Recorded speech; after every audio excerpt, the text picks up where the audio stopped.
The world plunges into a realm of icy survival, beginning with a solitary piece of floating ice, where sustenance must be scavenged from the frigid waters. Chapter 1. The dichotomy of system and firewall. The frigid surface of the sea undulates with clusters of ice, drifting with the waves. As a biting wind swept past, Chun Mo shivered, groggily opening his eyes to an endless expanse of ocean and scattered floating ice. Startled, he sat upright, feeling the chill beneath him, and upon glancing down, he discovered he was perched on a floating ice block measuring 2 meters per side. Moreover, when had he donned a padded coat? Had he somehow traversed back to the Ice Age? Suddenly, a flash of light appeared, and a fishing net materialized on the ice, nearly his height, with a net pouch slightly larger than a basin at its end. Curiosity piqued, Chinemo picked it up and examined it. Acquired. Fishing net X1. Description: used to catch fish or retrieve ice blocks from the surface, which may contain survival resources. Text appeared in his consciousness. Realizing this world was indeed extraordinary, he pondered whether adhering to the prompts would ensure his survival. He tightened his coat, rubbed his hands together for warmth, and gazed at the distant ice blocks, hoping to procure materials to stave off the cold. Otherwise, as darkness descended and temperatures plummeted, he would likely succumb to the biting chill with nothing but this coat. The nearest ice block was several dozen meters away. Taking at least 10 minutes to reach, given their drift speed, he would have only 2 to 3 minutes to salvage resources. Calculating silently, a chilling electronic voice suddenly echoed in his mind, accompanied by a fresh stream of text. Welcome to the icy survival world, where your sole purpose as a player is survival. Notes: 1. Floating ice is essential for your survival. You can expand and create more ice, but sufficient tools and materials are necessary. 2. Resources in this world are exceedingly rare, yet diverse. You will never anticipate what treasures lie within the next ice block. 3. This realm is far more thrilling and perilous than it appears. Death in the game equates to real demise. Caution: hungry sharks are on the prowl. Being targeted by them is perilous. Instinctively, Chun Mo glanced around just as a triangular shark fin broke the surface, veering towards him. Was it truly that swift? Caught off guard, he realized that with the shark's eyes, it could shatter the ice block upon collision. Fortunately, the shark circled the ice block a few times without attacking, lingering just meters away. Maintaining his composure was imperative to survive. He needed to comprehend the mechanics of this game. Suddenly, a chat window materialized in his mind. Communication channel activated. Check it out. You might uncover vital information. The prospect of conversing with other players excited Chinemo, and he promptly scanned the chat. Am I dreaming? How did I wake up in the middle of the ocean? It's freezing.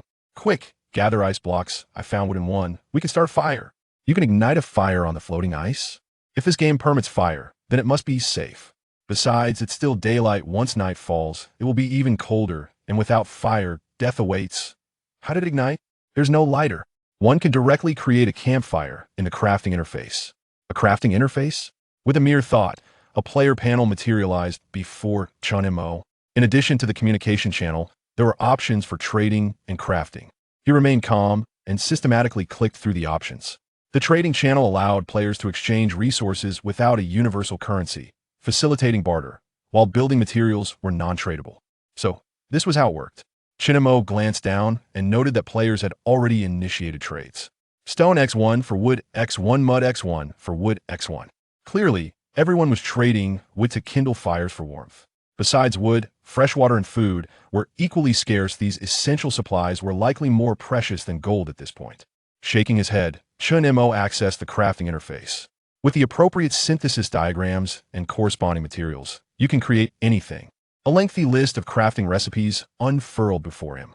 Small wooden hammer, wood 02 campfire, wood 03, grass bundle 01 small iron basin, metal 02. He urgently needed a campfire for warmth, so he aimed to gather at least 3 pieces of wood and 1 grass bundle. Chun Mo turned his gaze towards the sea, where a sizable mass of ice was drifting closer. The ice blocks varied in size, but the fishing net's mesh was only as large as a basin, making it difficult to haul back larger chunks, though they likely contained more resources. Chun Mo rubbed his hands in anticipation, ready to salvage the ice as it drew near. Suddenly, a colossal red caption flashed in his mind. Error. What was happening? Was the game glitching? Threat of apocalypse detected for the host. System activated. System encountered an attack from the game firewall. System has neutralized the game firewall. Chen Mo's eyes widened the system. Had he inadvertently gained an advantage? It had dismantled the game firewall. What an impressive system. With bated breath, he focused intently, only to find his body unchanged and no system interface in his mind. It seemed as though nothing had transpired. A sudden wave of foreboding washed over him. The system couldn't have perished alongside the firewall, could it? Despair washed over Chanmo, and he plopped down onto the floating ice. Oh, my head. Beneath him, an ancient voice echoed. Before he could process this, chaotic voices filled his ears, resembling a cacophony of chattering little yellow figures.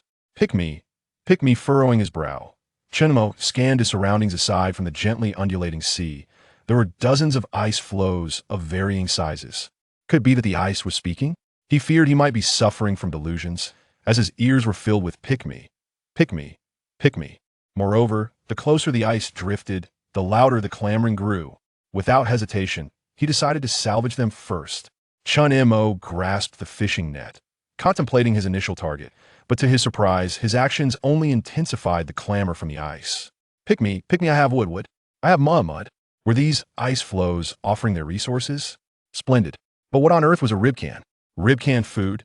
Chun-Mo was exhilarated. Could there truly be canned goods within the ice? He perked up his ears, meticulously searching for the source of the clattering sound resembling spare ribs in a can emanating from the ice. In the next moment, he zeroed in on a jagged, basketball-sized chunk of ice. First, he would retrieve it. Chun-Mo cast his net with precision, ensnaring the ice block. What a catch! It continued to exuberantly call out, even as it was captured. Chun-Mo pulled it back and placed it directly on the floating ice beneath his feet. With a resounding crack, the ice shattered. It hit my head again. Chun-Mo stood momentarily stunned, once again hearing that ancient voice. Could the floating ice beneath him also possess the gift of speech? Without further ado, Chun-Mo glanced at the fractured ice, faintly discerning a metallic object within. Indeed, there was a can. His excitement made him leap for joy as he strained to listen intently once more. The ice was drifting swiftly. He could not retrieve it all, so he resolved to salvage the most promising treasures first. I have wood. You shall do. Chun-Mo swiftly netted it. I have a grass bundle. Consider it done. The ice containing the grass bundle was also pulled up. Suddenly, a voice caught Chun-Mo's attention. I have fish. Food. He must acquire it. Following the sound, he discovered a massive ice block, several times larger than an ordinary one. Inside, it was likely to contain more than just a single fish. He aimed carefully and with all his might, hooked the jagged edge of the floating ice and began to drag it back. The floating ice, sensing Chun-Mo's exertion, excitedly cheered him on. Go for it. Chun-Mo maneuvered it beside the floating ice, then directly hauled it up with his bare hands. Come here. The ice splashed down onto the floating ice, causing it to cry out beneath his feet. Ouch, that's a bit excessive. Chun-Mo glanced at the floating ice. It remained intact. Ignoring it, he gripped the fishing net tightly with his frostbitten fingers, swiftly searching for a new target. I have ice. Isn't that empty? I have mud. We'll discuss that later. I have a picture. A picture? Chun-Mo exclaimed with delight. Could it possibly be a composite image within? Without hesitation, he cast his net once more, and it was a hit. Chapter 2. Risking it all for sustenance. With a resounding crash, the ice shattered upon striking the floating ice. A blue blueprint emerged, astonishingly intact amidst the chaos. Acquired. Crushed Ice X2. Icehouse Blueprint X1. The blueprint has been added to your crafting list and can be viewed at any time. Those not included can be sold. Indeed, it was a crafting blueprint. Chun-Mo could scarcely contain his elation, for the ice before him was drifting away. Time was of the essence. Clenching his fishing net tightly, he resolved to retrieve every vital resource from the ice. Moments later, the floating ice was nearly piled high. The remaining ice blocks gradually slipped away, leaving Chun-Mo with a hint of regret, as the lost ice seemed to lament even more. Alas. There are no more chances, no more opportunities. Disappointment loomed over him, yet he shook his head and gazed into the distance. Hopeful that another patch of ice would appear soon, there was no rush. After all, he could still hear the whispers of the ice, enabling him to salvage the most crucial materials each time. Oh dear, it's too heavy. It's going to sink. The floating ice beneath him spoke again, this time with a dire warning. Chun-Mo looked closely and saw that the ice had indeed begun to submerge. The 2-meter by 2-meter ice floe lacked sufficient buoyancy. The immediate task was to expand the ice floe. before he could even open the crafting list. The elderly voice urged him on. You rascal! Quickly, break down the ice blocks to expand me. If you don't hurry, I shall crack apart. Don't forget to craft a small wooden hammer first. The destruction of ice leads to ruin? This is no trifling matter. Shin-Mo hastily followed the floating ice's instructions, dissolving the ice blocks without even checking the crafting list. To his surprise, the decomposition occurred at an astonishing pace. Merely lifting the ice block and thinking of breaking it down transformed it into resources. Acquired, crushed ice X2, wood X1. This was remarkably effortless. Onward. Acquired, crushed ice X2, grass bundle X1. Acquired, crushed ice X2, canned ribs X1. Acquired, crushed ice X6, small sea fish X3. Could it be? The largest ice block contained 3 small sea fish. What a boon! Shin-Mo, too exhilarated to dwell on his fortune, promptly decomposed all the ice blocks and gathered the wood to craft a small wooden hammer. Small wooden hammer, with two materials were abundant. A soft glow flickered. 2 blocks of wood vanished from the floating ice, and simultaneously, a small wooden hammer materialized in Shin-Mo's hand. Just as he was about to create the ice floe, a startled cry pierced the air. Ah, help! There are fish gnawing at me. I'm going to crack apart. Fish. The floating ice beneath had indeed spoken. What kind of fish could possibly rend the ice asunder? Regardless, he needed to retrieve them. They were precious ingredients. Where are they? Hurry up. They are right behind you. Shin-Mo quickly leaned over the edge of the ice floe, peering down, only to be rendered speechless. A few palm-sized small sea fish could not possibly break the ice. Disregarding his incredulity, he aimed and cast his net, successfully ensnaring 3 fish in one swift motion. Acquired, small sea fish X3. The other small fish were frightened away. But the harvest was still quite substantial. Phew. Fortunately, you acted quickly. Otherwise, I would have been dragged down by them. Shin-Mo felt a wave of exasperation. He suddenly perceived that the floating ice beneath his feet was rather unreliable, transforming even trivial matters into apocalyptic scenarios. However, to prevent it from truly sinking, Shin-Mo resolutely opted to create more floating ice. Yet, upon inspecting the synthesis diagram, he found himself in dismay. Floating ice, fragments of ice, 1010, description, a 1 by 1 meter piece of floating ice, of average strength, sensitive to heat. With only 20 fragments of ice at his disposal, he could construct merely 2 units of floating ice. Well, 1 more piece would suffice. Shin-Mo promptly selected synthesis. And in the blink of an eye, he expanded the 2 by 2 meter floating ice to a 3 by 2 meter dimension. Just as he completed the task, the floating ice beneath him expressed its discontent. Why did you only create 2 pieces? Do you think fragments of ice just fell from the sky? If so, why are you idling? Keep fishing. Shin-Mo was speechless. Was he here to survive, or was he merely toiling for this old piece of floating ice? Ignoring it, he crouched atop the ice to assemble a campfire. Campfire. Wood, 3-3, grass bundle, 1-1. Materials complete. Synthesize. With a resounding boom, a campfire ignited atop the floating ice, instantly enveloping him in warmth. Yet, immediately following, an elderly scream echoed beneath him. Ah, help! It's on fire! Shin-Mo covered his forehead in disbelief. The ice had only melted a thin layer. This creature was acting as if it were facing imminent demise. Can you please quiet down? I'm merely roasting you. Can you endure it? At this moment, he would welcome the flames. Such a young one. Devoid of sympathy, this old man truly felt heartbroken. Shin-Mo was left in wonderment.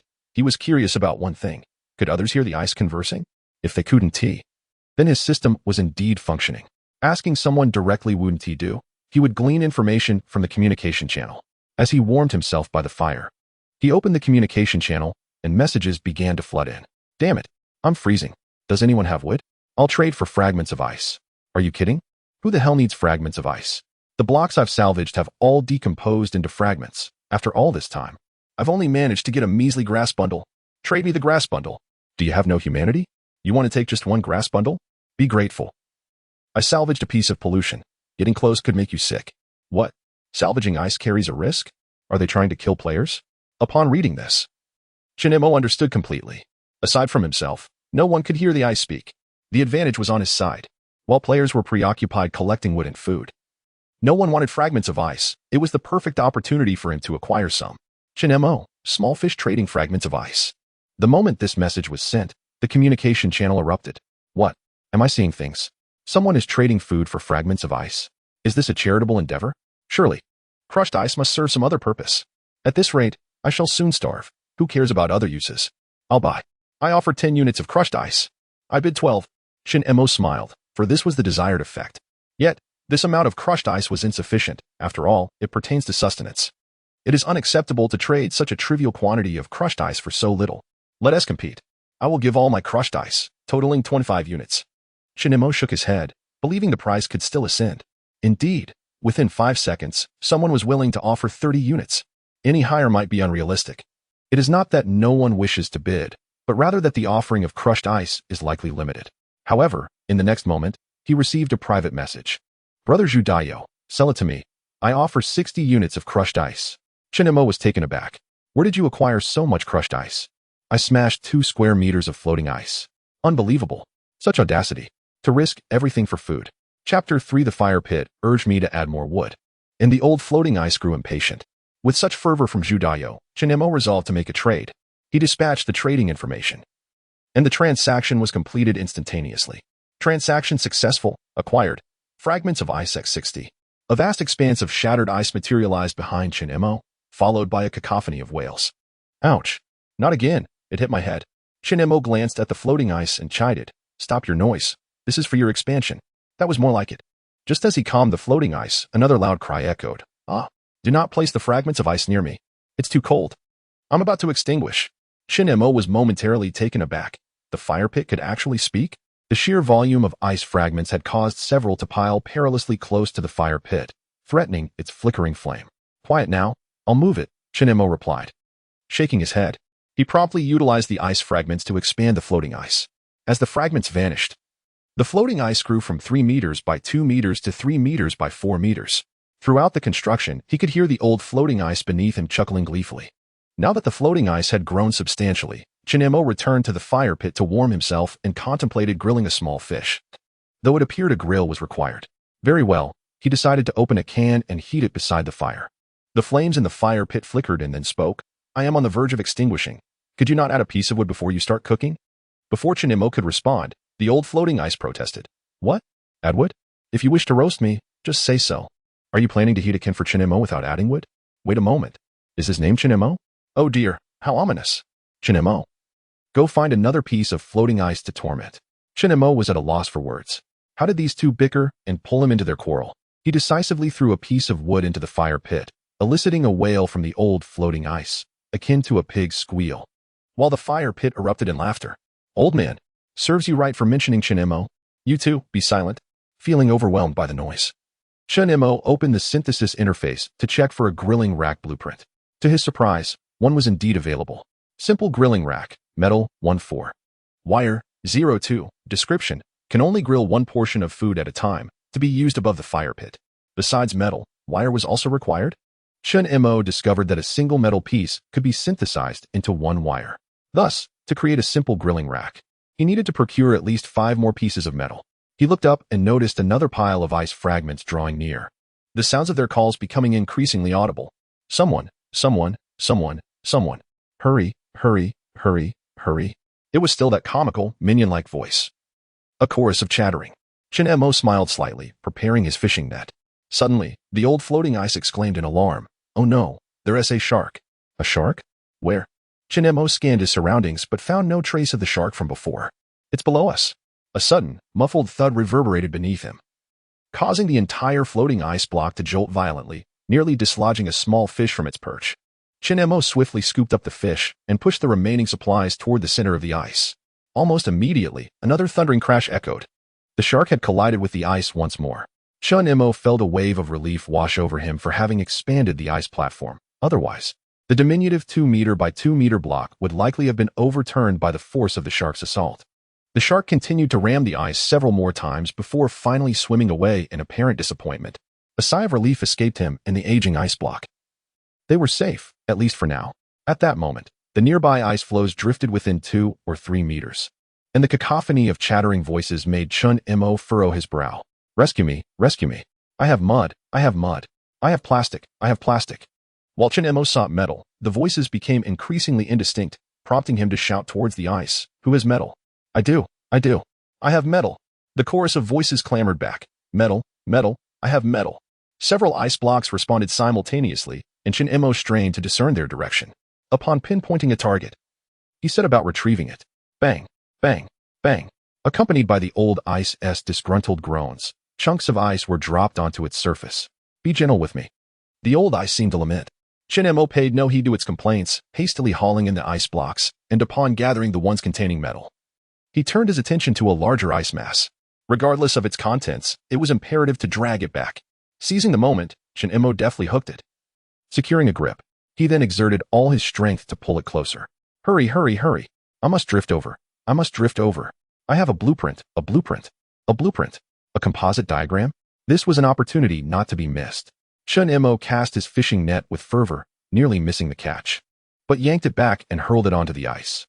Glancing over the surface of the water, he realized that the other ice blocks had drifted beyond the salvageable range. Yet, the urgent calls of the ice blocks still reached his ears. Rescue me, rescue me. Following the sound, he spotted two small ice blocks concealed behind the larger one. Having not drifted away, the advantage of expanding the ice platform revealed itself. Each retrieval attempt could potentially shield several ice blocks. A satisfied smile graced Shin-Mo's face as he promptly lifted them aboard. Next came the disassembly.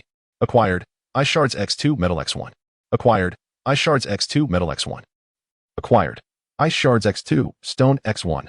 Acquired, Ice Shards X2, Grass Clumps X2, Baseball Cap X1. Acquired, Ice Shards X2, Large Barbecue Grill Blueprint X1. A baseball cap, and a blueprint for a large barbecue grill. This haul was indeed substantial.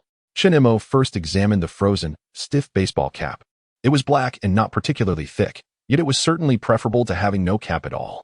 The only drawback was that it needed to be dried out first, but it could be placed on the barbecue grill to warm up. Now, to inspect the blueprint for the large barbecue grill. Large barbecue grill, metal, 810.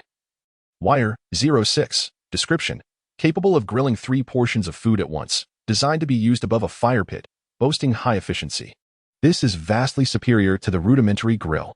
With its ample capacity and remarkable efficiency, the only downside is the excessive consumption of metal. After toiling for quite some time, Shin-Mo began to feel a pang of hunger. He resolved to consume a can of food first, then endure until he could amass enough metal to construct a large barbecue grill, at which point he could savor some small sea fish. At this moment, the rib can was nearly heated. Even if it wasn't fully warmed, it should not be excessively cold. As Shin-Mo grasped the can, a rich aroma of meat wafted towards him. The outer layer of the can had melted, and there were still traces of ice within. Shin-Mo, not one to be finicky, was grateful for the opportunity to enjoy the can. He pulled out a rib and stuffed it into his mouth, devouring both the tender meat and the crispy bone. Delicious. Shin-Mo, sheltered from the biting wind, smiled contentedly as he ate, simultaneously opening the communication channel to check on other situations. Help! My ice floe has been overturned by a shark. Damn it! My ice floe has been bitten into 2 large pieces, leaving just a 2m×2m section. Who has food? I'll trade wood. Who has water? Water doesn't need to be traded, does it? Just gnaw on the ice chunks. One tea that cause a stomach ache? Oh no, it definitely will. I relaxed on the ice floe, and what I expelled froze instantly. Oh my goodness. How disgusting. Couldn't they consider the feelings of those currently dining?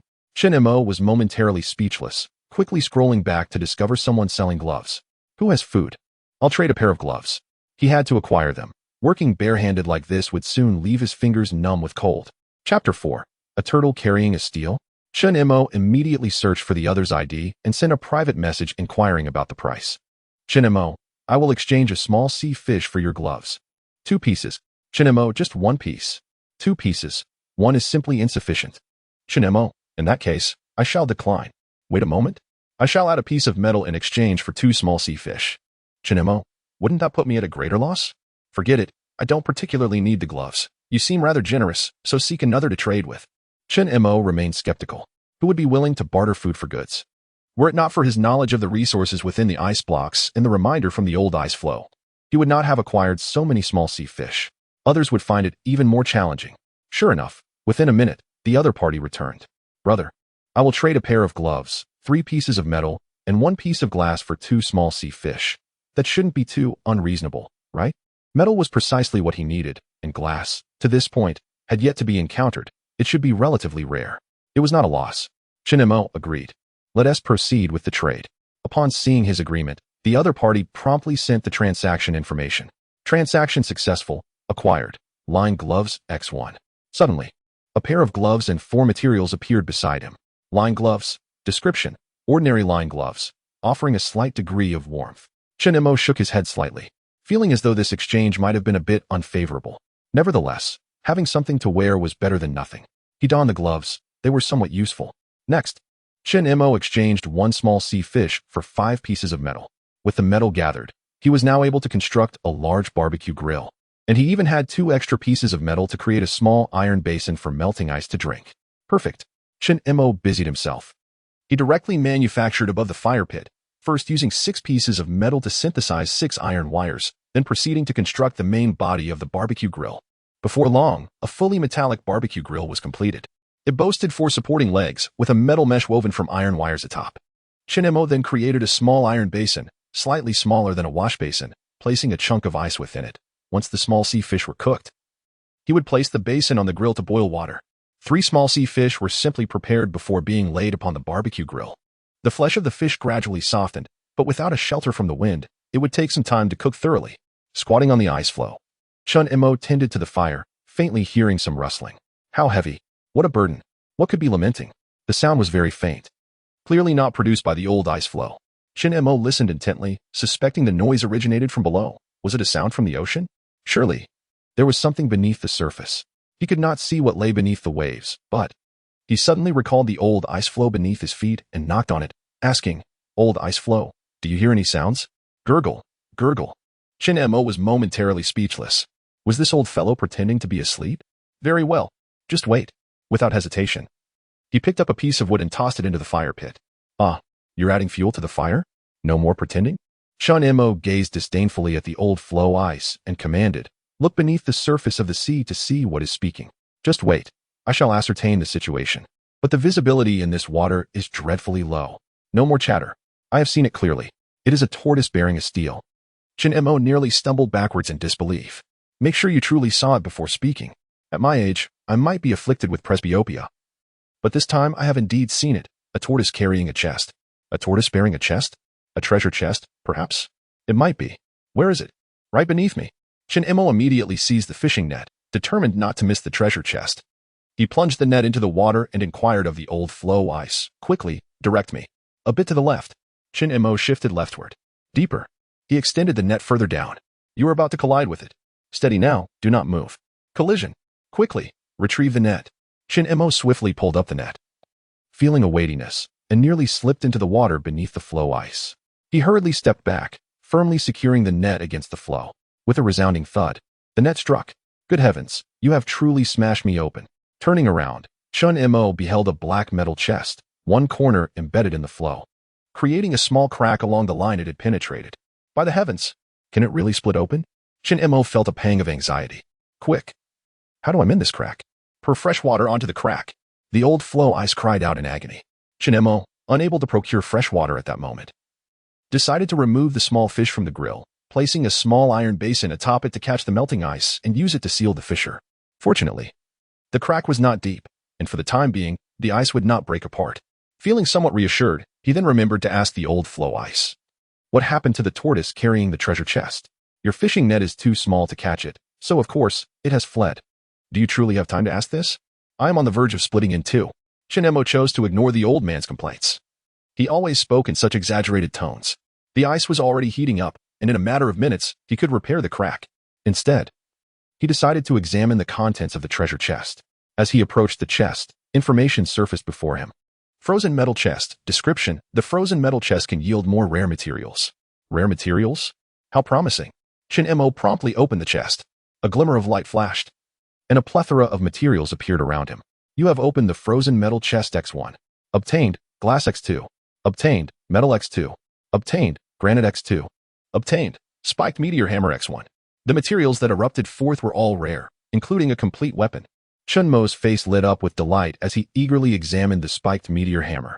Spiked meteor hammer. Description: a metal grip connects to a spiked spherical hammerhead via a chain exceeding 1 meter in length. The damage it inflicts is exceedingly terrifying, and the repercussions of striking oneself are equally dreadful. Beautiful? Shin Imo grasped the meteor hammer, feeling the chill of the metal grip.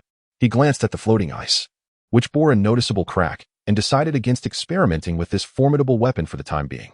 Should he inadvertently shatter the ice, the consequences would be dire. Setting the meteor hammer aside, Shin Imo observed the small iron basin, noting that half of the fragmented ice had already melted. He would soon be able to mend the fissure. As he warmed himself by the fire, gently shaking the basin. A sudden, chilling cry erupted from the old ice. A shark! It's coming! Shinemo turned just in time to see a blue-tailed fin breach the surface of the sea, charging towards his floating ice. The massive creature continued to rise from the depths. Chapter 5, Nightfalls. The temperature drops. Before him lay a shark, its body a deep azure. And as its sharp snout broke the surface of the sea, Shinemo was astonished to behold 4 round, glossy black eyes. What in the world is this creature? Did it grow from nuclear waste? Before he could fully comprehend the situation, the enormous shark opened its gaping maw, revealing blade-like teeth, and lunged at the floating ice. With a thunderous crack, the ice splintered. My goodness, that hurts. Shinemo, do something. The old ice let out a mournful wail. Even the fire pit trembled. Startled into a cacophony of noise, Shinmo's ears rang painfully from the shock. He could not allow the shark to continue its assault on the ice. How dare it destroy my floating ice? Infuriated, he seized his meteor hammer, steadied his resolve, and swung it fiercely at the shark's forehead. With a sharp thud, the hammer's spike pierced the shark's skin, causing it to thrash violently and send waves crashing through the ice. Shinemo yanked the hammer back with all his might, and the shark dove into the depths, only to turn around and charge back at him. You dare approach again? Shinemo aimed carefully, stabilizing his grip as he swung the hammer, its spike hurtling forth to strike the shark's black pupil. Ouch, ouch, ouch. To his astonishment, Shinemo heard the shark cry out in pain. Momentarily taken aback, he watched as the shark plunged back into the sea, fleeing. How infuriating. It escaped. Shinemo grabbed a fishing net and scooped up some of the shattered ice, swiftly repairing the damage. Old ice, how do you feel? Are you better? The old ice replied, I'm fine, but it may not be. Shinemo turned to see that the small iron basin had been overturned by the earlier tremors, fresh water spilled everywhere, and the fire pit had been sacrificed. However, upon closer inspection, he noticed that the previous crack had vanished. It appeared that as long as fresh water flowed past, it could restore itself automatically. With no time for profound mourning over the fire pit, Shinemo fetched more wood and grass bundles to rekindle the flames, preparing to continue grilling fish. Just as the flames leapt up, he heard a familiar voice. A sneeze. I'm freezing to death. Who just splashed water on me? It seemed that the fire pit, reignited for the second time, was the same entity as before. Shinemo shook his head. Whether it could be considered life was still up for debate. He placed the half-cooked small fish back on the grill, and as it cooked, a delicate aroma wafted through the air. Shinemo promptly flipped the fish. The side that had been in contact with the grill was already a golden brown, slightly charred. During this time, he glanced into the distance. There were no floating ice blocks nearby, and it seemed unlikely he would acquire new supplies anytime soon. Perhaps it was for the best. He could first enjoy the grilled fish. Before long, one of the small fish was fully cooked. Shinemo picked it up, unafraid of the heat, bringing it to his mouth. By then, it had cooled sufficiently. If he took too long, the biting cold wind might chill it. With a single bite, the dish revealed a delightful flavor. The exterior was charred to a crisp, while the fish within remained tender and succulent. The only drawback was the somewhat bland taste, as it lacked seasoning. However, in such a moment, Shinemo felt immensely satisfied to indulge in such a delectable meal. As he savored his food, he was suddenly startled by a series of lewd chuckles emanating from the ice beneath his feet. Old ice, what is so amusing? Shinemo inquired, stamping his foot. I just witnessed the shark gnawing on me being devoured by another larger shark. What? Shinemo could not muster any joy upon hearing this. The previous shark was at least 4 to 5 meters long. What colossal creature could possibly consume it? A sudden realization struck him. It was imperative to continue expanding the floating ice. His appetite for the delicious meal waned, and he hastily consumed the remaining 2 small fish, placed a bowl of crushed ice on top, and leaned his frozen baseball cap against the grill before resuming his construction of the ice platform. After a considerable effort, he expanded the floating ice from a size of 3 meters by 4 meters to a more substantial 4 meters by 4 meters. Shinemo contemplated extending it further, but alas, he lacked sufficient crushed ice. Glancing into the distance, he noticed a cluster of ice blocks approaching. If he managed to gather a sufficient amount, the resultant crushed ice could expand the platform to an area of 4 meters by 5 meters. With anticipation, he tightened his grip on the fishing net, feeling less vulnerable with the gloves on.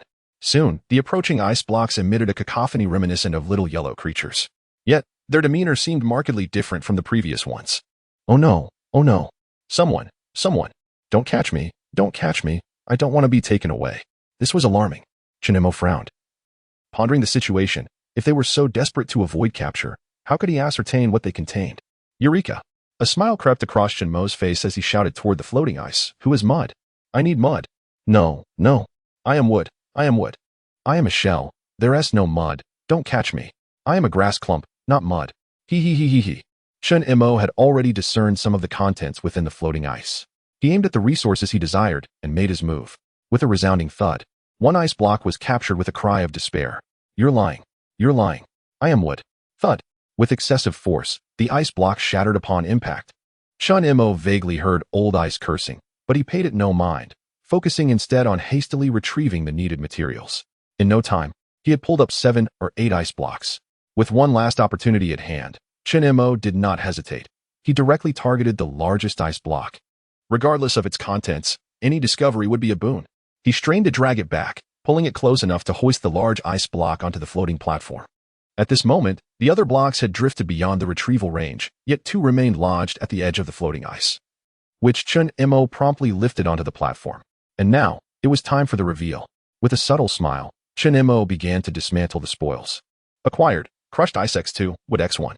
Acquired, crushed ice X2, shell X1. Acquired, shattered ice X6, small sea fish X1, sea shrimp X2. Wonderful.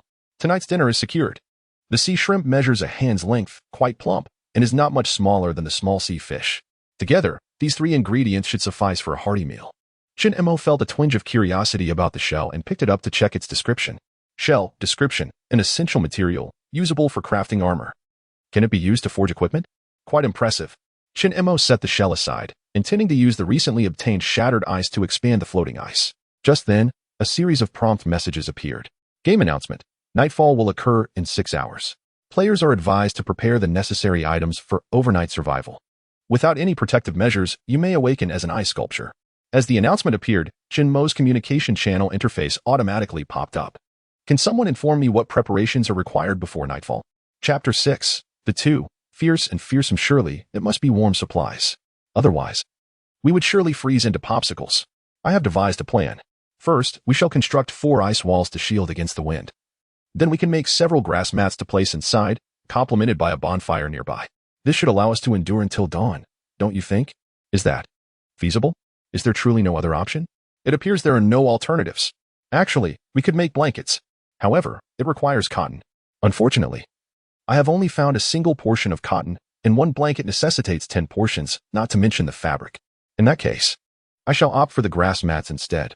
Observing the winter survival strategy proposed by an enthusiastic player, Chen Mo shook his head. Yet, it was apparent that no better alternatives existed. Very well, with the blueprint for the ice house in hand, there was no need to construct a drafty ice wall overhead. As for bedding, he could only manufacture some grass mats like everyone else. Chen Mo opened the crafting interface to review the necessary materials. Ice house. Crushed ice, 16100. Fresh water, 04. Description. A small, hemispherical ice house, robust in structure. Featuring an arched entrance. The internal space is modest, providing a windbreak effect. Grass mat. Grass rope, 02. Grass bundles, 66. Description. A cooling mat. Typically requiring several to be used together to achieve warmth. Crafting grass rope necessitates 2 grass bundles, meaning each grass mat requires a total of 10 bundles. If one were to lay 3 layers beneath and 3 layers above while sleeping, at least 60 grass bundles would be required. Chen Mo massaged his temples, feeling the enormity of the task ahead, calculating that he could retrieve about 10 ice blocks each time. He would need to make at least 5 or 6 trips before nightfall, as long as he could gather enough grass bundles. The crushed ice for the ice house would certainly suffice by then. Chen Mo glanced into the distance and spotted a large expanse of crushed ice approaching. He moved closer to the bonfire to warm his hands, preparing to retrieve the ice blocks in optimal condition. He would not let a single grass bundle slip away. As he mentally prepared himself, he heard the old floating ice beneath him groan and creak, akin to a toothache. Old floating ice, what troubles you? Oh dear, there is a swarm of little shrimp gnawing at me. Suddenly invigorated, Chen Mo realized that since the ice blocks were still a distance away, it would be prudent to catch some of the tiny shrimp while he had the chance. Where could they be? Below. So many of them. Many, you say? Chen Mo grew anxious. According to the old floating ice, he could easily scoop up a plethora. He quickly tightened his grip on the fishing net and dove beneath the floating ice, emerging with a net full. With a swift motion, he cast the net upon the floating ice. A multitude of tiny shrimp scattered about. They were all still wriggling. The only issue was, they were simply too small. Even with a net full, they scarcely filled a bowl. Even the smallest mosquito is still meat. Chen Mo quickly cast the net again. Obtained. Tiny shrimp X61. Continue. Obtained. Tiny shrimp X57. Obtained. Tiny Shrimp X41. Obtained. Tiny Shrimp X22. Obtained. Tiny Shrimp X3. Chun Mo embarked on a relentless quest, attempting to salvage from the depths over a dozen times. Yet ultimately, he could not retrieve the last piece and decided to cease his efforts. He was unable to tidy up the minuscule shrimp, for the floating ice blocks across the way were rapidly approaching. Seizing the moment, Chun Mo hurriedly tended to the fire, yet the firewood seemed reluctant. "I'm about to extinguish. Could you not add a log before you warm yourself?" It whined. "No time for that now. I'll revive you if you go out." Chun Mo retorted. "What? Haha. At last, I shan't be scorched by the flames," chimed the old floating ice. "Do not gloat." Chun Mo barked. "Silence. Do not hinder my efforts to retrieve the ice." At his command, both entities fell silent. Finally, he discerned the call from the ice blocks across the way. "Retrieve me. Retrieve me. Retrieve me. I possess wood. I possess wood. I have grass clumps. I have grass clumps. You shall do." The ice blocks cooperated splendidly. And with minimal exertion, Chun Mo successfully brought up all the ice blocks laden with grass clumps. As the remaining ice drifted further away, he commenced the process of disassembly. Moments later, Chun Mo nodded in satisfaction, having acquired 11 grass clumps and 22 pieces of shattered ice. A commendable bounty indeed. Raising his gaze, he noted that the more distant ice blocks would require considerable time to drift closer. Seizing this opportunity, Chun Mo resolved to craft a grass mat. He synthesized 2 grass ropes and subsequently combined them with 6 grass clumps to create a mat the size of a bedsheet. This creation appeared rather rudimentary. While it provided some warmth, it was barely effective. Without at least 2 or 3 layers, it was nearly equivalent to nothing at all. After laboring in the biting wind for a spell, Chun Mo felt a chill. He procured a piece of wood and nestled it into the precarious fire. Instantly, the flames flared wider, and once more, the old floating ice began its subtle tirade of curses. Ignoring it, Chun Mo gathered all the tiny shrimp into a small iron basin, added a piece of shattered ice, and placed it upon the grill to cook. When hunger struck, he would simply sip the shrimp broth, warming himself while replenishing his hydration. Nevertheless, he suspected the flavor would be less than delightful. As he warmed himself and rubbed his hands together, awaiting the melting of the ice in the basin, a seabird suddenly swooped down from above, astonishingly darting past Chun Mo's head and precisely pecking at the floating ice. "Ouch, that hurt," the old floating ice cried out. Chun Mo paused in surprise. Had the seabird swooped down merely to peck at the ice? Upon closer inspection, he realized the seabird was not targeting the ice, but rather the few shrimp he had inadvertently missed. He was astounded.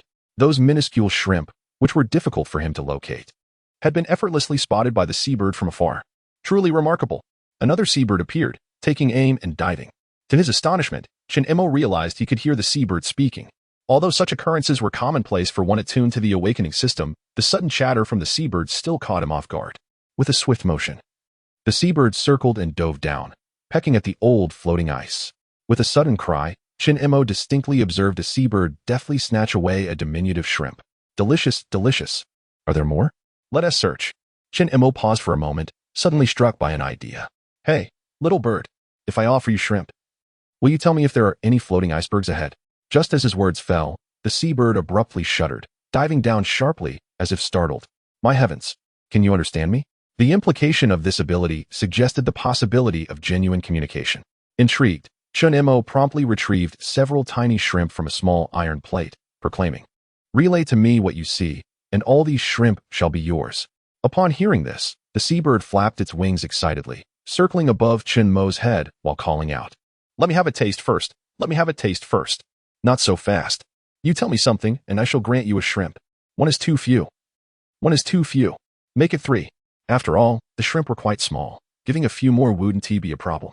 Chun Mo gazed at the seabird hovering overhead, watching as it opened its beak, seemingly contemplating something.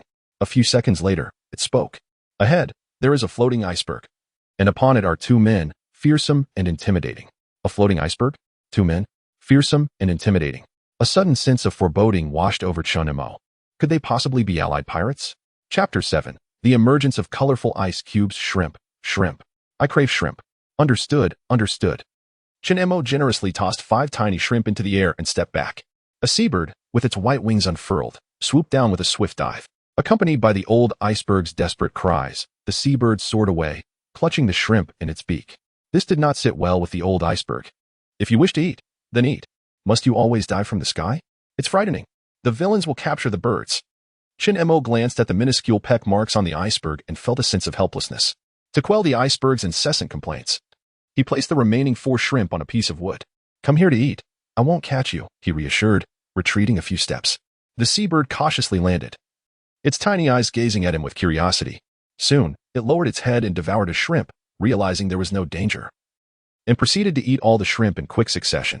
Perhaps indulging in the delicious morsels gave the seabird a sense of camaraderie. "Good fellow. What else do you wish to inquire?" Its demeanor was decidedly cooperative. Mo nodded in satisfaction and offered it a few more shrimp. "Fly over and see what those 2 individuals have on their iceberg, particularly if they possess any weapons. Also, inform me of their distance from here, and this time, I shall offer you 50 shrimp." Upon hearing the promise of 50 shrimp, the little seabird flapped its wings in excitement, nearly tumbling off the wood in its eagerness. However, it quickly began to scratch its small claws with its orange beak, as if contemplating how many questions this entailed and whether it was being shortchanged. Mo waited patiently, and after a good half-minute, the seabird seemed to have reached a conclusion. "Good fellow. Deal." It swiftly consumed the remaining shrimp on the wood, flapping its wings as it took off and glided into the distance. Mo glanced at the shrimp in the iron basin, sufficient for making soup. Now, all that remained was to await the little creature's report. Taking advantage of the moment, Mo examined the crafting interface with an abundance of materials. The haphazard accumulation on the iceberg was taking up too much space. After a thorough inspection, he discovered the synthesis diagrams for 2 storage boxes. Sturdy ice storage box, crushed ice 66, magical ice crystal 01. Wooden storage box, wood 66, magical ice crystal 01. Clearly, the wooden storage box was the more reliable option. However, either choice necessitated acquiring a magical ice crystal. Mo resolved to pay attention to whether this material could be salvaged during his next gathering of grass clumps. Closing the synthesis interface, he looked up just as the little seabird returned. I saw it. It was terrifying, truly terrifying. We need more shrimp. We need more shrimp." More shrimp? What had this little creature encountered? Mo tossed a few shrimp onto the wood, his curiosity piqued. "What did you see to be so frightened?" The seabird landed and first consumed a shrimp to calm its nerves. "As soon as I flew over, they tried to catch me with a net, and I nearly got plucked and roasted." "Roasted birds?" Mo instinctively swallowed hard, startling the seabird, which flapped its wings in alarm, ready to flee. "Don't run. I was counting on you to bring me intelligence, yet here you are, tossing shrimp onto the wood." Mo scattered a few more small shrimp, and the little seabird circled above his head several times before daring to cautiously descend. As it feasted on the shrimp, it relayed the observations it had made. There was a considerable amount of broken ice on that floating ice, along with a dozen patches of grass and various other disordered items. Did they possess weapons? Yes. 2 long spears. How far are they from here? Quite far. It would take 2 or 3 hours to reach them. Hearing that it would take so long, Mo felt a tinge of disappointment. Should they truly dare to engage in combat, he would teach them a lesson with a meteor hammer. Moreover, he could rob the pirates. He was already troubled by a shortage of grass. So why not seize the opportunity to pilfer from the pirates who had come right to his doorstep? However, Mo found it rather implausible that the floating ice could approach each other. After all, they were all adrift at sea, and their speeds should be roughly the same. How could they possibly cross paths? "Do you have an objection?" Mo was slightly startled. A venerable voice emanated from beside him, yet it was not the old floating ice. He scrutinized his surroundings but could not discern the source of the voice. At that moment, the voice resounded again. "Stop looking. I am the sea. I shall allow you to drift as I please." The sea? Mo gazed speechlessly at the shimmering surface of the water, momentarily at a loss for words. Indeed, it flowed as it wished, beyond his control. He wished to communicate further with the sea, pondering how to cultivate a good relationship with this vast neighbor he encountered daily, yet there was no response. Moments later, the old floating ice remarked, "The sea sleeps for 23.5 hours a day. It's likely asleep now." Mo was rendered speechless. How could it sleep so much?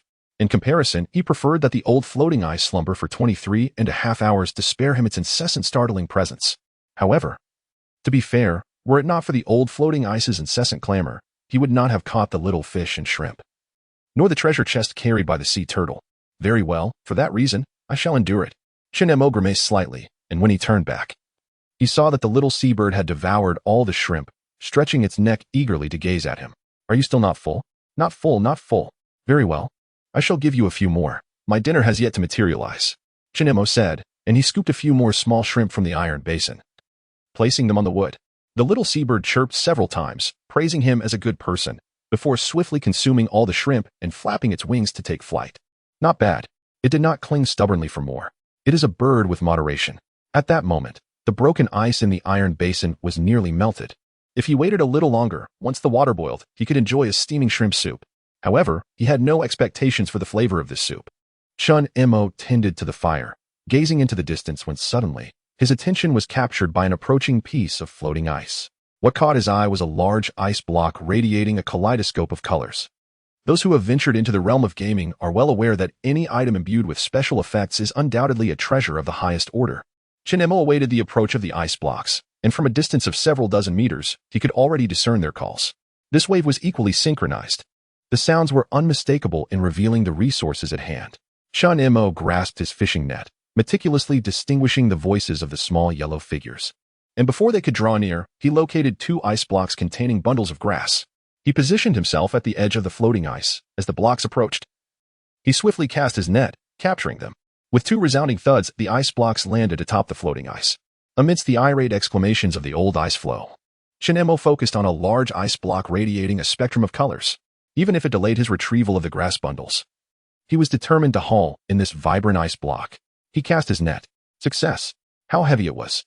Chapter 8. Is this it? Pirates? With a resounding thud, Chun Mo exerted considerable effort to drag the iridescent ice block onto the floating ice. The old ice floe groaned in protest. My heavens, how heavy. I shall surely sink. Silence. The old floe indeed shifted slightly, but it was far from succumbing to the depths. There was no time to spare for the old man. Chun Mo hastened to salvage the remaining ice blocks.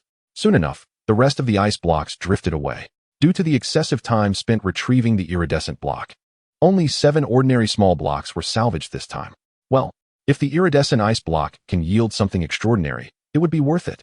Chun Mo was the first to attempt to decompose this ice block, but to no avail. Hint: direct decomposition is impossible. What does this mean? Is a special tool required? Chun Mo scratched his head, intrigued, and examined the description of the iridescent ice block. Magical iridescent ice block. Description: as the rarest ice block in the ocean, it can only be decomposed using a magical ice crystal hammer. Decomposing it guarantees a 100 acquisition of a high-grade item, which possesses uniqueness. In other words, the treasures derived from the magical iridescent ice block are singular within the entire game world. There is no need to worry about obtaining a worthless item, as it is guaranteed to be of high quality. Remarkable. Chun Mo suddenly felt a surge of anticipation. What secrets does this ice block conceal? Peering through the translucent surface, he discerned a vague white object amidst the colorful glow, though its true nature remained obscured. To uncover the mystery, he must first forge the magical ice crystal hammer. Chun Mo opened the crafting interface and navigated to the tools section, swiftly locating the crafting recipe. Ice crystal hammer. Magical ice crystal 05.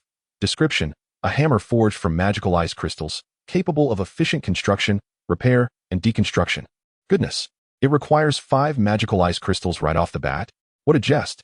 Chun Mo had yet to encounter a single magical ice crystal, let alone 5. It appeared that this magical iridescent ice block was beyond his reach.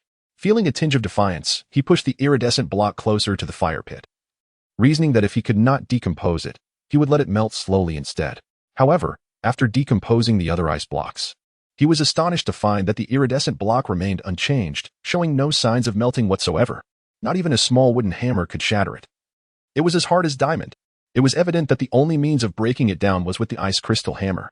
How frustrating. He felt as if he were guarding a grand treasure chest that he simply could not open, and the key was silent.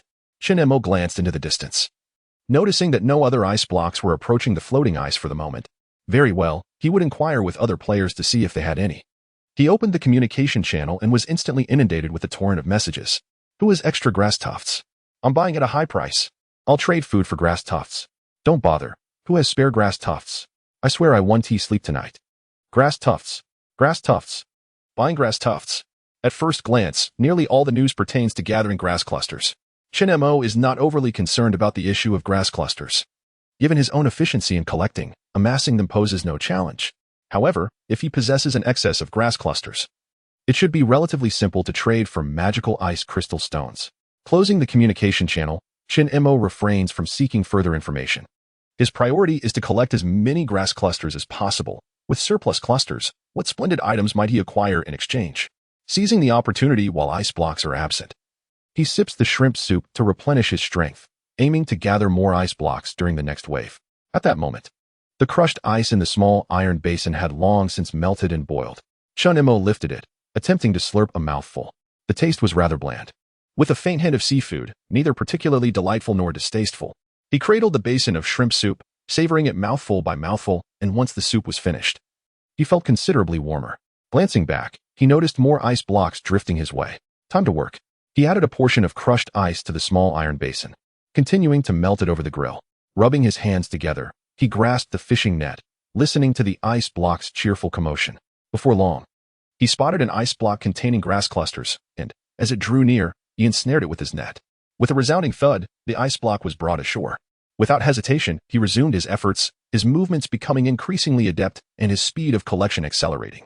With several more thuds, more ice blocks landed atop the floating ice. The old floating ice continued its relentless grumbling, which Chun Imo chose to ignore as always. Soon, he had successfully gathered 5 or 6 additional ice blocks. Moreover, the floating ice had concealed 2 blocks, which were clamoring for attention. I have wood. I have wood. I have a cover. I have a cover. Chun Imo paused in bewilderment. What on earth was a cover? That cover? What use could it possibly serve for a man like him? Though such thoughts crossed his mind, he still retrieved both ice blocks, recognizing that even if he had no use for them, they could be burned for warmth. Upon counting, he discovered he had amassed 16 ice blocks, equivalent to 16 grass clusters. If he maintained this efficiency with just 2 more waves of ice blocks, he would have enough grass clusters, and with a stroke of luck, perhaps even a few extra. He proceeded to break down each ice block. And when it was the turn of the block containing the cover, a peculiar expression crossed his face. Disassembling, acquired. Crushed ice X2, mask X1. A mask? Chun Imo was left speechless, realizing he had overthought the matter. As for the mask, he decided to wear it. It would offer some degree of warmth. Placing the white mask over his face, he indeed felt a bit warmer. Not bad. Now, he could warm himself by the fire while preparing for the next wave of ice blocks, hoping to gather even more. Contemplating this, Chun Imo glanced into the distance. Suddenly, his brow furrowed. A small white appeared on the sea's surface, seemingly another floating ice block. Vaguely, he discerned the presence of individuals atop it, too. In fact, were they the allied players spotted by the little seabirds? The opposing floating ice was drawing closer, and it appeared a confrontation was imminent. Chun Imo readied his meteor hammer, bracing himself for a potential battle should their paths intersect. However, the probability is quite slim. Neither party possesses any ranged weaponry. As long as the floating ice does not collide head-on, neither side can gain the upper hand. Yet Chun Mo's expression grew increasingly grave.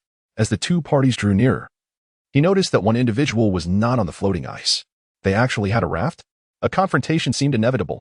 The opposing party had evidently spotted Chun Imo as well, with one person gesturing and waving a spear in this direction. Chun Imo approached the edge of the floating ice, bracing himself for the encounter. He would not allow them to seize even a fraction of his supplies. Soon, the 2 parties were within 100 meters of each other. A gaunt figure on the raft frantically paddled, shouting towards Chun Imo as he rowed. Listen up over there. Hand over all your valuable supplies. We are pirates. Chun Imo scoffed. Are they truly pirates? However, given his current state, would he even have the strength to carry out a robbery by the time they reached the raft? Chapter 9. 3 holes. I have been pierced by you thrice. As the raft drew nearer, the emaciated figure on the opposite side uttered a startled exclamation. What the hell, boss? He wears a hat, gloves, and a mask. What? Snatch it away. Behind, a bald, corpulent man, impatient and eager, abandoned his raft and began to paddle towards this side. Chun Imo, hands behind his back, concealed his spiked meteor hammer, waiting for the 2 pirates to deliver themselves right into his grasp. You brat. Hand over the supplies, now. The bald man bellowed, one hand rowing the raft while the other gripped a spear tightly. Chun Imo, with a leisurely smile, warned them, should you dare to covet my supplies, you shall bear the consequences. In a brawl, a common man may be at a disadvantage, but with my meteor hammer swinging, it far surpasses the length of their spears by a considerable margin. What is there to fear? You insolent wretch, you are quite audacious. Second go? I shall skewer you with my spear. With a resounding bang, the raft collided with the old ice floe. Oh dear, how dare you ram into me? Chun Imo, let it sink. No, no, no. I am merely a raft. I am innocent. What the hell? Chun Imo was taken aback to find the opposing raft still communicating with the old ice floe. Chun Imo, quickly, overturn that raft. Chun Imo, no. Flip it over. No. Silence, all of you. Chun Imo, his head aching from the incessant noise of the 2, suddenly shouted, startling the lean man on the raft. I haven't even spoken yet. I care not whether you have spoken or not. Before the lean man could advance, Chun Imo swung his meteor hammer. What? You dare to strike? The lean man, agile as ever, leaped back to evade the meteor hammer, thrusting his spear towards Chun Mo's chest. Chun Mo made no attempt to evade. With a flick of his wrist, the iron chain ensnared the spear. The lean man, taken aback, tugged fiercely to withdraw it. Observing this, the bald man paddled furiously towards them, seeking to launch a surprise attack. In a critical moment, the old ice floe shouted desperately, "You little rascal. He aims to ambush you. I see it." Chun Mo remained steadfast, gripping the meteor hammer tightly, waiting for the bald man to approach, then suddenly swung. The meteor hammer released in an instant, causing the lean man to stagger, nearly toppling overboard. Chun Mo assisted him with a kick. With a loud splash, the lean man plunged into the water. "Help! Big brother! Quickly, pull me up." The bald man cast a glance his way. "Worthless. I'll deal with him first." "No. I'll freeze to death." The bald man disregarded him entirely, fervently paddling towards Chun Mo. With a resounding crash, the moment the raft collided with the ice floe, the bald man leaped up, spear in hand. "Oh my, how heavy." The old ice floe emitted a pained groan, but Chun Mo had no time to spare. The man seemed well practiced, and despite his bulk, he maneuvered the spear with surprising agility. Chun Mo swung his meteor hammer, yet the bald man ducked just in time. "Insolent wretch, hand over that meteor hammer." With a swift flick of his spear, the hammer became ensnared, and with a vigorous tug, the bald man nearly disarmed Chun Mo. Well, quite a formidable strength you possess. Do you dare to seize my supplies? You are finished." The bald, hefty man scoffed. "Is that really all you've got?" Suddenly, he felt the spear tighten. Chun Mo exerted his strength. The hefty man smirked, steady as a mountain, and yanked hard, flinging Chun Mo aside. Just as he reveled in his triumph, his expression shifted to one of alarm. "Oh no, wait, let me cool you down." In that fleeting moment, as Chun Mo was pulled away, he seized a small iron basin from the barbecue rack, filled with half-melted ice water, and poured it all over the bald man's head. A gust of cold wind swept through, causing the hefty man to shudder uncontrollably, draining him of strength in an instant. Seizing the opportunity, Chun Mo kicked out, and the hefty man stumbled and fell straight into the sea. "Ah, you scoundrel! Are you playing tricks on me? Old 2. Come help me. I can't swim." The bald man flailed, glancing back to see old 2 floating motionless on the water's surface, already frozen stiff in such a short time. In his despair, the hefty man's movements grew sluggish, and before he could draw his last breath, he was suddenly swallowed whole by a shark larger than a bus. Shortly thereafter, the thin man's body met the same fate. Chun Mo stared in shock at the vanishing figure of the shark, leaving behind only a small patch of blood. The shark was colossal. The ice floes needed to be larger. Ah, their supplies. The ice floes were still drifting closer, merely 10 meters away. Yet judging by their current trajectory, the 2 floes would likely drift apart by 5 or 6 meters. He needed to secure that ice floe and the supplies on it. Their ice floe measured only 4 by 6 meters. First, he would tie the 2 ice floes together with a rope before hauling them back. If the 2 floes could be joined, it would be ideal. He quickly wove together 2 long grass ropes from the grass clumps at hand, worried that one might snap under strain. Soon, he completed the task. Next, he searched for iron nails or similar items. A small piece of metal would suffice to craft some. He fashioned 4 nails. Once done, Chun Mo drove one nail into the edge of the old ice floe. Bang! Ouch! Chun Mo, are you trying to kill me? Just bear with it, and I'll fix it for you later. Is this something to merely endure? Chun Mo chose to ignore the complaints and continued to carefully hammer in the nails. Amidst the old ice floe's lamentations and curses, he successfully drove in 2 nails. Though one had been hammered too forcefully, causing the ice to crack, necessitating a renailing. Thus, the old ice floe bore 3 holes in total. Clearly, caution was imperative. Ugh, you little rascal, you still know? Chun Mo paid no heed to the old ice floe, swiftly tying the grass rope to the nails and giving it a tug. Ouch. Ancestor, that hurts. Just bear with it. Chun Mo faintly heard muffled laughter and glanced over to see 2 wooden rafts leaning nearby. They too seemed to revel in his misfortune. Shaking his head, Chun Mo dragged one of the rafts onto the ice floe, boarded the other raft, grasped the grass rope, and paddled toward the pirate's ice floe. At this moment, the 2 ice floes were nearing their closest distance, and it was imperative to hasten the process of securing the nails and tying the grass rope. He leaped onto the floating ice, cautiously driving in the nails. To his astonishment, the ice floe remained remarkably still. It seemed not everything was prone to vocalization. Perhaps this was for the best, as it spared him the cacophony. Chun Mo swiftly secured the nails and tied the grass rope, binding the 2 ice floes together. The rope gradually became taut, but did not snap. He exhaled in relief and then jumped back onto the wooden raft, paddling rapidly to return to the old ice floe. The old fellow emitted sounds akin to a toothache. Whimpering and groaning. Chun Mo had no desire to inflict harm, yet he found himself with no alternative. Just endure a little longer. It shall be over soon. Oh dear, I trust you as much as a ghost, you little rascal. Oh dear. Amidst the curses of the old ice floe, Chinemo gradually pulled the ice floe closer. At that moment, he finally had the leisure to thoroughly examine the supplies on the ice floe. A glance revealed that he was delighted. The bundles of grass were nearly complete. Chapter 10. When the ice block claims it as eggs upon the pirate's floating ice, there were over 20 bundles of grass and 2 completed grass mats. In addition, there were scattered other supplies. As for the fire pit atop, it was dismantled by Chinemo for materials. Now, to bind the 2 pieces of floating ice together, fresh water was required as an adhesive. Among the seized supplies, there was a small iron basin. By melting fragmented ice with 2 basins placed on the barbecue rack, efficiency was doubled. Organizing all the supplies, Chinemo prioritized the 2 wooden rafts. With the rafts, he could pursue the ice blocks while retrieving them, significantly increasing his yield. Just as this thought crossed his mind, a large mass of ice drifted closer. Chinemo leapt onto the raft, wielding both small paddles, swiftly approaching the ice. Run, run, run. Someone is chasing us. Help, help. Clearly, this batch of ice was uncooperative. But so what? This cluster of ice was small, totaling less than 20 pieces. There was no need for subtlety, he would retrieve them all. Approaching the ice, Chinemo placed the small paddle aside, and the fishing net swiftly ensnared a piece of ice. With a loud thud, the ice landed on the raft, causing it to rock violently. A new dilemma emerged. The raft was too small, barely 2 square meters. Incapable of accommodating so many ice blocks, and the weight posed a risk of sinking. Why was the raft constructed so diminutively? Helpless, Chinemo paddled back after retrieving 7 or 8 blocks. The remaining pieces would eventually drift closer, ready for collection on the floating ice. Just as he transferred the ice blocks onto the floating ice, another cluster approached from the sea. Chinemo continued his retrieval, with loud thuds as ice blocks landed on the raft.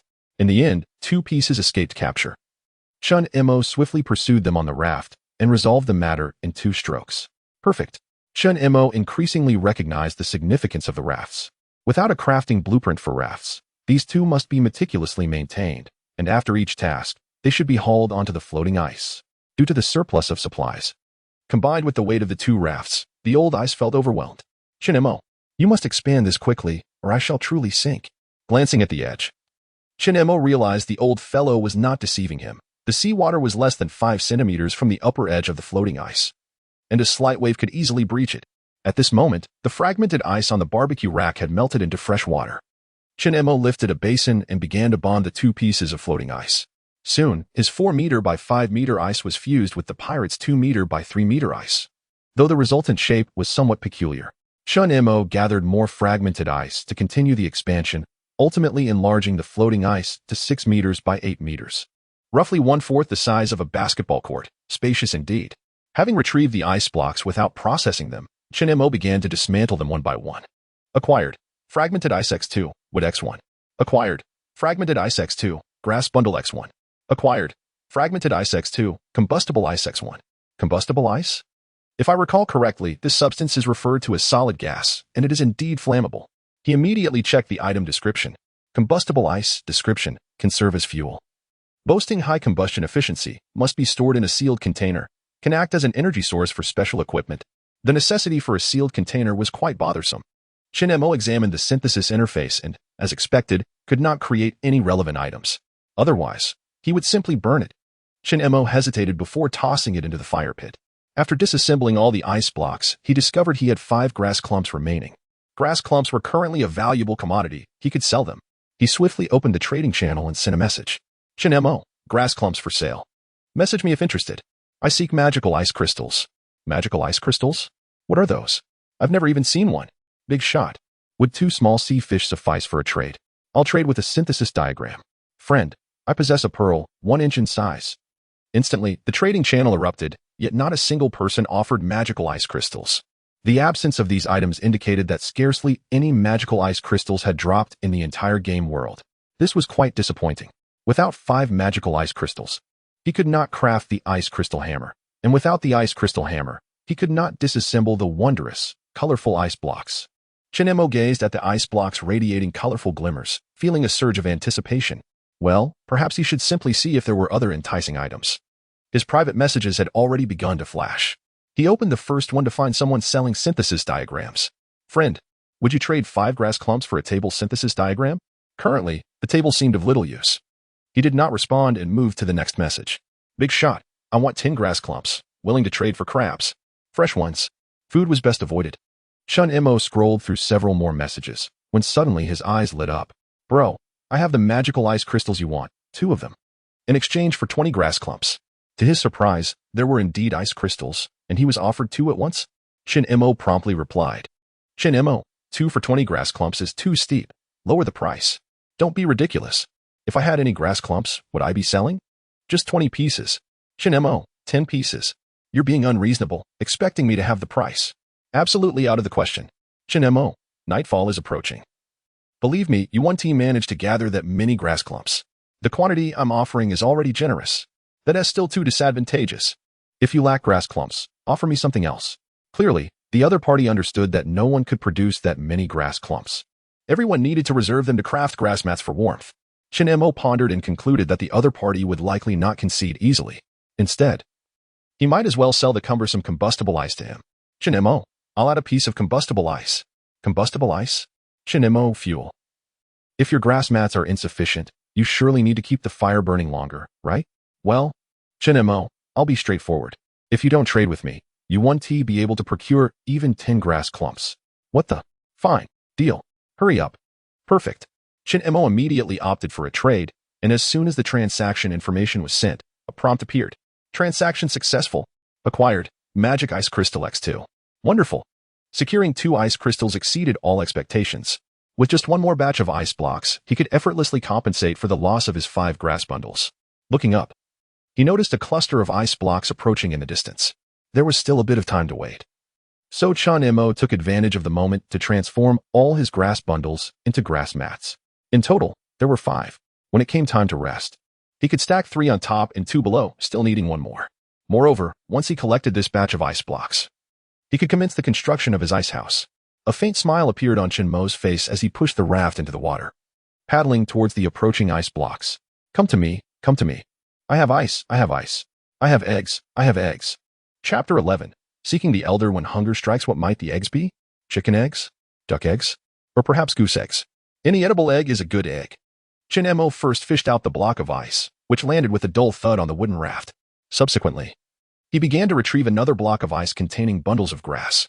After a thorough search, he managed to acquire 7 or 8 blocks filled with grass, along with an additional 7 or 8 blocks containing wood, which would serve as fuel for the fire. Upon glancing back, he realized the raft had reached its capacity and could hold no more. Chin Mo paddled the raft back, drawing close to the floating ice, and employed a fishing net to scoop up several nearby blocks. At that moment, the other blocks of ice had drifted too far away. Even if he rowed after them, he might not catch up. The critical concern was that if he strayed too far from the floating ice, he might be unable to return, leading to an awkward predicament. Chin Mo began to unload the blocks of ice from the raft, dismantling them one by one.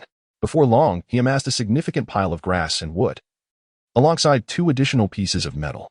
Only 1 block of ice remained. Peering through the ice, he attempted to discern what lay within the block housing the eggs, but the contents remained unclear. Regardless, he decided to dismantle it and see what emerged. No matter the type of egg, he would roast it and consume it.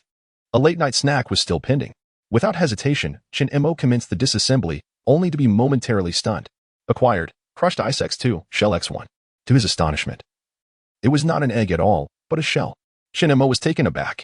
It seemed that the block of ice was not calling out for eggs, but rather for shells. In an instant, Chun Mo's emotions became quite complex. Shells held tremendous power. Yet the pressing question remained, how could he possibly launch one? First, he would require a cannon.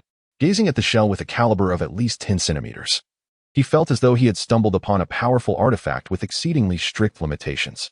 It was akin to the protagonist in a cultivation novel who discovers a unique spell but must attain the pinnacle of the golden core stage to practice it. Yet, the protagonist had yet to reach the chi condensation phase. Here he was, living in a primitive society, wielding a shell for the sake of boasting? Well, perhaps it could truly serve that purpose. As he glanced at the dimming sky, Chin Mo set the shell aside, deciding it was more practical to focus on crafting the grass mat and ice house. He warmed his hands by the fire for a moment before beginning to assemble the grass mats. Within 2 minutes, he had gathered 6 grass mats.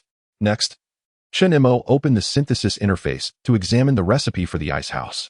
Ice house, crushed ice, 100-100. Fresh water, 2-4. He was still short of 2 units of fresh water. Suddenly, he recognized a significant issue. He lacked a water storage facility. The small iron basin could only hold 1 unit of fresh water, but when synthesizing an item, all materials needed to be gathered at once. He could not add 2 units of fresh water, then return later for the other 2. Consequently, he had to explore the synthesis chart to see if larger containers existed. After a brief search, he discovered 2 water storage items. Wooden water bucket, wood 6.6, description, can hold 5 units of liquid. Metal barrel, metal 610. Iron wire, 01. Description, capable of holding 10 units of liquid, can temporarily serve as a helmet if necessary. Without hesitation, Shin-Imo opted to craft the metal barrel, not primarily for its potential as a helmet, but because the remaining wood would serve as fuel during the night. Although metal is more valuable than wood, it could easily be traded for grass bundles this evening. Surely, there are players still lacking the requisite grass bundles. Shin-Imo resolved to place a trade in the trading channel. Grass bundle X2 for metal X5. In less than a second, the transaction was successful. Indeed, players were willing to pay any price to acquire grass bundles. Using 1 portion of metal, Shin-Imo crafted iron wire, and soon after, a metal barrel materialized before him. He poured the 2 portions of purified water, which had melted on the barbecue grill, into the barrel, then placed 2 portions of crushed ice into 2 small iron bowls, allowing them to slowly melt. While awaiting the purified water, Shin-Imo utilized the last vestiges of twilight to gather all the resources from the floating ice to its center, preventing them from falling into the sea. He had amassed a considerable amount of resources, although most were merely crushed ice, and the remaining would likely burn out by morning. He still felt impoverished. Chun-Mo silently nodded to himself, realizing he needed to work harder. Even salvaging an extra piece or 2 of ice could accumulate into a significant fortune. It would be ideal to retrieve a wondrous, iridescent ice block. Gazing at the glaring ice block, Shin-Imo suddenly recalled a serious concern. This object was far too bright. Leaving it outside the ice house at night would easily attract monsters and nearby pirates. After constructing the ice house, it would be imperative to relocate it indoors for safety. As night fell, the temperature continued to drop. Shin-Imo huddled closer to the campfire, positioning the metal barrel nearby to prevent the purified water from freezing again. After a considerable wait, the other 2 portions of purified water finally melted. It was time to get to work. He selected the location of the campfire and barbecue grill to synthesize the ice house, intending to construct both directly within the ice house. The synthesis interface opened. Ice house, crushed ice, 100-100, purified water, 4-4. All materials were in place. Synthesize. As Chun-Imo confirmed the synthesis, 100 blocks of crushed ice and the purified water vanished in an instant. Simultaneously, a circular arch-shaped structure began to automatically form at its designated location, composed of a ring of ice blocks. In less than 5 minutes, the ice house was complete. The ice house stood low, nearly 2 meters high, with a small archway facing Shin-Imo, standing at only 1.5 meters tall. Shin-Imo bent down to enter the crystalline ice house, discovering that apart from its height, which made standing upright impossible, it had no other drawbacks. Within, it effectively blocked the wind, allowing only a slight chill to seep through the archway. The campfire and barbecue grill were positioned in the center of the ice house, and the icy surface reflected the firelight, creating a bright ambience. However, this structure offered no concealment at night, for the flickering light can indeed seep through the ice house. Very well, we shall address this matter at a later time. Shin-Imo was not inclined to venture out into the frigid air. Although the ice house could hardly be deemed warm, it was at least more tolerable than the biting cold outside. After relocating the grass mats and the wondrously vibrant ice blocks inside, Shin-Imo could finally afford himself a moment of respite. Sitting atop 3 layers of grass mats, he draped himself with an additional 3 for comfort. It seemed to provide a modicum of warmth. Yet, another pressing issue arose. The gurgling of his stomach betrayed his hunger. The shrimp soup was insufficient to stave off his appetite. What to do? Shin-Imo smacked his lips, his gaze falling upon the old floe beneath him. Old floe? What do you want from me? Help me scout the vicinity for anything edible. It's pitch dark outside. Where am I supposed to look? The sea is an abyss of darkness. Not cooperating, are we? Very well. Shin-Imo tossed a piece of wood into the fire. Hey. Let us not be hasty. Chapter 12. Midnight. The cruise ship. The phantom vessel under the oppressive might of Shin-Imo. The ancient floe began to murmur like a toothache. The front lay shrouded in darkness. Nothing to behold. The left was equally obscured by shadow. Nothing there. The right. Well, if there's nothing, no need to mention it. Such trivialities. Shin-Imo grasped a spear and jabbed it at the old floe. After a piercing scream, the old floe fell silent. The world returned to tranquility, with only the occasional crackle of the burning firewood breaking the stillness. Wrapped in a grass mat, Shin-Imo ventured out to collect 2 shards of ice. placing them in a small iron basin to roast over the grill. With no food available, sipping hot water would suffice. He glanced at the archway of the ice house, feeling the chill seeping through, and pondered for a moment before braving the biting sea wind to drag the raft to the entrance, propping it up as a windbreak. Indeed, the ice house felt a tad warmer than before. Just as he settled down, he suddenly heard the old Floe exclaim urgently, "Squid! Where?" To the left. Chin Mo seized the fishing net, pushed aside the raft blocking the entrance, and dashed to the left edge of the floe, but the surrounding darkness enveloped him. Nothing was visible. "Tell me where to cast the net." "A bit further back." "Yes, right there." "It stuck to me." Chin Mo repositioned himself accordingly, forcefully pulling the net up against the edge of the floe. He sensed something tumble into the net and hurriedly made his way back to the ice house.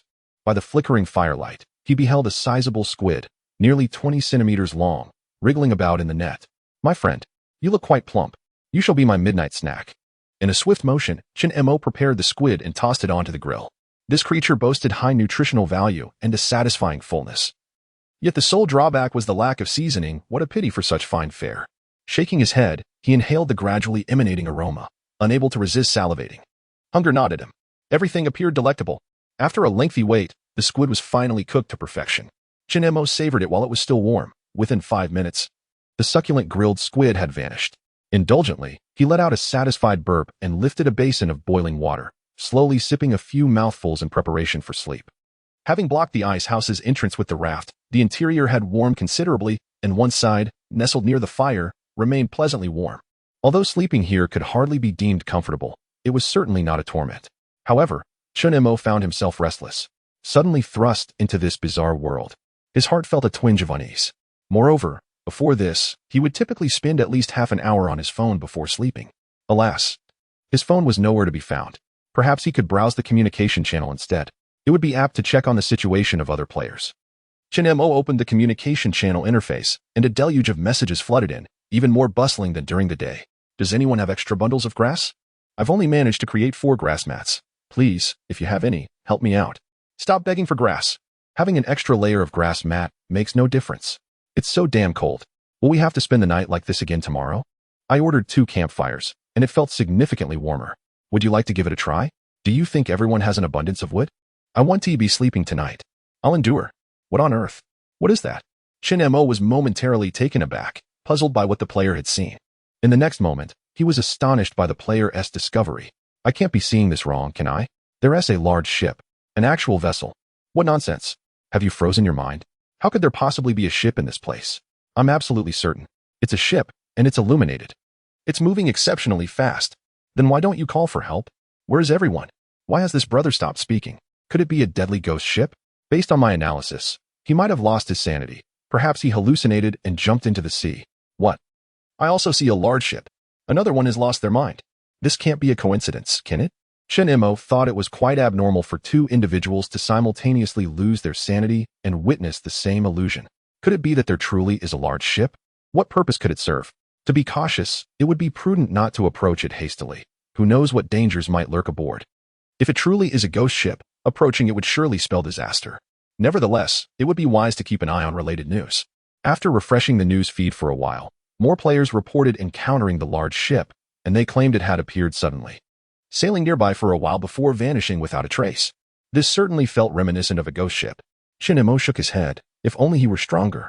He could consider approaching the ship to investigate, for it undoubtedly held a wealth of resources. If he could seize the vessel, that would be even better. After refreshing the news feed again, no other players mentioned encountering the large ship. Feeling somewhat fatigued, Chin Mo decided to close the communication channel and cast a hopeful glance at the colorful glowing ice block, comfortably closing his eyes. Tomorrow, he would delve into the magical ice crystal. Time for sleep. Good night, old ice floe. The old ice floe ignored him. He shook his head and fell asleep. A few hours later, Chin Mo was awakened by a thunderous snoring. Who could it be? Snore, snore, snore, snore, snore. Old ice floe. This fellow can snore too? Chin Mo, feeling helpless, contemplated not disturbing the old man's slumber. He drowsily stretched and glanced at the campfire, which was about to extinguish, momentarily taken aback. The campfire didn't wake me up to add more wood? Suddenly, the flames flickered, followed by a startling exclamation. What the heck? I nearly dozed off. Chin Mo, quickly add wood. I can't hold on any longer. Chin Mo shrugged, calmly inserting a piece of wood, but in the next moment, old ice floe let out a piercing scream. Ah, Who is it? Taking advantage of my slumber to launch a sneak attack. Shun Imo found himself at a loss, as the two individuals were truly incompatible, like water and fire. Nevertheless, he decided to treat their cacophonous bickering as mere background noise to alleviate the desolation. He resolved to venture outside, pushing aside the wooden raft that blocked the door, and was immediately greeted by a gust of frigid wind. Wrapping his cotton coat tighter around him, Shun Imo bent down and stepped out, noticing that dawn was just beginning to break. In the distance, he could faintly make out a cluster of ice blocks floating. Yet they were too far to reach in a timely manner. Returning to the ice house, he deemed it unnecessary to brave the cold without any supplies. He casually brought back 2 chunks of ice, poured the remaining hot water from the small iron basin into a metal bucket, and continued to boil more water. With breakfast still not in sight, he at least needed ample water to sustain himself. As he warmed himself by the fire, he opened the communication channel and sent out a message. Shun Imo, seeking to purchase magical ice crystals. Please DM me if you possess any. Just as he sent the message, the private message alert began to flash. Could there be a promising lead? Chapter 13. In light of this, Shun Imo was left speechless. He had assumed that this individual had come to engage in a trade, yet instead, he inquired about the nature of the magical ice crystal. How utterly tedious. With no hesitation, he dismissed the dialog box. Almost immediately, a private message notification flashed again. Upon opening it, he found it was the same person. Brother Zhaoyi? I do not possess a magical ice crystal, but I have something of greater value. Are you interested? Speak plainly. Shun Imo replied. How about a shell? A shell? Shun Imo was astonished. How could someone else have acquired ammunition? Nevertheless, it was evident that the other party faced the same predicament. No shells. This was rather fortunate. Although the shells were currently unusable, they would undoubtedly hold value in the future. The other party must also recognize the significance of shells for future endeavors. Their willingness to sell indicated a severe lack of survival resources. It was an opportunity to acquire them at a low cost. What do you want in exchange? Shun Imo asked. 3 units of metal, 5 bundles of grass, and 3 days' worth of food. How audacious. Shun Imo retorted. Brother, this is a shell, a weapon of war. Brother, what you seek is food. And for 3 days at that. Regardless, it cannot go any lower. I can offer you a maximum of 1 day's food along with those materials. Otherwise, it's off the table. What a joke. Who possesses such an abundance of food to barter with him? He hadn't even secured his own breakfast yet. Shun Imo closed the private message. Next, he perused several other messages sent by others, yet none included the magical ice crystal. He would first need to acquire the shell. Shun Imo glanced at the old ice floe beneath him. It was time to put it to work. Old ice floe, assist me in locating food nearby. The old ice floe grumbled a few words of protest, yet ultimately acquiesced. Meanwhile, Shun Imo nestled closer to the fire, warming himself while sipping from a small iron basin of boiling water, preparing for the tasks ahead. Suddenly, the old ice floe let out a startled cry. Oh no! The squid's mother has come to take revenge on you. Shun Imo, jump down and save yourself. What nonsense! Are you speaking in human language? Jumping down would be akin to throwing myself into a net. Regardless, you are in serious trouble this time.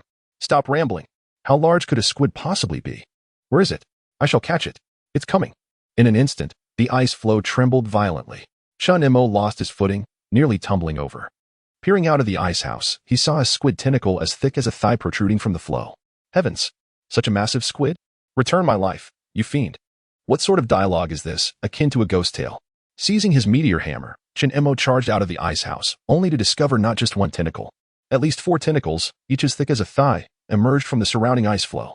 Return my son's life to me. Return my son's life to me. A tentacle descended with a mighty crash, leaving Shun Imo dazed and disoriented, while old floating ice wailed in despair. Oh, ancestors! Please, jump down. The old man lamented. I cannot endure such torment. Upon hearing old floating ice's desperate words, Shun Imo was incensed. You had better pray for my survival. Otherwise, I assure you, we shall both meet our doom together. With a resounding thud, another squid tentacle lashed out, shattering a large portion of the floating ice. This is intolerable, Shun Imo thought, his hard-earned creation reduced to fragments by a single blow. He rushed forward, ensnaring 1 tentacle with his meteor hammer, pulling with all his might. However, the squid's strength was overwhelming, and despite his efforts, he could not gain ground, especially as the icy surface was slippery beneath him. Suddenly, old floating ice shouted, "Watch out behind you." Shun Imo turned just in time to see a tentacle curling around, poised to ensnare him. Are you attempting a sneak attack? He bent low, narrowly evading the strike, and with all his strength, he tugged the squid's tentacle towards the ice house. Several other tentacles slithered in after him, and with a fierce pull, He propelled himself deep into the ice house. With a sizzling sound, a tentacle inadvertently brushed against the fire pit, recoiling in pain. Realizing the creature feared fire, Shin-Emo devised a plan. I shall roast you alive. He gripped the ensnared squid tentacle tightly, forcing it towards the grill. The tentacle suddenly contracted fiercely. Yet Shin-Emo held fast. You seek to trouble me, do you? I am at my wit's end. He pressed the squid tentacle against the grill, eliciting a horrifying shriek from the depths of the sea. Ah, my tentacle. It burns. Shin-Emo smirked coldly. Burning is precisely what I intend. How could grilled squid not sear? He maintained his grip, watching as the tentacle transitioned from raw to cooked. The colossal squid cried out in agony, yanking back with such force that it nearly overturned the grill, causing the entire floating ice to sway perilously. Shin-Emo was resolute. If you wish to kill me, then I shall prepare you for a feast. He pulled back vigorously, the scorching wire mesh of the grill making contact with the uncooked tentacle. He lamented his lack of additional hands, wishing he could roast all the tentacles at once. Each could provide several meals. Suddenly, a tremendous crash echoed from the ocean surface as a tentacle thrashed about, colliding with him. Initially, Shin-Emo feared a lethal counterattack, but upon closer inspection, he realized it was the very tentacle he had been grilling that had severed itself and was fleeing. What? It dares to escape? From the depths arose a mournful wail. I shall return. If you have the gall, come back for a full roast. Shin-Emo thought, his worries about breakfast dissipating. He retrieved the half-cooked squid tentacle, attempting to dissect it, and in an instant, procured 10 portions of squid meat. Each portion was practically a meal. He placed 2 pieces back on the grill to continue cooking while he dashed outside to salvage the supplies that had fallen into the sea. At this moment, a cluster of ice floated over from a distance. I have crabs. I have crabs. I have wood. I have wood. I have pollutants. I have pollutants. Pollutants? Stand aside. Suddenly, Shin-Emo realized something significant. As long as the pollutants within the ice did not decompose, they would pose no harm to him. Given that, why not retrieve this block of ice containing pollutants? If he encountered any colossal monstrous being, he could simply toss it into its maw. There could be no better idea: biochemical weaponry. Shin-Emo skillfully used a fishing net to haul it up and placed it in a conspicuous spot to avoid any accidental decomposition of the pollutants. Shortly thereafter, he collected several more ice blocks, along with supplies previously drawn to the surface by the squid's tentacles. Ultimately, he selected a large block of ice, firmly secured it with his net, and dragged it back. Just as he was about to decompose them one by one, the bonfire erupted in a furious shout. The fire's out. The fire's out. Can you still roast your squid? Chapter 14. You must be able to climb the iceberg. Shin-Emo, still famished, hurriedly stoked the dying fire, throwing in more wood. With a resounding whoosh, the flames surged to life. Just as he was about to venture out to break down the ice blocks, he suddenly sensed something amiss. Why was the old iceberg silent? He stamped his foot and queried, Hey, old iceberg, have you perished? Perished? Damn it. I'm not whole anymore. Missing a full 3/40ths. ISNT that just 3 square icebergs? I'll fix you up once I'm done. By the way, thanks for warning me about the danger. I'm dead. Shin-Emo was at a loss for words.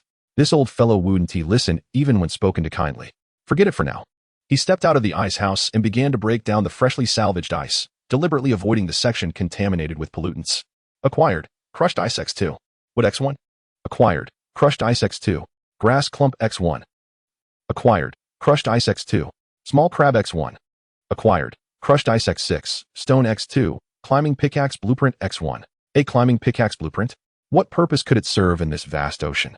Could it be players might encounter icebergs? Surely. There must be abundant resources atop those icebergs. Let us see what materials are required. Climbing pickaxe. Metal. 2-2. Iron nail. 0-1. Wood. 1-1. Description. Designed for climbing, particularly suitable for steep cliffs. This is quite easy to fabricate. However, without a blueprint, scaling a steep iceberg would indeed be impossible. With ample materials at hand, Shin-Emo promptly crafted a climbing pickaxe. It resembled a pickaxe, with a pointed head that should prove quite useful. A fragrant aroma of grilled squid wafted from the ice house. Having toiled all morning, Shin-Emo was ravenous. He brought the climbing pickaxe inside and indulged in a squid tentacle as thick as his arm. The meat was firm and delectable. The only downside was the lack of salt and chili powder. Perhaps he could extract salt from seawater and consider drying some out. A large chunk of grilled squid tentacles swiftly vanished into Chun-Mo's belly, and he contentedly belched, only to notice the private message notification flashing. Had Zhaoyi come to a realization? As he opened the message, it indeed was from him. Zhaoyi, brother, I'm sending this message to inform you. I'm no longer selling the cannonballs. What is going on? Had this fellow found a buyer willing to pay more? Unlikely. Chin Mo, are you being ridiculous? If you're not selling, then just get lost. Zhao Yi, brother. You're not trying to con me, are you? Truth be told, I've come across a massive iceberg, and I'm about to strike it rich. Chin Mo, wait a moment. Did you say iceberg? Zhao Yi, envious. Aren't you? Chin Mo chuckled. Had this fellow not realized that one needed a climbing pickaxe to ascend an iceberg? Chin Mo, brother. I must admit I'm a bit envious. Can you describe what that iceberg looks like? The other party has entered the show-off mode. Zhao Yi, have you ever seen it? An iceberg dozens of meters high, floating in the sea like an island, with a treasure chest atop it. Once I approach, everything inside the chest will belong to me. Chin Mo, ahem? Is the path up the iceberg easy to traverse? Zhao Yi. Chin Mo, don't you think climbing it barehanded would result in a rather disastrous fall? Zhao Yi, what on earth are you trying to say? Chin Mo, don't you think you need a reliable climbing pick? Zhao Yi, damn. Chin Mo, as luck would have it, I happen to have a climbing pick for sale, at a bargain price. Just 1 bullet and 10 pieces of wood will secure it. Zhao Yi, you've got to be kidding me? Chin Mo, think it over, or you could try climbing it barehanded. Farewell. Chin Mo closed the private message, ignoring him. Wanna mock me? Not a chance. Chin Mo was confident that this fellow would most likely be unable to procure a climbing pick, as players likely did not yet possess the corresponding crafting blueprint. In that case, he would have to resort to trading with himself. Soon, Chin Mo realized he had underestimated the situation. Initially intending to open the communication channel to see how others were faring, he unexpectedly discovered several individuals seeking to purchase climbing picks. Who has a climbing pick? Offering a high price for one. Damn it. You can't climb the iceberg barehanded. Who has a climbing pick? Message me. Has everyone encountered an iceberg? Only a few have come across an iceberg. But they seem unable to ascend. I guess no one has a climbing pick. Otherwise, they would surely take advantage of the situation. Indeed, they would certainly seize the opportunity. Hadn't he just overlooked the messages in the communication channel? Without hesitation, he immediately sent a message. Chin Mo, selling a climbing pick. Only accepting rare materials for trade. If interested, message me quickly. Zhao Yi, what the hell? Finally, someone is selling a climbing pick. Zhao Yi, damn it. How is it you again? Zhao Yi, am I? Am I truly unable to circumvent you? Chin Mo, it's up to you whether we trade or not. In an instant, Chin Mo's private messages lit up. The very first one was from Zhao Yi. Zhao Yi, brother, please sell me a climbing pick. Can we agree on the price you mentioned? Now he is softening up? What was he thinking while showing off? Chin Mo, add 10 units of metal. Zhao Yi, what? That is too steep. Where am I supposed to find that much metal? Chin Mo, you can either go salvage for it or trade. That is not my concern. In any case, that is the price. I am indeed the unscrupulous merchant in your mind. Zhao Yi, brother, please don't. Chin Mo, the resource-rich great iceberg beckons to you. Don't keep it waiting too long. Zhao Yi, hey, brother, I beg you, make it cheaper. Zhao Yi, say something, brother. Zhao Yi, I'll buy. Chin Mo chuckled. That was exactly what he was waiting for. He promptly sent the trade request, and no matter how reluctant Zhao Yi might be, he had no choice but to comply. The next moment, a trade success notification popped up. Trade successful. Acquired. Wood X10, metal X10, shell X1. Quite ample, isn't it? Such materials were surprisingly procured all at once. Perhaps the scarcity of resources has diminished. Chin Mo nodded in agreement, harboring no sympathy for such individuals. Closing the chat window, he swiftly opened another private message. Would it be possible to trade 5 units of metal, 5 units of plastic, and 5 units of wood? Chin Mo, deal. Please wait a minute while I create it. Thank you so much, my friend. I shall await your response. Chin Mo accessed the synthesis interface and promptly crafted a second climbing pickaxe, completing the transaction. Acquired. Metal X5, plastic X5, wood X5. As Chin Mo manufactured the next climbing pickaxe, he perused other private messages. As long as there was profit to be made, he generally opted for trading. Refusing to hesitate, should another individual discover the synthesis blueprint for climbing pickaxes, his opportunity for profit would vanish. Suddenly, a voice of complaint emerged from behind. Belonging to old floating ice. There are too many items. Have a thought for my aging physique, would you? Chapter 15. The iceberg approaches. Chin Mo turned around to glance at the old floating ice, which was habitually exaggerated. Although there was a bit more ice than usual, it was not enough to submerge the floe. Ignoring the old ice's daily complaints, Chin Mo swiftly checked his private messages and soon completed several transactions. Remarkably, he even acquired a magical ice crystal. With just 2 more magical ice crystals, he could forge the ice crystal hammer, bringing him one step closer to shattering the wondrous, colorful ice blocks. As Chin Mo continued to craft climbing picks, he noticed an increasing number of players on the iceberg, leading to a rising demand for climbing picks. In less than 10 minutes, he sold 6 more picks. However, he soon realized that inquiries from other players had dwindled. Could it be that no one else had encountered the iceberg? Opening the communication channel revealed the issue. I have climbing picks available, requiring only 4 units of metal and 3 units of wood. I'm heading to the trading channel for goods. What? So cheap? Damn. I overpaid. Is it really just this little material? I got a deal. Off to climb the iceberg. Seeing this, Chinemo felt no anger. It was anticipated. Otherwise, he wouldn't have rushed to make deals, nor would he have deliberately competed to lower prices. He had also listed his trades at the same price, subtly creating a commercial diversion. Satisfied with this strategy, he continued synthesizing climbing picks, listing one for sale as soon as he crafted it, matching the competitors' prices. Before long, a flurry of transaction notifications flooded in. Transaction successful. Acquired. Metal X4, wood X3. Transaction successful. Acquired. Metal X4, wood X3. As long as buyers continued to purchase, Chinemo kept listing his picks. However, the transaction alerts suddenly decreased. Upon further inspection, he found other players beginning to undercut his business. Prices had plummeted to 4 units of metal and 2 units of wood. Approaching the limit, if a few more buyers came along, the profit margin would vanish entirely. Chinemo listed all the remaining climbing picks at the current price, ceasing production. With the final transactions completed, he amassed a substantial amount of materials. The old ice let out a mournful wail. Chinemo, do you value money over your life? I am sinking. Don't frighten me. Chinemo dismissed the warning, his gaze drawn to a distant speck on the horizon. Just as he pondered whether it might be a far-off iceberg, the campfire suddenly cried out in distress. Help! I'm going to die. I'm going to die. Taken aback, Chinemo realized the campfire was about to extinguish. He turned to grab a piece of wood to stoke the flames, but was abruptly halted. The entire surface of the floe was covered with a thin layer of seawater, and the area where his ice house stood had sunk so low that the water had seeped inside. The campfire crackled and hissed, emitting plumes of white smoke from being soaked. What the heck?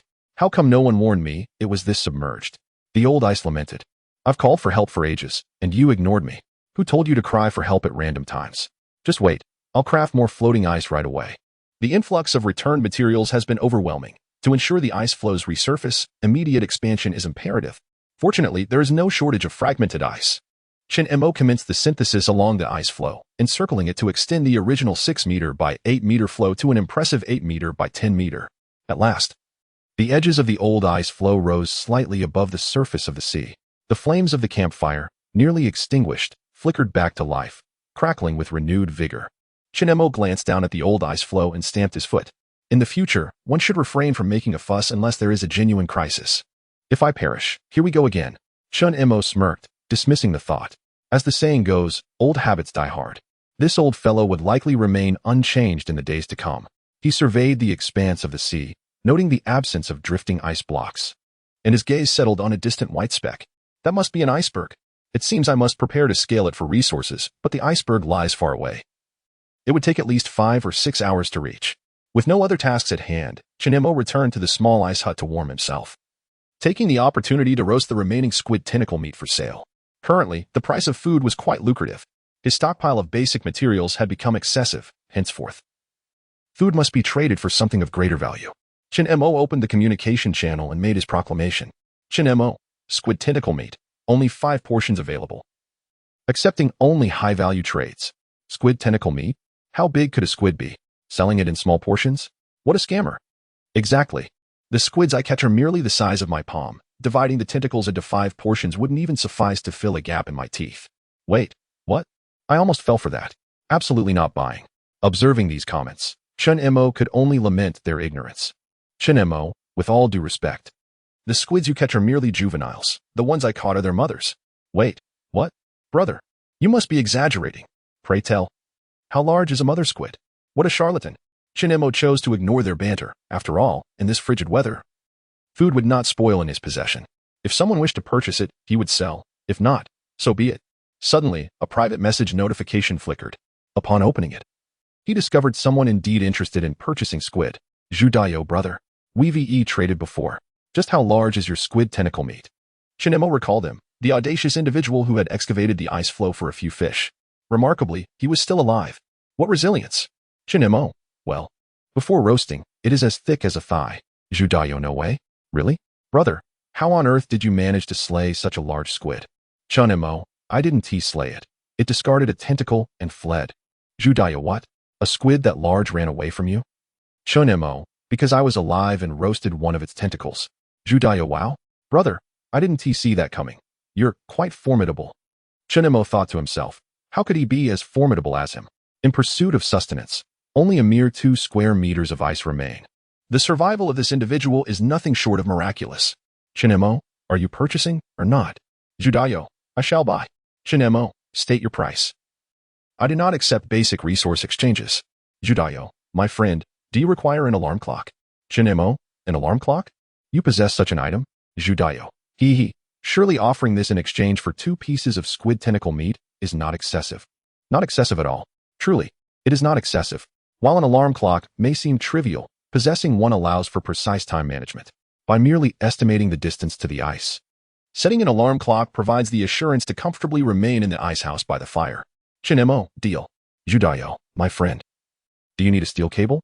Chunemo, you have steel cables? Chapter 16, Spirits. Though I lack steel cables, I possess a blueprint for their synthesis. Surely, exchanging 2 pieces of squid tentacle meat is not too much to ask, yet this seems unwise.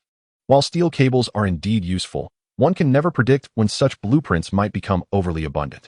1 piece. Very well, 1 piece it shall be. However, my friend, do you require a pair of floral underpants? Absolutely not. What about a sunshade? Where do you procure such oddities? Are you akin to Doryman?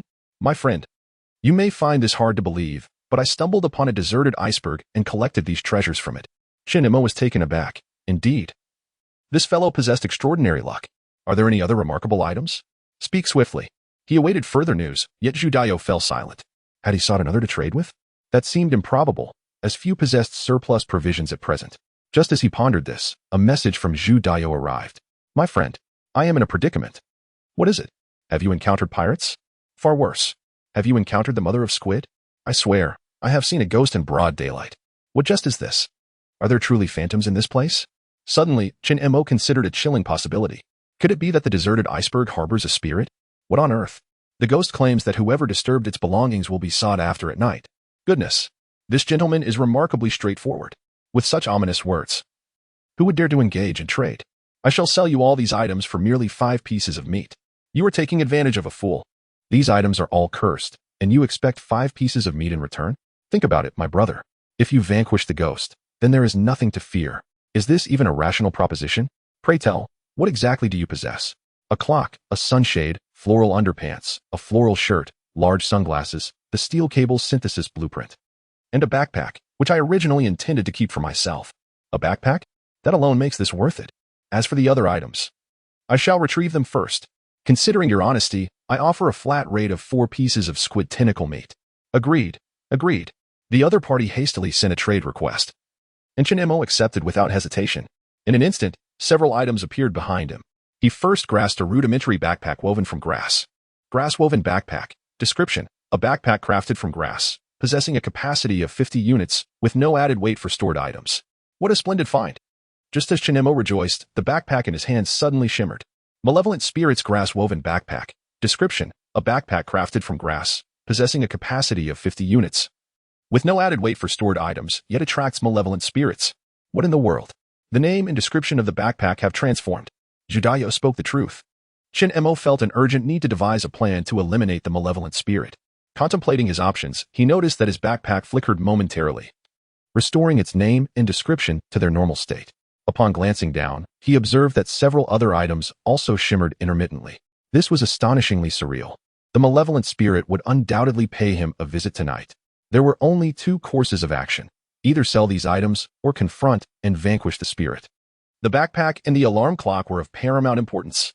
Therefore, the decision was made. He must slay the spirit. There was no room for negotiation.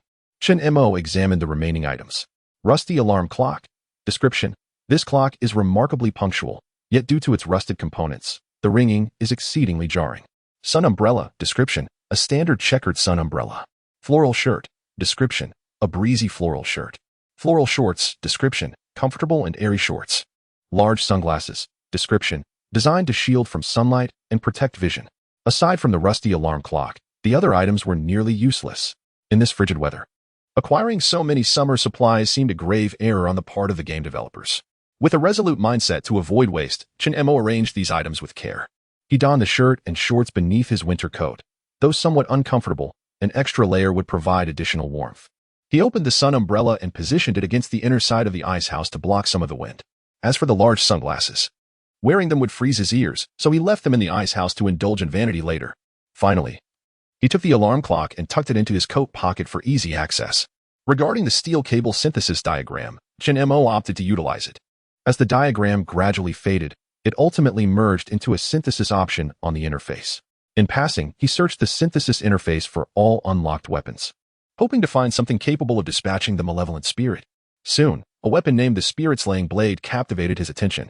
Moreover, he had sufficient materials to craft it immediately.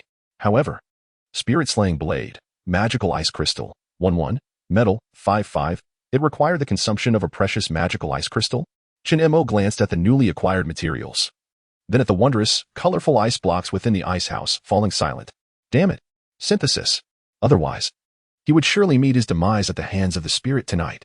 Chen Mo sacrificed one magical ice crystal, leaving him with 2. He needed 3 more to create the ice hammer. As the materials disappeared, he soon held a blade of considerable length in his hand. Embedded in the hilt was a gleaming magical ice crystal, and the entire blade radiated a unique aura. Description: Spirit-Slaying Blade, a melee weapon designed to slay spiritual beings. Also effective against non-spiritual entities, but one must be cautious not to accidentally shatter the creature. That resonated profoundly within him. Chen Mo smirked, only to be suddenly assailed by an icy gust of wind. As he turned around, a disheveled, indistinct figure stood ominously behind him. Before he could react, the old floating ice yelled out in horror. A ghost! Run!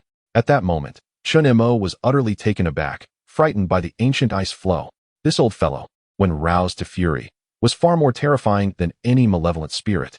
Even the fiercely imposing specter, upon hearing the anguished wails emanating from the ice beneath its feet, was startled into exclamation. A ghost! A ghost! What the devil? Aren't you a ghost yourself? Ah, I am indeed a ghost. Suddenly, the fearsome specter regained its composure. Yet upon glancing at the increasingly strange Chen Mo, it silently drifted away, vanishing into thin air. Is it really leaving just like that? Chen Mo glanced at the ghost-slaying blade in his hand, suddenly feeling that perhaps it was somewhat superfluous. Is this ghost even worthy of being called a malevolent spirit? Never mind. I shall address this later in the evening. It seems this wretched spirit has suffered a blow to its pride. Chen Mo looked down at the ancient ice floe beneath him, momentarily at a loss for words. To frighten a ghost into such a state was truly beyond the capabilities of an ordinary individual. Chapter 17, the MVP of the arena. With the malevolent spirit vanquished, Chen Mo began to contemplate the items to stow away in his backpack. Weapons were swiftly packed, followed by provisions. First, he secured the spiked meteor hammer and the demon-slaying blade, along with 2 captured spears, which could serve as javelins when thrown. Next came the essential materials: metal, glass, granite, and shells. Lastly, he stored the remaining food. Ah, yes. He also crammed in the contaminated ice blocks and the wondrous, colorful ice blocks. In such frigid weather, with the backpack lacking insulation, they would surely not melt. Once the supplies were arranged, the old ice floe seemed considerably lighter, and it even began to sing at the top of its lungs. Cough, cough. I love you, drifting alone in the ocean. I love your frozen visage.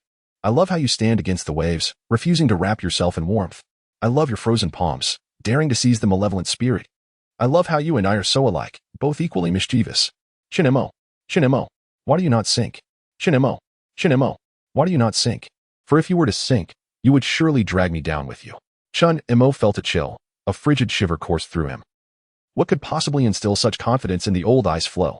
At long last, someone could no longer contain themselves. Shut up before him. A hazy silhouette materialized, the very malevolent spirit. It covered its ears, writhing in agony, glaring at the old ice floe while stomping its feet in frustration. Without hesitation, Chen Mo drew his blade and struck. The spirit stumbled unexpectedly, and with a swift motion, it was cleaved in twain. Shut up. With a resounding thud, the malevolent spirit dissipated into a cloud of black mist. Suddenly, a black gem fell from the air. Chen Mo leaned closer, astonished to find it was a reward for vanquishing the spirit. Malevolent spirit crystal. Description: defeating spiritual entities has a certain probability of yielding this item.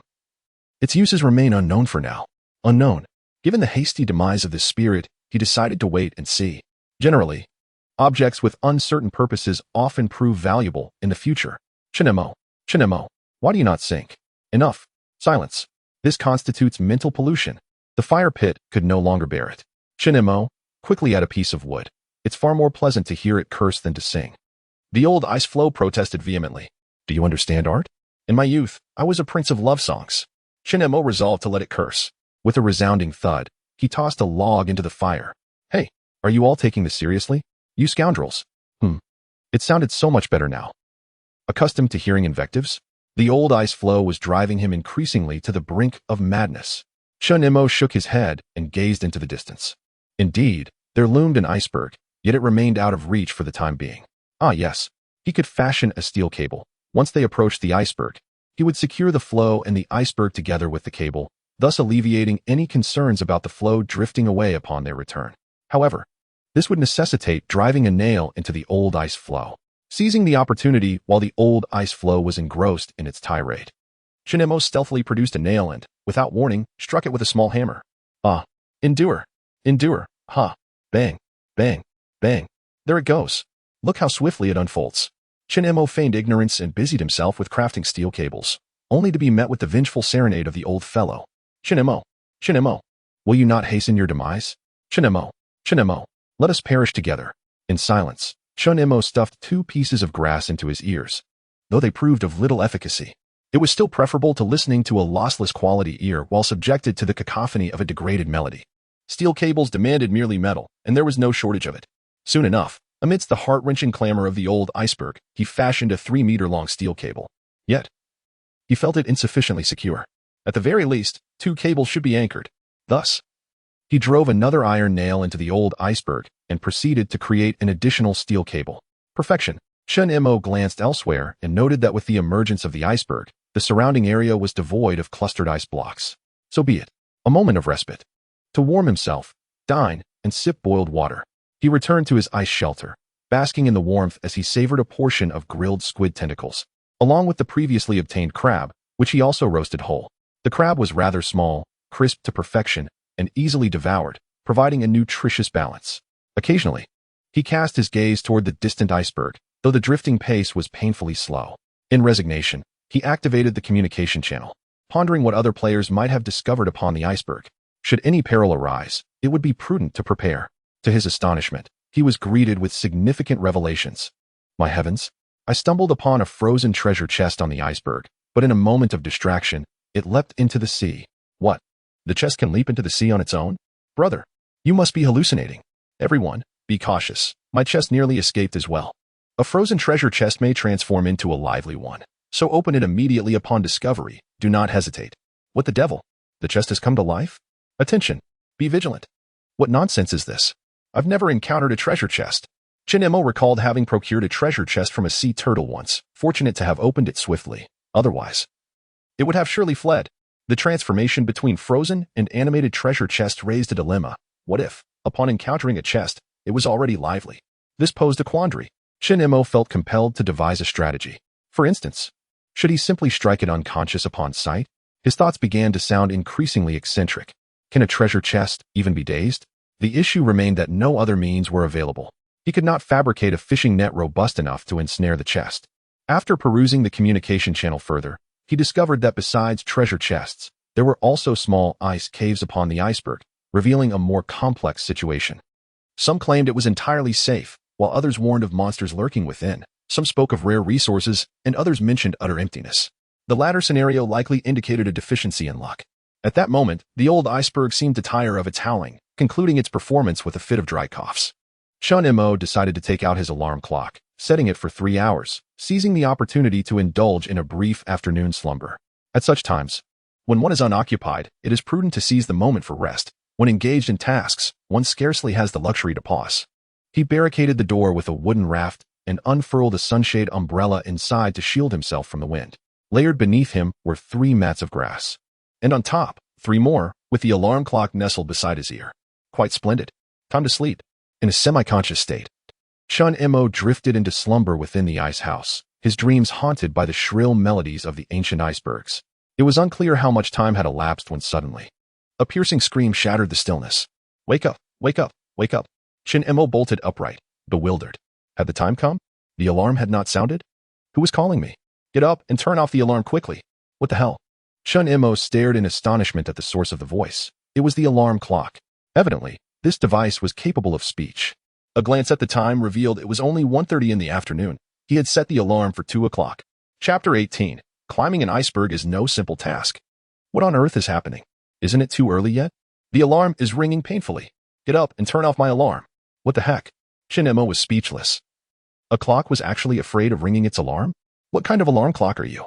Chun Imo swiftly picked up the clock and reset it to 1:32. The second hand was ticking, nearing 12. Tap. Ah, turn it off quickly. Tap. It's about to ring. Tap. No. Ringing incessantly. Ouch, ouch, ouch. Click. Chun Imo grabbed the alarm clock, silenced it, and heard a series of heavy breaths. Old Iceberg was chuckling. Do you realize how mischievous Chun Imo is now? Shut up. Alarm clock. Wake me up 5 minutes earlier from now on, and I promise to turn you off. Understood? My head hurts. Chun Imo pouted, caressing the clock bell, stashing it into his pocket, and gazing ahead. The iceberg was drawing closer. The pace was leisurely, so there was no need to worry about crashing into the old iceberg. The flow speed was quite considerate. As the distance to the iceberg diminished, Chun Imo discerned its full figure. The part protruding above the sea was hardly larger than a football field, steep and formidable, with 3 peaks atop it, the highest of which clearly held a large treasure chest. A frozen treasure chest? Chun Imo nodded, contemplating whether to knock it unconscious first or simply smash it open. Just as he was pondering, he suddenly heard a series of low snores. Is the old iceberg asleep? Quite possibly. After all, it had been quiet for a while. Chun Imo decided not to wake this fellow, lest it break into song. The iceberg approached ever closer, and after several minutes, with a soft thud, the floating ice gently collided with the iceberg. Chun Imo was taken aback. Not only did the old iceberg not awaken, but its snores grew increasingly louder. Never mind it. Time to climb. But first, he needed to drive a couple of spikes into the iceberg and secure a steel cable. Chun Imo picked up the iron spikes and hammer, aimed carefully, and struck the steep ice surface with force. Suddenly, a shriek echoed from ahead. Which fool is drilling into my head while I sleep? What the heck? The iceberg can talk? Chun Imo felt he was overreacting. Wasn't this quite normal? Thus, without a second thought, he delivered another blow to the iceberg that had scolded him. Bang! You rascal! Still drilling? Bang! The spikes were firmly embedded. One more. Bang! Bang! Bang! Chun Imo successfully hammered in 2 spikes and secured the steel cable before pausing. Meanwhile, he endured yet another round of foul language from the iceberg. Chun Imo considered himself a reasonable person, so he generously gave the iceberg a whack and began to reason with it. May I ask if you will allow me to climb you? This iceberg refuses any climbing. Have you not noticed how steep I am? What a character for a game prop. And indeed, it was challenging to climb, with an incline nearing 60 degrees, and in some places, almost vertical at 90 degrees. It wouldn't be easy to ascend even with an ice axe. Chun Imo appealed to both emotion and reason. First and foremost, climbing is indeed essential, and it must be done with this tool. Chun Imo waved the ice axe in his hand. Furthermore, should I fail to ascend in one attempt, I shall certainly make a second effort. Chun Imo retrieved 2 chunks of squid tentacle meat, indicating that he was well prepared for the endeavor. If all else fails, I shall fashion 2 more ice axes. He gestured towards the heaps of materials piled upon the floating ice behind him, signifying his ample resources. Thus, if my climbing proves troublesome, you will only incur more holes. Chun Imo scraped the hard surface of the iceberg with his ice axe as a form of intimidation. Moreover, you are essentially a gaming resource, created to be scaled by others. Chun Imo displayed a hint of sympathy, his gaze fixated on the treasure chest atop the mountain. The iceberg contemplated retreat, yet alas, it possessed neither feet nor fins.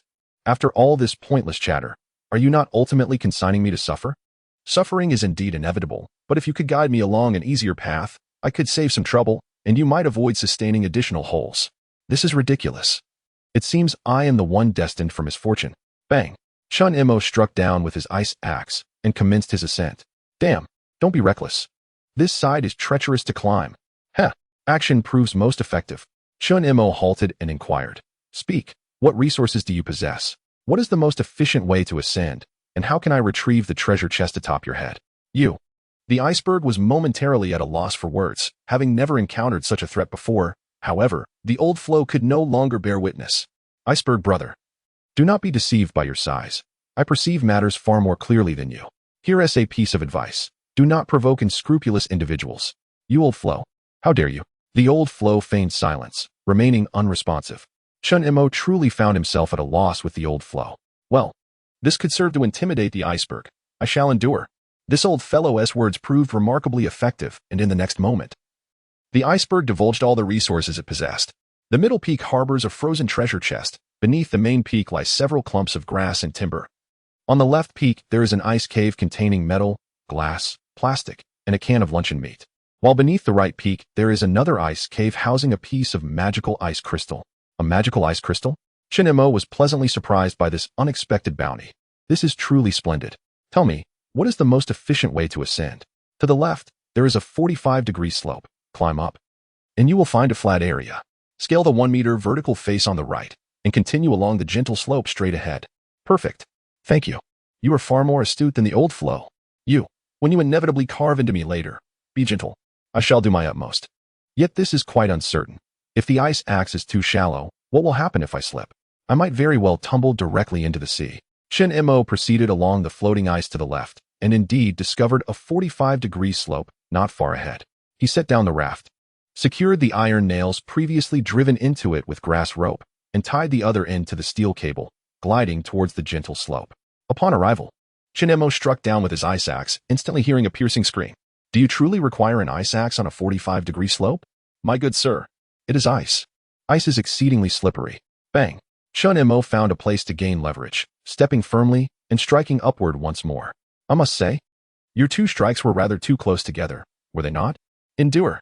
Just endure, and we shall pass. Shin-mo had no intention of making additional holes. The reality was that he could not gamble with his own life. A single extra hole in the glacier could very well lead him to be a meal for sharks. Bang. Oh dear. Bang. Hurry and ascend. Bang. I truly regret this. Why do you not fall and drown? I am conserving my energy. Do not curse me for my lack of virtue. Damn. Bang. That was the 6th attempt. One more, and I shall have ascended. What jest is this? Do you take me for Spider-Man? I require at least 3 more strikes. Bang. Shin-mo shook his head slightly. My apologies. It appears I did not strike deeply enough. I shall make another attempt. You, for heaven's sake. Chapter 19. The stubborn iron chest. Following the path indicated by the iceberg, Shin-mo swiftly ascended a 45-degree slope, where he indeed discovered a flat expanse ahead. Glancing to his right, he noticed a nearly vertical ice surface, approximately 1 meter high. Everything matched the descriptions of the iceberg perfectly. Although it was possible to scale it barehanded, for the sake of caution, Shin-mo decided to strike it once more. Bang! The iceberg emitted a dreadful cry. Shin-mo feigned ignorance and, with a vigorous thrust of his climbing axe, heaved himself over. This area was significantly easier to traverse. Beneath 3 towering ice peaks lay a smooth ice surface. Although it was slippery underfoot, with a measure of care, he could avoid plunging straight into the ocean. Scattered across the ground were several supplies, comprising a few pieces of wood and bundles of grass. Shin-mo hastily stuffed these provisions into his backpack and ventured into a small ice cave beneath the left ice peak. The cave was modest in size, with some supplies strewn about the floor. Without hesitation, he began to collect them. Acquired, metal X2. Acquired, glass X4. Acquired, plastic X3. Acquired, canned luncheon meat X1. Excellent. The food available was largely devoid of seasonings. In terms of flavor, the luncheon meat was undoubtedly more savory, having been seasoned. After stowing these supplies in his backpack, Shin-mo proceeded to the ice cave beneath the right ice peak, where he effortlessly obtained a magical ice crystal. With the iceberg's formidable cooperation, this task was rendered quite simple. Now only one item remained, the treasure chest. He glanced upward to see a large treasure chest perched motionless atop the central ice peak, likely frozen in place. Climbing up to retrieve it? What a laugh. The incline of the ice peak was far too steep, with an angle of 70 to 80 degrees extending for 30 to 40 meters. It was nearly impossible for an average person to ascend. Just as he pondered this dilemma, a familiar cry echoed through the air. Shrimp, shrimp, shrimp. Shin-mo looked up in surprise to find the little seabird he had encountered previously. Was it here to request food again? He observed the small bird, then shifted his gaze to the treasure chest resting atop the ice peak, and a smile crept across his face. Was it not here to assist him? The ice surface was so slippery. If only the bird could help him nudge the chest down directly. This plan was indeed feasible. He raised his hand to beckon the white seabird. Little bird, would you care for some squid? Baby squid? Come, come, come. Not baby squid, but squid mom. As he spoke, Shin-mo produced a piece of squid tentacle meat, frozen solid. So large? All for me? What does the boss want me to do? Indeed, such understanding. Money can persuade even the most obstinate, and fish can coax birds to push chests. Shin-mo certainly did not intend to shortchange the little creature. He tore off a small strip of squid tentacle meat, placing it on the ground. This serves as a down payment. Once you've helped me push that treasure chest down, this entire chunk shall be yours. The seabird swooped down eagerly, pecking at the meat strip before retreating a few steps. It took several bites, swallowing the strip whole, seemingly choking momentarily and shaking its head vigorously. Delicious. It wanted more. First, let us get to work, and I shall tear more meat for you. The boss is considerate. The boss is considerate. I shall get to work. I shall get to work. Chin-mo nodded in satisfaction, among all the creatures in this world capable of speech. This little seabird encountered by chance resonated most with his heart. As long as it was fed, it was willing to assist with any task. At this moment, it flapped its wings and took flight. It soared beside the treasure chest and gave one side a vigorous kick. The chest seemed to move slightly. So heavy, so heavy. It needs more meat, more meat. Definitely more meat. Chin-mo meticulously tore strips of squid, contemplating that once shredded, it appeared to be far more than before. Moreover, even this amount might be too much for the little creature to consume. If it truly devoured it all, Chin-mo would accept it, at worst. He could provide it with another pile of squid strips. The little seabird exerted itself, kicking with all its might while calling out, "Hey, hey, hey, hey, hey, hey, aha." Crack. A crisp sound echoed from the mountaintop, and the treasure chest slid a significant distance, seemingly on the verge of falling. Chin-mo set down the meat chunk, gripping his meteor hammer tightly. As soon as the chest descended, he would deliver a decisive blow. With another vigorous kick from the seabird, the chest slid down the icy peak, crashing onto the mountain with a loud thud. The mountain let out a pained cry, and the chest, as if suddenly awakened, began to bounce, attempting to leap into the sea. Still attempting to escape? Chin-mo made a swift decision, swinging the meteor hammer with precision, deforming the chest upon impact. What the? Help! They're attacking the treasure chest. As the chest bounced and cried out, Chin-mo followed up with another swing of his hammer. With a resounding crack, the chest flipped over, crashing headfirst into the ice. The mountain was furious. You two ought to take your fight to the sea. Chin-mo couldn't care less about the mountain's feelings. The chest had flipped over and was still trying to leap into the ocean. Its resilience was astonishing. Even after 2 strikes, it remained intact. Without hesitation, he swung his meteor hammer once more. The chest emitted a wretched cry as it was propelled back, clattering towards the opposite side. Truly resilient. Don't run. Don't hit. If you don't run, I want to hit. If you don't hit, I want to run. Despite the chest's protests during Chin-mo's brief pause, it continued to hop away. This was utterly intolerable. All he wished was to open the chest and retrieve its contents. Why was it fleeing? The little seabird in the sky watched the chaotic scene below, frantically squawking. Over there, over there. This way, this way. It wanted to climb up. It needed to climb up. It was smashing my squid. My squid. Be careful. It's slippery over there. Chin-mo never anticipated that having dealt with pirates, roasted squids, and vanquished specters, he would now struggle against a mere treasure chest. The fact that it was lively and sprightly was one thing, but its remarkable durability was another. Moreover, it seemed to taunt him, realizing that he could not defeat it. Come on then. I'll dodge. Oh, you can't kill me. With a hint of disdain, Chin-mo felt compelled to teach it a lesson. Aiming at the treasure chest, he swiftly swung his meteor hammer, and with a resounding clang, as the chest leapt into the air, it was forcefully struck down. Without hesitation, Chin-mo leapt up and sat squarely upon it, pinning the chest down. Yet, the creature's strength was formidable, and it continued to bounce upward with each moment. First things first, let us open it. Chin-mo opted to unlock the treasure chest. The lively metal chest adamantly refuses to be opened. What the? This was the first time Chin-mo encountered such a predicament. Very well. He had no choice but to force it open. Grasping 2 spears, he mounted the chest and began to jab vigorously with each weapon. Bang, bang, bang, bang, bang. The chest writhed in protest, emitting cries of distress, yet it remained obstinately shut. At last, after 20 relentless minutes of effort, the lid of the chest was punctured. My head is leaking? Bang, bang, bang, bang, bang. Chin-mo persisted in his assault. For a treasure chest so resistant to discipline, it deserved a thorough thrashing. At the very least, he aimed to create an opening large enough to reach inside. That was the crux of the matter. Chapter 20. A chatterbox of birds. 5 minutes later, the chest lid was punctured, creating a sufficiently large opening. Chin-mo reached inside and was instantly greeted with a flurry of notifications. Acquired. Plastic X2. Acquired. Metal X2. Acquired. Frozen Cola X1. Acquired. Cotton X2. Frozen cola is a rare find, but cotton is even more precious.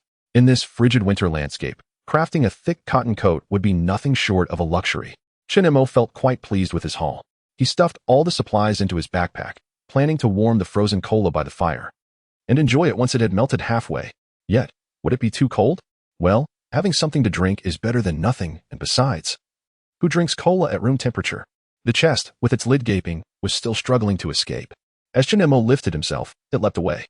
Just as it reached the edge of the ice mountain, it paused to threaten him. I've noted you. Just wait. My brothers will come for revenge. What the hell? You thieving bird. It was cut off mid-sentence as a small seabird kicked it off. Spinning in circles, the chest smashed against the ice, creating a cacophony, before plunging into the sea with a resounding splash. Well done. Shin did not expect the seabird to lend him a helping foot. He piled the shredded squid meat into a small heap, beckoning, "Come, let us eat." Indeed, there was significantly more than before. Ahem. Of course. The meat was still the same, merely torn apart to appear more abundant. Shin rubbed his hands together, watching the little seabird devour the meat hungrily. Recalling the last words of the chest, he was certain he hadn't misheard. It truly said its brothers would come for revenge. What the hell? An all-out revenge? Wouldn't the chest's relatives still be chests themselves? Shin hoped that the chest, with its gaping lid, would not go back on its word.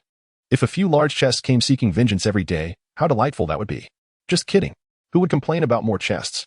He glanced at the little seabird, which had devoured several pieces but was clearly reaching its limit, yet it continued to stuff its beak with the shredded meat. After swallowing a few more strands, the seabird flapped its wings and took off. Save some for me. I must call my brothers, my eldest brother, second brother, third brother, fourth brother, fifth brother, seventh brother, eighth brother, ninth brother, and 10th brother to join in. So many brothers? It turns out, it was the 6th in line? Well then, go on. I'll save some for you all. From now on, I shall call you 6th. 6th, I am 6th. Leave some for 6th. 6th will return soon. Shin nodded. You go ahead. I'll leave the shredded meat here for you. I'm heading down the mountain. You can return to eat later.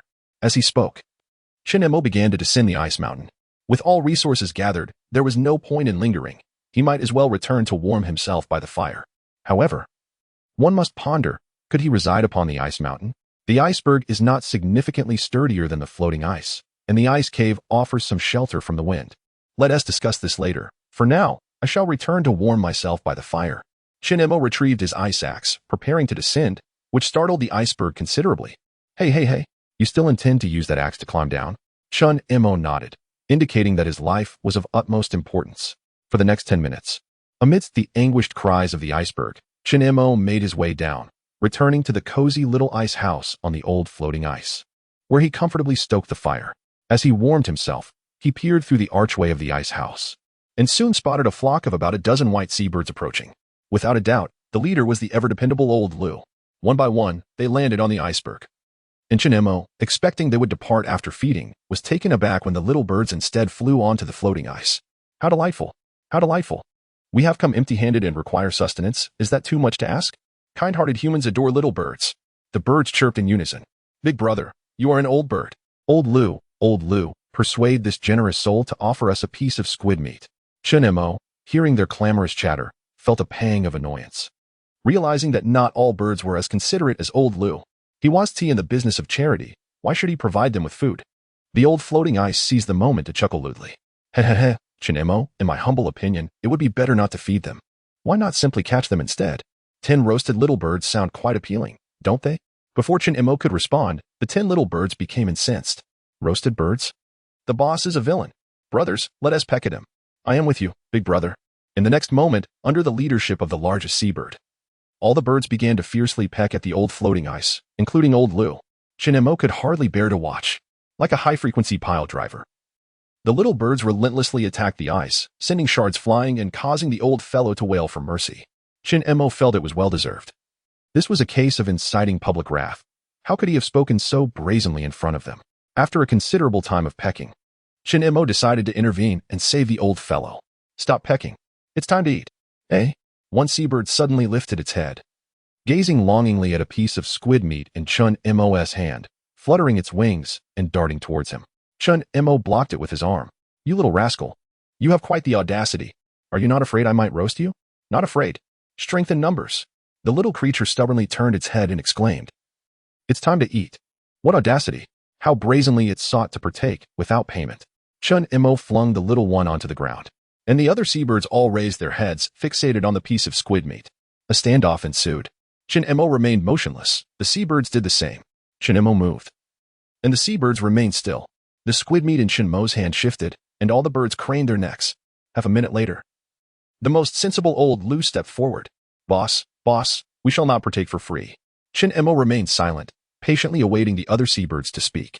The sole response from the gluttonous old six was of little consequence. What he truly desired was a well-organized aerial squadron.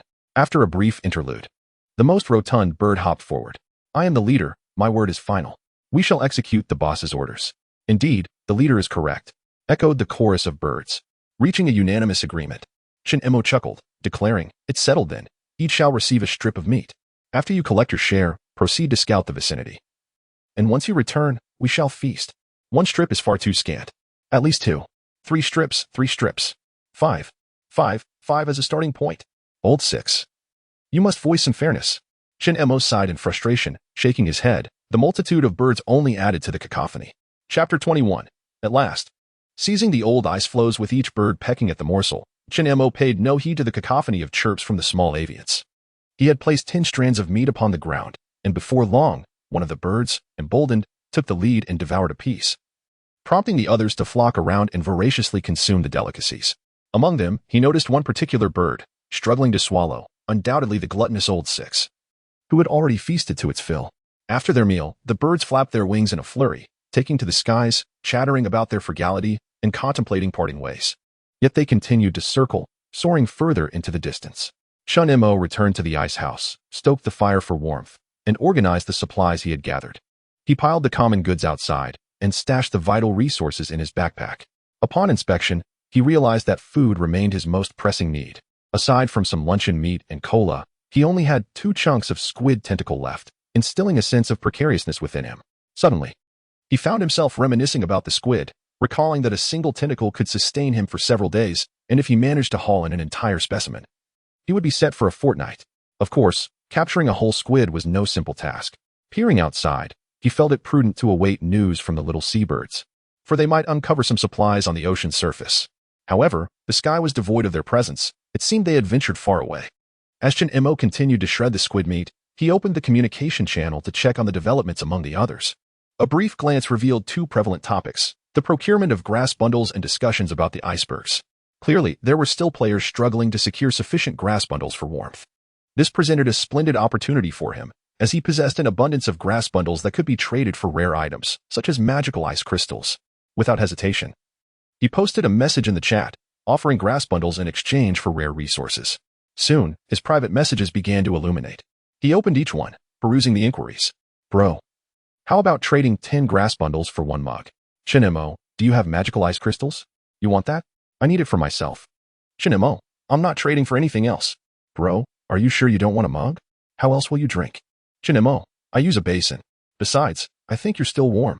Having dispatched this message, Chinemo promptly closed the chat window.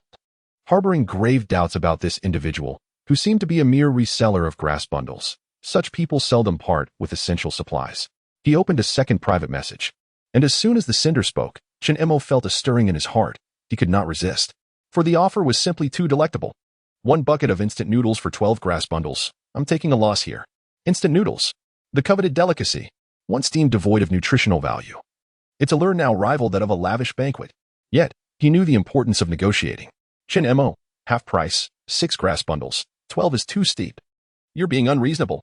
If it weren't for the impending darkness and the lack of trading options, do you think I would part with such a delicious item?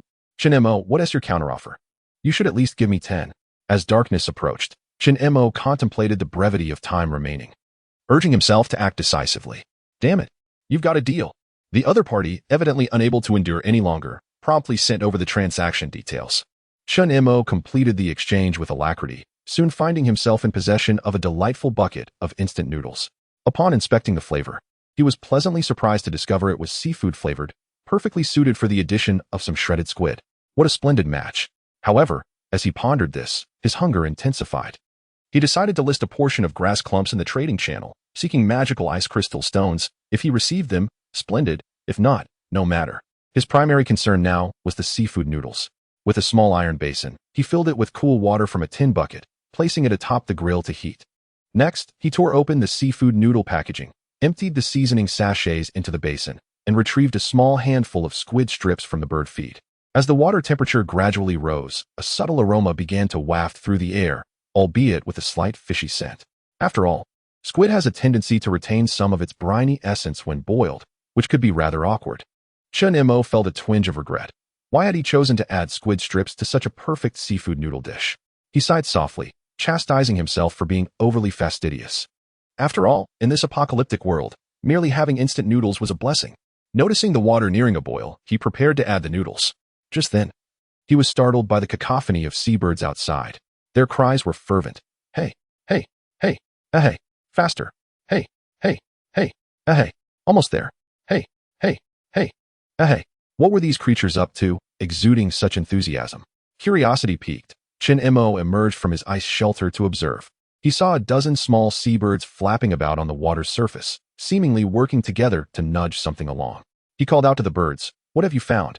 Beneath him, the old ice floe creaked, as if to say, "Old man, my vision surpasses yours. That's a bottle." A bottle?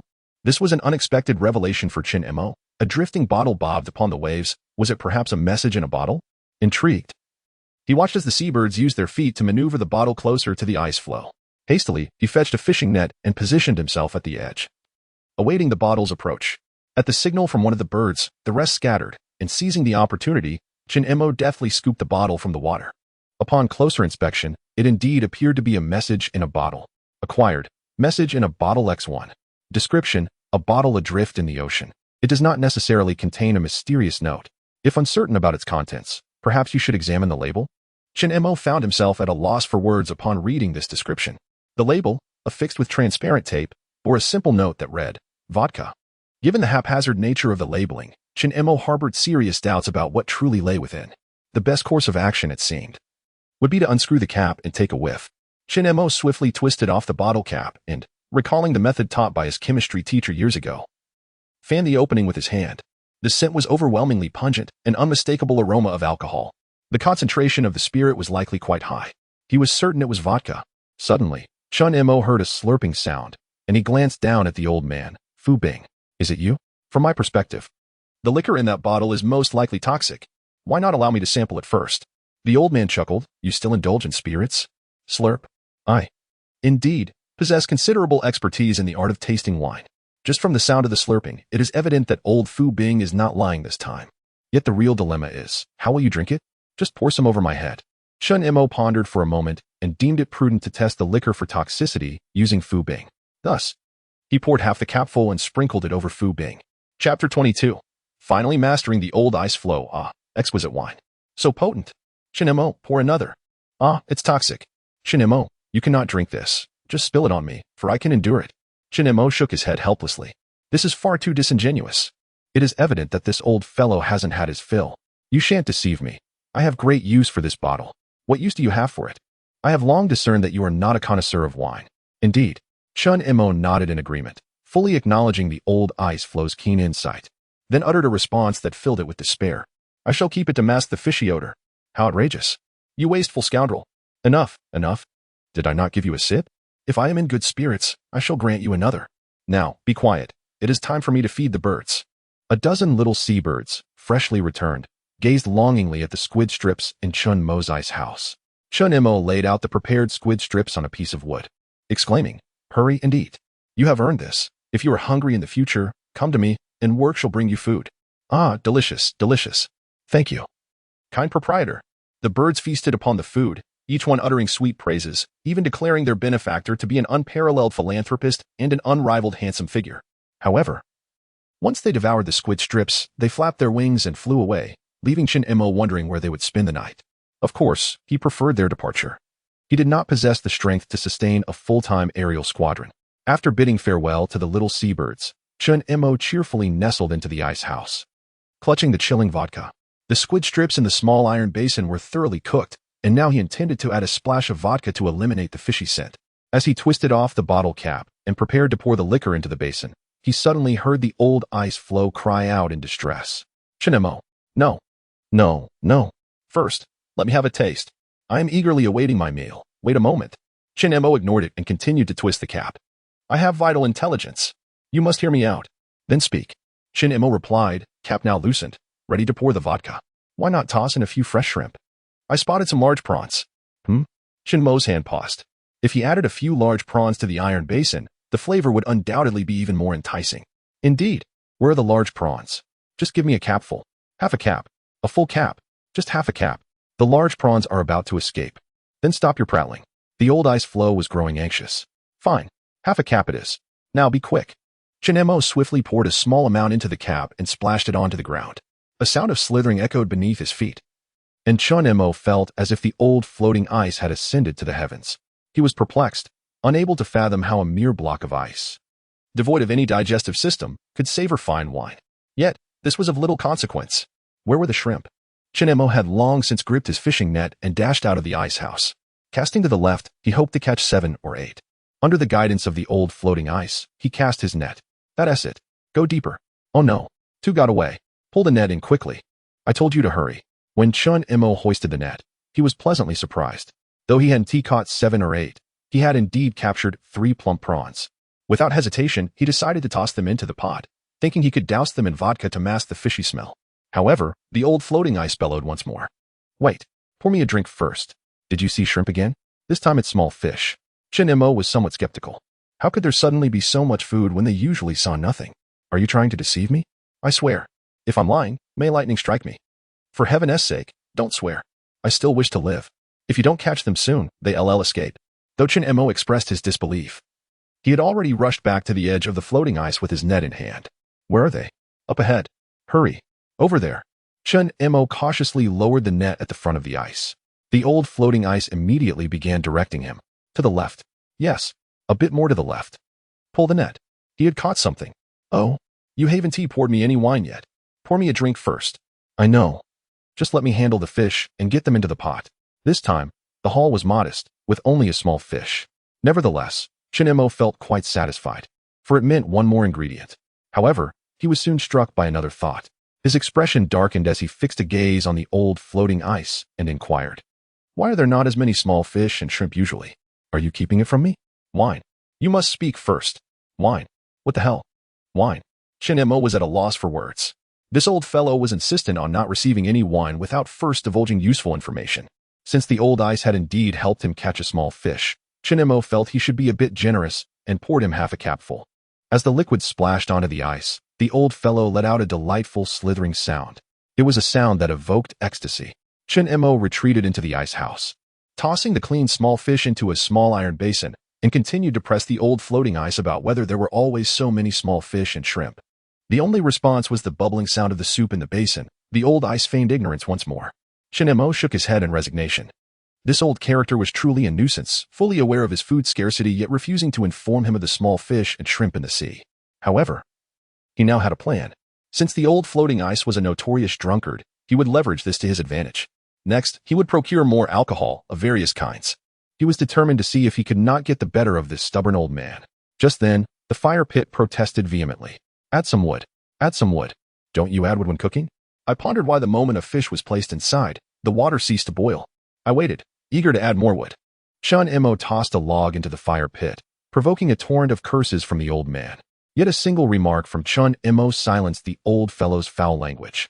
Ahem, vodka, oh vodka, Chun-Mo declared, as he poured a splash of vodka into a small iron basin to neutralize the seafood's fishy aroma.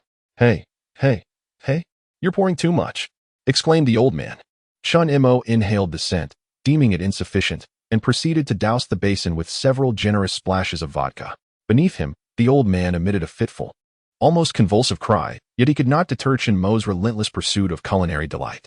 In his quest for a sumptuous meal, Chun-Mo even opened a can of luncheon meat, pouring its contents directly into the basin, and after sniffing the aroma, he added a touch more vodka. Moments later, the rich fragrance of seafood enveloped the entire ice house, and Chun-Mo felt the timing was just right. Now, he declared, just 5 more minutes of cooking, and we shall feast. Chapter 23. For a sip of ergwo in merely 5 minutes, Chun-Mo felt as though he had waited an eternity. As the noodles neared their perfect doneness, he suddenly realized he lacked utensils. Noodles could not be devoured by hand as other foods could. He hastily accessed the crafting interface and located the schematic for wooden utensils, requiring only a single piece of wood. Swiftly, he crafted a pair of wooden chopsticks and a small wooden spoon. With utensils in hand and the noodles perfectly cooked, it was time to dine. Chun-Mo first slurped a spoonful of the steaming noodle broth. Rich, savory, and aromatic, It was utterly delightful, devoid of any fishy taste. The only flaw was its mildness. Having added a seasoning packet to the instant noodles, along with squid strips, luncheon meat, 3 large prawns, and a small fish. It was indeed surprising for the flavor to be so subtle. Nonetheless, it was quite satisfactory, akin to enjoying a simple seafood hot pot. A touch of chili would have made it even better.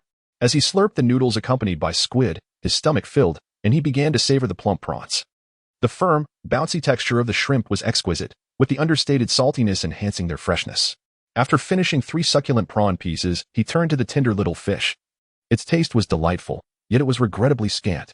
With his belly half full, Chun Mo gradually consumed all the ingredients, ultimately not forgetting to drink every drop of the rich seafood noodle broth, feeling a slight fullness in his stomach. Burp. Sated. The joy of this meal made him drowsy even before nightfall. After yawning, Chun Mo crouched at the entrance of the ice hut, wrapping himself tightly in his clothing against the cool breeze. The sea remained devoid of floating ice, likely to yield new ice only by the morrow. Something seems amiss. Chun Mo felt an unusual expanse in his line of sight. Where were the icebergs? Had they drifted away? He emerged from the ice hut and looked around, unable to catch a glimpse of any iceberg. Could it be that once the resources on an iceberg were depleted, it would vanish entirely? If it merely drifted away, it would not have disappeared so completely in such a short span of time. He retreated back into the ice hut, warming himself by the fire, and opened the communication channel to inquire about the presence of icebergs encountered by others. The responses were varied. Some claimed the iceberg had sunk shortly thereafter, while others insisted it remained afloat. One unfortunate soul recounted nearly sinking with the iceberg while exploring its cavern. Beyond the iceberg discourse, numerous players were still seeking to purchase grass bundles. Chun Mo posted a trade for magical ice crystal stones but received no offers, deciding to withdraw the trade. He called out in the communication channel seeking various types of alcohol. Chun Mo, I'm buying all kinds of alcohol. If you need grass bundles, feel free to trade with liquor. What the heck? A drunkard? Even now you're drinking? He has supplies. No worries about food and drink. Brother, would beer suffice? Chun Mo, any alcohol will do. White beer, dark beer, red beer, tequila, vodka, brandy, wine, ergwotu, Maotai, as long as it's alcohol. The conversation took a lively turn when it was revealed that the ingredients were not merely for the purpose of brewing but for genuine consumption. The chat exploded with reactions. Goodness, you are quite extravagant. While I am struggling to fill my own stomach, you are already contemplating how to eliminate the fishy taste from seafood? Exclaimed one participant. What a waste. Another chimed in. I thought you were merely drinking to ward off the cold. Master, check your private messages. I've sent you a note. 2 bottles of ergwotu. With glee. Chun Mo promptly checked his messages, only to find several notifications. Master, I've located a bottle of Maotai. You know how exquisite that is. How many grass tufts would you trade for it? Chun Mo inquired. I require no grass tufts. I wish to exchange for a piece of magical ice crystal. I have been observing you for quite some time, and you possess the most magical ice crystals. Chun Mo was at a loss for words. He hadn't even found a source for the magical ice crystal yet. You've mistaken the person. Farewell. He responded, closing the private message to open another from the seller of the 2 bottles of ergwotu. 2 bottles of ergwotu, each 500 milliliters, quite potent. Whether for warming oneself or for culinary purposes, it's absolutely suitable. Make an offer, Chun Mo replied. I don't require much. Just 12 grass tufts and 2 portions of food will suffice. While grass tufts were manageable, food was another story. He only had 2 remaining pieces of squid tentacle left. He couldn't possibly part with them all. I can spare the grass tufts, but I can only provide you with 1 portion of food. The grass tufts can be omitted, but I must have 2 portions of food.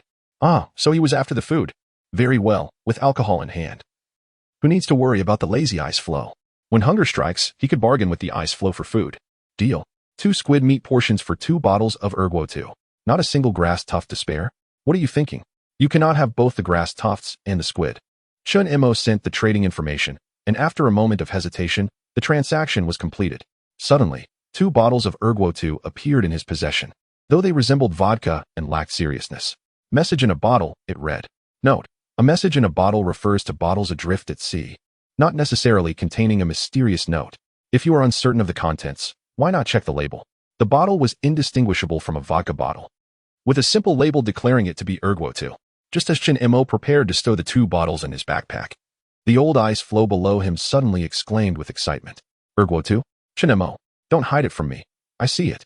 Well, if you see it, then so be it. Just pour me a little to taste. A capful will do. Not a chance. From now on, This will be your salary for helping me search the sea. For each item found, you shall receive half a cap. You're quite the schemer. Of course. Or would I trade 2 meals for 2 bottles of liquor? At this moment, the old ice floe felt utterly grasped by Chinemo. It fell silent, enveloped in a sense of gloom. Observing the seemingly withdrawn old ice floe, Chinmo kindly remarked, "Old fellow, if you work diligently and achieve substantial results, your salary will double, a mere bottle cap. What a schemer." From the old ice floe's tone, filled with disdain, Chinemo discerned the image of a proud, unyielding elder, displaying an unwavering resolve while drooling at the allure of exquisite wine. Subsequently, it resignedly set about its task. Indeed, just like that. "Hey, you little rascal, I've made a discovery." As Chunemo calmly grasped the fishing net, preparing to harvest fresh aquatic delicacies, the old ice floe's next utterance left him utterly stunned. Chapter 24. The cruise ship, mysterious and elusive. A colossal vessel looms behind. A vessel? The sky is darkening. Could it be a ghost ship? Chunemo abandoned his fishing net and retrieved his sole weapon capable of combating spirits, the blade of exorcism. He maneuvered around the ice hut and dashed towards the floating ice. Indeed, in the last flicker of twilight, a grand cruise ship emerged in the distance, roughly the size of an aircraft carrier. Due to the considerable distance, Chinemo could not discern the details clearly. He could only see the lights illuminating the rows of cabins aboard the ship. This was indeed enviable. It was worth noting that the players were currently confined to precarious floating ice, while that grand cruise ship beckoned with temptations akin to a castrated man's exhilaration upon sighting a brothel. Furthermore, the ship undoubtedly housed a wealth of rare supplies. Alas, it was simply too far away. Chunemo glanced at his flimsy raft, contemplating the absurdity of attempting to row to the cruise ship. It was nothing short of madness. Feeling a twinge of melancholy, he was interrupted by the old floating ice, insensitively demanding its due for today's toil. "You little brat. I've helped you locate such a magnificent cruise ship. 2 caps of liquor wouldn't be too much to ask, would it?" Faced with the old ice's unreasonable demands, Chinemo couldn't muster the energy to appease it. That simply wouldn't do. "Oh, you say it doesn't count? Do I lack dignity? If you can help me get that cruise ship, I'll give you both bottles." Chinemo assigned an impossible task to the old ice, generously adding a reward. "No, if you can accomplish it, I'll toss in 3 more. You're promising empty checks. If I had that ability, the first thing I'd do is toss you off me. For that remark, you've lost your liquor. Don't. You're being unreasonable. And I can't even grumble a bit? Think of a way." "Well, it's not that there aren't any options." The old ice pondered for a moment, then sighed, "However, you must first pour me a cap, or I want to speak." Seizing the opportunity, this old fellow wouldn't miss a chance to beg for liquor. Chinemo twisted the cap off a bottle of Erguotu and poured a capful. "I warn you, don't fill my ears with nonsense. Rest assured, I've lived a long life and still value my integrity." Chinemo secretly shook his head. "This one, integrity." He poured the Erguotu over the old ice, and a slurping sound resonated beneath his feet as the old ice drank with delight, even humming a cheerful tune. "Stop humming. Quickly tell me, what is your plan?" "This is simple. You could procure an engine to propel me in pursuit of the cruise ship." "Install an engine on the floating ice? What kind of ludicrous idea is that? Why not just build a boat? Besides, first, tell me where to get an engine. That is not my concern." Chinemo felt certain that the old ice was concealing something, and he pressed for more information. No. That would be too laborious." Chinemo squeezed into the small ice house and tossed 2 pieces of wood into the fire pit with a single breath. The flames roared, expanding several circles in an instant, followed by the old ice floe's warm greeting to Chinmo's ancestors. However, when it noticed the additional piece of wood in Chunmo's hand, it suddenly fell silent. "Chinemo, do you find this amusing? In my benevolence, I have no interest in peculiar methods of mischief, so this trick suffices." Chinemo swayed the piece of wood next to the fire pit, setting it abuzz with excitement. Burn. Let the fervor rise. Add a few more logs to ignite this frigid sea." Chinemo gazed at the fire pit, which was bursting with enthusiasm, and felt a pang of helplessness. This fellow was truly embarrassing when lit. At that moment, the old ice floe genuinely felt a twinge of fear. "Chinemo, I've thought of a new plan. You must release that piece of wood first. Speak. The engine is certainly unattainable now, but you could drag me with a few turtles. If there are enough turtles, we would undoubtedly catch up to the cruise ship." Chinemo was deeply skeptical of this suggestion. Setting aside the feasibility of using turtles to pull an ice floe to catch a cruise ship, how many turtles would it require? The old ice floe seemed to read Chinmo's thoughts and hurriedly replied, "Not many. About 15 or 16 would be sufficient." This was truly asking too much. Since entering this game, Chun Mo had encountered only one turtle carrying a treasure chest and had failed to catch it. The old fellow expected him to catch 15 or 16. By the time enough turtles were gathered, a month would likely have passed. Do you have no more reliable alternatives? Honestly, I have no other options left. Should I let a shark drag me instead? Sharks are fast. Forget it, forget it.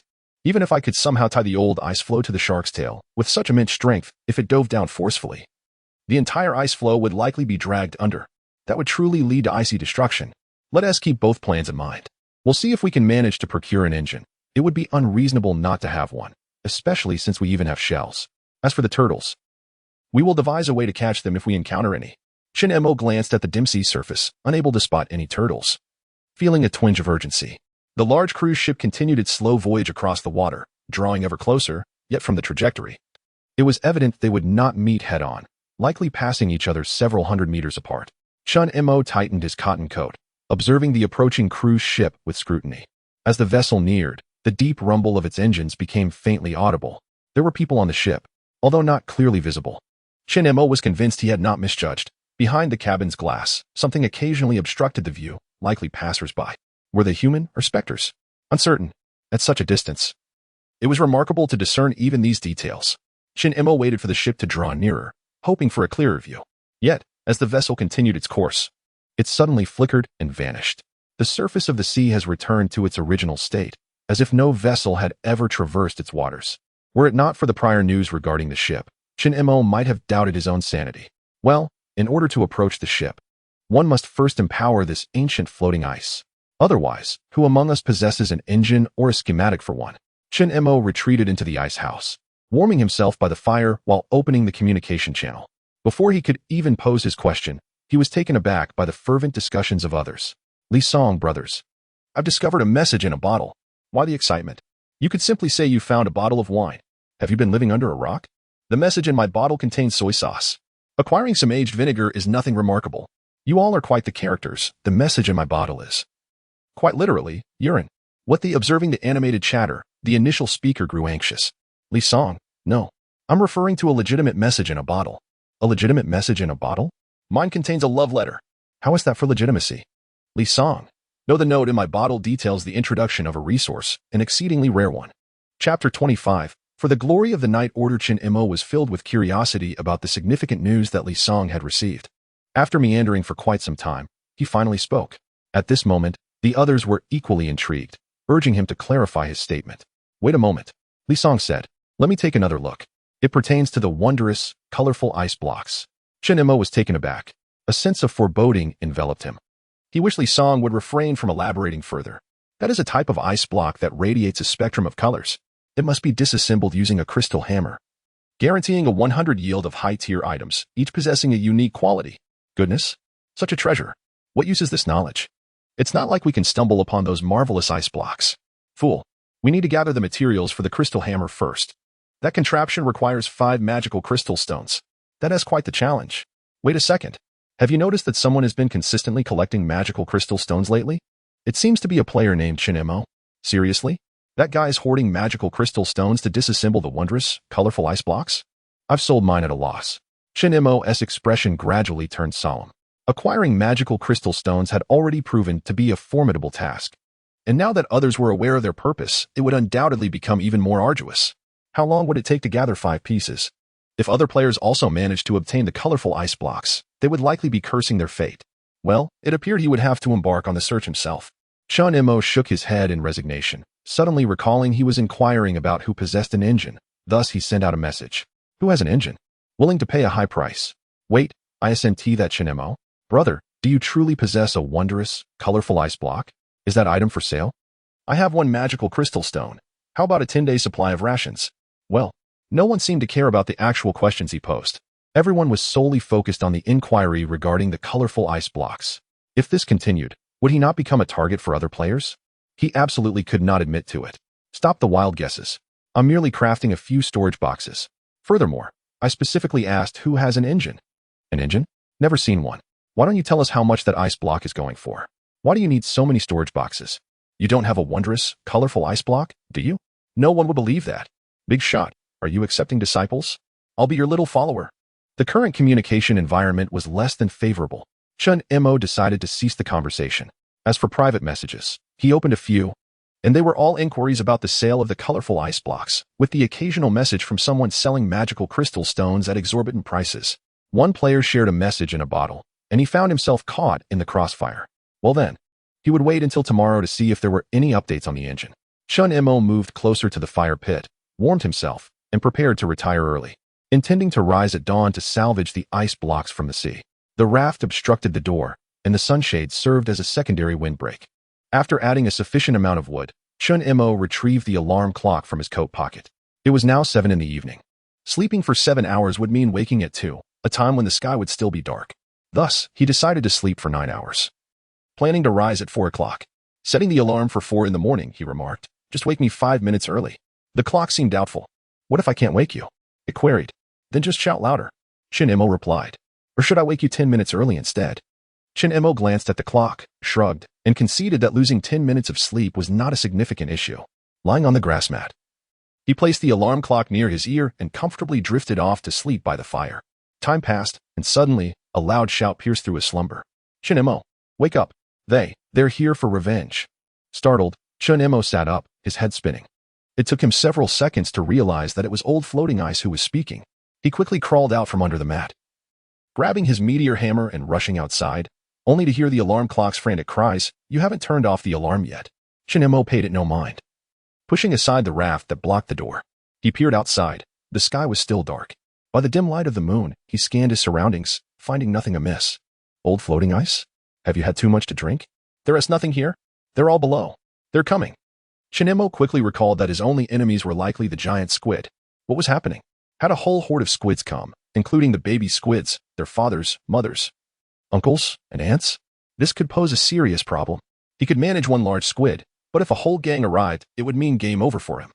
What on earth was happening? A bunch of turtles carrying stone tablets? Wait, turtles carrying treasure chests? Was that previous chest he had damaged now seeking revenge with its relatives? Were they riding on turtles? What a spectacle. Chun Mo truly hadn't anticipated that treasure chests would come knocking at his door. He felt a surge of excitement. Old Floating Ice, how many treasure chests are there? I can't see clearly, but at least 20 or so. I feel like we're in serious trouble this time. What is there to fear from a bunch of treasure chests? They're not ordinary chests, they're armed. Armed treasure chests?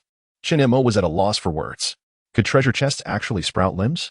Suddenly, a muffled thud emanated from beneath Floating Ice. Old Floating Ice cried out in pain. Ouch! Who poked my backside? No sense of honor. Gripping his meteor hammer, Chun Mo peered down but saw nothing. Just as he leaned closer to the edge, Old Floating Ice let out a warning. Watch out.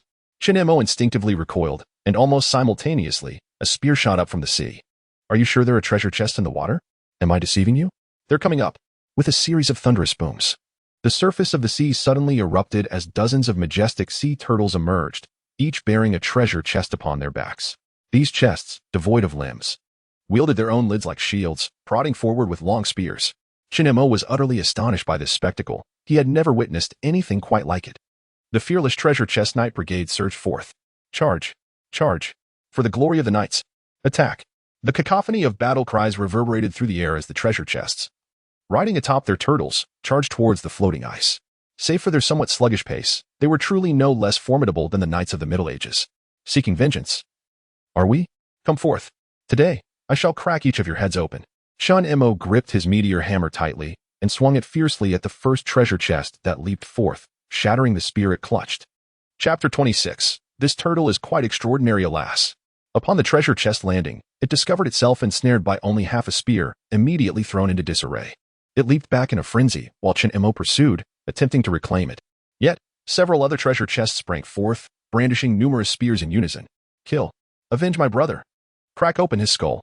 Chun Mo felt he had perhaps underestimated his opponents. A singular treasure chest was easily dealt with, but a multitude coordinated their attacks. Each time, they converged, leaving Chun Mo bereft of an offensive opportunity, and there was always one that targeted his feet. Maintain formation. Kill. Kill. Kill. Surround them. Kill. Kill. Kill. As Chun Mo fought while retreating, he found no chance to strike back. Were these treasure chests trained?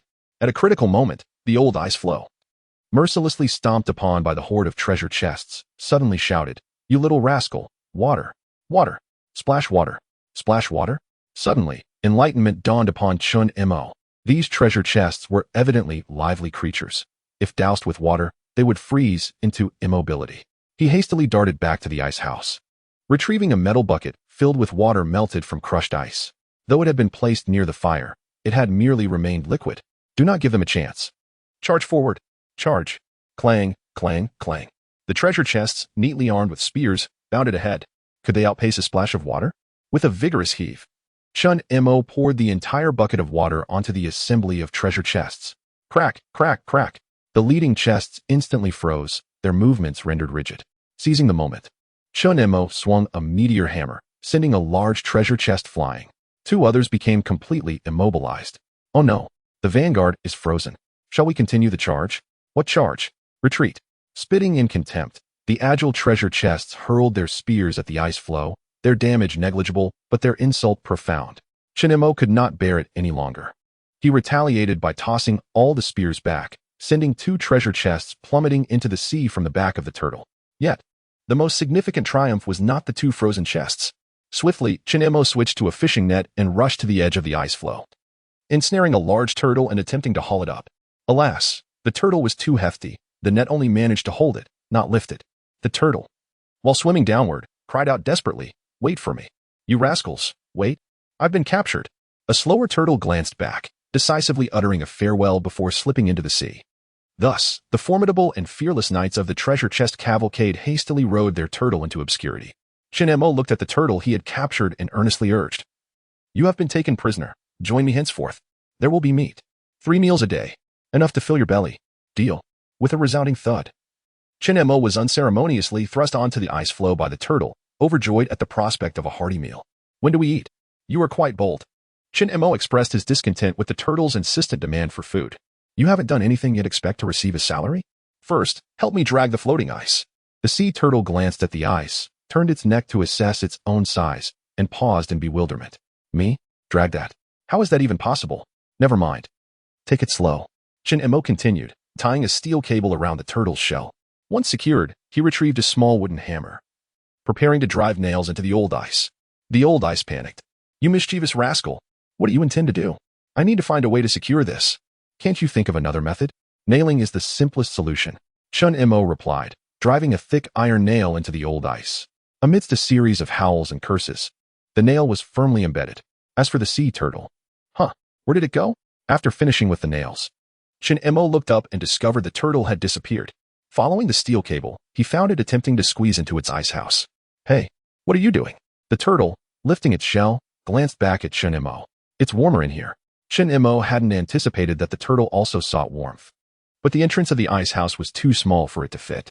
Nonetheless, the more he observed, the more he felt that the turtle's shell perfectly matched the door of the little ice house, being just slightly larger than the entrance. "I've got an idea." Chun Mo approached, pulling the turtle shell upright, aligning it against the ice house, leaving only 2 corners exposed to the wind. The turtle stood outside, twisting its neck to look at Chun Mo. "I don't feel any warmth. You'll feel warmer if you wait a bit longer. When's mealtime? It's not time to eat yet. Just hold on." Ignoring the turtle, Chun Mo focused on the 2 treasure chests that remained unopened.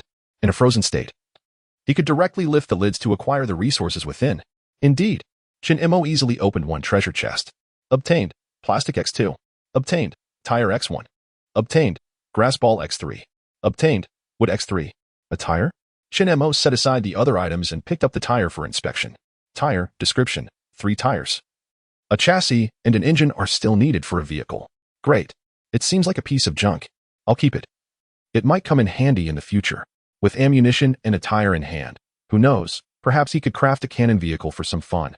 Chun Mo's gaze fell upon the second treasure chest, and he opened it directly. Obtained metal X2. Obtained plastic X2. Obtained small sea fish X1. Obtained balloon X10. Setting the other items aside, Chun Mo examined the balloons closely. They were vibrant and, when inflated, barely larger than a fist. What can these be used for? He pondered for a moment before a smile broke across his face. If this contraption were filled with water, it would undoubtedly become a formidable weapon in this gaming realm. A single strike could unleash a torrent of cold water, and with a gust of chill, any ordinary person would find it unbearable. Chun Mo felt as though he had stumbled upon a secret weapon and carefully tucked away the balloon, only to turn around and be taken aback. The old ice floe? Where's my fish? Unbeknownst to him, it was not the old ice floe speaking, but rather that sea turtle. Upon glancing back, Mo was astonished to find the turtle lounging at the entrance of the small ice house, with a fishtail protruding from its mouth as it struggled to swallow. How on earth did it manage that? Mo patted the old ice floe and asked, "Why didn't you alert me?" It muttered softly. It threatened me. If it can't get the fish, it'll gnaw on me. What on earth? Mo suddenly realized that this turtle was not as simple-minded as it appeared. On the contrary, it was quite astute. Moreover, it was remarkably agile. In less than a minute, it had crawled over, menaced the old ice floe, seized the fish, and returned, devouring half of it. Chapter 27. Stewing Tortoise. If not, then roast it. What can be done? The meal has already been prepared. What else could be done with it? Surely, one cannot simply stew this tortoise, for it was a laborious catch. To be prudent, henceforth no food should be left outside the ice house. Watching the sea turtle devour half of a fish tail, Mo picked up a stick and knocked on the tortoise shell. The old tortoise opened the door. Splendid.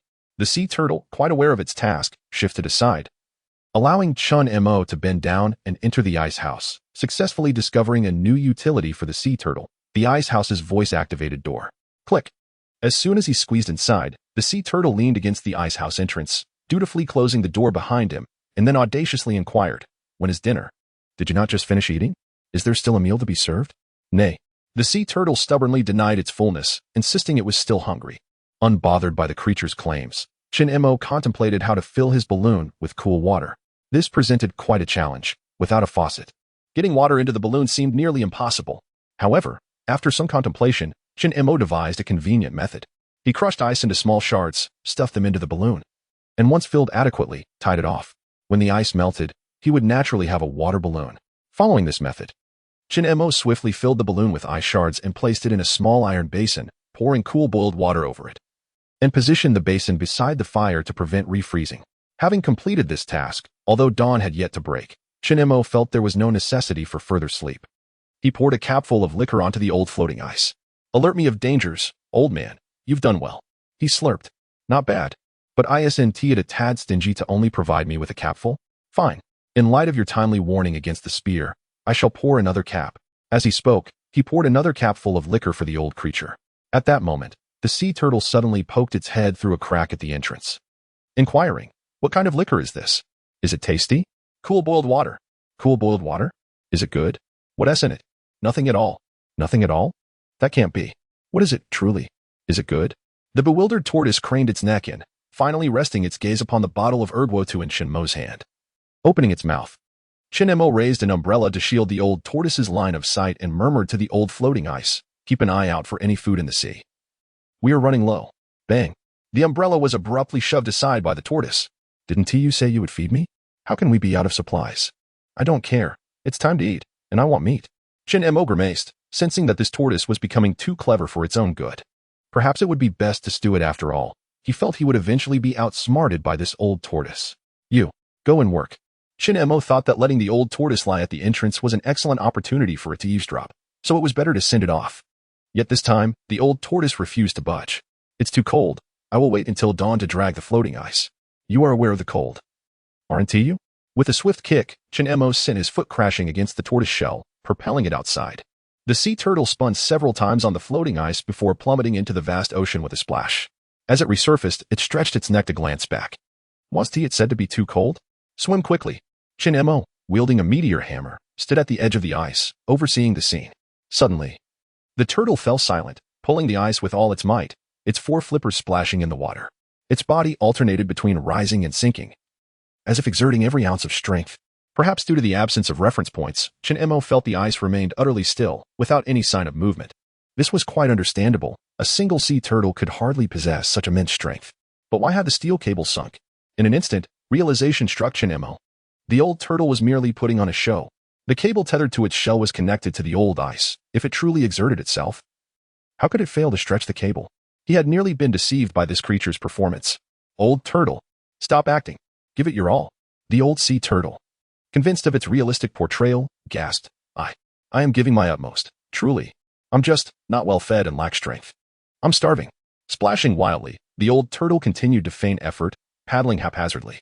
Mo bent down and yanked the cable with force, pulling the theatrically talented turtle back. The turtle, puzzled, looked over, wondering, what's going on? Stopped the act and put in real effort. Oh, caught red-handed. Realizing its ruse had been exposed, The old turtle noticeably exerted itself this time, at least managing to stretch the cable. Chin-mo felt the entire piece of ice tremble slightly, yet thereafter, no significant changes occurred. Clearly, a single sea turtle was insufficient. However, it was incredibly gluttonous, devouring 3 meals a day, consuming at least 2 small fish per meal. A single turtle could consume 6 small fish daily, and with 10 turtles, that amounted to 60. Why bother pursuing large cruise ships? Merely maintaining so many turtles would lead to his financial ruin. Amidst his frustrations, the old ice suddenly exclaimed, "Chin-mo, there are small fish below. Hurry and catch them." Upon hearing this, Chin-mo immediately grabbed his fishing net, but before he could reach the edge of the ice, the old turtle dove into the sea. In less than 2 seconds, it surfaced with a small fish clamped in its mouth, gulping down half of it. What the heck? Chin-mo was astounded. This turtle was outrageous. It had stolen his prey. Underfoot, the old ice expressed its dismay. Chin-mo, originally set to catch 3 fish, had lost one to the turtle, while the other 2 had fled in fright. The old sea turtle, gnawing on the fish's tail, looked at Chin-mo with bewilderment. There was no prohibition against catching fish for oneself. Chin-mo gazed at the old turtle with exasperation, tugging at the cable with determination. "You're finished. I've decided not to care for you anymore. Today, I shall have turtle soup. Yes, you'll have turtle soup while I indulge in liquor." The old ice floe clamored in panic as Chin-mo exerted all his strength to pull back, while the sea turtle, realizing the seriousness of the situation, swam desperately away. However, the steel cable was secured tightly, dragging it back little by little.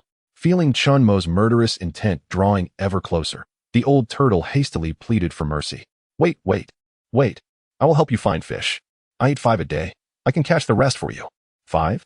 I've never seen that many fish in a single day. Don't doubt me. If you extend a steel cable, I can widen my search range and surely find them." The old turtle splashed the water with urgency, clearly terrified. Chin-mo pondered for a moment. This did seem like a feasible plan. With a resounding thud, he struck the turtle's shell with his meteor hammer, leaving several small white marks. "I'll give you one more chance. If you fail to find the fish, I shall stew you. But you don't have a pot big enough. I'll roast you alive." Chapter 28. The Ocean Awakens. Under the imposing influence of Chin-mo, the old sea turtle ceased its pretense of ignorance and fully acquiesced.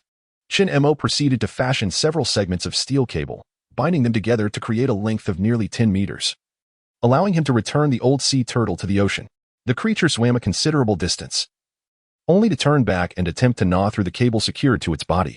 Unfortunately, its short neck rendered this impossible. It was evident that it yearned to escape. Yet such an endeavor was futile. After a prolonged struggle several meters away, the old sea turtle finally resigned itself to its fate, plunging into the water as if to catch fish. Chin-mo rapped on the floating ice, questioning the turtle's actions. It appeared to be fishing. Success. It was swimming back. Chin-mo nodded, recognizing that it was finally engaged in earnest work. It had swallowed its catch. Once more, Chin-mo resolved to grant it another chance. Having already consumed 3 fish, if it failed to bring back another, the turtle would surely be roasted today. With its substantial size, it would provide sustenance for at least 2 days, a worthwhile endeavor. As he pondered this, the old floating ice erupted with excitement. It had captured a small squid. A squid? That would suffice, as long as it returned with something. Chin-mo gazed towards the sea surface and, indeed, saw the old turtle returning with a squid the size of his palm clutched in its mouth. However, the manner in which the sea turtle delivered its offering was less than graceful. "Ugh, here you go." A half-dead squid was unceremoniously dropped onto the floating ice. Chin-mo found the presentation quite unsatisfactory, and the manner of its delivery left much to be desired, dampening his appetite. Even more perplexing was the fact that the squid was reduced to merely 3 tentacles. Did it even extract the squid properly? After some contemplation, Chin-mo decided that the regurgitated morsels from the turtle were best left uneaten. Selling or saving them for bird feed seemed a more prudent option. He stuffed the squid into his backpack, only to turn around and find the turtle peering out once more. "Ugh, here you go." A substantial portion of fish. The old turtle had devoured the head of a small fish, leaving only the flesh behind, while he had no inclination to consume fish heads. Such a blatant act of scavenging was intolerable. Very well, he would package it with the squid for sale. Chin-mo glanced at the old floating ice beneath him. Keep an eye out for any fish or shrimp nearby. None. Where would such a bounty come from? The old turtle was also out of luck, rummaging through the water for fish. Sigh. Chin-mo shook his head, dismissing the matter. As the dawn light gradually brightened, he noticed distant patches of ice drifting closer. Despite the turtle's unsavory fishing habits, enlisting its help to retrieve ice was a sound idea, effectively broadening the search radius without requiring him to paddle the raft himself. Patience was key. In approximately half an hour, those ice blocks would surely arrive. Shin-Emo decided to return to his fire for warmth and, in the meantime, help. The alarm clock rang incessantly. Shin-Emo hurried into the small ice hut, silencing the alarm amidst its mournful wails. After a series of heavy breaths, the clock expressed a heartfelt sentiment. Humanity is forever untrustworthy when it comes to punctuality. Indeed, what purpose does a trustworthy alarm clock serve? Shin-Emo shook his head, stowing the clock in his pocket as he leaned closer to the fire, warming himself while sipping on some freshly boiled water. The edible provisions had been entirely consumed by the sea turtle, leaving him to make do with water for the time being. Fortunately, having feasted quite well the previous night, he was not overly hungry. How he wished for a bucket of instant noodles. The flavor of shrimp and fish-flavored noodles lingered in his mind. That was precisely the taste. Perhaps he could procure some from the exchange channel later. If he couldn't acquire magic ice crystals, surely instant noodles were within reach? After a few sips, Shin-Emo suddenly felt a pressing urge to relieve himself, so he emerged from the ice hut and faced the sea to urinate. Just as he finished, an unexpected wave surged forth. Had he not dodged in time, he would have been drenched. What on earth is happening? Disgusting. That sound seemed oddly familiar. The sea? Have you awakened? Could you not chatter for half an hour? Young man, you are indulging too much. It's causing a bit of heat in your system. Shin-Emo was at a loss regarding the sea's scrutiny of his excretion. He pursed his lips, intending to inquire about something more pertinent.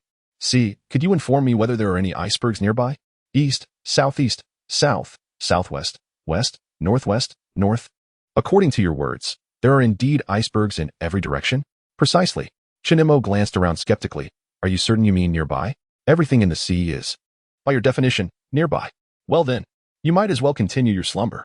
Indeed, for the sea, everything is considered nearby, rendering his question futile. A cluster of icebergs was drifting closer, over 20 pieces, among which was a larger iceberg with more supplies. Fetch me, fetch me, fetch me. I have treasures. I have treasures. Inside, I hold grass clumps, grass clumps. Inside, I contain mud. I am mud, mud, mud. The voice calling out about the mud increasingly felt off to Shin-Emo. Was someone trying to take advantage? Old turtle, come forth. With a firm tug on the steel cable, the old sea turtle surfaced, its head emerging, gazing vacantly at Shin-Emo, occupied with catching fish. Stop pretending. Help me push that pile of ice over. Shin-Emo needed not distinguish what lay within those ice blocks. There were only 20 or so. And with the old sea turtle's assistance, they could be retrieved in no time. Indeed, with its presence, everything became significantly easier. The turtle swam to an iceberg, nudging it with its head towards the floating ice. In mere seconds, it had pushed one over, and Shin-Emo promptly retrieved the nearby block. While the distant ones were soon nudged over by the old turtle, the largest iceberg was rather heavy. The turtle took nearly half a minute to push it over. Yet Shin-Emo sensed that the turtle was merely putting on a show. The time for harvest had arrived. Shin-Emo transferred all the ice blocks onto the old floating ice, disregarding the noise from the other side, and began to dismantle them one by one. Acquired. Small sea fish X1. A promising start. There was fish to eat. However, Shin-Emo swiftly stuffed the small fish into his backpack. Upon turning back, he noticed the old sea turtle had already approached the edge of the floating ice, eagerly waiting to snatch a fish. Fortunately, he had the backpack. Otherwise, the fish would surely have been lost. Old turtle, continue to catch the small fish. The old turtle, with a reluctant smack of its lips, retreated back into the sea, occasionally poking its head out to see if any food had been left behind. Yet, what followed were merely worthless materials presented by Shin-Emo. He felt a tinge of curiosity about what the ice block, previously referred to as Ugwagwa, contained. Winter melon, pumpkin, watermelon. In the next moment, he discovered. Acquired. Watermelon X1. A frozen watermelon? Shin-Emo gazed at the large watermelon in his hand, inexplicably sensing that it would not be palatable. Chilled watermelon has a delightful flavor, but frozen watermelon, well, its taste is rather hard to articulate. Chapter 29. The hot sale of inferior food regardless. Having something to eat is always a blessing. Shin-Emo stuffed a frozen watermelon into his backpack, denying the old sea turtle an opportunity to act. Even though it likely only consumed meat, he then continued to break ice, gathering a plethora of basic supplies, though he found himself pondering the utility of mud. Was it meant to reinforce the floating ice? Upon inspecting the synthesis interface, he discovered only a single synthesis diagram. Planting soil, mud 2-2. Freshwater, 1-1. Description, can be used for planting, but the planting environment must maintain a temperature of at least 20 degrees Celsius. What a stringent requirement. Maintaining a constant temperature of 20 degrees Celsius in this hellish place? It was nearly impossible. I might as well keep it. Who knows when it might come in handy? Chin-mo shook his head and stuffed another block of frozen, hard mud into his backpack. Glancing at the old sea turtle peering up at him, he remarked, "Stop staring, keep fishing for food. I permit you to take a break, but do not overdo it." All right. Upon hearing this, the old sea turtle dove headfirst into the ocean. Subsequently, this creature intermittently returned with morsels of food. Here, Tui. A headless little fish was tossed onto the floating ice. Here, Achoo. A squid missing its tentacles was flung onto the floating ice. I'm giving. Tui. A fish lacking its tail was thrown onto the floating ice. Tui, Tui, Tui, Tui. Several half-eaten sea cucumbers landed on the floating ice. Chin-mo gazed at the remnants left by the old sea turtle, feeling utterly speechless. What splendid sea cucumbers. All half-eaten. However, after passing through the old turtle's mouth, even a whole one would lose its appeal, which was precisely why Chin-mo allowed the old sea turtle to take breaks. In the end, they would all be sold anyhow. At worst, he could trade the acquired supplies for whole ingredients. With approximately a dozen portions of food at hand, Chin-mo resolved to commence sales. He opened the communication channel and swiftly typed a message. Chin-mo, selling inferior food products at a discounted price, first come, first served. Uniform pricing, 2 pieces of wood proportion, purchased through the trading channel. Wood was also considered a hard currency as it was essential for warmth. As soon as Chun-mo's message was sent, the communication channel erupted. What the hell? So cheap? A small fish now costs at least 5 pieces of wood. Wait, what does inferior mean? Buy first and ask questions later. Eating inferior food is better than starving. Big shot. There's nothing in the trading channel. Of course not. Chin-mo hadn't had the chance to list the trade yet. He quickly filled in the trading information, and with each message sent, a transaction was completed, the notifications cascading in succession. Transaction successful. Gained. Wood X2. Transaction successful. Gained. Wood X2. At this moment, the communication channel buzzed with even more excitement. Why is there only half a fish? Where's the head? I don't have a fish tail. The sea cucumber is missing a third. It seems to have been bitten off. No way. Is the big shot selling leftover food? This is ridiculous. I feel a bit nauseous. You're not even hungry. And still, I couldn't snag any. Is it too much to ask for a squid with only 2 tentacles? Refund. Are you going to handle this for me? I want. It is evident that some players are not struggling to survive, but rather seeking bargains. Regardless of their complaints, there is no shortage of demand. Many wish to savor what they cannot obtain. Although these food items may be incomplete, their price is modest. What more could one desire for 2 pieces of wood? At this rate, it feels akin to charity. Of course, some small fish have suffered severe descaling at the hands of the old sea turtle, leaving them hardly intact. If one ends up with such, they can only consider themselves unfortunate. Chin-mo shook his head and urged the old sea turtle to continue working while he posted new transactions and purchased 2 whole small fish at a fair price. Ensuring dinner was secured, he instructed the old sea turtle to keep busy while he took 3 small fish and placed them on the grill, warming himself in the process. It was quite chilly outdoors, and his fingers felt numb. Ignoring the old Iceberg's protests, Chin-mo happily added a log to the fire, and as the flames roared, the small fish on the grill began to exude a delightful aroma. Suddenly, heavy breathing echoed from outside the small ice house. Exhausted, yearning for something warm, Chin-mo turned around to see the old sea turtle gazing longingly at the grill, mouth agape, as if a puddle of drool might soon form. This creature had worked hard, and yet had the audacity to come begging for food? Chin-mo did not give it a friendly face. But considering how much wood the turtle had helped him gather, he decided to roast 2 inferior fish for it. He would keep the better ones for himself. The old sea turtle nodded eagerly and turned to leave. Chin-mo expected it would return with 2 half-eaten fish, but after a while, it had not come back. Curiosity piqued, he peeked outside only to find it was not on the iceberg. The old iceberg timely remarked that the old creature had gone to catch fresh fish. Still not tired. Chin-mo smirked, suddenly pausing. Wait, who is older between the 2 of you? Of course. I am the younger one. Haven't you heard of the 1,000-year-old tortoises and the 10,000-year-old turtles? This old sea turtle is quite cunning. I suspect it has lived for at least several thousand years, while I am but a few thousand years young. Old turtle ice. What? You insolent brat, are you insulting me? Chin-mo flipped the fish on the grill, ignoring the old iceberg, which rarely had a serious moment. As he continued to grill the fish, the old sea turtle still had not returned. Chin-mo decided to indulge himself and began to eat, savoring the delicious fish meat accompanied by a small bowl of hot water, finding a semblance of comfort in his humble life. Suddenly, the old sea turtle's heavy breathing announced its return. I'm back. Give me the grilled fish. Bah. Chin-mo glanced at the entrance of the ice house and saw the old sea turtle spit out 2 complete fish. It seemed that upon hearing he was grilling fish, it had caught 2 whole ones. Truly clever. Shin-Mo did not hold it against the turtle as he relished his grilled fish. He placed the 2 fresh catches onto the grill as well. The old sea turtle, still feeling uneasy, stretched its neck and reminded, "Don't forget to flip it." "Close the door." Shin-Mo grumbled in annoyance.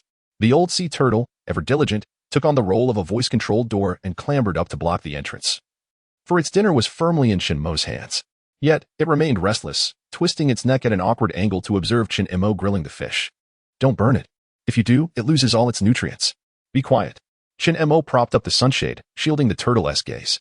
This creature had a penchant for sneaking bites of fish, and it worked tirelessly, creating a multitude of tasks. Truly, it was a source of constant worry.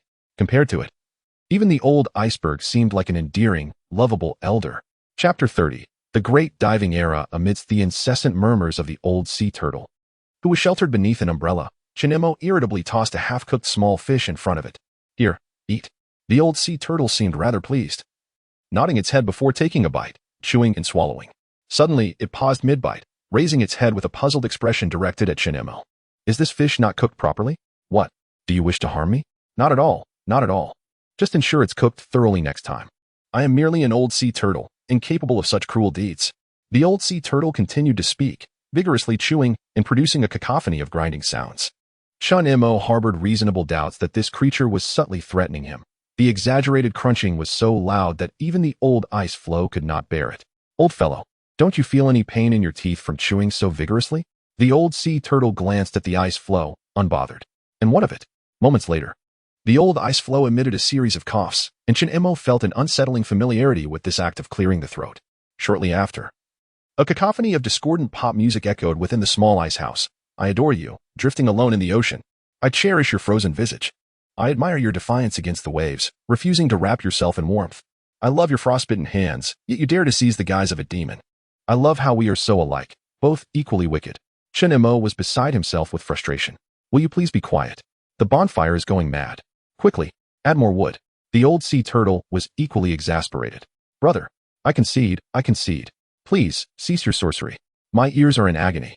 Covering his ears, Shin-Mo turned to see the flames of the bonfire flickering wildly. Upon glancing at the old sea turtle, he noticed it had abandoned the remaining half of the fish and darted away faster than a rabbit, plunging into the sea. Simultaneously, the steel cable tethered to the old sea turtle was pulled taut. To his utter astonishment, the formidable weapon he thought he possessed turned out to be the old ice floe's intolerably shrill singing voice. Yet, this mental torment was unbearable. Shin-Mo hastily added a log to the bonfire, causing the flames to surge dramatically. The old ice floe let out a piercing scream, its dreadful singing abruptly ceasing, replaced by a rapid-fire tirade of profanities. Yet, both Shin-Mo and the bonfire agreed that the old ice floe's cursing was so melodious that they simultaneously sighed in relief. The fleeing old sea turtle swiftly returned, darting to the entrance of the ice house, seizing another half-cooked fish, and gulping it down hastily, poised to flee at any moment. This further underscored the old ice floe's notorious reputation as a sonic weapon of mass disruption. Shin-Mo was resolute in his determination not to endure such an experience a second time. He promptly poured a cup of ergo-2 and splashed it over the old ice floe's head, then politely proposed, "Old man, promise me, no more singing." Drinking is a minor issue. The old floating ice felt as though it had arrived at the pinnacle of its icy existence, arrogantly disregarding Shin-Mo. However, it soon found itself reduced to a mere log added to the fire, emitting a piercing scream. Yet, this time, the old floating ice had truly learned its lesson. "I shall cease my singing. You, diminish the flames of the fire. It is far too hot." Shin-Mo glanced at the fire pit, noting that the flames were indeed excessively high, scorching even the metal grill. To prevent the fire from melting the roof of the ice house, he poured a little water onto the flames. "Splutter, how dare you pour water on my head?" cried the fire pit in outrage. Shin-Mo was left speechless. Day after day, this little ice house was embroiled in endless disputes. "Fine, I shall take my leave," he declared, donning his gloves and stepping outside. He anticipated a fierce argument between the fire pit and the old floating ice, and true to his expectations, he could hear their heated exchange within. The old sea turtle, ever the spectator, turned back to observe the commotion. "Is that old fellow truly indulging in such a pastime?" Shin-Mo thought, shaking his head in resignation. Glancing into the distance, he noted the darkening sky and a small patch of drifting ice not far from his location, likely to pass by his floating ice.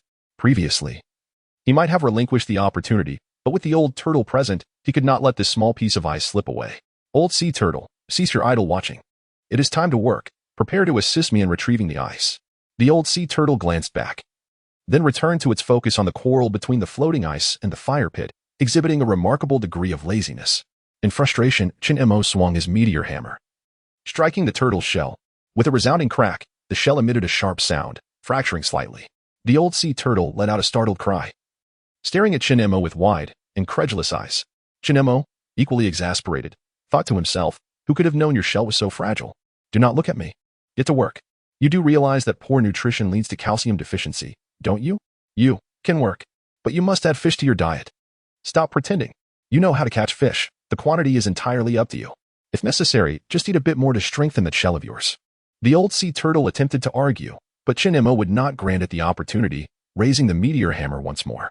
Thud, thud, thud. With a splash, the creature leaped onto the floating ice and swiftly plunged into the sea, swimming towards the patch of ice without needing any direction. Such understanding. Yet, it merely pretends. It is all a game of extreme tugging. Chin-Mo mused, pondering how he had ended up surrounded by such characters. He suspected he might have committed some grave sin prior to entering this apocalyptic game, yet upon reflection, aside from being overly diligent and ousting a few competitors, he could not recall any particularly immoral actions. Forget it. The old sea turtle returned with a block of ice, leaving no time for such musings. Help! Help! I am empty. It is empty. It's all ice, all ice.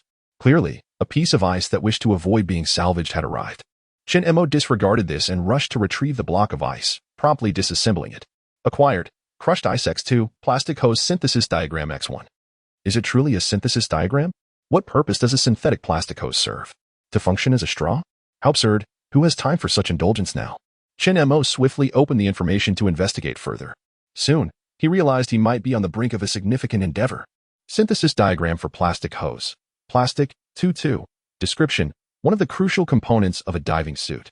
A diving suit. It seems he is destined to explore the depths of the ocean next. Presently, he possesses merely a plastic hose. Assembling a diving suit will undoubtedly require a multitude of additional components. As Chin-Mo pondered this, the old sea turtle returned with another ice block. He promptly disassembled it and astonishingly obtained yet another synthesis diagram. Synthesis diagram for diving suit. Reinforced exoskeleton, 0-1. Metal plate, 0-10. Plastic hose, 0-10. Metal tube, 0-10. Steel cable, 0-10. Description, a robust and practical diving suit. The reinforced exoskeleton component must be acquired through special channels. Chapter 31, Completing Tasks. Earning money and acquiring treasure chests, the blueprint for diving armor. Chin-Mo sensed that this task was indeed rather substantial, and the information indicated that the reinforcement of the exoskeleton must be obtained through special channels. What could that possibly entail? Ever since arriving in this world, all resources had to be salvaged from the sea, unless one happened upon a small iceberg. Unable to fathom the implications, he chose to continue excavating the ice blocks returned by the old sea turtle. Obtained. Crushed ice X2, wood X1. Obtained. Crushed ice X2, stone X1. Obtained. Crushed ice X2, message in a bottle X1. To his astonishment, he had once again unearthed a message in a bottle. This was the first time he had discovered such an item within the ice. Upon examining the label closely, he was taken aback. The label bore the 4 prominent characters, seafood soy sauce. What a delightful find. Soy sauce possesses a savory flavor, which he could use for stewing fish soup. The taste would undoubtedly be exceptional. Chin-Mo felt an increasing sense of anticipation for his little life ahead. After gathering all the resources, he finished up with the old ice floe and the bonfire. He led the old sea turtle back to the small ice house, where the turtle dutifully served as the door, propped up a sunshade, and sat comfortably on the grass mat to bask in the warmth. After listing a few food items for trade in the exchange channel, Chin-Mo turned his attention to the communication channel. Each night, the exchange channel was filled with lamentations. As the temperatures dropped during the late hours, most players could only endure, as they were confined to shelterless ice walls, and their fuel supply was uncertain. Before long, someone began discussing the mysterious cruise ship. Chin-Mo widened his eyes, eager to see if any players were approaching the cruise ship or had even boarded it. However, there were none. In fact, there seemed to be no opportunity whatsoever. The cruise ship passed less than 200 meters from me. I am certain there are people aboard. Are you sure they are people? Could they be ghosts? I have seen a ghost before. Is there really such a thing as ghosts in this world? Chin-Mo concurred. Indeed, there were ghosts. He had just recently slain one himself, thanks to the old ice flow's piercing vocals assisting him.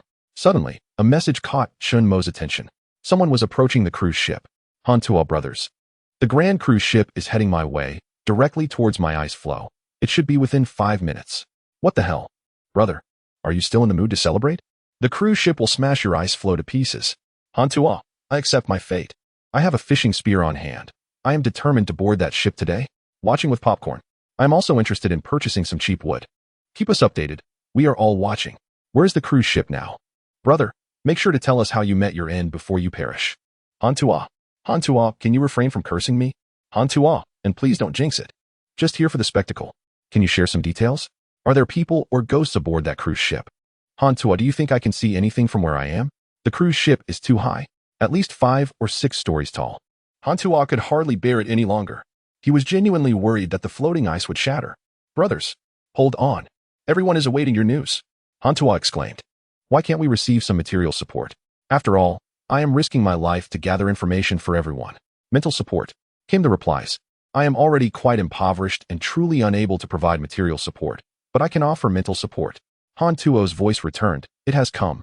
What a tremendous noise. His anxiety escalated. I can't take it anymore. Help. Don't you dare. Brother, don't die on us. Someone urged. Has the floating ice sunk? Quick, say something. Anything. Just as Hantuo's message vanished within 5 seconds, the communication channel erupted with hundreds of messages. Everyone, including Chun Mo, was focused on Hantuo's situation. The mysterious cruise ship had appeared before, and curiosity was rampant. If Hantuo were to acquire supplies from the ship, all players would soon be preoccupied with seeking it out. No one would sleep that night, for the cruise ship always emerged under the cover of darkness. After a few more tense seconds, there was still no word from Hantuo. Shin Mo was tempted to send him a private message, but it would be futile. He surmised that Hantuo's private messages must have been overwhelmed. They could only wait. If Hantuo continued to remain silent, it likely meant he had perished, indicating that approaching the cruise ship posed a grave danger. Many in the communication channel had already drawn their conclusions. It's over. This guy is probably dead. Thank you for the trial and error. I told you, a cruise ship in such a cursed place is definitely suspicious.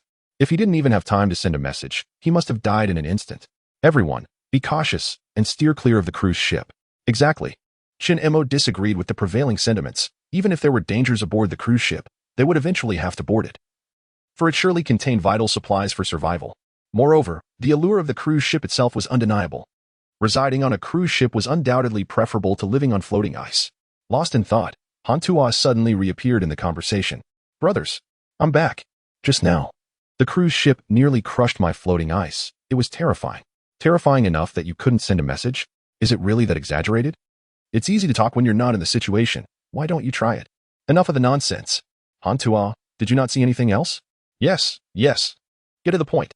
The cruise ship made a sudden turn less than 50 meters from me, but I received a notification. What notification?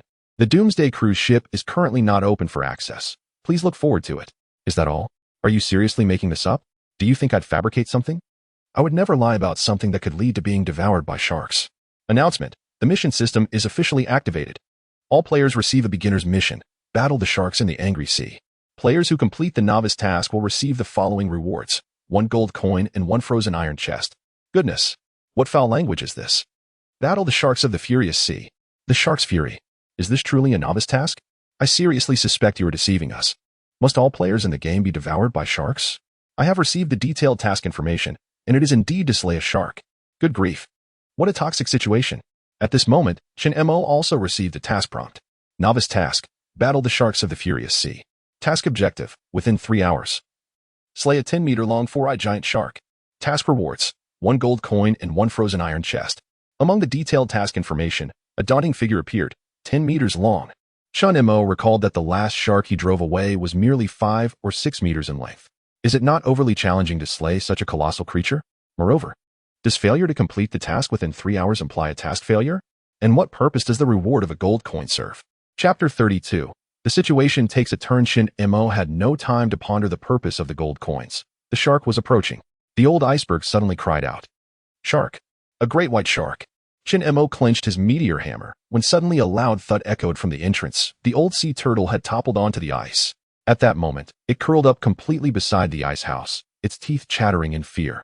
Terrified to the utmost. This creature was truly cowardly. Yet, Chun Mo felt a pang of concern. After all, it was a 10-meter-long 4-eyed giant shark.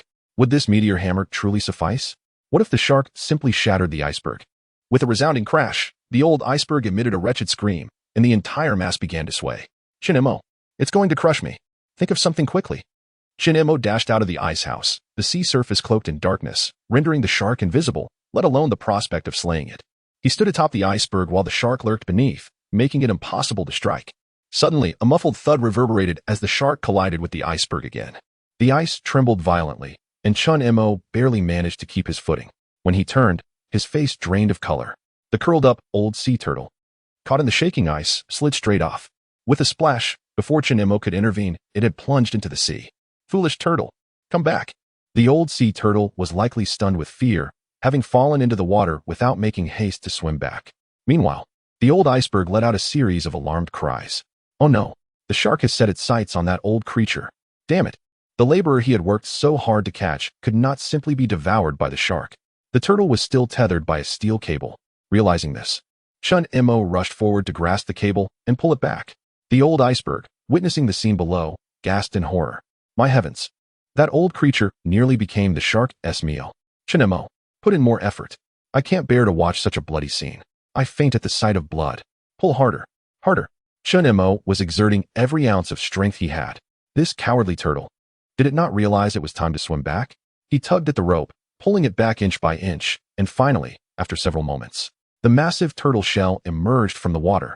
Simultaneously, the sea erupted in a massive wave as a gaping maw broke the surface, poised to engulf the old sea turtle.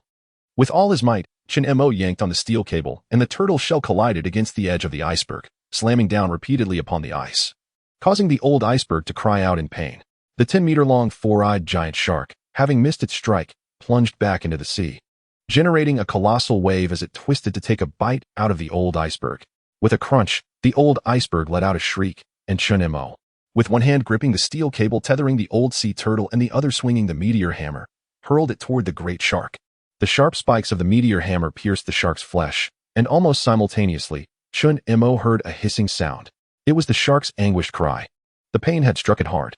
However, the four-eyed giant shark appeared to dismiss its superficial wounds, thrashing violently as it lunged toward the floating ice, seemingly intent on devouring Chun-Mo. What the hell? Are you a seal? I'll bite. Crack. Chun-Mo swiftly dodged, causing the shark to miss and crash heavily onto the ice, sending the old floe into a cacophony of cries. Seizing the moment, Chun-Mo struck with a meteor hammer while the shark was momentarily immobilized on the ice, inflicting several deep gashes to its snout.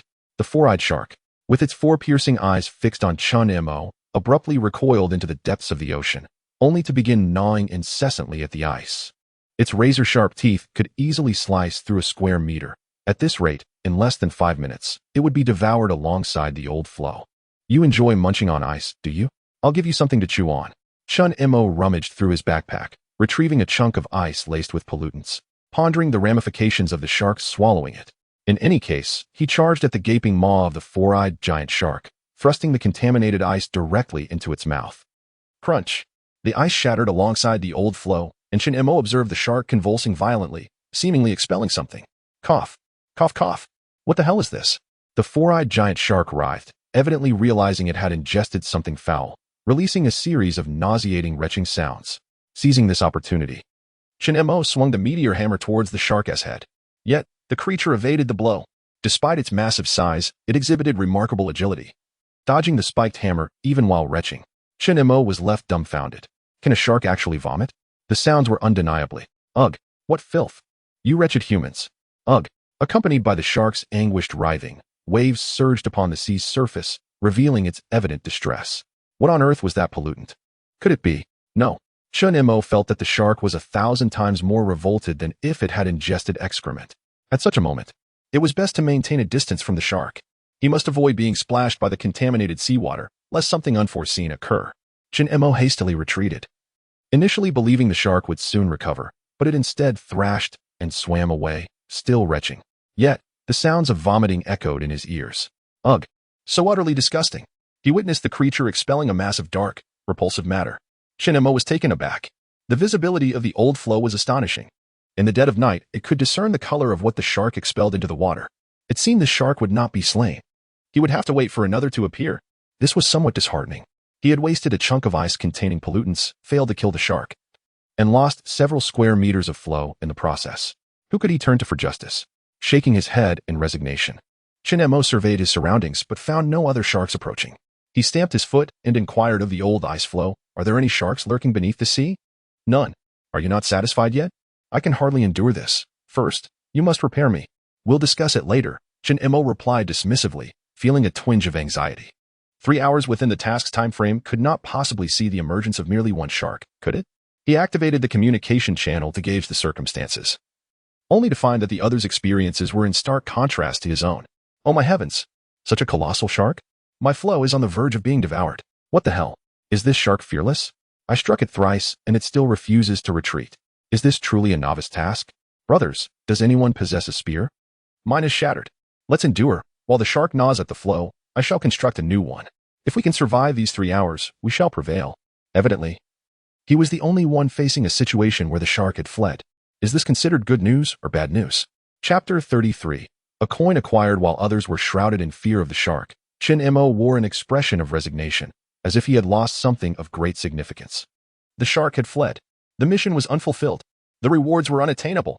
Shin-Mo firmly believed that the coins would prove invaluable, although he was momentarily at a loss as to their utilization. Never mind. He could only wait to see if another shark would appear. Standing upon the ancient ice floe, he gazed longingly at the surface of the ocean, wishing fervently to pluck a formidable shark from its depths. After a few moments, he could hardly contain himself and swiftly sent a message through the communication channel. "Shin-Mo, brothers, has anyone encountered a second shark? I've lost mine." "Are you serious? You lost the shark? Get lost. Did you scare the shark away? How did you manage that? Damn it. Our trio couldn't even handle that shark. Is there someone actually hoping for the shark to return?" Only a handful of individuals responded, which was remarkable in itself. Managing to reply amidst the battle with the shark displayed considerable bravery. Upon reading these messages, Shin-Mo realized that his predicament was indeed unique and that he had no one to turn to for assistance. How careless. He should not have utilized that piece of ice. Otherwise, the shark would not have escaped. He could only watch enviously as others claimed their coins and treasure chests. However, he pondered whether it might be possible to trade food for the coins that others possessed. It seemed rather unlikely. Would players capable of defeating a shark still be in need of food? Determined not to wait any longer, Shin-Mo resolved to return and rest. After all, the novice task was no longer of any concern to him. It would be better to recuperate his spirits. While he was deep in thought, the ancient ice floe beneath him suddenly emitted a cry of alarm. "Shin-Mo, are you having the worst luck today? Hey, is the shark back?" Upon hearing this, Shin-Mo felt no displeasure. Rather, he looked around with eager anticipation. The unusual behavior of the ancient ice floe prompted a fit of coughing, nearly inciting a fit of rage, as it shouted, "You, the squid is coming. Not the little squid, but its mother. The mother squid." The mother squid? Was he that essentially food? This was a stroke of good fortune. Shin-Mo's mood instantly lifted, and he dashed into the small ice house, unhesitatingly adding 3 or 4 logs to the fire pit. The ancient ice floe was left in shock. "Holy moly. Shin-Mo, are you trying to bring us both to ruin? I'm going to boil over." Shin-Mo quickly exited the small ice house, pulling out the half bottle of Erguo 2 from his backpack, and poured it all over the ancient ice floe's head. "It's no big deal. Just drink a little more. If you drink enough, it won't be hot anymore. Shin-Mo, you're finished. It's coming." The ancient ice floe exclaimed in alarm, and simultaneously 3 or 4 tentacles as thick as a thigh burst forth from one side of the floe. Shin-Mo brandished the ghost-slaying blade, which was exceptionally sharp and posed no risk of dulling against such boneless appendages. Fearless, he charged forward and severed one of the squid's tentacles with a single stroke. From the depths of the ocean arose a heart-wrenching roar, a cacophony that rendered Shin-Mo almost incoherent. He could scarcely discern the old squid's curses, but it was clear they were far from pleasant. His greater concern was that another tentacle would not slip away. In a flash, Shin-Mo severed the other tentacle and grasped the last one protruding above the surface with his left hand. With a swift slice of his blade, 3 colossal squid tentacles were detached from their head, yet they continued to writhe and thrash about with surprising vigor. "My tentacle! My tentacle!" In that moment, Shin-Mo finally had the leisure to listen to the squid's incessant mutterings, though they bore little substance. He wished fervently for the creature to utter something akin to, "I shall return," but such words never graced its beak. There were no threats of revenge accompanied by its family in the future. Instead, how terrifying, danger, utterly perilous. "I assure you, you shall never encounter another squid again." The maimed giant squid spat out a string of curses and, in one breath, retreated into the depths. The plans for freshly grilled squid tentacles had been dashed. Shin-Mo felt as though his efforts had been in vain. The flames of the fire pit roared, and he could see the roof of his small ice shelter beginning to drip with melting water. Very well, I shall roast these tentacle remnants. Shinmo's spirits lifted. Losing a single gold coin was a trivial matter. The 3 tentacles, once separated, would yield 30 portions of delectable squid flesh. A truly lucrative endeavor. Dragging the 3 writhing squid tentacles into his small ice shelter, Shinmo quickly set about dismembering them and placed the prepared squid meat upon the grill. However, the flames were so fierce that it was akin to incinerating them directly. The timid old sea turtle, at some point, poked its head out, eyeing the substantial pieces of squid meat with longing. Shinmo, noticing the turtle's eager gulp, cautiously nudged the meat further into the shelter. It was not out of stinginess. The crux of the matter lay in the turtle's insatiable appetite. It could consume food endlessly, leaving one to ponder when it would ever stop. You. Save some for tomorrow. Don't overindulge. The old sea turtle smacked its lips without uttering a word, seemingly aware of its earlier cowardice in the face of the shark. Feeling a tinge of embarrassment as it withdrew its head slightly. So it possessed some semblance of pride after all. At least this confirmed it had not completely lost its sense of dignity. The meat on the grill soon reached perfect doneness, reducing in size to roughly the thickness of an arm. After grilling 10 pieces, the flames diminished slightly, alleviating concerns of scorching the roof. However, the top of the ice shelter had already melted away a layer. To maintain its structural integrity, Shinmo busied himself with repairs using fresh water. Once he had mended the ice shelter, he turned his attention to the damaged, old ice floe. Time slipped by, and suddenly, Shinmo received a notification. Congratulations, player. You have completed the novice task, Fury of the Ocean against the Shark. Reward, Gold Coin X1, Frozen Iron Chest X1. What? The task was completed? The 4-eyed shark had it truly succumbed so swiftly? A wave of exhilaration washed over Shinmo as, accompanied by a glimmer of light, a familiar iron chest appeared atop the ice floe. Additionally, he found a gold coin, no larger than a dime, in his hand. To his astonishment, the coin was indeed a tangible object. Shinmo had presumed that the coin was merely a numerical representation within the game's system. Discovering a physical coin was quite unexpected. However, he had no time to examine the coin's appearance meticulously, as the urgency of opening the treasure chest loomed large. Should the frozen tin chest spring to life, it would undoubtedly pose a significant dilemma. Shinmo swiftly proceeded to unlock the chest, accompanied by a flurry of notification messages. A peculiar expression crossed Shinmo's face. What the heck? Not again. Acquired. Stone X1. Acquired. Wood X2. Acquired. Cannonball X1. This marked the 3rd cannonball. So many cannonballs, yet no cannon. It was utterly frustrating. Even a tire would suffice at this point. At least it would make a pair. Shinmo shook his head in exasperation and redirected his gaze back to the coin. Chapter 34. What to do when everyone wants it. Isn't this coin a bit frivolous? Shinmo had anticipated that the coin would bear some unique design, yet one side bore the positive and the other the negative. Coin, description, the universal currency of the apocalyptic world, which can be freely exchanged among players and used to pay for tickets to the apocalyptic cruise ship. It can also assist you in making choices when faced with indecision. Indecision, how remarkably considerate. Shinmo was momentarily speechless, suddenly recollecting the plight of Han Tua.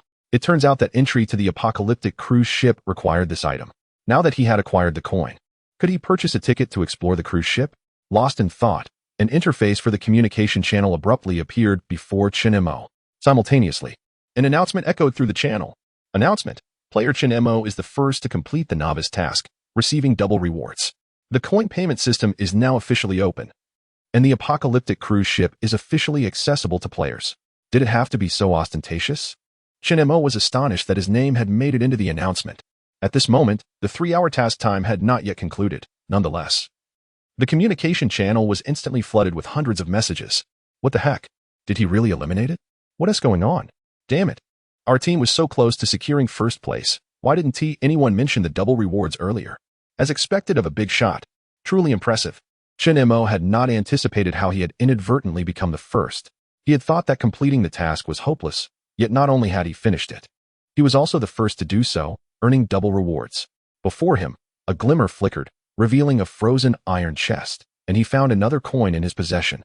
With a look of astonishment, he opened the chest, only to have his expression freeze in disbelief. What the heck? It truly is double, almost identical to the first. Acquired, Stone X1. Acquired, Wood X2. Acquired, Cannonball X1. Acquired, Coin X1. Another cannonball, but with an extra coin this time. At that moment, Shinmo was uncertain whether to feel elated or, never mind.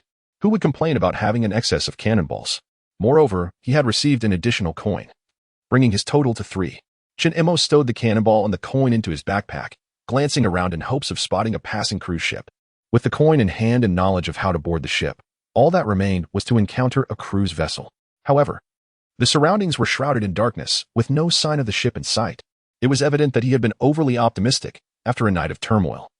Dawn was merely 2 or 3 hours away, and the likelihood of encountering a cruise ship was slim. He cast another glance at the communication channel. The 3-hour task time had concluded, and the survivors were either boasting about acquiring coins or lamenting their narrow escape. For the majority, merely surviving was considered a victory. Yet, an unfortunate turn of events unfolded, leaving both sides feeling disheartened. Players who have acquired gold are unable to locate the cruise ship, while those who have encountered the cruise ship are devoid of gold. Shin-Emo harbors grave suspicions that this flawed game is deliberately designed this way. Just as he prepares to exit the communication channel, he discovers that others are discussing diving armor. Brothers, I've uncovered a crafting blueprint for diving armor. How impressive is that? No way? You found one too? I thought I was the only one. Seriously? Everyone has stumbled upon it? I extracted mine from an ice block, so it appears this item is available to all. Well then, perhaps we can expect diving quests to be released in the future. The issue is, where do we obtain the enhanced exoskeleton? It's said to be acquired through special channels. What special channels? Who knows? Could it be a random quest? I've discovered a random quest. Everyone, keep an eye out for glowing jellyfish. They are linked to random quests. So the opening of the quest system originally meant this? Damn. Don't recklessly accept quests. I foolishly accepted a winter swimming quest, requiring me to swim in the sea for 3 continuous hours. And should I fail, there's a penalty. What the hell? Shin-Emo glanced around, failing to spot any glowing jellyfish. However, if he were to encounter a bizarre quest akin to winter swimming, he would likely be at a loss. After confirming once more that no glowing jellyfish were nearby, Shin-Emo's attention returned to the communication channel. He then witnessed an unfortunate soul inadvertently accepting a random quest. Damn it.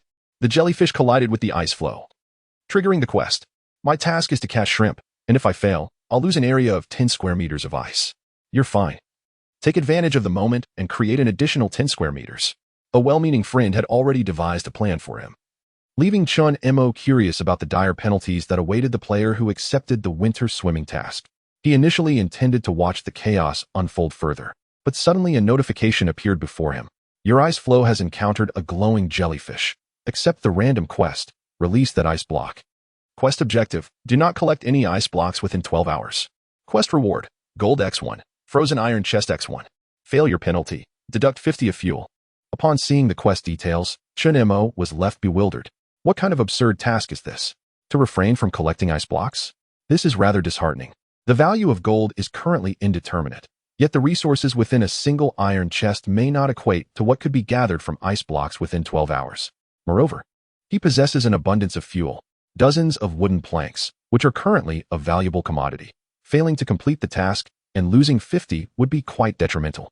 Shin-Emo glanced at the wood, contemplating whether to trade it all away. Reluctant, without completing the quest, both the gold and the chest would be lost. Suddenly, Shin-Emo recalled the potential uses for gold. A coin tossed it aside? How considerate. Shin-Emo realized he must devise a sensible strategy. He desires the quest rewards, and the resources from the ice blocks are equally important. In that case, he shifted his gaze to the old sea turtle. Old sea turtle, could you help maneuver the ice blocks? Just like a sheepdog herding sheep. The old sea turtle remained silent for an extended period, turning its head to glance at Shin-Emo, its eyes brimming with confusion. What is a sheepdog? What is a sheep? As a seasoned marine creature, it seems quite reasonable that the old turtle is unfamiliar with sheepdogs and sheep. Shin-Emo, feeling somewhat helpless, shook his head. In any case, when encountering ice blocks, you should nudge them towards the floating ice, but do not push them onto the ice itself. Why continue nudging? Isn't it laborious? Am I not weary? Add fish. One alone will not suffice. Add a piece of squid tentacle meat. Shin-Emo tossed a chunk of squid meat, roughly the size of 3 or 4 small fish, before the old turtle. Isn't it just herding ice? Herding sheep is not entirely beyond capability. Clearly, the old sea turtle was feigning ignorance. This creature evidently knows what sheep and dogs are, as well as what a sheepdog entails. It is merely waiting for a price increase. Chapter 35, The Old Ice Floes, a Reinforcement. From this moment forth, no ice blocks may be salvaged for the next 12 hours. Shin-Emo retrieved his alarm clock and glanced at the time. It was currently 4 in the morning, indicating that the prohibition on salvaging ice blocks would persist until 4 in the afternoon. With a stroke of fortune, he might encounter 3 or 4 waves of ice blocks. At the very least, he could expect 1 or 2. It appeared the old sea turtle had quite a substantial task ahead, and Chen Mo was uncertain whether it could accomplish it. With approximately 2 hours remaining until dawn, Chen Mo found no inclination to sleep. Instead, he pondered whether there were any high-grade materials available on the trading channel. As he tended to the fire, he perused the listings. Most individuals were attempting to sell basic supplies, with the highest demand for food and wood. Naturally, some were also trading high-quality materials such as magical ice crystals. Though such aspirations were largely illusory. If it were truly possible to trade for such items, he would have done so long ago, leaving no opportunity for others. Suddenly, a trading message piqued Chen Mo's interest. It was for a rare item, accompanied by a note from the seller. Reinforced ice floe synthesis diagram. Trade, small fish X10. Wood X10. Note, reinforced ice floes are significantly more durable. Such a valuable item, yet no one seemed to be trading it? Chen Mo scratched his head, suspecting the reason lay in the ease of acquiring the materials required for constructing ice floes. For most players, if their ice floes were shattered by sharks, they could simply repair them with the broken ice. Consequently, the high price deterred many players from pursuing it. Chen Mo was not lacking in sustenance. His basic needs were already met. Thus, he was particularly eager to obtain this synthesis diagram. He quickly sent a private message to the player who had posted the trade. Chen Mo, brother? If you lower the price of the synthesis diagram, I will take it. The seller did not respond, possibly asleep or preoccupied with random tasks. While awaiting a reply, Chen Mo decided to browse for other enticing items. Upon returning to the trading channel, he was greeted by a flurry of newly listed trades. Someone was selling cannonballs at an incredibly low price.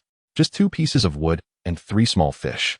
Although Chen Mo already possessed a sufficient number of cannonballs, he hastily sent a trade message to the seller, offering a piece of squid meat in exchange for the 3 small fish. This deal was advantageous for the seller, perhaps due to a dire need for food and fuel. As soon as he sent the message, he received a trading notification. Trade successful, acquired, Cannonball X1. Perfect. Another seemingly useless cannonball added to his collection. Nevertheless, Chen Mo deemed the price quite reasonable. Had he not chanced upon the trade at that moment, it would likely have been swiftly claimed by another player. With 5 cannonballs on hand, he still faced the dilemma of lacking a cannon. Chen Mo mused that sooner or later, he would acquire one. For now, he aimed to accumulate a substantial stockpile of ammunition, ideally several hundred rounds, so that when he finally obtained a cannon, he would reign supreme over the ocean. With this thought in mind, Chen Mo swiftly posted several trade offers on the channel. Squid Tentacle Meat X2, Trade, Cannonball X1. Squid Tentacle Meat X2, Trade, Cannonball X1. Just as he completed the postings, he received another trade notification, claiming yet another cannonball. The reserve of artillery shells has reached 6. He cheerfully stuffed the acquired shells into his backpack. Glancing over, he noticed a private message notification blinking. A player was selling a reinforced ice synthesis blueprint. Chen Mo, are you joking? You're so wealthy. Is this small amount of resources too expensive for you? This price is quite reasonable. Given your prowess, you wouldn't be so petty, would you? Is this a form of provocation? It seems rather clumsy. Moreover, considering the current circumstances, even the landlord's family has little surplus food. That Chen Mo is not me. It's a coincidence, my friend. I'll think about your low price, but otherwise, I guess you won't be able to sell it either. A coincidence. Big shot. You truly have an imaginative mind. A mere flick of your wrist could sustain me for quite a while. So let us skip the haggling. Chen Mo scratched his head. Thus far, he had not encountered any players with the same name, which was quite peculiar. There is only one possibility. The game must have divisions. Now is not the time to ponder this matter. Let's negotiate. Regardless, that Chen Mo is not this Chen Mo. This Chen Mo is quite impoverished. I can offer you at most half of your asking resources. The other party fell silent for half a minute. Then, big shot. You truly are something. Reduce the wood by half, but the food cannot be compromised. Chen Mo contemplated for a moment and believed he could squeeze a bit more. After all, the other party had conceded much quicker than anticipated. Still too expensive. Have you considered that fragments of ice are everywhere now? Who needs to synthesize reinforced ice? Thus, you are indeed that Chen Mo. I have already stated it's a coincidence. In any case, it remains too costly. The other party fell into silence. It seemed they genuinely felt it was not worth it. After waiting for over a minute, Chen Mo finally received a reply. Big shot. In any case, you are that Chen Mo. No denying it. The price stands firm, and I shall add more resources. Add more resources? That's worth considering. What resources will you add? I'll throw in a ceramic flower pot. A flower pot. At this point, what would he need a flower pot for? The other party began to explain. Big shot. Do not underestimate my flower pot. It can function as a helmet, being quite sturdy. All right. and one tea needed. Wait, a flower pot plus the synthesis blueprint, 10 small sea fish, and 5 pieces of wood. This should suffice, right? Clearly. The other party was famished, unable to procure food. Chen-mo thought for a moment and decided to make the trade. Though he converted the 10 small sea fish into 3 pieces of squid meat, the other party readily agreed and swiftly sent a trade request. As Chen-mo completed the transaction, he acquired a synthesis blueprint and a large flower pot adorned with blue and white patterns. This size was just perfect to fit over his head. Chen-mo examined the item description, realizing why the other party was eager to part with the flower pot. Ceramic flower pot. Description: made from hard ceramic, can be used for planting or as a helmet. It fits the head well, but the downside is it does not provide warmth. In this frigid winter, wearing a ceramic flower pot on one's head would be akin to having one's head chilled. However, Chen-mo felt that wearing this object on his head was not a significant issue, as he possessed a baseball cap. He could don the cap first and then place the flower pot atop it. He tried it on and found it tolerable, though wearing it for an extended period might still lead to a chill in his head. Chen-mo stowed the flower pot into his backpack, deciding it was best to only don it in times of peril. For now, he would examine the reinforced floating ice synthesis diagram. Reinforced floating ice synthesis diagram. Crushed ice, 1010, wood shavings, 01. Wire, 01. Description: a 1m×1m reinforced floating ice that can be directly synthesized beneath the existing floating ice, increasing its thickness. Adding wood shavings and wire will render the ice even more resilient. Where could he possibly procure wood shavings? Chapter 36. Acquisition wood shavings X? There is an abundance of timber in stock, yet how can all that would be transformed into shavings?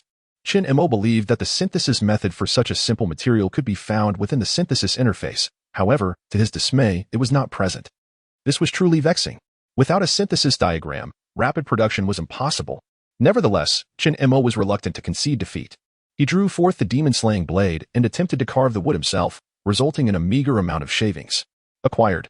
Wood shavings X?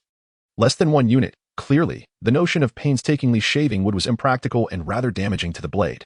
Thus, an alternative tool was imperative. As Chen-mo cast his gaze around, he found no suitable implements until his eyes fell upon the voice-activated door of the small ice house. Old turtle. How are your teeth holding up? The old turtle peered in with a bewildered expression, wondering if there were bones to gnaw on. Chen-mo smiled slightly and proposed, "How about you assist me in chipping away a few pieces of wood?" With that, he presented a piece of wood near the old turtle's mouth while his other hand grasped the meteor hammer. It was evident that cooperation would not come easily. Persuasion through intimidation was necessary. "Lend a hand, and I shall reward you with fish." The old turtle glanced at the meteor hammer in Chen-mo's hand, then at his beaming smile, deciding that it was best to keep Chen-mo happy. But first, he insisted on negotiating his payment. 1 piece of wood for 1 fish. Not acceptable. 3 pieces of wood for 1 fish. 2 pieces of wood for 1 fish. Still bargaining? 4 pieces of wood for 1 fish. The old turtle, wary of the consequences for his calcium-deficient shell, reluctantly muttered, 3 pieces it is, you stingy miser. Chen-mo paid no heed to the old turtle's grumbling. As long as the task was accomplished, it sufficed. One may not be entirely honest in dealings, but it was excessive to exploit one's employees without allowing them to voice their discontent. Get to it. The old turtle shot Chen-mo a sidelong glance and began to gnaw on the wood, producing a cacophony of grating noises. The long silent old iceberg let out a few disgruntled sounds, complaining, who was gnawing away in the dead of night. "Mind your own business." The old turtle paused, casting a disdainful glance at old iceberg. "Oh, it's you again. Let me tell you, I've had quite a bit to drink today. Don't provoke me." Bah. The old turtle spat out a mouthful of wood shavings, grumbling, "If you've got the guts, don't sing." This. Old iceberg was momentarily at a loss for words. After all, it was merely an oversized block of ice. Besides making noise, it possessed no means of causing harm. Chen-mo, concerned that the old fellow might actually start singing, timely cautioned, "Old man, keep it down. The wood chipping is to reconstruct your icy form." "Reconstruct my icy form? What do you intend to do?" Chen-mo was rendered speechless. The tone was as if he were plotting something sinister against the old fellow. In any case, silence. With old iceberg's mouth effectively sealed, a small pile of wood shavings was now ready for collection. Acquired. Wood shavings X1. Excellent. Upon closer inspection, Chen-mo realized that the ancient sea turtle had only gnawed halfway through the piece of wood. This indicated that a single block could be reduced to 2 portions of shavings. Furthermore, the turtle's efficiency was truly remarkable. Even before dawn, it had managed to produce 1 portion, and it was likely that it could yield at least 4 before the sun fully rose. The only uncertainty lay in the durability of its teeth. as if sensing the budding hope of the small fish or perhaps feeling frustrated by the task of chewing wood. The old sea turtle intensified its efforts. In less than 20 minutes, the other half of the wood was also transformed into shavings. Chinemo paid little heed to these matters. After all, heightened productivity was always welcome. Well done, old sea turtle. Keep it up. Casting a sidelong glance at Chinemo. The turtle indeed worked even harder, and just listening to the sounds made Chinemo wince in sympathy for its teeth. Before long, the second piece of wood was also reduced to shavings. By this time, the sky had begun to brighten, and Chinemo emerged from his small ice shelter to survey the surroundings, discovering that no ice blocks were drifting nearby. This meant that the old turtle could continue its work without the distraction of chasing ice. After another half hour, the turtle devoured the third piece of wood, subsequently spitting out the shavings and glaring at Chinemo with a disgruntled look, as if demanding its reward. Little fish, my mouth is exhausted.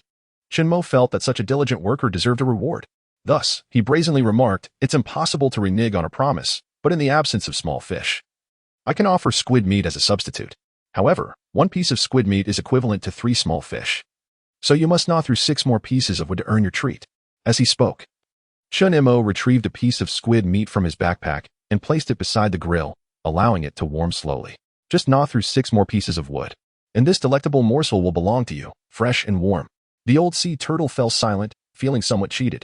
Yet, as the enticing aroma of the cooking meat wafted through the air, it swallowed hard, smacked its lips, glanced at the wood before it, and opted to continue gnawing. With a relentless crunching sound, the shavings were produced under the turtle's vigorous chewing. After a full 2 hours, the 6 additional blocks of wood were finally reduced to shavings.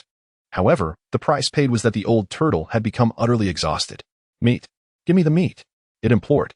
Chinemo handed over the grilled squid meat, unperturbed by the turtle's fatigue, as he suspected it would soon recover. What concerned him more was whether the turtle could still manage to chew through the meat. Clearly, he had underestimated the creature's biting power.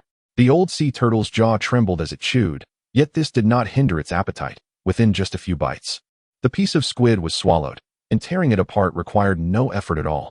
This signified that he had acquired a reliable wood-shaving machine.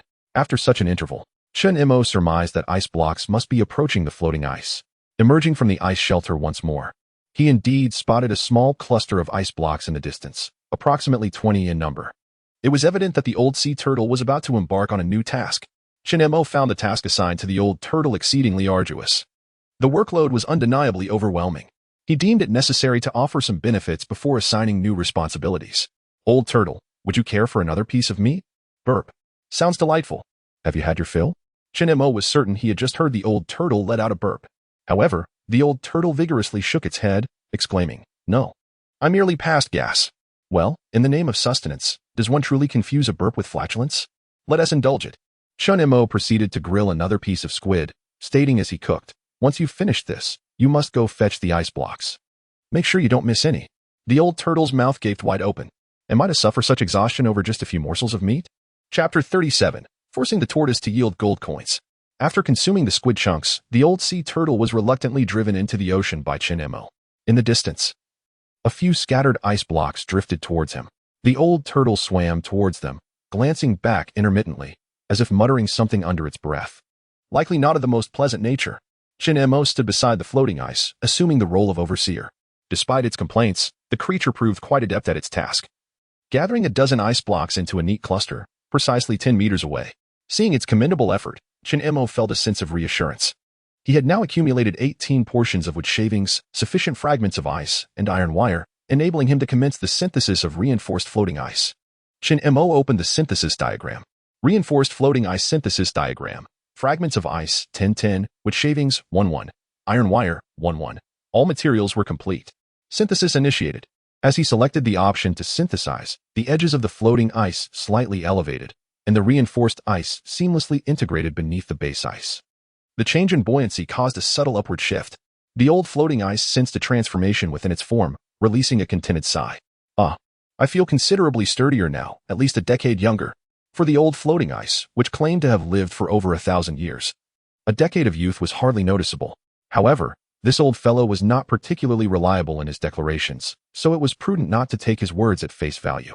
Chinemo continued synthesizing, expending all 18 portions of wood shavings to create 18 pieces of reinforced floating ice. The overall elevation of the floating ice increased by 2 or 3 centimeters, a subtle change. as there remained ample area yet to be enhanced. Once he concluded these tasks, Shin-Emo glanced up at the old sea turtle, noticing it's still busy at a distance of over 10 meters, herding the ice blocks. However, there seemed to be fewer blocks now, only about 17 or 18 remaining. The rate of loss was somewhat acceptable, considering over 3 hours had elapsed. There were still more than 8 hours left for the task. Shin-Emo retreated into his small ice hut to rest, warming himself by the fire while checking for any transactions involving cannonballs.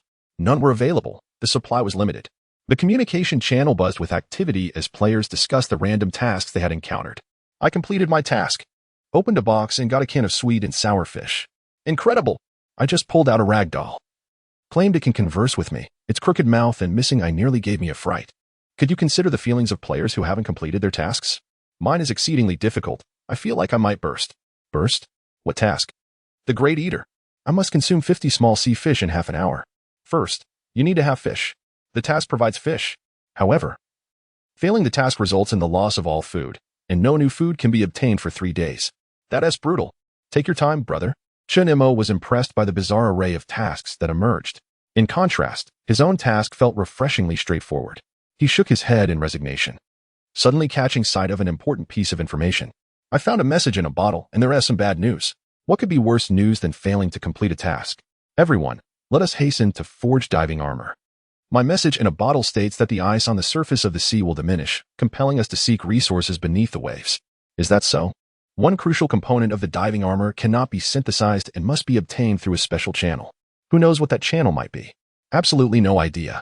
Currently, no one has discovered who rewards such tasks with that item. I have a sense that the ice is dwindling day by day. It turns out this is a significant trend. In any case, we must urgently synthesize the diving armor. Do you think the location for obtaining that vital component is the Doomsday Cruise? Shin-Emo furrowed his brow. There is indeed a possibility. Gold coins can surely not only purchase tickets for the Doomsday Cruise but likely also allow for other expenditures aboard, such as acquiring equipment and resources or perhaps availing other services.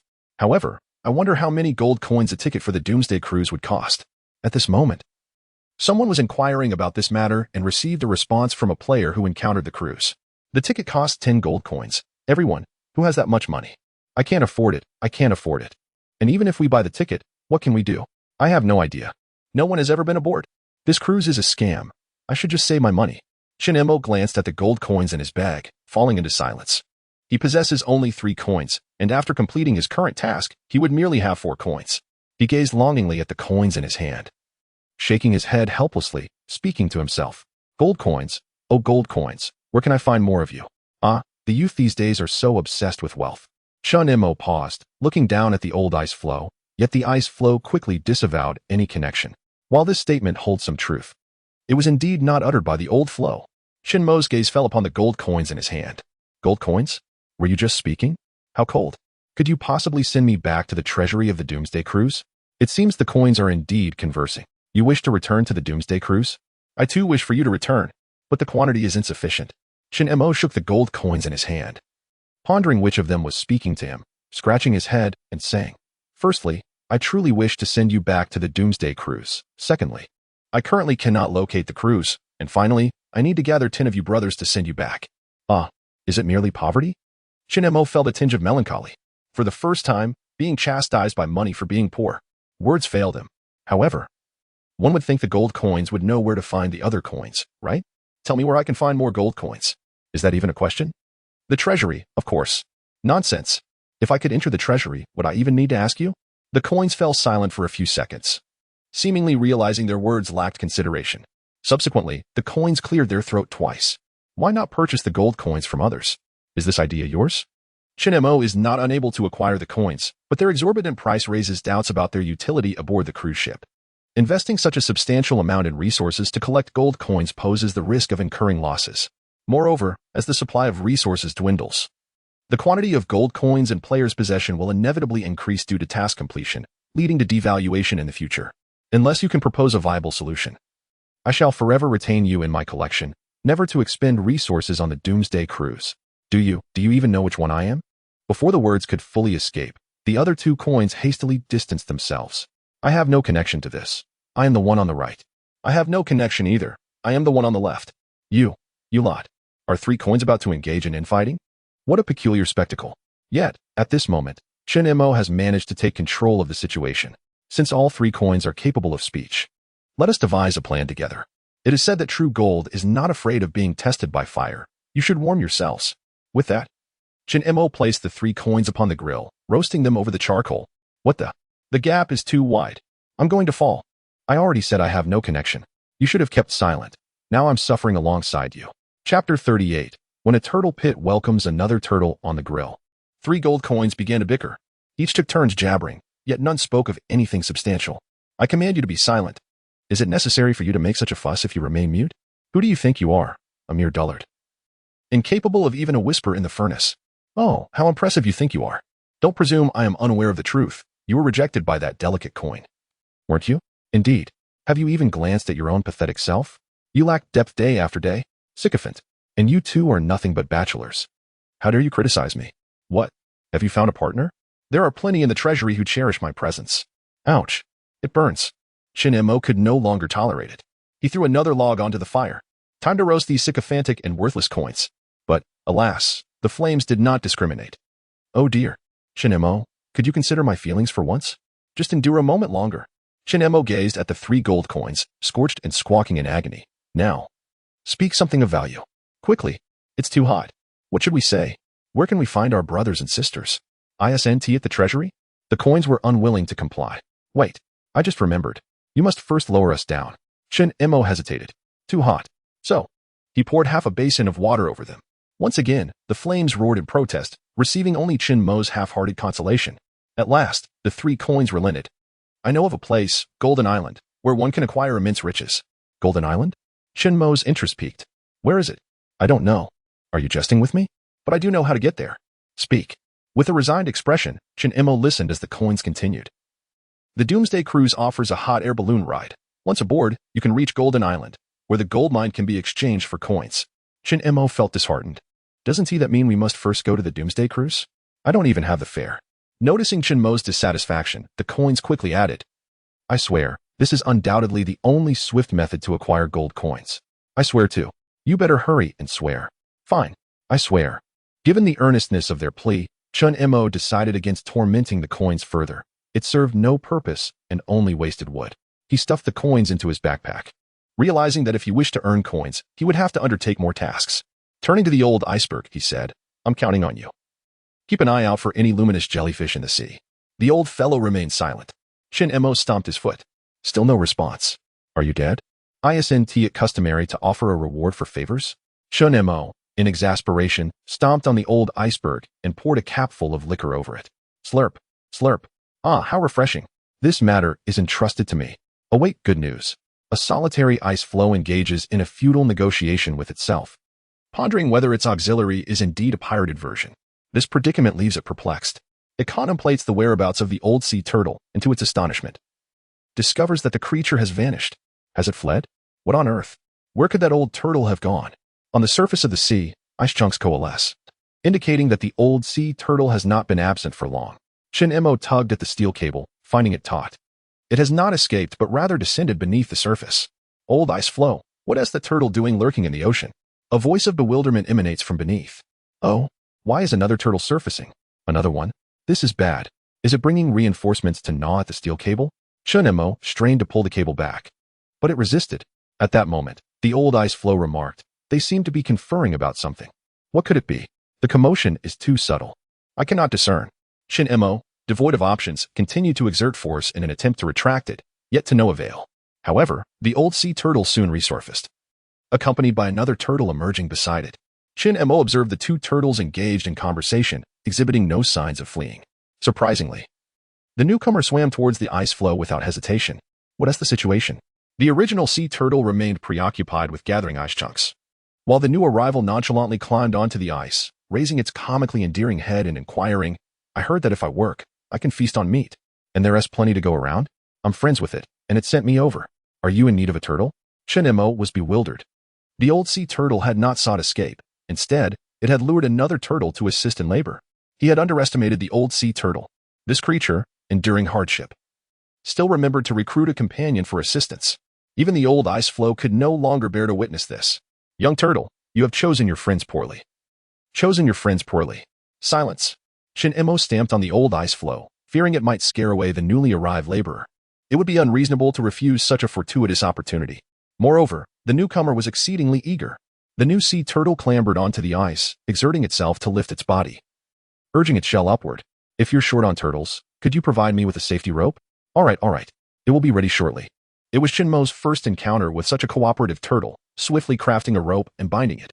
The newcomer displayed no awareness of being taken advantage of, gazing at Shin-Emo with delight as it was secured, only to promptly leap back into the sea with a splash, heading towards the ice chunks. Shin-Mo had never encountered such a conscientious laborer, refusing sustenance without work. The old sea turtle and the old ice floe would find relief with a companion like this. Yet, Shin-Emo resolved never to shortchange the newcomer. The two turtles bore a striking resemblance. Henceforth, the later arrival would be referred to as the later turtle, while the earlier one would be dubbed the earlier turtle. Wait a moment. Shin-Emo glanced towards the earlier turtle and discovered it swimming back. This creature. It was exceedingly cunning. Seeking a partner to share the labor, it had returned to rest. Indeed, the earlier turtle splashed back, calling out as it swam. Rest now. Rest now. It is time for it to work while I take a break. When will dinner be served? This old fellow possesses a devious mind. The old floe couldn't help but exclaim. Poor judgment in choosing friends. Indeed, it is a case of poor judgment. The one who arrived first overheard the old floe's mutterings and climbed up to give it a swift bite. Amidst the old floe's agonizing howls, the newcomer nonchalantly tilted its head back. When will dinner be served? With your wicked behavior? You might as well return to gnawing on wood. Once the wood is consumed, then we shall dine. The newcomer stubbornly raised its head, only to be jolted by a few pieces of wood that fell upon it. It glared at Shin-Emo, unable to utter a word for quite some time. Then, turning abruptly, it dove back down with a splash. I went to pursue the ice blocks, while it returned to munch on wood. The sound of splashing echoed. The first arrival swiftly swam towards the ice blocks, evading Shin-Mo's attempts to call it back, and soon reached the side of the later arrival. Subsequently, the two turtles exchanged a few words, and the later arrival foolishly swam back. Gnawing on wood for a taste of meat? Where's the wood? I shall gnaw. Chapter 39. It's your turn indeed. It is quite pragmatic. Yet Shin-Emo would never take advantage of it. He is a man of integrity, chopping on 9 pieces of wood for a single morsel of squid meat, which is equivalent to 3 small fish. Crunch, crunch, crunch.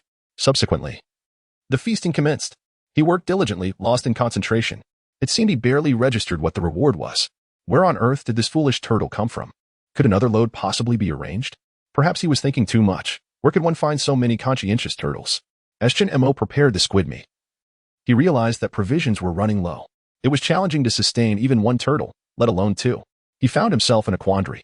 Shin-Emo reminded the old floating ice to keep an eye out for fish nearby, but the old fellow merely offered a perfunctory response, leaving Shin-Emo uncertain of its sincerity. With nothing else demanding his attention, Shin-Emo decided to retreat into the ice hut to warm himself. Though the food was scant, there was an ample supply of wood. He roasted while rubbing his hands together, occasionally sipping on some hot water, feeling quite content. The only issue was the incessant noise of the sea turtles gnawing on wood outside. While this was for the betterment of their habitat, the cacophony was truly grating. Around midday, the sounds of wood gnawing ceased, and Shin-Emo peered outside, only to find the later turtle stretching its neck, eagerly awaiting its share of food. A substantial pile of wood shavings had already accumulated on the floating ice. How remarkably earnest. Shin-Emo retrieved the squid meat he had warmed on the grill and presented it to the turtle, which gazed at the morsel with a naive expression and inquired, Mine? Yours. Dig in. The turtle bit into the meat, tearing at the fishy strands and swallowing them at a leisurely pace, clearly relishing the flavor. Moreover, it was evident that this creature was sturdier than the earlier arrival. After a morning of wood gnawing, it showed no signs of fatigue. Of course, there was also the possibility that the first turtle had merely feigned exhaustion to demonstrate its diligence in labor. After satiating its hunger, the turtle took a moment to rest, appearing content before resuming its wood gnawing. Shin-Emo felt quite pleased with such a diligent employee and granted it a brief respite. Yet, upon finishing the meat, the turtle raised its head earnestly and declared, still hungry, bring on more wood, and after that, I shall have more squid.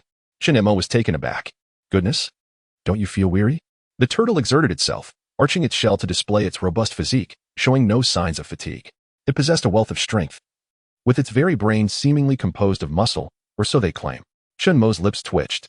They likely weren't merely implying that this creature was strong. It felt more like they were suggesting it lacked intelligence.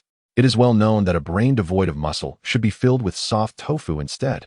To prevent the later turtle from wearing down its teeth all at once, Shin-Emo enforced a half-hour break. deluding himself into believing that this interval would allow the turtle's teeth to recover from the wear. Perhaps it would. Thus, throughout the entire afternoon, the sounds of incessant wood gnawing resumed outside the ice hut. Chin Mo plucked a handful of dry grass from the haystack and stuffed it into his ears, crafting reinforced floating ice with the wood shavings he had later collected. After a brief period of toil and rest, as dusk approached, a notification popped up before him. Congratulations. Player, you have completed a random task. Release that ice block. Reward: 1 gold coin, 1 frozen iron chest. Before him appeared a frozen iron chest. Well versed in such matters, he swiftly opened the chest lid before it could recover from its stupor. Acquired: 2 bundles of grass. Acquired: 2 metal pieces. Acquired: 1 doomsday stamp. Chin Mo paused momentarily, perplexed by the nature of the doomsday stamp. It was a stamp about an inch in size, adorned with an intricate depiction of a 4-eyed giant shark. However, he wondered what utility it possessed. Doomsday stamp. Description: affix the stamp to any item to send it to any player, who must sign for its receipt. This. Naturally, Chin Mo's first thought was not to send something pleasant. Ideally, he envisioned dispatching a time bomb or similar contraption, capable of inflicting damage from a distance. Perhaps even farther. As long as he knew the recipient's name, it should be possible to send it regardless of the distance. Though he was uncertain how long the delivery might take, Chin Mo deemed this a valuable item, one that could prove immensely useful when the need arose. Having completed the task, his gold coin count rose from 3 to 4, yet he still felt far from his goal. Never mind. First, let us call the ice blocks over. He shouted for the old sea turtle not far away, who was evidently busy fishing, quite literally, as it surfaced with a fishtail dangling from its mouth. However, the turtle was quick. With a hearty gulp, the fishtail disappeared into its belly. It then began to gather the floating ice. There were at least 20 to 30 pieces of ice. Though many had drifted away, the haul was still substantial. As the ice drew nearer, Chin Mo heard their chorus of cheerful cries, reminiscent of little yellow minions. I have fish, I have fish, I have fish. I have wood, I have wood, I have wood. I have little coins, little coins, little coins. Little coins? Gold coins? Chin Mo smiled. He was currently in dire need of gold. Yet, with so many ice blocks clamoring, he could not discern one from another, though it seemed irrelevant.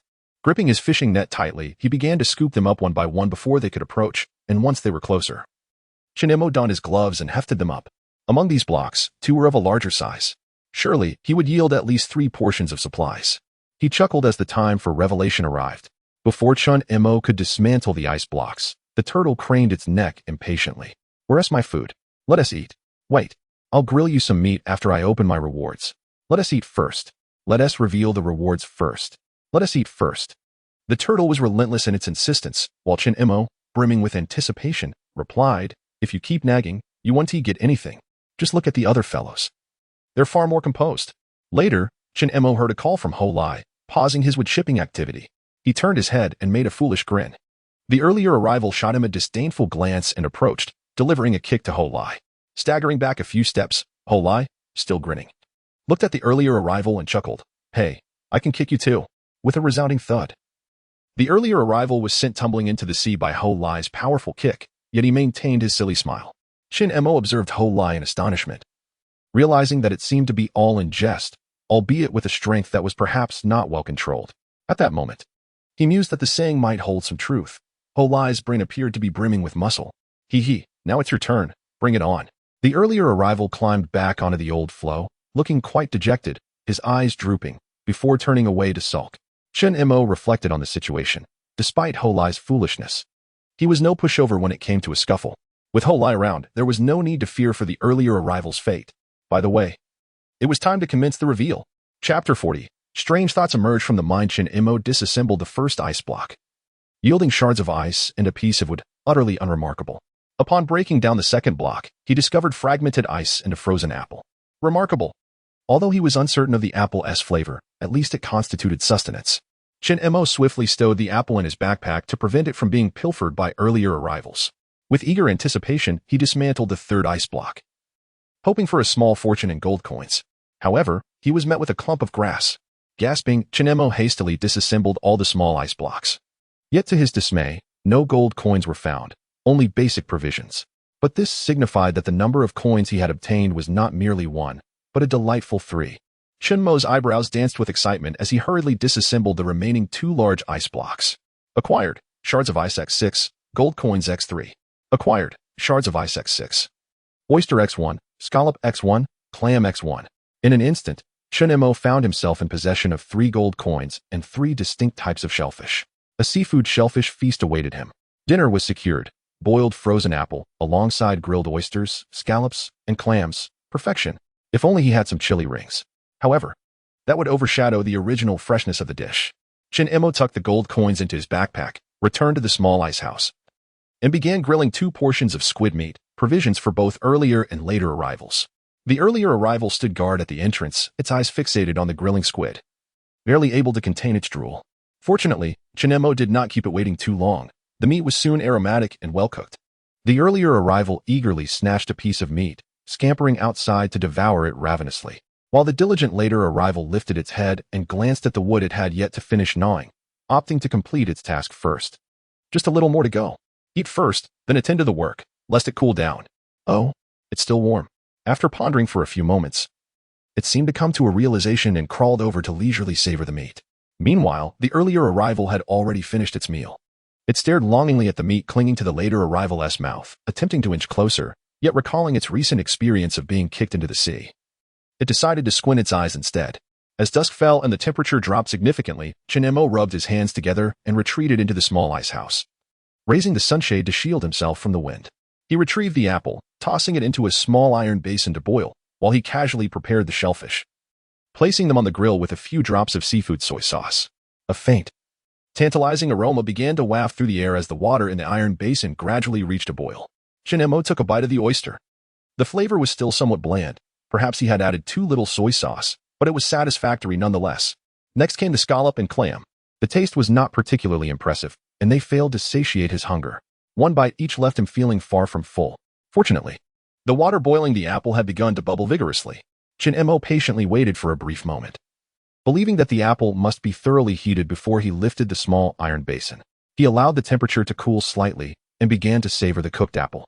The raw apple was sweet and tangy, but the boiled version had mostly lost its sweetness, leaving only a sour taste that made him wince with every bite. Although this apple could hardly be compared to the exquisite flavors of seafood, for Chen the tart sensation was utterly delightful. He bit into it with such fervor that he rolled his eyes in sheer delight. After a strenuous 10 minutes, only a tiny apple core remained. With the warm apple settled in his stomach, Chen felt a comforting warmth spread through him. He tossed another piece of wood onto the cozy flames, reclined lazily onto the grass mat, and opened the communication channel to peruse messages from other players. Was there any news today? Indeed, there was a significant development. Everyone be cautious, I was robbed by pirates. It's absolutely despicable. These rogues nearly took everything I owned. I was also robbed.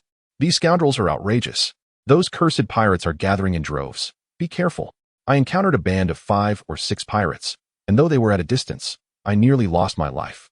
Let us form teams when we run into each other. There is strength in numbers. With more of us, the pirates won't dare to act recklessly. I haven't met anyone else up to now. Well, you're fortunate. I've encountered 2 groups of pirates, but thankfully they were far enough away to avoid a direct confrontation. Li Tiandao nonsense. Do you understand what the apocalypse means? It's survival of the fittest. My pirate crew robs anyone we come across without hesitation. Wait, are you openly challenging me? Li Tiandao, so what if I am? I have over 10 people under my command. Anyone who crosses paths with me is in for misfortune. By the way, I've heard there is a fellow named Chen who is doing quite well. Li Tiandao, Chen I want to trade some magical ice crystals with you. Let us become friends. You won't regret it. What the heck? Chen never anticipated that he would find himself caught in the crossfire. Well, now everyone was aware that he possessed several magical ice crystals. But this fellow was exceedingly arrogant. Chen I'm interested in purchasing your magical ice crystals. How much do they cost? Li Tiandao, oh, you dare to call yourself grand before me? You're quite bold, Chen if you have the ability. Come fly over here. Li Tiandao, if you encounter me, don't come crying. The odds of that happening seem rather slim, don't jinx it. Just don't bring me bad luck.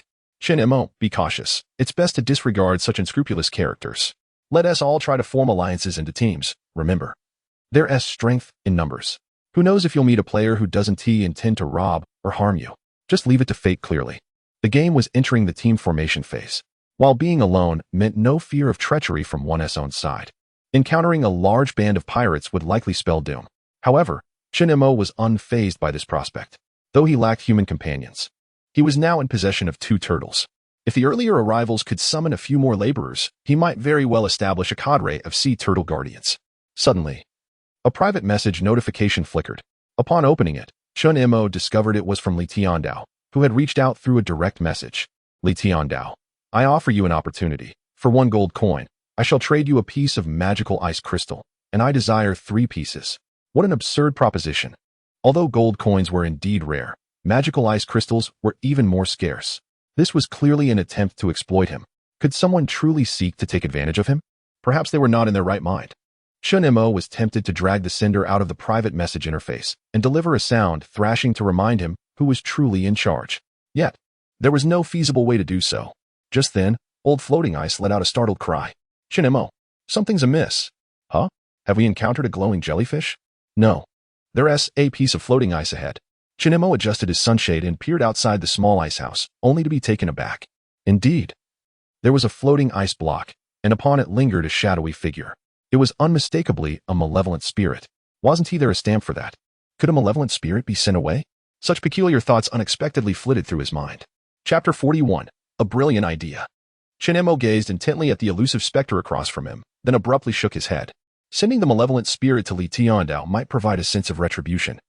But it was ultimately not worth the effort. Thus, it was essential to warm up the situation beforehand. Chun Mo basked in the fire, rubbing his hands together. As a nearly perfect plan crystallized in his mind, reaching 99.9 completion. With the activation of the communication channel, it was now a flawless 100. Chun Mo brothers. Are you interested in dealing with those pirates? What? Does Chun Mo have a plan? Let us form a team and ride on the coattails of the big shots, but I can't seem to find anyone. So no options left. The responses were sparse, as expected. It was time to stoke the flames. Chun Mo glanced toward the iceberg where the specter resided, still a distance away, and smiled slightly as he continued sending messages.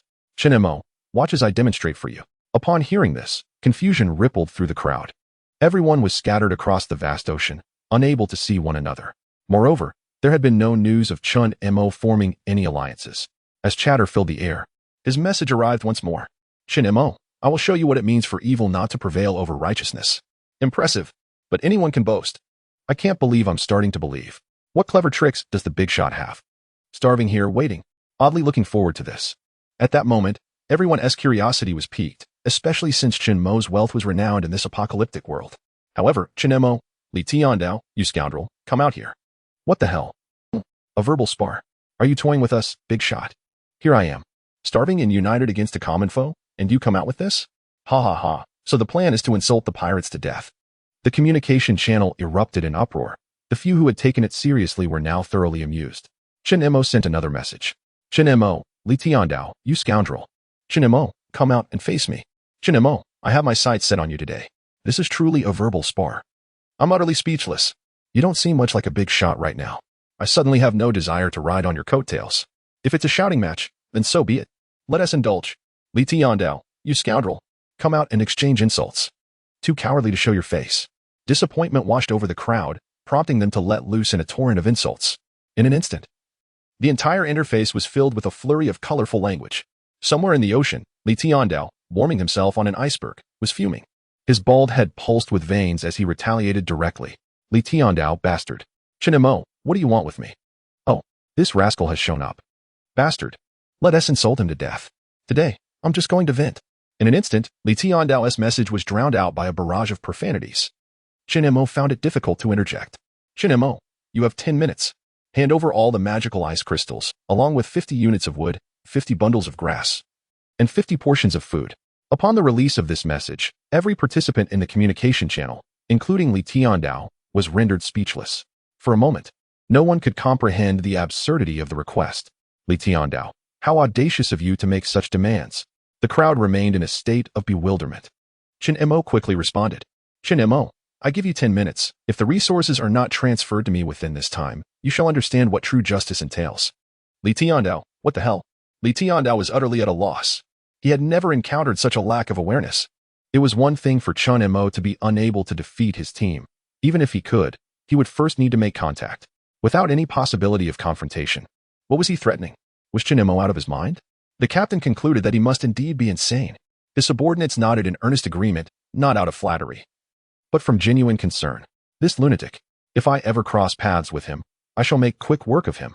Indeed, our pirate crew is invincible. The brothers have nothing to fear, especially against a madman. Li Tiandao found these thoughts amusing and smirked with satisfaction, but upon glancing at the communication channel, he discovered that the fool was actually counting down. Chinemo, you have 9 minutes left. A countdown. Master Chinemo, what on earth do you intend to do? I am increasingly perplexed. Li Tiandao wore a troubled expression. What the hell? It was as if he were serious. This was certainly in need of correction. His subordinates furrowed their brows, at a loss for words to reassure their captain. Primarily because they could neither strike back nor retaliate against so many. Forget it. Let us sleep. Another message from Chin Imo appeared in the communication channel. Chin Imo, you have 8 minutes left. Upon seeing this, Li Tiandao couldn't help but mutter a curse, only to be met with a flood of profanities that instantly engulfed the screen. His frustration was palpable. Chin Mo's antics had turned the tide. And as soon as he opened his mouth, everyone began to curse him. Infuriating. How dare they bully the pirate leader? Truly deserving of a beating. Yet, in a state of despair, he found himself without recourse. At this moment, Chin Mo was genuinely watching the time with the clock, the seconds ticking away with precision. If all went well, in 10 minutes, his iceberg would collide with the opposing one. At that moment, he chuckled ominously. Chun Mo pulled out an apocalypse stamp and awaited the approach of the opposing iceberg. A malevolent spirit drifted erratically on that iceberg, occasionally hovering outside its confines. 2 sea turtles appeared to be frightened of the entity, retreating to the far end of the icehouse. The ancient iceberg cleared its throat, attempting to employ its melodious voice as a form of psychological warfare. Chun Mo stamped his foot, warning, Old One, refrain from harming allies unless absolutely necessary. Besides, your trick doesn't work all the time. Ahem. You ought to show some courtesy and at least refer to me as Ice Grandpa. Bang. Chin Mo brandished a meteor hammer and struck the old iceberg. With a cry of pain, the opposing iceberg drew closer. Chin Mo glanced at the clock and continued his countdown. Chin Mo, you have 4 minutes left. The players fixated on the messages in the communication channel, their curiosity intensifying. If the esteemed Chin Mo was not of sound mind, he must certainly be concocting a grand plan. They fervently hoped it was not akin to previous scenarios, yet their hearts were laden with uncertainty. Chin Mo offered no explanations. Moments later, he resurfaced with a time update. However, this time was different. Chin Mo, a final reminder. You have 3 minutes. After sending the message, Chin Mo closed the communication channel. The ice floe was approaching rapidly. There was no time for further updates. He drew the Demon Slayer blade, gripping the sword in his right hand while his left hand clutched a stamp tightly. He felt confident in vanquishing the malevolent spirit. Yet whether the spirit could be sent away remained a mystery. After all, this was his first attempt. Should he succeed, it could yield substantial rewards. But if he failed, it would mean his social demise. In this apocalyptic world, who truly cares about social demise? Chin Mo silently nodded. Thus, failing merely meant he could not send it away, without incurring any significant losses. Across from him, the malevolent spirit emitted eerie howls. Who has slain me? It was you. It must be you. I will make you pay with your life. Chapter 42. No such person. The hoarse voice sent shivers down Chin Mo's spine.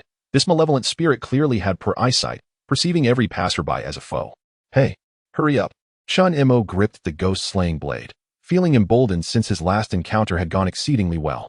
The malevolent spirit showed no intention of engaging, merely reiterating its pointless lines. As it drew closer, Chin Mo beheld its grotesque visage, a spectral figure draped in tattered garments, its head oddly malformed, missing half of its cranium. Instinctively, Chin Mo stepped back, a chill creeping over him. A ghost that was not entirely intact, missing parts, especially from its head, was unsettling. This creature must have met a dreadful end. No wonder it had transformed into a malevolent spirit. Taking several deep breaths to maintain his composure, Chun Mo even retrieved a bottle of white liquor reserved for the old floating ice. Thinking a sip might help, time ticked away, and he fixated on the horrifying figure before him, the goosebumps rising in waves. Then, he grew accustomed to it, becoming increasingly desensitized. Was it merely an unsightly appearance? With half a head, surely this ghost had diminished intellect. Gripping the ghost-slaying blade tightly, he advanced rather than retreating. The 2 floating ice blocks were on the verge of colliding, and the old ice cautioned, Brat, if you need assistance, just say the word. It's fine. I'm not afraid anymore. The floating ice across from him was less than 5 meters away, the malevolent spirit's grotesque face now vividly visible. Suddenly, the spirit roared, its body flickering before it materialized right in front of Chin Mo. The half-head loomed less than 10 centimeters from him, and he felt as though he was suffocating. Close proximity was an entirely different experience. Yet, he forcibly suppressed the urge to strike, and with a swift motion, his left hand pressed against the spirit, causing him to leap back several steps. Almost simultaneously, the spirit lunged, narrowly avoiding Chun Mo's face. Having failed its attack, it emitted a chilling howl. But then it felt something sticky on its chest. Looking down, it discovered a rather small stamp. Before it could react, the stamp suddenly emitted a beam of white light. Concurrently, a massive cardboard box materialized beneath the malevolent spirit. In a flash, the box swiftly enveloped the spirit, sealing its top automatically, trapping it inside. Chun Imo stared in shock at the box, hearing the spirit's furious roars from within. I will kill you. You are the one who killed me. I demand retribution. Suddenly, Chun Imo realized he hadn't designated a recipient for this delivery. Of course, it was for Li Tiandao. With a thought, the box shot off into the air, leaving behind only a fleeting shadow and the spirit's final words echoing. I will kill you. Go kill someone else. Chun Imo waved goodbye to the now-absent delivery box, bidding farewell. At that moment, Li Tiandao lay awake, angrily fixated on the communication channel. Chun Imo had fallen silent. Yet others eagerly awaited the unfolding events. However, nothing transpired. Damn it. This bastard was indeed out of its mind. Li Tiandao, feeling despondent, abruptly shut down the communication channel when he heard his subordinate shout. Captain, there's a floating ice block ahead. It's time to act. Li Tiandao bellowed. Everyone, prepare for the ambush. Leave no survivors today. The 10 pirates on the 3 floating ice blocks were invigorated, brandishing their spears and cutlasses, eagerly awaiting the collision with the solitary ice block across from them. At that moment, the unfortunate player facing the pirates was utterly bewildered. The shouts from across echoed ominously. Leave your belongings. Leave your life. If you dare, jump into the sea. The player, on the brink of madness, thought, what terrible luck. How did I end up encountering pirates? Jump into the sea? Isn't that a death sentence? Desperation etched on his face, he cried out for mercy. But a bald man on the central ice block roared in response. I am the pirate chief, Li Tiandao. Today, you are fortunate. However, I am in a foul mood. And I shall not leave any survivors. Why me? What did I do to deserve this? Faced with the pirates, the unfortunate soul began contemplating a swift end to his own life. Just then, a fleeting shadow zipped past him. Buzz. I will kill you. A terrifying elongated voice whistled through the air, heading straight for the pirates. What on earth is that? The unfortunate player was left in shock as he watched the shadow halt before Li Tiandao. To his astonishment, it was a delivery box. The box emitted a mechanical electronic voice. Doomsday delivery has arrived. Recipient, Li Tiandao. Delivery complete. Li Tiandao stood there, bewildered. What is this? Before he could comprehend the situation, the delivery box opened above him with a resounding bang. A bizarre shadow burst forth, rushing towards him in an instant. Li Tiandao's face paled in terror as a figure missing half its head appeared just inches from him, biting down with a crunch. Ah, my face. A chunk of flesh was torn from Li Tiandao's visage, and in a panic, he stumbled backward, yelling for his crew. However, his subordinates, paralyzed by fear at the sight of the terrifying entity, dared not come closer. You killed me. I will take your life in return. In return, I will kill you. Just as Li Tiandao barely evaded, the malevolent spirit flickered and materialized behind him. Boss, it's a vengeful spirit. It's right behind you. What? Li Tiandao gasped, rushing forward, but it was too late. Icy, deathly hands clutched his neck tightly. Help! Save me! Captain! I can't. We have no weapons to combat a ghost. Boss, only you possess the ghost-slaying blade. We must flee. It's too late. We must leave this ice block. Panic ensued as everyone scattered, dashing towards the adjacent ice blocks, too frantic to climb the ropes, plunging directly into the frigid, biting sea. Li Tiandao shouted, yet no sound escaped his lips. His face flushed crimson, and his eyes bulged with blood. He was utterly unable to retrieve the ghost-slaying blade from his backpack, and he felt the impending suffocation. In his final moments, Li Tiandao finally comprehended that this malevolent spirit was the handiwork of Chun Mo. For in that last instant, he received a private message from Chun Imo. Chun Imo, congratulations on your demise. Li Tiandao, you. Suddenly, a notification popped up in the private messaging interface. User does not exist.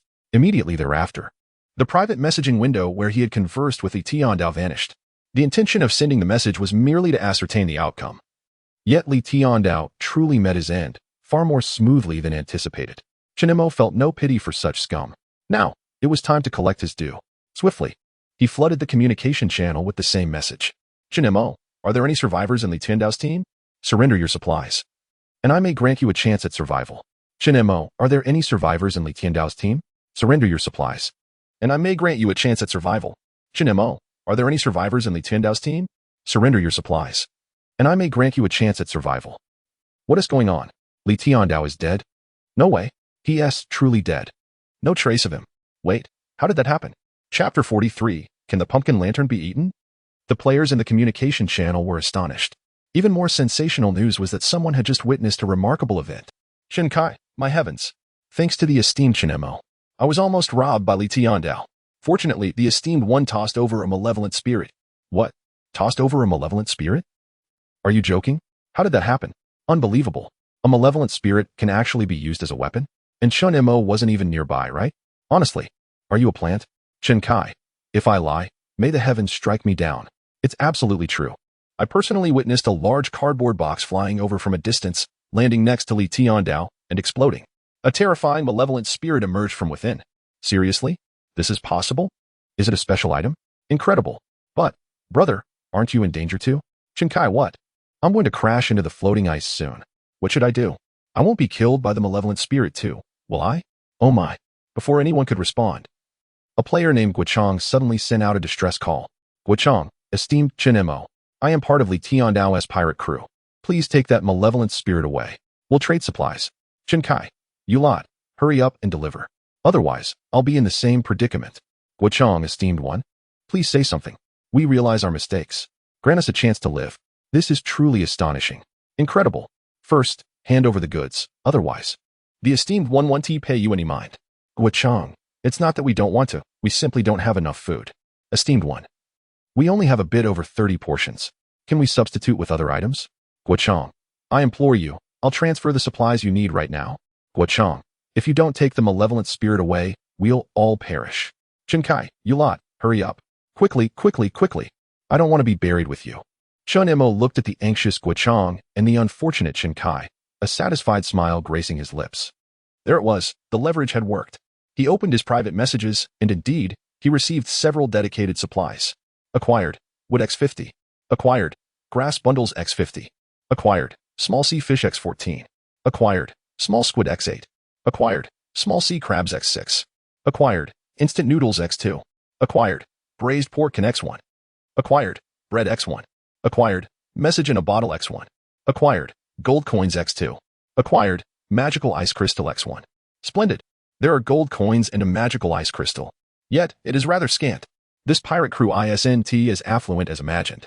They provided 32 portions of food, which is quite decent, particularly with the rarity of instant noodles, canned goods, and bread. Additionally, they sent a bottle containing soy sauce. What a profit. In the private message interface, Guochang continued to send messages. Guochang, esteemed one, I have sent all the items you requested. Help. We are down to just 5 of us. Guochang exclaimed. If we provide some supplies to the boss, we won't be able to send anything if we perish. Then go ahead and send it. Chun Imo retorted.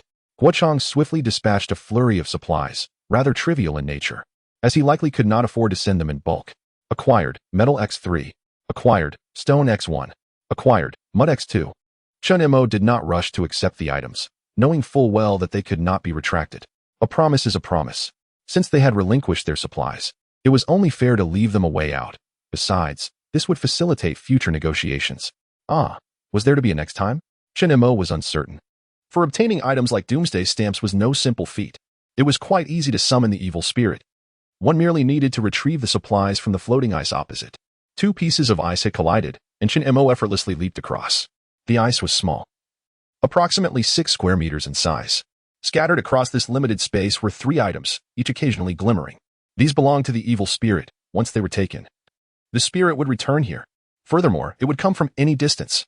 With a firm grip on the spirit-slaying blade, Chun Imo collected the stone, the message bottle, and the pumpkin lantern, returning to his own piece of ice. Suddenly, a figure appeared in the distance. The evil spirit had arrived. It traversed the vast distance in an instant, howling towards him. Chun Imo held the hilt of his blade firmly before him. Buzz! The evil spirit surged forward, crashing into Chun Imo, yet it was too swift to notice the spirit-slaying blade poised ahead. A plume of dark energy erupted, dissipating into nothingness. With a clatter, a black evil spirit crystal tumbled onto the ice. Was it truly this effortless? Chun Imo stared in astonishment at the spirit-slaying blade in his hand, suddenly realizing it was indeed a divine artifact for vanquishing evil spirits. As for the evil spirit crystal, its purpose remained a mystery, so he decided to keep it for now. Private messages began to ping. Chun Imo opened one to find Guochang expressing gratitude for his mercy. Thank you, boss, for sparing us. The few brothers who remain vow never to become pirates again. Guochang wrote, if we do become pirates again, May heaven strike us down. We will meet our doom. Shin Mo closed the private message. Whether or not they chose to become pirates was their own affair, as long as they did not direct their misfortune towards him. After all, this world was rife with pirates. He could eliminate this group, but not all of them. In the communication channel, players were ablaze with excitement. Shin Mo is truly astounding. Did you hear? The evil spirit obeys his every command, arriving and departing at his will. This must be a cheat code. It's utterly absurd. Remember this, everyone. Better to provoke pirates than to anger Shin Mo, or else the evil spirits will come for you. I heard that Li Tiandao's pirate crew has dwindled to less than 5 members. The unfortunate fellow named Qin Kai nearly perished as well. Suddenly, I find myself yearning for support once more. I just sent a private message. The esteemed individual has yet to acknowledge my attempt. Is it even my turn? Shin Mo gazed at the messages in the communication channel, feeling somewhat helpless. No sooner had he closed the private messages from Guo Chang than the notification bell began to flash again, inundating him with a barrage of messages. At this rate, it seems he will be besieged for a while. As the night deepened, Shin Mo recalled a few items nestled within his backpack. He took them out for inspection. The stone was merely an ordinary rock. The label on the message bottle bore the words floral water in bold letters. How misleading. Out in the vast ocean, amidst the bitter cold of winter, what purpose does floral water serve? Just an unnecessary trinket. Perhaps mixing it with half a bottle of white liquor would be refreshing for the old ice floe. But humans cannot partake. It's toxic. The last item was rather intriguing. It was a meticulously carved pumpkin lantern. Is it edible? Chapter 44. Jellyfish, the petty creature, the pumpkin lantern, an exquisite creation. Could serve as a light source, and could even be prepared as a delicacy. Shin Mo found the notion of consuming such a delicate pumpkin somewhat regrettable. Yet he had no candles. Moreover, with the bonfire ablaze for 24 hours, a light source was hardly necessary. Thus, Shin Mo resolved to feast upon the pumpkin. After all, he had not satisfied his hunger that day. Cooking a pumpkin would be delightful. As Shin Mo set about preparing the pumpkin, he discarded the unclean flesh. Just as he was about to start, the pumpkin suddenly spoke. Ah, what are you planning to do? Shin Mo froze, gazing down at the pumpkin lantern in his grasp. Is it you? Indeed, it is I. You aren't actually going to cook me, are you? Shin Mo nodded. What else could I do? I have no need for a lamp. Although the pumpkin lantern's expression remained unchanged, Shin Mo sensed its panic. Please don't cook me. I am a pumpkin lantern. I have many uses. When darkness falls, do you not require illumination? Not at all. Shin Mo pointed towards the bonfire. It burns continuously for 24 hours. The pumpkin lantern appeared to realize its redundancy, falling silent for a moment. Shin Mo prepared to continue. What is there to pity about food? After all, pumpkins are meant to be consumed, and they taste quite good. Shin Mo thought, swallowing involuntarily, which only served to frighten the pumpkin lantern further. I have other uses. I can be transformed into a pumpkin lantern. Consider this. Will you not need to venture away from the ice floes to other places? In those instances, you could carry me for illumination. Other places? Shin Mo pondered carefully. It seemed there were no other locations that required a lantern. Even if he were to climb the ice mountain, it would undoubtedly be during the day. What about the Golden Island? Travelers set off for the Golden Island during the bright daylight. Golden Island? Shin Mo paused, taken aback. He had anticipated that this pumpkin possessed knowledge of the Golden Island's existence. Moreover, the pumpkin's argument appeared quite logical. One could only reach the Golden Island by boarding the Doomsday cruise ship, which only appeared at night. Thus, the journey to the Golden Island would indeed take place after dark. Without the bonfire, he would genuinely require a portable source of light. Shin Mo sensed that a hearty meal was no longer in his immediate future, for he found himself swayed by the pumpkin's words. His original intent was to strive for the Golden Island, and he needed to be thoroughly prepared, which necessitated a lamp. Yet, there were no candles to be found. Shin Mo glanced at the pumpkin lantern. Even if I were to craft you into a lantern, I would still lack fuel. There is no source for candles. So I suppose I shall cook you after all. No need for candles. I can illuminate on my own. Transform me into a pumpkin lantern, and I shall emit light automatically. Shin Mo placed the pumpkin atop the ice floe and opened the synthesis interface. He noticed that new synthesis recipes occasionally appeared, and perhaps one for creating a pumpkin lantern would manifest. Upon a thorough search, he found that indeed, there was such a recipe. However, the pumpkin lantern seemed to be a disturbance for Shin Mo. He was merely one magical ice crystal away from forging the magical ice hammer, which he intended to use to shatter those enchanting, colorful ice blocks. Yet, it demanded him to expend a magical ice crystal? No way, for the time being. He decided against consuming the pumpkin lantern, opting to keep it instead. With a sigh, Shin Mo gazed at the delectable snack that remained just out of reach, shaking his head in resignation before stowing it away in his backpack. He had just acquired so much food. First, he would savor a couple of grilled sea fish. Chin-Emo rummaged through his bag, retrieved a small fish, prepared it, and placed it on the grill to cook slowly. Wrapped snugly in his padded clothing, he emerged from his little ice shelter, wielding a small wooden hammer to dismantle the evil spirits floating ice. After considerable effort, he reduced all the floating ice to shards and piled them atop the old ice, awaiting tomorrow's crafting of reinforced ice. In the distance, a faint glimmer of light caught his eye. It was a cruise ship. Chin-Emo looked longingly towards the approaching vessel. Regardless of anything else, it surely wouldn't be cold inside. No matter how warm this floating ice was, it could not compare to the coziness of the ship's cabin. At the very least, the cabin wouldn't be drafty. Moreover, there must be heating. The thought of lying in the cabin and indulging in a deep slumber brought him immense comfort. Counting his coins, along with the 2 coins he had procured from the pirate crew, he found himself with a total of 9 coins. Just 1 more coin was needed to afford a ticket for the cruise. Yet, that was insufficient. He needed at least 5 coins more. Otherwise, what if he boarded the ship only to discover additional fees? That would render the ticket a complete waste. While he fretted over his lack of funds, the old floating ice suddenly exclaimed, "Chin-Emo, I see it. A glowing jellyfish."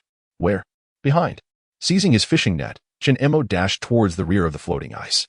Beneath the surface, a faint light flickered, almost imperceptible unless one looked closely. It drifted toward the side of the ice. He had to catch it quickly.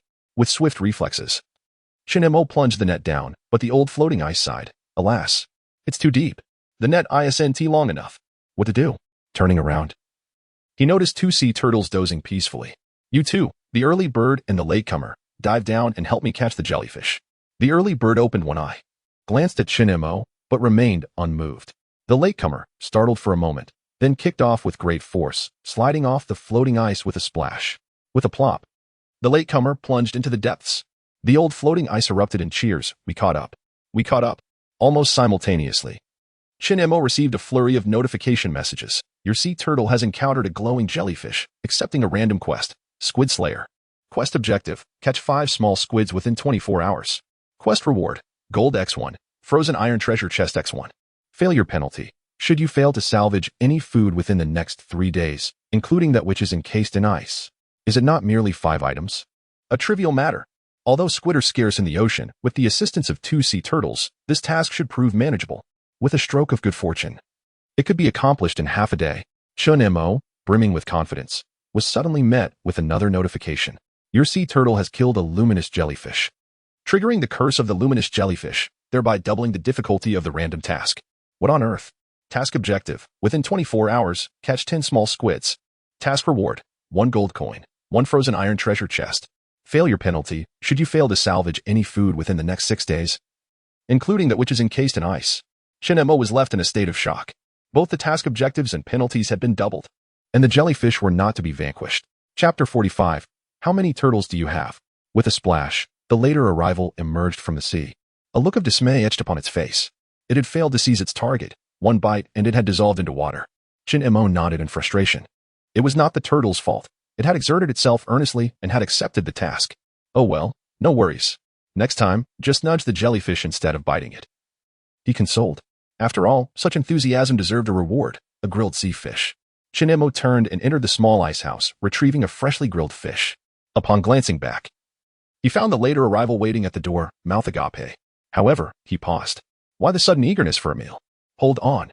First, help me nudge a jellyfish back, he instructed. Eat later. With a firm kick, Chin-Emo sent the turtle at the door tumbling away. Behind it, another turtle was preparing to dive into the sea. That one was the later arrival. How audacious to claim the provisions. Chin-Emo called out, personally offering the fish to the turtle, which, aware of its misdeed, turned its head away, gazing longingly at the sea. Listen, you need to work diligently, and I will treat you fairly. It's one thing to sneak a glance while working, but to impersonate the later arrival to claim food? What a lack of integrity. The earlier arrival continued to ignore him, still fixated on the horizon. Though it seemed to swallow hard, Chin-Emo shook his head, refraining from being too harsh. After all, he still relied on it to catch squid. Both of you, assist me in catching squid. For each squid, you shall receive a grilled fish in return. The later arrival, with renewed determination, leaped into the water, clutching half of the uneaten fish. The earlier arrival remained unenthusiastic. Just as Chin-Emo was about to urge it on, the earlier arrival suddenly turned its head. There are no small squids around. I haven't seen a single one nearby lately. If you don't believe me, ask that old codger.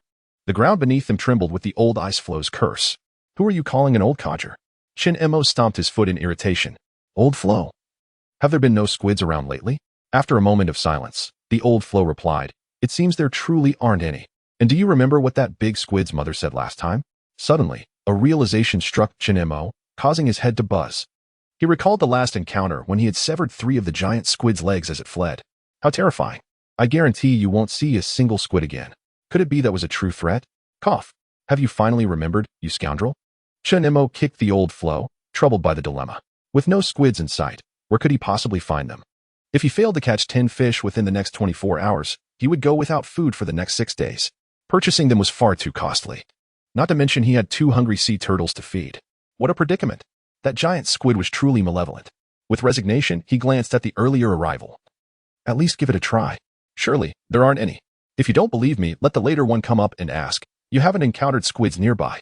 Clearly, there were none at present. If there had been, the later arrival would have already brought one back. The usual methods were evidently futile. Chin Mo glanced at the old floating ice and posed an unusual question. Old floating ice, do you think it's possible to exploit a bug in this game world? Exploit a bug? Like tossing a little squid into the sea and then retrieving it. Well, how should I know? Replied the old ice. But I suspect that your method might not work. So, you're saying it's not entirely impossible? The old ice cleared its throat twice, remaining noncommittal. Chin Mo scratched his head in frustration, unable to conceive of an alternative. After all, he had a little squid in his backpack. Why not give it a try? He cast his fishing net onto the surface of the sea and tossed a small squid into it. When he pulled it up, the task progress remained unchanged. It didn't work. The old ice was at a loss for words. I mean, if you're going to exploit a bug, at least catch a live squid. That's reasonable, but where on earth would I find a live one? That, I cannot say. The fish available in the trading channel were all dead. It was impossible to procure anything alive. However, since it was the entire ocean devoid of squids, it implied that as long as one swam far enough, they could indeed catch a small squid. Fine, let us let the later arrivals swim a bit further. It was clever enough to assume that untethering the rope wouldn't cause it to flee. Chin Mo called out to the later arrivals, instructing them to search further afield while he untied the steel cable. Seeing this, the first arrival was eager to jump in as well. But Chin Mo promptly vetoed the idea. Without a doubt, if that creature left, it would not return. It was quite astute. The later arrivals, freed from the steel cable's constraints, swiftly disappeared from sight, leaving Chin Mo uncertain of when they would return. Anxiously, he rubbed his hands and returned to the small ice house, sipping some hot water, consuming another grilled fish, and venturing outside to look again. The later arrivals had yet to come back. Who knew how far they had swum? Although it didn't impede their escape, what if they got lost? To be frank, Chin Mo was genuinely concerned about the intelligence of the later arrivals. Sleep? He had no inclination for that. He decided to keep watch. Out of boredom, Chin Mo opened the communication channel, where players were still engaged in discussions about their remote assassination of the pirate leader, Li Tiandao. They were perplexed and occasionally called out their own names. Who would have thought that the formidable figure they idolized was currently fretting over 10 little squids? Time passed, and suddenly the old floating ice called out. Chin Mo, what is the situation? Have you seen the later arrivals? No, but the sea has awakened. You can inquire with it. It knows all that transpires within. That made sense. The sea only awakened for half an hour each day. So it was a rare opportunity to ask. Chin Mo emerged from the ice house, peering at the dim sea surface, and inquired, Sea, have you seen my turtle? With millions of sea turtles, how would I know which one belongs to you? The sea replied, its tone somewhat impatient. In truth, it could choose whether to respond or remain silent. Chin Mo posed no threat to it. After all, he lacked the means to influence the ocean. Thus, Chin Mo lowered his stance, adopting a humble attitude. I beg your pardon, but I am simply searching for the sea turtle tethered by a steel cable. Ah. Let me see, please wait a moment. There is quite a bit to consider. I promise to assist. Yet Chin Mo truly could not fathom how long it would take to find it in the vast ocean. He counted the seconds in his mind, hoping that it wouldn't take half an hour, lest the turtle, Dahai, drift off to slumber once again.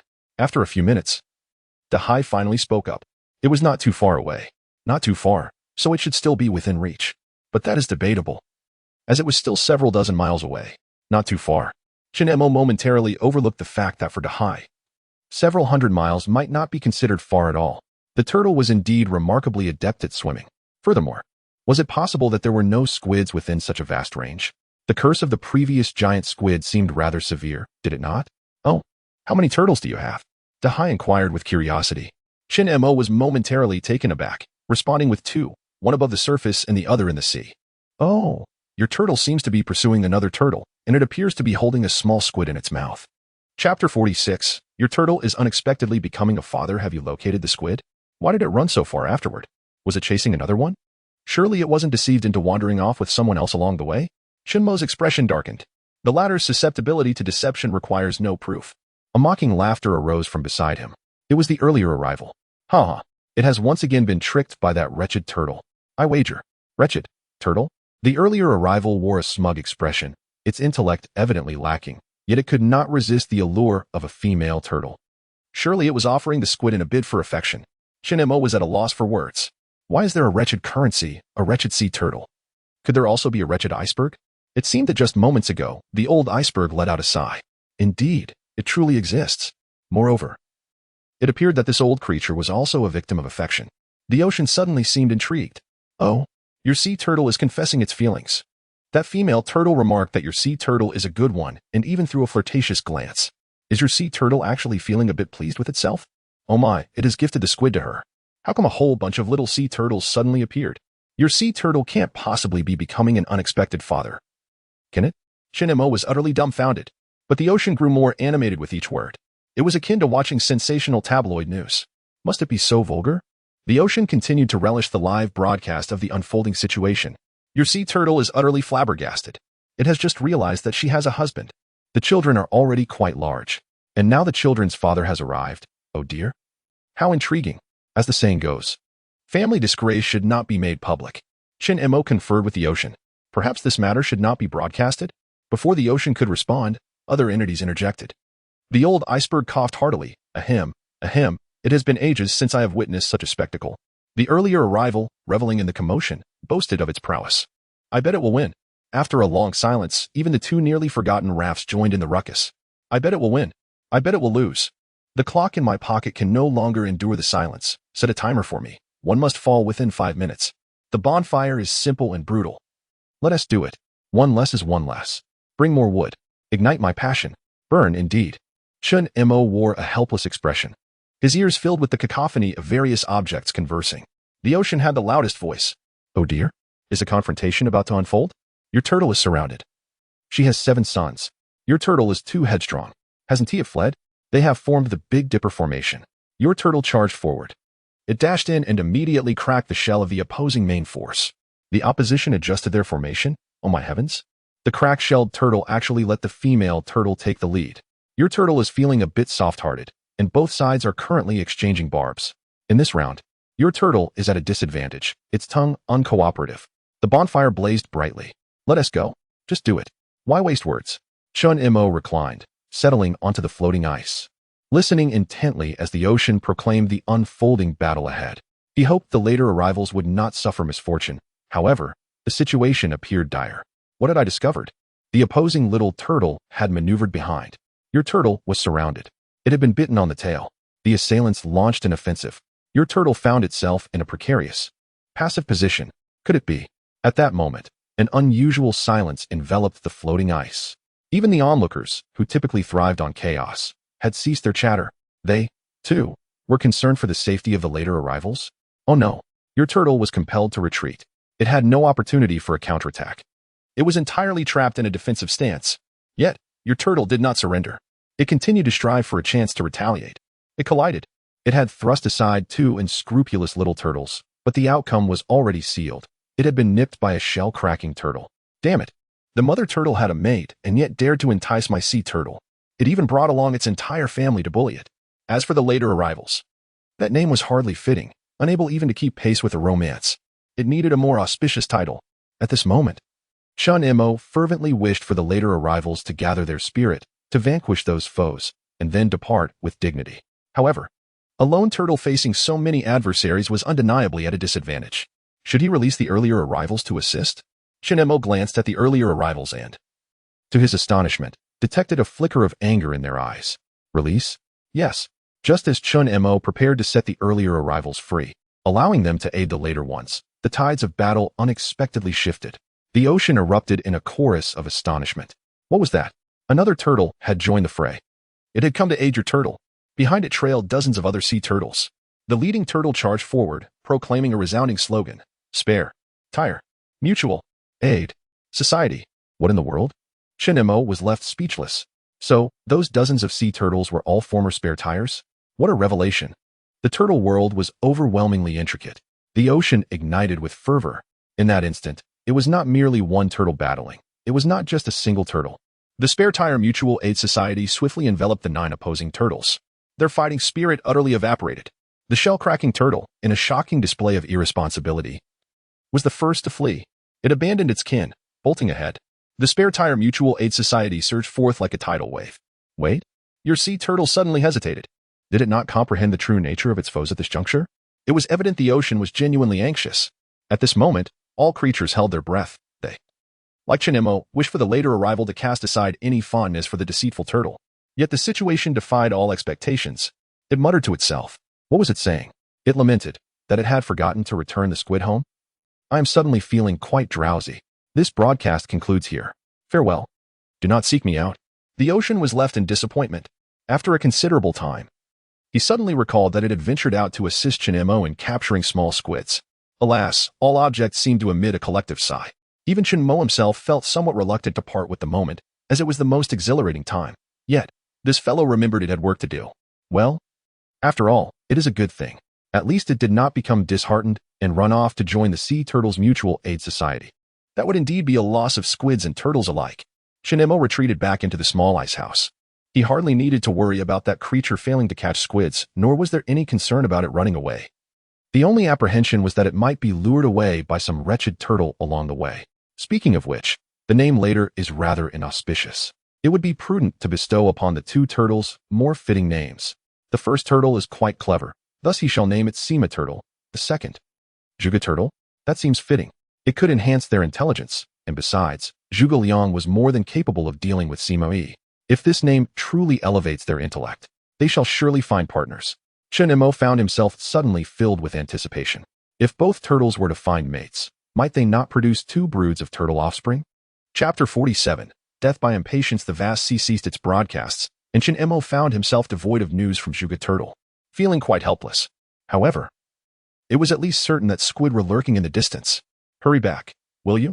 As the others grew disheartened, Chinemo called out to the one who had arrived first, insisting it remember its new name. From now on, you shall be known as Sima Turtle. Sima Turtle blinked thoughtfully, realizing that pondering was futile. Even if it disliked the name, there was no choice. Thus, it sheepishly nodded and seized the opportunity to inquire. If I remember my new name, will I be rewarded with a little fish to eat?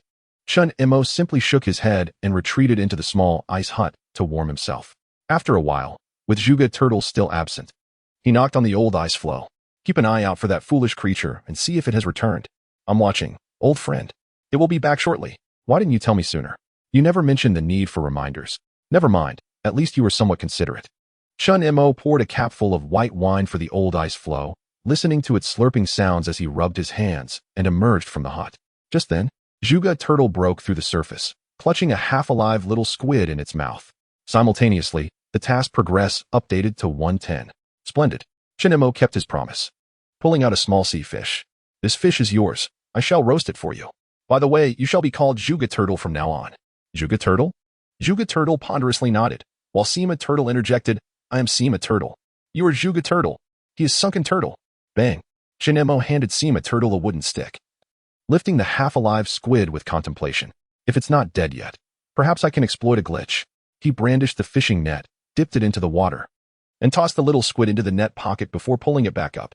Checking the task progress, he was elated to see it had increased. This was far simpler than anticipated. Catching 1 squid 9 times would complete the task of 10 little squids, wouldn't it? Onward. Chinemo repeated the process. Watching the task progress inch forward, Zhuge Turtle stared in bewilderment, utterly confused by his actions. What is he doing? Sima Turtle smacked Zhuge Turtle's head. You dimwit. Can't you see he is cheating? Slap. Zhuge Turtle retaliated, serious in expression. You come again, fool. Sima Turtle slinked away. At this point, Chinemo had elevated the task progress to 710, only 3 more to go. But suddenly, the little squid could no longer endure. Catch me if you must. Or let me go. You're insane. Huh? Chinemo glanced at the half-alive squid, surprised it still had the energy to curse. He continued to disregard its feelings and resumed his task. With a splash, the little squid fell back into the fishing net. You're insane. If you keep this up, I want to survive. I'll die right in front of you. Chinemo hastily reassured, don't say that. We only need 2 more times. You are devoid of humanity. With a splashing sound, the little squid was cast into the fishing net for the 8th time and subsequently retrieved. However, just as Chinemo prepared to cast it for the 9th time, the little squid twitched and then lay still. Had it perished? Old Iceberg cleared his throat, and with years of experience, declared that this little squid had succumbed to a fit of rage. Chinemo, you are treating a mere creature as if it were a sheep to be ruthlessly sheared, unwilling to concede. Chinemo cast the little squid into the net for the 9th time, yet he received no notification of success. It truly was dead. He pouted, stowing the little squid in his backpack, and glanced at Juga Turtle, realizing, you would have to descend once more. No problem at all. Juga Turtle wore a face of dutiful acceptance. Chinemo entered the small ice house, retrieved a roasted little sea fish, and handed it over, adding a cautionary note. While seeking companionship is acceptable, do not pursue a scoundrel turtle, and certainly avoid those already bound in matrimony. Juga Turtle was momentarily taken aback. No, surely not. Even uttering it felt disingenuous. Before Chinemo could continue his lecture, old Iceberg began his admonishment. Young turtle, one must not act impulsively. In a moment of heated folly, one might trust anyone. For instance, take a look at Chinemo. Is he someone to be easily trusted? Indeed. Sima Turtle chimed in enthusiastically. Chinemo scowled, brandishing a bottle of liquor towards the sea as if to throw it. Old Iceberg hastily rectified his statement. Of course, one must have faith. Is there a being in this world more reliable than that scoundrel Chinemo? Thus, young turtle, broaden your horizons. Who you choose to associate with matters not, for Chinemo is quite splendid. Yes, indeed. Sima Turtle echoed fervently. Chinemo found himself exasperated. These 2 creatures were insufferably mischievous. Consequently, he rewarded them with 2 swift strikes of his meteor hammer, finally silencing their incessant chatter. Chinemo then addressed Juga Turtle, who had just finished the roasted fish. Let us embark once more to capture another little squid, and ensure you do not wander off with any other turtles. Juga Turtle nodded and turned to crawl into the sea, but halfway through, it seemed to have an epiphany. How did you know? We know nothing at all. Chinemo quickly denied having heard the tale of Juga Turtle nearly being lured away by a rogue turtle. Gripping his meteor hammer tightly to silence any further chatter, Juga Turtle pondered for a moment, filled with suspicion, before plunging into the depths. Chinemo sighed, hoping that this creature would return swiftly to the small ice house to warm up. As dawn approached, he resolved not to sleep, instead resting against the grass mat, waiting for Juga Turtle's return. Yet this time, it took even longer. Over 2 hours had passed without a sign of its return. He rapped on old Iceberg, who coughed in displeasure, declaring he was keeping watch. Had it not returned, could it have? Surely not. You are watching closely. It will undoubtedly return.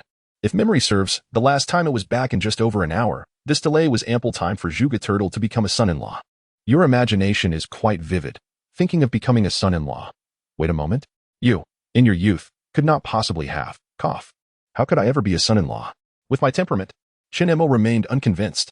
The temperament of this old fellow can seamlessly transform from a formidable, icy patriarch to an obedient son-in-law in the blink of an eye. The shift in demeanor occurs with astonishing rapidity. The old glacier continues to mumble and seek to amend his words, but his attempts only exacerbate the situation, prompting him to swiftly change the subject. The Juga Turtle has returned. Look, where is it? You've diverted the topic. Chinemo glanced outside, under the dim light of dawn. The sea lay devoid of the Juga Turtle's presence.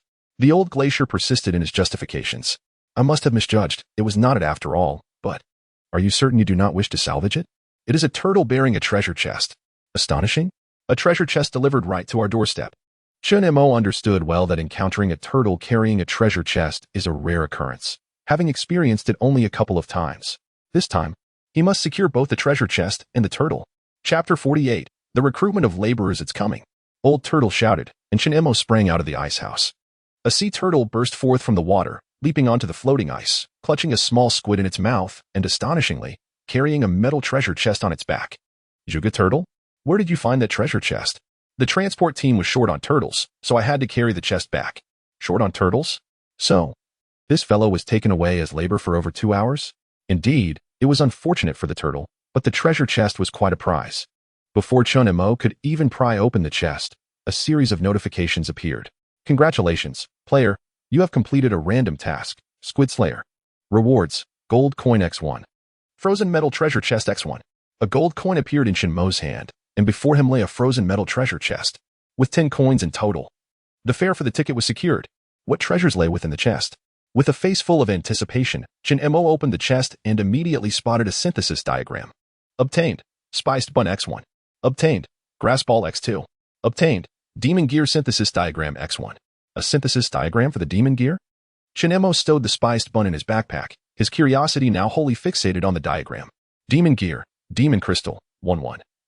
Metal. 3-3. Note. A fundamental unit used for synthesizing various bizarre mechanisms. Is that all? This description is bewildering. He still had no idea what could be synthesized. However, he did possess 2 demon crystals, both dropped from slain fiends. Shin Mo was in no rush to synthesize the demon gear, as he already had the materials and the diagram. For now, it was best to open the treasure chest that Zhuge Turtle had brought back. With great haste, Shin Mo opened the chest, and as the prompt appeared, he was taken aback. It was actually a ship ticket? Obtained. Doomsday Cruise Ship Ticket X1. Obtained. Wood X2. Obtained. Metal X1. Shin Mo's eyebrows shot up in delight. He was so overjoyed that he nearly slipped and fell. Zhuge Turtle, you've done a great service. Tonight, I'll give you 3 more fish. Oh, Zhuge Turtle, in a state of confusion, thought it had returned late and would be reprimanded. But unexpectedly, it was rewarded with 2 extra fish. Nearby, Sima Turtle was practically crying with envy, swallowing hard, seriously questioning if its name was the cause of its misfortune. Ever since bringing Zhuge Turtle over, it had not enjoyed a moment's peace, and it had to watch as the other turtle feasted endlessly. Zhuge Turtle glanced at Sima Turtle and, with a silly grin, generously offered, I'll share one with you. I'll be satisfied with 2. That's not quite right. Sima Turtle, speaking insincerely, swallowed hard again, casting glances at Shin Mo, fearful that the hard-earned extra meal would be vetoed. Shin Mo found amusement in watching the 2 turtles forge a bond, casting a disapproving look at Sima Turtle. If you want to eat, just say it. Why are you staring at me? The fish belongs to it. I have no say. Well, that would be splendid. Sima Turtle's face lit up with delight as it snuggled close to Zhuge Turtle, gazing at it with a look of yearning. However, Zhuge Turtle seemed unconcerned. As if devoid of the necessary cognitive faculties, Shin Mo cheerfully entered the small ice house, prepared a fish for the esteemed benefactor, and eagerly examined the details of the Doomsday Cruise ticket. Doomsday Cruise ticket description. This ticket allows a 24-hour stay aboard the Doomsday Cruise. Please adhere to all regulations aboard, or you may be unceremoniously expelled by the crew. Expelled. Such vivid imagery. Who would be so reckless as to jeopardize their hard-won place aboard the cruise? Everything hinges on tonight. With this ticket in hand, he could freely utilize the remaining 10 gold coins. Just the thought ignited a sense of exhilaration. He envisioned himself visiting Golden Island, amassing even more coins. Would it not be splendid to reside on the cruise itself? Shin Mo began to daydream, firmly believing that life aboard the cruise would be far warmer than on the drifting ice. This was indisputable. Yet, who were the crew members? NPCs? Who could say? This evening would unveil all. One burden of anxiety lifted completely. However, that enigmatic, resplendent ice block remained stubbornly sealed. The magical ice crystal was significantly more elusive than gold coins. It was uncertain whether he could procure one aboard the Doomsday Cruise. The mere thought was distressing. For such a rare ice block remained beyond his grasp for days on end. The call of Sima Turtle interrupted Shin Mo's reverie. The fish is ready. Shin Mo smirked. Having never encountered such impatience, it was rather audacious to rush a meal. He placed the roasted fish before Zhuge Turtle, who glanced at Sima Turtle and chuckled. There's plenty. Choose what you like. Sima Turtle approached, eyes darting, gravitating towards the largest fish, but after a moment's hesitation, ultimately seized a smaller one nearby. Shin Mo nodded in approval, appreciative of the discernment displayed. Whether genuine or feigned, it was commendable. After all, this creature previously lacked even the pretense of sophistication. Returning to the small ice house, Shin Mo added a log to the fire, feeling a touch warmer, and prepared to expand the floating ice. He aimed to extend the 8 by 10 meter expanse to 8 by 12 meters, subsequently reinforcing it entirely. After all, resources were accumulating. Yet he possessed no storage box. Relying solely on a backpack proved entirely inadequate, necessitating the stacking of supplies upon the open spaces of the floating ice. Once the 2 turtles finished their meal, Shin Mo instructed them to rest for a while. After such exertion, they too required slumber. Shin Mo, however, had no intention of sleeping. First, he would synthesize the foundational floating ice. He busily worked, swiftly enlarging the floating ice to 8 by 12 meters. Just as he prepared to take a brief reprieve by the fire, when the first wave of ice blocks drifted in. I have fish, I have fish, I have fish. I have sticks, I have sticks, I have sticks. I have plums, I have plums, I have plums. Shin Mo paused in bewilderment. What on earth was a plum? A fruit? A variety of plum? The flavors all sounded delightful. Chen-Mo mused that perhaps life had become too indulgent, as his foremost concern was snacks. Before he could call the two turtles, Zhuge Turtle and Sima Turtle had already risen. Zhuge Turtle plunged into the sea without a moment's hesitation, while Sima Turtle hesitated for a brief moment before following suit.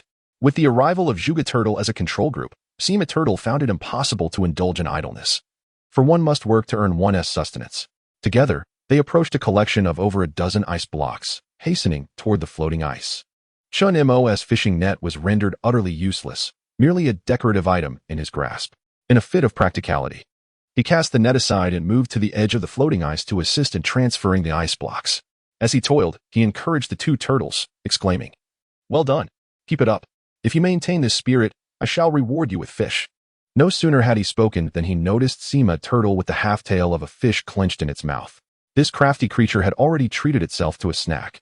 Even amidst labor, it found time to indulge in a diversion.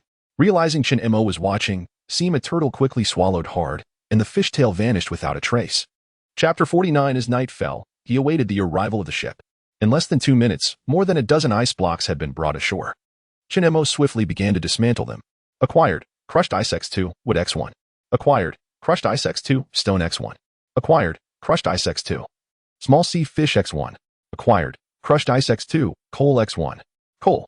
Well then, it turned out there was no plum. The ice block referred to coal. He gazed at the piece of coal in his hand, shaking his head in frustration. Was this thing really meant to be so endearing? Coal. With no snacks in sight, he consoled himself with the thought that the heat generated from burning coal would be more potent and long-lasting. Coal. Description: beware of carbon monoxide poisoning. Such a considerate warning. Why not mention sulfur dioxide poisoning as well? Using coal for warmth was acceptable, but employing it to cook food might not be the best idea. He tucked the coal into his backpack, then casually retrieved a small sea fish, preparing to roast it alongside the freshly caught fish. Working diligently, one turtle received a fish as a reward. The Sima Turtle began to drool again, as if it hadn't just pilfered a bite. In contrast, the Zhuge Turtle remained remarkably composed, resting its head on the icy surface and withdrawing into its shell for a nap. Moments later, Chen-Mo presented the grilled small sea fish to both turtles and assigned them a new task. He pointed at a small pile of wood and instructed the two turtles, "Your task for today involves turning this wood into shavings," with each turtle earning 10 small sea fish. Chen-Mo was truly stretching his resources. However, in a bid to completely fortify the floating ice within the day, he was willing to make sacrifices. While the two turtles indulged in their fish, Chen-Mo poured an entire bottle cap of white liquor onto the old floating ice, saying, "Keep an eye out for me, and call me if there are any fish." He. Sounds good. Upon seeing the liquor, the old floating ice displayed no objections and complied with whatever was asked. He poured the liquor onto the ice surface, and soon he heard the old floating ice making contented slurping sounds, finishing off with a satisfied smacking of lips. One could only wonder where its mouth was located. Having completed these tasks, Chen-Mo was ready for breakfast. He had acquired a plethora of delicious items from the pirates and decided to prepare some today. He began by grilling 6 small sea crabs. As for the instant noodles, he thought it best to boil the crabs and toss them in, adding 1 more small sea fish. The canned braised pork and bread were packed. He carried them with him, just in case they would be needed on Golden Island. When hunger struck during the journey, he could simply unwrap them and eat. Chen-Mo placed a chunk of crushed ice in a small iron basin, set it on the fire to melt, and started to prepare the crabs and small sea fish. As the seafood was nearly ready, the crushed ice melted into water, approaching a boil. He tossed the small sea fish and the 6 prepared crabs into the pot. The moment they met the hot water, the boiling calmed. And though the water had yet to reach a rolling boil, a faint, delightful aroma began to waft through the air. Chen-Mo patiently waited for the broth to reach a boil before tossing in the instant noodle block, followed by a sprinkle of seasoning. The noodles were seafood flavored, and combined with the actual seafood, the fragrance was rich and enticing. However, adding such an abundance of ingredients to instant noodles will undoubtedly dilute the broth. Fortunately, there is soy sauce. A modest splash of soy sauce will restore the savory flavor. As for any adverse effects on taste, who cares? It's just instant noodles. As long as it's flavorful, that suffices. If I were to add a sausage, it would be divine. Chen-Mo retrieved his chopsticks and stirred the broth, and as the liquid warmed, the noodles unfurled, releasing a fragrant steam as they danced with the boiling water. They were nearly done. Chen-Mo began to relish his sumptuous breakfast. Slurping a strand of noodles, the texture was perfect. If cooked for another half-minute, they would turn soft. Sitting on the grass mat, he savored the hard-earned delicacy while opening the communication channel to catch up on the news. Little did he know that he would be taken aback upon reading. Others had actually drawn tickets for the Doomsday cruise ship from treasure chests. My heavens! I also obtained a ticket. They're distributing tickets for the Doomsday game today. So many people have them? Why don't I have one? It's no surprise. I used to run a large supermarket, and this is akin to a grand opening promotion. They're releasing a few tickets to allow a select few players to experience the cruise. At most, a few hundred tickets will be issued. What good are a few hundred tickets? There are countless players in this game world. Hearing you say that, I suddenly feel so fortunate. I'm going to spend the night on the cruise tonight. How envious. Why wasn't I chosen? At least it won't be as cold on the cruise. If I could just get a ticket to warm up for the night, that would be splendid. No wonder it was impossible to obtain a ticket before. A grand opening promotion? The previous friend's remarks seemed quite reasonable.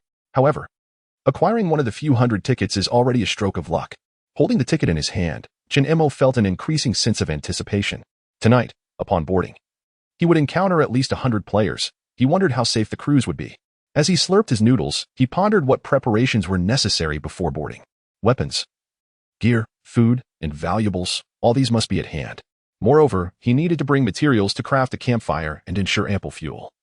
While these items might not be needed on the cruise, they could prove invaluable if he had the opportunity to enter Golden Island.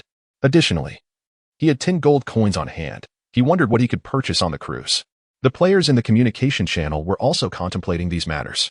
Will players end up fighting once aboard the cruise? That's unlikely. There should be some semblance of order. The ticket description states that players who do not adhere to the rules will be ejected. Surely there will be beds, a restaurant, and shops on board. Do you think there will be entertainment performances? You're dreaming. There should be beds and shops, but don't expect any entertainment. That's simply not possible. Do you think you're going on a vacation? In my view, it's merely a prop shop disguised as a cruise. That makes sense. It's just a marketplace with a different facade. But who knows? Who can say if there are any extraordinary attractions, such as a duel arena, a casino, or an auction house? That would hardly differ from a genuine luxury cruise. Must you all entice us, the unfortunate souls without tickets? Indeed, the more I hear, the more agitated I become. Why am I left without a boarding pass? Perhaps it is due to your poor character. Enough. Let us deliberate as if one of us is destined not to board the cruise. The players resumed speculating about the circumstances aboard the vessel, and Shin-Emo joined in, eavesdropping to gather their conjectures. Ultimately, they reached a rather astute conclusion. A mere admission ticket costs 10 gold coins, suggesting that the other services aboard the cruise would likely demand even greater expenditures. Chapter 50. The Doomsday Cruise has arrived, although everyone possessed tickets for the cruise. Their pockets were scarcely filled with coins. Hence, the prospect of embarking on this journey seemed daunting due to the potential expenses. Consequently, a significant number of players resolved to forego this opportunity. Meanwhile, those without tickets grew increasingly anxious, desiring to board while those with tickets were reluctant to go. Shin-Emo, disinterested in their bickering, contemplated the likelihood of encountering two types of individuals upon boarding the cruise, the carefree and the moderately wealthy. The carefree souls were of little concern. Yet those with even a modest sum of gold, perhaps a mere 10 coins, were not to be underestimated. They could very well be leaders of teams or similar figures. Suddenly, the sound of two turtles gnawing on wood outside the small ice shelter disrupted his thoughts, making it difficult to concentrate. Therefore, Shin-Emo decided to set aside his musings and prepare the supplies in his backpack, subsequently utilizing the wood shavings produced by the turtles to craft reinforced floating ice. The ensuing hours were monotonous, crafting reinforced ice, fishing for ice blocks, and repeating the process. Shin-Emo and the two turtles toiled until dusk. When the sun hung low in the sky, finally completing all their tasks, exhausted, the two turtles could barely muster coherent speech. Juga Turtle, with trembling teeth, inquired, "We finished gnawing the wood?" Beside him, Sima Turtle nudged the foolish one with vigor. "Haven't you finished yet?" I can gnaw some more." "Enough already." Speak clearly." The old floating ice, weary of their banter, interjected, "You two should take a break. Allow me to speak on your behalf." "How inconsiderate. They are hungry." Sima Turtle promptly nodded. Yes. I am already cooking. Just a moment." Having labored throughout the day, Shin-Emo felt the ache in his waist, yet he prioritized sharing the freshly grilled small sea fish with the two diligent turtles. With sustenance finally in their grasp, the turtles ceased their stuttering. Shin-Emo continued to grill, having promised them 10 small fish each, substituting any shortfall with squid. Cooking bore its own advantages. Nestled by the warmth of the fire, he could savor the delightful aroma wafting through the air. As the twilight deepened, Shin-Emo addressed the old floating ice beneath him. "Keep an eye on the sea surface for any approaching cruise ships. Notify me immediately if you spot one." "Oh, what is so great about a cruise ship? Isn't it more enjoyable to stay here with me, eating, drinking, and... It's cold. Do you not have a fire? If I add a few more logs, you act as if you're perishing. The old floating ice fell silent. Shinemo resumed grilling fish. He had also labored tirelessly and was quite hungry. Just as he prepared to consume his third batch of grilled fish, Sima Turtle protested, Our fish. Of course. Shinemo shook his head, resolved to satiate the two turtles first, but at that moment, the old floating ice shouted, Shinemo, the cruise ship. Upon hearing this, he abandoned the grilled fish and dashed out of the small ice shelter, in the distance. A cruise ship was slowly making its way across the water. However, based on the direction it was sailing, it could not possibly pass through here. Moreover, the cruise ship flickered and suddenly vanished. How frustrating. Clearly, I have missed this opportunity. Oh, let me see what other players are saying. Surely someone has boarded the cruise ship by now? I opened the communication channel, which was already bustling with excitement. Oh my goodness. The cruise ship is unbelievably luxurious.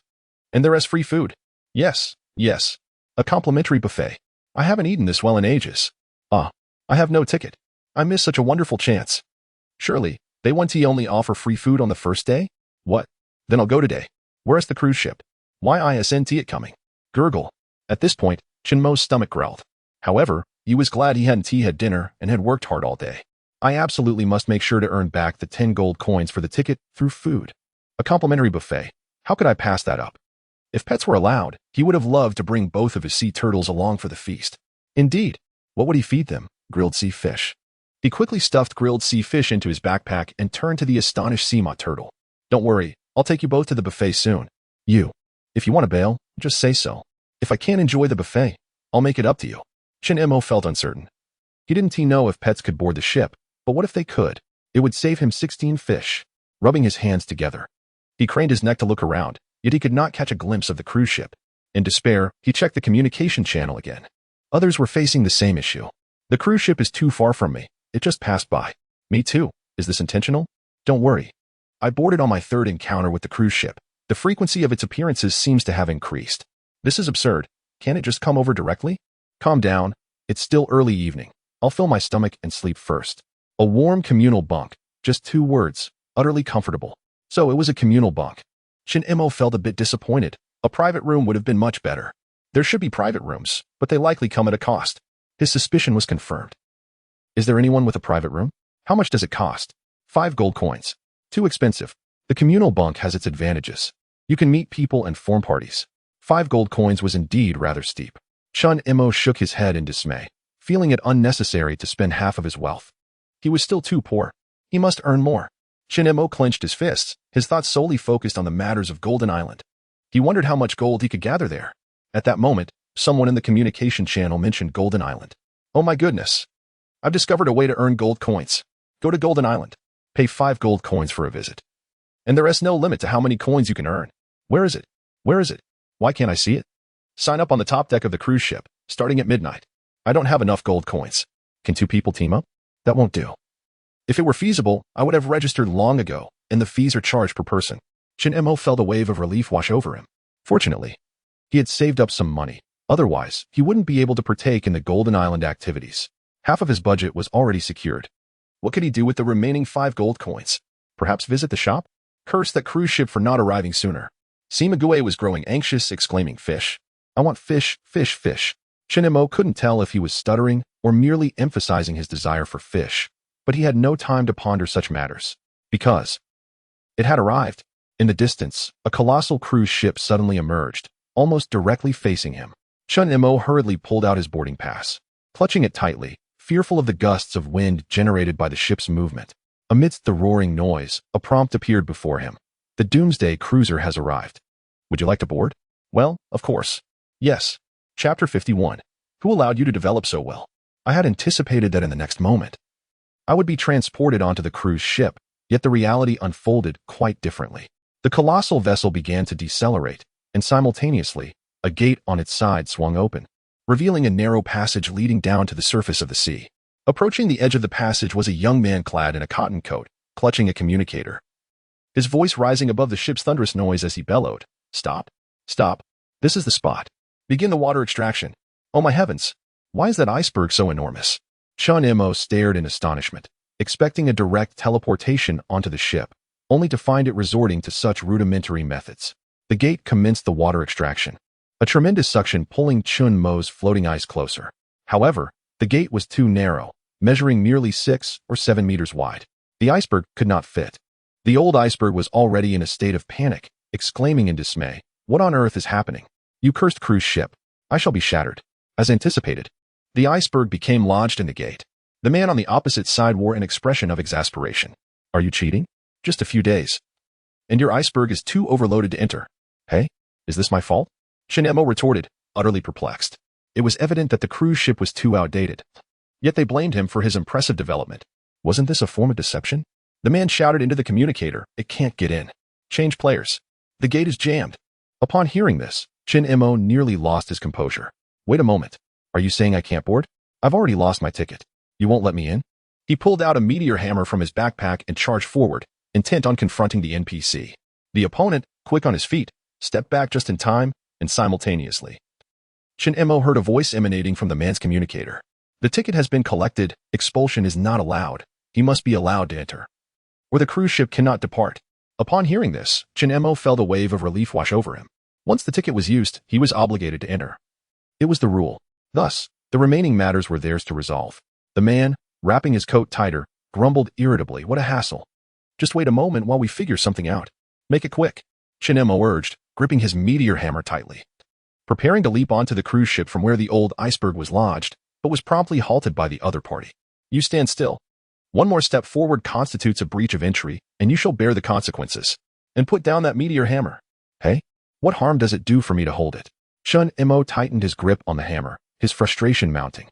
If they refused him entry today, he would unleash his wrath on the surly NPC.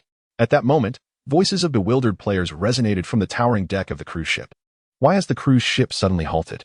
Goodness! Look, the ship is stuck on an iceberg. Who on earth is responsible for such a massive iceberg? It's at least 10 meters long. Shinemo glanced up to see several players leaning over the railing, peering at him. "Hey, brother, you're quite impressive. And you even have a little ice house? Want to form a team? In the realm of the Doomsday Cruise, disembarking early would allow one to be placed in the same maritime domain. Bro, let's form a team," one player exclaimed. "What's your name? Let us at each other as friends." Shinemo merely shook his head, disregarding their chatter. After a prolonged silence, the initial group of players wandered off, only to be swiftly replaced by a fresh wave of spectators, akin to the curious animals in a zoo, each eager to observe the unfolding spectacle. The communication channel buzzed with fervor as someone announced a sensational revelation. "To all those who have tickets but haven't boarded yet, don't wait any longer. The cruise has come to a halt and cannot depart. I saw it with my own eyes." What is happening? Does the Doomsday Cruise actually break down? One player's ice floe is too large, blocking the entrance to the ship. "I saw it too. It's been stuck for 5 or 6 minutes now. And the NPCs on board are in utter chaos, seemingly at a loss for a solution. How can an entrance be blocked? Just how massive is this ice floe? Based on my estimation, which lasted over a minute, it should measure around 8 by 12 meters, and there's even a small dome-shaped ice house on top. And there are 2 sea turtles as well? What a marvel! How is he so fortunate to have amassed such a vast amount of ice in just a few days? I need to ally with this remarkable individual. I'm on the cruise, seeking to form a team." What? All the NPCs have rushed downstairs, each wielding a hammer. What is their intent? Could they possibly be dismantling the ice floe? Demolition? Isn't that a bit excessive? How can they just tear apart a player's ice floe at will? At that moment, Shinemo, waiting for an explanation from the crews, rubbed his hands in anticipation while peering at the communication channel. Upon reading the news, his face turned pale with indignation. What was this? If entry was denied, they would dismantle his ice floe? This was sheer bullying. Others in the communication channel shared his outrage. This is unreasonable. How can they arbitrarily dismantle a player's ice floe? Let us take action. Are you joking? The cruise has a rule against attacking NPCs on board, or you'll be tossed overboard. For severe infractions, they might not even return your ice floe. Wait a moment. The rule states that attacking NPCs aboard the ship is prohibited, right? Oh my. This is an opportunity. If the NPCs come down to dismantle the ice floe, they must emerge. Upon realizing this, Shinemo couldn't help but smile. NPC demolition? If they were delivering themselves to his doorstep, he wouldn't hesitate to take action. After all, he wasn't inside the cruise. At that moment, a cacophony erupted from within the gate as a group of NPCs, clad in matching cotton coats and wielding hammers, charged forth. Dismantle it. We must gain entry. Move quickly. The NPCs leaped onto the ice floe from the side passage of the gate, deliberating on where to commence their demolition, when suddenly they spotted Shinemo. brandishing a meteor hammer, charging towards them with fervor.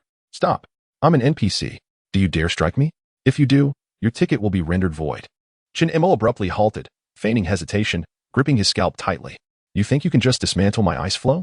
You have no idea what you're getting into. Your ice floe is far too large. It must be taken apart.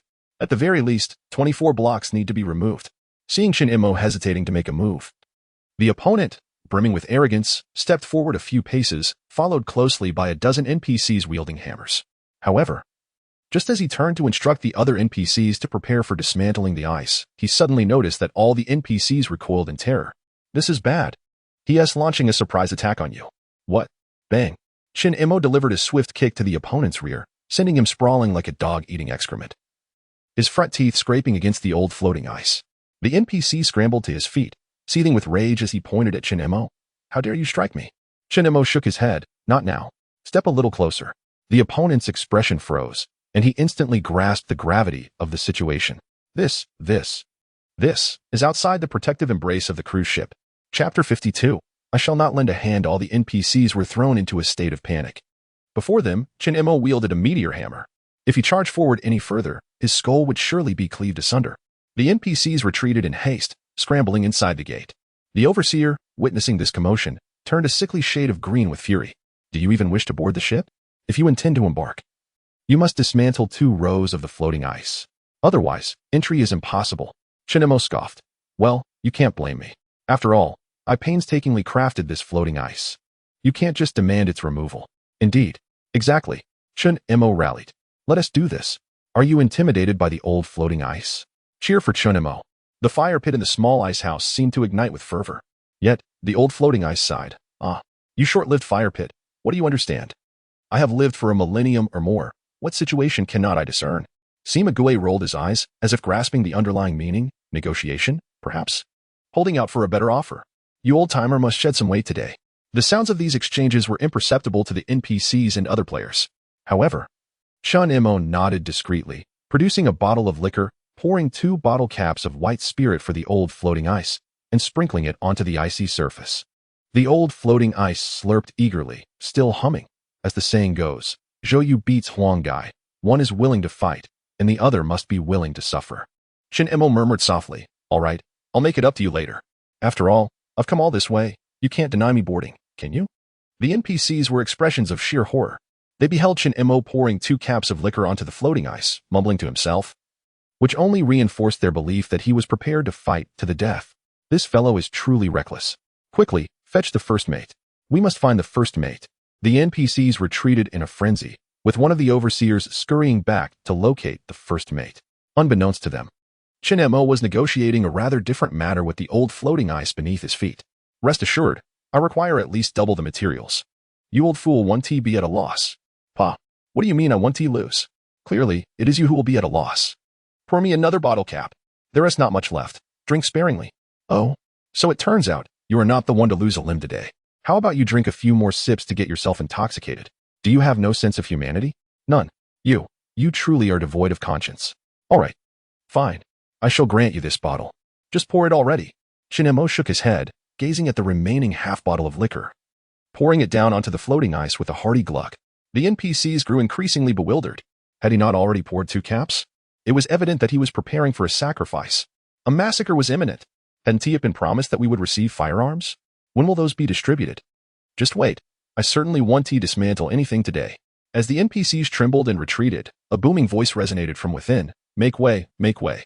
The first mate is here. Shin-Emo looked up to see a burly man with a bushy beard, sporting a wide-brimmed hat, approaching. He approached the edge of the cruise ship's gate. Pausing to address Shin-Emo, let us dismantle your 24 square meters of ice floe. The Doomsday Cruise will compensate you. Ah, the old ice floe sighed, belched, and awaited his fate. Shin-Emo shrugged awkwardly, expressing sympathy for the impending misfortune of the old ice floe, yet feeling powerless, he resolved to maximize his own benefit. What is the compensation? Shin-Emo inquired directly. 10 gold coins. If you agree, I can pay you right now. The first mate was succinct, casually producing 10 gold coins from his pocket. Shin-Mo's expression remained impassive, his teeth clenched in restraint. 10 gold coins. The cost of a single ticket. How could 24 square meters of ice floe be worth so much? These coins could certainly create not just 24 square meters of ice floe, but perhaps even 50 or 60 more. Truly, the Doomsday Cruise was impressively bold. Yet, he must not appear like a rustic fool. They had merely offered a preliminary price. There was room for negotiation. After a moment of contemplation, Chun Mo shook his head, remaining silent, worried that a slip of control might lead to an embarrassing outburst. The first mate's expression darkened slightly. 12 gold coins. Chun Mo continued to shake his head. 15 gold coins. Chun Mo turned his back on the bearded first mate. Overwhelmed by excitement, his grip on the meteor hammer trembling. An NPC beside the first mate whispered, "This one is tough. He might strike at any moment. Our ship is stuck here. How can we accommodate other players?" Silence. The first mate shot a glare at the NPC. "The compensation I have offered far exceeds your losses. Young man, do not be greedy. Bah, that ice belongs to me." The old ice floe feigned a noble sacrifice, thinking, since the axe will fall regardless, why not sell himself for a higher price? Simague nodded in agreement. Indeed, the old fellow's ice is precious. The fire pit in the small ice house could hardly bear their indecisiveness. Why discuss further? Just fight. Just fight and be done with it. Jugague chuckled amicably. Let's not always resort to violence. It's so bloody. Chun Mo, inundated with their discussions, felt his previously taut nerves relax slightly. He turned to the first mate. I will make an offer. 24 gold coins, 1 coin per square meter. Anything less is non-negotiable. The first mate's expression darkened further, and the NPCs were left dumbfounded. There was no precedent for compensating players, and this individual was demanding 24 gold coins, enough for 2 tickets. If he persisted, other players might follow suit. And the cruise would be on the brink of bankruptcy. Seeing no response from the first mate, Chun Mo retreated into the small ice house to warm himself. The fire pit was thoroughly displeased with his negotiating tactics. Don't be cowardly. Fight them. All right. If you keep rambling, I'll douse you with a bucket of water. All you think about is fighting. He had resolved to confront the cruise line head-on. After all, he was in no hurry. As he tended to the fire, he retrieved 2 freshly grilled small fish, preparing to warm them by the glowing embers. Exuding an air of authority, as if announcing his intention to reside at the entrance of their vessel for the day, the burly first mate's face turned ashen. While Chun Mo could afford to bide his time, he could not. Frustrated, he produced 24 gold coins, exclaiming, "Here, take these 24 coins. Allow my men to board and dismantle the ice." Chun Mo chuckled with delight, extending his hand from the small ice shelter to signal an okay gesture, stowing away the grilled fish before emerging. Before him stood a group of NPCs wielding hammers, while the first mate had vanished into the dim corridor. After all, he was a prominent figure aboard the cruise, occupied with official matters. Chun Mo remained unfazed, but the gold coins were imperative. An NPC stealthily approached, eagerly gazing at the meteor hammer in Chun Mo's possession, and presented a small handful of gold coins to him. With a snap of his fingers upon receiving the coins, Chun Mo declared, "Deal. You may proceed with your task. I shall refrain from assisting." Chapter 53. The sassy old Iceberg with 24 gold coins in hand. The old Iceberg fetched a handsome price. Chun Mo leisurely nestled in the small ice house, basking in the warmth, while the clanging sounds of busy NPCs resonated behind him. Alongside the heart-wrenching cries of the old Iceberg, "It hurts. Oh, Chun Mo, you heartless wretch. You sold me for just a handful of gold? It hurts. Tell these ruffians to ease up." Chun Mo felt a tinge of distress. After all, the old Iceberg was his steadfast companion. Though not fatally wounded, it was genuinely in pain. The crackling fire beside him crackled indignantly, standing up for the old Iceberg. "Fight back. You were bought off for such a trifling sum? Old Iceberg, you are worth far more." "Indeed. I'm suffering unjustly. What have I done to deserve this? Can't they widen the gate a bit?" "Demolish the gate." "Why not demolish the gate?" The fire pit pinpointed the true culprit, the narrow gate. If it weren't for its constricted size, the old Iceberg wouldn't be in such dire straits. The old Iceberg chimed in, "Yes. Why must I suffer while the gate remains intact? Let us take action." Chun Mo, demolish the gate. Chun Mo was at his wit's end. The old Iceberg and the fire pit, usually at odds, had surprisingly united against a common foe today. Demolish the gate. Did they think he was the game developer? If he could, he would gladly dismantle the entire cruise ship. The cacophony of the old Iceberg and the fire pit was enough to irritate his ears, but what he didn't expect was for the gate to speak up. "My size is fixed. Enter if you wish, or leave if you don't." What the? Chun Mo was displeased. What the old Iceberg and fire pit said mattered little. They were allies. But that treacherous gate had crossed the line. "Shut your mouth. No more noise." Suddenly, a chorus of NPCs outside expressed their confusion. They all peered into the small ice house, exchanging bewildered glances. "Who is making noise?" "No one is speaking. Get back to work. Hurry and finish your tasks. This player seems off." One NPC pointed to his head, and the others nodded, hastily resuming their task of dismantling the iceberg. After all, madness was not to be trifled with. The gate had locked horns with Chin-mo. If you think you can take me down, go ahead. I'm the gate of the Doomsday Cruise. Dare to lay a finger on me.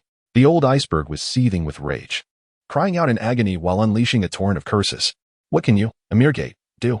I swear I will have my revenge today. If I don't, then I'm not Chin-mo. What nonsense. Chin-mo, fear not. Burn with fury. Let us do this. Grab the hammer and smash it.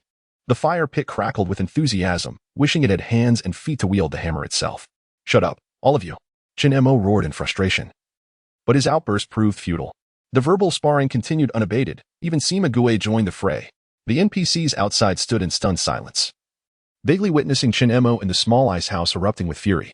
Amidst the crowd, there was a palpable anxiety that the deranged individuals might suddenly lose their minds and emerge wielding meteor hammers, compelling everyone to swiftly brandish their own hammers. The elder ice floe, in considerable agony, erupted in a torrent of curses.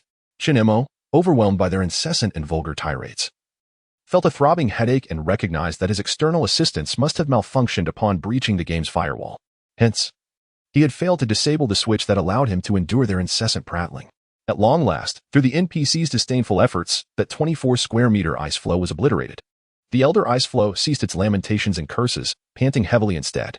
Alongside it, the fire pit, Sima-gue, 2 wooden rafts, and the alarm clock were all gasping for breath, while the adversarial cruise ship's metal gate loomed ominously. Huff, puff, huff, you all are so brazen, bullying those who say little. The fire pit wheezed, huffing and puffing. Come on, keep berating it. Chin-mo, toss in some firewood for me. The elder ice floe was determined, huffing and puffing. Brother Fire, you're a good sport. Add some wood. And I won't utter a word, even if I burn through today. Oh dear. Chin-mo tossed a piece of wood into the fire pit, casting a glance at the elder ice floe. Aren't you going to keep quiet? Why the wailing? Save your energy. We're boarding the cruise ship. The NPCs across had already begun their preparations. The elder ice floe was drawn into the cruise ship by the current, and simultaneously, Chin-mo caught a glimpse of the ship's interior. A vast pool, filled with ice floes of all sizes, and once again, his ears threatened to overload. Those ice floes could indeed speak. Oh, another one has arrived? Quite large, aren't you? Handsome? Shall we be friends? The elder ice floe resonated with a deep, powerful voice. It is an honor, my sweet darling. Would you care to be my dance partner? Chin-mo felt a wave of nausea wash over him. The flirtatious elder ice floe. Can it truly dance? Bang. The elder ice floe halted beside a metallic wall, while the NPC in the passage above maintained a respectful distance and announced, Your ice floe has docked at ice position 98. Please follow me. Chin-mo nodded, pondering the absurdity of such a docking system, akin to a parking lot, as he led 2 turtles just as he was about to ascend the ladder. The NPC suddenly interjected, Sir, bringing pets aboard incurs an additional fee. What? The NPC hastily explained that it was a regulation, charging an extra 3 gold coins for each pet. Are you deliberately trying to extract coins from me? The NPC appeared startled, but the next moment, comprehension dawned. This is the cruise ship. Sir, please adhere to the rules. Violating them will result in expulsion. This is indeed their domain. Feeling rather defeated, Chin-mo was still reluctant to comply. Behind him, Sima-gue grew anxious. You just earned 24 gold coins. You can afford it. We promised a buffet. Chin-mo, feeling dejected, nodded. After all, he had made a commitment to the 2 turtles. It seemed preferable to let them enjoy roasted sea fish instead. Chin-mo produced 6 gold coins, and finally, they were permitted to proceed, with the NPC leading the way. The cruise ship is divided into 4 levels. The basement serves as the accommodation area. The first floor is designated for dining, while the second and third floors are reserved for specialized services. On this apocalyptic cruise, attacking the staff is strictly prohibited. Player-on-player combat is forbidden. Vandalizing the ship is not allowed. Furthermore, any erratic behavior is absolutely banned. Chin-mo paused momentarily, realizing the last statement must have been a figment of his imagination. Suddenly, he recalled his own frantic antics when the NPCs dismantled the icebergs, and he began to comprehend the situation. The motley crew around him was perpetually restless, and it seemed inevitable that they would be labeled as lunatics in the days to come. Not far ahead lay a flight of ascending stairs, and just before he ascended, he heard the old iceberg flirtatiously whistle. Darling, behold the magnificent dual-layered structure of this iceberg. Wow, you're actually 2 layers. That is all thanks to my well-developed gluteus maximus. Chapter 54. You're still alive? What nonsense. Chin-mo lamented the declining morals of the floating ice realm, shaking his head as he led his turtles up the stairs. As a gate swung open, A cacophony of lively chatter filled the air. This was a grand dining hall, encircled by white dining tables, with neatly arranged tables in the center, reminiscent of a university cafeteria. In this vast space, only 2 or 3 dozen players occupied the room. Some engaged in meals, others in conversations, and some retrieving their food. However, the eyes of the gathered players quickly shifted towards Chunimo. Turtles? Too. How did he manage to bring the treasure box-bearing sea turtles along? Impressive. Can these creatures serve as pets? All attention focused on the 2 turtles before finally resting upon the handsome young man guiding them. One quick-witted player hastily abandoned his food and rushed over, eager to shake Shinmo's hand. I am Chin Xiaobin, the captain of the fisherman team. I have, hiccup, 3 members under me. Brother, you're doing quite well. Why not join my hiccup team? Apologies, I've eaten too much. Chen Imo nodded in understanding, then politely declined his invitation. Chin Xiaobin attempted to persuade him further, only to be thwarted by his own hiccup. Here, overindulgence was merely customary. After all, having paid 10 gold coins for entry, who wouldn't tea-stuff themselves at the free buffet? Approaching the food counter, Chen Imo discovered it was not as varied as he had envisioned. The left table was filled with leek boxes, the right table with roasted sea fish, and the front table offered millet porridge, merely 3 types of food. Behind them lay the stairs and the exit. He glanced at Sima Turtle and Juga Turtle, asking, "What are you 2 eating?" "Roasted sea fish." Juga Turtle replied. "I want it all." Sima Turtle exclaimed, licking his lips as he scanned the surroundings. Chun Imo grabbed a tray, loading it with a dozen leek boxes, 2 bowls of millet porridge, and over 20 roasted sea fish. This should nearly reach his limit. Yet, he thought he'd have to manage 1 more tray later. Nodding to himself, he settled at an unoccupied table, placing a few roasted sea fish on the ground. Ready to indulge today? Juga Turtle picked up a roasted sea fish and savored it leisurely, while Sima Turtle gulped down half a fish but gazed hungrily at the other 2 items on Chinmo's plate. What about those 2? I want them. Those are vegetarian. I want them. Then finish what you have. I want them. Chinmo, exasperated, set down a bowl of millet porridge and a leek box on the ground. Nearby players curiously peered over, having never seen someone with turtles. So, pets can be brought here too. I want one as well. Look, it completely obeys him. Does it seem to talk? You didn't tea here? It's merely talking to itself. Pet owners often converse with their pets. Do you think his sea turtles are for sale? Wow, they eat so much. That turtle has devoured 3 fish already. Impossible to maintain. Hearing the players' discussions, Shin Mo could only shake his head in resignation. 3? This is just the beginning. 3 fish would suffice, and that would be a cause for celebration. He had just finished a hearty bowl of millet porridge, savoring its delightful flavor, when he picked up a steaming chive pocket. Just as he took a bite, he suddenly spotted a hefty man rushing up from downstairs. As soon as the man entered the dining area, he seized a chive pocket from the nearby counter, stuffing it into his mouth before continuing to gather more food on his tray. 2 or 3 dozen chive pockets, 3 bowls of millet porridge, and 30 or 40 grilled sea fish piled high on his tray, precariously balanced like a mountain. The man quickly devoured the chive pocket in a few bites, clamping a grilled fish in his mouth, and approached the table with his overloaded tray. With a thud, he dropped the tray onto the table, causing several fish to tumble off. He hurriedly picked them up, shoveling them into his mouth like fried potatoes. At last, he was satisfied. How delectable it was. The flavors were remarkably rich. He enjoyed his meal, nodding his head in delight, only to realize half a minute later that someone was seated across from him. There were also 2 turtles beside the table. The hefty man chuckled awkwardly. "Brother, have you just arrived too? Can you really eat that much?" Shinemo thought about how these items filled his stomach, fearing it might burst. The man appeared unconcerned. "No idea. I'm just eating to my heart's content. It costs 10 gold coins for a single visit. By the way, brother, are you selling those sea turtles? Such a large turtle would make at least 2 meals of soup." "What?" Both Chinemo and the turtle, Sima Gue, exclaimed almost in unison. However, the hefty man did not hear Sima Gue's response and gazed longingly at the turtles. "You have no idea how delicious turtle soup is," he said, stuffing another chive pocket into his already cramped mouth. Chinemo had never seen someone eat so voraciously. Like a starving ghost, he seemed intent on choking himself. Watching him eat made Chinemo feel a bit choked himself. The man also appeared to be struggling, swallowing hard several times before lifting the millet porridge, gulping down an entire bowl. "Ah, what a thrill. Brother, are you going to eat?" Chinemo stuffed a piece of grilled fish into his mouth. "How long has it been since you last ate?" "I eat every day, but never enough. This is the first time I felt somewhat full." He had traded some squid meat chunks with Chinemo. "Hey, have you ever seen that? 1 chunk is equivalent to 3 small squids. It's said to be cut from the legs of a baby squid's mother." "Huh?" Chinemo was taken aback. How could he not have seen the squid meat chunks he sold? The hefty man, thinking Chin Imo was unaware of their size, picked up 3 grilled fish to demonstrate, promptly stuffing the tails into his mouth, crunching on the crispy fish tails. You see, I have a naturally large appetite. At the start, I dismantled 2 square meters of floating ice just to get a grilled fish. Later, when I encountered a shark, I had to break apart another square meter, nearly losing my life. You're still alive. Chin Imo was astonished. Wasn't he the one who would risk his life for food, like Judayo? The man chuckled foolishly. To be honest, that time was a matter of life and death. I nearly perished. Brother, let's be friends. I'll trade you a piece of magical ice crystal for your 2 turtles. What do you think? Do you possess the magical ice crystal?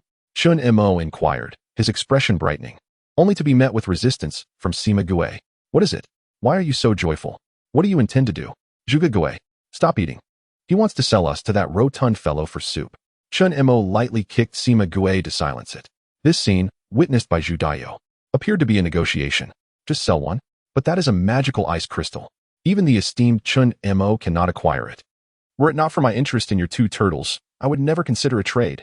Clearing his throat, he continued, let us set the turtle matter aside for now. Will you part with that magical ice crystal for 5 gold coins? Judayo was taken aback. What? Do you possess that many gold coins?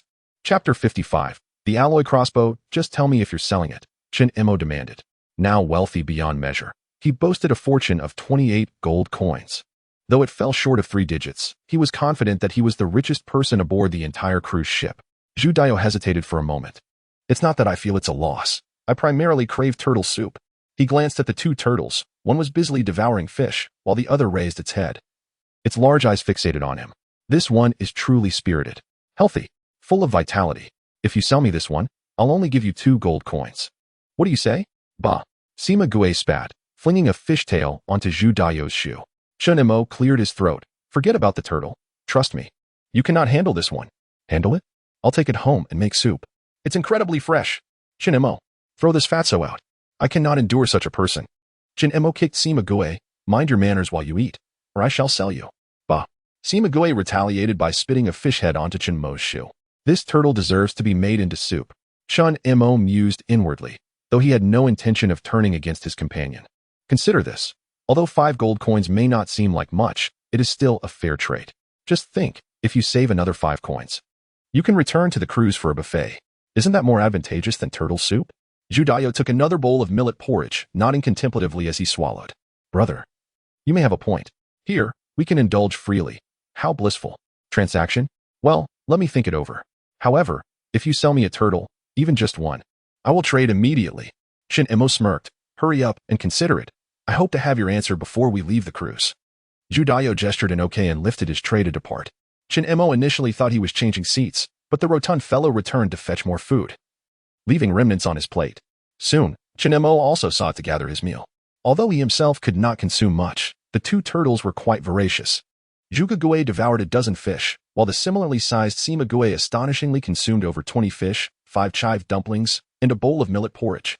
Subsequently, it appeared somewhat unable to move. After satiating the 2, Chin Imo prepared to explore elsewhere. Just as he stood, he heard Sima Gue burp and say, Juga Gue, give me a push, will you?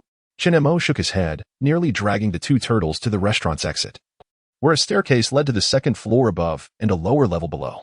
The influx of players increased, creating a lively atmosphere as groups gathered at the staircase to recruit for teams. Chin Imo approached the exit, peering through the glass window to behold the vast expanse of the sea. Just then, several players entered, each huddled and rubbing their hands together, bringing a chill with them. Brothers, let us wait until dawn to venture outside. The deck is utterly slick and freezing. Chin Imo nodded in gratitude to the unfamiliar player's reminder and casually inquired about the various floors. You must be new here. The 1st floor is a restaurant, offering complimentary meals. The basement is a communal sleeping area, also free for rest. The 2nd and 3rd floors are quite lively, housing a hospital, private rooms, shops, and various lottery activities. The lottery is exhilarating. You can participate for just 1 gold coin. You should check it out. Deciding to heed the suggestion, Chin Imo dragged his 2 turtles up to the 2nd floor. Indeed, a throng of players had gathered there. Almost everyone crowded around the outermost shop front. Chin Imo looked up to see a metal sign hanging above the entrance. Lottery slot machines. Alas, no luck again. Step aside, let me try. One player exclaimed. I think the machine is more reliable. I witnessed a guy win 2 cans of meat. Exchanging 1 gold coin for 2 cans? Isn't that a loss? Quite intriguing. Chun Mo mused as he squeezed further inside, discovering that the room housed a total of 10 slot machines, each surrounded by at least 10 people. Goodness. This little room was packed with hundreds. It seemed the number of players entering the cruise ship was indeed on the rise. Chun Mo approached a relatively less crowded slot machine and noted its peculiar complexity. Unlike conventional machines with 3 reels, this one boasted 7. Each reel displayed a circle of identical food images: braised pork, canned, egg sandwiches, salt blocks, pure milk, and cooking oil. After a rough count, he realized each reel featured 10 different food items. With 7 rows of reels, the probability of landing on the same food across all 7 was 1 in 10 million? That was exceedingly difficult. Chun Mo leaned closer to the posted winning instructions. First prize, 7 consecutive identical symbols, a high-energy electromagnetic cannon. Second prize, 6 identical symbols, a magical mini-oven. Third prize, 5 identical symbols, an alloy fish crossbow. Commemorative prize, 2 to 4 identical symbols, awarding corresponding food items. 2 to 4 portions. Thanks, but I can't afford the electromagnetic cannon, Chun Mo thought. With a 1 in 10 million chance, it seemed absurd. The prospect of exchanging 1 gold coin for a commemorative prize, with the potential of winning nothing at all, led him to forego participation. However, these fools. I'm on the verge of winning. Why aren't they joining in? He chuckled. What's the fuss? You've already lost 15 times in a row. Look at my luck. I just snagged a commemorative prize. What are you two squabbling over? A bunch of commemorative prizes holds little excitement. I'm on the brink of winning third prize. Just 30 spins away. Yours is even worse. You've lost 29 in a row and still have 30 more to go? Your luck has surely run dry. Amidst the cacophony of players, Chun Mo strained to discern the source of the voices, which surprisingly came from 3 of the slot machines. My heavens! Is there any difference between hearing them speak and cheating? Which one claims it's about to hit third prize? The third prize is an alloy fish crossbow. That contraption can be used for fishing and serves as a long-range weapon. If one were to strike it rich, how exhilarating that would be. Chun Mo hurriedly followed the sound, his gaze landing on the slot machine in the far corner, where only 2 players hesitated, reluctant to make their wager. I won't play anymore. This machine has never paid out. With only 1 player remaining, the other turned to glance at Chun Mo before also walking away. What an awkward situation. There were still a full 30 players needed to support him, and his entire fortune was insufficient. The slot machine emitted a sigh. Alas, those who fail to recognize its worth shall miss the jackpot after 30 rounds. It seems you won't be selling anything tonight. You've become infamous among the players. Just look over here. It's a bustling crowd, and I've just drawn 2 buckets of gutter oil. Gutter oil. As Chun Mo glanced aside, he saw a player angrily departing with 2 small buckets of brownish-yellow gutter oil. Yet, this spectacle attracted even more onlookers. Chapter 56. Greasy Oil. So, is there truly no one willing to take the fall? Chun Mo, in a state of vexation, glanced around and found that indeed, no one was approaching. Moreover, the newly arrived players were deliberately ignoring the unattended slot machine. He could only wait patiently until a few unfortunate souls came along. This was preferable to knowing one could win yet being unable to queue. The slot machine in front of him continued its incessant chatter. How bizarre. There was someone standing here who didn't even bother to insert a coin. What is he waiting for? The slot machine, oblivious to the fact that Chun Mo could hear its words, began to scold him. Fool, why don't you just put in a coin? Chun Mo thought to himself. You're the real fool. He was merely waiting for a couple of naive players. This nonchalant, yet slightly mocking demeanor caught the attention of the slot machine. This fellow is standing here without playing. Could he possibly hear us? Chun Mo paused for a moment, attempting to conceal his surprise. Yet, the speculation that he could hear the slot machine had already spread among the bystanders. Everyone hush. This player might be able to hear us. I heard that someone encountered a similar situation at the cruise gate, and it caused quite a commotion. We must not reveal any winning information. Haven't you already revealed it? According to the program's calculations, only a third prize could be drawn today, and you just let that slip. All right, from now on, let us keep our lips sealed. A bunch of fools. In the midst of the commotion, Sima Gue provided a final summary, followed by a loud belch. At that moment, Chun Mo understood clearly. Aside from this slot machine, all others could only yield consolation prizes today. Thus, he resolved to remain vigilant. For the sake of the alloy fish shooting crossbow, Chun Mo boldly sat down on Sima Gue, pressing down with considerable weight. Chun Mo, why are you heavier than a treasure chest? You can't break anything, you miser. Why don't you sit on Juga Gue? Because I intend to sell you to that plump fellow. If I'm sitting, I'm sitting. Sima Gue's expression froze. Chun Mo watched as Sima Gue remained motionless for several seconds, then it turned to Juga Gue. Juga Gue, I'm in trouble. Since we have such a good relationship, could you help me take the heat? Zhuge Gui raised its head, pondered for a moment, then shook it. Chinemo intends to sell you, after all. Sima Gui looked at Zhuge Gui earnestly. I am not suitable for soup, while you, in comparison, are far more fitting for such a fate, and that wicked Chinemo has long desired to make soup of you.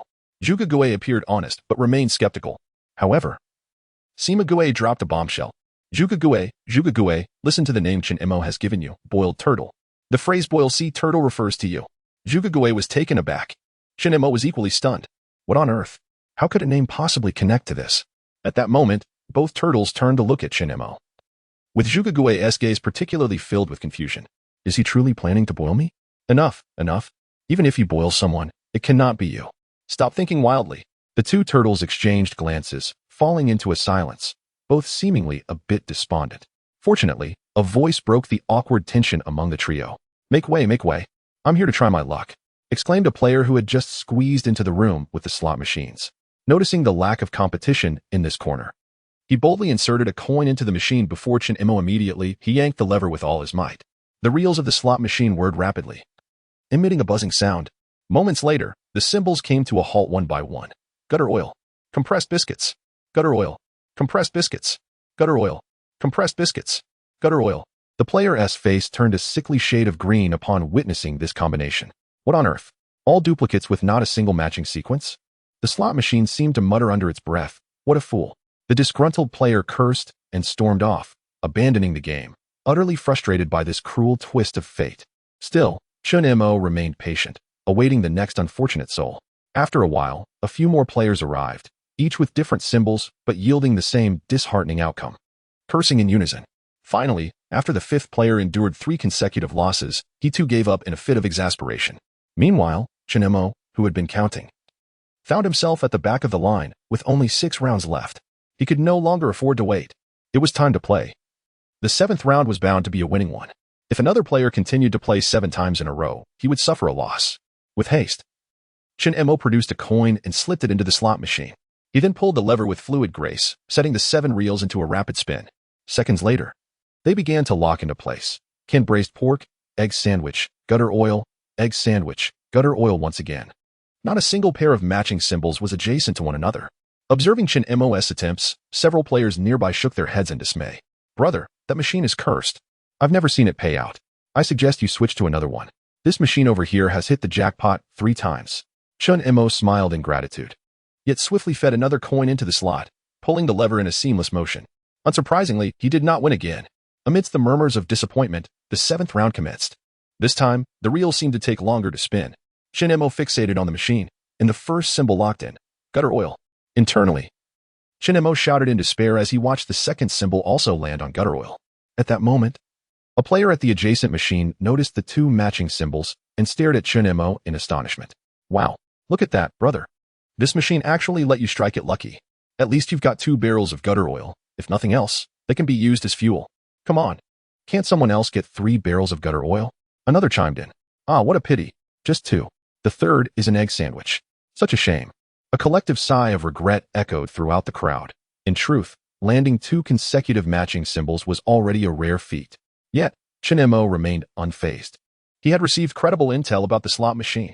If all went according to plan, the next symbol should be egg sandwiches. Sure enough, moments later, the 4th symbol locked in, egg sandwich. This scene once again captivated the attention of the nearby players. Brother, your luck is off the charts. You've hit it again. Wait a moment. What the heck?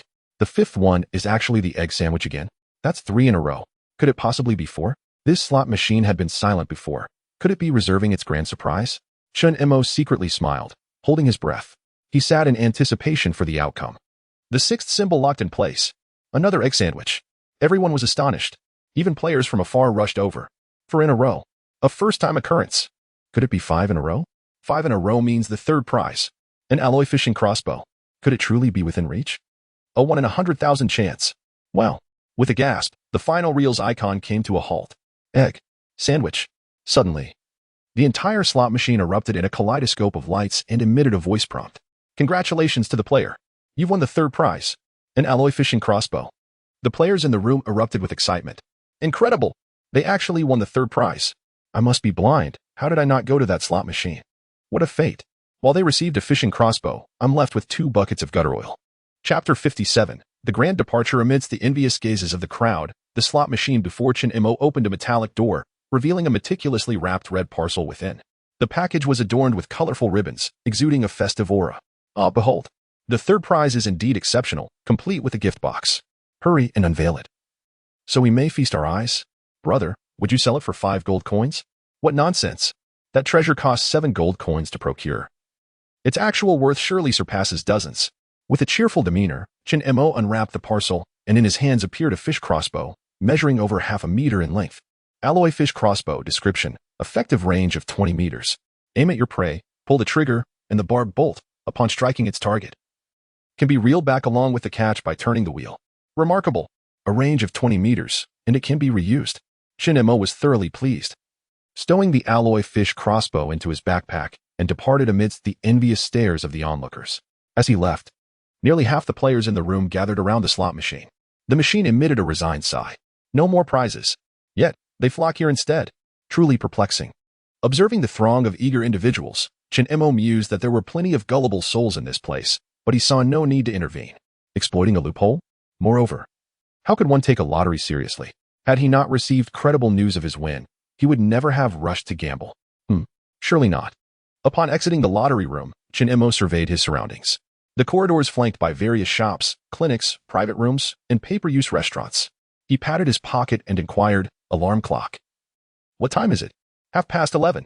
Be gentle with the tapping, the clock replied, its tone slightly irritable. Chin Mo paid little heed to the clock's complaints, finding the smart timepiece increasingly user-friendly. It was nearly midnight. Clearly, he had squandered too much time at the cruise ship's entrance and in the dining area. Wasn't the Golden Island event scheduled for the top deck? It was time to ascend. Leading 2 turtles, he turned and climbed the stairs to the 3rd floor. The space was modest, guarded at the entrance by 2 elegantly dressed NPCs. Sir, this is the Golden Island activity zone. To participate, a fee of 5 gold coins is required. The event will commence promptly at midnight. Count me in. Chin Mo unhesitatingly produced 5 gold coins. He had come for the Golden Island event, a chance to break free from poverty, all in one sweep. The NPCs accepted his coins and stepped aside. Leading the 2 turtles, he entered a room resembling a lounge, with comfortable sofas lining both sides, where several players were huddled together, engaged in discussion. One of them glanced at Chin Mo and greeted him. Brother, come join us as we strategize on how to discover gold. Chin Mo shook his head and chose a seat on the opposite sofa. At present, he was virtually devoid of knowledge beyond the event's title. What could possibly be gleaned from their discussions? Best to conserve his energy for now. Instead of engaging in idle chatter, he might as well inquire of the sofa beneath him. Chin Mo lightly tapped the leather surface of the sofa and called out, "Hello? Can you speak?" The sofa offered no response. It remained uncertain whether it was simply mute or chose not to engage. "What are you doing?" "My brother is trying to sleep." Chin Mo paused momentarily, surveying his surroundings. Was the floor speaking? The coffee table? Or perhaps something else? "Look up. I am the light bulb." Chin Mo was taken aback.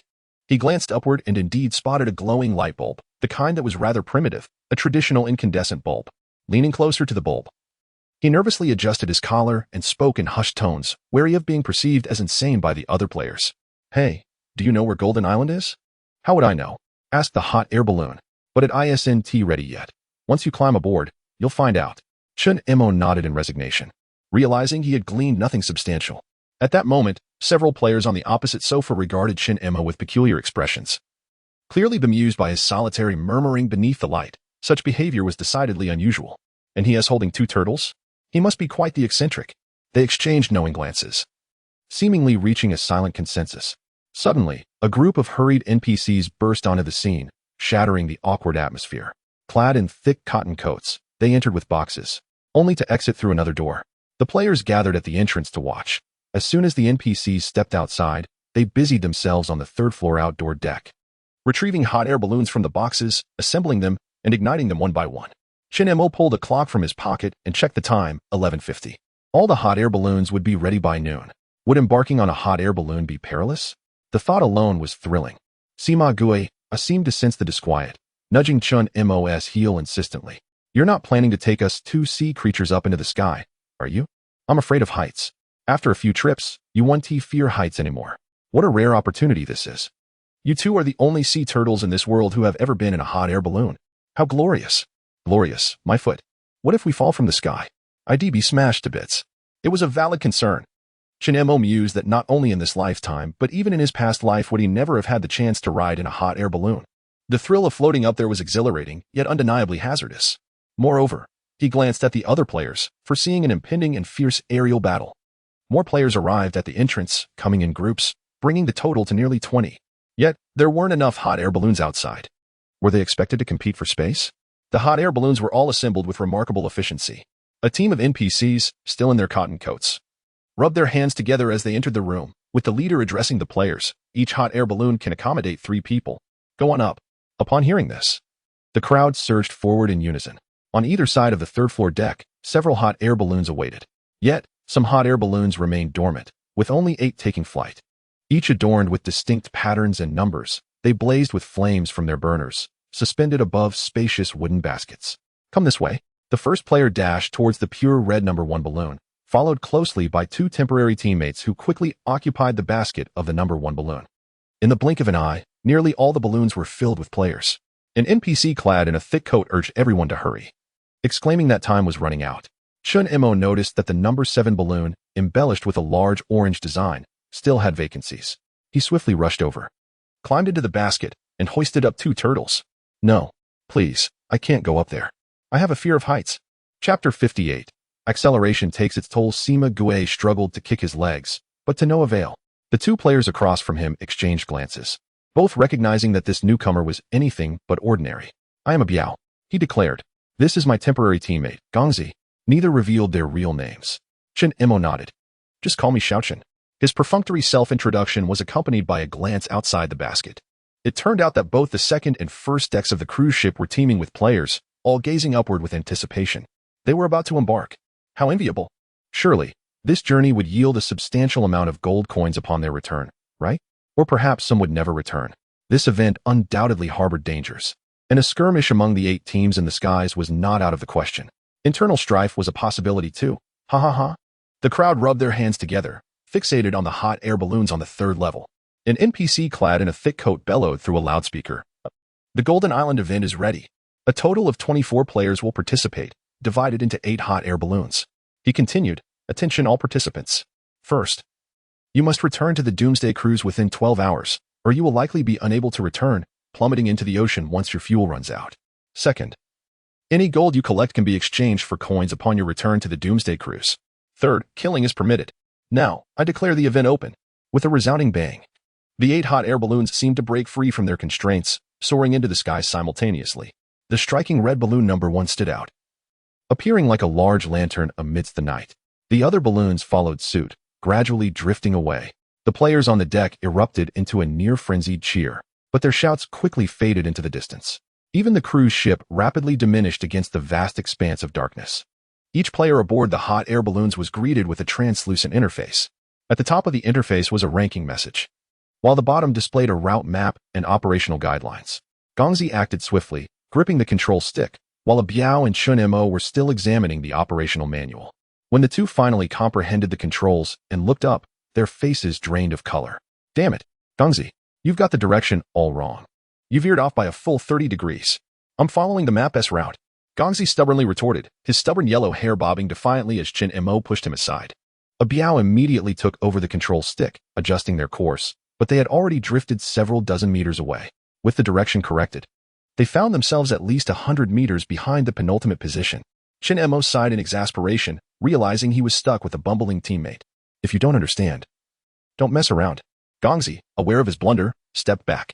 A minute later, the hot air balloon regained the correct trajectory, but they had firmly established their place at the bottom of the rankings. A Biao's handling was commendable. Under his guidance, they gradually began to close the gap. However, he soon found himself struggling. It was freezing. The metal control stick was particularly frigid. Xiaochen, take over for me. Shin-Mo nodded, assuming a Biao's duties and deftly donning a pair of gloves. A Bio gazed at the 3rd hot air balloon, situated several dozen meters away, and cast a disgruntled glance at Huang Mao Gongzi. If you don't act recklessly, we would at least be in 5th place. Suddenly, a shriek pierced the air ahead. A person had fallen from the 2nd balloon. Internal strife had erupted. Moreover, Shun-Mo observed as the opposing team surged from 7th to 6th place. Did lighter balloons indeed fly faster? Shin-Mo pondered the logic of it all. After all, this was merely a simulation of an apocalyptic game. Questioning the rationale was utterly foolish. Clearly, this was designed to incite players against one another. Abayo, concerned about the discord, chuckled nervously, strength lies in numbers. Let us not do anything foolish. Exactly. Gongzi chimed in, but then, without warning, he lunged at Abayo, plunging a short dagger into his abdomen with a sickening thud. If we sacrifice just one, we can catch up. Huangmao sneered, lifting his gaze to Chin Imo together. We are unstoppable. Witnessing the unfolding chaos, Sima Gue urgently cautioned Chin Imo, don't trust him. He's far more treacherous than you realize. Why would I trust such scum? Gongzi paused, bewildered. Who are you talking to? My turtle, Chin Imo replied, releasing the control stick. In his hand, he now wielded a fish crossbow. Don't act rashly. We only need to sacrifice one person.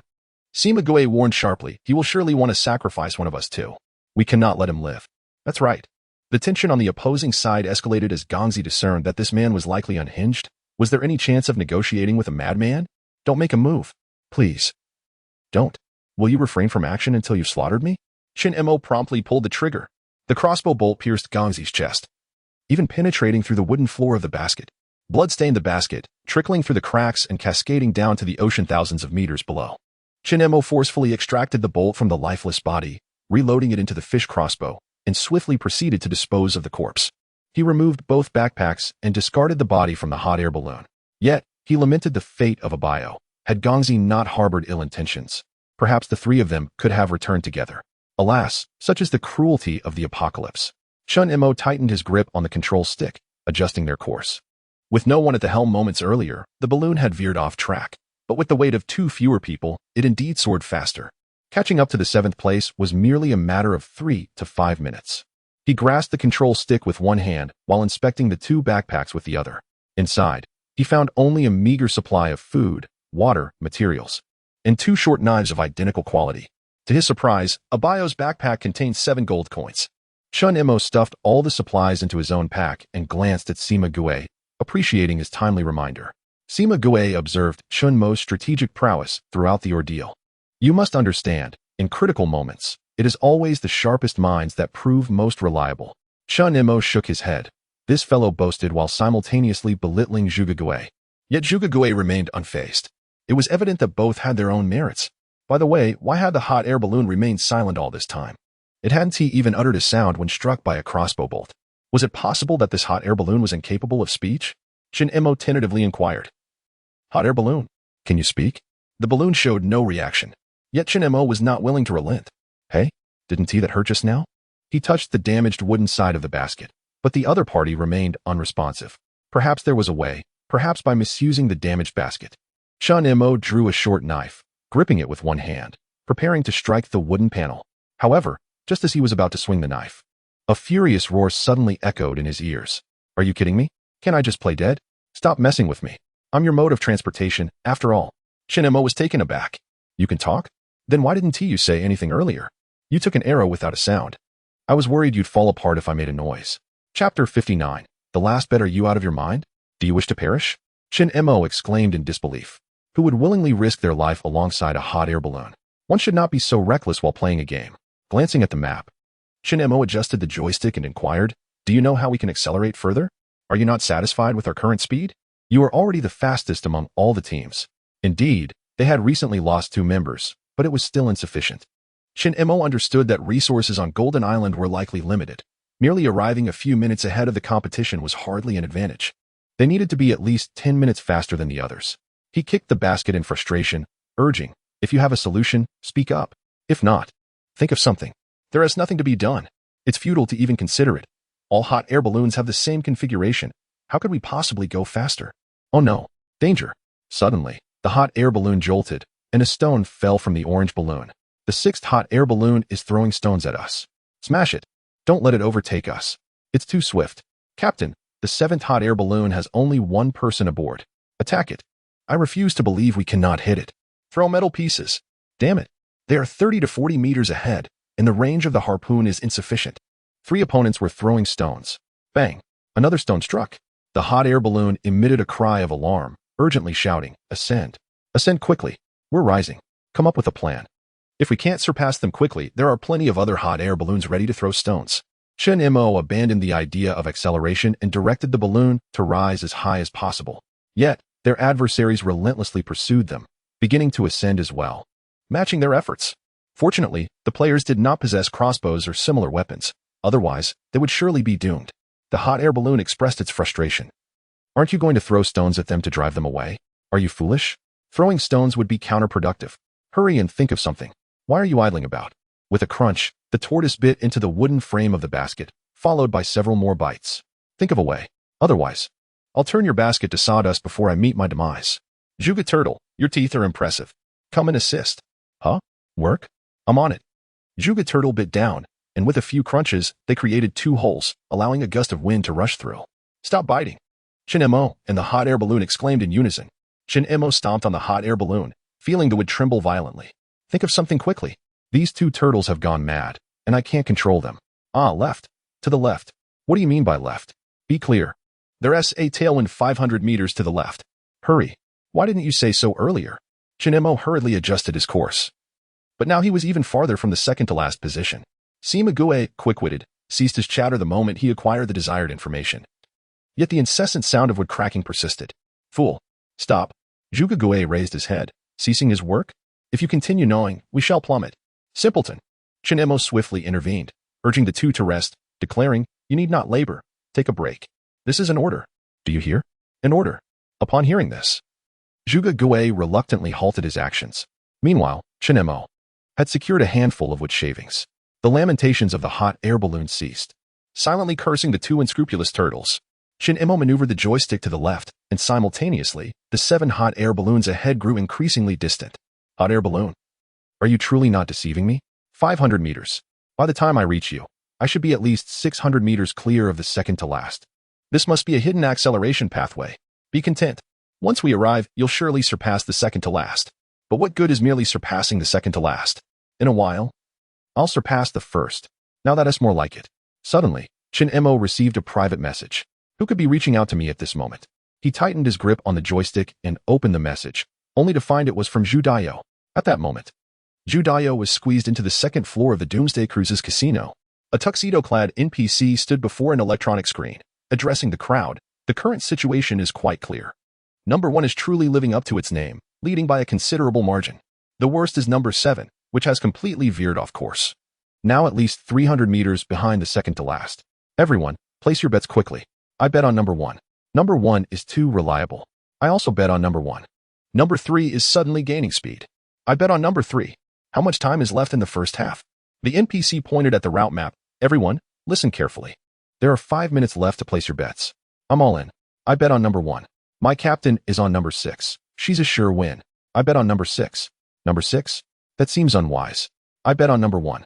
Zhu Daiyou clutched 3 gold coins in his hand, fixated on the private message interface. Suddenly, the big shot replied. Chen Mo, what do you want? I'm busy. Zhu Daiyou, boss, I'm at the casino. Please give me a suggestion on which number to bet on to win. Chen Mo, what?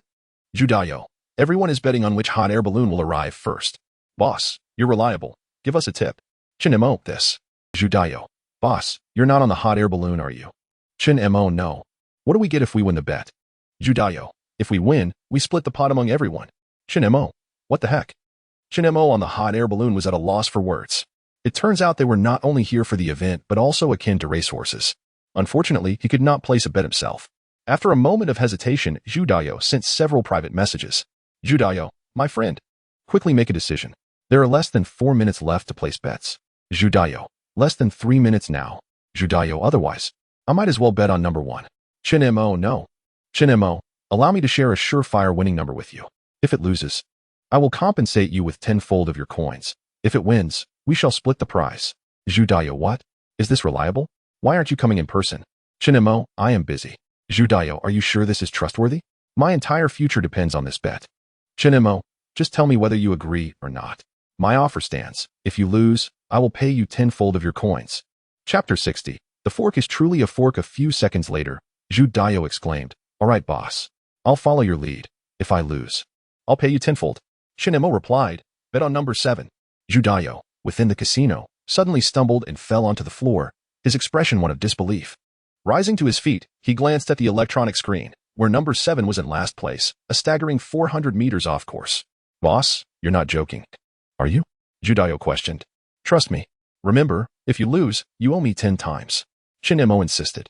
I'll bet. Judayo felt he might be losing his mind. At that moment, the gap between the first and second places was narrowing, making them unreliable bets as well.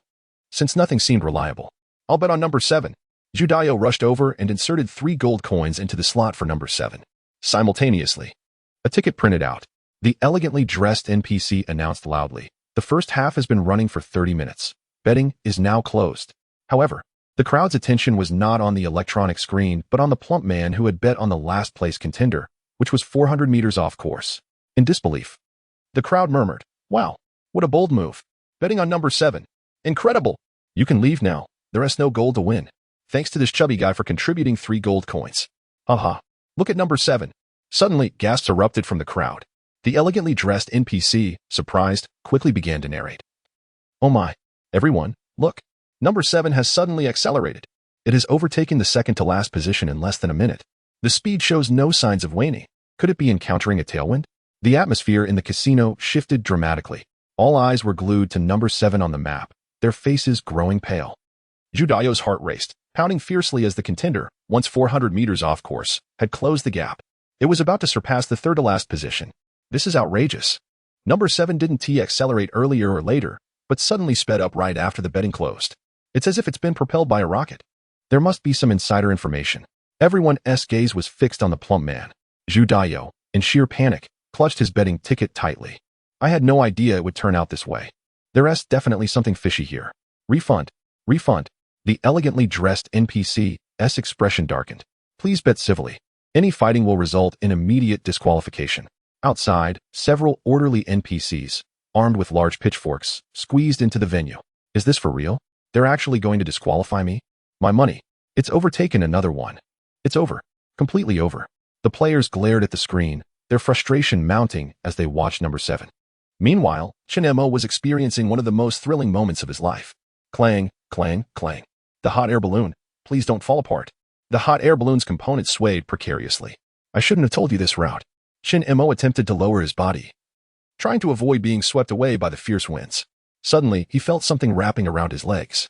Looking down, he saw Sima tugging at the steel cable tied around him, scurrying around. "Entangle it.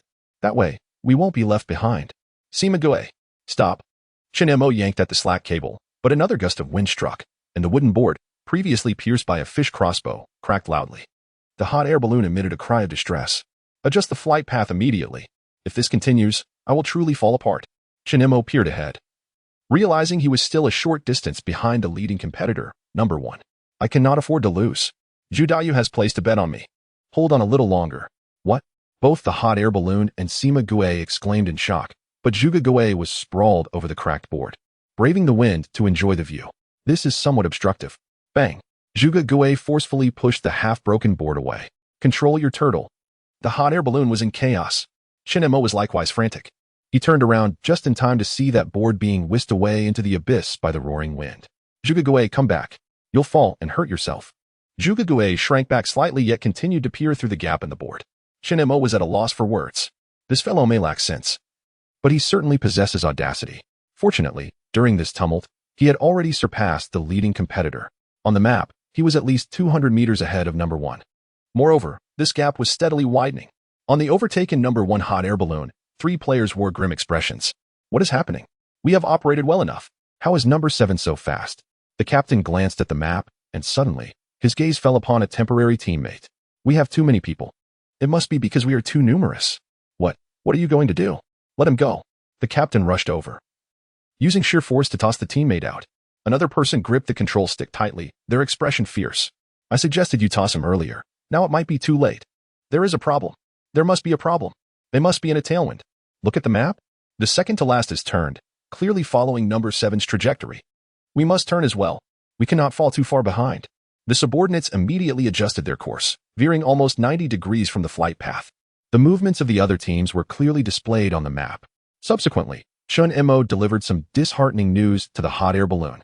"We cannot turn back. The other hot air balloons are also approaching the boosting airflow." "What? They are all coming this way?" The hot air balloon was engulfed in despair.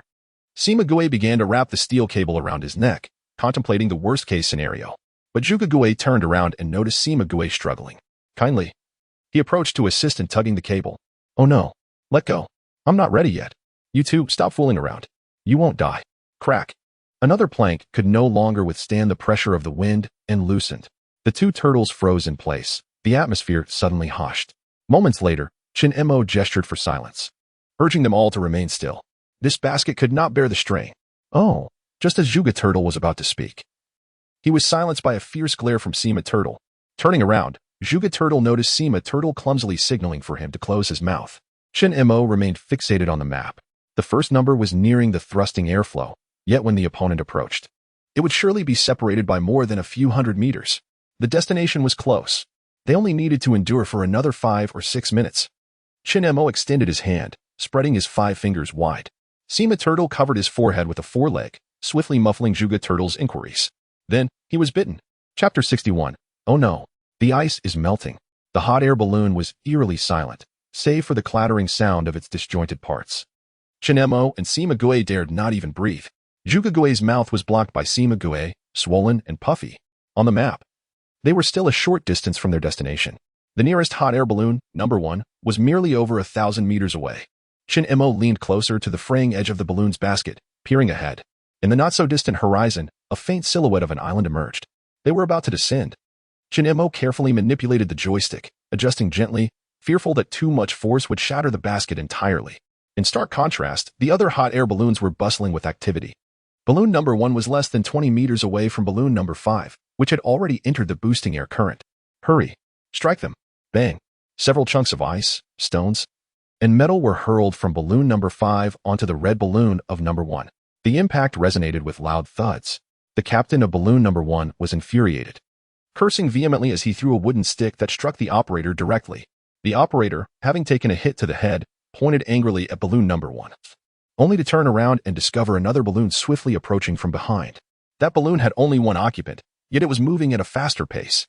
Both sides gestured at each other, quickly transforming foes into allies, jointly hurling stones at the trailing balloon to secure their ranks. Chin-Mo observed the clustered positions of balloons 1, 5, and 8 on the map, feeling a twinge of confusion. Their trajectories were erratic. Had they engaged in combat? What a fortunate turn of events. He secretly reveled in this distraction as he continued his descent, gradually discerning the island's features. It was a glacial island, layered and tiered, resembling a multi-tiered birthday cake. The ice surface rose higher with each layer. As he contemplated how to land at the center of the island, a sudden, eerie gust of wind swept through. The components of the hot air balloon shook violently, and on the map, his balloon number 7 was inexplicably circling the island. A powerful gust was thwarting his descent to the island's core. The spinning balloon trembled more and more, eventually nearing the lowest layer of the glacial expanse. Bang! The hot air balloon landed. Simultaneously, the basket seemed anchored to the ice, utterly immobile, without so much as a glide. However, propelled by inertia. Chin-Mo and the two turtles were ejected from the basket, inadvertently damaging another board on their descent. Ouch! Are you not going to let me go? Is this my fault? Chin-Mo scrambled up from the icy surface, glancing at the two turtles, who appeared unscathed. Sima muttered, I told you not to come. I could have died. Juga rubbed his forehead, seemingly unfazed. Let us get to work, shall we? Fool. Sima shot a sidelong glance at him before turning to Chin-Mo. Where to now? Chin-Mo was engrossed in reading a notification. Notice, balloon number 7 is currently locked. Only the initial player of this balloon can unlock it. Please allow sufficient time for return. Return on this nearly disassembled hot air balloon. Chin-Mo felt a pang of distress. He shook his head and gazed out at the icy expanse. On the flat expanse of ice, scattered mounds of raised ice blocks emerge, each standing nearly as tall as a person. From this vantage point, several hundred meters away, a towering vertical ice face looms, while on the opposite side lies the boundless ocean. One can ascend to a second level from this vertical ice face. However, the total number of layers remains a mystery. At least from visual estimation, even reaching the second level seems impossible, as that vertical expanse rises dozens of meters high. While one could scale it with an ice axe, a moment's lapse could result in a catastrophic fall and grievous injuries. In the distance, 3 hot air balloons approach, set to arrive within mere minutes, followed by 4 more.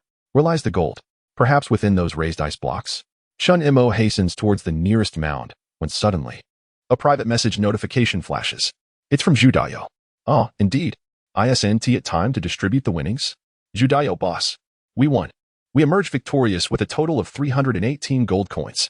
Judayo, I must admit, you have outdone me. Judayo, I shall divide the spoils immediately. A notification pops up. Reward, gold x159. Such promptness? Shin Mo was taken aback at how easily Judayo relinquished half of the winnings. With over 100 participants, it seemed he alone emerged victorious. This was a delightful surprise, perhaps yielding more than participating in the Golden Island event itself. Shin Mo quickly stashed away the gold, relieved that regardless of the quantity, it occupies only a single slot in his backpack. Otherwise, he would be unable to accommodate it all. Suddenly, another private message from Judayo arrives. Judayo, boss, there's a second half about 10 hours from now. Should I continue betting on number 7? A second half? No wonder this fellow was so eager to share.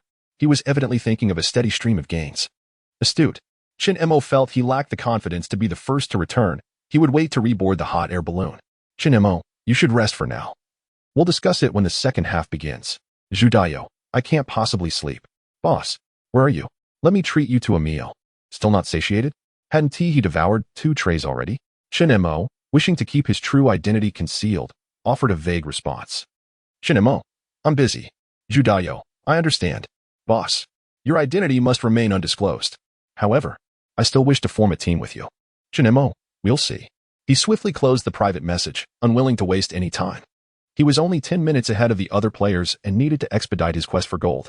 Utilizing the moonlight, he hurried to a mound of ice. Attempting to break it down, but found it impossible. The only solution was to shatter it violently.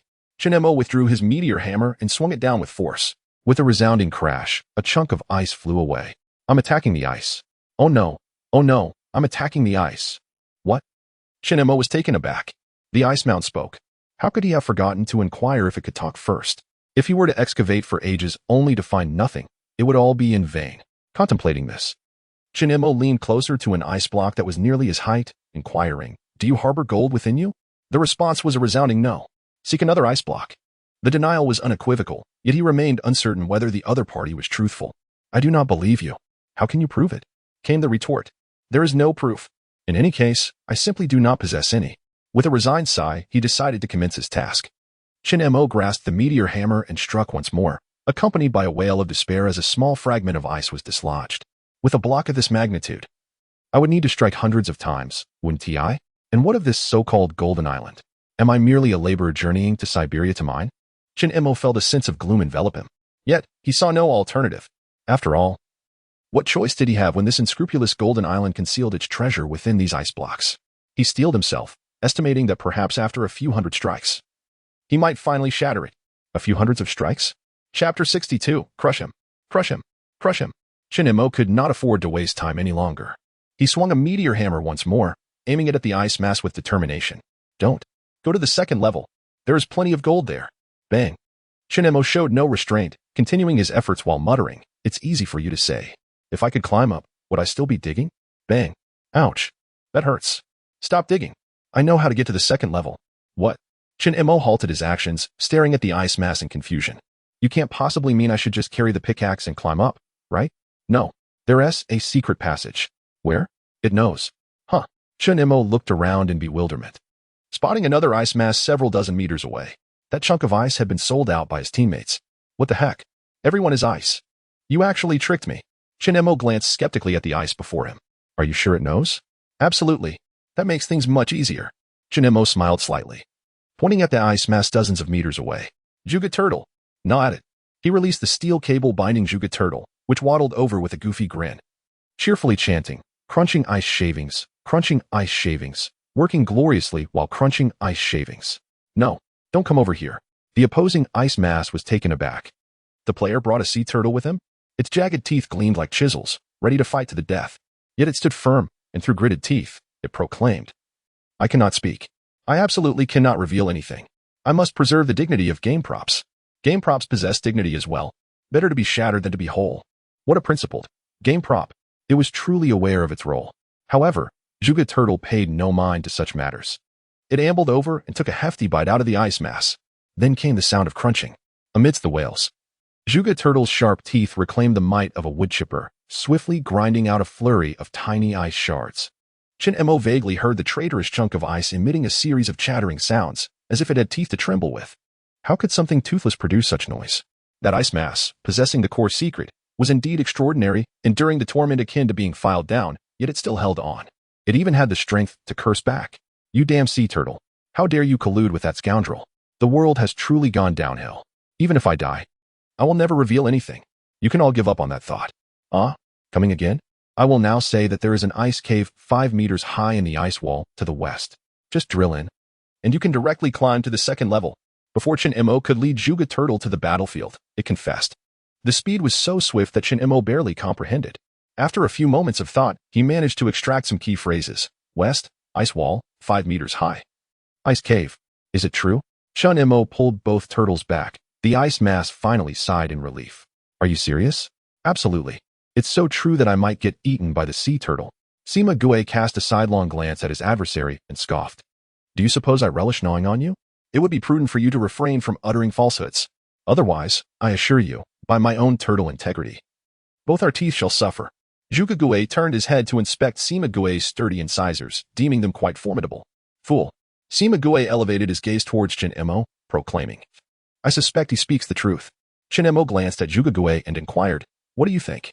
Juga Gue rolled his eyes, uncertain. Uncertain? Nonsense.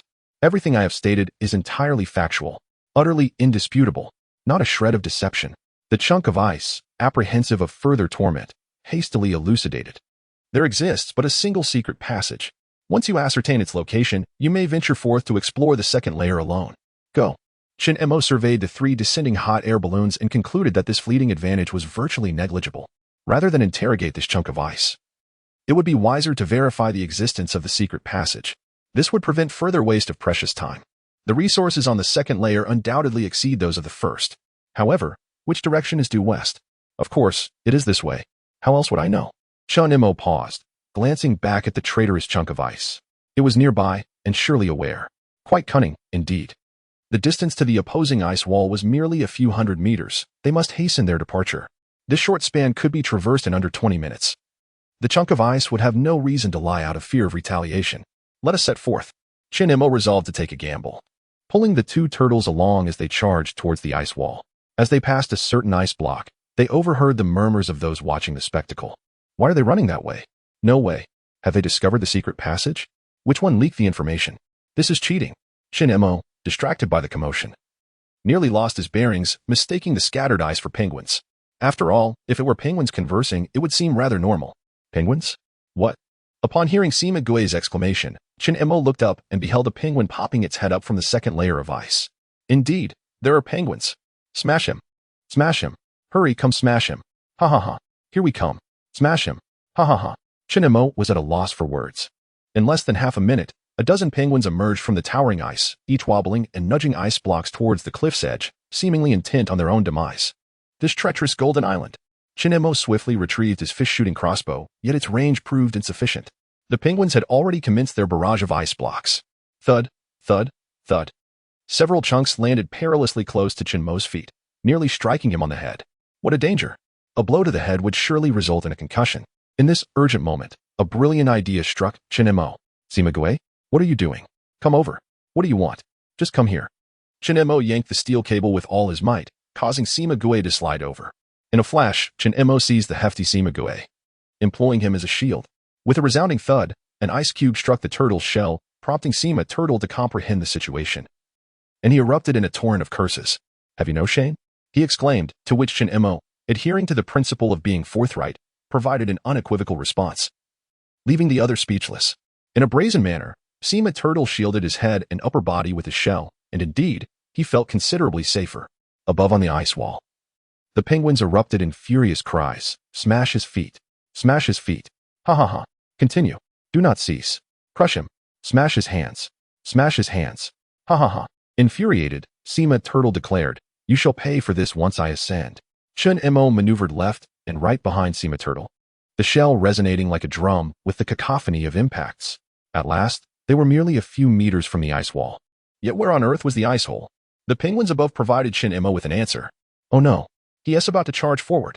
Stop him. Stop him. If he climbs up, he will surely seek revenge. Smash him. Keep going. Confusion clouded Chun-Mo's expression. Is my direction correct? Yet the ice hole remains invisible. Could it be that the ice hole is cloaked from sight? Chapter 63. In light of the circumstances, let us cease our squabbling, shall we? Chun Mo dashed swiftly to the base of the ice wall. Above him, a multitude of penguins, perched precariously at a height of several dozen meters, were hurling chunks of ice downward. Yet, every fragment landed squarely upon the sturdy shell of Sima Gue. Curse it, Chun Mo, hurry up. At this rate, my shell shall surely crack. Sima Gue complained.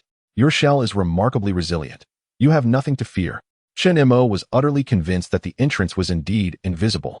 Climbing with a pickaxe was utterly impossible, and lifting Sima Gue was out of the question. He was not only robust but also exceedingly weighty. Chun Mo's arms ached. His fingers trembled from exertion. A sudden thought struck him. Perhaps he could utilize the fish crossbow. Struggling, he braced Sima Gue with his left hand while gripping the crossbow tightly with his right, aiming for a spot approximately 5 or 6 meters overhead and pulling the trigger. A resounding bang echoed in the air. The bolt vanished. To his astonishment, a slender steel cable appeared, connecting to the crossbow bolt on the smooth ice surface. The entrance was indeed concealed. The penguins above erupted in a cacophony of alarm. Caw, caw, caw. This is bad. He has found it. Together, together. Let us bring down that big one. Crush him. Put your all into it. Sima Gue, perched atop Chun Mo's head, cried out, Oh my heavens. Such a massive block of ice. Chun Mo, you must hurry. Chun Mo looked up, equally astonished, as a towering ice block, nearly a meter high, was being pushed downward by a dozen penguins. He swiftly tugged at the steel cable connected to the bolt. It was remarkably sturdy. Sima Gue, run. Chun Mo flung Sima Gue away, simultaneously drawing his pickaxe, swiftly scaling the cable towards the bolt. Oh no, this one T-hold. I'm meant for fishing. Not while climbing. It's too heavy. Let me down. The fish crossbow could no longer withstand the strain. Yet, Chun Mo had already ascended over 4 meters. Just hold on for another second. Alas, it was too late. With a swift motion, Chun Mo drove his pickaxe into the ice wall, flipping himself. And with his other hand, he grasped the edge of the ice hole. Almost concurrently, a colossal block of ice plummeted down, crashing dangerously close to his heels. He tumbled into the ice hole, hearing the fish crossbow exhale in relief. A glance at the bolt embedded in the top of the ice hole revealed it had escaped unscathed. It had merely caused the ice surface to crack, a mere scare tactic. Wait, the penguins have ceased their bombardment? Chun Mo peered upward and found not a single penguin in sight, only the chaotic clamor of their voices. Caw, caw, caw. We cannot stop him. Run, run. Take refuge in the ice hole. Shut the door. Wait for me. The penguins scattered in a frenzy. There was no need to fret about the 2 turtles being crushed. Below, the 2 turtles had taken refuge a safe distance away, unharmed by the falling ice block. How could they be brought up? The main body of Chun Mo's fish crossbow still dangled below. So, can you 2 tie yourselves to the fish crossbow? Sima Gue looked up, bewildered. Are you jesting? I am but a turtle. Suddenly, Zhuge Gue had a brilliant idea. We can bite it. What? Do not bite me. Crack. Zhuge Turtle sank its beak into the wooden grip, followed immediately by a pitiful cry from the fishing crossbow. I am a crossbow, not a tether. No one paid it heed, not even the turtles. Sima Turtle leaned in and took a hefty bite of the fishing crossbow's grip. Both Sima Turtle and Zhuge Turtle clamped down on the wooden handle, their heads awkwardly pressed together, wide eyes staring at each other. The fishing crossbow protested in agony. You 2 combined way more than I do. Have you considered my feelings? I might break. The 2 turtles were indeed quite heavy. Chun Mo was genuinely worried that his third prize would be devoured by the pair of turtles, so he shouted down, Could you 2 come up one at a time? No. Sima Turtle outright rejected the suggestion, but seizing the moment it spoke, Chun Mo exerted himself and hoisted Zhuge Turtle up a bit. Sima Turtle was taken aback. Chun Mo, what are you doing? Wait your turn. You. Sima Turtle gritted its teeth and pushed itself forward, biting down on Zhuge Turtle's shell. Suddenly, the fishing crossbow bore double the weight, emitting a strained creaking sound. I can't take it. One has to go down. One has to go down. Sima Turtle clung tightly to Zhuge Turtle's shell, grunting in protest, refusing to relent. Chun Mo found himself at a loss. After all, the steel cable had yet to snap. Let us pull them up together. Just hold on, it'll be over soon. You can stand there and talk. But my back is about to break. What back does a fishing crossbow have?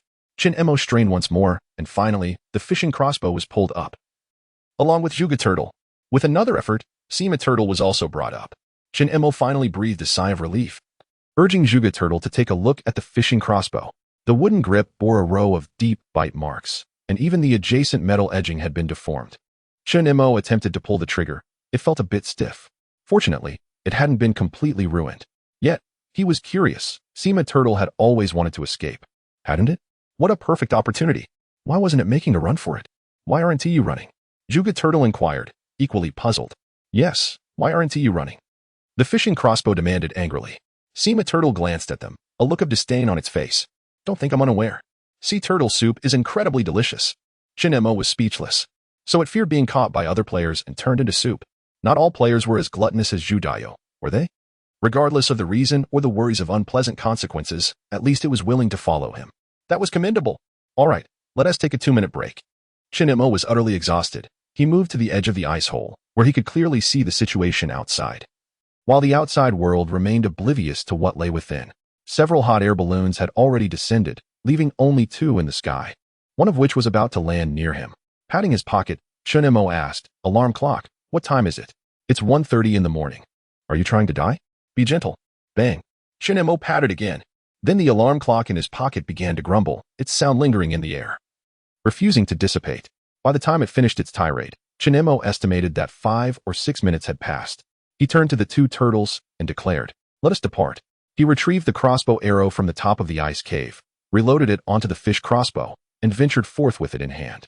The ice cave rose slightly above his height, its depths shrouded in darkness, where he could faintly discern a gently sloping staircase. Navigating through the shadows, Chinemo turned a corner along the passage and, after what felt like an eternity of 10 minutes, finally emerged at the tunnel's end.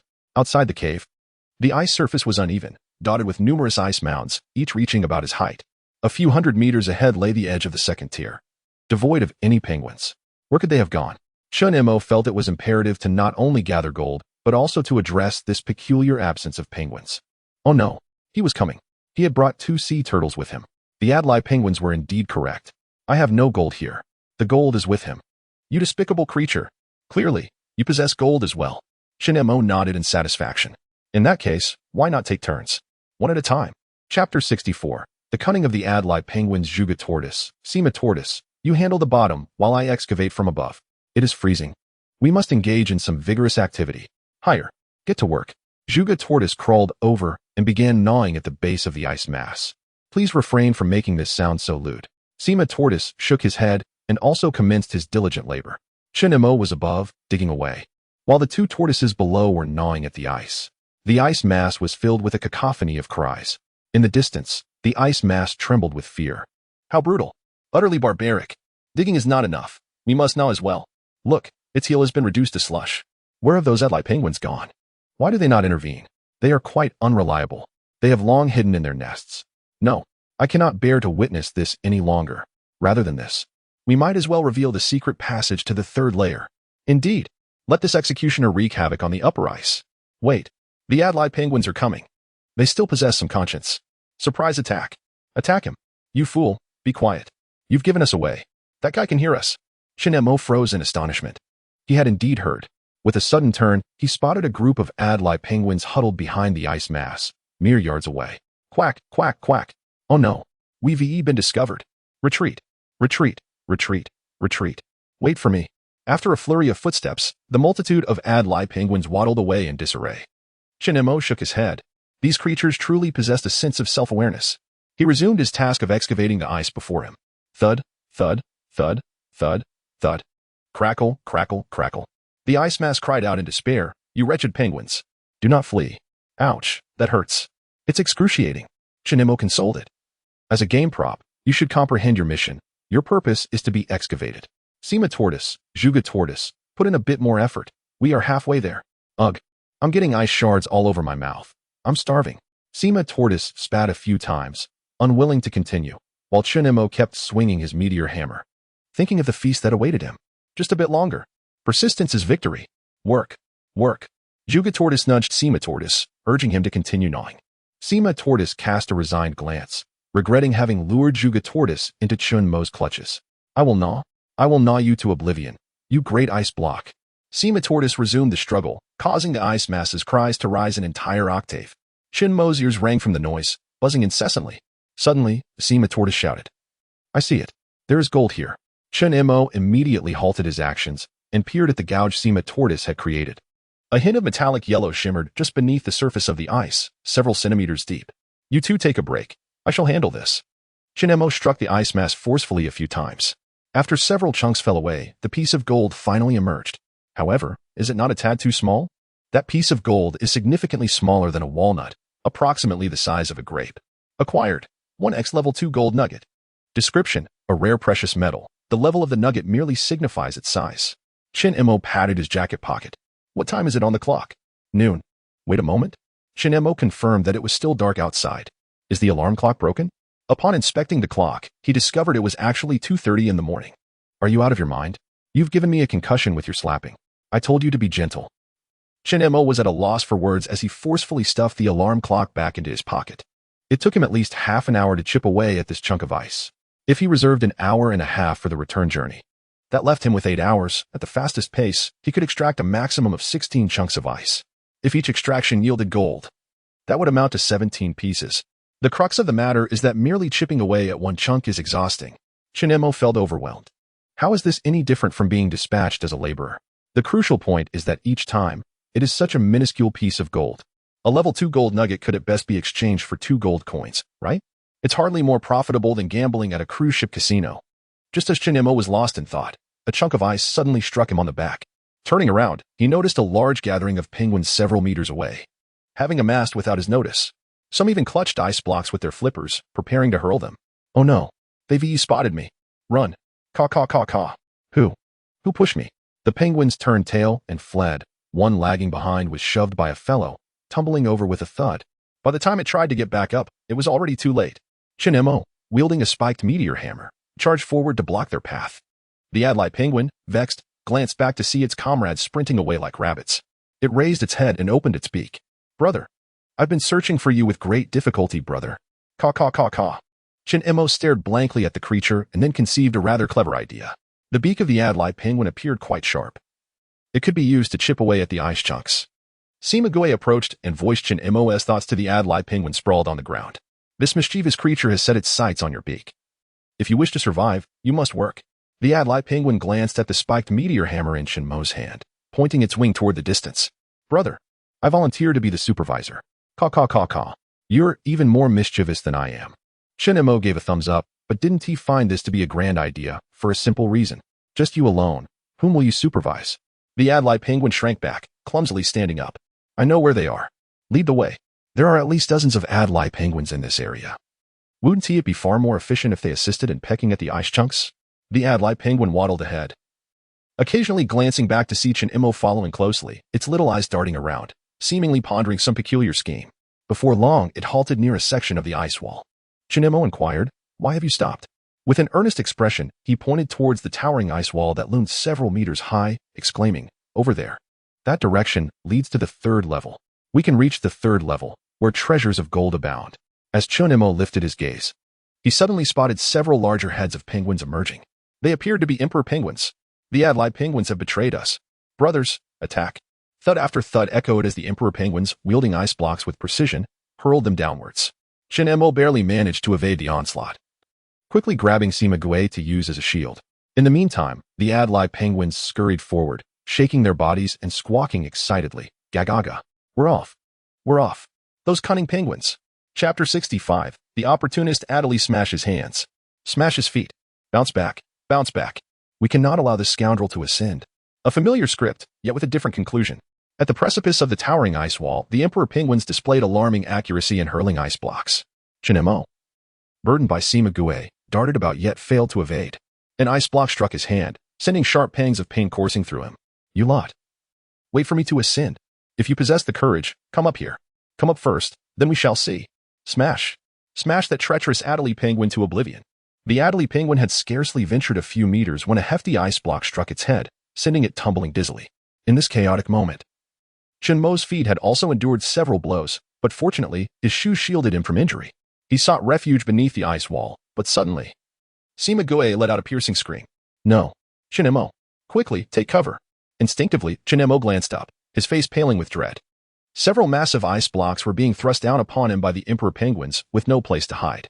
He sprinted toward the opposite side, the resounding thuds echoing behind him.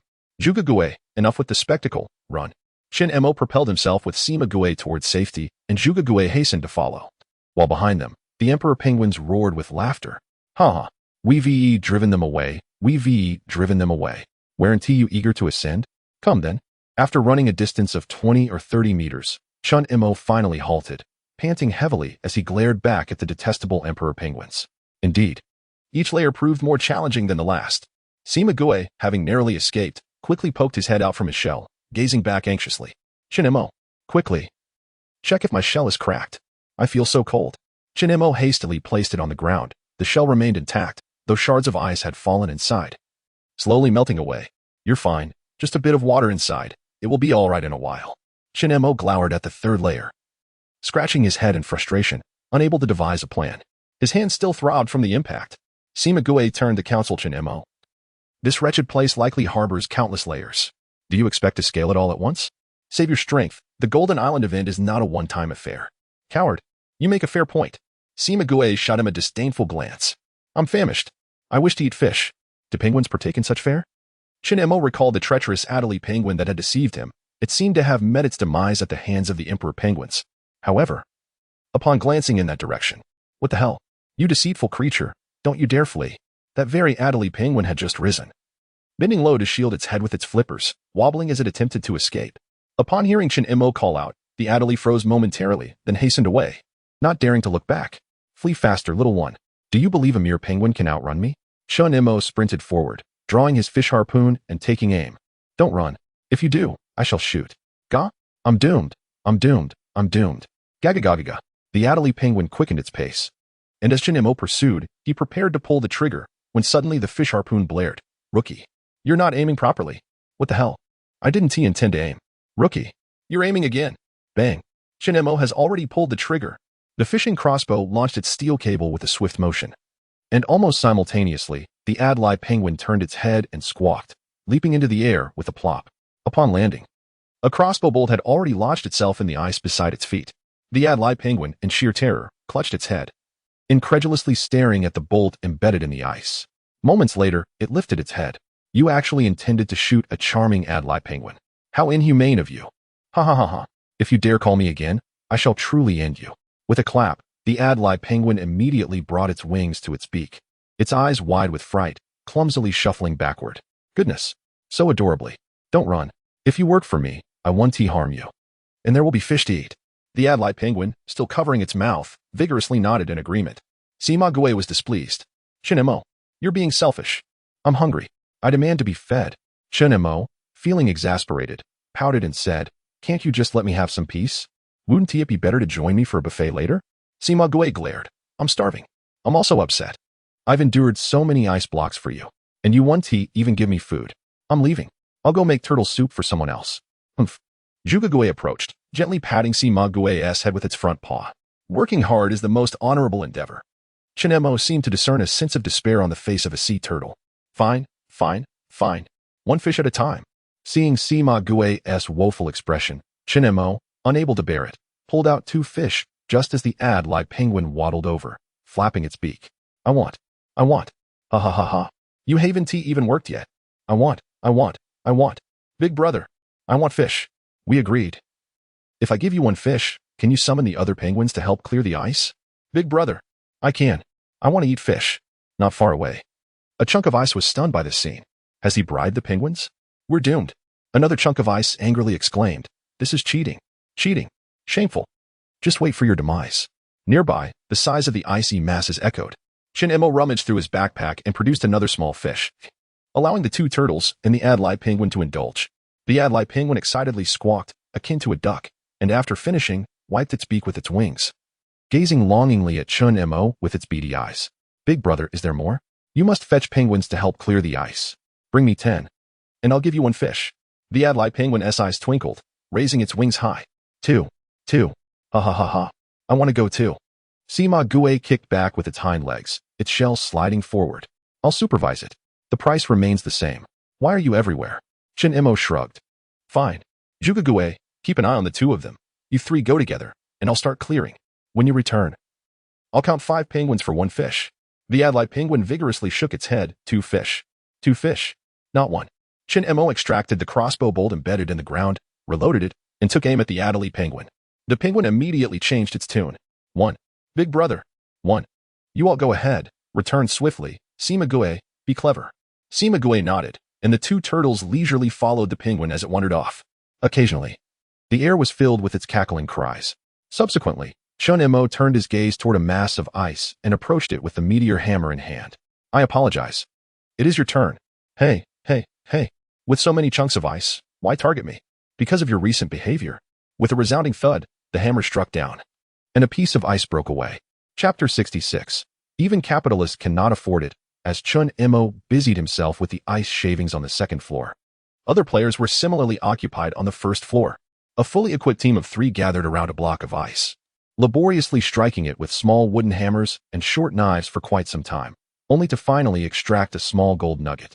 Upon inspection, the team leader discovered that the nugget was scarcely the size of a fingernail. What the devil? This meager amount of gold cannot even be exchanged for a single coin. Can it? Captain, I believe we should venture to the second floor. The gold there must be larger and more plentiful. The captain, exasperated, struck him on the head with a hammer. Did you bring a pickaxe? Not at all. How about you? Neither did I. Then why are we wasting time? Hurry. Next. We must recoup our investment before noon. I spent 5 gold coins to come here. Hey, Captain? I think I just heard someone talking up above. What? Even with a pickaxe, we wouldn't be able to climb up, would we? The captain, puzzled, glanced upward but saw no one, though he distinctly heard voices. Finally, they managed to extract another piece. Who asked next? What? You claim you have no gold? I don't believe you. Quit your shouting. My ears are nearly deafened. Bang, bang, bang, bang, bang. From somewhere on the second floor came the sound of ice shavings, interspersed with a person muttering to themselves. The 3 players exchanged glances. Captain, there really is someone up there. It seems to be that lunatic with 2 turtles. How on earth did he get up? The captain, still bewildered, moved closer with his 2 subordinates and shouted toward the second floor. Hey, brother up there. How did you manage to get up? Chun Mo, who was diligently working on the ice, paused slightly. He had been discovered. But did they truly think he would divulge the secret passage? What a delusion. Chun Mo chose to ignore them and continued vigorously chiseling away at the ice, opting for silence. Below, more shouts erupted, but Chun Mo pretended he had not heard. The players on the first floor shouted for quite some time without receiving a response, growing frustrated and opening the communication channel. Tang Ji, who is on Gold Island?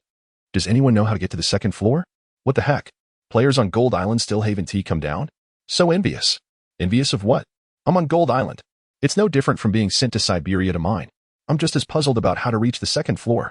I can hear someone chiseling ice above, yet I can't get up there. We heard it too. Who is it? Please let us know how to get up. Are you kidding? Do you think they would tell you for free? I also heard a bunch of penguin noises, but I can't see them. It's too high.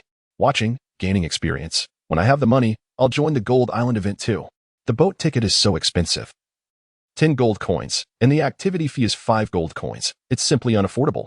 Tang Ji, is there really no way to get up? Does anyone have a pickaxe? I'll trade with him. Brother, we all tried. I advise you not to buy. Our team just lost one half an hour ago. Tang Ji, what the hell? So it's impossible to climb to the second floor? There must be another way. Many individuals heard the sound of ice being shaved above. Hurry and shave, or we shall return without even breaking even. Players on Golden Island hastily exited the communication channel, leaving only the murmurs of others. Tang Ji shook his head in frustration. Damn. Continue shaving. Bang, bang, bang, bang, bang. The trio persisted in striking another block of ice with their tools.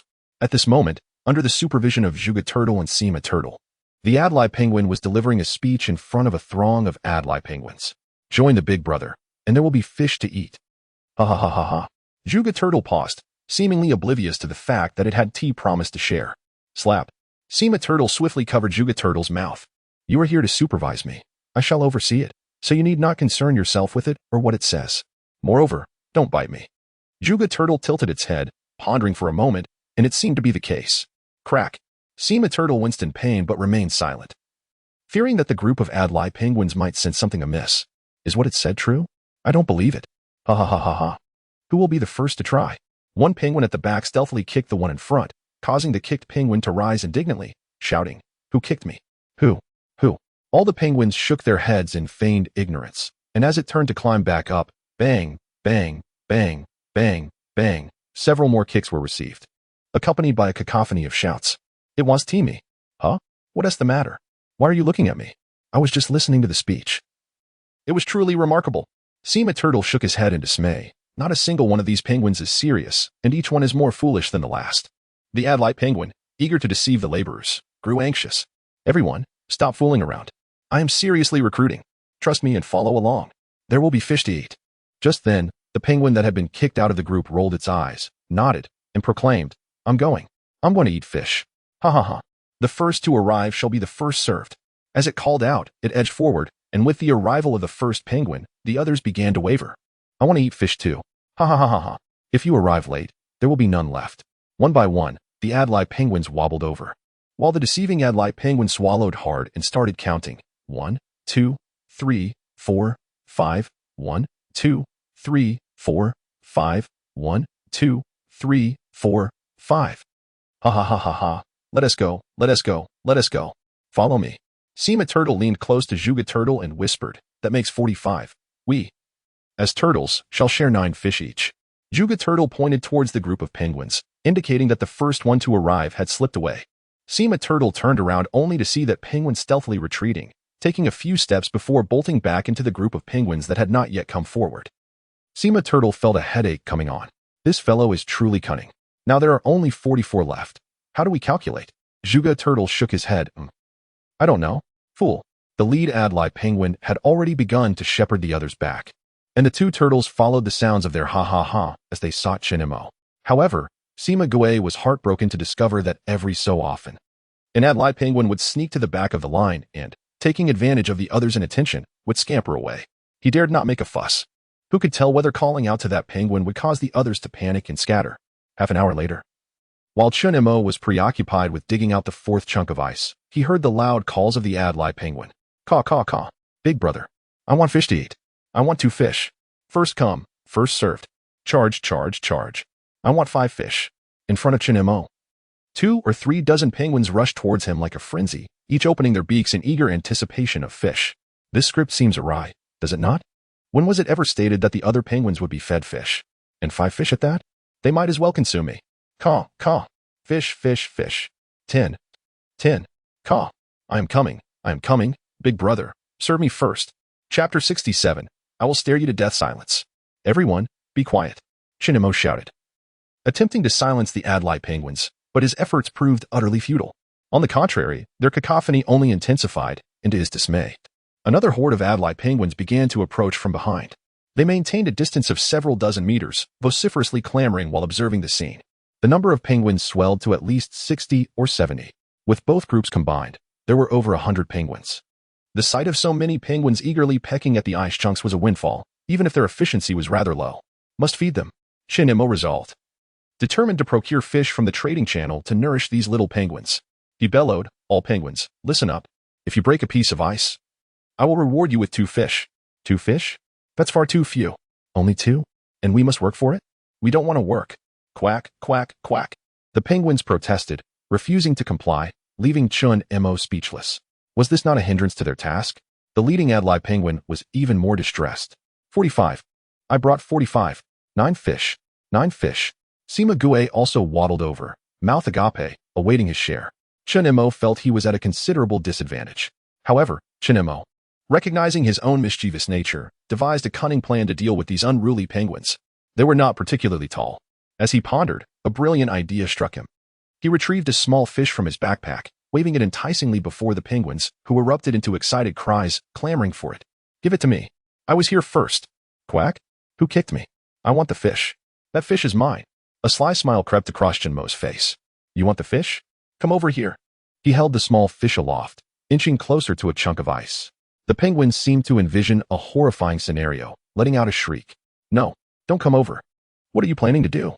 The ice chunk watched in horror as Chin-Mo extracted a nail from his backpack, piercing it through the fish, followed by a small wooden hammer, which he brandished menacingly at the fish. After delivering several strikes, the anguished cries of the fish resonated as it was impaled onto the ice. The towering ice chunk was swiftly besieged by a throng of half-height Adlai penguins, clamoring for their prize. Chin-Mo clapped his hands with a slight smile. Want to eat the fish? Only if you shatter the ice chunk. The Adlai penguins went into a frenzy. That is my fish. My fish. So close. Just a little more. I'll peck. Let me in. Quack, quack, quack. 20 to 30 penguins surrounded the ice chunk, each taking turns to peck at it. With just a few pecks, a chunk of ice crumbled away. Although their efficiency was not particularly high, the sheer number of penguins was overwhelming. Another 70 or 80 were clamoring to join in. The beleaguered ice chunk retaliated with a flurry of curses aimed at Shin Mo's ancestors, prompting him to escalate the situation. He drove another small fish onto its head. By heavens, you mischievous rascal. Slowly savoring the moment, Shin Mo examined his backpack, discovering 2 iron nails. He then stumbled upon 2 unfortunate ice lumps, onto which he affixed small fish.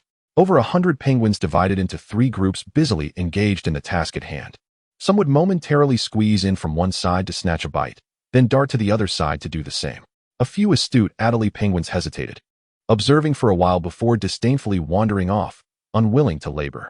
Shin Mo paid them no mind. The presence of 80 or 90 diligent workers sufficed. Fortunately, the penguin that had previously assisted him in deceiving the laborers had strayed off, forgetting to demand the 9 fish it was owed in pursuit of a single fish impaled on the ice lump. However, Sima Turtle had not forgotten, gazing up at Shin Mo, clamoring for his fish, 9 in total. The honest Juga Turtle ambled over, having lost several along the way, claiming a mere 6.5. You talk too much. Sima Turtle shot Juga Turtle a glance, continuing to demand his rightful payment. Shin Mo, employing reason and emotion, twirled the meteor hammer in his hand, smiling as he offered his defense. First, observe this scene. As soon as I present the small fish, all those penguins rush over to snatch them. Who will work for me then? Secondly, consider the number of laborers I have hired. Do you realize the quantity of small fish I stand to lose? Even a landlord's family cannot afford such losses. Lastly, you could join in and seize some fish for yourself. Of course, if one could endure until noon. A lavish buffet awaited, replete with an abundance of small fish, chive dumplings, and millet porridge. Sima Turtle seemed distracted, his gaze fixated on the swaying meteor hammer. From the very beginning, he had sensed something amiss. This unscrupulous fellow intended to renege on his debt if fish were not forthcoming. This turtle would continue to glare at him, glaring him to death. Sima Turtle's eyes visibly widened, prompting Juga Turtle to curiously approach and wave his front paw before him. Not even a blink. Hee. Get away, silly turtle. Shin Mo disregarded him. Let them stare if they wish. Could a mere sea turtle truly intimidate a grown man? Yet, Shin Mo soon realized he had underestimated the situation. It was not just one turtle but 2. Juga Turtle had taken a page from Sima Turtle's book, following suit and glaring at Shin Mo, albeit with a mournful expression.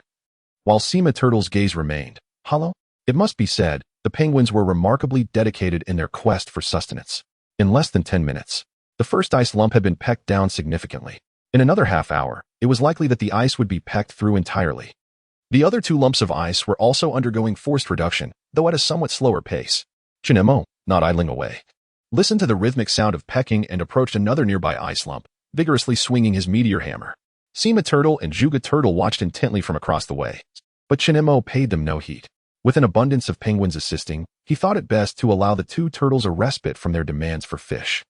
After less than half an hour of labor, he suddenly heard a thunderous crash behind him. Quack, quack, quack. My fish, my fish. Don't crowd me. Make way. Huh? Who kicked me? It's mine. Huh? The Adelie penguins have engaged in a fierce scuffle. Penguins from the adjacent ice chunks surged forward in a chaotic frenzy. Shin Mo was unable to discern which penguin had devoured the fish, as the fractured ice was enveloped by a throng of them, layered upon one another. All he could see were the determined, plump behinds of the penguins as they burrowed in. Moments later, one Adelie penguin emerged, clutching the tail of a half-eaten fish, bravely pushing through the crowd. Following closely behind was a large assembly of penguins. The cacophony resumed as the penguins clashed once more. It was not until a minute later that they began to disperse, leaving behind a heap of shattered ice, 2 iron nails, and a gold nugget. Chapter 68. A dilemma. The chunk of ice was evidently not entirely shattered, yet fortune smiled upon Shin Mo as a piece of gold fortuitously fell from the fractured section. He hurriedly rushed over to retrieve it. Acquired. Level 2 gold nugget X1. Splendid. This labor must not go to waste. Shin Mo picked up a nail and proceeded to spear a fish onto each of the other 2 ice blocks. All the penguins were divided into 4 groups, diligently laboring away. As for Shin Mo, he continued to excavate the ice block he had been working on. I have no gold. Please spare me the torment, he lamented. I do not believe you. Shin Mo persisted in swinging his meteor hammer, but his stamina began to wane. He paused and glared at the ice chunk, grumbling. Do you think I relish this toil? It is merely a necessity of life. Necessity of life, you say? Spare me. You have already fed several small fish to the penguins. All gone now. I must resort to using small squids. The ice chunk seemed to sulk. With whom are you engaging in this verbal sparring? Accept your fate. Once more, that wretched thing began to be hewn. Bang, bang, bang, bang, bang. Chinemo relentlessly hammered away for over 10 minutes, yet the penguin showed no inclination to grant this ice block a merciful end. After yet another chunk was chipped away, Chinemo hastily abandoned it in search of more gold. However, this time, aside from shattered ice and a lone nail, nothing remained on the ground. Chinemo gazed at the dismembered ice chunk, scratching his head, pondering whether it was entirely devoid or merely concealed elsewhere within the ice. It seemed a return to verify its remains would be necessary. Suddenly, a muffled thud echoed behind him. Another ice block had been breached. The penguins clashed over a fish, and when the skirmish concluded, the victor, having devoured the small fish, revealed a gleaming piece of gold on the ground. Magnificent. Chun-Imo rushed over to collect the gold, another level 2 nugget. Elated, he stowed away the gold nugget and casually pulled out 2 small squids, subsequently causing 2 unfortunate ice blocks to be adorned with bait. Following a flurry of commotion, the penguins regrouped into 4 piles once more. It seemed a conditioned reflex had emerged. The Pavlovian effect was manifesting splendidly among the Adelie penguins. Chinemo returned to continue his arduous task on the previously excavated ice block, now half unearthed. At this moment, the turtle Sima continued to gaze at him intently, while Zhuge Turtle appeared to have grown weary of the spectacle, resting with eyes closed. Half an hour later, Chinemo finally broke through the ice block. Yet to his dismay, he discovered nothing of value. The ice block was indeed as it had claimed.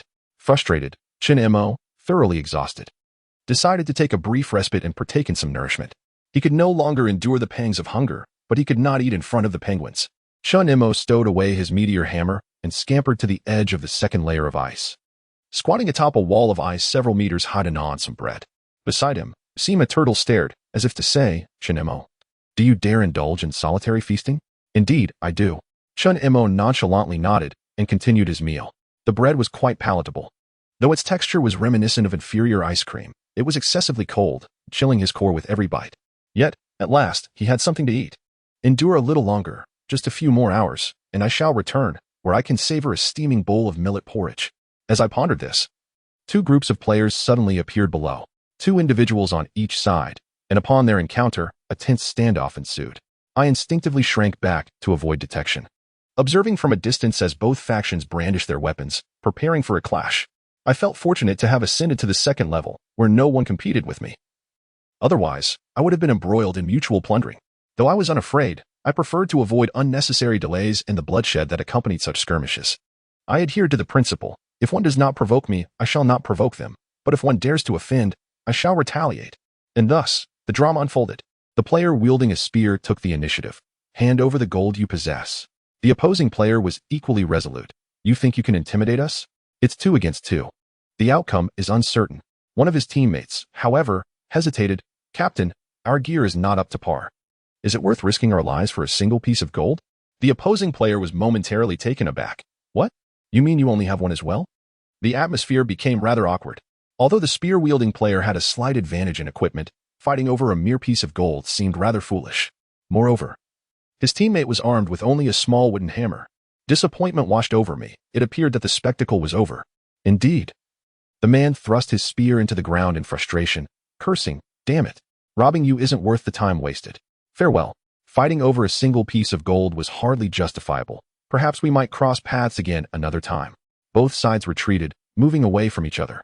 I summarized the encounter in 2 words, coward. Poor. Shaking my head, I popped the last morsel of bread into my mouth, followed by a shiver as an itch in my nose signaled an impending sneeze. I stifled it with some effort, rubbing my hands in annoyance. Am I catching a cold? It's too chilly. Not from the cold itself, but from that wretched turtle scolding me. Lowering my gaze, I saw Sima Turtle still fixated on me with its unblinking eyes. Quite persistent. Thunder rumbled as the penguins performed admirably, pecking away at a mound of ice. I quickened my pace. The penguins were tussling over food, and just as I arrived, their battle concluded. Gold. To my astonishment, this chunk of gold was as large as a walnut. I hastily picked it up to examine it. Acquired. Level 3 gold chunk X1. Could it be possible to unearth a level 3 gold chunk on the second level? What a windfall. A delightful surprise. I stowed the gold chunk in my backpack, speculating that the odds of obtaining a level 3 gold chunk on the second level were exceedingly low. Acquiring a level 4 chunk would be even better. I picked up a fallen iron nail, preparing to employ my previous strategy, though my supply of small squid was dwindling. I needed to procure more fish. Swiftly, I placed a few trade requests in the communication channel, seeking small sea fish and squid. Before long, I had secured 2 or 3. With fish in hand, I need not fear the Adelie penguins going on strike. Onward I go, haha, fish are here. Armed with my small wooden hammer, I sought out an unfortunate ice mound, nailing a small squid to its head. Meanwhile, I hurried to excavate the ice mound that had not yielded gold previously. I could not tell how long I toiled, when suddenly, I received a notification. It is nearly time to halt operations. Within the past few hours, he has led dozens of penguin laborers to dismantle at least 30 or 40 large ice blocks. Now, it seems unlikely that they will be able to break through the remaining ice within half an hour. If he were to sacrifice his return time for a meager profit, it would be quite disastrous. Shin Mo glanced at the industrious penguins and decided to depart quietly, wishing not to disturb them. Better to let them continue their pecking. Interrupting them could lead to unforeseen complications. He beckoned to the wide-eyed Sima turtle and Juga turtle, retracing his steps to search for the ice cave he had previously ascended, all the while tallying today's gains. He had level 2, level 3, and level 4 gold nuggets. Regrettably, there was only one of each at levels 3 and 4. Nevertheless, the overall harvest was substantial, and he could exchange it for gold coins upon his return. Ah, yes. He ought to ask Zhu Deyu to place a bet for him on the way back. Should he wager on his own victory this time? That remains a question. Chapter 69. A misfortunate Adderley with a resounding crash, a block of ice shattered. The broken ice fragment grumbled amidst a throng of Adderley penguins, cursing vehemently. What a wretched creature, leaving without taking the fish. Yet, no penguin paid heed to its complaints. My fish. It belongs to me. Gagagagaga. Kick it. It stole my fish. Over there. Look, it's collapsing. With another thunderous sound, yet another ice block was pecked down, prompting a flurry of penguins to rush toward the commotion.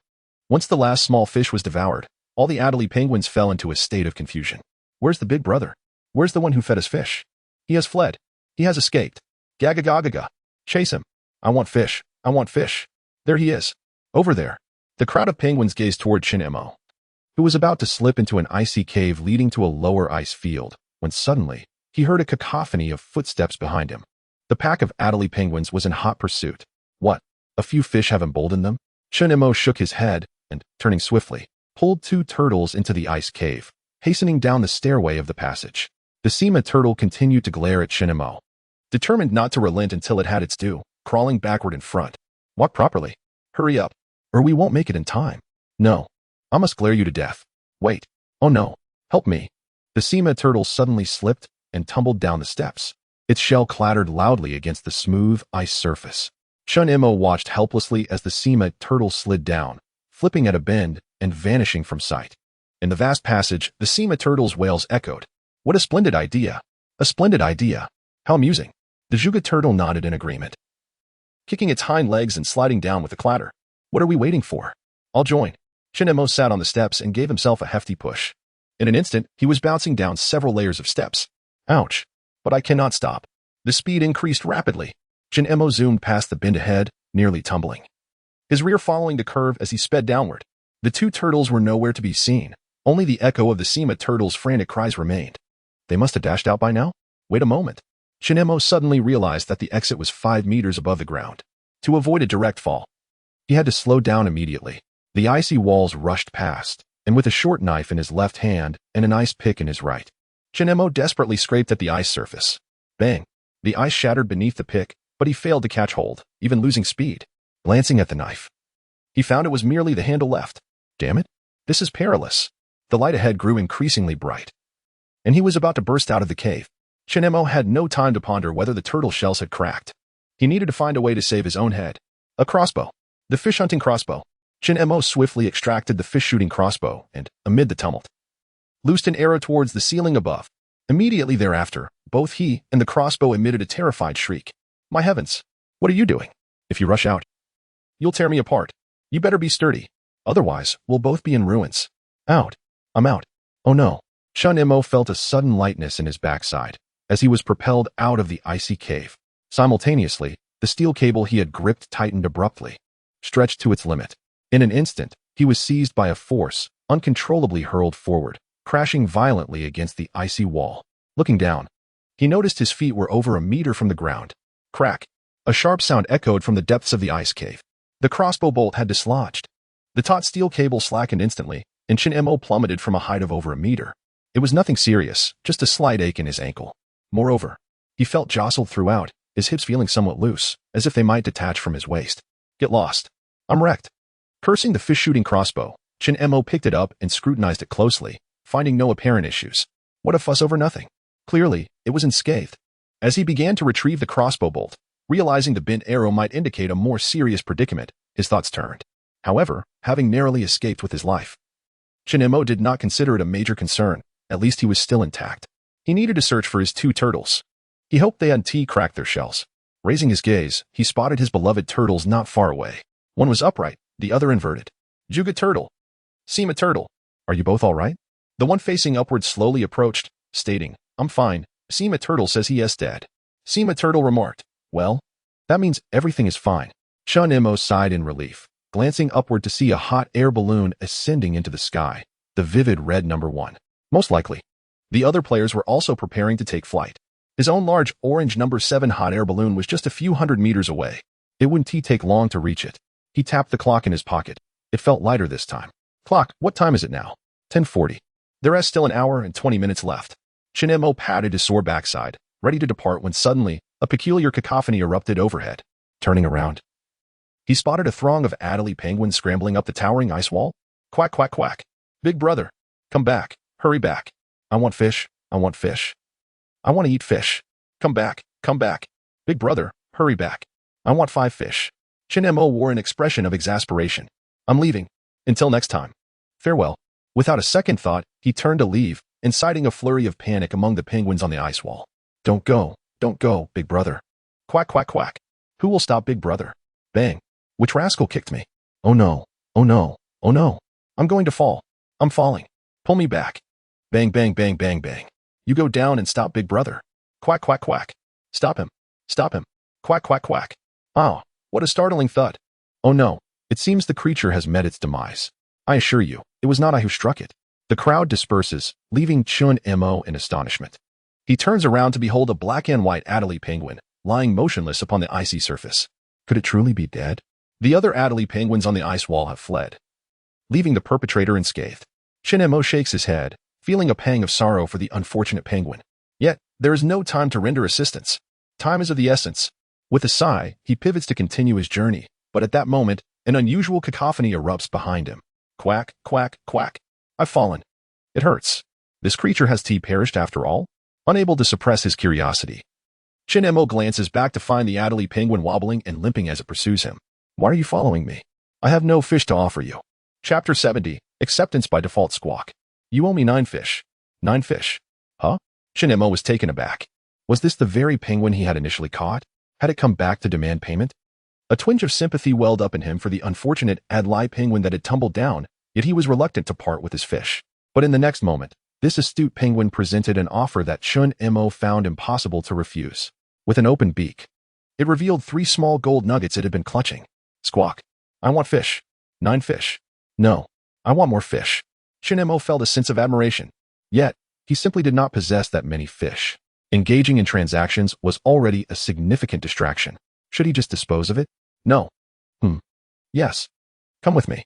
I'll take you to an all-you-can-eat buffet. Squawk. I want fish. Right now. No time for delays. Either come with me to eat your fill, or stay here, and I can't bring myself to harm you. You can keep the gold. Having said this, Chin Mo turned and began to walk away, dragging along the 2 turtles. Behind him, he heard the Adelie penguin's persistent cries. Fish. My fish. Squawk. With a limping gait, it followed, refusing to accept Chin Mo's terms. Chin Mo shook his head in frustration and quickened his pace. Thud. He heard the sound of the little penguin falling behind him. Are you serious? Is it really amusing to follow me around? I want fish. If you don't give me fish, I want to leave. Can you even keep up? The Adelie penguin contemplated for a moment, then clumsily got back on its feet, waddling over to Chin Mo's side, staring intently at him while slowly inching forward. What are you doing? Squawk. You clumsy penguin. Get down. The Adelie penguin stood atop the Sima turtle, disregarding the turtle beneath it. I want fish. Chin Mo couldn't help but chuckle. All right. You've got spirit. You can follow me. When we arrive, I'll let you feast to your heart's content. The Sima turtle glared at Chin Mo, perplexed. What do you mean? You're letting me carry it? Chin Mo continued on his journey. You'll be glowering at me all day as punishment. And we haven't even reached a full day yet. 4 in. 5 in. 4 in, 5 in. The Juga turtle inquired of the Sima turtle. What does that mean? It means I'm perpetually unlucky. Hurry up. Chin Mo urged, while the Adelie penguin continued to shout for its due. At that moment, 3 hot air balloons had already taken flight. Chen Imo dashed towards the number 7 large orange hot air balloon and climbed aboard. Ah, you actually made it back alive? What a calamity. Chen Imo grimaced but knew he couldn't do anything about the fragile balloon. It had already endured too much wear. Turning around, he pulled the Juga turtle inside. Glancing at the Adlai penguin, "Are you coming with me?" After some contemplation, the penguin squawked, "Fish. My fish. Squawk. Oh, get on board." Chen Imo disregarded the cacophony of the creature's cries. Silence implied consent. The bewildered Adlai penguin, oblivious to the impending calamity, was abruptly pulled into the hot air balloon's basket by Chen Imo. In a swift motion, he also dragged the sullen Sima Gue aboard. At that moment, notifications flared to life. Yet Chen Imo had no time to spare. He surmised it must be Zhu Daiyou. Gripping the control stick with urgency, he ignited the flames and ascended. Concurrently, a translucent interface materialized, displaying rankings, maps, and operational guidelines. Currently, they languished in 7th place, second to last. How disheartening. Under Chen Mo's deft manipulation, the hot air balloon ascended slowly, still caught in the swirling currents of air.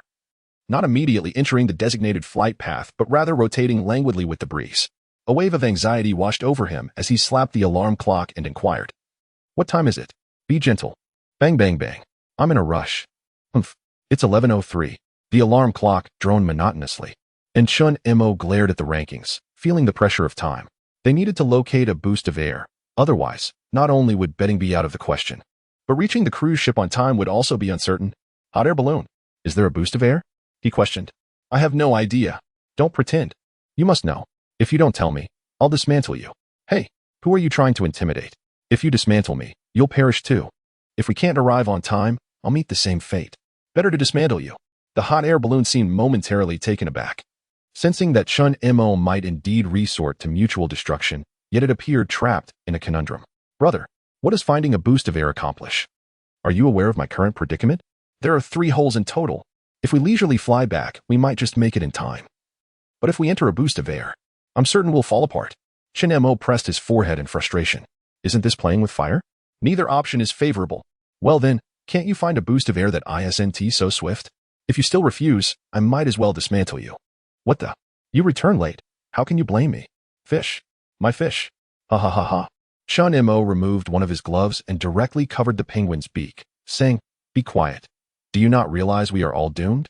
The Adlai penguin whimpered softly, its beak unable to open. With the source of the noise silenced, Chen Imo resumed negotiations with the hot air balloon. "You decide. If we don't accelerate, I'm not likely to return on time, and if I fail to return, you'll be in trouble as well. You, just wait. Let's fly higher and see how it feels. It's all about luck now." "Very well." The hot air balloon drifted out of the spiral currents, and Chen Imo tightened his grip on the control stick, adjusting to the correct trajectory. Yet, he distinctly felt the basket quivering even in such gentle breezes. If they truly entered a high-speed boost of air, it would most certainly disintegrate. Meanwhile, within the casino of the Doomsday cruise ship, hundreds of players anxiously fixated on the map displayed on the grand screen. An NPC is elucidating the current status of the various hot air balloons. At present, Balloon No. 1 is leading by a considerable margin, as they are the first group to return. Far behind them, 5 groups of balloons have not created much distance between themselves. In fact, on the map, balloons number 3 and number 4 are nearly overlapping. Oh, balloon number 7 has already fallen behind, reminiscent of the earlier stages. It can now be firmly established that balloon number 6 has not taken flight, which indicates that their entire group may have perished. Truly unfortunate news. "So, are you all still hesitating to place your bets?" The crowd exchanges glances, each shaking their head in response. Wait, do not rush. I fear Balloon No. 7 is about to stir up trouble again. Indeed, they caused me to lose gold coins in the first half. Let us not fall victim to Balloon No. 7's antics once more. Chapter 71. You octopus face amidst a flurry of voices, no one dared to place their bets in advance. Zhu Daiyou, caught in the throng, wore an anxious expression. He was not particularly worried about placing his bet, but the lack of communication from the esteemed Chen Imo left him feeling quite uneasy. Suddenly, a private message notification flashed. Zhu Daiyou's heart leapt with joy as he promptly checked it. "Chen Imo, when does the betting at the casino close?" "Zhu Daiyou, 11:30. Finally, you replied, esteemed one. Should I bet on number 7 again?" "Chen Imo, I'm not sure. Just wait a moment. I'll message you before 11:30. Zhu Daiyou, all right, esteemed one." Zhu Daiyou felt a sense of relief. As long as he could reach the esteemed one, everything would be manageable. At that moment, the crowd erupted in a chorus of discussion. Look, just as expected, number 7 is accelerating again. Zhu Daio quickly turned his gaze to the large screen displaying the map, noticing that number 7's speed had indeed increased, albeit not as rapidly as in the first half. The NPC in formal attire began to explain the current situation. Unexpectedly, number 7 had once again found a boost in the air currents, though this acceleration was not particularly pronounced. Moreover, entering the boost at this moment could allow other teams to locate the air current based on number 7's position, thus quickly nullifying number 7's speed advantage. Look, balloon number 5 has already begun to adjust its course. This time, the crowd's reaction was swift. It appeared that the circumstances in the latter half of the game remained shrouded in uncertainty, making it impossible to ascertain who would reach the destination first. Even the leading number 1 had altered its course. Wait a moment. The NPC in formal attire suddenly paused. Number 5, which had changed course first, had clearly entered the same air corridor as number 7, yet it was not accelerating. What was happening? Why was it accelerating? Were they not in the same air corridor? At this moment, the NPC in formal attire suddenly grasped the situation. I see. It's the altitude. The air current where number 7 is located is not at the same altitude as the other hot air balloons. Is it possible for this to happen? Can the other teams not perceive the altitude? What on earth is going on? The crowd wore bewildered expressions. They remained oblivious to the fact that all the hot air balloons were currently nestled within the clouds. Chen Mo gripped the control lever tightly, holding on to the support frame of the hot air balloon above him. Although he was situated in a rather weak updraft, the flimsy basket began to tremble violently. Hot air balloon, will you hold up? I don't know. Be quiet. I'm scared. Chen Mo clamped his mouth shut. He feared that even the sound of his voice might cause the fragile basket to collapse. At this moment, Sima Gue appeared as though frozen in time. Adley the penguin clung to Chen Mo's thigh, trembling in sync with the swaying basket. Only the carefree Zhuge turtle lay upon a hole in the basket, wide-eyed as it gazed at the scenery outside, as if existing in an entirely different realm from the other creatures in the basket. What an enviable state of mind. Chen Mo began to envy Zhuge Gue's simple mind. His own legs trembled, unsure whether it was his own quaking or the swaying of the basket that caused it. In any case, he was acutely aware that he could fall at any moment. He fixed his gaze on the map, estimating that he could return on time, and quickly distanced himself from the updraft, lest a careless move spell disaster. At that moment, the balloon numbered 5, which had altered its course but failed to accelerate, was now less than 500 meters away from him. The other hot air balloons were also changing direction, but they had no inkling that they were soaring 500 to 600 meters above the ground. The clouds obscured their view, preventing them from gauging their altitude. Chen Mo now realized that his own course alteration had led to a deceleration of all the preceding balloons, as they wasted precious time in their adjustments, given their altitude. That lost time could not be recovered. Damn it, what on earth is happening? Are we not at the same height? In the basket of Balloon 5, a bald man glared at the map in frustration, watching as Balloon 7 was about to surpass him. Gripping the control stick tightly, he scanned the surroundings and could faintly discern another balloon nearby, but Balloon 7 remained elusive. Captain, we can't find the updraft. Have we been toiling in vain? He exclaimed. Damn these clouds. We can't see Balloon 7 unless we get closer. Okay, it seems we are about to be overtaken. Prepare yourselves. Stay alert. Perhaps the bald man smiled slightly, the corners of his mouth curling. If the distance is just right, we might collide. At that moment, he sinisterly grinned and retrieved a spear from his backpack. If they were close enough, he was confident he could puncture the rival's balloon. Captain, look above. It seems to be Balloon 7. The bald man looked up. Indeed, amidst the distant mist, an orange hot air balloon was approaching at an accelerated pace. Quick, ascend. Catch up to them. The bald man tightened his grip on the spear and swiftly pulled out a wooden stick from his bag, tying it to the spear with grass rope, forming a makeshift lance over 3 meters long. The positioning was perfect. He could get close to Balloon 7 and snatch that unfortunate soul's treasure. All right, Captain, I've got this covered. His subordinate gripped the control stick tightly as the hot air balloon ascended at maximum speed. This commotion quickly caught the attention of Zhuge Gue, who was peering through the basket's hole to enjoy the view. Look, look, a giant octopus is flying up. Be quiet. Sima Gue worried that Zhuge Gue's exclamation would cause the precarious basket to shatter entirely, yet it successfully drew Chen Mo's attention. No wonder Balloon 5 was slowing down. They were making a desperate ascent. He leaned forward to look down, trying to minimize his movements. But even so, the basket creaked ominously. The long silent Adelie penguin suddenly couldn't contain itself, letting out a terrified shout. But with its mouth covered by a glove, it could only emit muffled sounds. The hot air balloon situation became dire. Could you not be so candid? I'm about to shatter. Shin-Mo was compelled to use one hand to grip the beak of the Adelie penguin tightly, while retracting his neck that had leaned forward. In the next moment, a colossal blue octopus emerged at the edge of the basket. It was the spray paint from the hot air balloon. A cheeky voice echoed from across the way. "Hey, what's up, buddy? Did someone poke you? Why are there 3 more holes? Damn it." The 7th hot air balloon, mocked by the opposing one, was on the verge of losing its composure. "Shut your mouth. Do you believe I'll smash you to pieces? I don't believe it. Go ahead, crash into me. You'll break first. You big octopus-faced fool. Just shut up already." Shin-Mo could no longer contain his fury, letting loose a torrent of curses. Meanwhile, the floating blue octopus hot air balloon's basket rose up, revealing 2 individuals inside, both looking utterly bewildered. Chapter 72. Surely it's the 7th again inside the hot air balloon numbered 5. The bald captain glanced up at his balloon. Indeed, emblazoned upon it was a large blue octopus. But when had his balloon provoked the man across from him? It appeared that the man opposite had some issues with his mental faculties. The bald man steadied his demeanor, gripping his elongated spear tightly, and shouted, "Hey, here is your chance. Hand over the gold, or I shall puncture your balloon. Yes, be swift. Surrender the gold." Shin-Mo was left speechless. Did this man truly believe he could intimidate him with a spear? Come on, hurry up. You won't dare to come over. I haven't had the chance to switch balloons yet. Suddenly, he found himself admiring the balloon adorned with the large octopus. The rules clearly stated that one could not board another's balloon upon departure, but there was no prohibition against boarding another's balloon during the return journey. In the face of the bald man's provocation, Shin-Mo gripped the control stick with one hand and gestured enticingly, exclaiming with eager anticipation, "You, come, over, here, what the?" The bald man was taken aback.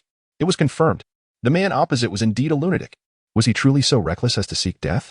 He appeared almost eager for the robbery, as if he craved it. "Captain, he is mocking us.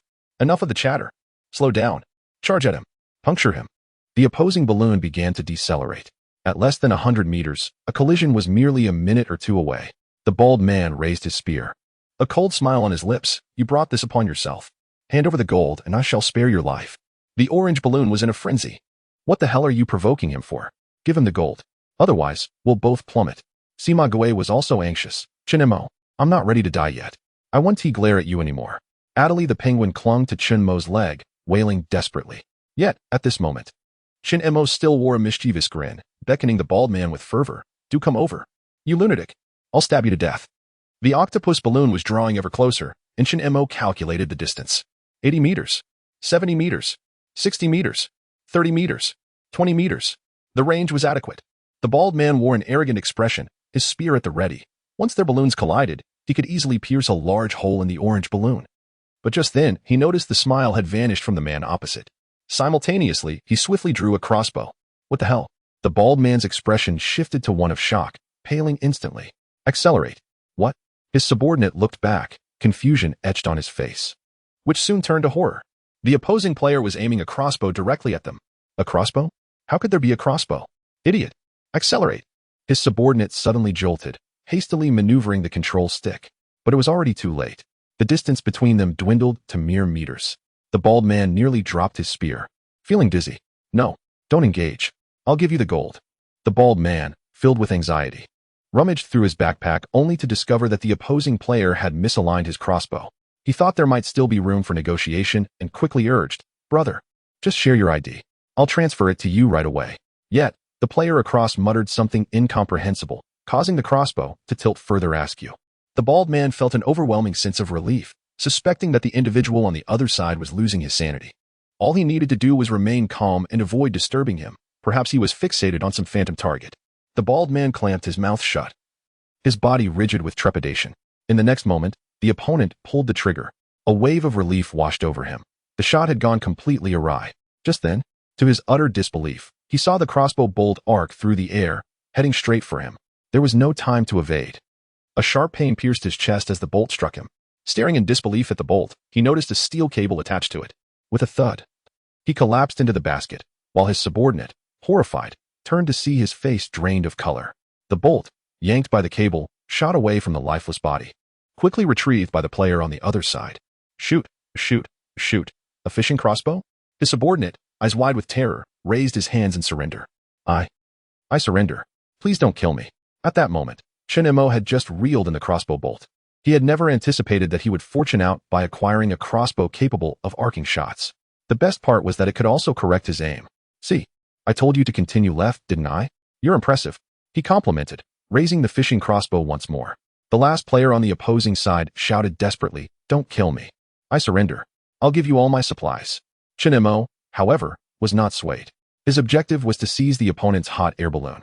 If he did not eliminate this player, he would not be able to safely board the balloon. The altitude was perilous. A single misstep could result in a fatal fall. Had this individual not joined forces with the bald man, perhaps he would have considered granting him another chance. Chinemo shook his head. That was simply too unreliable. The fishing crossbow impatiently prompted him. "More to the left. More to the left." Chinemo adjusted the bolt slightly to the left. "Yes, that's it. A lethal strike. No pain. Farewell." With a resounding thud, the bolt shot from the fishing crossbow, tracing a graceful arc, and struck the opponent's heart. The man fell into the basket of the hot air balloon with a thud. Chinemo exhaled a sigh of relief and tugged at the bolt until it finally broke free from the corpse. "Big Orange. I'm leaving. What on earth?" The big orange hot air balloon was momentarily taken aback. Just then, a terrified scream erupted from the other side. "Ah? Why are you aiming at me? I'm just a hot air balloon." Chinemo aimed at the basket of the big orange hot air balloon fishing crossbow. "I need you to hook onto its basket. The direction is correct, right? A little to the right. The angle is too steep. Yes, yes, yes. Right here. Oh no." Bang. Chinemo pulled the trigger, and the crossbow bolt arced gracefully, shattering the wooden slats of the giant octopus's basket, the barbed tip ensnaring it directly. Amidst the anguished cries of the octopus, Chinemo began to slowly reel in the line, deeply concerned that the basket might splinter under the strain. The orange hot air balloon was in a state of panic. "You're not abandoning me, are you? Haven't you always wanted me to leave? If I go now, what will happen to you?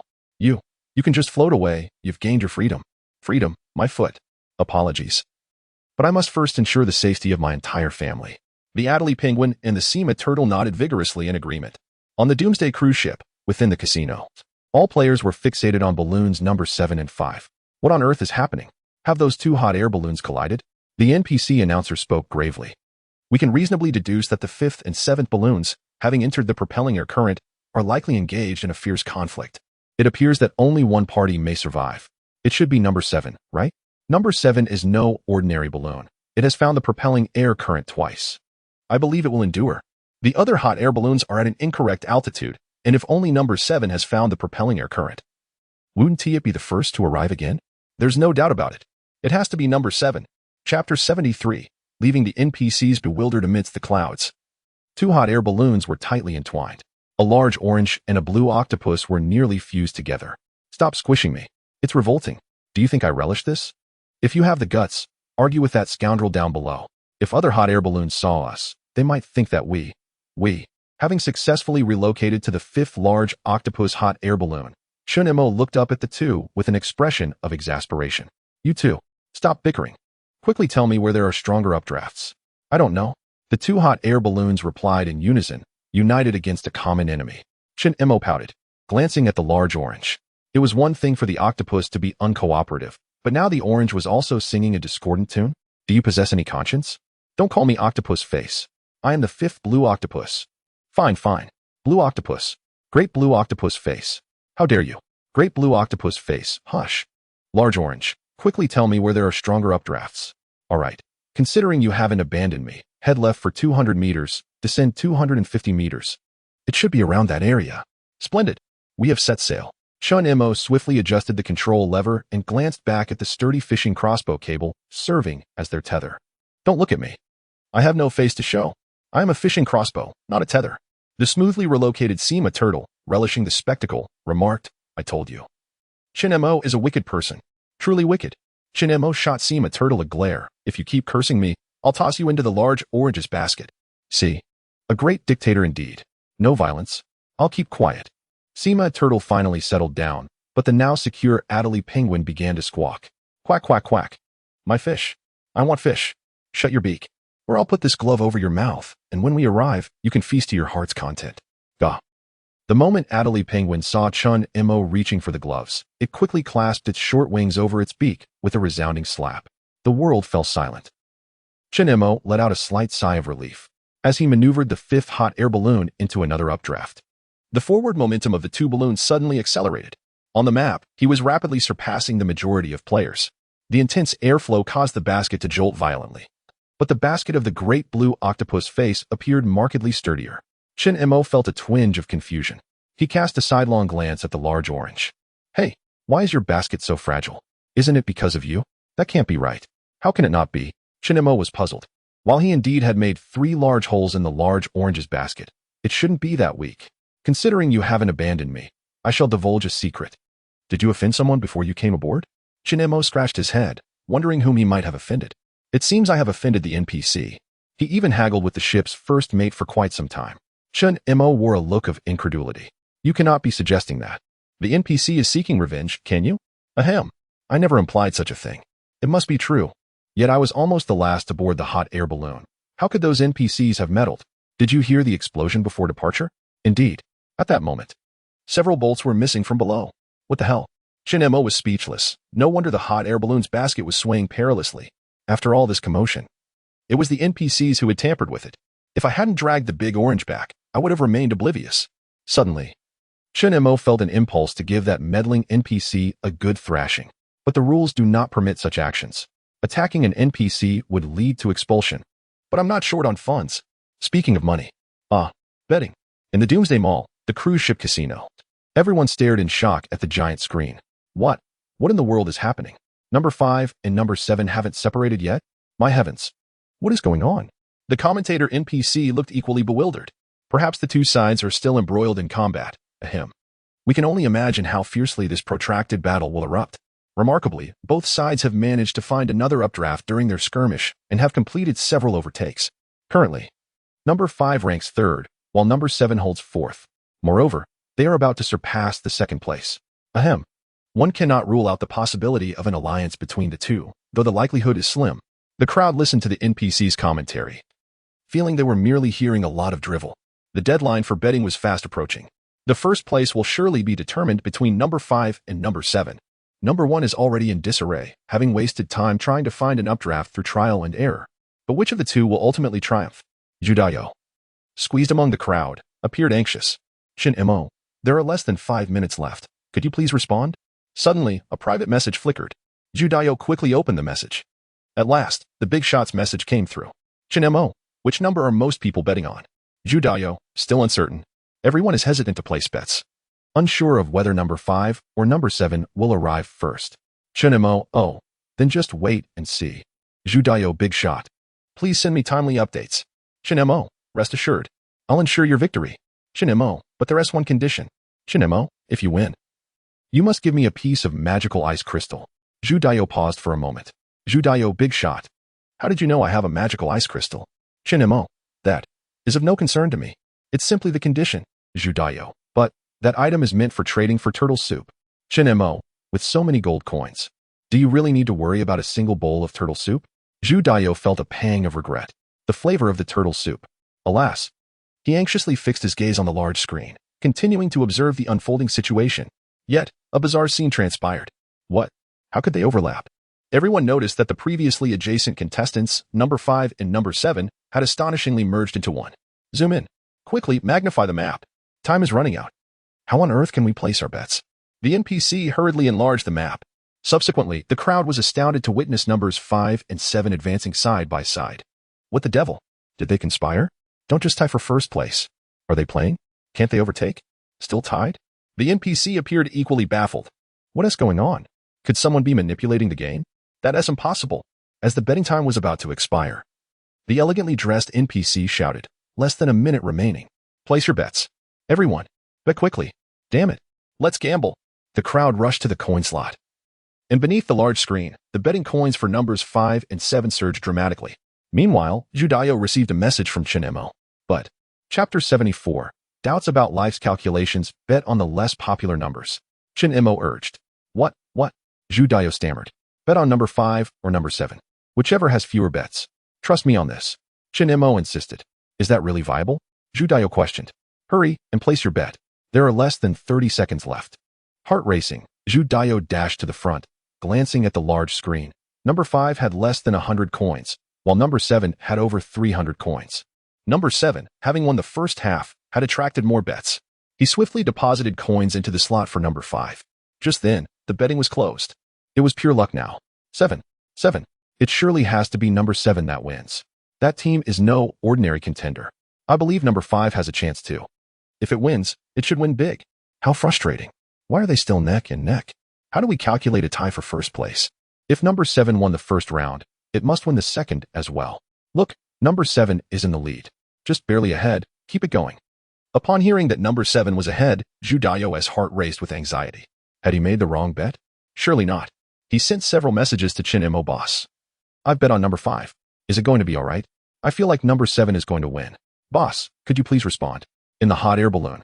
Chin Mo noticed the flashing private messages, but had no time to respond. The upward air currents were too strong. The two tethered balloons began to sway violently. The large orange balloon squawked in distress, fearing it might fall at any moment. The harpoon, serving as a tether, cursed loudly, lamenting that it felt as if its waist would break. Can you all be quiet for a moment? Chin Mo gripped the harpoon's steel cable tightly, only to hear it curse back. I am the harpoon. If you keep this up, I might snap. I really will snap. Just hang on a bit longer. Chin Mo pulled hard and tied a knot with the steel cable at the arrow's end.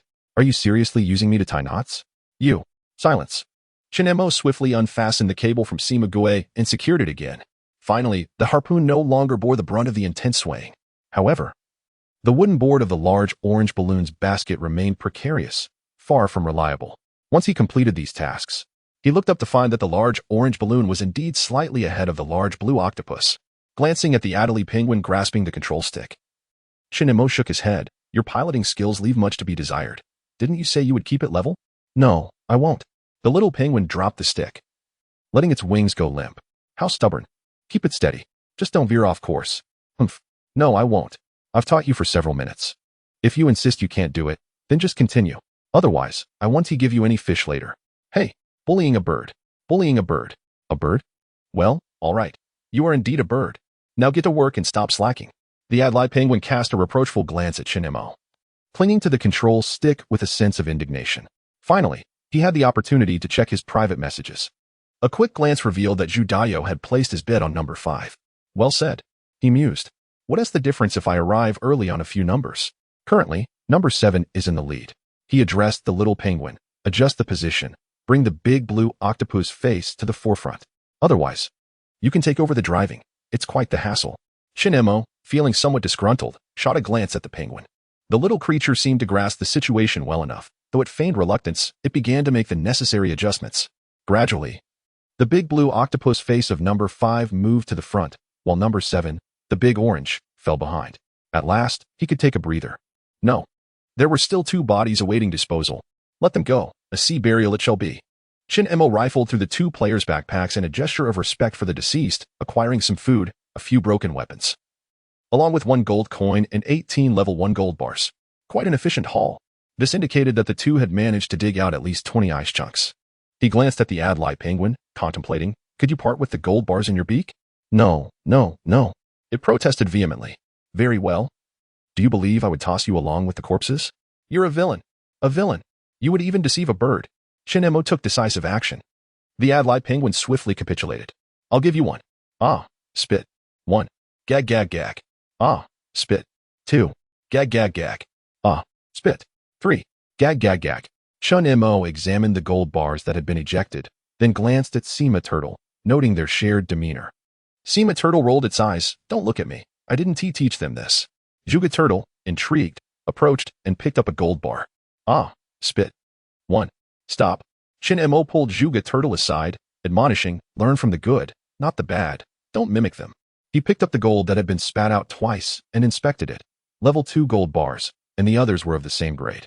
Now he had 18 level 1 gold bars, 28 level 2 gold bars, 1 level 3 gold bar, and 1 level 4 gold bar. After all that toil, he could only wonder how many gold coins this would ultimately yield. He stowed away the gold bars, resolved to give the bodies a final farewell. With a plummet, the 2-player corpses were cast from the basket, plunging into the sea with a splash. The hot air balloon had already ascended above the clouds. Chin Mo surveyed the surroundings and noted that just a few hundred meters behind him was Red Lantern number 1. First place was assured. Leaning against the edge of the basket, he took a deep breath, gazing out toward the boundless sea, where the Doomsday cruise ship bobbed like a seed in the vast ocean, likely to return home in under 10 minutes. His stomach rumbled. He was feeling a bit hungry. A meal upon return, then off to sleep. Chin-mo smiled contentedly and settled down against the basket. The Adlai penguin glanced at him. Fish? It'll be here shortly. When it arrives, we feast. Little sea fish, let us indulge. The fish. The Adlai penguin clutched the joystick, muttering in discontent, utterly incredulous of the other's tall tales. In that moment, within the opulent confines of the cruise ship's casino, players stood agape as they witnessed the 5th and 7th contenders racing neck and neck towards the finish line. And lo and behold, the 7th contender surged ahead. The finish line beckoned, and once again, I find myself at a loss. It was clearly within reach to surpass, so why the hesitation to accelerate? Ah, how delightful. I wagered on the 5th contender. A windfall awaits. Judayo furrowed his brow, sensing that this round would yield meager gains. A total of 417 gold coins were at stake, with 99 coins bet on the 5th contender's victory. Each participant could stake only 3 coins. Thus, if 33 individuals shared the 417 coins, each would receive 63 coins. But how does one account for the 63 coin? Judayo paused, contemplating that he could simply take away 12 coins. Should he split with the high roller, he would retain 6 coins, after deducting the initial 3 coins. Have I truly earned a mere 3 coins? Must I also forfeit a piece of magical ice crystal? Judayo scratched his head, perplexed by the futility of his efforts. Chapter 75, What the hell did I spend my money on? On the cruise deck. Players gathered to witness the spectacle, their expressions frozen in astonishment. Were those 2 hot air balloons tied together? It appeared there was only one person up there. Goodness, I'm relieved I didn't place a bet. Who could possibly orchestrate such a feat? On the 3rd deck of the cruise, several NPCs draped in heavy coats gazed gloomily at the player in the balloon. He casually leaned against the blue octopus's basket, exuding an air of triumph as the cold wind whipped around him. How could the scoundrel still be alive? Infuriating. He managed to bind balloons number 7 and 5 together. This troublemaker is far from simple. He might very well conjure up more chaos in the future. Wait, we need not wait for the future. What? The NPCs rubbed their hands together, turning their attention to the speaker, who pointed at the hot air balloon. Look closely. What on earth is that little creature? Upon closer inspection, the NPCs gasped in unison. Could it be an Adlai penguin? He actually captured a monster from the 2nd layer of the icy plains? But how did he ascend to the 2nd layer? This fellow couldn't possibly be cheating, could he? Have you heard? When the Apocalypse game first launched, the firewall was attacked by an unknown force, nearly leading to its collapse. I recall that the unknown force perished along with the firewall. Exactly. After the firewall was repaired, no abnormalities were detected. In any case, we must not allow this rascal to continue his rampant behavior. Charging fees. He brought back another battle pet, and we must levy a charge. The NPCs united in their resolve as soon as the 2 connected hot air balloons touched down. They swiftly surrounded the newcomer. Bang. Balloons 5 and 7 landed safely. Chin-mo looked at the encircling NPCs, perplexed. What do you mean by this? Fees. A middle-parted NPC bellowed. According to the rules of the Apocalypse cruise, a fee of 3 gold coins is required for bringing a pet aboard. That penguin is newly acquired, and payment is mandatory. Chin-mo paused, contemplating whether to toss the penguin back out. But the little creature had learned to pilot the hot air balloon in under 10 minutes. I must keep it. Here. Without hesitation, Chin-mo tossed 3 gold coins over. Short on funds? Nonsense. I am not lacking in wealth. The middle-parted NPC was taken aback. Despite his unpleasant demeanor, the payment had been made. You. What do you mean by you? It's just 3 gold coins. By the way, who tampered with the bolts of my hot air balloon? Ah. At this revelation, all the NPCs stood in stunned silence. They were baffled by how this individual had discerned the truth. At that moment, players on both the 2nd and 1st decks overheard Shinmo's inquiry. What is going on? NPCs are dismantling bolts? I knew there was something fishy about this gambling scheme. Goodness, could it be that hot air balloon number 6, which never returned, is grounded due to a malfunction? This is outrageous. Everyone, silence. The middle-parted NPC shot a sidelong glance at Chin-mo. I did it. What will you do about it? Oh, you think I wouldn't dare? The character with the middle part of their hair let out a cold laugh, even leaning forward slightly. This is the Doomsday Cruise. Do you dare? If you do, you will be thrown out. Several NPCs brandishing pitchforks rushed towards him, each one glaring menacingly. At that moment, the large orange character whispered a warning, reminding him that if the pitchfork even grazed him, he would be instantly ejected, along with his floating ice. Chin-mo furrowed his brow. It seemed the pitchfork was akin to a plane ticket, capable of forcibly expelling any player. However, the large orange character added, if you truly cannot bear it, just purchase another ticket and take a swing. At most, you will be deducted 24 hours. What? Money is no object for me. If I run out, I can just make another trip to Golden Island, right? With wealth in hand, I must teach these villains a lesson. Chun Mo leaned closer to the character with the middle part, offering a friendly smile. He chuckled. I think this place is quite nice. I'll just buy another ticket. The middle part character blinked in surprise. I knew you wouldn't dare. 1 ticket costs 10 gold coins, and 3 pets cost 9 coins. Do you have the money? Chun Mo casually pulled out a handful of coins from his backpack, leaving the NPCs momentarily stunned. Just a casual handful worth dozens of gold coins.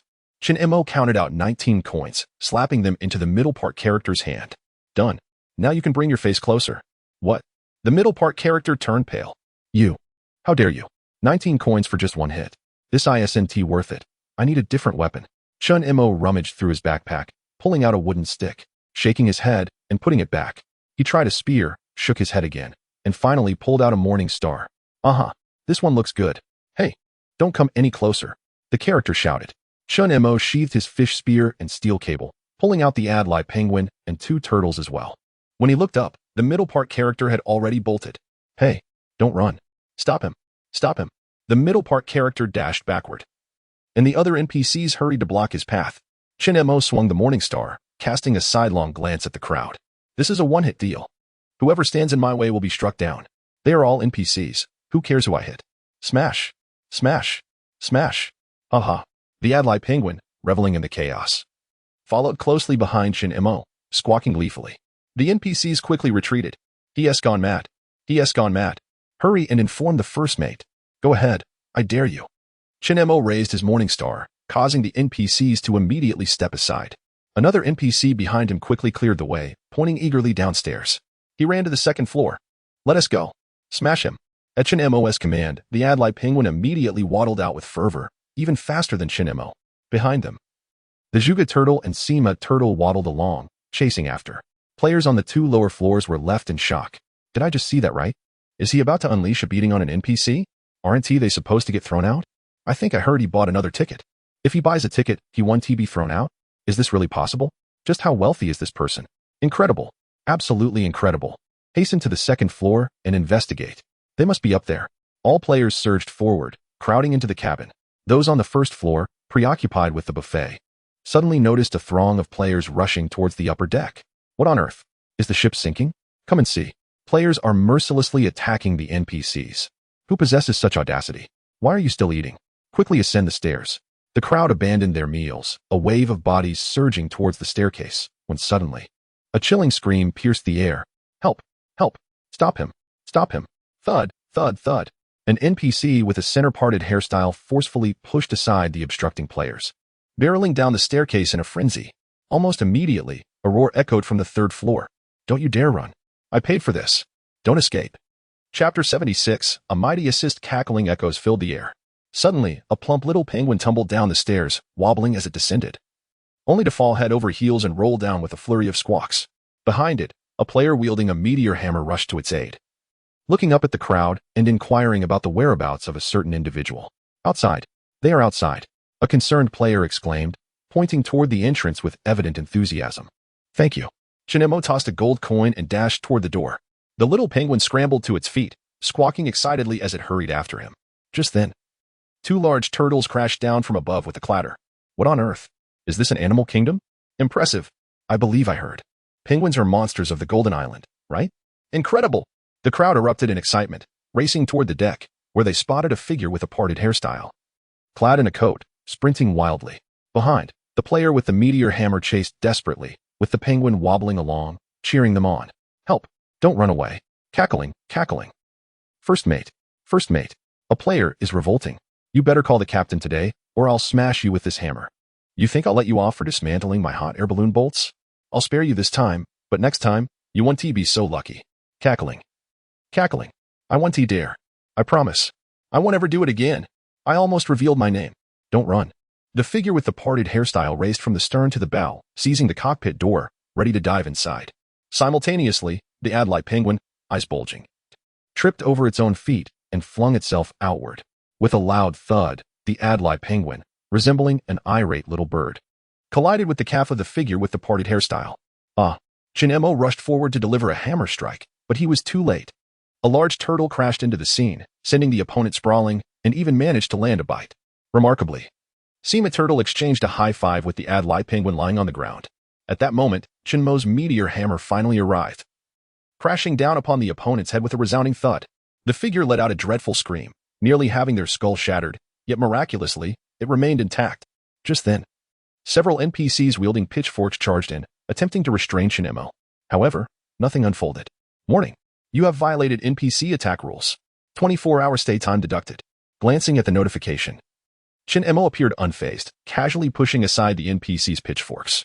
All right, I'm done here. You may continue. The crowd looked on with embarrassment, as the NPCs responsible for expelling rule-breaking players. They were rendered powerless, for Chinmo had genuinely only struck once. Alas, alas, save me. I feel as though I am perishing. Chinmo turned to glance at the NPC, whose head was drenched in blood. That scoundrel dares to conspire against me again. I shall strike him. With a swift motion, he produced 2 hefty handfuls of gold coins. I reckon delivering a few blows would not pose a problem. The surrounding NPCs were left in utter astonishment. Where on earth did you procure such wealth? Is it any of your business? If not, shall I procure you another ticket? The NPC hastily shook his head, exclaiming, No, no. I shall take my leave. I will vanish at once. The NPC turned on his heel, not daring to look back. Fearful of being remembered by Chinmo, the other NPCs also dispersed in a frenzy. Chinmo seized one of them, who appeared exceedingly anxious, saying, What? What do you intend to do? I have not uttered a word. Is that so? I did not claim I would harm you. Pray, direct me to where I may exchange my gold coins. The second level. The exchange point on the second level. The NPC promptly turned and departed. Only the gravely injured NPC with a center parting remained by Chinmo's side. He shook his head, reflecting on how he had never experienced a life of affluence before the apocalypse, yet now he reveled in it. Just as he was preparing to slip away to the second level to exchange his coins, he was suddenly obstructed by a throng of onlookers.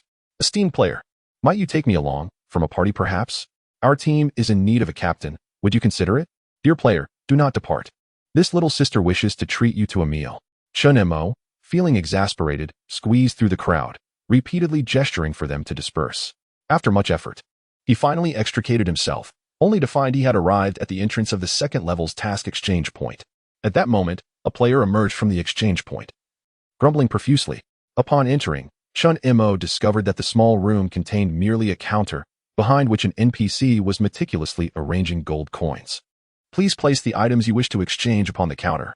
The NPC glanced up, momentarily taken aback. Clink, clink, clink. Chinmo produced 3 substantial handfuls, finally extracting all the gold bars. This, so much? The NPC regarded Chinmo with disbelief, suddenly noticing a penguin and 2 turtles following closely behind him. It appeared to be the one who had been mercilessly beaten. The NPC's mouth twitched slightly as he swiftly donned a more amiable expression. Please hold for a moment. I shall promptly facilitate your exchange. Chinmo nodded, appreciating the improved service attitude compared to before. The first level gold bars, totaling 18, were each worth 0.5 gold coins, amounting to 9 gold coins in total.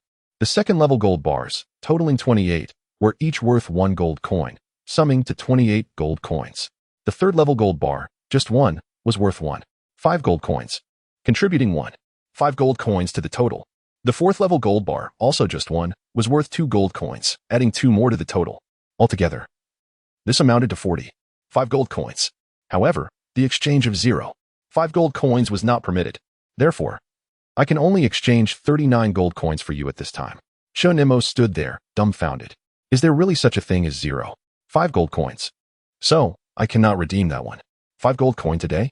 Am I correct? The NPC nodded and shrugged, affirming that it was indeed the case. You may return to exchange it in the future when you have a whole number. Chinmo shook his head in disbelief, questioning why they would introduce an exchange of 0.5 coins if it was not redeemable. Wait a moment. I inadvertently redeemed 1 level 1 gold ingot for 40 coins. The other party paused slightly, scratching their head as they gazed at the gold ingot, suddenly displaying a look of embarrassment, having miscalculated. Ahem. Very well. Chinmo shook his head, momentarily doubting the professionalism of these NPCs. Here are your 40 coins and the level 1 gold ingot. Please accept them. At last, the official business was concluded. Suddenly, Adlai the penguin exclaimed, Time to eat fish, time to eat fish. Quack, quack, quack. Certainly, certainly. There is an abundance of fish to consume. Chinmo chuckled, thoroughly pleased with the penguin and the 2 sea turtles' antics, particularly during their skirmish. By the way, it is time to bestow a name upon you. Let us call you Sima Goose. It shares a common language with me. Perhaps it should be Zhuge Goose. It possesses strength akin to mine. Oh, how dreadful that sounds. Heed my words. Let us name it QQ. Chapter 77. What are you up to? In the blink of an eye, Chin Mo appeared at the entrance of the first floor buffet. With a cheerful grin, he addressed Sima Gue, Zhuge Gue, and QQ, saying, "You have all accomplished something great today. Enjoy the fish at my expense." It sounded as though he had personally spent the money. "Hey, am I paying for the boat tickets just for you to nibble on a bird?" QQ grumbled, turning away. "Eat birds? Absolutely not." Chen Mo playfully patted QQ's head. "I wasn't referring to you. Wait here while I fetch the food." Suddenly, Sima Gue interrupted Chen Mo. "Wait. There is no fish, no chive dumplings, and no millet porridge?" Chen Mo paused, glancing at the buffet table, and indeed, it was empty of those items. They had all been replaced. QQ, with its wide black eyes, tiptoed around searching, unable to find the promised fish. "Fish? Where's the fish? I want to eat fish." Chen Mo, visibly annoyed, surveyed the buffet. To the left were boiled corn, to the right skewers of lamb, and in the center, numerous cups of lemonade. The food was decent. But where was the fish? Sima Gue was the first to protest. "You promised fish.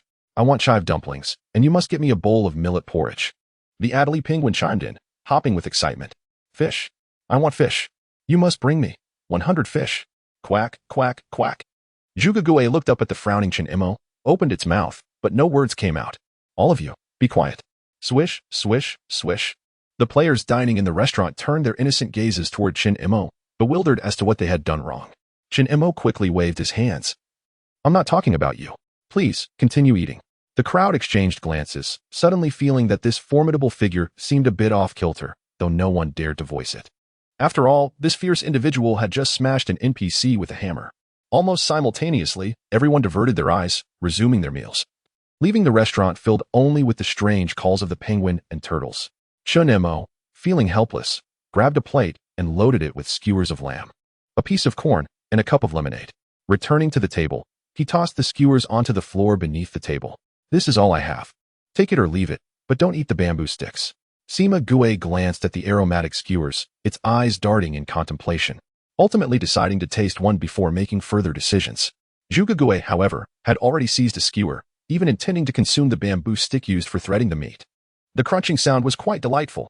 Seeing Zhuge Gue devour the bamboo stick, Sima Gue followed suit, taking a bite but quickly spitting it out several times. This left the observing Adelie penguin in a state of confusion, unsure whether to eat the bamboo stick or not. Only after Sima Gue and Zhuge Gue had devoured 7 or 8 skewers did the penguin realize it needed to act quickly or miss out. Lowering its head, the clever creature snatched up the last 3 skewers and then scurried around to the other side of the table. Chen Mo couldn't help but chuckle. There are plenty of skewers, no need to rush. As he tossed down another handful, the Adelie penguin rushed back to snatch several more, until the third round. After a pile of 20 to 30 skewers had accumulated before it, the creature finally turned its back and began to indulge, glancing back occasionally, fearful that the 2 turtles might come to snatch its feast. Furthermore, since it commenced its meal, it had not uttered a sound, devouring the food offered to it with the air of a thief. Such was its temperament. Chen Mo chose to disregard them, relishing the rare moment of tranquility. And the lamb skewers were exceptionally delectable, perfectly balanced between fat and lean, fragrant and tantalizing. Paired with cumin and chili, it was nothing short of heavenly. The corn on the cob was delightful as well, tender and slightly sweet. A sip of lemonade quenched his thirst, its tangy sweetness refreshingly invigorating. After a brief moment of silence, Sima Turtle began to stir. "I want to try that. And that too." Sima Turtle cast a sidelong glance at the corn and lemonade on the table, exuding an air of righteous entitlement. "Why do you want everything? Bring me a portion." Adelie Penguin turned its head, echoing the demand. Zhuge Turtle felt compelled to join in. "I too wish to have a taste." "You 3 rascals." Chen Mo shook his head and dashed off to fetch more food, conveniently bringing back 3 straws. A few minutes later, the patrons of the restaurant witnessed the 3 pets of the esteemed figure slurping their drinks. The most remarkable was the penguin. It leaned against a chair, its short wings wrapped around the cup, a straw held firmly in its beak, and before long, it had drained the lemonade, squawking for more. The esteemed figure hurried off to return with a tray. Soon, the penguin was once again clutching a cup with a straw. Is this penguin transcending its nature? A penguin drinking lemonade? I've never heard of such a thing. Meanwhile, the 2 sea turtles were still gnawing on corn.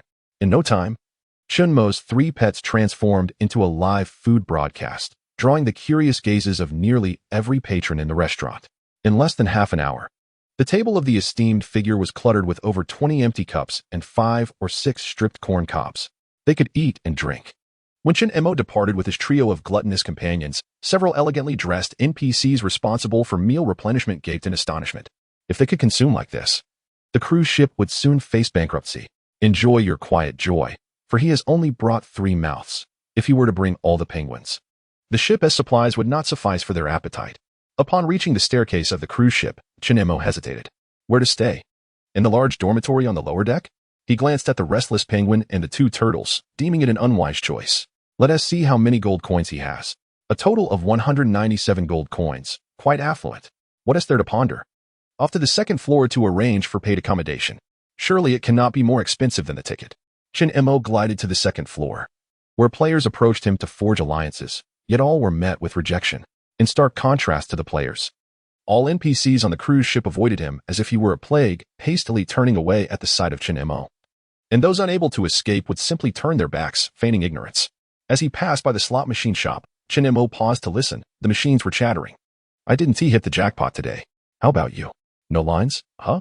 After winning a 3rd prize, it seems that there will be no more rewards for the next 2 or 3 days. How disappointing. Don't you have any grand prizes? No, absolutely not. If winning were that easy, wouldn't the cruise line be at a loss? Shin-Emo nodded in agreement and departed. Not far ahead, a shop stood desolate, nearly devoid of customers. Shin-Emo focused his gaze and noticed a sign boasting 6 prominent characters. Luxurious accommodation on the cruise. This is it. With a swift glance, he stepped into the shop. Behind the narrow reception desk, a nervous NPC in formal attire took a step back. What are you planning to do? Chapter 78. The Dreaming Penguin. Alas, I find myself residing in this establishment. Shin-Emo felt utterly helpless. He harbored no inclination towards violence. Was it truly his purpose to come here merely to assault NPCs?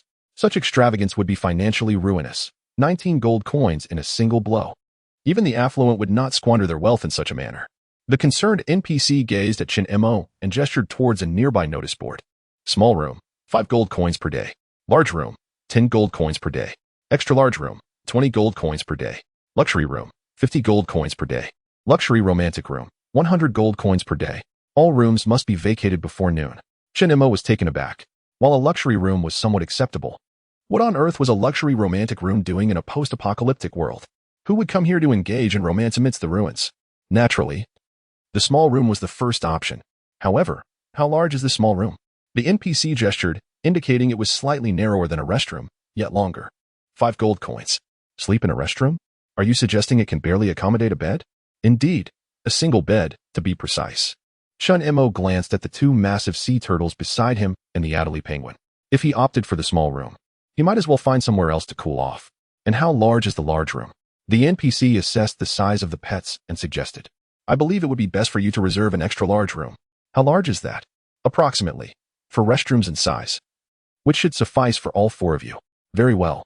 Shin-Emo handed over 20 gold coins. The NPC opened a door nearby and said, the room is ready. You may proceed to room C1. Shin-Emo nodded and stepped through a hatch, finding the space somewhat cramped. Its width barely permitted 2 turtles to pass through. The corridor was devoid of other patrons, lined with numerous room doors, the numbers commencing with E, followed by D. After turning a corner and walking for a spell, he finally arrived at room C1. The Adelie penguin, brimming with impatience, rushed toward the door, attempting to push it open but to no avail. With a gentle shove, Shin-Emo easily opened the door. Does it automatically recognize players? He mused, but upon entering, he was met with a room indeed no larger than the size of 4 restrooms, and that included a restroom. In essence, only the space equivalent to 3 restrooms was available for living and activity. Inside, there was a bed, complete with pillows and blankets. However, much like the food in the dining area, these items could neither be stored in his backpack nor taken away. What a pity. I could really use a blanket right now. Shin-Emo closed the door and addressed his 3 lively companions. All right, let us take a moment to rest and catch some sleep. Quack, quack, quack. I want that bed. The Adelie penguin wobbled and lunged towards it, only to be yanked back by Shin-Emo, who grasped one of its wings. No, the bed is mine. The Adelie penguin glared at Shin-Emo, its black eyes rolling. Fish, you owe me fish. I'll trade you the bed for it. Seema Turtle nodded in agreement. Look at that. Such a shrewd little penguin. Just like that unscrupulous fellow. Shin-Emo delivered a kick to Seema Gue and pulled Adelie penguin aside, emphatically declaring, the bed is mine. There is no room for negotiation. With that, he flopped onto the bed, completely claiming it for himself. Oh dear. You should consider shedding a few pounds. I'm on the verge of being crushed by your weight. Shin Emo exclaimed in disbelief, staring at the iron bed. It was hardly surprising that it could speak. But he weighed a mere 100 and a few pounds. If he lost more weight, he would be nothing but skin and bones. Is it amusing for an iron bed to chatter away? And who said it was heavy? Furthermore, who cares if you sleep here? The beautiful lady who just checked out didn't even weigh 60 pounds. You're nearly catching up to her, so spare a thought for my rusty frame. This weight. Wait a moment. Has someone else stayed here? Where did all these coins come from? Are you certain you're not deceiving me? Simague nudged Jugague and scoffed, see. All he cares about is money, not even inquiring about how the lady was. Forever alone.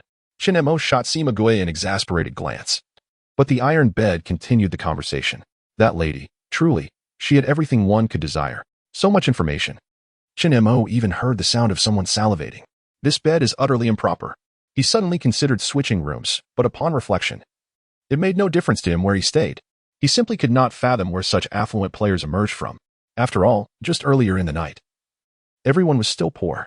He himself could hardly afford a grand suite at that time. There must be some trickery afoot. He needed to find this woman and inquire how she amassed such wealth. His thoughts were that simple.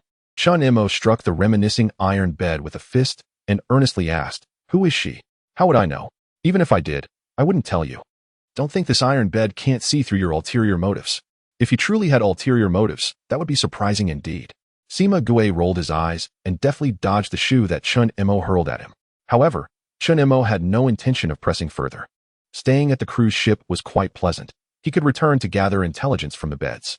If a small team checked in, he could likely extract important discussions from the iron bed's chatter. For now, however, it was time to rest. Shin Emo stretched lazily, pulled the blanket over himself, and closed his eyes. Iron bed, I have but one request. Do not mutter while I sleep. It's not as if I wish to converse with you. With a thud, Shin Emo punched the iron bed, and hearing its shrill protest brought him a sense of satisfaction. Adelie Penguin attempted to interject, but Simague interrupted. Listen to me, Penguin. For your own good, do not disturb him while he sleeps, or you may end up a skewered bird. The Adelie Penguin immediately covered its mouth with its wings, its small eyes darting about, and it retreated a step, ultimately settling down to slumber at the doorway. At last, the room fell into a complete silence. Shin Emo exhaled a sigh of relief, squinting to observe that both Turtles and the Penguin were resting, and he then comfortably closed his eyes once more. Hours later, Shin Emo was suddenly struck by a sensation of tightness in his chest. Gasping for air, he hastily opened his eyes, only to be startled nearly out of his wits by the sight before him. QQ, get down this instant. The Adelie Penguin, reclining beside Shin Emo, was taken aback and sprang up in surprise. Upon realizing Shin Emo was awake, it slid down to the floor and effortlessly scurried beneath the bed. Sleepwalking, sleepwalking. How did I end up on the bed? Surely, you won't hold this against me. Ha ha ha ha ha. Sleep, walking. How could you even think of that? Come out this moment. Chapter 79. The tragedy in the bathroom for the robust and resilient Adelie Penguin. Shin Emo found himself at a loss. This creature, encased in a thick layer of fat, resembled a rubber ball, and attempting to repair it elicited no discomfort whatsoever. With its beady eyes darting about, QQ stood at the doorway, covering its mouth, pondering some mischievous idea. Eureka! Shin Emo chuckled to himself, approaching the Adelie Penguin. I shall refrain from fixing you today, but should you misbehave again next time, I shall deprive you of your lemonade. No, no, no. The Adelie Penguin vigorously shook its head, its rotund body flailing about in protest. And thus, it was settled. Shin Emo gently tapped his pocket watch. What time is it? 8:30 in the evening. It was almost time to disembark from the cruise ship. Shin Emo glanced at the restroom.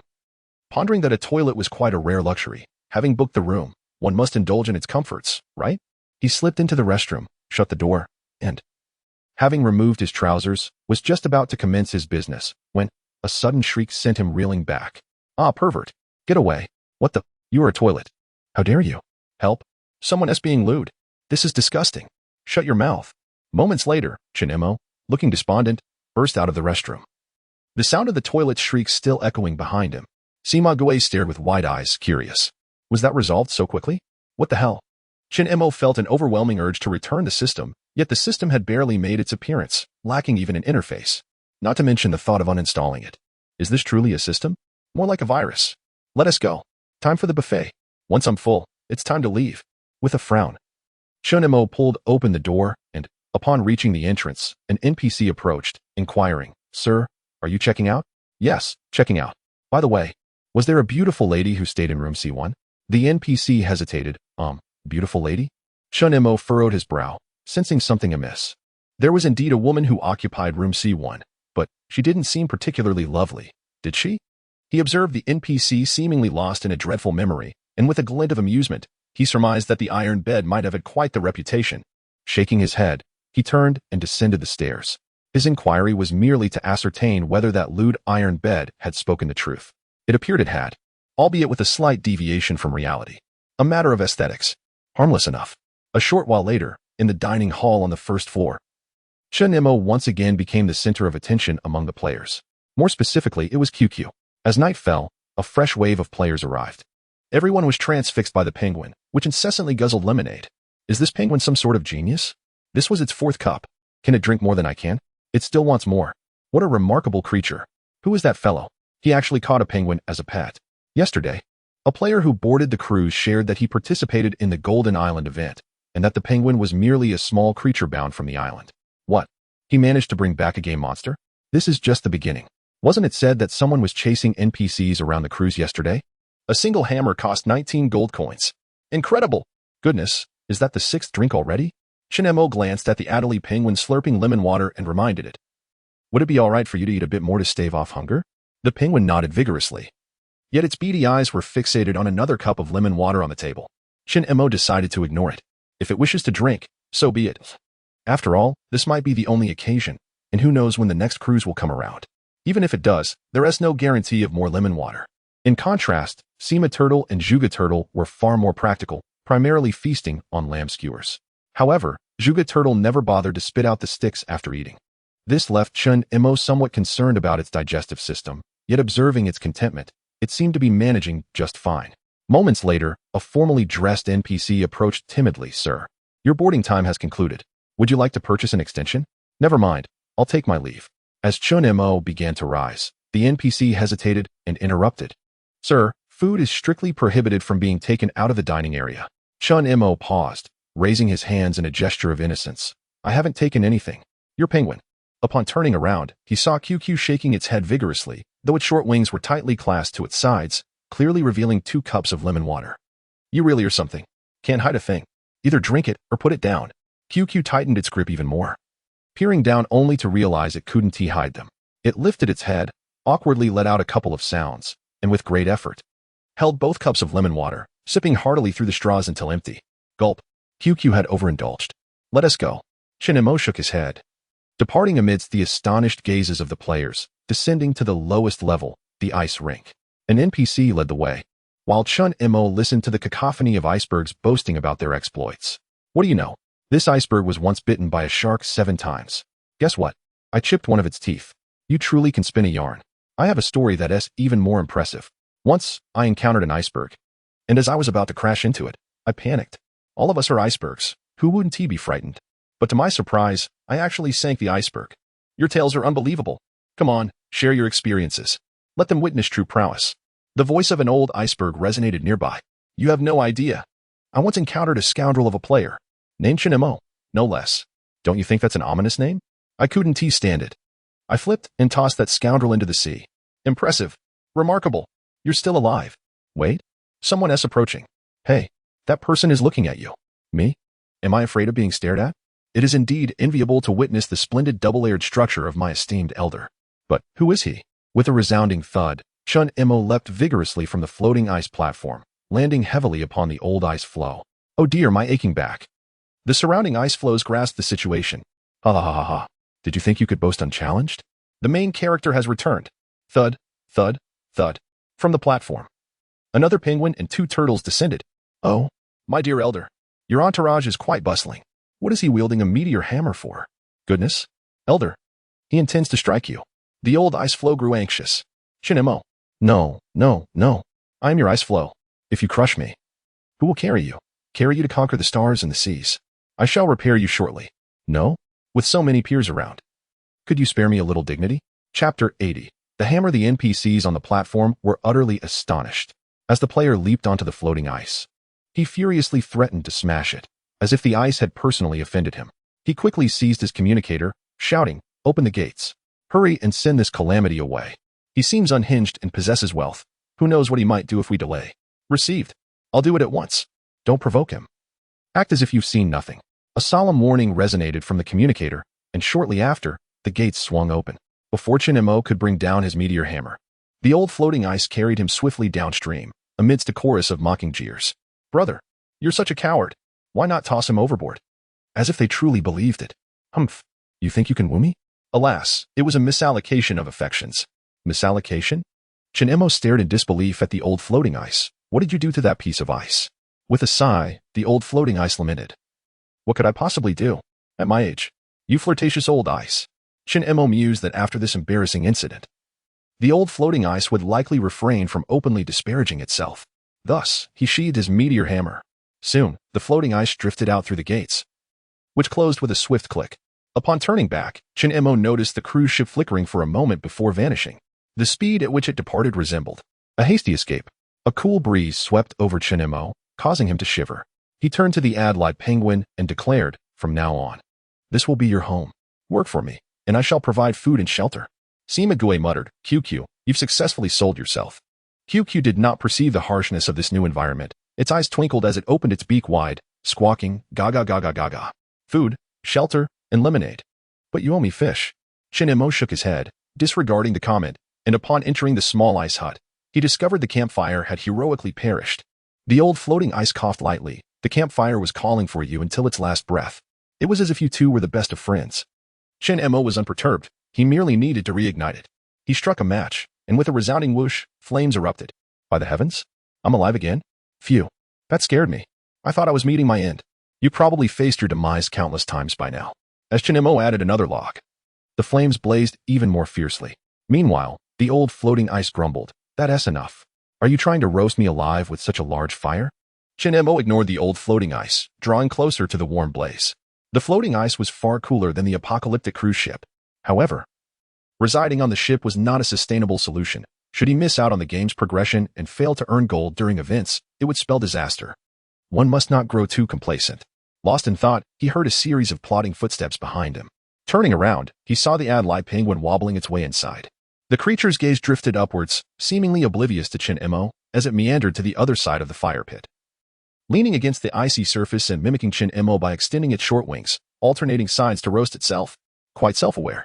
Chin-mo made no effort to shoo it away. After all, the ice house was spacious enough to accommodate them, and he wasn't so selfish. The two turtles, however, found themselves in a rather awkward predicament, their size too great to fit inside. Juga Turtle maintained an air of serene detachment, while Sima Turtle, seeking warmth, took it upon itself to act as a voice-activated door. Though the makeshift ice floe appeared somewhat shabby, it exuded a sense of coziness. Suddenly, a thought struck Chin-mo. Judayo. This fellow had yet to transfer the funds to him. In the magical ice crystal, Chin-mo swiftly opened his private messages. It wasn't that he hadn't received any communication, but this person hadn't bothered to reach out at all. After winning the second round, had he pretended not to know him? A reminder was in order. Chin-mo quickly typed a message. Chin-mo, Judayo? Have you forgotten something? There was no immediate response. Just as Chin-mo prepared to send another reminder, a message arrived. Judayo, boss, let's negotiate. Can the magical ice crystal? Chin-mo. No way. Judayo. Boss, I made 12 gold coins in the second round, and after expenses, I only profited 3 gold coins. Plus I have to cover a magical ice crystal, so Chin-mo was at a loss for words. Chin-mo, why not factor in the first round as well? The other party fell silent. Judayo. Boss. I will send you the gold coins and the magical ice crystal right away, but can we establish a long-term partnership? This chubby fellow seemed to possess some sense. Chin-mo, go ahead and send it. If you act with integrity, I guarantee your prosperity. Judayo promptly sent over the gold and supplies. Chin-mo now held a magical ice crystal and 6 gold coins. While this individual was not overly proactive, he at least honored his promise after the reminder, making continued collaboration feasible. Chin-mo nodded in silent approval when he noticed another message from the other party. Judayo, boss Chin-mo. Could you help me purchase a sea turtle? I'll offer 5 gold coins. That thing makes a delicious soup. Chin-mo, are you kidding? Don't involve me in this. Chin-mo suspected that the other party was being deliberately obtuse. This fool couldn't possibly be unaware that he was the player who owned the sea turtle. Could he? It seemed highly likely. Judayo was now preoccupied with thoughts of sea turtle soup, likely oblivious to other messages. Presently, With 183 gold coins in hand, he had enough for numerous voyages on the cruise ship. 5 magical ice crystals.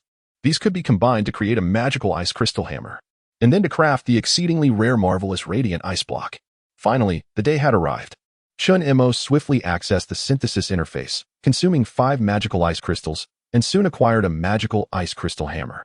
This hammer appeared as though it were fashioned from crystal, its surface gleaming and emanating a soft luminescence. It was roughly the size of a small wooden mallet, providing a more comfortable grip.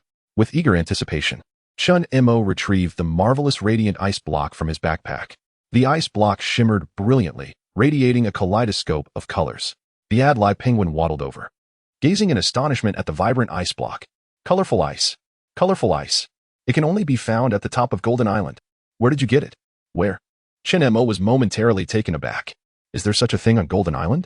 Yes, but not necessarily. Impressive, indeed. Ha ha ha. The penguin's exuberant chatter exhilarated Chun Imo. Smash it. If something good truly emerges, I must visit Golden Island more frequently. What could possibly be inside? A faint smile graced Chun Imo's lips as he lifted his magical ice crystal hammer and struck the enchanting ice block with a resounding crash. With a loud bang, the ice shattered, revealing another layer beneath. Though it had not been completely broken, Chun Imo could discern the outline of an object. It appeared to be a machine. With renewed determination, he struck again. The ice crumbled away, confirming his suspicion. It was indeed a machine. Its pristine white surface exuded an air of sophistication. I shall strike again. And with that, the ice shell fractured completely. Chapter 81. Do you have any vinegar? The miraculous, vibrant ice cube erupted with a piercing hum, while a kaleidoscope of colors shot into the sky, illuminating the entire night. The brilliance flickered like lightning, vanishing in an instant. On the surface of the sea, distant players were suddenly captivated by this spectacle. The communication channel erupted with activity. Did you all see that? Is there thunder in the distance? I saw it. The entire night sky flickered. Thunder isn't that bright, is it? That is definitely not thunder. I witnessed the radiant light erupting over the distant horizon. It seems. I speculate that it's the glow from opening some treasure chest. It flashed suddenly, with colors reminiscent of the aurora. Could it be the miraculous vibrant ice cube? No way. Is that possible? This clearly looks like a top-tier rare treasure. Who has the miraculous vibrant ice cube? It's Chun Imo. I've heard he has been collecting magical ice crystal stones. That thing can be used to open the miraculous vibrant ice cube. What a boss. He must have cracked it open. What exciting treasure did he obtain? How can we possibly guess that? Chun Imo, are you there? Come and reveal what you found. Yes. What did you uncover? We're all curious. Blinded by the kaleidoscopic light, Chun Imo was oblivious to the players frantically searching for him. As his vision gradually returned, he was met with a series of heavy coughs. Cough, cough, cough. Huh? Achoo. I'm freezing to death. Hey? Do you have any vinegar? Bring me some vinegar. Chun Imo was taken aback. When his sight finally cleared, he discerned the machine before him. Its square exterior had a protruding drive shaft at the back, and a shiny metal plug on the top, resembling an engine. An engine for vinegar? Eating vinegar engine. Description. You've never seen a creature that can consume vinegar like this one. Different types of vinegar yield various effects. An engine that burns vinegar? Hey, do you actually have any vinegar? No. After all my efforts to crack open a miraculous vibrant ice cube, I ended up with this vinegar-consuming contraption? What the heck? Who do you think you are? If you find a bottle of vinegar, I'll show you what a vinegar-powered motor can do. Soy sauce will do, right? Chun Imo had no vinegar. Only white liquor and soy sauce. No way. On our first meeting, I haven't even introduced myself. This engine is a piece of super black technology, the vinegar engine, which can only utilize 3 types of fuel. Chinkiang vinegar, slow speed, loud noise. White vinegar, slow speed, low noise. Vinegar essence, fast speed, nearly silent. If you pour anything else into me, it could lead to severe malfunctions. You're on your own. Achoo. I'm freezing to death. Chun Imo wore a helpless expression. Where was he to find so much vinegar in this apocalyptic world? It would be better to give him a steam engine. Hey, a steam engine? How much wood would you need to burn? Where would I find fuel to conserve? Where's my powerful energy? Chun Imo decided to relent. Since it was here, he might as well go search for vinegar, right? Wait a moment. This contraption is utterly useless when in motion. At the very least, it ought to be equipped with a propeller or some form of thruster to possess any tangible value. Opening the synthesis interface, Chun Imo began searching for synthesis diagrams related to propellers, yet found none. Perhaps it would be prudent to acquire various vinegars in advance. Chun Imo opened the channel and posted numerous trade requests, exchanging wood for aged vinegar, white vinegar, and vinegar essence. Now, to wait and see. Although many players had managed to obtain drift bottles, Those containing vinegar were likely few and far between. This vexing engine. Chin-mo crouched down for a closer inspection and discovered that the vinegar engine had small holes at each corner for nails. Quite user-friendly. It could be directly secured to the floating ice, preventing it from inadvertently plunging into the ocean. The old ice floe sensed something amiss and hastily shouted, Chin-mo. Chin-mo, what are you planning to do? Chin-mo pulled out several metal blocks and quickly synthesized for iron nails. Was this not rather obvious? Just securing it. Why are you nailing all this rubbish onto me? The vinegar engine protested. Who are you calling rubbish? Chin-mo tore off a bit of straw, rolled it into small balls, and stuffed them in his ears. The noise-canceling effect was far from ideal, but at the moment, there was no other solution. Wouldn't it be splendid if someone could lend him some earplugs? Chin-mo shook his head and pushed the engine backward until he reached the second-to-last ice floe, whereupon he picked up a small wooden hammer and began to strike. The magical ice crystal hammer was worried about cracking. That would be quite the pity. Soon, amidst a faint murmur of curses, the vinegar engine was secured, and at that moment, a trade notification arrived. Acquired. Drift bottle X1. Note. Aged chin vinegar. Chin-mo held the drift bottle in his hand and examined it. The label indeed read aged chin vinegar, which looked quite promising. Removing the earplugs, he glanced down at the vinegar engine, thinking he simply needed to pour this in, right? Yes. Then, he would just need to give that pull ring behind it a good tug, for heaven's sake. Don't you even read the manual on the label? Wouldn't it suffice to just ask you?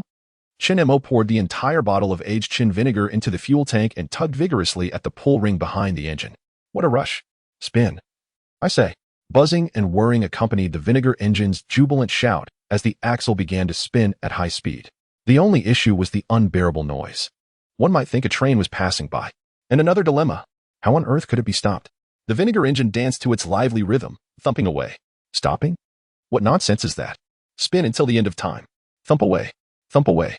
Chin-mo stopped questioning this madcap device and directly consulted the manual on the label. So that was how it worked? Pull once to start, then pull again to stop. Pulling 3 times consecutively would trigger a rampage mode, propelling the vinegar engine into the skies at the cost of its destruction. Wasn't that a bit far-fetched? Could this thing truly soar? What size propeller would it require? Would it lift the flying ice? Chin-mo shook his head, wishing neither to ascend into the heavens nor to incinerate the hard-earned engine. Thus, pull the ring with all your might. Buzz, buzz. The engine has ceased, the shaft has stopped turning, yet it continues to tremble incessantly. All right, everyone take a break. Let the engine cool down. I shall not reignite you until I procure the propeller. What? Does that imply that I must endure the cold until then? Chin-mo nodded, assigning tasks to the old ice floe before bedtime. Old fellow, do keep an eye during your night shift and alert me of any unusual occurrences. Ahem. There is indeed a peculiar situation. What? Chin-mo initially thought the old ice floe was merely teasing him, but upon raising his head, he spotted a small glowing point approaching. A luminous jellyfish. A random task. Is it truly necessary to disturb one's slumber at such an hour? Apologies. I am unwell and will only be updating sporadically for a few days. Chapter 82. Discretion and wealth is truth, alas. The jellyfish is rushing towards me. Ah, a collision. Before the words of the old iceberg could settle, Chin-mo was bombarded with a flurry of notification messages. Your iceberg has encountered a luminous jellyfish. Accept a random quest. This lonely bachelor is not too cold. Quest objective. Within 24 hours, alone, and ensure a comfortable temperature. Quest rewards. Gold X1. Frozen iron chest X1. Failure penalty. Lose all fuel. Are they really toying with my fuel? Chin-mo was frantic. He had hoarded quite a bit of wood. He simply could not afford to lose. Moreover, the chest had a chance to yield rare resources. So it was essential to take a risk. What the heck? Just as he pondered what constituted a comfortable temperature, an old-fashioned thermometer, measuring over 10 centimeters, materialized in his hand. The slender glass tube was filled with a crimson alcohol solution. The liquid column was rapidly descending, approaching a vivid red line. You're done for. The temperature is too low. It was hardly surprising that the thermometer could speak. Chin-mo found nothing odd and hurriedly leaned closer to the small icehouse's fire pit, attempting to warm the thermometer. Even a fool could guess. This was the tool to determine the task's temperature. However, it was futile. This thermometer merely reflected the environmental temperature of his skin. Could it be so? Indeed. Chin-mo was nearly thrusting the thermometer into the flames of the fire pit. Theoretically, it should not explode, yet the temperature continued to drop. If this thermometer were not deceiving him. Quickly, Chin-mo moved closer to the fire pit and tossed a piece of wood into the flames. As the flames soared, the warmth enveloped him, and the thermometer's red liquid column's descent abruptly slowed. Yet, it still continued to fall. It was perilously close to that red line. Crossing it would likely spell failure for the task. Not only would he lose the gold and the chest, but he would also forfeit all his fuel. To avoid depleting his precious stockpile of wood, Chun Mo made a decision that would inflict considerable pain upon the old iceberg. He added more fuel. With a resounding crash, as another piece of wood was cast into the fire pit, the flame surged high, and the thermometer's red alcohol column halted. Astonishingly, it even showed a slight upward trend. However, the old iceberg was thoroughly enraged. Chun Mo, you heartless creature. Are you truly that cold? Do you need to burn so much wood? Is wood free of cost? The fire pit was ecstatic. It had never burned so recklessly before. The roof of the small ice house melted away. The old iceberg felt the pressure. Chun Mo even sensed that the coarse flames were dancing. Ah ha ha. I feel as if I am about to ascend. Just a few more logs. I am ready to face my tribulation. Suddenly, the soaring flames startled the Adelie penguin, causing it to tumble and hastily flip over to inspect its short wings. It's getting out of control. Quickly extinguish the fire. The old iceberg chimed in. Chun Mo, if you do not extinguish the fire soon, before the fire pit ascends, I shall be the first to ascend to the heavens. Chun Mo stared at the thermometer, his expression grim. The temperature has barely risen a fraction, as indicated by the red alcohol column in the thermometer. How embarrassing. Will this temperature persist for 24 hours? Is this dastardly task intended to dismantle my very home? The temperature must be maintained perilously close to the line between life and death. Chun Mo dragged a water bucket towards the fire pit, sprinkling water onto the flames to moderate the heat. The old ice floe sighed in relief, but the fire pit was thoroughly incensed. What are you doing? What are you doing? I am on the verge of transcending. Do not pour water. Do not pour water. Oh dear. So cold. Chun Mo, disregarding the fire pit sentiments, tossed another handful of water onto the flames. The Adelie penguin, noticing the efficacy of this tactic, suddenly had an epiphany and hurriedly scurried out of the small ice house. Mere seconds later, a chunk of ice flew in behind Chun Mo. Quack, quack, quack. Extinguish. Extinguish. Extinguish. Exclaimed the penguin. The ice fragment soared over Chun Mo's head, heading straight for the fire pit, crashing onto the metallic grill. Upon contact with the scorching surface, steam erupted instantaneously. The melting droplets cascaded down onto the flames, delivering a refreshing chill to the fire pit. Who did this? Quack, quack, quack. There's more. There's more. Bang. Another piece of ice was tossed in by the Adelie penguin. This time, it missed its target. Chun Mo turned around and yanked QQ in from the entrance, admonishing, stop tossing ice. If you throw any more, it'll be extinguished. Come and warm yourself. Quack, quack, quack. Too hot. Too hot. The ice floe will be burned through. Indeed. I shall be scorched. QQ. Well done. Continue. Keep it up. The old ice floe cheered on the Adelie penguin, but Chun Mo had already pulled it inside, instructing the voice-controlled door, Seema Turtle, to secure the entrance tightly. Within the misty confines of the small ice house, the flames of the fire pit flickered dimly, and Chun Mo, fixated on the thermometer, felt a wave of frustration as he noticed the red alcohol column beginning its descent once more. The red line loomed ever closer. What a predicament. Chun Mo hastily moved the grill aside, positioning himself nearer to the flames. At last, the temperature stabilized. It was but a hair's breadth away from dipping below the red line. How on earth am I to sleep? Chun Mo felt profoundly troubled. Although he had already taken a lengthy nap aboard the Doomsday cruise ship, this task was to last for 24 hours. For the entirety of this duration, he must vigilantly monitor the thermometer, for should the temperature plummet below the red line, all would be lost. A solution must be devised. To ensure his body temperature remains stable, there are but 3 methods. 1. Return directly to the Doomsday cruise ship. 2. Keep a constant watch over the fire pit. 3. Procure some warm clothing. Clearly, returning to the cruise ship is the most favorable option, but that hinges on being able to reach it. Watching the fire pit is self-explanatory, and he is currently beset by this concern. Thus, he is left with only the option of acquiring warm clothing. Chun Mo swiftly opened the communication channel, broadcasting a message to acquire thermal gear. Chun Mo, seeking to purchase warm clothing. Fair prices. Interested parties, please contact me swiftly. What the heck? Is that you? Chun Mo, are you looking to buy down jackets? You think so highly of us, but where would we find spare clothing? Indeed, utterly unsellable. Well, I possess a pair of sandals, the only equipment I can offer for sale. Chun Mo gazed speechlessly at the player purchasing sandals. Perhaps this individual feared the bitter cold would claim him. With a sense of helplessness, he reiterated his demands.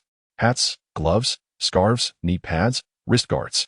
I shall acquire anything that offers warmth, starting at a price of 10 gold coins. Am I not seeing this correctly? A mere hat can be exchanged for a cruise ticket? Such extravagant spending, is it not? Just how affluent must one be? My good fellow, are you certain of this price? In the communication channel, players expressed their disbelief. Given the circumstances, it was evident that Chen Mo's gold coins far exceeded a mere handful, likely numbering in the hundreds to afford such lavishness. One would assume that high prices would guarantee transactions. Yet, Chen Mo could never have anticipated that before any deal could transpire, pirates would make their entrance first. "Oh, so wealthy are we, my friend? I have just acquired a teleporter. See you shortly." "What the heck? I recognize this individual. He is indeed a pirate." "A pirate with a teleporter? Is he not free to slay whomever he desires?" Chen Mo, feeling vexed, scratched his head, realizing that discretion with wealth is indeed wisdom. Chapter 83. The tyrannical pirate crew. Chen Mo found himself perplexed. Why was it that every endeavor he undertook seemed to provoke the attention of pirates? This marked the third wave of such disturbances, and this time, the adversaries arrived equipped with a teleportation device, appearing as if summoned by fate. Upon glancing at the communication channel, Chen Mo was rendered speechless by the antics of Chu Tianheng. This individual was seizing the opportunity of robbing him to recruit allies. Chu Tianheng, the tyrannical pirate crew is recruiting henchmen. Chu Tianheng, interested parties are invited for an interview aboard the cruise ship tonight. Chu Tianheng, latecomers need not apply. Chu Tianheng, those eager for riches should seek me out. Once assembled, I shall lead you to plunder Chen Mo. Seriously? I'm in. Chen Mo is quite the catch. A successful heist could sustain an entire crew for a month. Is it truly that outrageous? Forget morality. Forget integrity. I want to be a pirate. I'll head to the Doomsday Cruise for the interview soon. Chen Mo is in peril. Take me along. As he scrutinized the messages flooding the communication channel, Chen Mo felt an overwhelming sense of exasperation. Not only were they planning a robbery, but they were also expanding their crew in advance. Chu Tianheng was indeed audacious. Furrowing his brows, Chen Mo attempted to quell his frustration and soon deduced one piece of good news and one piece of bad news. The good news was that within the next 24 hours, Chu Tianheng would not teleport over, as he was preoccupied with interviews for henchmen aboard the cruise ship. This meant Chen Mo could focus on his tasks without the looming threat of a mobbing. The bad news was that after 24 hours, Chu Tianheng would return with a greater throng of pirates, poised to attack right outside his doorstep. Lost in thought, he was interrupted by the return of the Adlai penguin, who approached with excessive enthusiasm, squawking, "Lemonade! Lemonade! I want lemonade!" Gagaga. Chen Mo pinched the penguin's beak, exasperated, and prodded its forehead with a thermometer. "Could you refrain from squawking while I am pondering? And by the way, I have no lemonade." Speaking of which, releasing the penguin's beak, he asked, "Are you already thirsty again?" The Adlai penguin wobbled its plump body with an air of pride, exclaiming, "I've let it all out. All of it. Such a rapid expulsion." Chen Mo pointed to a nearby bucket. "While there is no lemonade, fresh water abounds." The little creature, its eyes darting, turned and meandered outside. "Off to relieve myself." Gagaga. Simultaneously, Sima Gue opened the door for it, and the Adlai penguin ambled out. Ignoring its antics, Chen Mo glanced at the thermometer. The temperature had dropped once more. He tossed a piece of wood into the fire to stabilize the warmth and was soon greeted by the enthusiastic inquiries from the old Iceberg. "Old fellow, silence, please. I am engaged in a task at hand." "What sort of nefarious task?" "Take a look. Just observe closely. I've created a substantial puddle with my melting brain." Chen Mo touched the thin layer of water pooling 3 times around the fireplace. It hardly resembled a pit. Alas, this old codger had a penchant for dramatics, always overreacting to the slightest inconvenience. As I prepared to fashion a pair of makeshift earplugs from hay to shield myself against the aromatic emissions of the ancient ice floes, a private message caught Chen Mo's attention. "Hey there. I have an earmuff for sale. Would you trade it for 25 gold coins?" "An earmuff?" Chen Mo glanced at the earplugs he had just crafted, finding the notion utterly ludicrous. Why would one use hay to block their ears when an earmuff exists? Indeed, it offers warmth and sound insulation, but the asking price was egregiously exorbitant. Chen Mo hastily replied, 10 gold coins. Will you sell? The response came instantaneously. Hey, you mentioned 10 gold coins. Chen Mo nodded, acknowledging his own words. Thus, 11 gold coins. Will you sell? No way. At least give me 15 gold coins. Warm supplies are hard to come by these days. Chen Mo conceded that the other party had a point. Such items were indeed rare. Furthermore, the ear muff held significant value for him. Therefore, 12 gold coins. Hey, you're quite wealthy, aren't you? Surely you can afford to be a bit more generous? Indeed, he was affluent. Yet, that wealth was not simply bestowed upon him. It was diligently earned from the perilous escapades aboard the Doomsday cruise ship. No price increase would be entertained. With determination, Chen Mo replied decisively. Just 12 gold coins. Not a penny more. The other party fell silent. Perhaps they had decided against selling. Chen Mo was somewhat taken aback. 12 gold coins was no small sum, enough to purchase a ticket and partake in 2 lottery draws aboard the cruise. Did they truly believe he would be taken for a fool? Feeling disheartened, he resolved to continue with the makeshift hay plugs. He would wait. That player could not possibly find a higher bidder. Absolutely impossible. Sure enough, a message from the other party arrived. Chen Mo felt a surge of delight. He knew they would return. Haha, I sold it. Someone bought it for 18 gold coins. Farewell. What? Chen Mo nearly lost his balance. Who on earth possesses such wealth? Even the affluent should not squander it so recklessly. Who dared to intercept his deal? At that moment, Chen Mo wished to confront the individual who had snatched that opportunity away, not for any personal gain, but out of sheer disdain for the disruption of market order. That item was certainly not worth 18 gold coins. Suddenly, the notification for a private message flashed again. Irritated, Chen Mo opened it, only to find a gift notification. You have received plush earmuff X1. Chen Mo stared in astonishment at the additional white plush earmuff in his possession. What was going on? He checked the private message interface. Judayo? Hey there. I bought an earmuff at a great price just for you. You must take me along on your next voyage aboard the Doomsday Cruise. Also, I know who you are. Could you possibly sell me a turtle? Staring at the message from the other party, Chen Mo felt a mix of amusement and exasperation. You're quite clever. You bought it for 18 gold coins, didn't you? Should you choose not to purchase, I shall acquire it for 12 gold coins. Chen Mo mused. Zhu Daiyou remained unresponsive, perhaps lost in contemplation. However, Chen Mo soon realized he had overthought the matter, for Zhu Daiyou was indeed pondering the complexities of turtle soup. Master, that is hardly a concern. Following you guarantees profit. But have you considered the turtle soup? Zhu Daiyou inquired. Not a chance. Nevertheless, given your enthusiasm, I shall certainly bring you along on the next cruise. Chen Mo replied. Splendid. I knew you wouldn't let me go hungry. However, I have heard that Chu Tianhing intends to cause you trouble. Should we seek refuge on the Doomsday Cruise? Zhu Daiyou suggested. We shall discuss that when the time comes. I am currently engaged in a task, which shall conclude by tomorrow. Chen Mo swiftly secured the earphones upon his head, promptly checking the thermometer. The crimson liquid within the thermometer ascended slightly, barely rising a millimeter. Had he not observed closely, he would have been none the wiser. Yet, the soundproofing quality was commendable, as he could scarcely hear the invectives from the old ice floe. Ah, splendid. The discomfort of the sheep was more pronounced than anticipated. Last time I thought I could manage, yet I faltered. I shall strive to do better this time. Chapter 84. The Unsavory Family. A sleepless night unfolded. Although Chen Mo had acquired a fluffy ear warmer, its primary utility was not to keep warm, but to muffle the vitriolic remarks of the old iceberg. The crimson liquid in the thermometer remained perilously low, and the warmth provided by the ear warmer was negligible, offering little respite from the chilling reality reflected on the thermometer. With a yawn, Chen Mo fixated on the fire and the thermometer, bracing himself to endure until dawn. Suddenly, an uproarious cacophony pierced the stillness. This was no ordinary ruckus. Confused, Chen Mo turned to see an Adelie penguin darting in, flapping its wings in panic, its beak open in a frantic squawk. A sense of foreboding washed over him. Something was amiss. Chen Mo swiftly removed the ear warmer to discern the commotion. The Adelie penguin was clambering upwards, its eyes wide, shrieking in alarm. Caw, caw, trouble. A monster is approaching. A monster? Chen Mo peered outside, only to witness the startled figure of Sima Turtle tumbling over in fright. There's danger. What could possibly terrify the seasoned Sima Turtle so profoundly? Before Chen Mo could grasp the situation outside, the old iceberg let out a panicked cry. You little brat. This is the end. I shall take you down with me. What lay beyond? In the dim light of night, Chen Mo struggled to see what was happening outside. Yet he could not abandon the warmth of the fire, for doing so would spell failure for his mission. In his anxious state, a grotesque laughter echoed from afar. Hee. At last, I found you. A pretty face is a dime a dozen, but a lecherous soul is a rare gem. It is you. I shall consume your lecherous essence. Hee. Though Chen Mo could still see nothing, a pallor spread across his face. Who was this monster targeting? The Adelie penguin huddled nervously beside him, its rotund body trembling with dread. Monster. A terrifying monster. Where was it? Chen Mo stamped his foot in frustration at the old iceberg and the old man. Momentarily silenced, swiftly pointed in a direction. That is the lecherous spirit. It feasts on depraved souls.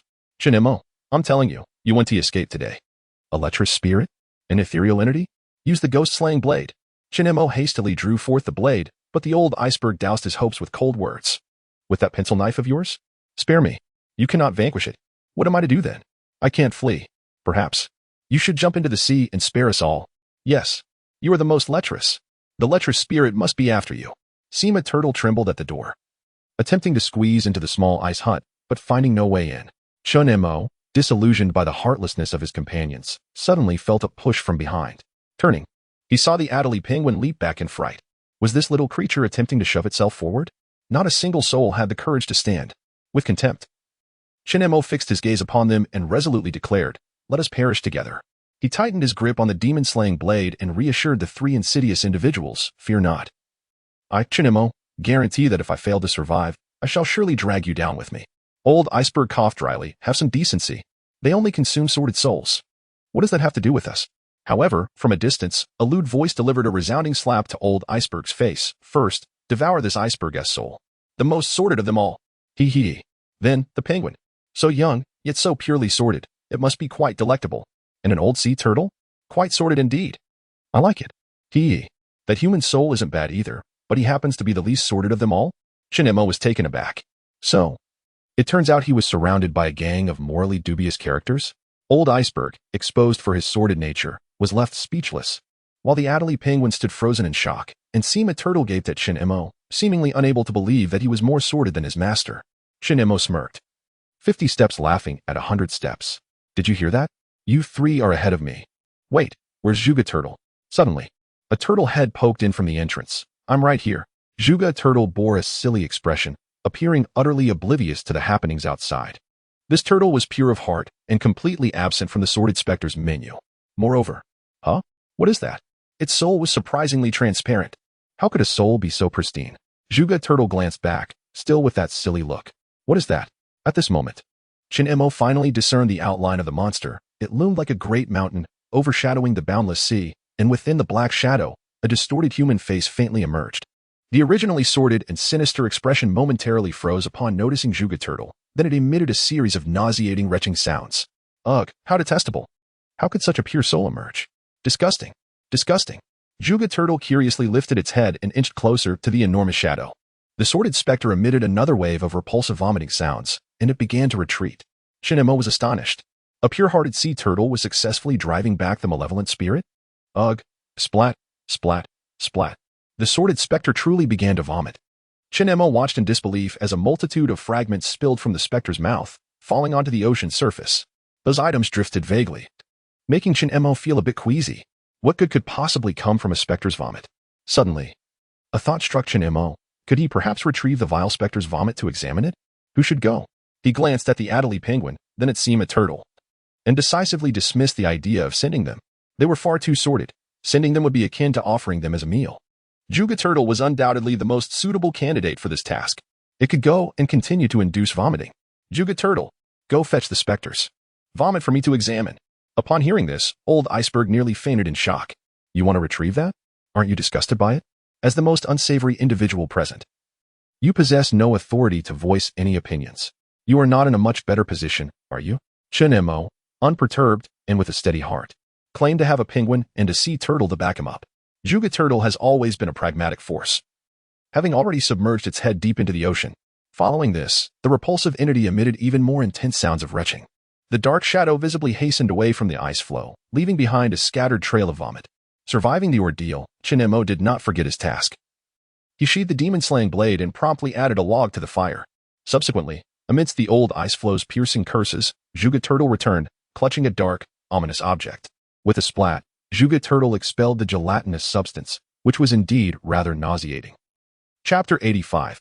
Unkind red spirits and plastic friendships. A viscous substance fell upon the ancient iceberg, coalescing into a mass that quivered precariously upon its drifting form. In the next moment, the dark material was encircled by 4 inquisitive heads. Zhuge Turtle was the first to voice his opinion, declaring that the substance had an unpleasant odor and was inedible. Sima Turtle recoiled his head, seemingly losing interest, even though the regurgitated matter appeared unappetizing from the outset. Adelie Penguin glanced at Chun Mo, took a couple of steps back, and unexpectedly nudged him. However, Chun Mo was too heavy to budge. Enough of this, Chun Mo exclaimed, poking QQ Turtle on the forehead, feeling exasperated by the scheming penguin. Yet, what exactly was this substance? Why was there no informational introduction? What were they staring at? Had they never encountered glue before? Glue. Chun Mo retrieved a fishing net and prodded the substance with its end, confirming its stickiness, albeit minimal. Excuse me? Is that polite? Do not poke my head. He prodded again, confirming that this glue, aside from its foul language, posed no harm whatsoever. The ancient iceberg could no longer tolerate the situation. Shin-mo, stop playing around. Remove that disgusting thing from my head. I need to study it further. Shun-mo glanced at the thermometer, edged closer to the warmth of the fire, and resumed poking the glue. Why is there no informative introduction? What purpose do you serve? What can you stick? Get lost. Stop poking me. The glue protested loudly, clearly an uncooperative entity. Thus, Shin-mo turned to the two turtles at the entrance. Quickly, help me collect all the glue from the surface of the sea. QQ, you too. Juga Turtle took the lead, darting forward. Sima Turtle shook his head in disgust, apprehensive of being dismissed, and reluctantly followed suit.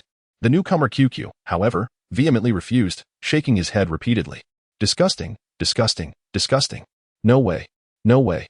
Gaggle, gaggle, gaggle. Bang. Shin-mo, employing an Adlite penguin's method, unexpectedly shoved QQ forward while kindly reminding him, work diligently for your meal, or you'll find yourself on a skewered bird. Bullying birds. You're bullying birds. Gaggle, gaggle, gaggle. Splash. Despite 100 objections, the Adlite penguin dutifully leaped into the ocean.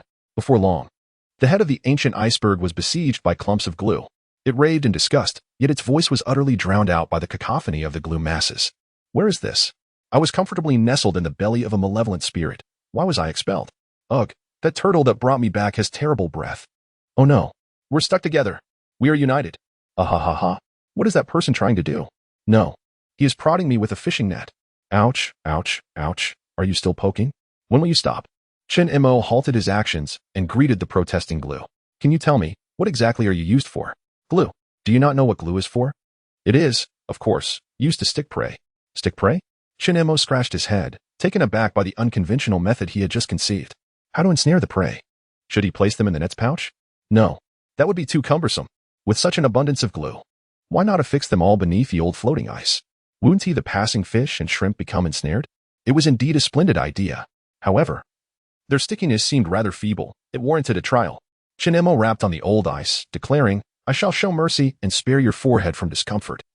But I shall afflict your posterior. Juga Turtle, Sima Turtle, QQ. Adhere these items below the old ice. Very well.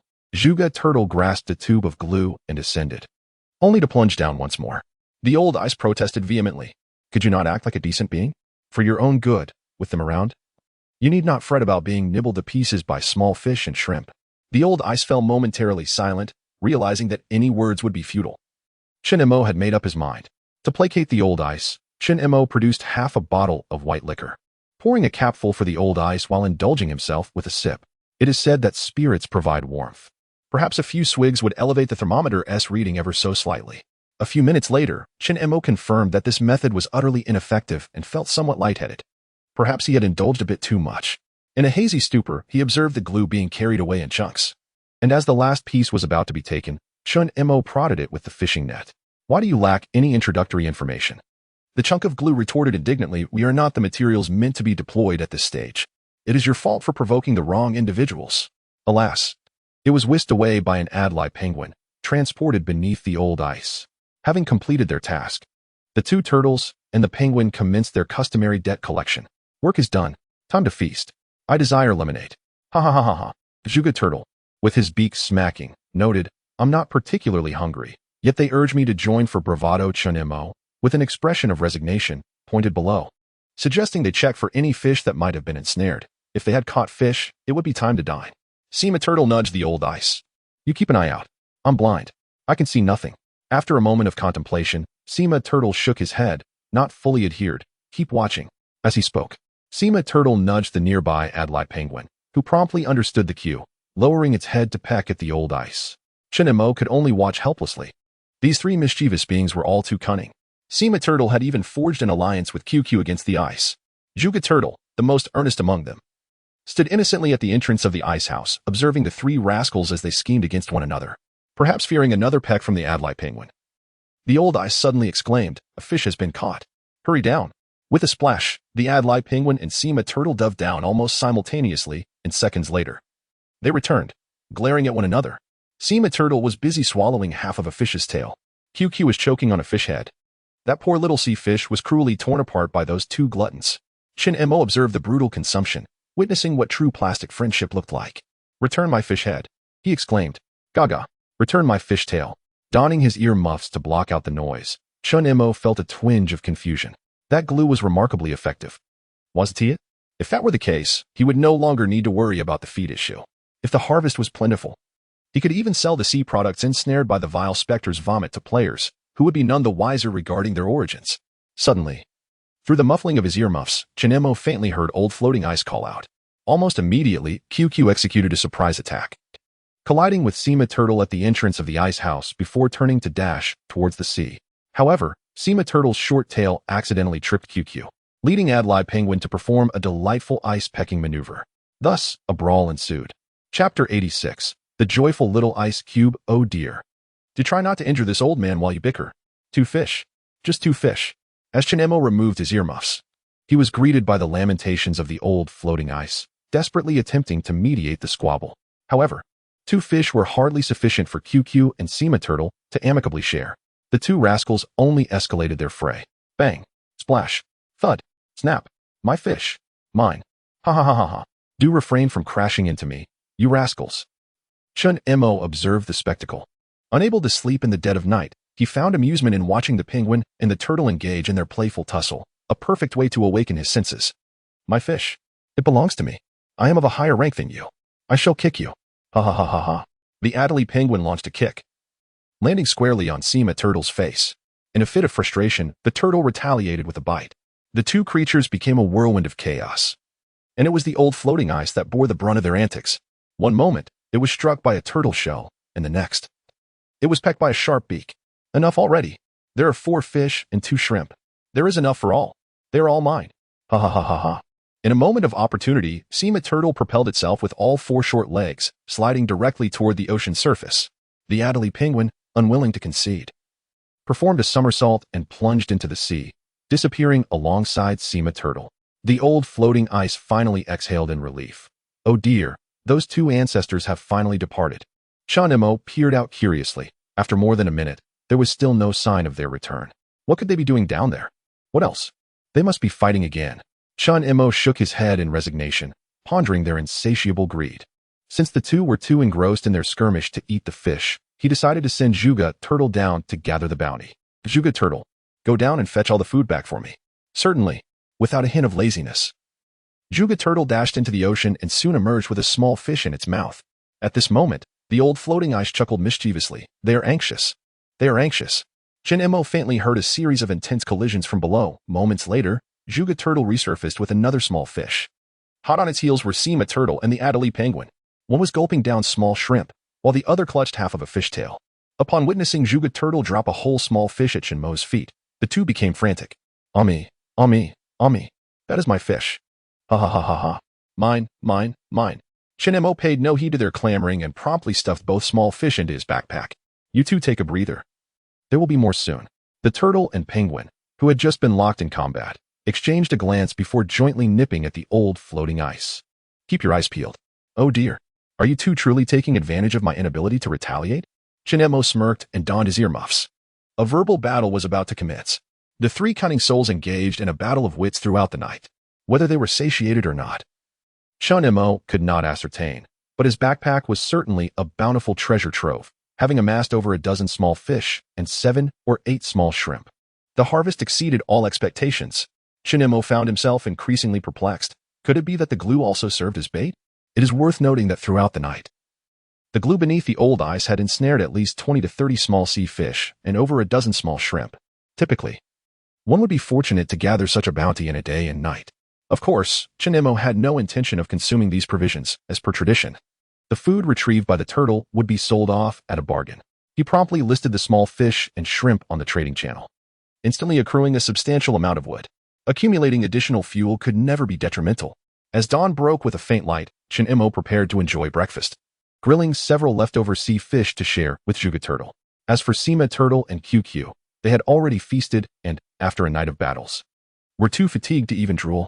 While savoring the grilled fish, Chun Imo opened the communication channel, pondering any new developments. Staying informed about worldly affairs is a commendable habit. At the very least, it keeps one from becoming too bored. Oh, Golden Island?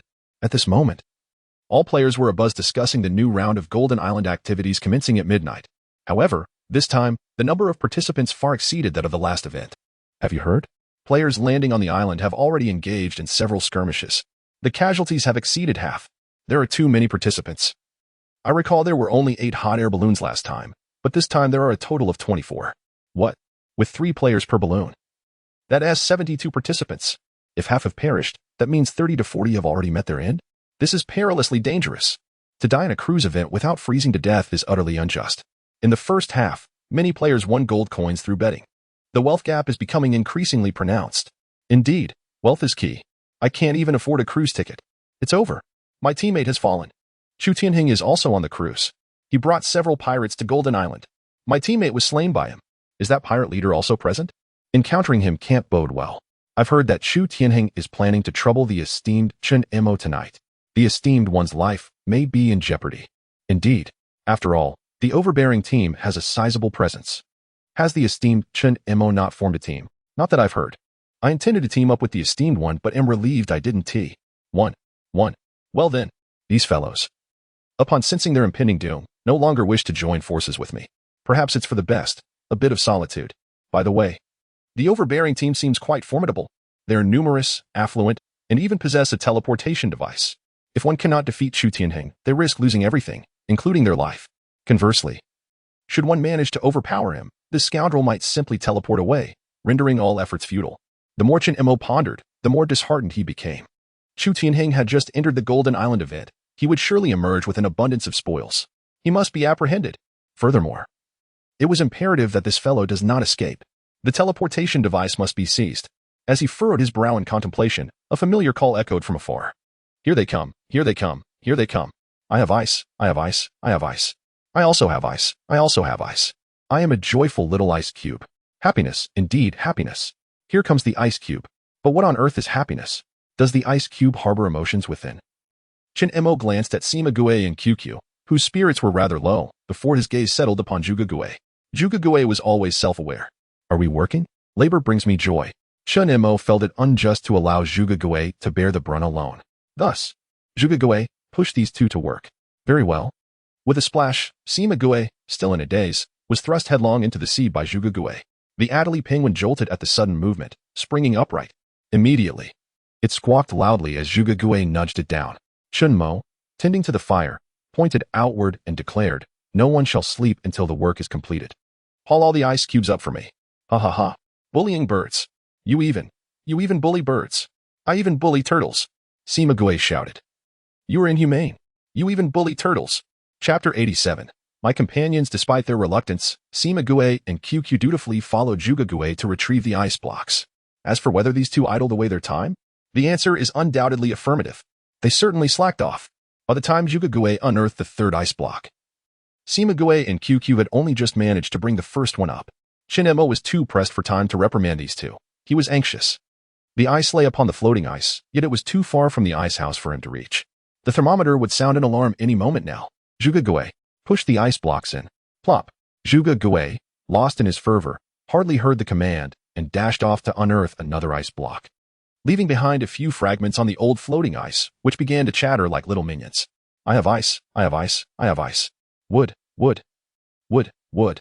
I am a joyful little ice block. There is joy, oh so much joy. Chen Mo gazed quizzically at the ice block proclaiming its happiness, pondering whether this block might be a bit deranged. Wait a moment. Does ice possess a brain? Moments later, Zhuge Gue returned, bringing another block along. And Chen Mo quickly called out, "Get all the ice blocks in." Zhuge Gue nearly leaped into the water, pausing at the edge of the floating ice before realizing. Using his head to nudge the ice blocks, like a game of ice hockey, he bumped the chattering ice pieces one by one into the small ice house. Finally, he could open the ice blocks. Which one is joyful? It's me, it's me, it's me.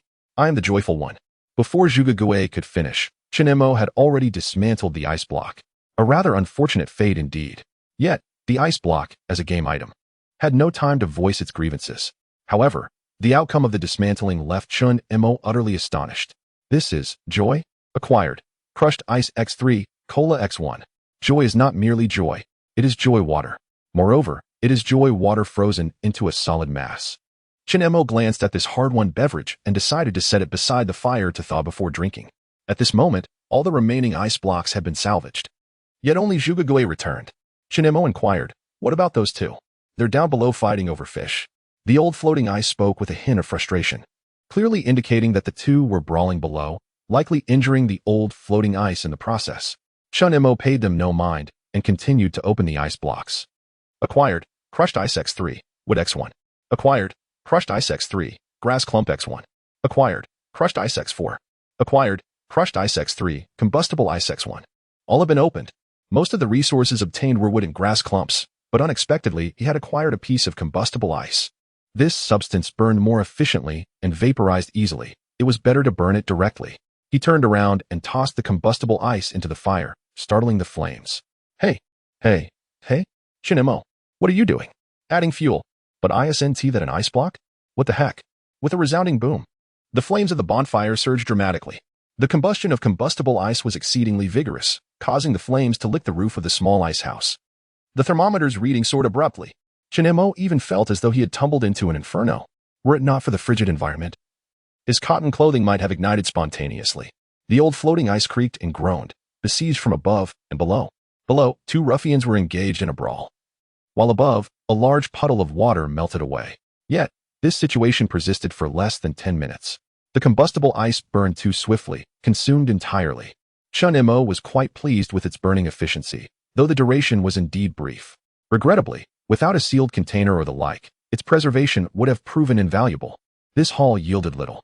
This batch of ice comprised merely a dozen blocks, the quantity dwindling ever further.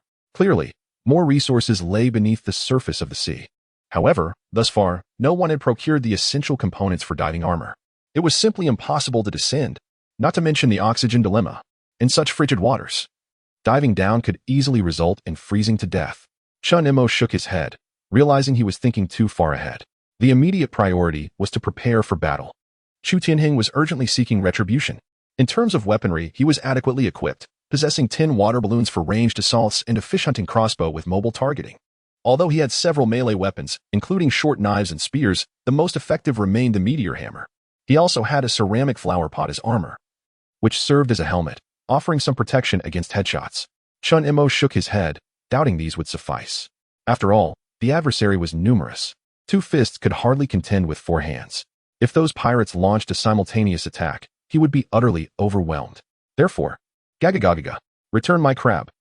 Give me back the fish head in your mouth. QQ and Sima Turtle emerged. The two glared at each other in fury, hastily swallowing their food.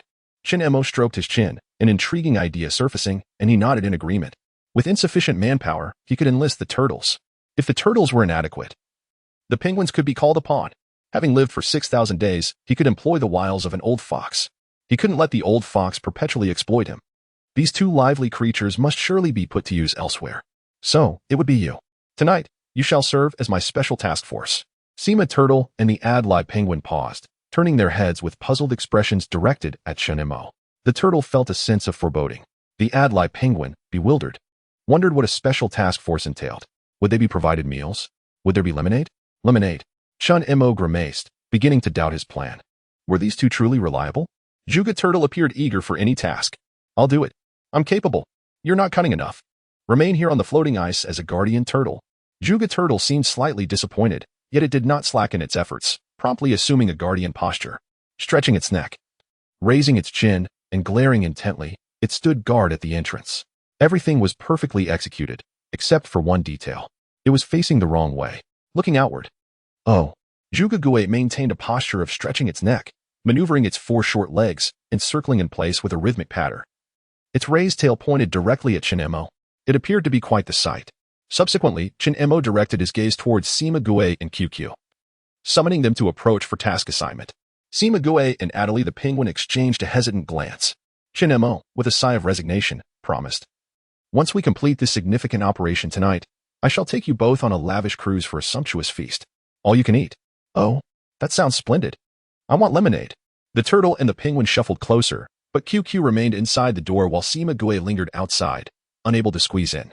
Indeed, without the promise of food, it was challenging to command these 2. Chun Mo pursed his lips and began outlining their mission. "Your task tonight is to lie in wait beneath the sea, seeking an opportunity to stealthily board the pirate's ice floe and seize an item known as the teleporter. Do you understand? Where are the pirates? What is a teleporter?" Chapter 88. The night Adlai Chun Mo realized that it was not particularly challenging to send Sima Gue and the Adelie penguin out to engage in combat. However, elucidating to them the concept of pirates proved to be significantly more arduous. Yet, the greatest challenge lay in explaining what a teleporter was. For Chen Mo himself had no inkling of its appearance. In anticipation of the evening's buffet, Sima Gue and QQ were unusually earnest, initiating a fervent discussion. What exactly does a teleporter look like? This turtle had never seen one. How large is a teleporter? As I mentioned, I have never encountered one. You should inquire with Chen Mo. Gagagagaga. Chen Mo, what does a teleporter look like?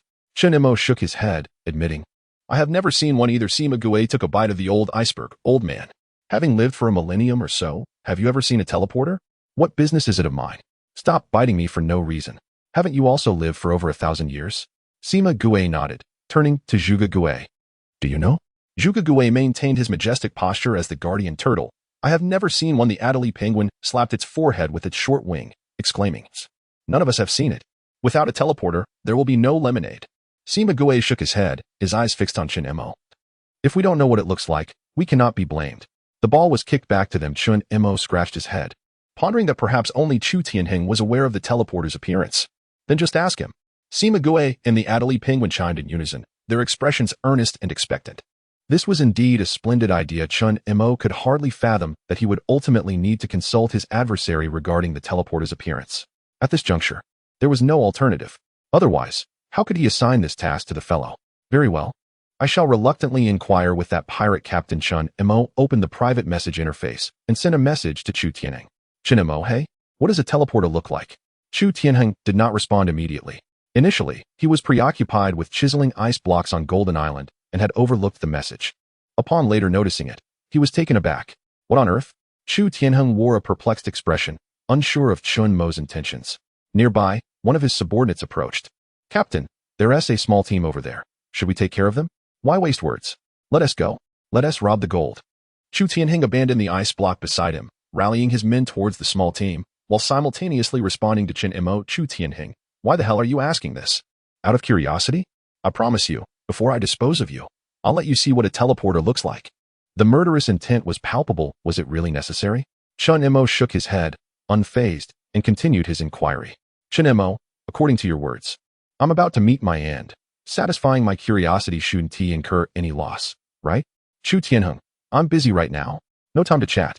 Chen Mo, 10 gold coins. Chu Tianheng, what the hell? I'm not in a rush. Your gold will eventually be mine. Chen Mo, 20 gold coins? Do not bother me with messages. The other party seemed quite irate, perhaps genuinely busy. However, Chen Mo had a plan. Since he intended to deal with this individual, it would be wiser to fatten him up before the slaughter. Thus, Chen Mo smiled subtly and sent a message. I know the entrance to the secret passage on the second level of Golden Island. Caught in a relentless pursuit of a small team, Chu Tianheng suddenly froze. He lifted his gaze to the towering ice wall, realizing that the treasures above must be even more abundant. If a passage to the second level truly existed, finding it would undoubtedly prove lucrative, perhaps even more rewarding than robbing the impoverished souls on the first level. Chu Tianheng felt a flicker of interest. Do you truly know the entrance to the passage leading to the second level? Less than 5 hours remain until noon. Locating the entrance now could yield a bounty of level 2 gold bars. Is this just to satisfy your curiosity about the appearance of the teleporter? How advantageous is that? Are you out of your mind? After pondering for a moment, Chen Mo recognized the validity of the other's skepticism. Thus, he resolved to be forthright. One of us is bound to perish tonight. Should I emerge victorious, all your gains shall belong to me. Chu Tianheng regarded Chen Mo's explanation, finding it somewhat reasonable, yet feeling something was amiss. But time was of the essence. The sooner he learned of the entrance to the second level, the sooner he could acquire more level 2 gold bars. Damn it, he had nothing to lose. Let us each provide a piece of information. The passage is in the ice wall. Your turn. Chu Tianheng glanced at the seemingly trivial information and replied with resignation. The teleporter is a button. The passage is 5 meters above the first level. The button is round. The entrance to the passage is invisible. Can't you provide something more substantial? Mutual exchange. It's green, about the size of a small iron basin. Due west. Is that all? Isn't that precise enough? How am I to know which way is due west? Ignoring him, Chen Mo felt he had conveyed sufficient information. Moreover, the appearance of the teleporter was now generally established. The private message notification continued to blink incessantly, but Chen Mo feigned ignorance, turning instead to pick up a small iron basin, preparing to instruct Sima Gue and Adelie Penguin. Remember this. The round green button is the same size as this small iron basin. Sima Gue and Adelie Penguin exchanged glances. A button that large? What is a button? You foolish bird. You don't even know what a button is, yet you dare to compete with me for fish. With a swift kick, Adelie Penguin sent Sima Gue tumbling. Concerned that these two might forget the crucial details amidst their squabbling, Chun Imo struck the small iron basin to regain their attention. Stop it, you two. Remember, the round green button is the same size as this small iron basin. Impatiently, Sima Gue shot a glance at the foolish bird. Fully aware of the situation. Foolish creature, how do you intend to proceed? The Adelie Penguin, with its beady eyes, squawked loudly, you clumsy turtle.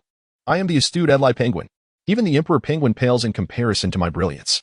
I know, you dim-witted bird. I was referring to the action plan. Enraged, the Adelie Penguin leapt onto Sima Gue's shell, proclaiming, I shall ride you into the fray. Theft is my forte, and I excel at it. Get off me, retorted Sima Gue. The clever Adelie Penguin is but a valiant knight. You, however, are merely fit to serve as a steed. With a sideways glance and a tilt of his head, Sima Gue kicked his legs, causing his shell to slip away. Did I permit you to ride?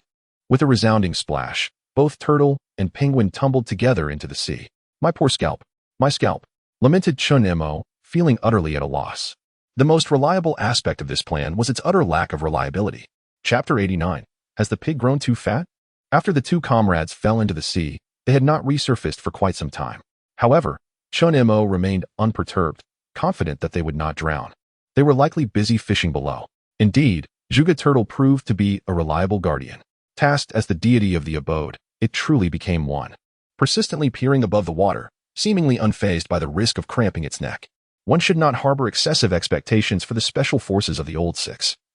It was imperative to take matters into one's own hands and prepare more thoroughly.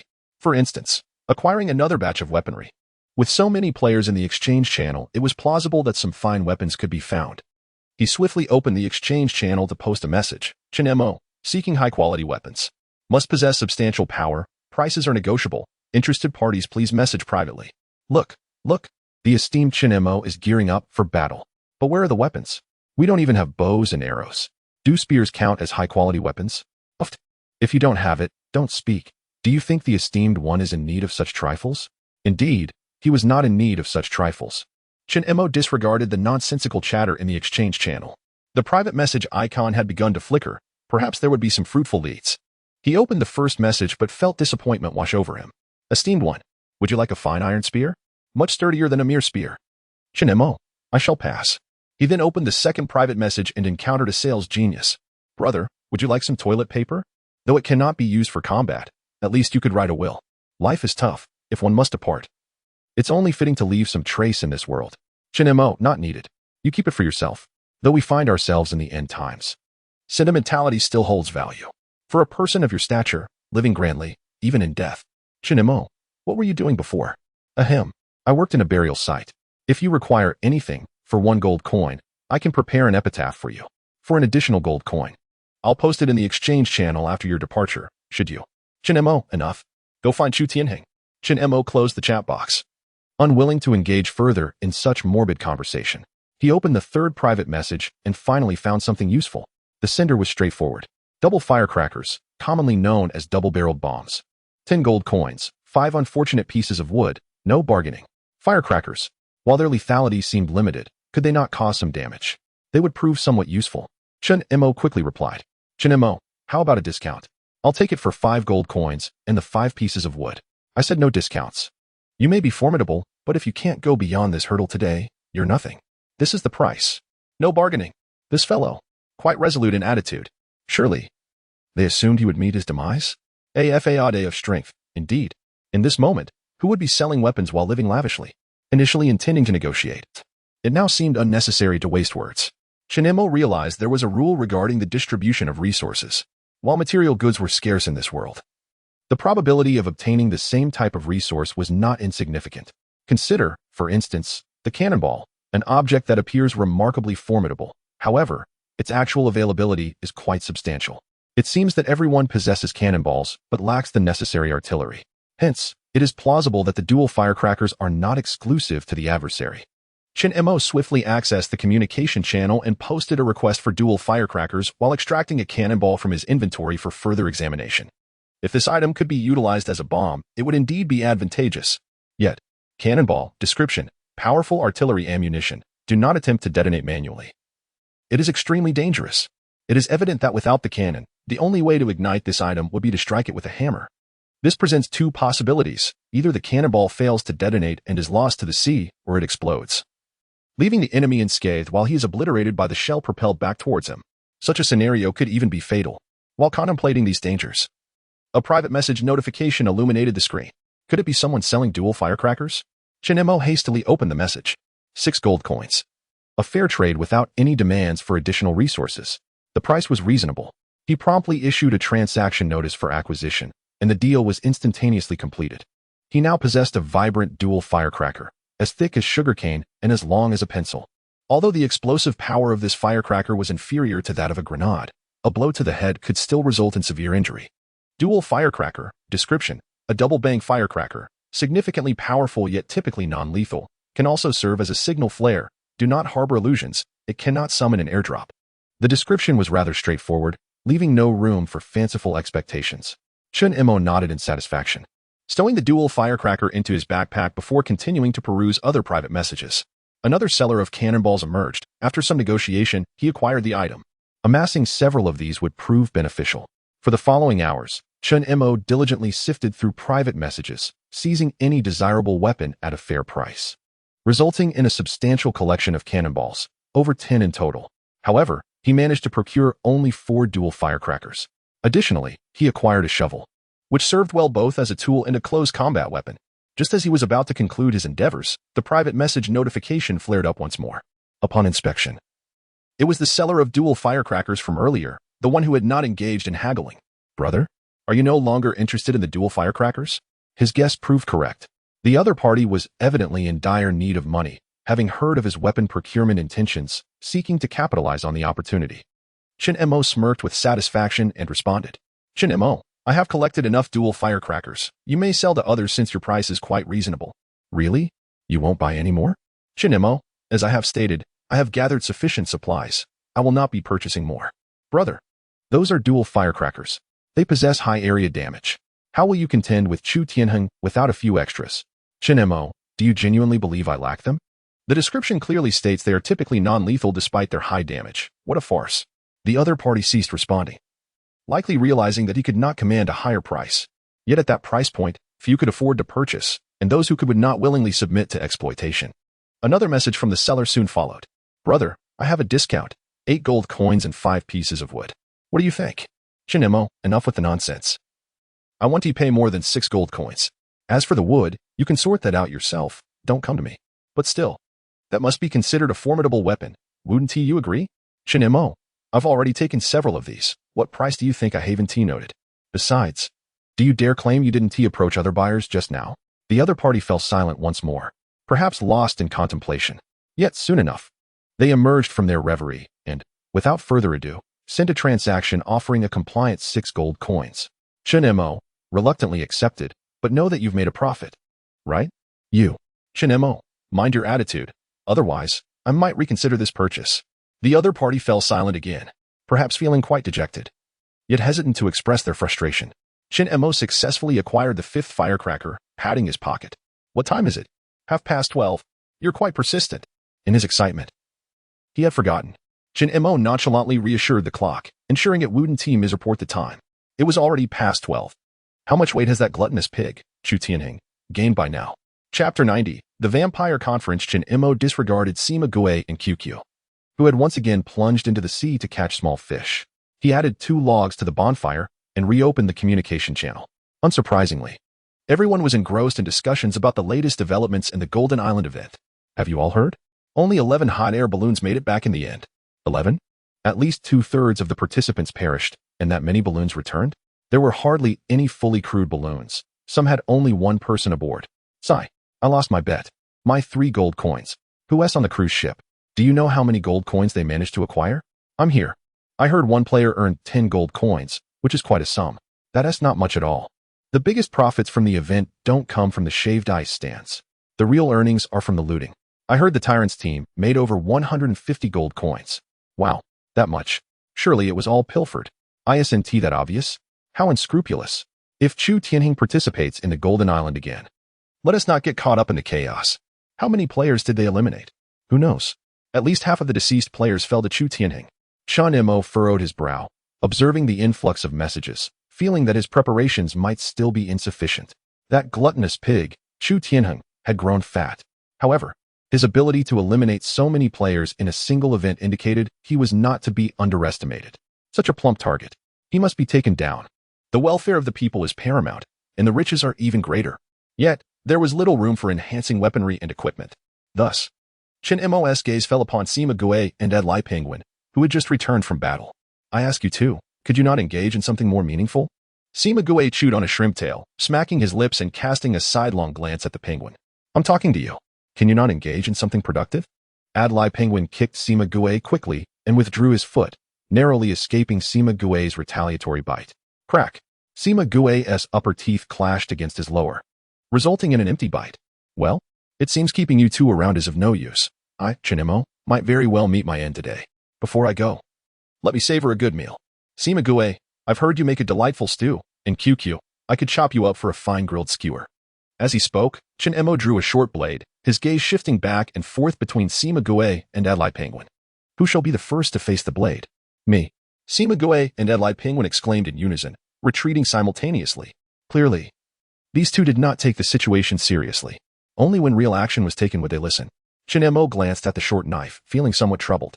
The three pairs of eyes exchanged glances, caught in a stalemate, until an elderly cough shattered the silence. Cough, cough. I can't bear to watch any longer. I can't stand it. I can't endure it. I never said I would slay you. Why the dramatic reflections? Hey, you little rascal. Who do you look down upon? I may be just an ancient iceberg, having lived for a millennium or so, and while I haven't accomplished much, my vision is still far-reaching, unlike those two simpletons, who are so short-sighted. Who are you referring to? Sima Gue cast a glance at the old floating ice, while the Ed Lai Penguin rolled its eyes, seemingly pondering the meaning of being foolish. However, it soon realized that such a term was hardly flattering and prepared to peck at the old ice. Yet, with just 3 words, the old ice halted the penguin's advance. Lemon. Water. Ha ha ha. Where is the lemon water? Foolish. Chen Mo has perished, and you still desire lemon water? You should be grateful not to have turned into a pot of penguin soup. Upon hearing this, Chen Mo comprehended fully. The old ice was speaking on his behalf. Finally, this old man had done something commendable. He refrained from interjecting, merely observing how this cunning one would persuade the other two. Old Ice cleared his throat, seizing the moment to dominate the atmosphere with a fervent oration. You two fools, what do you know beyond eating? Chen Mo could see that a serious matter was looming. And could you not behave more responsibly? Lend some concern for your boss? With death looming over, you squabble over a few spoiled fish and rotten shrimp. Do you not feel any shame? Sima Gue and the Ed Lai Penguin exchanged glances and shook their heads. This action rendered the old Ice speechless. Chen Mo shook his head in disbelief. It was a lost cause. From the moment he inquired if they knew what shame was, the old Ice had already lost. Could these two, aware of shame, truly commit such acts? Gripping his short blade tightly, Chen Mo felt that bloodshed might be inevitable. Otherwise, it would be unmanageable. However, just as he prepared to launch an intimidation tactic, a single remark from the old Ice extinguished Chen Mo's fiery resolve. Ahem. I too am unashamed. Humph. You think the birds are foolish? Sima Gue and QQ proudly shook their heads as the old Ice continued to reveal his unvarnished truths. Nonsense. Not for the sake of a few sips of liquor. Would I willingly associate with such unscrupulous beings? Alas. Chen Mo, do not strike me. Allow me to finish my words. The old Ice timely curtailed Chen Mo's violent impulses and laid bare the thoughts of Sima Gue and the Ed Lai Penguin. Sima Gue, are you not simply seeking a warm meal? QQ, do you not merely wish for a sip of lemon water?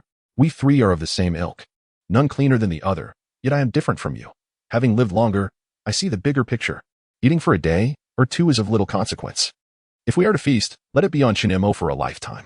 To become the longest living vampire, we must first ensure that our unwitting host remains alive.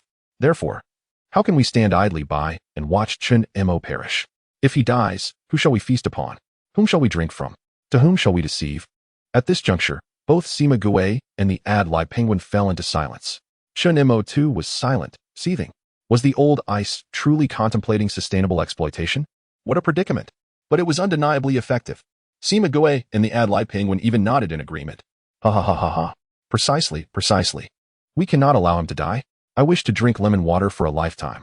I have lived long, but sustaining him for a lifetime seems rather challenging. It is imperative to explore methods to grant him immortality. Your thoughts are quite far-reaching. As I see it, let us first overcome today's challenges before contemplating the future. Allow me to emphasize, tonight is crucial in determining whether I can sustain Shin Mo for an eternity. Shin Mo wore a grim expression, his heart a tumult of emotions. Especially when he heard Sima Gue mention the need to investigate ways to attain immortality. Can one attain everlasting life while being a leech? Is this misfortune or fortune? For the moment, that matter is of little significance. After a brief discussion among the three elders, they resolved to convene a meeting with Shin Mo. A meeting is underway. Listen closely, for the preservation of Shin Mo's life demands our collective ingenuity. Firewood. You two shall speak. Raft, do not feign silence. Grant me the courtesy of your ideas. Oh, an engine? You're new here. Please, share your thoughts first. Chapter 91. In the vastness of heaven and earth, drinking reigns supreme ahem, I hereby announce, the inaugural ICE-6 Representative Conference is now in session. Shin Mo listened, gritting his teeth in awkwardness, his eyes darting. However, the other creatures seemed unfazed by the peculiar atmosphere. The Adelie penguin applauded with its wings, while the others clapped with their beaks, creating a harmonious ambience atop the old ice floe that bore a striking resemblance to a formal meeting. After a round of applause, the old ice floe, ever astute, began to extol the virtues of the boss. Next, let us invite our dashing, charismatic leader, Shin Mo, to outline the core objectives of this gathering. When will we feast? When will we indulge in lemon water? When will I receive a propeller? Shin Mo stamped his foot, urging silence, faintly hearing the old ice floe mutter a curse. After all, his head was throbbing again. You wish to drain my life essence? If you desire to siphon my vitality for eternity, you must first ensure my survival. You all need to assist me in dealing with pirates. Clearing his throat to ease the tension, the old ice floe promptly interjected, New engine, you may speak first. The jealous engine let out a triumphant chuckle. If only I had a propeller to create a cooling breeze. In this frigid weather, if I were doused with water and allowed to blow for 10 minutes, even the gods would freeze into statues. What do you think? Can you handle it? Shin Mo was truly taken aback by this suggestion. But the issue remained, there was no propeller. Your idea is commendable, let us discuss it further next time. QQ, Sima Turtle, you two must help me procure a transporter. Sima Turtle scoffed, it's not that simple, you know. QQ, rolling its beady eyes, replied, we can manage it. With lemon water, the Adelie penguin can accomplish anything. The alarm clock nestled in his pocket unexpectedly chimed in. If a fight breaks out, it'll be over in minutes. Can you two handle it? Don't let a theft turn into a brawl. The alarm clock, wedged in his pocket all along, seemed to know everything and posed the most critical question. Shin Mo gently patted his pocket, acknowledging the clock's input. The fish crossbow, newly extracted, scoffed at the notion. Those? Shin Mo, no offense, but relying on them is less reliable than depending on me. Though my neck may be askew, my vision remains sharp. With me, you shall be a master marksman. Do you think pirates operate solo? Shin Mo doused the excitement with cold water, and after a long pause, the fish crossbow finally stammered. Then find a repeating crossbow isn't that obvious? The old ice floe interrupted Shin Mo, stating, in my view, the key still lies with QQ. This little penguin is cunning and crafty, though sadly lacking in weaponry. Who are you calling crafty? Who? Protested the Adelie penguin, only to be silenced by Shin Mo's hand over its beak. Maintain order in the conference. Wailing, say something useful. Shin Mo released his grip, and the Adelie penguin rolled its black eyes, suddenly sporting a mischievous grin. This expression was beyond description. Even Shin Mo was perplexed as to how he discerned a mischievous expression on the face of a penguin. Yet, he was convinced that this penguin was indeed up to no good. This penguin had its ways. If only it could mount the tortoise Sima. And with a deluge of water balloons, it would surely freeze all the pirates into icy lumps. Such a brilliant plan. How clever. Ha ha ha ha. Sima the tortoise cast a sideways glance at the penguin, pondering what this had to do with riding him. Silly bird, you're taking your grudges too personally. The Adelie penguin flapped its wings at Sima, insisting, what? Am I supposed to hold a massive basin of water balloons by myself? Shin Mo glanced at the water balloons soaking in the bucket beside him, which had originally been prepared for his own use. Oh, whatever. Let us just tie a small metal basin to the tortoise's shell. Having Sima carry it isn't such a bad idea. After all, Shin Mo had witnessed the Adelie penguin's prowess in throwing things on Golden Island, and its accuracy was commendable. The engine, however, was becoming restless again. What?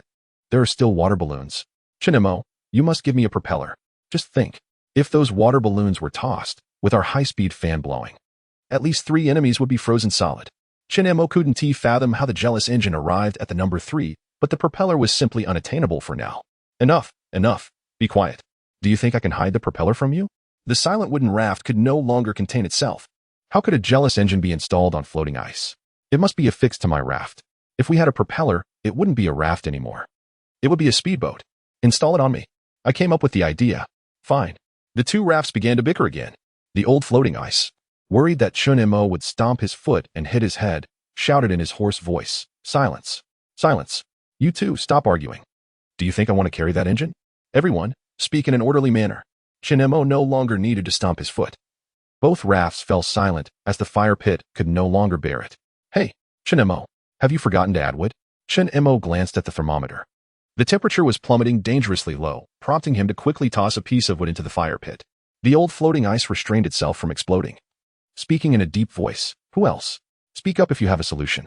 Who isn't voiced their opinion? Don't make me call on each of you individually." The guardian tortoise Juga stretched his neck and inquired, "Do I need to speak too? Speak. If you have a solution, go ahead. No solution? Well then, be quiet." The simple-minded Juga merely acknowledged, his demeanor unchanged. At this point, the meeting seemed to have reached an impasse, with QQ and Sima the tortoise huddled together, whispering furtively and occasionally glancing at Chun-Mo. The old floating ice cleared his throat. "What are you two whispering about? Planning a surprise attack?" "But it's not for you to know," QQ continued. One tortoise and one penguin continued their hushed exchanges, and Chun-Mo leaned in to listen intently, catching snippets of words like steal and attack, as if they were genuinely discussing the details of a plan to secure their own sustenance for life. These two had surprisingly learned the meaning of collaboration. What a fortunate turn of events. The old floating ice sighed beneath them. "Chun-Mo, my boy, may you find your own fortune. I am but a block of ice and can offer you no further assistance." The elder's tone was sincere, and Chun-Mo felt a flicker of emotion. Yet, that sentiment swiftly faded. "I have but one request, before you meet your demise. Could you pour all the wine upon my being? Fear not, I shan't perish." Chun-Mo, feeling a mix of annoyance, merely pouted before producing a bottle of white liquor and pouring a portion over the old ice. As the liquid hit the ground, the elder emitted a satisfying slurping sound, delightfully smacking his non-existent lips. What is there to smack when there are no lips? Chun-Mo shook his head in disbelief as the old ice continued. "How about a few more sips? The taste is exquisite. I haven't had my fill. You must devise a way for me, or I shall have no wine." The meeting has concluded, and surely, plans have been devised? Oh, right. Upon completing your task, you received a tin treasure chest, did you not? Perhaps it holds something splendid. Indeed, the plan is to await the treasure chest. Pour me some wine. You consider this a plan? Chapter 92. Wealth can move mountains. Chun-Mo did not pour wine for the old man. However, the task time was indeed drawing to a close. The sun was beginning to set in the west, and darkness would soon envelop the land. This unfortunate task would nearly be completed by then. Yet, who could say what treasures might be found within the iron treasure chest? In the distance, the sound of ice blocks caught Chun-Mo's attention. He beckoned Juga Turtle, urging it not to remain idle, but to supervise the two fellows as they went down to retrieve the ice blocks. "Haha, good." Juga Turtle turned around, driving Sima Turtle and QQ towards the floating ice in the sea. As they fished for ice, Chun-Mo began preparing dinner. Uncertain of when Chu Tianhing would arrive, it was best to fill his stomach first. After all, one must have sufficient energy. The cola, placed beside the fire, had melted quite a bit, retaining some icy shards for a delightful texture. It was said to contain caffeine, which might provide a little boost. Chun-Mo twisted off the cap, took a small sip, and felt invigorated. Yet, the effect had little to do with caffeine. It was primarily due to its refreshing chill. The aroma of grilled fish wafted through the air as he flipped it over, drizzling a few drops of soy sauce atop. Whether this would enhance the taste remained uncertain. It was mainly to add a hint of saltiness. The extraction of sea salt should be expedited, which was not a troublesome task, simply boiling seawater in a small iron basin until it evaporated. However, this crude method yielded coarse salt laden with impurities, which might not be palatable. Behind him, the ice blocks, pushed into the small ice house by Juga Turtle, were clamoring noisily. Initially, Chun-Mo paid little heed, but the next ice block's cry startled him. "Golden finger! Golden finger! I have a golden finger!" Golden finger? Chun-Mo turned around, staring in astonishment at the 7 or 8 ice blocks, one of which contained a cheat code. This was simply unbelievable. Being so close made it impossible to distinguish which block held the golden finger. Chun-Mo swiftly tucked away the soy sauce and began to break down each ice block, eager to discover what lay within. What if it was an entirely different system? He chuckled with anticipation. Acquired. Crushed ice X2, carrot X1. Not this one. Chun-Mo picked up the carrot and quickly dismantled another block. Acquired. Crushed ice X3. Nothing. Acquired. Crushed ice X2, wood X1. Chun-Mo, feeling dejected, tossed the wood into the fire and turned back to break down the 4th block. To his surprise, he suddenly had acquired crushed ice X2, golden tissue X1. What the? Toilet paper? And it was indeed golden. Shin-Emo was taken aback. Golden tissue, abbreviated as golden finger? Was this not a trick? Did he truly lack toilet paper? Indeed, he did. Golden tissue, description. What is a golden finger? Money. What is golden tissue? Paper money. Therefore, golden tissue is a golden finger. After all, wealth can move mountains. If you don't believe it, try burning a piece. Shin-Emo stared incredulously at the roll of golden tissue, utterly bewildered. Upon the roll of toilet paper, a dashed line for cutting is present, allowing each sheet to be torn away individually. The torn piece bears an uncanny resemblance to paper money. Could this peculiar item summon malevolent spirits? Evidently. This roll of toilet paper is sufficient for him to tear off more than 100 sheets. In that case, why not ignite one right now and see what transpires? Shin-Emo yanked with vigor. Alas, the golden paper emitted a sound, which Shin-Emo disregarded as he turned to toss the torn piece into the fire pit. In an instant, the delicate sheet turned to ashes, and simultaneously, a ghostly voice wafted through the air. Which miserly soul burns merely a single sheet of paper money? 1 minute. I shan't work an extra second. What? Is it truly happening? Shin-Emo beheld a ghost gliding towards him, its head drooping, with one arm absent, while the other swayed as it advanced. A disabled specter, nonetheless. The entity, 7 parts disgruntled, demanded, what shall I do? A sheet of paper money for 1 minute, and already 20 seconds have elapsed. This, 25 seconds. What can you even do? Labor, of course. What else? Fighting is acceptable too, double pay. 40 seconds. All right. You may depart. I merely wish to experiment. A sheet of paper money is merely a diversion for me? Very well. Time's up. Farewell. The one-armed ghost vanished as if it had never existed. Shin-Emo glanced at the roll of golden paper in his hand, nodding in satisfaction. Though one sheet only summoned a ghost for a minute, the sheer number accumulated to over an hour of hard time. When Chu Tianheng arrives, burning a few sheets of golden paper to summon a ghost could indeed frighten them thoroughly. Shin-Emo stowed away the roll of golden paper. No longer anxious about the impending battle at night. With the golden paper in hand, what fear could he have of vanquishing a few pirates? Moreover, he had QQ and Sima Gue by his side. He swiftly dealt with the remaining ice blocks, yielding only basic resources. By the time he finished, darkness had enveloped the sky completely. Sima Gue and QQ, unusually, did not come seeking food. Instead, they engaged in a spirited discussion about their action plan.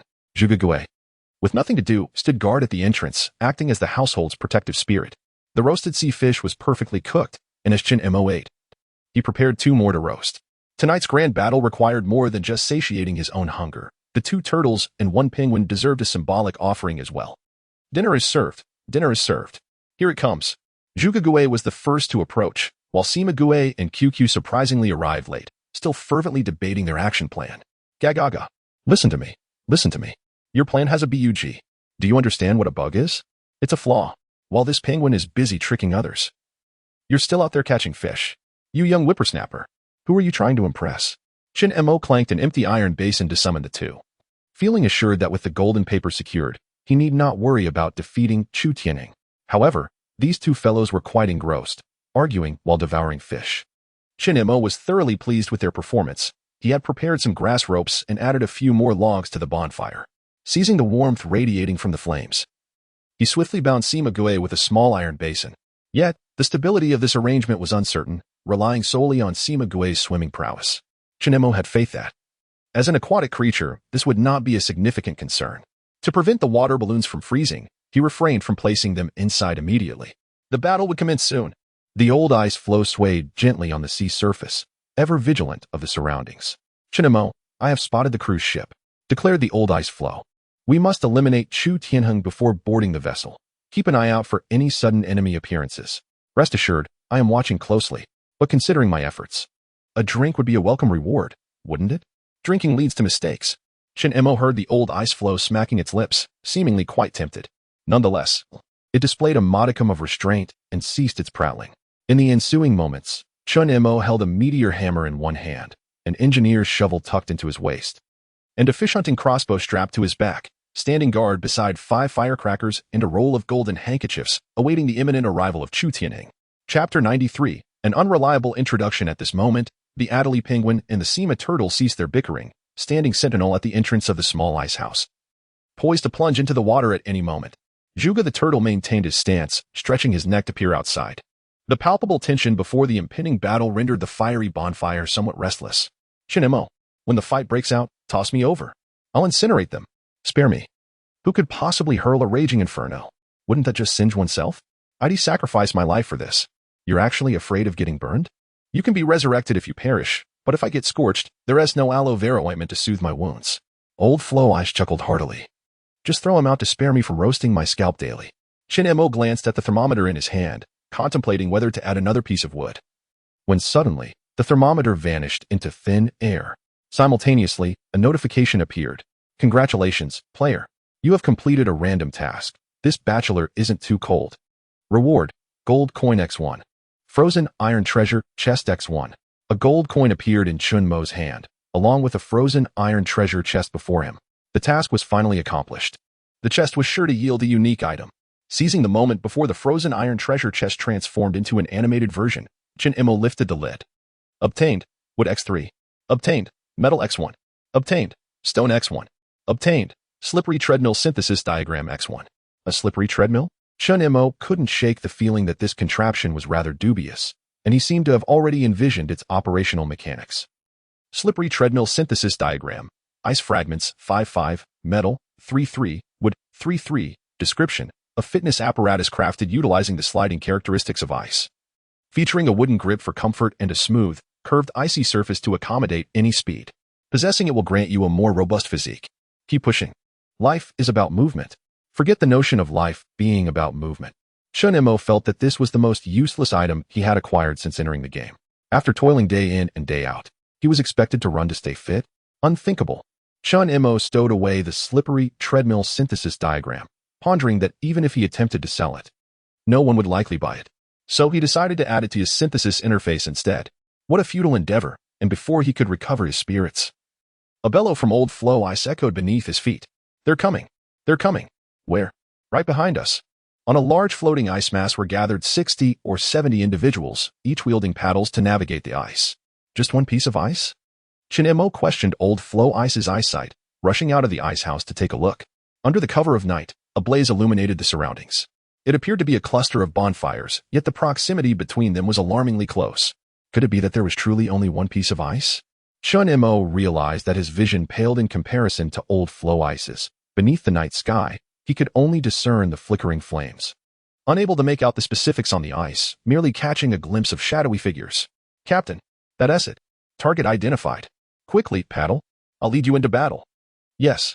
In the distance, the sound of splashing water echoed, yet it was not swift. Shin-mo turned back, tossing the water balloon into the metal basin atop Seema Tortoise's back. You too. It's time to act. Remember, the primary objective is to seize the transmission button. For the lemonade. For the buffet. Adlight Penguin flapped its wings, thumping its chest, and sat down forcefully on Seema Tortoise's back. Seema Tortoise maintained the stability of its shell as it slowly crawled into the sea, but before taking action, it turned a glance at Juga Tortoise. Shin-mo. Let the simpleton relay the message. Excellent idea. Shin-mo looked towards the guardian deity, Juga Tortoise. You should follow them, assist in relaying the orders. Sure. Juga Tortoise nodded, shaking its slightly sore neck, and then crawled into the sea as well. With 2 tortoises and 1 penguin setting off, the direction seemed rather amiss. Old Iceberg. Take a look at where they are headed. Why are they swimming further away? Let me see. Their direction. No way. They can't be plotting an escape, can they? What?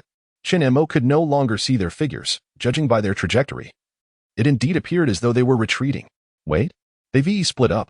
Seema Tortoise and QQ are swimming further away, while Juga Tortoise is coming back. Keep watching. Seema Tortoise paused, seemingly engaged in an argument about something, remaining still for a while. Another quarrel. They're moving again, continuing to swim further out. With a splash, Juga Tortoise surged up from the water, kicking its legs as it swiftly approached Shin-mo, saying, Seema Tortoise says they plan to circle around. And I should come relay the message. Circle around? Surely they don't need to go that far? Juga Tortoise replied. QQ said it's safer from a distance. Being too close risks detection. It fears being caught by pirates and turned into a roasted bird skewer. All right, I understand. Being cautious never hurts. I shall return. Juga Tortoise kicked off and glided back into the ocean. Old Iceberg cursed, feeling a sudden jolt of alarm. Bad news. They have firecrackers. And bows. And spears. You saw all that? Shin-mo squinted at the scene. The opposing side was moving too slowly to discern clearly. Yet, a shadowy figure stood on the iceberg, seemingly clutching a round shield. Brother? Have you thought through your demise? Thanks to your intel today, I not only found gold coins but also feasted on some penguin meat. To his surprise, it was Chu Tianheng speaking. This guy not only made it to the second level of Golden Island but also slaughtered a penguin and roasted it? It appeared quite delectable. Chen Mo felt his thoughts veering off track, likely influenced by Sima tortoise and Adlai penguin. After all, this was the first substantial battle he had experienced since entering the game. The adversary's opening lines were utterly ridiculous. Yet he had to give Chu Tianheng a proper response. Chen Mo clenched the fish-shooting crossbow tightly and took a deep breath. However, his brain couldn't keep pace with his lung capacity. After holding his breath for quite some time, he could only utter 2 words. Ah, phew. Although his dialogue skills were woefully inadequate, it was glaringly apparent, yet the 2 words that Chen Mo forced out were surprisingly loud. At one moment, even the circuitous Sima Gue experienced a peculiar illusion, believing he had just spat out a fish. Opposite him, Chu Tianheng wore a look of bewilderment. He could hardly believe that the illustrious Chen Mo would open his mouth with such poor taste. Those 2 words left him pale, caught between shock and anger. Yet, his eager subordinates were already prepared to showcase their loyalty in front of their captain. Before Chu Tianheng could fully comprehend his astonishment, he was met with an uproar from dozens of his men retaliating fiercely. Phew, phew, damn it. Ah, phew. Instantly, a chorus of spitting erupted behind Chu Tianheng. Droplets of saliva flying, nearly drenching the back of his head. Listen, everyone, listen to me. Chapter 94. The pirates must die. As Chen Mo observed the chaos unfolding before him, he noted that Chu Tianheng, brandishing a shield, was attempting to quell the pirates' curses. This scene elicited a sigh of admiration from old Iceberg, who remarked, "Look at him. Even a pirate leader demonstrates more civility than you." Feeling a sense of frustration, Chen Mo grimaced, contemplating that the opposing party likely did not desire a civilized battle but had some unfinished opening remarks that had been abruptly cut off. Indeed. Once the cacophony of insults subsided, Chu Tianheng bellowed across the divide, "You bastard. It's not too late to surrender now. Perhaps I'll be in a good mood and spare you a spit. Is there any originality to that?" Chen Mo mused aloud. "Let us just fight." He realized that while the exclamation of spit was rather impolite, it was undeniably satisfying to utter. At this moment, was there any need for pretense? Such words were spoken as if they were genuine. Chu Tianheng felt momentarily stunned, having been thwarted again by Chen Mo's retort. His subordinates, too intimidated, refrained from responding, their eyes wide with anticipation. "Why are you all staring at me?" Chu Tianheng fumed, his heart racing. "Curse him. Row faster. Once we're within range, unleash the arrows." "Yes. Spit. Who are you cursing?" "Captain, I'm cursing him." Infuriated, Chu Tianheng felt his legs weaken. He seized a bow, drawing it taut and taking aim. "Faster. Row quicker." "Yes, Captain." "Hurry. Put your backs into it." The 50-odd crew members manning the makeshift ice raft fervently wielded their paddles, sweat pouring down their brows in the frigid air. Unbeknownst to them, a solitary penguin was riding a turtle, trailing behind the ice floe. Chen Mo donned a baseball cap and placed a brown ceramic flower pot atop it, thus completing his makeshift armor. Old Iceberg, unable to bear the sight of this eccentricity, urgently cautioned him, "They have bows. You're just a target standing there." "Good point." Chen Mo swiftly retreated behind a small ice hut, using it as cover, while he retrieved 2 firecrackers. However, he deemed it prudent to reserve such rare weapons for a later moment. Instead, he produced a roll of golden paper, which could be utilized multiple times, and tore it with vigor. "Oh dear, the golden paper is making quite a racket, but I shan't cease my actions. 1 sheet per minute, I'll surely tear at least 10 sheets. Why can't you just count and tear properly?" "Ah. I got it." Chen Mo clenched the 10 shredded sheets of golden paper into a ball, ready to toss them into the fire pit within the small ice hut. At that moment, a dull thud resonated behind him. Juga Turtle had returned to deliver news. The Sima turtles had maneuvered behind the pirates, reporting that they had not spotted the transporter and were still seeking an opportunity. "Excellent. Go back and inform them to keep an eye on the pirate wielding the round shield. The transporter must be in his possession." "Understood." Juga Turtle diligently dove back into the sea, making his way towards the Sima turtles. Raising his gaze, Chen Mo observed that Chu Tianheng's ice floe was now perilously close, within a mere 50 meters. "Archers, prepare. Release the arrows." Chu Tianheng bellowed, leading the charge and launching the first volley. Chen Mo instinctively lowered his head, failing to notice the feathered arrow, but instead hearing a piteous cry from old floating ice. "Damn it, could you aim a bit better? My head, you know." Bang, bang, bang. 3 crisp sounds followed as old floating ice was struck by 3 more arrows. Witnessing this scene, Chen Mo was left speechless. "Is this all you have?" With a whoosh, an arrow whizzed past Chen Mo's head. There was a competent archer on the opposite side. He quickly took shelter behind the ice house and readied the fish crossbow. Chu Tianheng laughed heartily. "Come out." If you have the guts, don't hide behind the ice house. Keep your sights on him. Shoot as soon as he shows himself. Shin Emo urged, crossbow. I'm counting on you. Take that bastard down. Adjust your aim slightly to the right. Never mind. It's not within range yet. All right, then let us wait a bit longer. Shin Emo peeked over the ceramic flower pot and instantly heard several whooshing sounds. Ducking down. He felt an arrow narrowly miss his head. So accurate. Old floating ice. Help me locate that sharpshooter across from us. It's the buzzcut guy on the left. He's aiming at you again. Crossbowman, take care of that buzzcut fellow first. The crossbowman eagerly replied, just watch me. No one born can evade my arrows. We're in range now. To the right. To the right. Shin Emo lifted the fish crossbow, relying solely on sound rather than sight to aim. This spectacle amused the pirates across the way. Haha. Coward. Afraid to show your face. Where did you go? Do you think you can hit us? Row faster. Go chop that coward down. The buzzcut man sneered, aiming his bow at the roof of the ice house, clearly dismissing the fish crossbow as a threat. However, with a loud bang as Shin Emo pulled the trigger, the bolt flew forth. The buzzcut man was momentarily stunned, not expecting Shin Emo to actually shoot wildly. But in the next instant, he was dumbfounded. What the? With a swoosh, the bolt arced and struck him squarely in the throat. Beside him, Chu Tianheng turned pale with fear, and the onlookers were left in disbelief.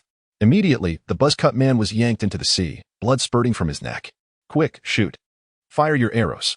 The remaining archers hastily released their arrows, but their aim was woefully poor. Some flew too high, others too low, embedding themselves in the floating ice. Unexpectedly, Shin Emo shot again, claiming yet another archer's head. Everyone was stunned. If the first shot was merely a stroke of luck, the second could hardly be deemed accidental. And soon the third unfortunate soul was struck in the heart and dragged into the depths. Captain, that Shin Emo doesn't even aim, yet he hits every time. We can't withstand this. Just as one disgruntled subordinate complained, he was struck in the neck by a bolt, the arrowhead protruding grotesquely from his mouth. Chu Tianheng was so shocked by this scene that cold sweat poured down his back. Get him. Hit him hard. Row the floating ice faster. Give it everything you've got. As long as we get close, we'll have him. Yet Shin Emo, with a cold smile, tossed a pre-prepared golden handkerchief into the fire. With a whoosh, flames erupted. 10 sheets of golden yellow paper instantaneously turned to ash. Almost simultaneously, a familiar voice echoed from a distance. 10 minutes. I shall grant you but 10 minutes. Shin Emo was taken aback to discover that the summoned entity was, once again, the crooked-necked, one-armed ghost. Could they not conjure a more whole-bodied apparition? However, Shin Emo soon realized he had erred in his assumptions. Given that it was a ghost, the more tragic its appearance, the more terrifying its visage. Oh no, a malevolent spirit. What should be done? The wicked ghost was advancing toward Shin Emo. Should we charge forward? Charge? Are you out of your mind? Now is the time to flee. Before Chu Tian could utter another word, the pirates, as if in unison, vigorously paddled backward. They had barely drawn within 10 meters when the distance began to widen once more. Even more bizarrely, the malevolent spirit did not assault Shin Emo. Instead, it turned and drifted toward their direction. The pirates must perish, as my employer decreed. Chapter 95. Boss. Shall we add an hour? The crooked-necked, one-armed ghost swung its remaining arm and drifted towards the opposite side, muttering as it moved. Double the pay for fighting. So many people waiting to die? 5 minutes isn't enough. We need more money. We absolutely need more. Chu Tianheng frantically rummaged through his bag and pulled out the ghost-slaying blade, striving to maintain his composure. Don't retreat. Row forward, all of you. Captain, didn't you hear? That malevolent spirit was hired by Shin Emo. Damn it. I have the ghost-slaying blade. What is there to fear? Row forward. The pirates, pressed by Chu Tianheng, began to row forward once more. The crooked-necked, one-armed ghost glanced down, spotted the ghost-slaying blade, and promptly veered away, drifting towards the side of the floating ice. Don't come over here. Help. In a panic, the crowd scurried to the other side of the floating ice, but one unfortunate soul failed to escape and was yanked into the sea by the crooked-necked, one-armed ghost. Help. Help me. The others dared not intervene. Chu Tianheng, however, steeled himself and rushed forward to intervene. It's not worth losing your life for a job. The crooked-necked, one-armed ghost turned and floated behind the floating ice. All the pirates huddled at the front, and Shin Emo, armed with a fish-shooting crossbow, shouted, "Shoot. Quickly. Perhaps we can pierce a candied hawthorn. Aim higher." Yes, just like that. Shin Emo aimed at the surface of the sea and pulled the trigger. The crossbow bolt soared in an arc and, with a soft thud, pierced through 3. The crowd began to retreat again, nearly pushing Chu Tianheng off. Amidst the chaos, the malevolent spirit slipped around to the other side and dragged another unfortunate soul down. Captain, let us retreat. If we keep fighting, we'll all be wiped out. Shut your mouth. Chu Tianheng brandished the ghost-slaying blade and charged at the crooked-necked, one-armed ghost with a fierce strike. Huh. Missed. The ghost dodged back, its drooping head showcasing a mocking grin, and pointed to the other side, as if to kindly warn. With a loud bang, a crossbow bolt flew and struck, taking two away like a candied hawthorn. Archers, focus on Shinimo. Yes. In a fit of desperation, Chu Tianheng took advantage of the flying arrows as cover and pursued the malevolent spirit. Meanwhile, he tossed 3 firecrackers to his subordinates, commanding, "Blow up Shinmo's ice house." However, the player with the firecrackers hesitated, preparing to light the fuse with a campfire, but just as he ignited it, a round object soared through the air and landed with a splash. Who the hell? Who did that? Suddenly, a water balloon flew from the dark sea surface and splattered across the face of the person. As the cold sea breeze blew, he shivered uncontrollably. Chu Tianheng, panting after hacking away at the crooked-necked, one-armed ghost, realized that the firecracker had yet to be thrown. He cursed vehemently. "Where's the cannon? Blow it up. What are you waiting for?" Finally, he discovered the issue. His capable subordinate was trembling in the cold wind, with a ring of ice fragments clinging to his hair. With a perplexed expression, Chu Tianheng suddenly heard a loud splash. Something had struck his face, sending up a spray of water. The chill of the sea breeze prompted him to sneeze. Chaos, chaos. What a nuisance. Who on earth did this? Ha ha ha. Behold my grand water balloon. I throw. The Adelie penguin, perched upon a sea turtle, seized another water balloon and hurled it with precision, striking Chu Tianheng on the head with a chilling splash. He heard the penguin squawking and let out a shivering cry. Shoot. Take that penguin down. Splash, splash, splash. With a quick glance, the one-armed ghost yanked down 3 pirates, while the archer hastily redirected, only to be pierced by a fish arrow like a candied hawthorn. Captain, we must retreat. Our numbers have dwindled significantly. Chu Tianheng's face turned ashen, trembling as he fumbled for a large green button. Not far off, the Adelie penguin widened its beady eyes. Seema turtle, over here quickly. A small iron basin, green, a teleportation device. Yelling, the Adelie penguin swiftly tossed several water balloons. Bang, bang, bang. They all struck Chu Tianheng's head. Clutching the teleportation button, he intended to place it on the ice floe, but suddenly sneezed repeatedly. The green teleportation button slipped from his grasp and rolled into the ocean. The teleportation device. Achoo. Bang. A water balloon hit Chu Tianheng squarely on the head. Seema turtle hurriedly swam over, snapping up the fallen round button. Got it. Retreat. The clever Adelie penguin was determined to fight until the final moment, avenging its roasted brethren. QQ, wide-eyed, lifted the remaining water balloons and pelted them upward. Remarkably accurate, each one struck the bonfire. The bonfire on Chu Tianheng's ice floe emitted a series of shrieks. But one by one, QQ extinguished them all. Shinemo, a distance away, looked utterly perplexed. They extinguished the bonfire to hide? Aren't they afraid of freezing to death? Just as he pondered, a splash sounded behind him. Zhuge Turtle returned with news. Seema Turtle has seized the teleportation device. QQ has extinguished all the bonfires. The malevolent spirit claims its time is up and inquires if you wish to add more. Chun Mo was astounded by the fighting prowess of these creatures. This battle was evidently over. The teleportation device is in hand. The bonfires are extinguished. Why add more time? Tell Seema Turtle and QQ to return, and inform the malevolent spirit that it can clock out. Very well. Zhuge Turtle dove down to relay the message. The old ice floe grumbled, calling out. Has the battle truly ended? If so, remove the arrows from my forehead. I've endured long enough. Wait until safety is confirmed. Chun Mo remained hidden behind the small ice house, hearing wails from the opposite floe. Help! I'm freezing to death. I'm frozen. Light the bonfire. We are soaked. It won't ignite. Huh? Who pushed me? Ah, the penguin is coming. Chun Mo froze in shock. Did I hear that correctly? QQ went up. Oh no, quickly.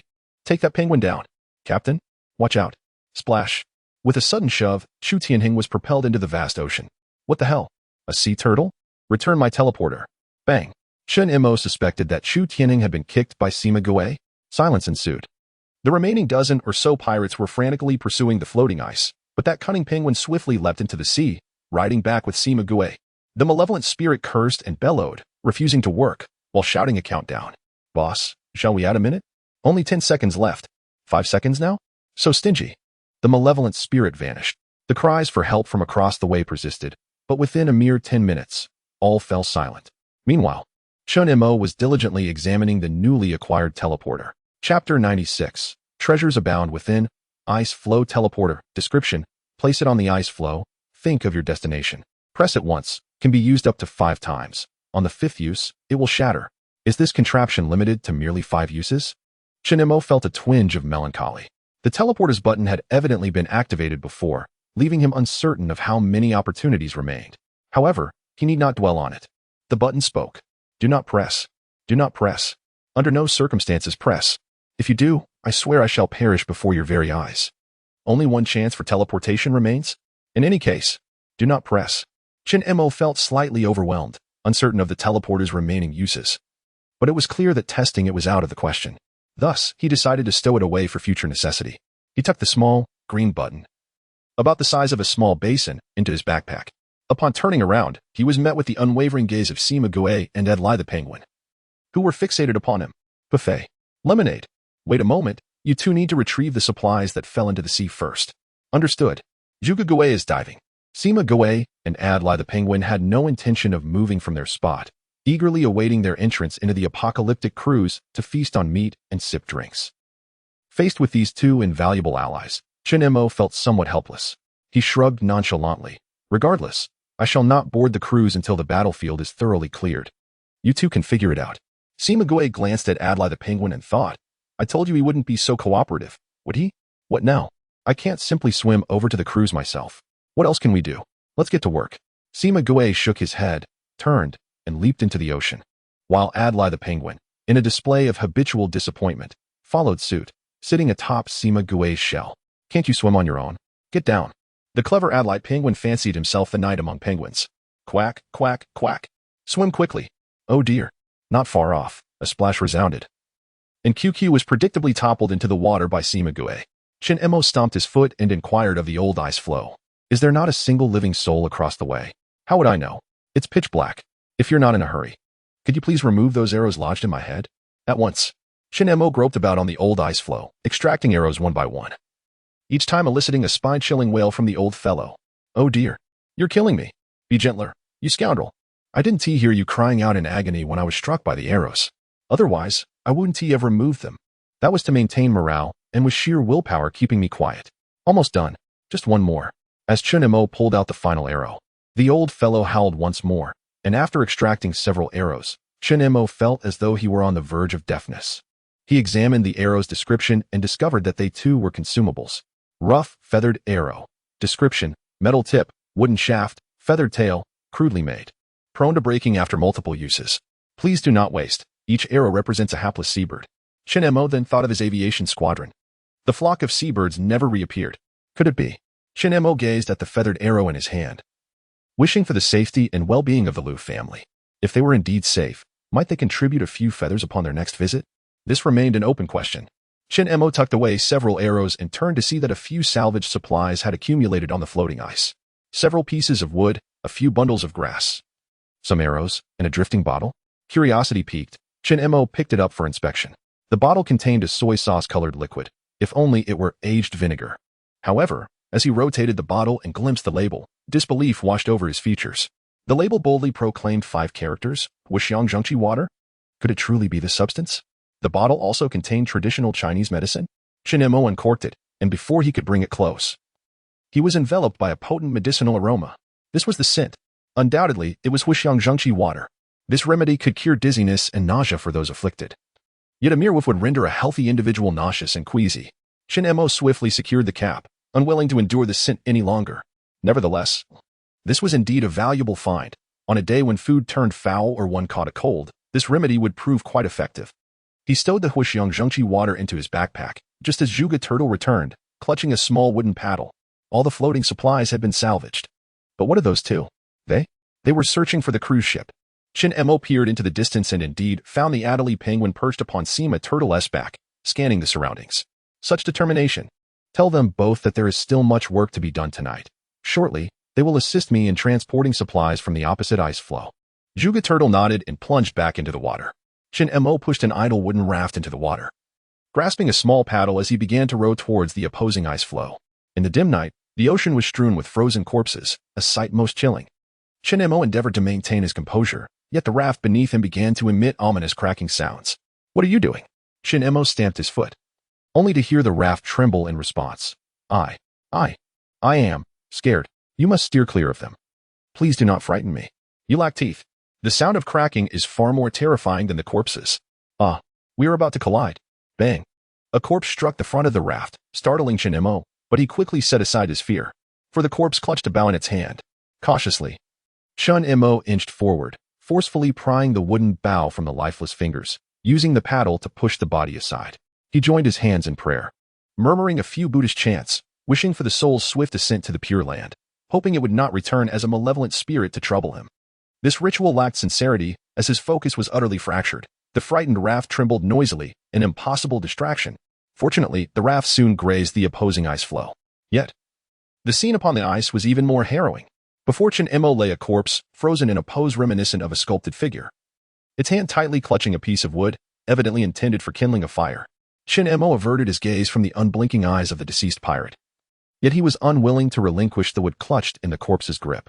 Thus, he muttered an incantation he was scarcely familiar with, attempting to seize the only relic left behind. My friend, consider this a rite of passage for you. Do not seek me out as an evil spirit. Chen Mo circumnavigated the body, wary of a sudden resurrection that might lead to a fatal ambush. Fortunately, Zhuge Gui, accompanied by 2 others, ascended the scene, granting Chen Mo a modicum of reassurance. At present, it was imperative to ignite a fire for warmth. Chen Mo retrieved a piece of wood and chose a spot beside the fire pit, only to fail in his endeavor to light it. He tried once more. Again, he met with failure. The fire pit was encased in a layer of ice, rendering it obstinately unkind-led. Reluctantly, Chen Mo attempted once again. This time, a flicker of flame finally emerged. Cough, cough, cough. I'm alive. Am I truly alive? Who did this? Who the hell did this? Adelie, the penguin, hopped over, clutching a chunk of ice, cackling triumphantly. I did it. Any objections? None. It was evident that this fire pit was not Chen Mo's, but rather a timid semblance of warmth upon the floating ice. By the way, where are the useful supplies on this ice floe? Do not harm me.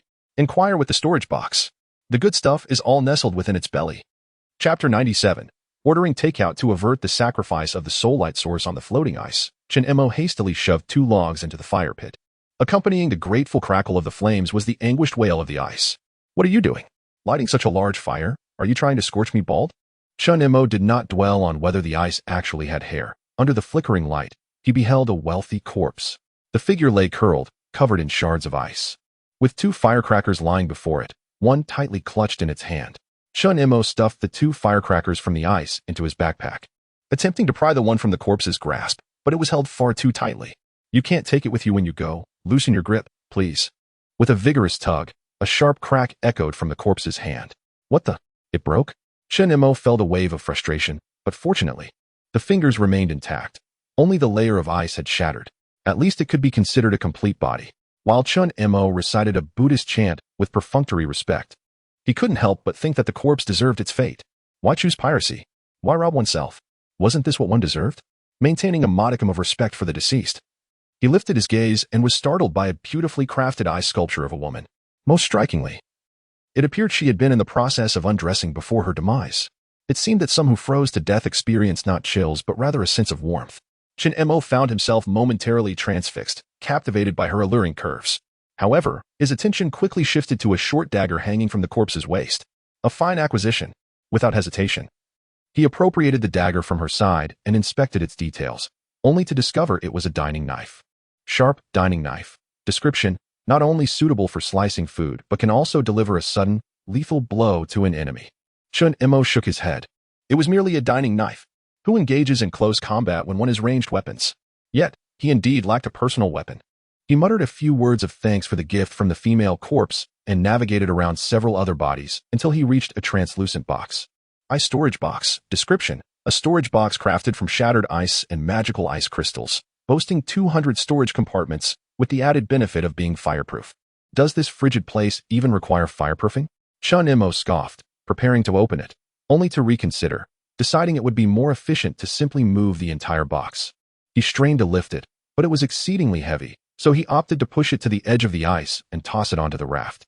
In the time that followed, he scoured the bodies for supplies, allowing the 2 turtles and the penguin to carry back the assorted trinkets. Once these tasks were complete, Chen Mo paddled back on the floating ice, and the fire pit grew anxious.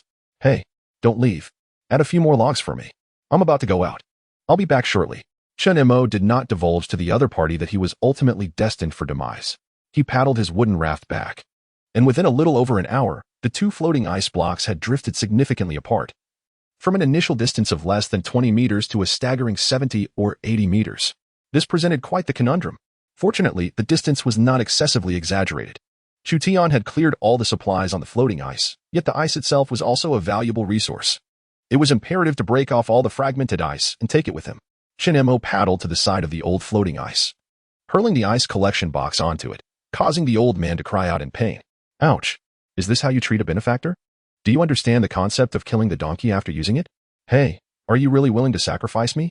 Otherwise? I think that piece of floating ice over there looks quite nice. It doesn't bother me at all. You must be joking. It is simply indifferent to you. Well, it would be best if it didn't bother me either. The old ice seemed momentarily stunned. Chinemo, you wouldn't be planning to dismantle that piece of floating ice, would you? Indeed, one of you must be dismantled, the old man exclaimed. I think your idea is splendid. Quickly dismantle it. Go. The old ice, without a hint of hesitation, decisively opted to sacrifice the other, clearly striding further down this irreversible path. Chinemo shook his head and opened the ice collection box. There were indeed quite a few supplies inside.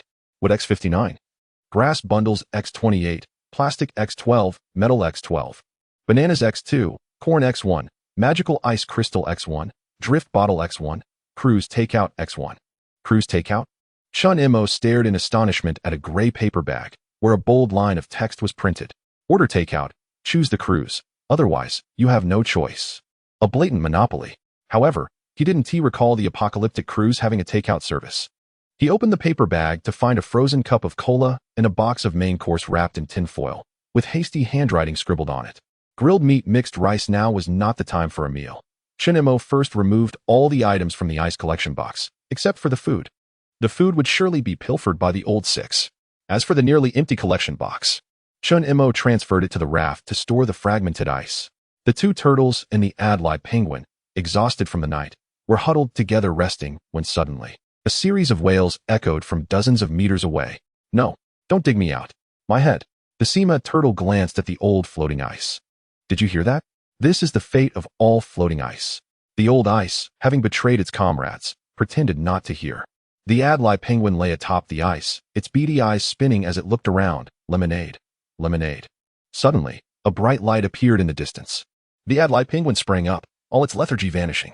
Quack, quack, quack. The cruise ship. The cruise ship is coming. The Sema turtle glanced at Chin-Imo, who was busy dismantling the floating ice, closed its eyes, and relinquished any hope. Perhaps it's time to sleep.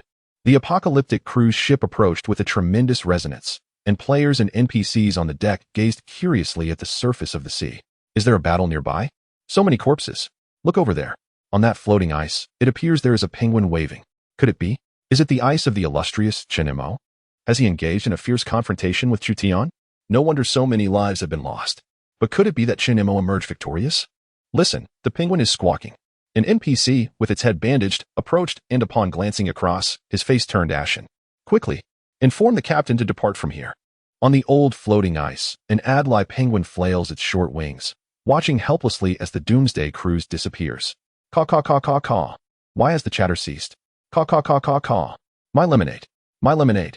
Chun-Imo knocked vigorously on the ice, turning back to find that the doomsday cruise had vanished. It seemed to have disappeared even more swiftly than before. No matter, continue to dig. Bang bang bang bang bang. Help. The ice is collapsing. Chapter 98. The sea awakens again. The dawn has arrived, and the floating ice is nearly dismantled. Chun-Imo gazes at the last remaining square of ice, feeling that it is more dignified to shatter its meager existence than to allow it to linger in shame. With a reluctant howl, the final square of floating ice is transformed into several shards, which Chun-Imo promptly stows away in the ice storage box on his wooden raft. After a night of relentless toil, back and forth, Chun-Imo is weary. He glances at a nearby ice-sculpted corpse and offers a morning greeting before paddling over to seize a drifting bottle from its grasp. The bottle contains half a liquid, and the label boldly proclaims Matai. A fine treasure indeed, as he uncorks the bottle and gives it a gentle shake. The old floating ice beneath him seems to weep with desire. Chun-Imo deftly maneuvers around the lifeless body, hastening his return to the raft. The old ice lies a considerable distance away, at least 200 meters. Without the raft, he would be utterly unable to make it back. After paddling vigorously, he rubs his hands together to stave off the biting cold, which becomes increasingly unbearable as he slows his movements.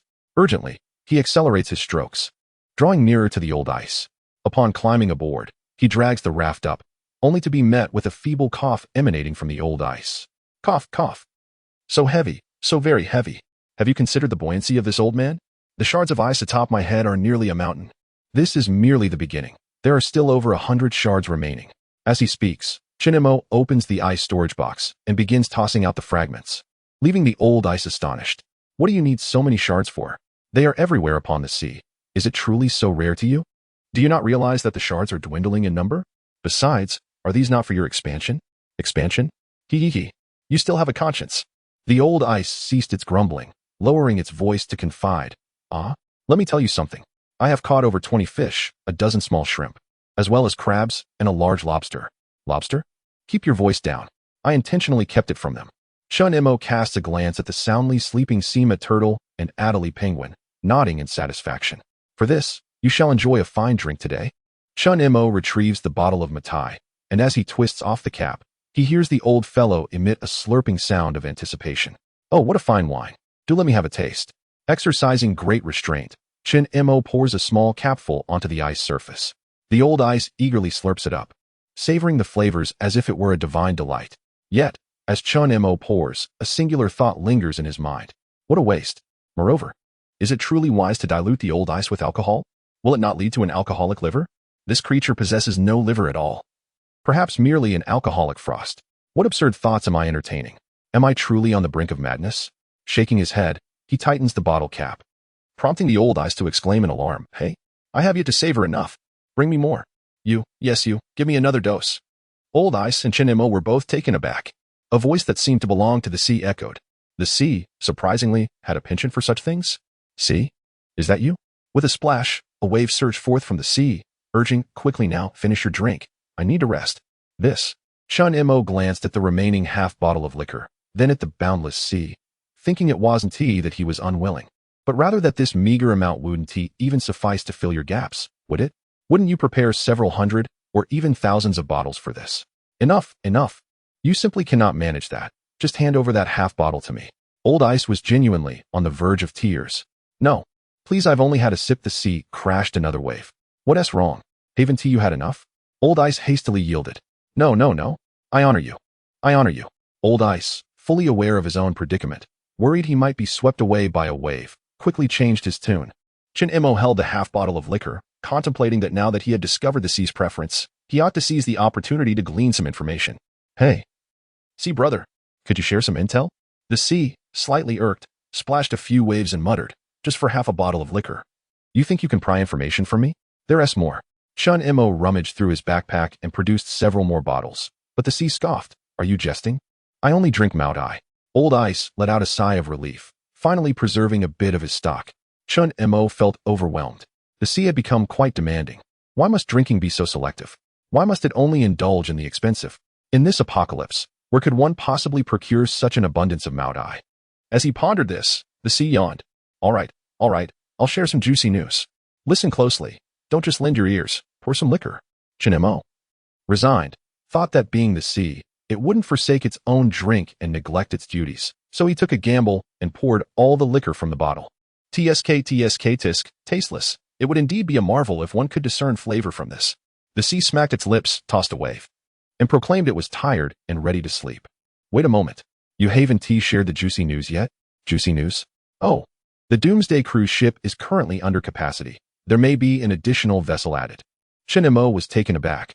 Had he not been told, he would indeed remain oblivious, but knowing it was of little use. Hey, you scoundrel, do you realize you've offended the captain? If there is only one Doomsday cruise ship, do you think you'll be able to board? Chun-Imo stood there in shock. No wonder the last cruise had vanished so abruptly. It seemed he had been transported away at a distance. Snoring, cough. The sea had fallen asleep. Moreover, it appeared to be on the verge of losing its temper. Chun-Imo shook his head, tossing the empty bottle towards Old Ice, splattering a few drops of liquor. Slurp. Such fine liquor, what a waste to pour it into the sea. Pouring it onto ice would be any less regrettable? Chun-Imo gently nudged Juga Turtle. Keep it low-key. Help me fetch the lobster beneath Old Ice. Juga Turtle glanced back at the seemingly lifeless Sima Turtle and Adelie Penguin, nodded slightly, and stealthily descended. Alas, in order to preserve the precious lobster, it fell upon Juga Turtle to bear the burden, Could those two slumbering figures truly expect a share of the lobster? Initially intending to seek warmth within the small ice house, the fire pit had extinguished. Shin Emo invoked the grand resurrection spell. And as he added more wood to the fire, a flicker of flame danced like the winds. My heavens! I have returned to life? Shin Emo, how could you neglect me? This is outright murder. How novel. You are not incapable of resurrection. Shin Emo tossed another piece of wood into the flames.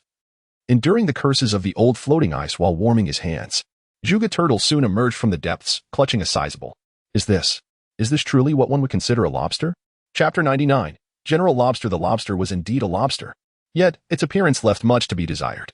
To call it small would be an understatement, as it was significantly larger than a shrimp. But it could hardly be compared to the grand lobsters that Shin Emo had in mind. It resembled a somewhat larger version of a tiny shrimp instead.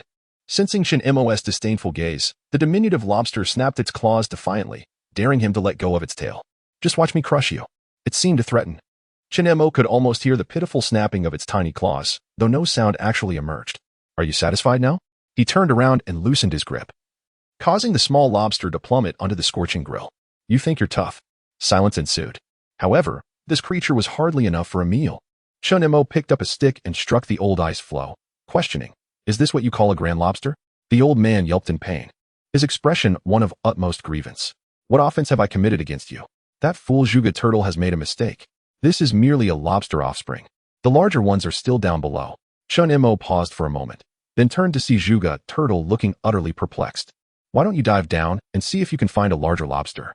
All right. Juga Turtle was commendable in that he followed orders without complaint or thought of pilfering. Once again, he submerged himself, resurfacing half a minute later. Though he appeared somewhat worse for wear, Juga Turtle was clinging to the curled tail of a large lobster, while the lobster clamped down on the turtle's hefty shell. Let go of me, you insolent courier. How dare you lay your claws on the esteemed General Lobster? Do you wish for your demise? The General Lobster exerted its grip on Juga Turtle's shell, producing a cacophony of cracking sounds. Shin Emo found himself at a loss. This was an authentic lobster of grand stature. Unsure of how to proceed, he was met with the furious glare of the lobster's bulging eyes, which waved its antennae in indignation. You mere mortal, do you not recognize who I am? Hurry and save me. I am the illustrious General Lobster. Shin Emo scratched his head in confusion, pondering whether this was indeed a soldier of the East Sea Dragon Palace. Had the dialogue veered off course? Suddenly, the General Lobster caught a whiff of something delectable roasting nearby, its eyes widening in alarm. General, I am still an immature general. Shin Emo glanced at the perfectly cooked small, or rather, large lobster on the grill, unable to suppress a chuckle. The General Lobster erupted in fury. It clamped its claws vigorously, creating a cacophony of sound, while a flurry of lobster antennae waved like battle standards. You have slain my general. This General Lobster will not rest until you are vanquished. Do you believe I will not return with 1,000,000 lobsters to crush your ice floe? Indeed, having faced the likes of the Kraken and the fearless treasure chest knights, Shin Emo had no doubt that this lobster could lead 1,000,000 lobster soldiers to attack the ice floe. What a splendid tale that would weave. Yet, he preferred to consume this one first. Otherwise, upon returning, it might seek revenge, cursing him as the Kraken had, forever denying him the pleasure of encountering a lobster again. Thus, Shin Emo drew forth a long spear and thrust it toward the lobster's head. Crack! The spear was firmly grasped by the claws of a lobster. Just as I wished. Juga Turtle, let go.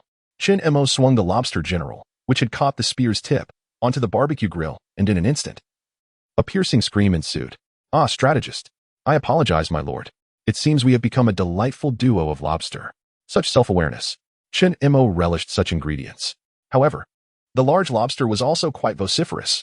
Its anguished cry successfully roused the slumbering sea turtle, who, eyes still closed, opened its mouth as if catching a whiff of the enticing aroma, appearing to be asleep, but clearly inching towards the grill.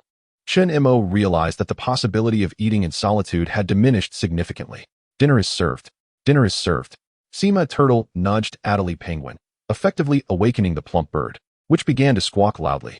Now, the utility of the dining knife became apparent. Wait for it. There's enough for everyone, shortly. I shall slice the lobster meat into small portions. He donned earplugs to muffle the noise, and placed the foil-wrapped barbecue rice on the grill to warm up. After all, dividing the large lobster into several pieces would not suffice to satiate his hunger. He flipped the lobster over to grill it evenly and poured a dash of soy sauce into a small empty iron bowl, having never tasted it before. He thought if the flavor was lacking, it could be dipped in soy sauce. Meanwhile, the barbecue rice had heated through. Chun Mo peeled back the foil with chopsticks carved from wood, revealing the glistening barbecue rice. Although the portion was somewhat scant, the meat was plentiful, and the aroma wafted up to greet him. Let the feast commence. Ignoring the cries of a few others behind him, sharing the lobster was one thing. But should he also share this scant barbecue rice? One must not be overly selfless. Chun Mo mixed the rice, barbecue meat, and accompaniments, devouring it with the ferocity of a whirlwind. In the end, not a single grain of rice remained, and he casually polished off the small lobster as well. The large lobster had become slightly charred, its shell singed. Yet Chun Mo had a solution. He deftly used the sharp knife to slice open the lobster shell, extracting a generous piece of lobster meat, cutting the charred sections in half. One half tossed to Sima Turtle, the other to QQ. He then sliced off a succulent piece of meat to offer the diligent Juga Turtle. As for the remaining portions, those are all mine. Chun Mo savored half dry and half dipped in soy sauce, consuming that substantial piece of meat before launching a vigorous assault on the lobster claws. Even through the earplugs, he could hear the yells of Sima Turtle and QQ, but those claws were his alone. There would be no negotiation.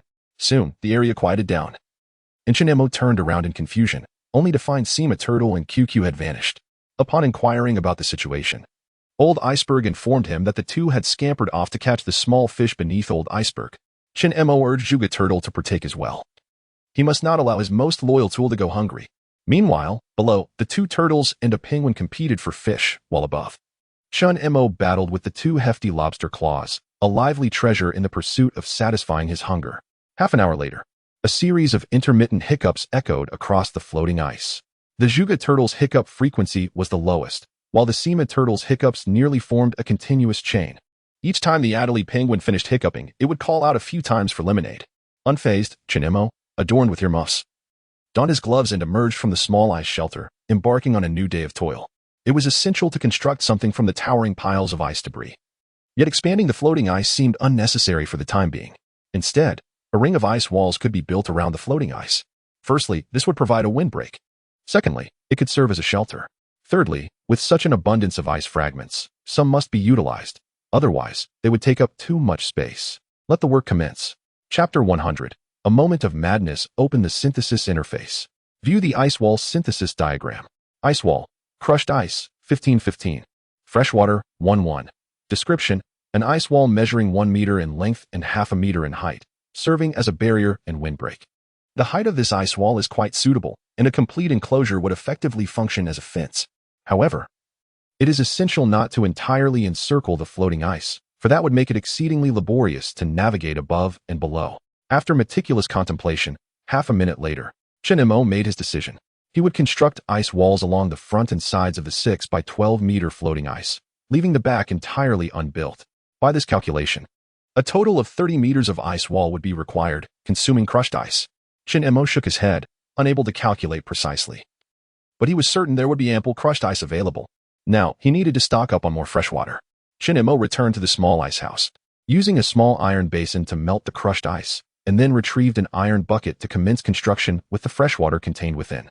With a small wooden hammer in hand, as the materials vanished, half-meter-high ice walls began to rise.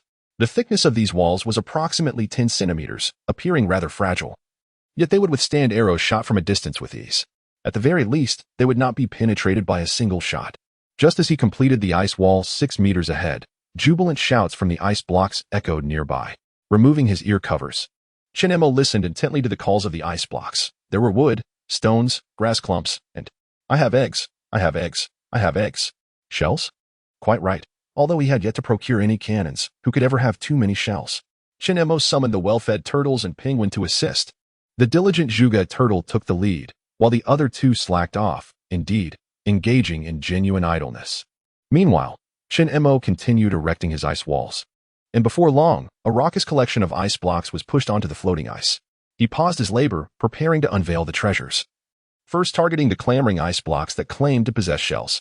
However, upon completion of the decomposition, he did not receive any shells. Instead, he was met with genuine eggs.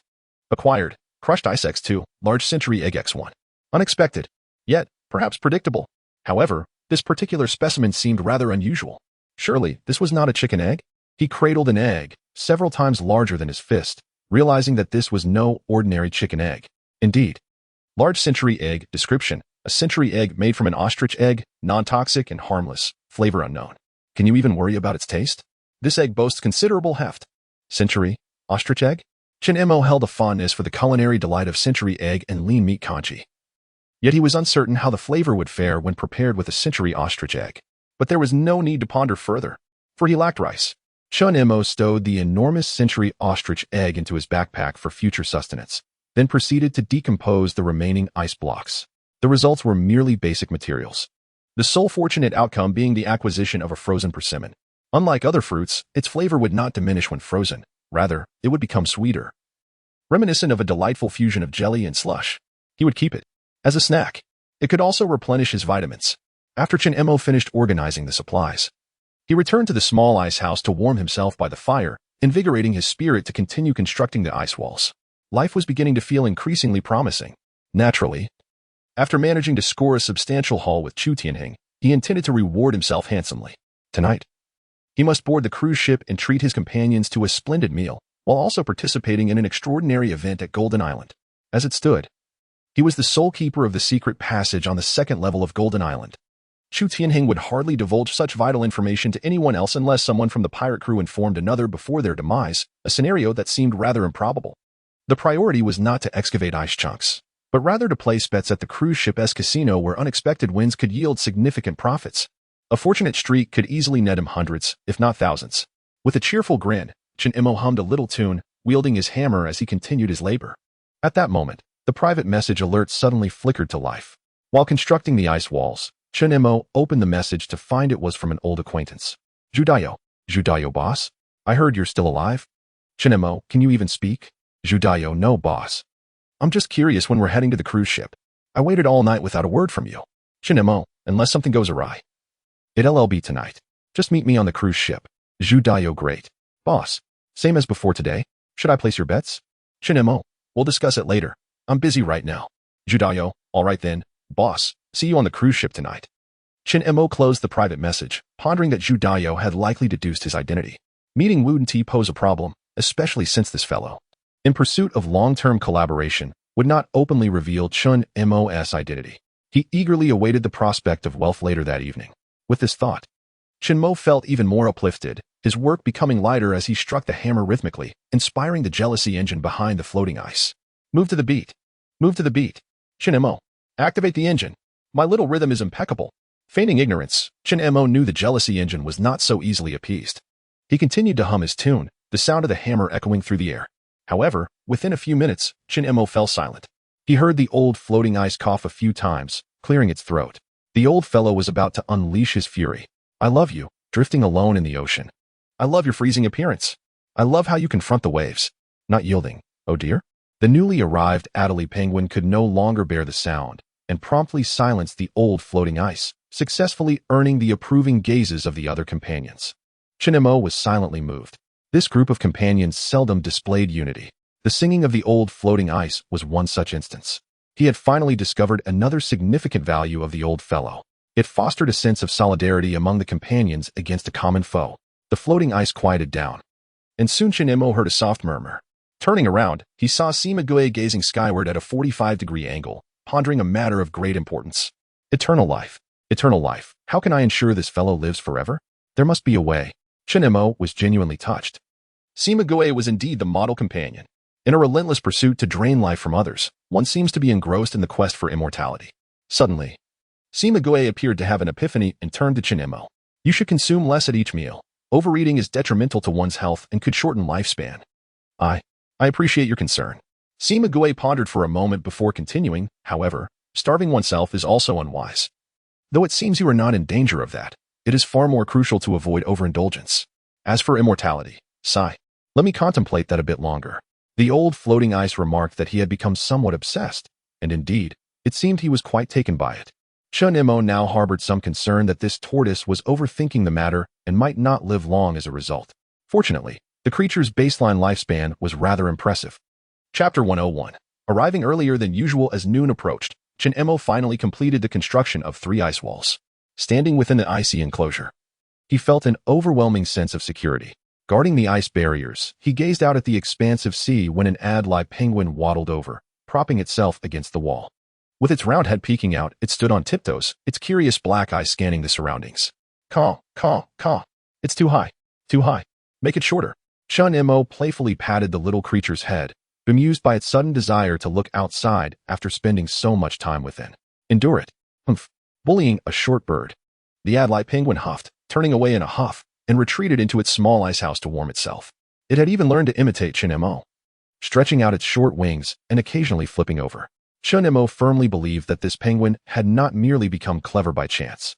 At that moment, the old ice floe suddenly gave way. It's gone mad. It's definitely gone mad.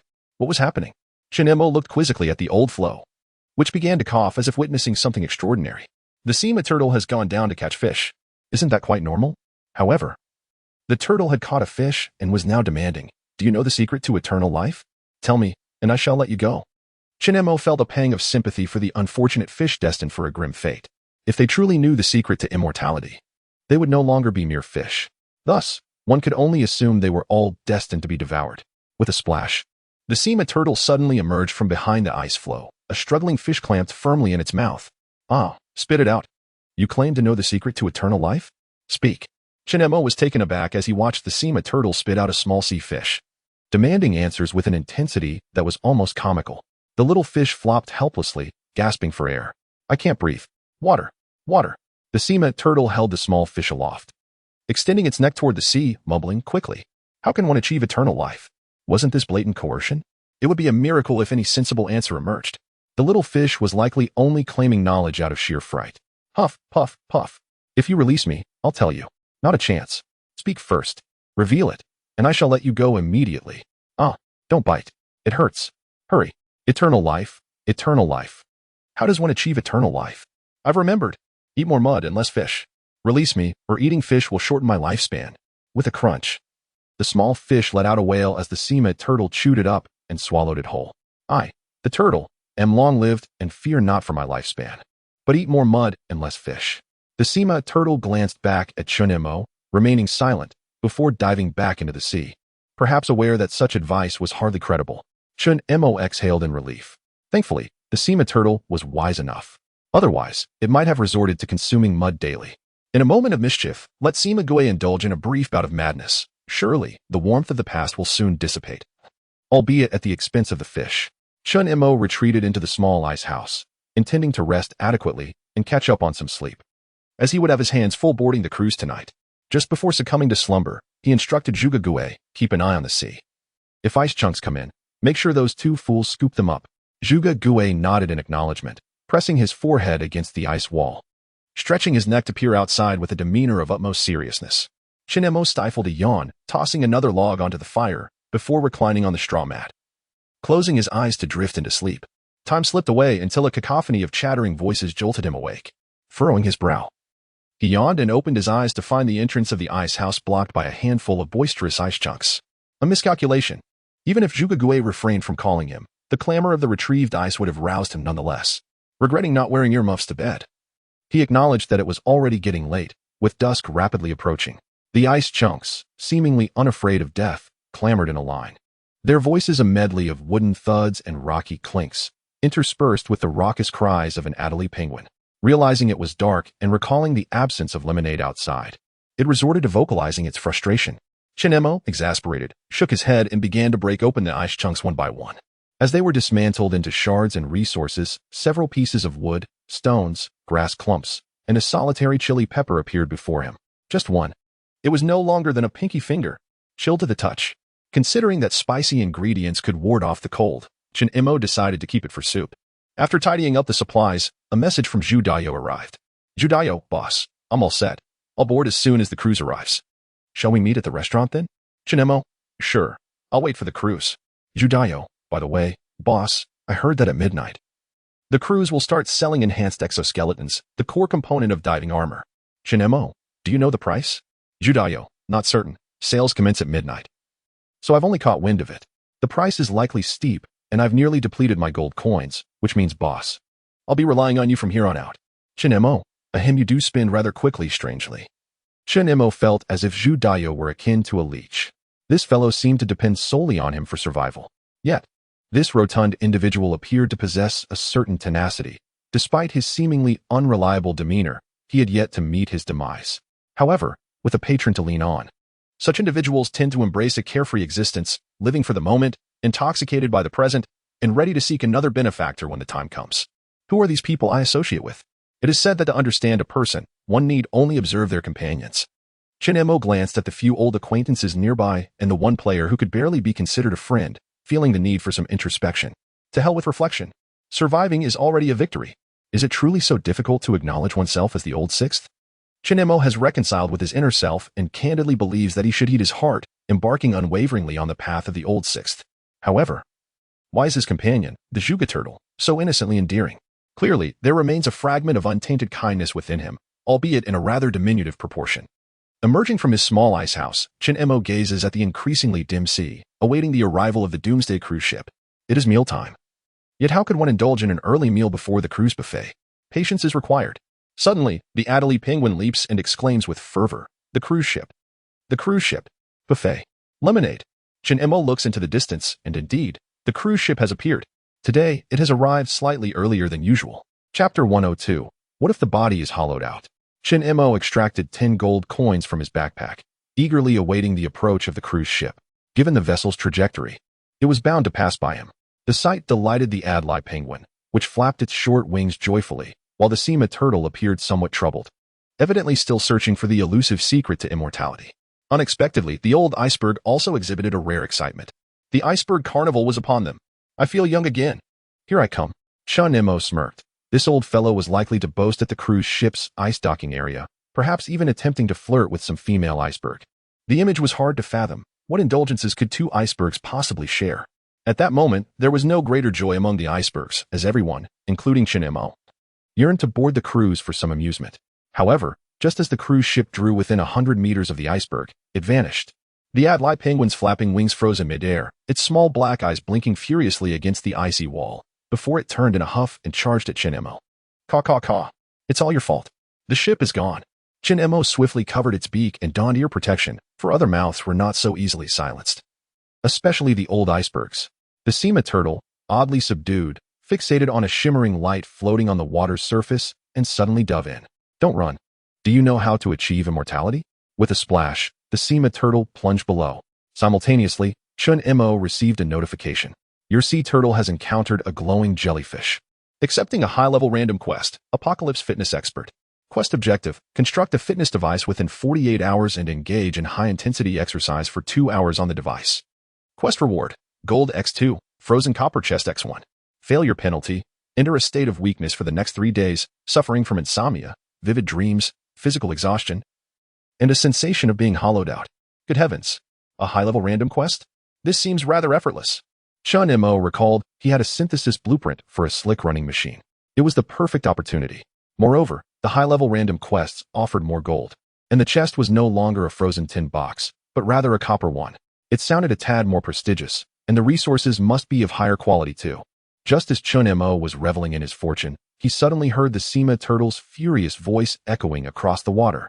"Quickly tell me, how can one achieve immortality?" "What? You don't know? Then you might as well not live." "No." Chin-mo's warning came too late. The glowing jellyfish was no more. An ominous feeling washed over him. Your sea turtle has killed the glowing jellyfish, triggering the jellyfish's curse, increasing the quest difficulty threefold. Damn. Quest objective, construct 3 fitness devices within 48 hours and engage in high-intensity exercise for 6 hours on the devices. Quest reward, Gold X4, Frozen Copper Chest X2. The failure penalty, within the next 6 days, one falls into a state of weakness, insomnia, vivid dreams, physical exhaustion, and a sensation of being utterly drained. Chin-mo realized that this curse was quite different from the last one. The difficulty of the previous task had doubled, while this one had tripled. However, the reward for the last task remained unchanged, whereas the reward for this one had doubled. Could this be the distinguishing feature of advanced random tasks? It seemed rather challenging. Where could he procure so much exercise equipment? Fortunately, this task granted a 48-hour time frame. He contemplated whether he could purchase fitness equipment on the Doomsday cruise. If he could, it would greatly simplify matters. Chin-mo glanced once more at the failure penalty, 6 days of weakness, and the description of this weakness was particularly cruel. According to its description, surviving 3 days would be a cause for celebration, let alone 6 days. What a farce. At that moment, Sima Gue, looking rather dejected, crawled back. Clearly, the luminous jellyfish had not provided him with the answer to immortality, Otherwise, he might not have perished. No, it must die? Sima Gue is trustworthy? Then there would be no such thing as an old six in this world. Chun Mo was utterly convinced of this turtle's character and hoped that next time it would choose a simpler task when attempting to bite the jellyfish. While he was pondering where to acquire the other 2 pieces of exercise equipment, his private message alert suddenly flickered. Judayo boss, I'm on the ship. When will you come aboard? I'm waiting for you in the buffet restaurant. Shinemo, I'm afraid I still have to wait a little longer. Shinemo realized a rather troublesome issue. Why was the Adlite penguin venting its anger at him for not being able to board the cruise? Clearly, even that bird had noticed that the cruise was circling around him. This was quite a predicament, judging by the timing of the cruise's departure. The NPCs on board were not initially aware that this was their own iceberg. They approached and recognized it by sight. Apart from himself, there were only 2 sea turtles in the Adlite penguin. Therefore, they must disguise themselves. You all, hide behind the ice wall. Do not let the cruise see you. The cruise is maneuvering away from us. What a splendid idea, the Adlite penguin exclaimed in agreement, promptly lying down and inching its way behind the ice wall.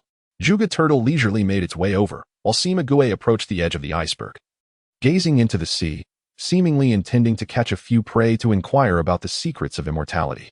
Chun Mo also squeezed into a small ice house and, rather unkindly, extinguished the fire pit without warning. The other party seemed to mutter a curse before perishing, but that was of little concern. After all, they could be revived later. Chun Mo rubbed his hands together. Aside from feeling slightly cold, there were no other issues. Moments later, a bright light appeared in the distance. Chun Mo peered outside and saw the cruise ship. Moreover, judging by its direction, it would once again pass by his iceberg. The old iceberg became excited, raising its voice to remind everyone, listen well, hide properly. No one is to show their face.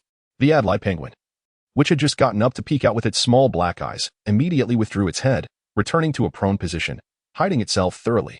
Even with 800 pairs of eyes aboard the cruise ship, it would be impossible to discern the situation on the floating ice, especially in the absence of a warming bonfire or any illuminating light.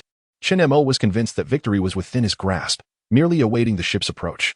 The tremendous roar grew ever closer. The cruise ship was now just over 100 meters away and had not mysteriously vanished. The crew held their breath, silent and poised, ready to spring a delightful surprise upon the unsuspecting vessel. Finally, that moment arrived. The cruise ship began to decelerate 50 meters, 40 meters, 30 meters. It was almost there. The Doomsday cruise has arrived. Will you board? Absolutely. Upon receiving the prompt, Chun Mo swiftly selected to board, cunningly waiting until after confirming his choice to poke his head out from the small icehouse door. A large portal opened on the side of the ship. But it was unlike any seen before. It was a circular door, less than 5 meters in diameter, emanating a soft white glow as it swung open. Had the side entrance of the cruise ship been modified? Perhaps due to his extortion? As the door to the Doomsday cruise opened, the captain, sporting a grand beard and adjusting his broad-brimmed hat, stood solemnly at the entrance, bowing elegantly. On behalf of the entire crew of the Doomsday cruise, I wish you all a happy new year and abundant fortune. The banquet is prepared. Esteemed guests, please board in an orderly fashion. First mate, inform the kitchen. Tonight, we must serve exquisite dishes. Invite the penguins of Golden Island to dance and entertain. Chapter 103.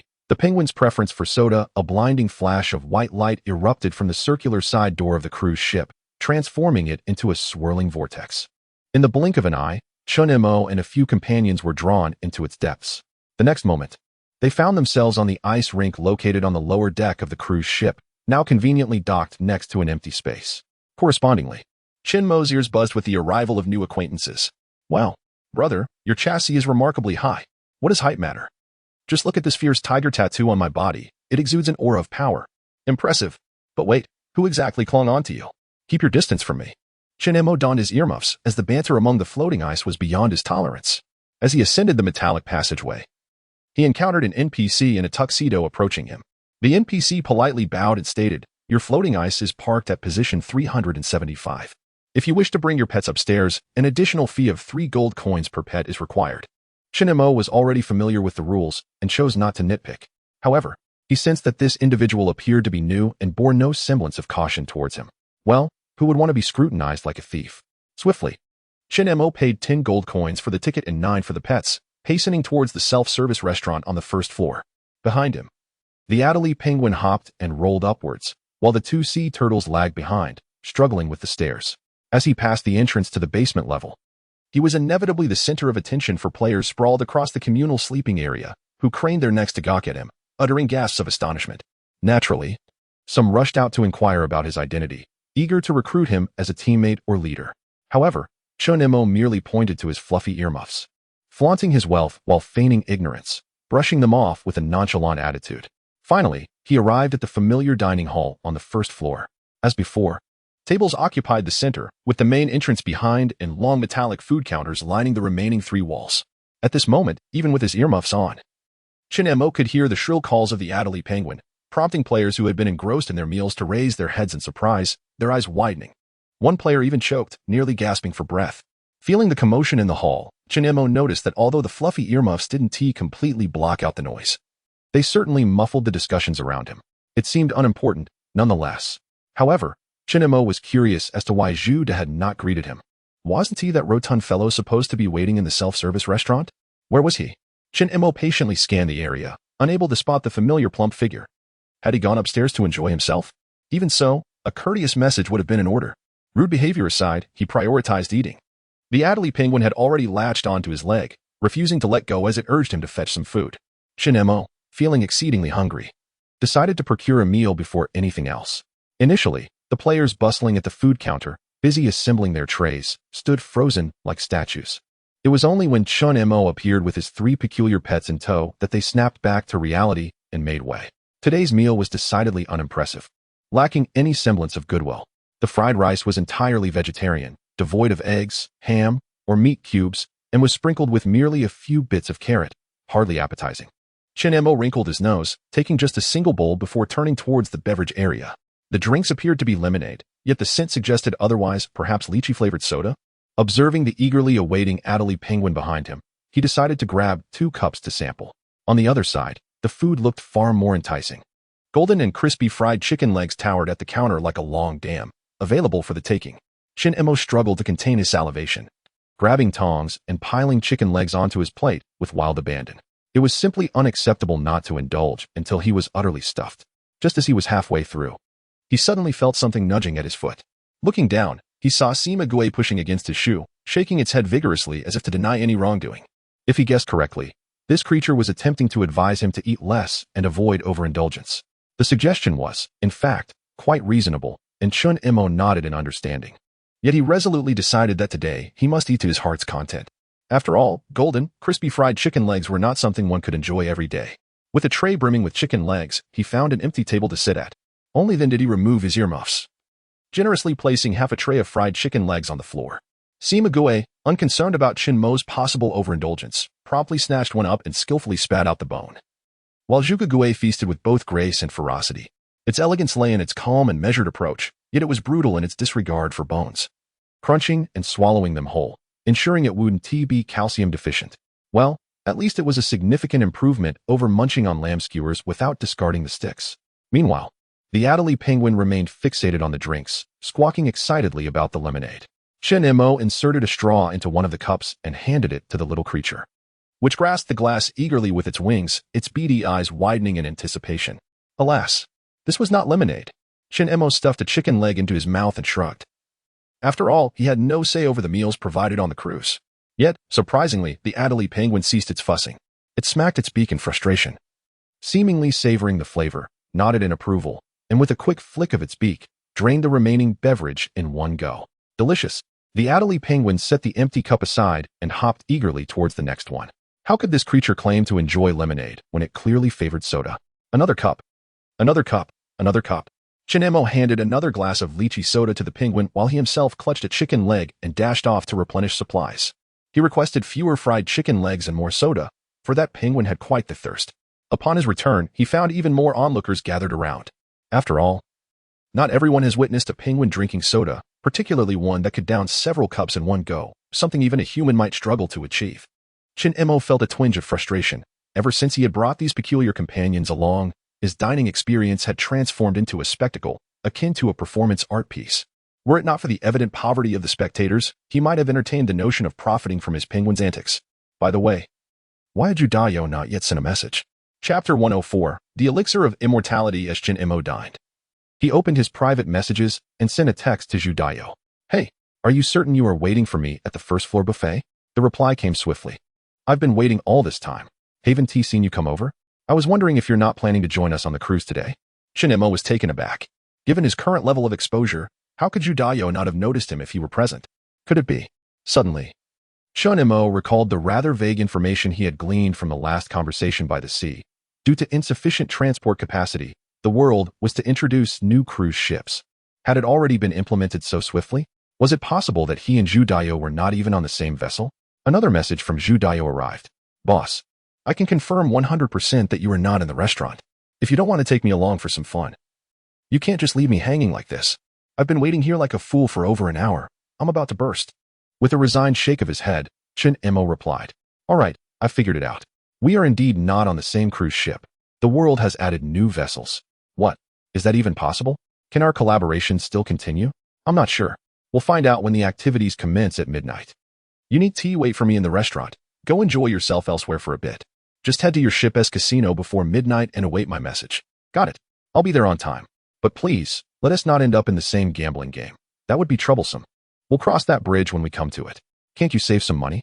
Closing the private messages, Chun resumed his meal. Still a quarter away from feeling completely stuffed. He could still manage a little more, but his plate was empty again. The three individuals below were devouring their food far more quickly than he was. With relentless determination, he ventured forth once more to replenish his plate. The buffet had seen a fresh wave of patrons, and the previous group, having had their fill, was now replaced by another batch, equally intrigued. Amidst the bustling crowd, Chinemo spent another half hour, finally managing to eat himself into a state of near oblivion. The Adelie penguin was in a similar predicament. Though it had consumed little meat, instead being overwhelmed by the beverages, using its short wings to cover its mouth while belching intermittently. Simague was particularly excessive. It belched while admonishing Chinemo, Burp. I told you overeating is bad for your health. You just, burp. Don't listen. All right, enough already. I can hardly speak with how full I am. Chinemo shook his head and moved ahead. The four disparate beings all sharing the same discomforting belches as they ascended to the second floor. Players passing by stared in astonishment at this circus-like ensemble. But once they reached the second floor, more players were too preoccupied with rushing to the various shops aboard the cruise to pay attention to the spectacle. As Chun passed the slot machine lottery shop, he leaned in to eavesdrop on the whispers of the machines, then slipped inside, spending 1 gold coin, and emerged with 2 blocks of salt. With these items, there is no need to devise a method to purify salt on one's own. After all, self-purified salt may lack in flavor. Stuffing the salt into his backpack, Chin-Mo lingered at the entrance, listening for a while, only to discover that there were no significant prizes to be had today. He pursed his lips and moved away. Not far ahead lay a shop. He had not ventured inside during his last visit to the cruise. He had heard that reinforced exoskeletons would be up for sale at noon. He wondered what the shop offered now. Chin-Mo noticed that not many players were squeezing into the store, which piqued his curiosity. Peering through the entrance, he understood. The shop was modest in size, devoid of shelves, with a large iron barrel positioned in the center. The NPC in formal attire at the door appeared disinterested, merely pointing at the label affixed to the barrel. Today's offering, cotton insoles. Description: old cashmere brand insoles, warm and antibacterial, guaranteed to prevent foot odor. Special price, 5 gold coins per pair. The label had 3 exclamation marks added to the price, yet Chin-Mo did not find it particularly cheap. It seemed neither expensive nor a bargain. However, the fact that the shop sold only a single type of item was somewhat unreasonable, as it offered fewer varieties than the prizes from a lottery. Nevertheless, since he was there, he decided to make a purchase. After all, he was not short on coins. And if the insoles were indeed warm, spending 5 gold coins would not be a loss. Moreover, he had recently confiscated a substantial sum from Chu Tian, stored in an icebox. He bought them. Chin-Mo handed over 5 gold coins to the NPC and approached the iron barrel, which was filled to the brim with insoles. Just as he reached in to take a pair, the insoles panicked. Don't move. First, tell me if your feet smell. I'll take you. Chin-Mo picked up a pair of insoles and stuffed them directly into his shoes, only to hear them emit a series of violent coughs, accompanied by retching. Was there that much odor? Surely not. After pondering for a moment, Chin-Mo resolved to cultivate the habit of soaking his feet daily. However, judging by Simague's reaction, he appeared to have no foot odor issue at all. The creature waddled over to one of Chin-Mo's unstepped shoes and asked, Insoles, do you know the secret to immortality? Cough, cough, cough. The secret to eternal life is, Chin-Mo stepped into the shoe, and if the insoles were fortunate enough not to be crushed, they might divulge the answer to Simague the next time he removed his shoes. Quite pleasant indeed. Chin-Mo was uncertain whether the insoles had survived, but resting upon them felt genuinely comfortable. they did seem to provide a slight warmth. Turning away from the shop, Chun Mo made his way towards a hospital diagonally across the street. This place was thronged with people, yet most merely gathered outside for a glimpse. Inside, an NPC in formal attire clutched a small vial, calling out, "Those who are ill, come in for treatment. Those who are well, come in for a regimen. My miraculous elixir. Take 1 to cure all ailments. Take 2 to eliminate all toxins. Take 3 to preserve youth. Take 4 for immortality." Sima Gue was exhilarated. "Hey, did you hear that? Immortality. What a scam." Chun Mo hadn't anticipated such unreliability from the hospital, comparable to street performers selling miracle cures. The key was that the atmosphere seemed off. The hospital looked quite respectable, with glass partitions and even an operating table inside. Yet why was the NPC in formal attire behaving so absurdly? Moments later, he realized the truth. The other party was merely advertising. He chuckled to himself. Indeed, this was just a bottle of vitamin C. Surely, no one wishes to experience scurvy, right? This hospital offers a conscientious price, selling a bottle for merely 88. That's enough for an entire year's supply, and for less than 100, you simply cannot go wrong. Too expensive. No one is buying. Consequently, the newcomers merely lingered for a glance before swiftly walking away. The elegantly dressed NPC beamed with a radiant smile, promptly turning to boast to the next group. "Those in need of treatment may enter, while those without ailments can come for nourishment. My miraculous elixir. Consume 1 for all ailments to vanish, 2 for all toxins to be eradicated, 3 for eternal youth, and 4 for immortality." Chun Mo shook his head, turned, and made his way to the 3rd floor to see how many players were participating in the event. Chapter 105. You dare to scold me? Sima Gue had fallen behind. Despite having heard from the NPCs that it was merely a bottle of vitamin C, he still craned his neck longingly, only to be pulled back by the like-minded Adelie Penguin. Just as Chun Mo arrived at the entrance of the 3rd floor, he was startled by a flurry of NPC footsteps behind him. Make way! Make way! Upon turning, he noticed a group of NPCs clad in heavy winter coats, hurriedly carrying boxes up from downstairs, darting into the entrance of the 3rd floor. These must be the activity props needed for the event at midnight. But their preparations seemed excessively premature. Chun Mo peered inside, only to be halted by an NPC at the door. "Sir, this is the area for the Rapid Ascension event. Entry requires a payment of 5 gold coins. The event will commence promptly at midnight. Isn't this the Golden Island event? Why has it suddenly transformed into Rapid Ascension?" Rapid Ascension is a new event launching today. The Golden Island event will reopen in the future, so please stay tuned. Chun Mo glanced into the room, where he spotted 7 or 8 players already there. Given the early hour, it was unlikely so many would be waiting in advance. He shook his head and turned to descend the stairs. Just then, another group of NPCs rushed up, carrying boxes, indicating that there were still many props to prepare. Yet this event sounded ominously foreboding. What exactly was Rapid Ascension? It sounded like a rush to the afterlife. As Chun Mo descended, he checked the time on his clock, realizing it was now 8 in the evening. Having returned an hour early, he still had 3 hours to explore. He contemplated heading over to the slot machines for some small prizes, perhaps acquiring some food as well. Just as he reached the 2nd floor, he suddenly heard a series of barks. Woof, woof. Where's everyone? Where's my master gone off to? Sima Gue, ever alert, turned swiftly and approached a rather inconspicuous small door, where, through the glass window, a goofy Alaskan Malamute posed an inquiry. "Hey, do you know how to achieve immortality?" The Alaskan Malamute was taken aback. It tilted its head, staring at the turtle outside the glass. "You're a turtle, and you're asking me how to live forever?" Chun Mo, intrigued, realized he had overlooked this establishment. Was there a pet market aboard the cruise ship? Glancing up at the sign above the entrance, he suddenly understood. It was a pet storage facility, but the door was closed. No wonder he had noticed it before. However, thinking about it, Chun Mo looked at the 2 turtles and the penguin by his side, finding them quite conspicuous. Perhaps it would be best to store these 3? He knocked firmly on the door, and the Alaskan Malamute barked a few times from within. "Stop knocking. There's no one here." Could it be? Had the NPC gone out to slack off? Just as he pondered this, a breathless voice called out from behind. "Sir, please wait a moment. I'll be right there."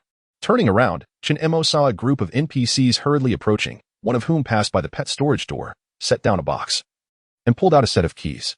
"Sir, storing pets only requires a payment of 1 gold coin, with no limit on quantity, and you can retrieve them anytime within 24 hours. Chun Mo glanced at the large wooden box set down by the other party, his brow furrowing. "Are you short-staffed?" The other nodded and opened the door to the pet storage area. "The cruise ship is hosting a new event. By the way, would you like to store a pet?" Storage. At merely 1 gold coin, it was an irresistible offer.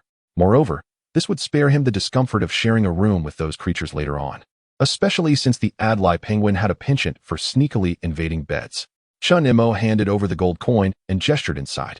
You three, stay here for a while. Juga Turtle led the way, waddling inside, while Seema Turtle eyed the amiable Alaskan dog and nodded. Perhaps it had some knowledge to share, if only it would speak.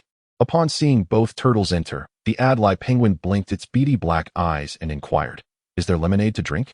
Indeed, Chun Imo affirmed without hesitation, and he gently nudged the little bird inside. Just then, a voice echoed from a distance, Hurry up. They're waiting upstairs. I'm coming. I'm coming. The NPC before him promptly shut the door and, with the heavy wooden box in tow, dashed up to the third floor. Chun Imo paused for a moment, suddenly realizing a grave concern. What if the NPC was absent when he returned to retrieve his pets? This posed a dilemma. Inside the glass window, the Adlai penguin flapped its short wings and squawked, Liar. Liar. There is no lemonade. Just rest here. I'll come back for you in 3 hours. Ha ha ha ha. Lemonade, lemonade, lemonade. Woof. Stop the noise. Hey, I'm asking you. Do you know how to achieve immortality? Are you really asking a dog such a question? You know but refuse to tell me, don't you? The massive Alaskan dog slammed its paw onto the turtle's shell. I don't know. Seema Turtle was displeased. I'll count to 3. You'd better move your paw away and share the secret to immortality, or you'll regret it. The Alaskan simply squatted on the turtle's shell. Chun Imo shook his head, thinking someone ought to teach Seema Turtle a lesson for its obstinacy. After all, this creature had a tough shell and could withstand a beating. He turned to leave, albeit with a hint of curiosity about whose dog the Alaskan was. Luck was certainly on his side. Dogs appeared to be far more loyal than sea turtles or penguins. Not far ahead, he arrived at the lottery slot machine parlor, teeming with players, all queuing eagerly for their turn to win. Come on, a can. A can. Hurry up with the can. Damn it. A rotten egg? Are you still playing? If not, let me have a go. This slot machine is so unlucky. You try it. Whoa. 3 oranges. These oranges are too small. Chun Imo struggled to discern the chatter of the slot machines amidst the clamorous voices of the players, finding it quite arduous. Reluctantly, he squeezed into the crowd, sidestepping the queuing players, and leaned in to listen between the various machines. This spectacle left the waiting players utterly bewildered. They observed Chun Imo meandering beside each slot machine, his expression suggestive of eavesdropping on some hushed conversation. Brother, what are you doing? Don't even think about cutting in line. Damn it. No winnings again. It must be your fault. What are you listening to over there? Chun Imo, slightly annoyed, retorted, I'm not cutting in line. Could you all keep it down a bit? The clamor of the crowd showed no signs of diminishing, yet Chun Imo finally gleaned some useful information. The slot machine on his left was exuding an air of boastfulness.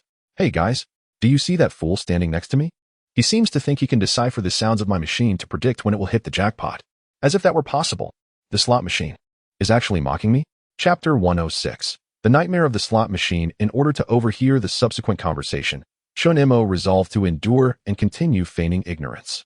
Meanwhile, the slot machine scoffed at its own remarks. Your odds of winning are exceedingly low. There is practically no profit to be made. Oh, as if you won the grand prize today. They are all consolation prizes. Let us not disparage one another. However, we shall soon have a series of consolation prizes. And we disdain your mere 2 or 3 consecutive wins. We aim for 4 consecutive symbols. Chun Mo's heart trembled slightly as he glanced at the prize explanations nearby.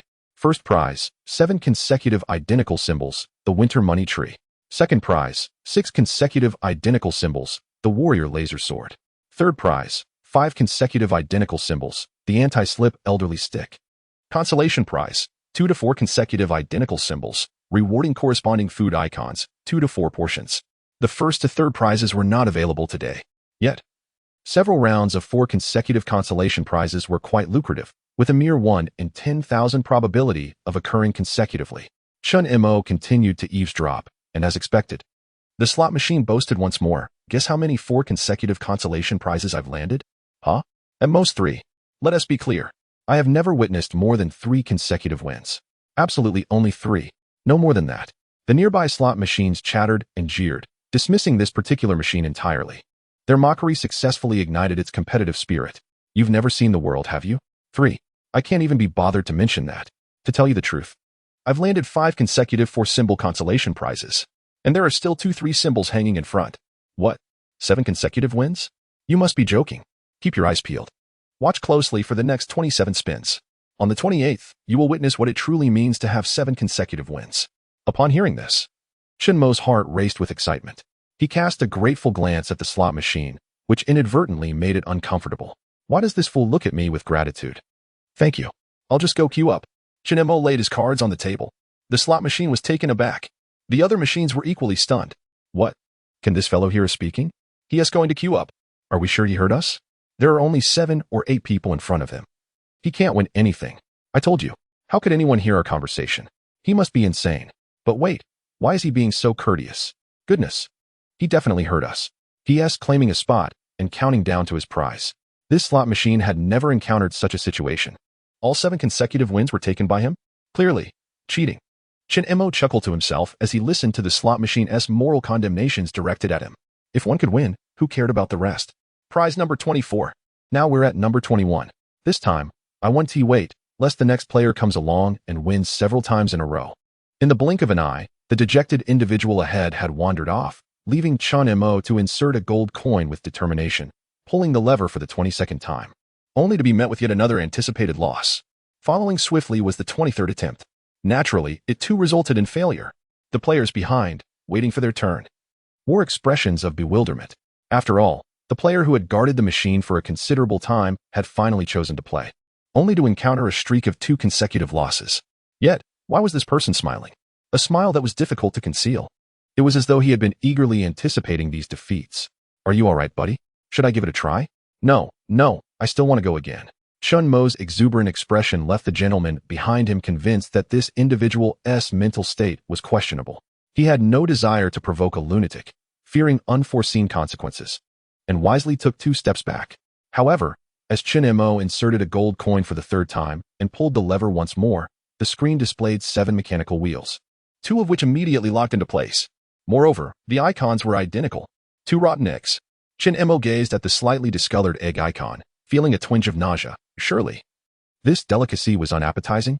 The gentleman behind, however, showed no disdain and was rather envious. Jackpot.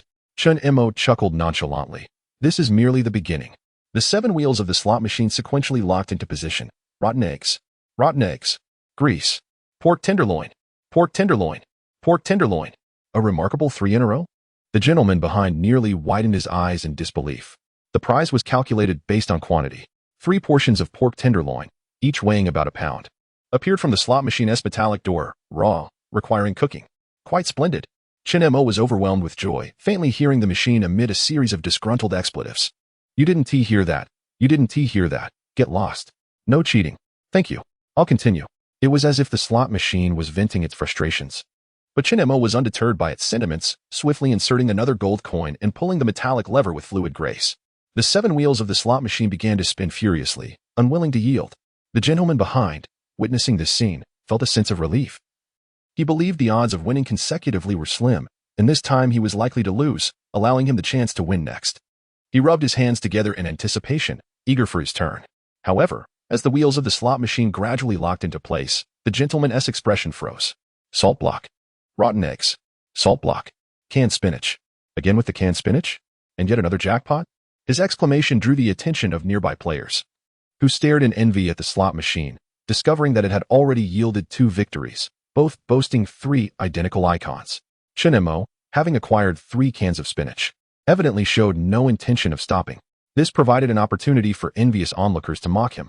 Surely, he doesn't intend to continue playing? It seems that his luck with the slot machine has been entirely exhausted. The next round is bound to result in a loss. It is a certainty. Only the gentleman standing behind Shinmo remained silent, for he hoped that Shinmo would squander the next almost guaranteed losing draw. His wish was granted. Shinmo inserted another coin into the slot machine. Immediately, he pulled the lever with vigor. The 7 reels spun rapidly. Only Shinmo could hear the slot machine's desperate sigh as it lamented. This fellow has claimed all the prizes. The crowd, unaware of the imminent loss, gaped in anticipation. Stinky eggs, canned spinach, pork tenderloin, cooking oil. Upon seeing the first 4 icons freeze, the spectators nearly concluded that this round was destined for defeat.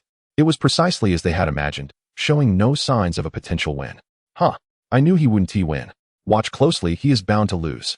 Chapter 107. The Dilemma of Waste Oil. Amidst the spectators' gleeful anticipation, the 5th reel of the slot machine came to a halt. Waste oil. What the? 2 barrels of waste oil. And yet another win? Waste oil. 3 barrels. Indeed, 3 barrels. Waste. Oil. Could it be? A streak of 4 in a row? The gentleman positioned behind Chun Mo was utterly flabbergasted, his eyes nearly bulging from their sockets. He removed his hat and wiped away the sweat, struggling to comprehend this turn of events. If only he had arrived a moment sooner, this triumphant streak might have been his. With a resounding click, the metal lid of the slot machine opened, revealing 4 neatly arranged barrels of waste oil within. Yet, the victorious Chun Mo displayed a distinct disdain for this prize. The dark-hued waste oil was far from healthy. He didn't need a reminder from Sima Gui to know he had no desire to consume it. However, it could serve as an ingredient for frying food to offer to Sima Gui. Shaking his head, Chun Mo collected the 4 barrels of waste oil, suddenly aware of an eerie silence enveloping the surroundings. Turning around, he noticed that everyone was holding their breath, fixated on the slot machine before him, astonished by the unprecedented payout rate. Finally, as Chun Mo inserted the 4th coin, a chorus of discontent erupted from the crowd. I bet he won't win this time. Exactly. It's impossible to hit 4 times in a row. Here it goes. Here it goes. With that, Chun Mo pulled the metallic lever, and the 7 reels began to spin with remarkable speed, the anticipation rising to an earlier peak than usual. Ham sausage. Ham sausage. Ham sausage? Could it be that he was destined for a 3rd prize? Chun Mo held no expectations for the 3rd prize, having perused the script. He knew full well that there would be no 1st, 2nd, or 3rd prizes today. He merely awaited his ham sausages. With another click, 4 ham sausages appeared in the slot machine's output compartment, and Chun Mo retrieved them with evident satisfaction. The man who had just been disappointed was now utterly dumbfounded, discreetly vacating the slot machine before him and opting to queue behind Chun Mo instead. Meanwhile, the gentleman behind Chun Mo was in a state of turmoil.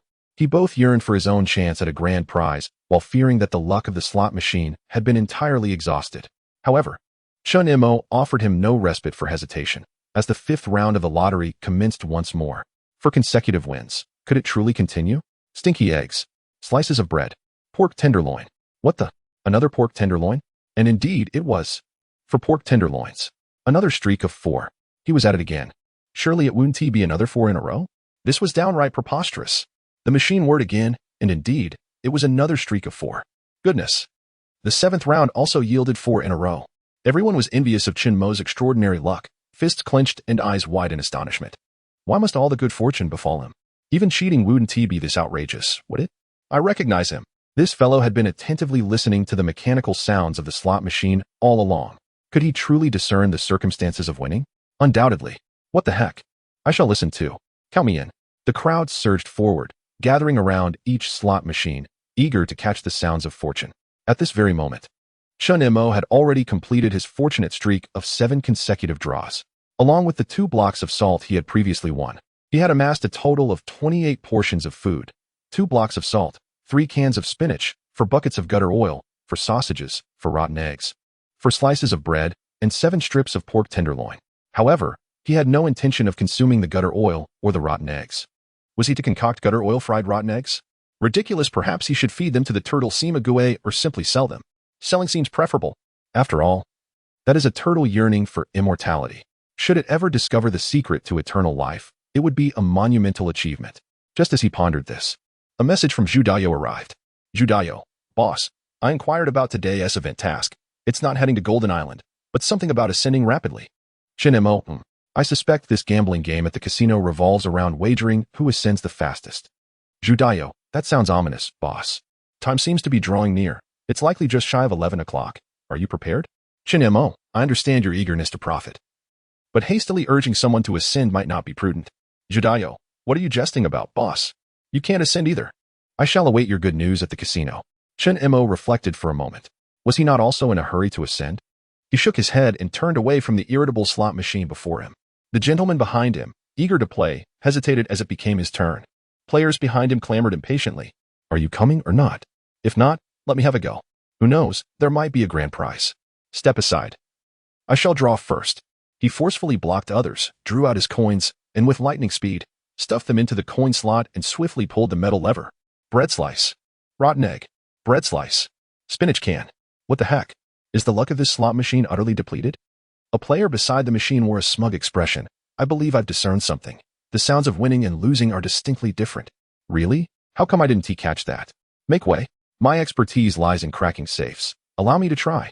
In the entire lottery hall, half the players were anxiously queuing to draw, while the other half crowded around the slot machines, straining to listen intently.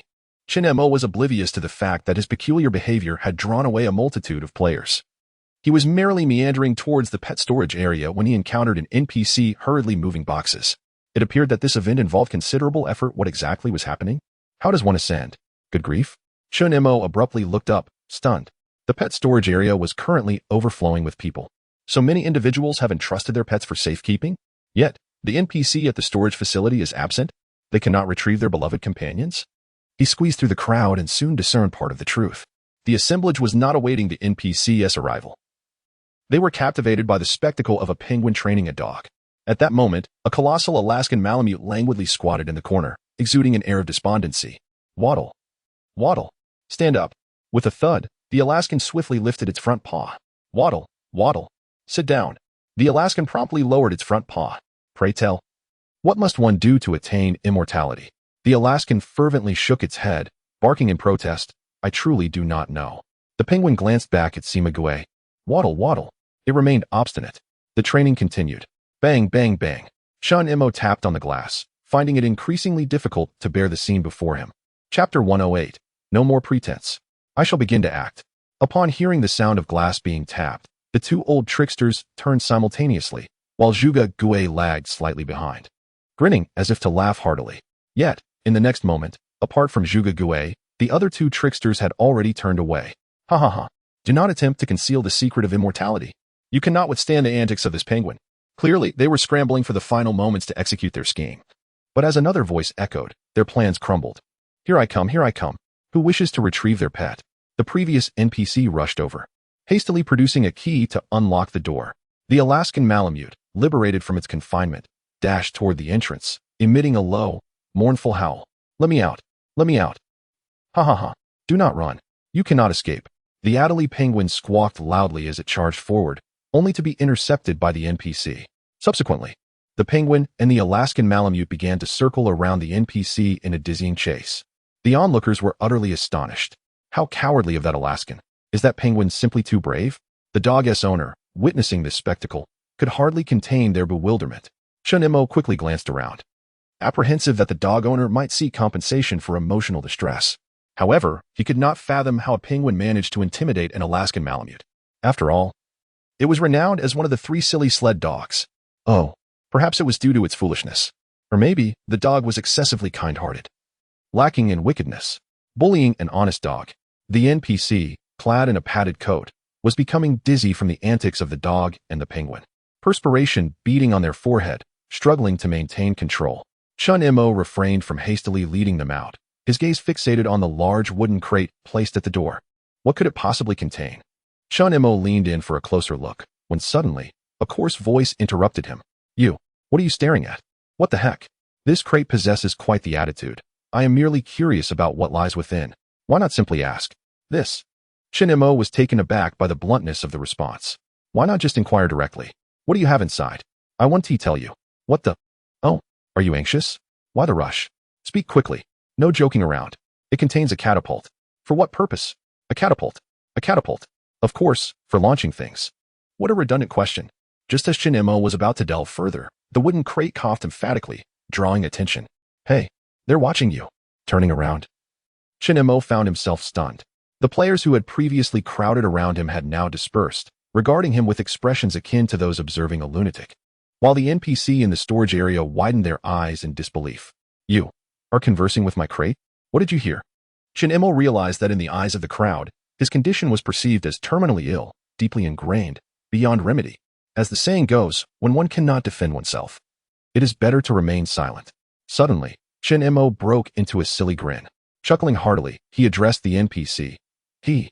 The crate claims it contains a planet. Silence ensued. An utter, profound silence. Apart from that wooden crate, the other party was vehemently condemning their own dishonest actions.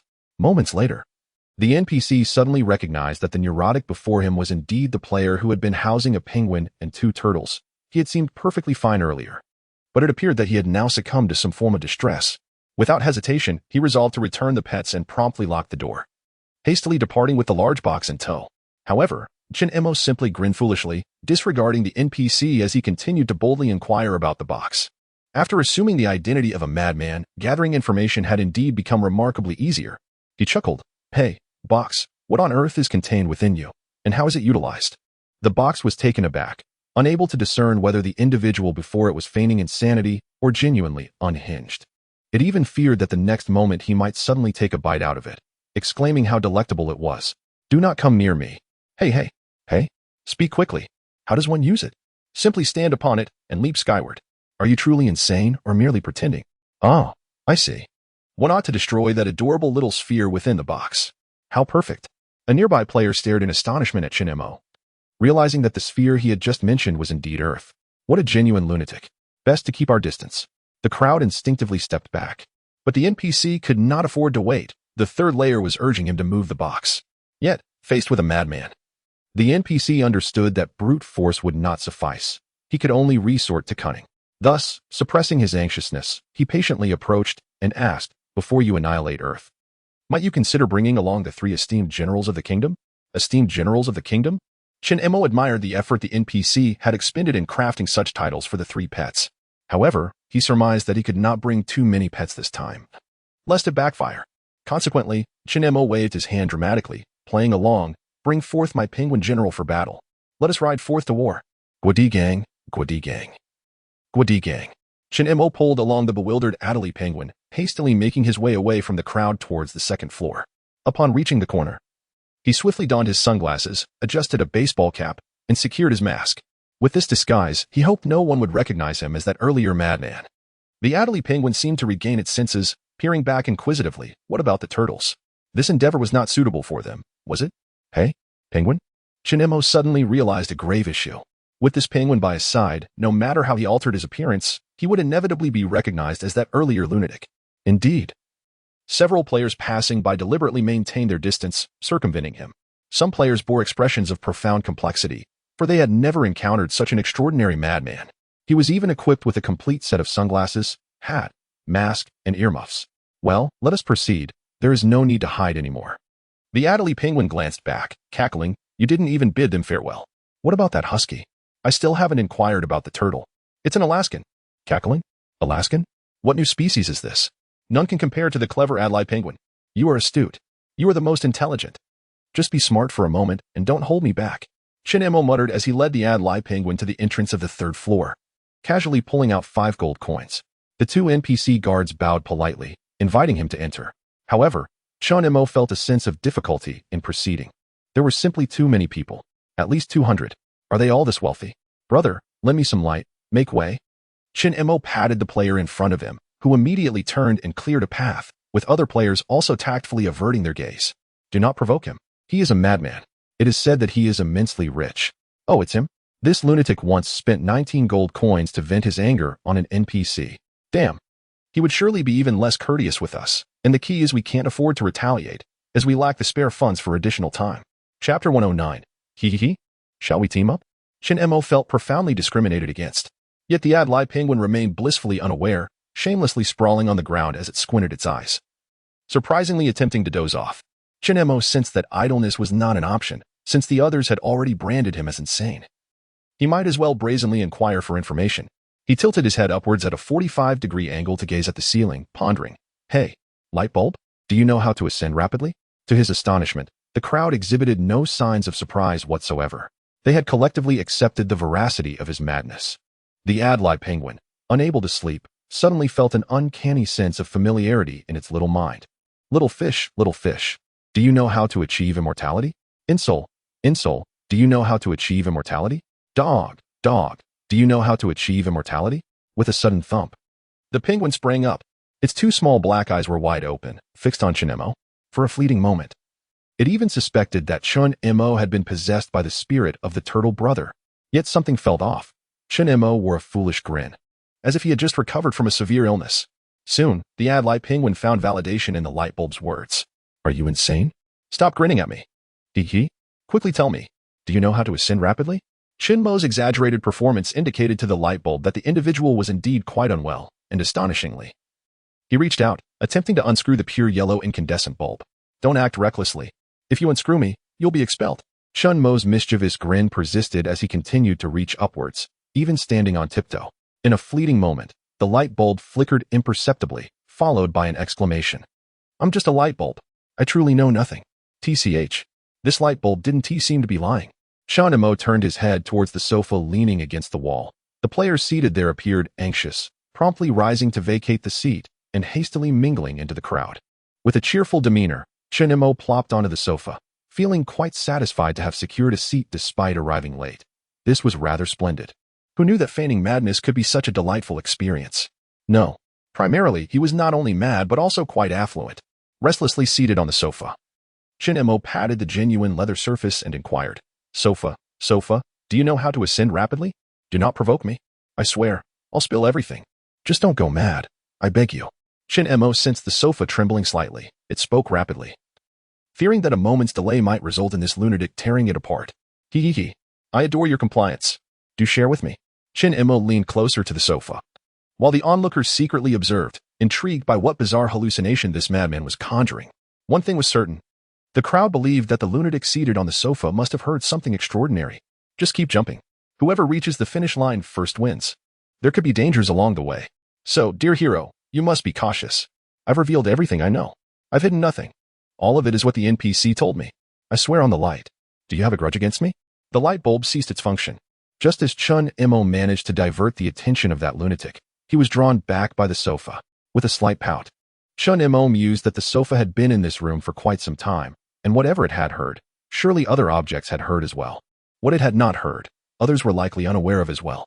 Thus, the light bulb was lying. Shinemo shot a glare at the light bulb and turned back to inquire, is there anything else? Nothing. Truly nothing. I've disclosed all that I know. If you don't believe me, you can ask the light bulb.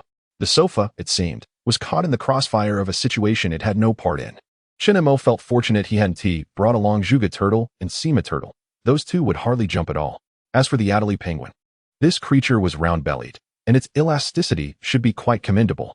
With that thought, Shinemo poked QQ's belly. Indeed, it lives up to its name. So bouncy. The Adelie Penguin retreated a few steps, not daring to make a sound. Its short wings raised protectively over its chest and belly, appearing quite anxious about being inappropriately touched. This whimsical scene drew the attention of all present.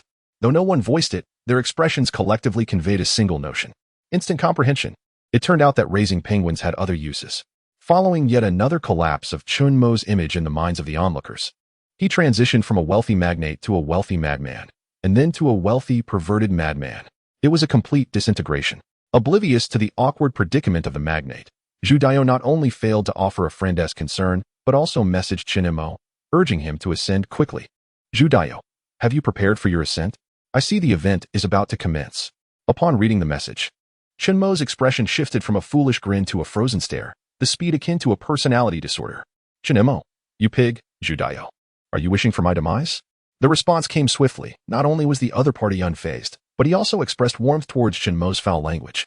Zhu Daio, my past buddies all have these 3 words in my notes. Alas, aside from you, they are all no longer among the living. Thankfully, I still have you as my sturdy support. Chinemo, the more you say, the more ominous it sounds. Zhu Daio, you will be just fine. With me, Zhu Daio. As your backing, nothing can go wrong. Chinemo, honestly, how many did you rely on before the apocalypse? Zhu Daio, let me think. Lin Feng, Li Si, Wu Liang, just 3 really. Chinemo, see you never again. Chinemo closed the private message, deeply concerned about his uncertain future.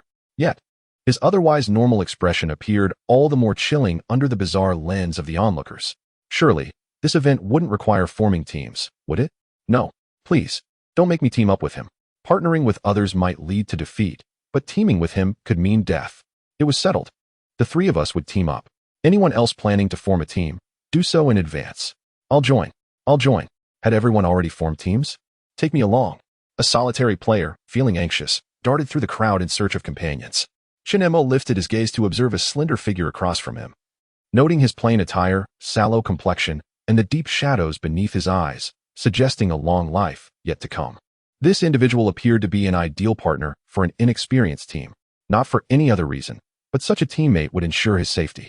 Chun Imo waved at him, suggesting they form a team. Huh? No. The unfortunate thin man screamed as he was shoved forward by others, quickly transforming into a universally accepted scapegoat. At that moment, the voice of an NPC resonated from outside. Open the gates. Everyone, prepare yourselves. The event is about to commence.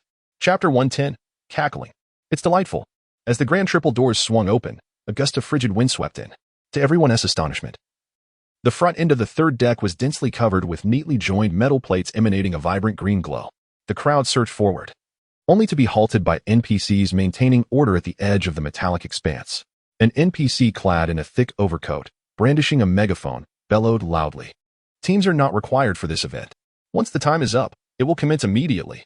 To their surprise, there was no need for teams. Solo combat? My heavens, how splendid! The previously chosen best partner, the slender fellow, sighed in relief. As he relaxed, his legs turned to jelly. Chinemo also felt a wave of relief wash over him. Participating individually alleviated the concern of potential betrayal. However, the NPC's next announcement left the crowd momentarily stunned. But for this event, you must form a grand battle group. Each cruise ship's players will constitute one battle group. This revelation revived their spirits. You are representing the Doomsday Cruise in this contest. The NPC spoke with fervor, yet the players appeared lackluster after all. It wasn't their own ship. What rewards could possibly be worth their while? The NPC cleared his throat awkwardly and continued, "Fear not. If this battle group achieves ultimate victory, the captain will generously reward each participating player with a cruise ticket." What? This is quite something. Worth 10 gold coins. Did I hear that correctly? The captain is reaching into his own pockets? Is this reward a private arrangement by the captain of the cruise? Does the NPC truly possess such authority? At that moment, someone shouted, "What the heck? This is such a steal. Everyone, look at the communication channel." Another cruise ship that participated in the event only offered 5 gold coins for victory. Indeed, there was another ship that offered even less. Only 1 gold coin. We're in for a windfall. The NPC beamed with pride, chuckling. "What do you think? Isn't the Doomsday Cruise generous? If you win the event, you will reap substantial rewards. Now let us give it our all. This NPC is quite accommodating. Let us do this, brothers. For the cruise tickets." The players erupted in joyous frenzy, except for the wealthy individual holding a penguin, who began pondering a different question: why does this cruise ship offer so much more? Chin-Mo could not spare a moment for contemplation, as a colossal beam of light suddenly illuminated the front of the cruise. The white light pierced the heavens, seemingly transcending the entire atmosphere. At the beam's base lay the frigid sea, and its width was immense, with a diameter of at least several hundred meters. As the cruise continued to approach, Chin-Mo observed that 2 additional cruises were converging from either side of the massive beam. In total, for cruise ships, thus forming 4 grand battle groups. The NPC's expression was electrified as he raised the megaphone to announce the official event details. The Rapid Ascension event is now set to begin. This cruise ship has a total of 182 players participating in the Rapid Ascension event, marked as the Green Battle Group.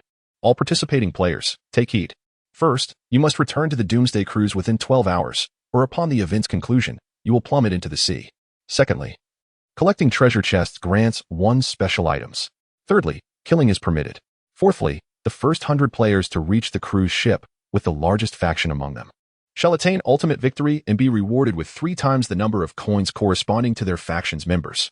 The rules seem a tad intricate. Chin-Mo pondered. If the victorious faction has 50 members among the top 100, each would earn 150 coins. Tripling that number results in the bounty. Relying solely on personal strength is insufficient. A faction's triumph is essential. Even if one arrives first at the cruise ship, it would be futile. This is undeniably challenging. At that moment, the cruise ship steadied, and an NPC raised a megaphone, announcing to the crowd, "Now, I declare the event to commence. Jump. Everyone, give it your all." At this juncture, players on the first and second decks of the cruise ship were all filled with exhilaration. "Charge. I'm off to place my bets. Our cruise ship shall prevail." On the third deck, players rushed towards the densely packed green launchers, swiftly enveloped by a burst of green light that propelled them skyward. Chin-Mo did not rush to jump. He firmly embraced the Adelie penguin, taking a step back to gather momentum. "Gaga. Let go of me. Let go of me. If you don't want to fall, stay still." With a sudden burst of speed, Chin-Mo dashed towards the launcher. The moment he landed, he felt a powerful thrust propel him into the heavens. Amidst the Adelie penguin's terrified shrieks, Chin-Mo heard a fellow player, who had also been launched skyward, cry out in frustration, "Damn it. No wonder the captain is so generous. There are so many of them." As Chin-Mo glanced around, he noticed the 4 colored lights approaching from different directions. Their numbers indeed varied. However, the green ones were the least. His faction had the fewest members. The odds of winning were exceedingly slim. No wonder the captain was risking his fortune. Is this fortune or misfortune? Gaga. Clouds. Chin-Mo, clutching the Adelie penguin, soared into the beam of light. descending in a parabolic arc into a mass of fluffy white clouds. It felt surreal. Were the clouds akin to cotton candy? His feet felt as if they were treading upon sweet, fluffy confection. Chun-Imo set the Adelie penguin down, and the first thing it did upon landing was to peck at the ground. Gaga. It's sweet. Is it truly cotton candy? Chun-Imo stomped on the cotton candy-like surface, finding it surprisingly firm. Above, beneath, and all around him were these soft, sugary clouds, evoking a sense of sweetness. At that moment, a player radiating red light glanced in their direction, drawing a bow aimed at Chun-Imo. Yet, he was unfortunate enough to be struck down by a player glowing blue from an angle above. QQ. Don't get distracted by eating. It's dangerous. The Adelie penguin shook its head disapprovingly, continuing to nibble until the cotton candy beneath emitted a long-awaited growl. Cease this at once. Gaw? The Adelie penguin paused momentarily, then resumed pecking. The cloud of cotton candy yelled in exasperation. Stop it immediately. Chun-Imo seized the opportunity, eager to silence the incessant chatter. The cotton candy cloud bellowed in anger, accusing them of cheating. With a swift motion, Chun-Imo brandished a long spear and pierced the cotton candy, rendering it momentarily silent. Had it perished? That seemed improbable. Scratching his head in confusion, he yanked the spear out, only to elicit a piercing scream from the cotton candy. Why did you pull it out? I shall send you to the heavens. Suddenly, Chun-Imo felt a weightlessness, as if being lifted upwards. The cotton candy began to float. All the players exchanged wary glances, caught in a state of bewilderment, until one player suddenly exclaimed, Wait, I understand. Jump down. This is that game. What was it called? If you're a man. Jump 100 levels? Yes. We must descend thousands of levels. Brothers, what are we waiting for? Jump. But, won't we die from the fall? Whoa. There are trap-laden cotton candy clouds. Clouds? Could it be that this is edible? Sweet. Chaos erupted around them as Chun-Imo approached the edge of the cotton candy cloud. Peering down. Below, he saw only a sea of clouds, where a player radiating blue light stood, glaring arrogantly at him. Huh. I block your path. Go ahead and jump. Is that a crossbow? No, don't. Chapter 111. Adelie goes mad, brother. I'm counting on you. Just slightly to the left. Have you aimed yet? Move a bit higher. The players from the blue team, targeted by the crossbow, began to panic momentarily before bursting into laughter. Haha. You've aimed so far off you might as well be at my great-uncle's house. In the distance, a man bathed in green light stood bewildered. Indeed, the lunatic was truly mad. He realized that the crossbow was aimed directly at him. Bro, dude, we're on the same team. You've aimed wrong. Bang. Chun-Imo pulled the trigger and exchanged a quick smile with his fellow green team member. The other player crouched to dodge the bolt, only to hear a distant scream. How is this possible? The player blocking the path had fallen. Chun-Imo clutched the Adelie penguin, who was munching on cotton candy, and prepared to jump down, sending the little creature into a panic. Wait. Don't throw me away. Thud, thud, thud, thud. The duo landed on the cotton candy below, bouncing several times, nearly launching themselves off again. Chun-Imo quickly stabilized himself and performed a hasty farewell ritual for the corpse, searching through its belongings. Wood, grass clumps, stones, a carrot? What on earth is this? Gold coins. Only 3? Chun-Imo grimaced, stuffing the items into his backpack, but when he turned around, he was taken aback. Thud, thud, thud. The Adelie penguin was lying on the cotton candy, bouncing gleefully on its plump belly. Are you playing on a trampoline? The Adelie penguin looked up, puzzled. What is a trampoline? Is it this bouncy? Yum. So sweet. The mischievous Adelie penguin not only frolicked on the cotton candy, but also gleefully consumed it, utterly indifferent to the dirty shoe prints on its surface. Meanwhile, other players began leaping down, but their ascent was becoming increasingly rapid. This was just the first stage. How fast would it be by the 5th stage? Supersonic ascent. Feeling pressed for time, Chun-Imo decided against jumping down. Instead, he wielded his spear, aiming for the cotton candy's elusive throat, attempting to extract the game's secrets. Speak. How do you cheat? Are you really that straightforward? The cotton candy was taken aback. Never had it encountered such audacity. Jump. I assure you. It's safe for 2 meters forward. The cotton candy retorted defiantly. Chun-Imo peered down, unable to see any clouds 2 meters below. You're trying to trick me. With the spear plunged into the cotton candy, Adelie the penguin bounced over, pecking clean the spearhead. Go ahead. Stab me. If you dare. Well? A tough talker. Are we? Farewell. Chun-Imo tugged at the Adelie penguin, darting towards another cotton candy patch a few meters away. Time was of the essence. He couldn't afford to lag behind. The ranking must not be too low. The Adelie penguin appeared to have adapted to the bouncy sensation, waddling with its rotund belly atop the cotton candy. A little further ahead lay a patch of gray cotton candy, shifting back and forth. and Shin-Mo was puzzled by the two holes punctuating its surface. He realized he needed to use it as a stepping stone to leap onto a neighboring patch of white cotton candy. Just as he contemplated the peculiar nature of the gray confection, a shrill scream pierced the air above him. A player, glowing red, plummeted from an unknown height, crashing onto the gray cotton candy. Before he could recover, the cotton candy shifted, and he, along with a chunk of it beneath his feet, tumbled downwards. Another hole appeared in the gray cotton candy, revealing its disposable nature. Seizing the moment, Chun-Mo yanked the playful Adlai penguin and jumped down. In the instant of their descent, he exerted a force to leap onto another patch of cotton candy. But then, he suddenly felt something amiss in his grasp. The Adlai penguin's wing.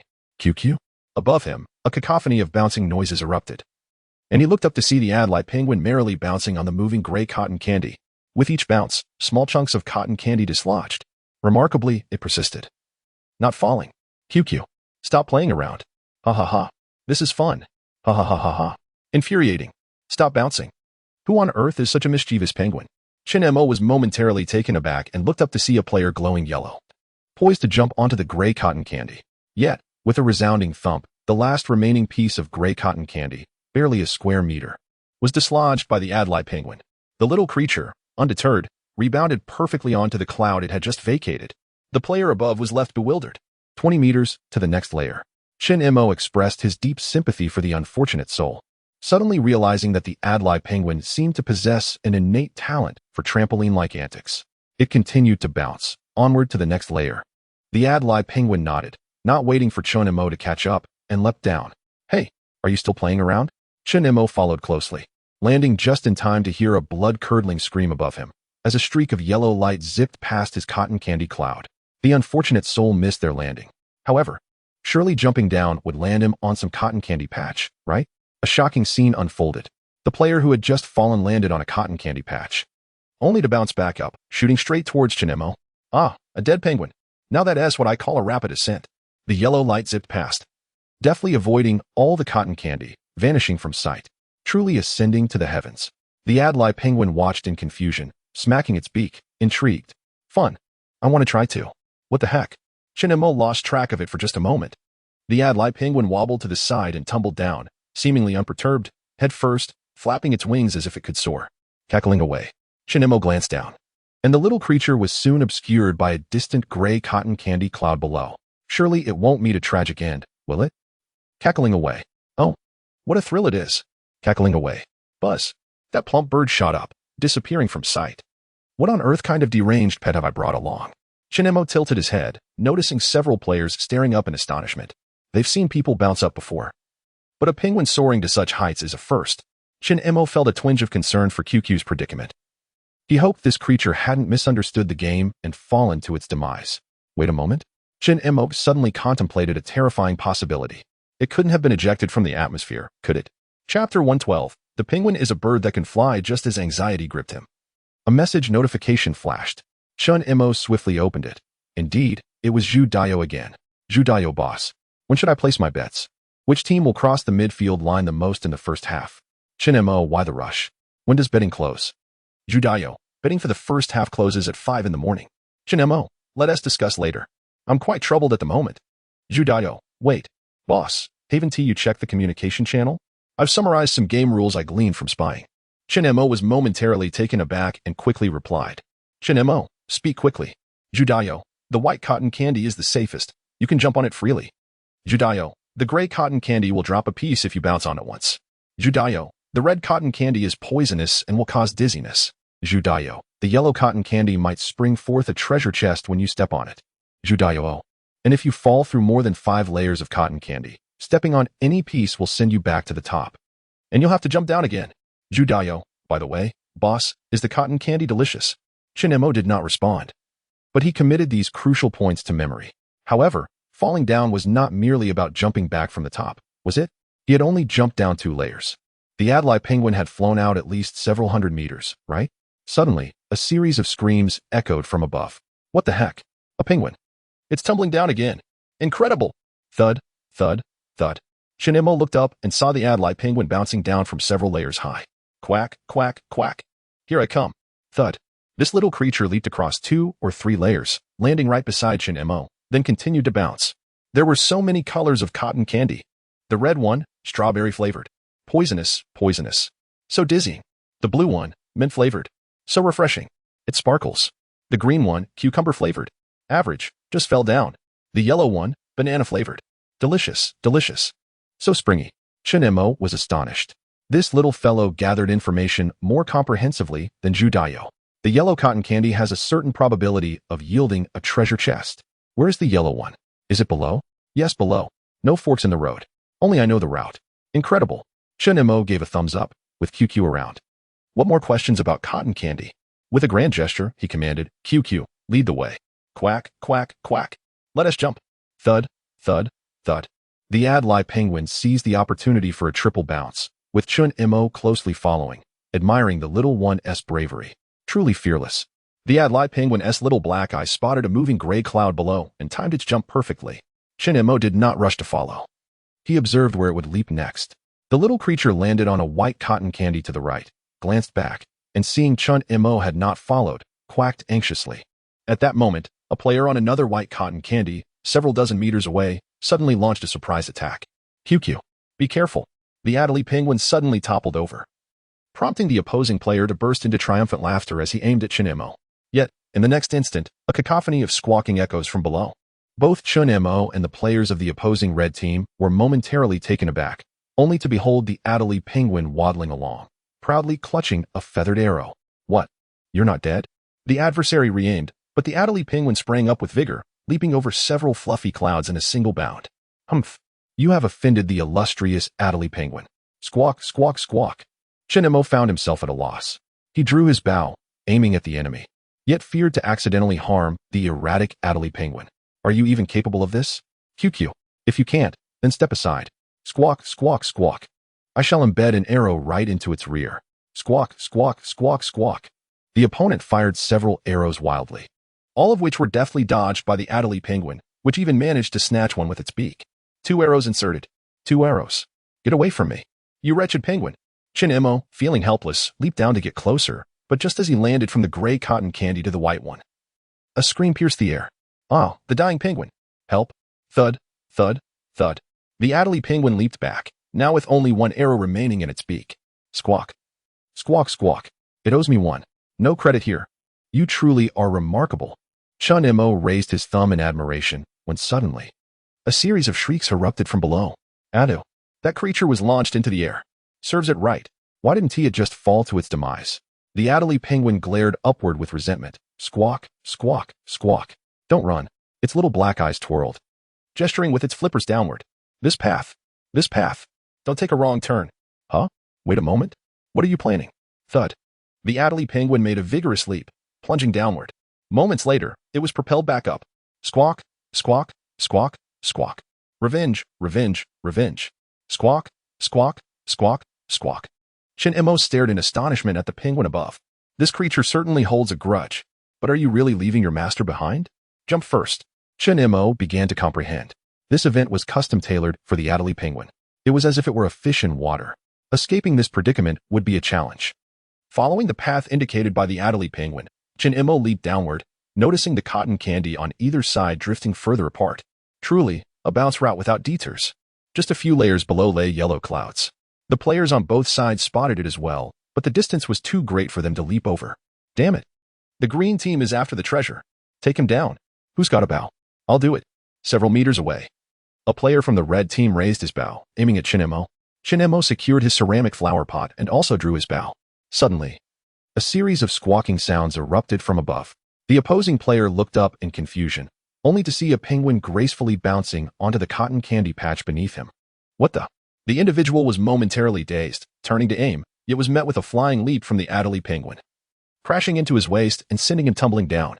Squawk, squawk, squawk, squawk. Below was red. Red. Excluding Chun-Imo, the crowd gazed downward. And at the 6th or 7th level below, the individual landed squarely upon a vibrant red cotton candy. Immediately thereafter, he soared upward, emitting a harrowing scream, vanishing from sight. The onlookers stood in stunned silence, unable to articulate their shock, save for the rhythmic thumping of Adlai the penguin as he bounced about. Chun-Imo extended a thumbs up, yet felt it insufficient to convey his admiration. Thus, he raised both thumbs high. However, a dilemma arose. How would you reach me? Ha ha ha. Down below. We shall regroup. I am parched and in need of water.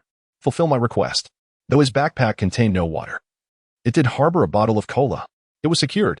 The little creature leapt with fervor, bouncing downwards with a thud, while Chin-Mo peered down, noting that only 2 or 3 levels remained before reaching the yellow cotton candy.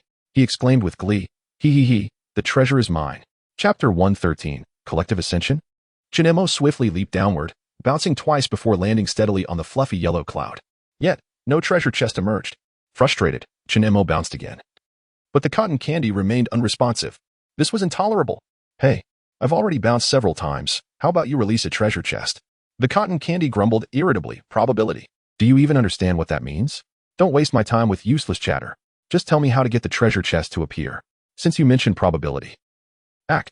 With a swift motion, Chun-Mo thrust his spear into the cloud, piercing it cleanly.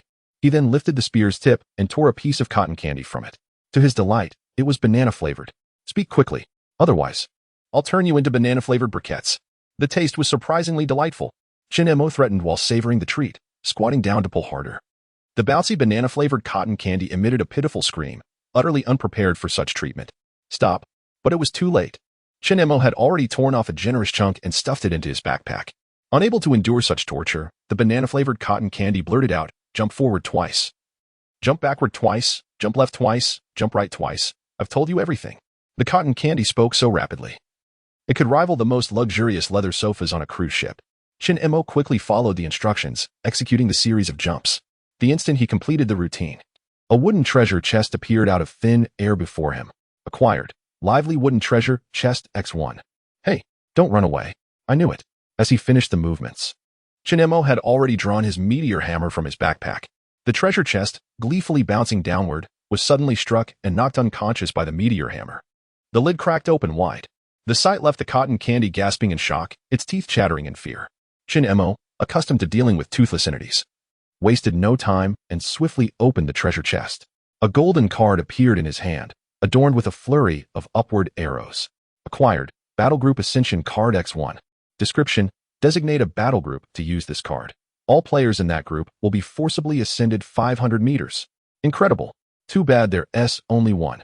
At least 3 would be safer. Chun-Mo tucked the card away, deciding to use it later. However, upon lifting his gaze, he suddenly heard screams from all directions. What the hell? Who used the item? Help! A multitude of players enveloped in yellow light shot up into the sky like fireworks. Almost everyone soared to an altitude of about 500 meters. One unfortunate soul shot up from below, losing inertia just above Chin-Mo's head and plummeting towards him. Shouldn't he lend a hand? He aimed at the yellow-clad player and kicked out, causing the player to scream as they tumbled downward, only to bounce back up again. This time, it would be even more than 500 meters. Go for it. May you rise stronger than ever. As Chin-Mo was about to leap down to the next level, he suddenly heard a familiar cacophony. Looking down, he spotted several levels below an allied penguin practicing martial arts. It hopped with a rhythmic thump, seemingly synchronized with a beat. Each jump accompanied by a kick from its short little legs, executing a flying kick. Quack, quack, quack. Quickly, unleash the penguin kick. Quack, quack, ha, hey. Quickly, unleash the penguin kick. Quack, quack, ha, hey. The martial artist ally. The insolent are invincible. Who's spinning a kick? The penguin strikes you. Quickly, unleash the penguin kick. Quack, quack, ha, hey. Chin-Mo was left speechless. Even more astonishing was the green glowing companion above the penguin. Brother, we're on the same team. Could you please spare my penguin? I see it's kicking valiantly. Chun-Mo quickly gestured an okay. After all, it was unwise to harm allies. QQ, let those radiating green light pass. Quack, quack, ha, hey. Huh. The ally penguin glanced up, its little black eyes spinning, fixating on the player on the upper level, and delivered another flying kick. It then opened its beak wide, signaling for fish. The other player couldn't comprehend but discerned that the penguin was likely requesting food, producing a frozen, rock-hard shrimp. The ally penguin nodded reluctantly, leaping to catch the shrimp. Munching it eagerly, then promptly hopped onto another cotton candy to clear a path. Chin-Mo could only shake his head in resignation. This little rascal not only dug a pit for itself, but ensnared anyone it encountered. The player opposite expressed gratitude with a slight bow before jumping down. And Chun-Mo hastened to descend as well. After several levels, he reunited with the penguin and generously pulled out a bottle of cola. Twisting off the cap and offering it, drink up, and once you're full, let us continue exploring. The little one clutched the soda bottle, struggling to drink without a straw. It suddenly found it quite troublesome. Thus, it jumped down while holding the cola bottle, perfectly aligning itself to a position where drinking would be easy, not fearing a splash of soda on its face. A loud cry emanated from the Adlai penguin. Quickly, unleash the penguin kick. Soda is truly refreshing. And then it vanished. This time, the fall was rather deep. The initial jumps had been slow, and Chun Mo felt compelled to hasten his pace. After all, the little penguin was likely unharmed. Chun Mo bounced downwards, and before long, he encountered a patch of blue cotton candy. This cotton candy flickered in and out of visibility. If one leapt while it was invisible, they would likely miss their footing. Just as Chun Mo contemplated the timing for his jump, a sudden scream pierced the air from below. A rotund, yellow-clad player resembling a hefty pig hurtled past, a long object protruding from their backside. Behind, a cacophony erupted, with the Adlai penguin hot on their heels, clutching a long object in its beak. Quack, quack, quack. Don't think you can escape, you dare follow me? No. Chun Mo was taken aback. Yet another oblivious fool aimed to shoot his pet. Chun Mo felt a twinge of regret. If only his reflexes had been quicker, he would have shot a few arrows to the penguin. How dare they bully my penguin? They shall be pricked like a porcupine. Chun Mo mumbled to himself, glancing down, and the timing was perfect. He leapt down, bouncing vigorously on the nearly invisible blue cotton candy, swiftly propelling himself to the next layer.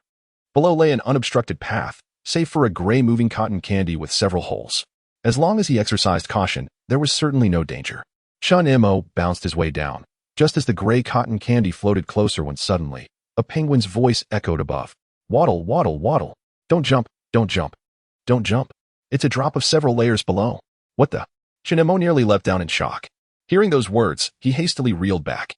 The Adlai penguin glided gracefully over, its short wings gesturing towards the diagonal opposite side, where a path lay open. Below, there was green cotton candy, mediocre in flavor, reminiscent of cucumbers. The taste was of little consequence. The crucial point was that the green cotton candy seemed to offer a significant descent. Chapter 114. The Green Brigade? The Doomsday Cruise ship's second-floor casino is teeming with people. All eyes are fixated on the enormous screen beside the NPC commentator. The screen displays a white beam diagram, densely populated with tiny luminous points towards the upper section. Adjacent to the beam diagram, the real-time population changes of 4 distinct colored brigades are showcased. The NPC commentator speaks with rapid fervor. The current situation on the field is somewhat chaotic. No brigade has exhibited a clear advantage. However, if this continues, the Red Brigade aboard this cruise ship will undoubtedly triumph due to their numerical superiority. After all, our Red Brigade boasts a total of 628 players, the largest contingent. The second-ranked Yellow Brigade could have comfortably maintained their position, but they recently suffered a significant setback with a 500-meter ascent, leaving them considerably weakened. This has provided the Blue Brigade with an opportunity, yet they can muster only a mere 311 members, hardly a threat.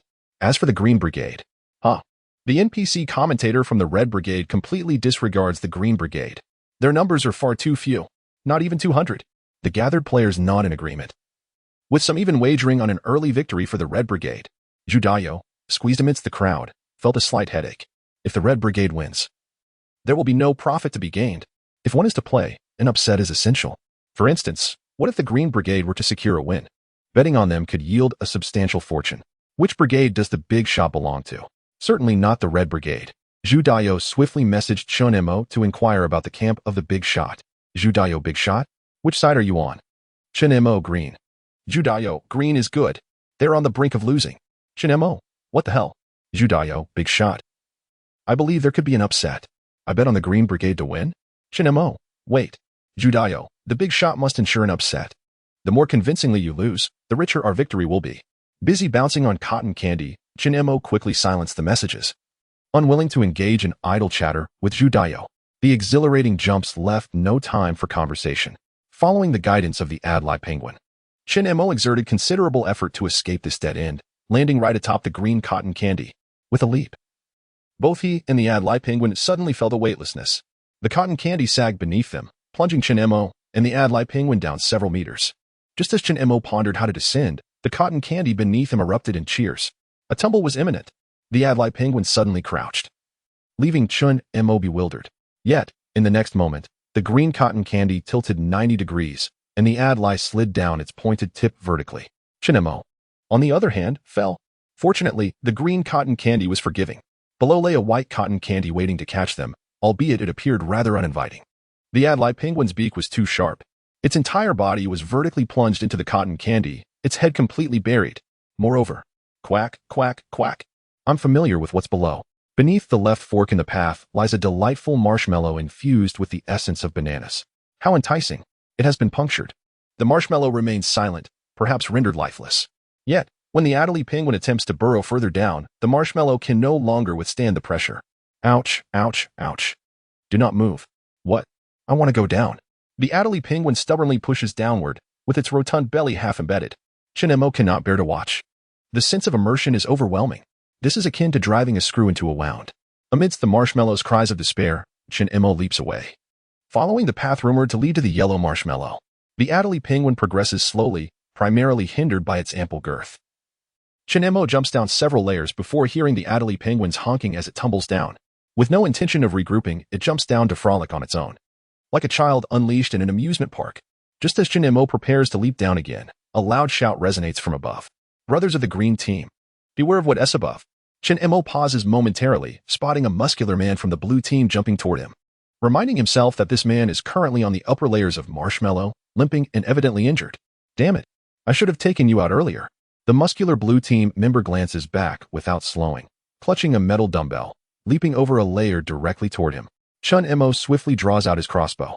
Too late. The muscular man swings the dumbbell, weighing at least 20 pounds, aiming for Chun-Mo's head. In a moment of urgency, Chun-Emo hops back a step, but the muscular man is faster, pursuing him while swinging the dumbbell with great force. Bang. Ah, Chun-Emo, you scoundrel, using the crossbow as a shield? The crossbow is furious. Chun-Emo cannot afford to explain. The opponent is evidently trained, as strong as an ox and swift as the wind. He cannot confront him head-on. Only outsmart him. Creating distance, he aims to shoot. Seizing an opportune moment, Chun-Emo rolls and tumbles down to the next layer of marshmallow, springing up to descend again. The muscular man relentlessly pursues, leaving no chance to widen the gap, leaping down himself to prevent Chun-Emo from seizing the treasure below. Not a chance. Chun-Emo continues to leap downward, struggling to create distance, and even feels the muscular man gaining momentum. Just then, Chun-Emo suddenly feels something new in his hand. Acquired, Extreme Ascension Card X1. Description: designate a player to use this card. That player will be forcibly propelled to the edge of the atmosphere. And if all goes as expected, suffocate to death. What the heck? Chun-Emo has no idea where this card came from. But he cannot ponder it further. The muscular man is about to make his move. Use it. With a mere thought, the golden card vanishes. At that moment, the muscular man halts abruptly, his dumbbell just inches away from striking Chun-Emo. Damn. The muscular man is bewildered. Then, he is thrust upward by an immense force. Damn it. I will crush you, you scoundrel. The muscular man has vanished, having ascended towards the ozone layer. A dumbbell came hurtling towards him. Chun-Emo narrowly dodged it. Remarkably accurate. Yet, just before his demise, a final wave of ammunition was rather generous. As Chun-Emo was about to grasp the dumbbell for inspection, he suddenly found himself unable to do so. To his astonishment, a golden card had inexplicably appeared in his hand. Acquired, Ascension Card for Battle Group X1. Description: designate a battle group to use this card. All players in that group will be forcibly elevated by 500 meters. What? What on earth is happening? Gagagagaga. Cards, cards, cards. Where are my cards? Gagagagaga. The Adelie penguin shouted from below as it soared upwards. Chun-Emo understood. Yet, it was difficult to comprehend. Shouldn't it have ascended long ago?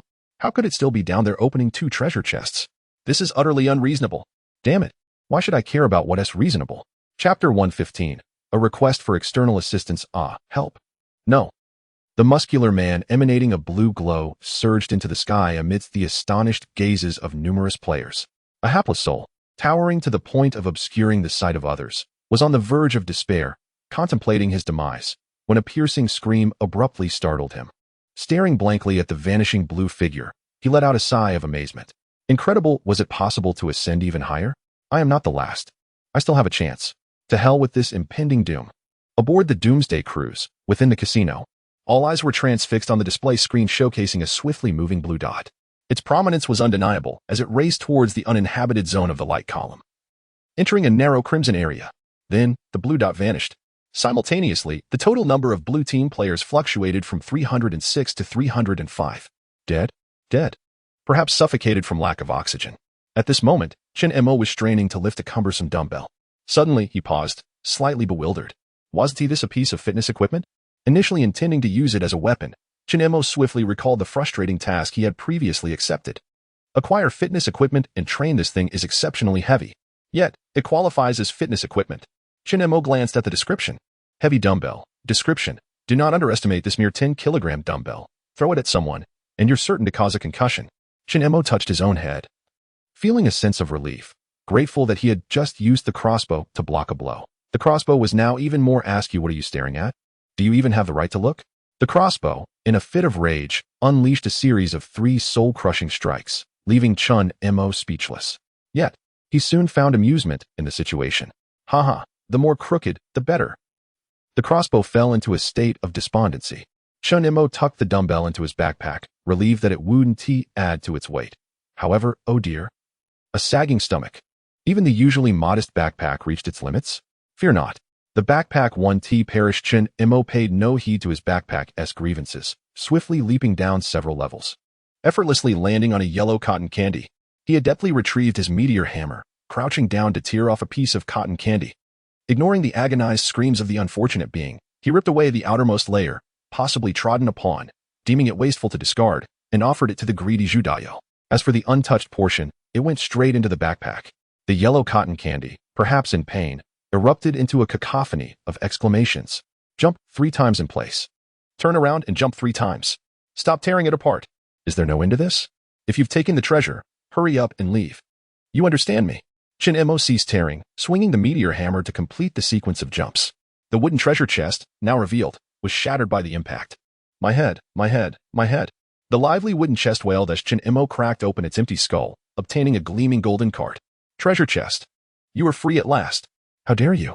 Chin Mo gently patted the other person's split head, his gaze landing upon the golden card. The card was adorned with a multitude of ascending arrows. A promotion card? Fallen Legion card. Description. Designate a legion to use this card. All players in that legion will be forcibly dropped by 500 meters. Chin Mo paused momentarily. Oh, he had misread the card. It turned out to be a beneficial item. After stowing the card away in his backpack, he glanced down the path, where the distant scenery appeared hazy, vaguely resembling mist. The further he descended, the lower the visibility became. Indeed, the challenges were intensifying. Below, 2 diverging paths lay ahead. Chin Mo found himself in a quandary. When would the Adelie penguin descend to guide the way? Thump, thump, thump, thump, thump. Speaking of penguins, here comes one. The Adelie penguin waddled down with a series of squawks, but landed not on Chun Mo's path. Instead, it bounced onto a mound of gray cotton candy 30 meters away, commencing its reckless antics. 1, 2, 3, 4. The little creature counted, scattering the entire patch of gray cotton candy into disarray. All of it tumbling down, before finally turning to observe this side, its plump body landing on a patch of white cotton candy. The players from the Red Legion above looked on in disbelief. What the heck? The path has vanished? That cursed penguin from the green team again. What should we do? Let's just jump, the leader declared, swiftly restraining another player's bow and arrow. He understood penguins. Do you remember that unfortunate yellow team member we encountered earlier? The one with an arrow lodged in his rear? Yes, we remember. They recalled the Adelie penguin, clutching an arrow as it soared behind them. Chin Mo watched in silence. They were all frightened out of their wits. The Adelie penguin continued its descent, bouncing and calling out, left, left, left. It's easier to jump on the left, and there's a green cotton candy. Without hesitation, Chun Mo leapt down the path indicated by the little creature. Indeed, it was a smooth descent. He navigated through 30 layers without encountering any obstacles, leaving the players on the surrounding cotton candy dumbfounded. What? That path is far too easy. There's a green cotton candy below. Had he known, he would have chosen that route. First, he needed to find a way to avoid that red one. As Chun Mo bounced down amidst the envious gazes of others, he soon reached the green cotton candy. The moment he landed, the cotton candy plummeted rapidly, unexpectedly performing a somersault upon reaching its destination. Fortunately, Chun Mo jumped in time, preventing himself from face-planting into the white cotton candy. However, to his utter astonishment, he heard a familiar tune emanating from below. Quick, use the penguin kick. Ga-ha-hey. Quick, use the penguin kick. Ga-ha-hey. The martial artist Adelie. The unworthy are invincible. Who is executing a spinning kick? Hurry up. The Adelie penguin looked up at Chun Mo and pointed at a patch of cotton candy at the convergence below. How come you were faster than me? Hey? I'm a bird. I can fly. As he spoke, the Adelie penguin demonstrated its prowess. With a vigorous leap, it soared with its short wings, landing on the 4th tier, 3 levels above. Remarkably brave. It was evident that it had transcended the ordinary challenges and was swiftly evolving into a seasoned expert. Shin-Mo glanced down at the cotton candy below and decided to proceed with caution. After all, a miscalculation could mean starting all over again, which would not be enjoyable. He bounced downwards, landing with a soft thud on the confluence of cotton candy, while the ad-lib penguin squawked excitedly. Soda, soda, soda. I inquired. Why are you waiting for me here? Chun-Mo rummaged through his backpack but found no cola, not even a bottle of mineral water. But how could he allow such a hero to go without a beverage?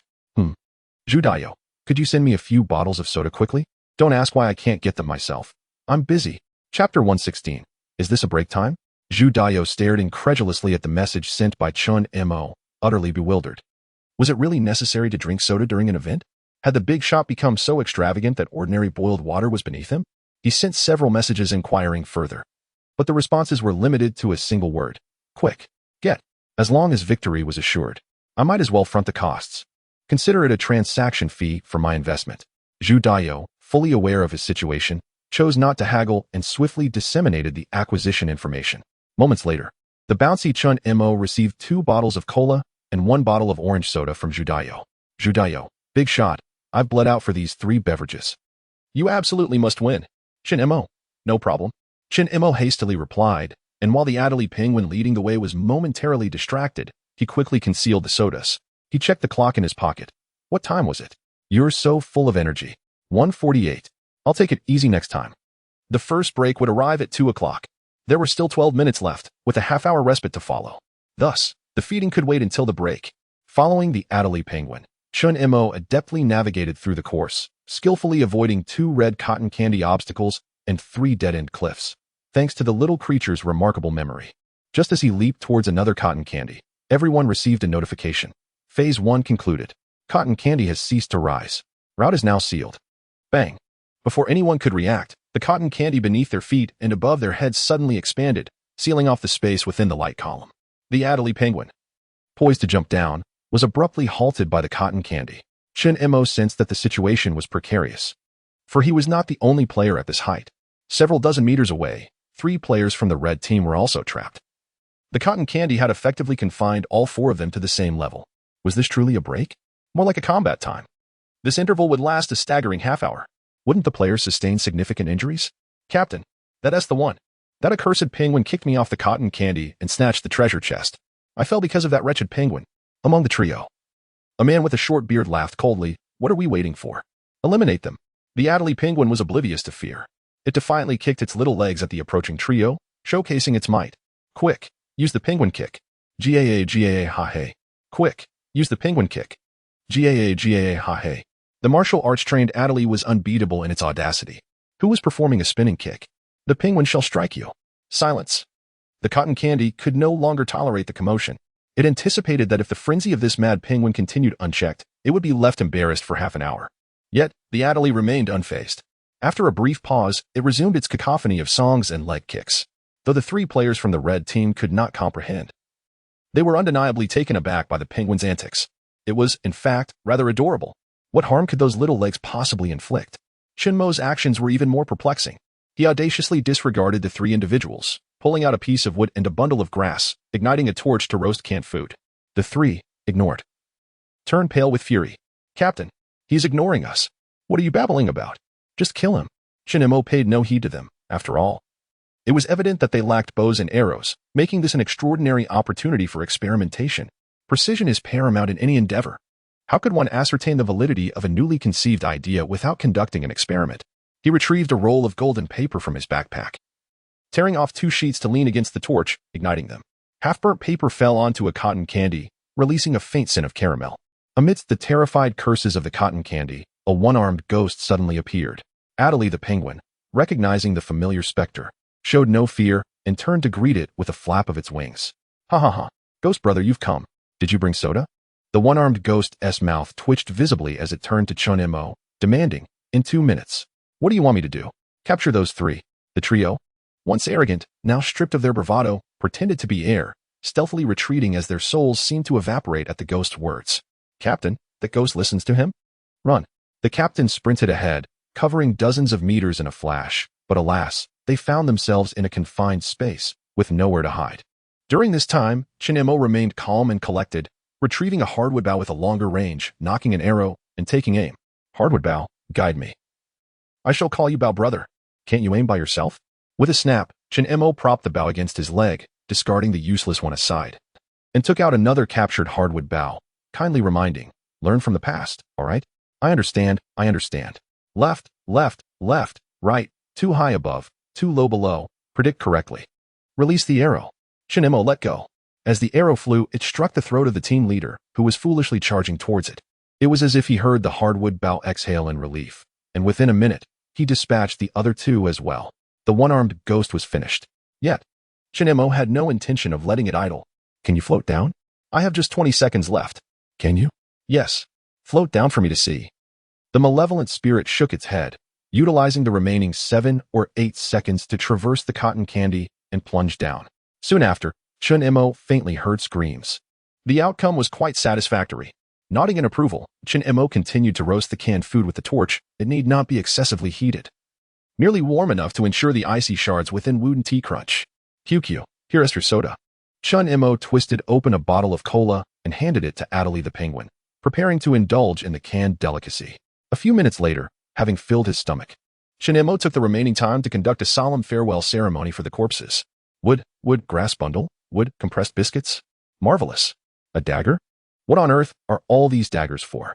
As throwing weapons, perhaps. Not much gold. Potatoes, perfect for roasting. And another carrot, truly. Why is there a chamber pot?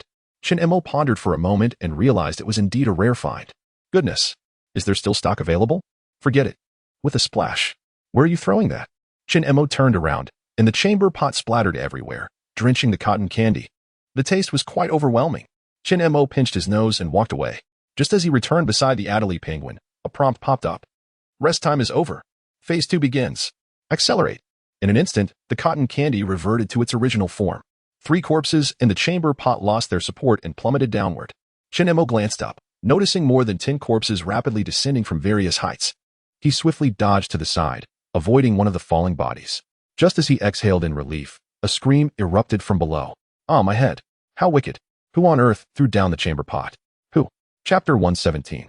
Spare me your schemes. Shin-Emo peeked over, observing that a fellow had been doused with a head full of urea, shivering in the biting wind. No matter. He was not one of their own. He belonged to the red team. Shin-Emo feigned ignorance and pointed below. Clever Adelie. Lead the way. Aha. Let us go. With a decisive waddle, Adelie the penguin dove down, and Shin-Emo followed closely behind, clearly sensing that the cotton candy was ascending at an accelerated pace. The surrounding players also jumped down as swiftly as possible. Yet, the greater the haste, the higher the chance of error. Shin-Emo cautiously sidestepped each unfortunate soul plummeting down. What was even more perilous was being propelled upwards. He witnessed a member of the blue team leap into the air, only to be rebounded by a comrade from his own green team. Now that was quite something. Failing, but still managing to take someone down with him. After a few jumps, Adelie the penguin abruptly paused, poised at the edge of the cotton candy. Shin-Emo was puzzled. Was he not going to abandon his master? Adelie turned to glance at Shin-Mo's backpack. Arrow. Give me an arrow. Take it. It's yours. Shin-Emo handed over 3 arrows at once. Haha. Let us see who dares to bully the bird. Help me open a few more treasure chests. Oh really? Count on me. Adelie the penguin took the arrows and dove down, while Shin-Emo continued to leap, not seeing him return for quite some time. Could he have fallen to the bottom? Just as he pondered, a chorus of screams erupted below. How infuriating. Why did the penguin fall while I soared? This is so unfair. The figure who had plunged vanished without a trace. Shin-Emo seemed to grasp something. Could it be that if one fell more than 5 layers and struck someone, the struck individual would bounce back up? You were truly insidious, but brilliantly executed. If Shin-Emo wasn't mistaken, the one who had just soared was from the Yellow Brigade. Not far below lay a moving gray cotton candy, riddled with holes. Shin-Emo cautiously leaped down, opting to land flat. He performed a somersault and landed on another level. This maneuver was learned from Adelie the penguin. Although somewhat risky, when executed correctly, it prevented a fall. However, he shattered 2 small pieces of gray cotton candy in the process, making it more challenging for the players behind him. Yet, he felt fortunate. If it had been the penguin, he shuddered at the thought. Shin-Emo continued to jump, but still no sign of Adelie the penguin. Upon encountering a fork in the path, he was momentarily lost when he heard a shout from behind. Brother, are you jumping? Our Green Brigade is counting on you. Shin-Emo looked up, stunned. The layer of cotton candy above was teeming with people. They had discerned the pattern and followed his lead all the way. Notably, they were not just the Green Brigade. Players from other factions are surprisingly mingling among them. Each faction's players are on high alert, their only shared objective being to await Shinmo's exploration. This is quite absurd. Have I unwittingly become their cheat? A shared cheat. Shinmo shook his head. Let us just follow along. Fighting is not an option. He continued pondering the diverging paths below when suddenly a shriek pierced the air. A blue team player, with 2 arrows protruding from his backside, soared skyward. Behind him was the Adelie penguin. Waddle waddle. Don't run. The crowd gasped. Another foolhardy soul. Who would dare provoke a penguin? Such recklessness.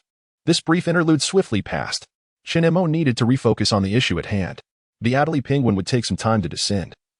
But the cotton candy was rising at an alarming rate. Hopefully, this piece of cotton candy is a soft target. With no other choice. Shinmo crouched down and swiftly tore off a chunk of cotton candy.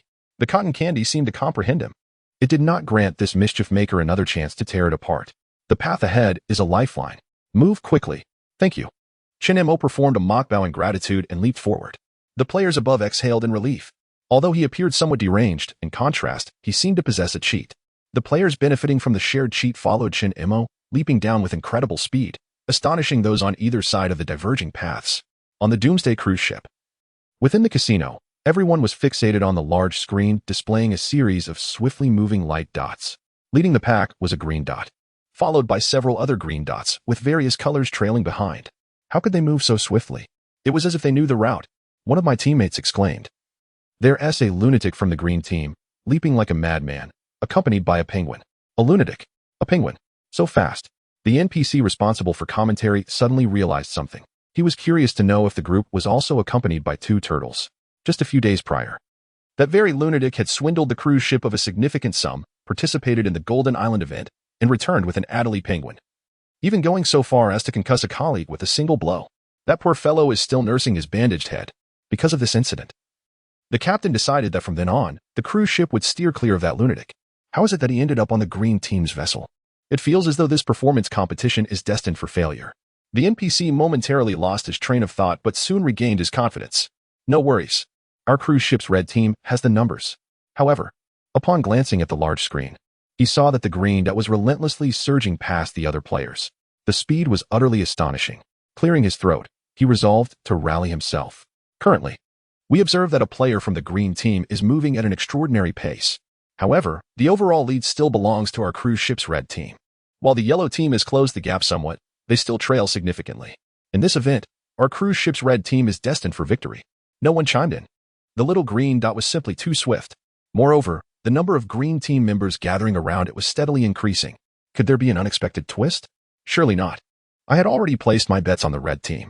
A handful of anxious players who had acted prematurely were beginning to panic. More players started to relay information to their friends in the event area. Captain, the player leading the green team with the penguin is formidable. We must eliminate him. You have no idea how easy it is to talk from the sidelines. Brother, have you seen the player leading the green team? If we take him down, the green team will crumble.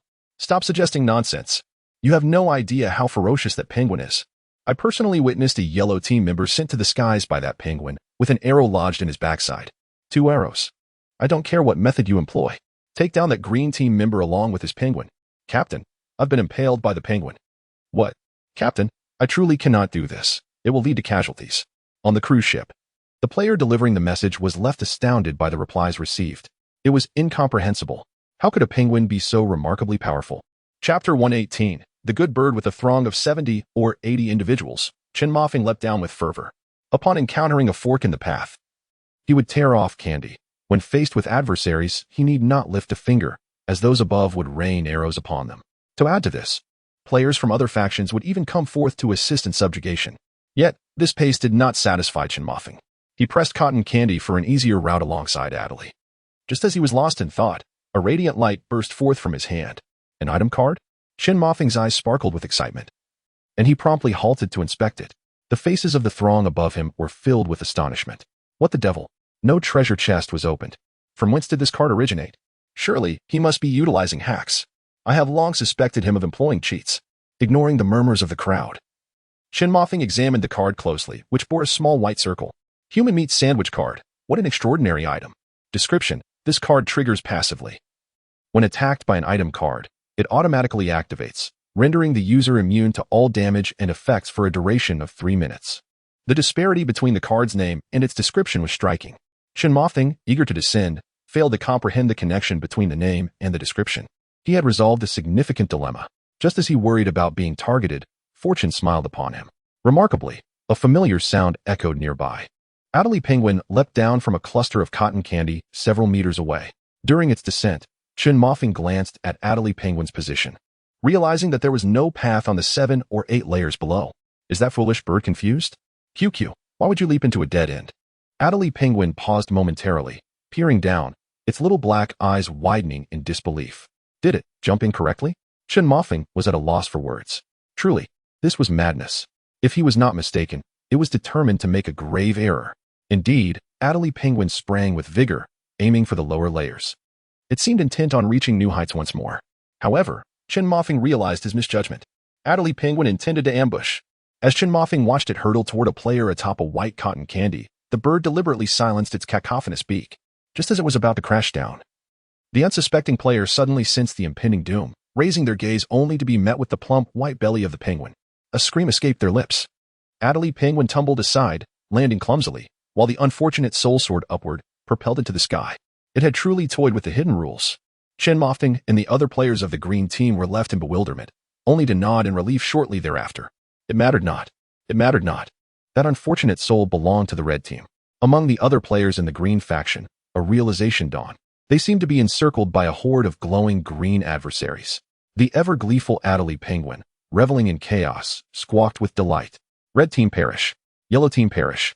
Blue team perish. Green team, proceed. Quack, quack, quack, quack, quack. With unrestrained glee, Adelie Penguin unleashed another round of devious maneuvers. Confronting was thankful that only he could decipher QQ's words. Otherwise, players from other battle groups would risk everything to take down this plump bird. Confronting shook his head and pointed below, leading the way. Caw caw caw. Down below. Assemble quickly. Use the penguin kick.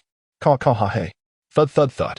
The cheerful Adelie Penguin, with its round belly, hummed a tune and somersaulted down. Confronting quickened his pace, pursuing fervently. The others, seeing Confronting leap, followed suit like dumplings falling into boiling water, creating a delightful clamor. Soon, Confronting joined the Adelie Penguin. Subsequently, the onlookers beheld Confronting produce a bottle of cola, extravagantly offering it to the penguin's beak. Such wealth. I too wish to raise a penguin, but you cannot afford it. The crowd buzzed with chatter, while Confronting leaned toward the Adelie Penguin, inquiring about the route, asking how to proceed. The Adelie Penguin, clutching the cola bottle, pointed with its sharp beak downward, indicating a fork to the left, another fork back, yet another to the left, and then to the right, before forgetting the rest. I am merely a bird. That's sufficient. Continue your frolic. The Adelie Penguin, unable to resist, promptly hopped down, this time leaping 2 or 3 levels at a time, though not heading towards the path it had indicated. Never mind it. The little fellow craved excitement. Confronting led the group in vigorous jumps, and after descending 2 or 3 dozen levels, he spotted the Adelie Penguin in the distance. It was currently tearing at the body of another on a fluffy yellow cotton candy. That path seemed safe, yet the little creature failed to inform him. What was it up to? QQ. Suddenly startled, the Adelie Penguin, munching on the yellow cotton candy, looked up in alarm. Caw? Discovered. The little one timidly turned its head, spotting Confronting a few dozen meters away, and suddenly lost its fear. You can't come over. The card is mine. Caw caw caw caw caw. Not a single card was secured. This one is mine. Little did it know that the cards it acquired would ultimately end up in the hands of its master. Clearly, it was unaware. Yours, yours, yours. Confronting ignored it. Was he that more convenient? The Adelie Penguin turned back, continuing to torment the cotton candy. Caw caw caw. Speak quickly. Confess honestly. Suddenly, a player from the green team above cried out, Boss, your penguin is in danger. Confronting looked up to see 2 players from the red team leaping down, heading straight for the patch of yellow cotton candy where the Adelie Penguin resided. QQ.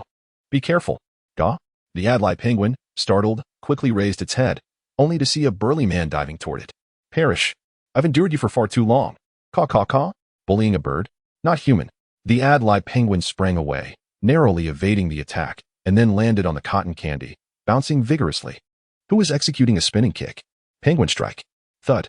The opponent had not yet regained their footing when the Adelie Penguin delivered a swift spinning kick with its short legs, sending them tumbling down. Yet another assailant was rushing down. Too late.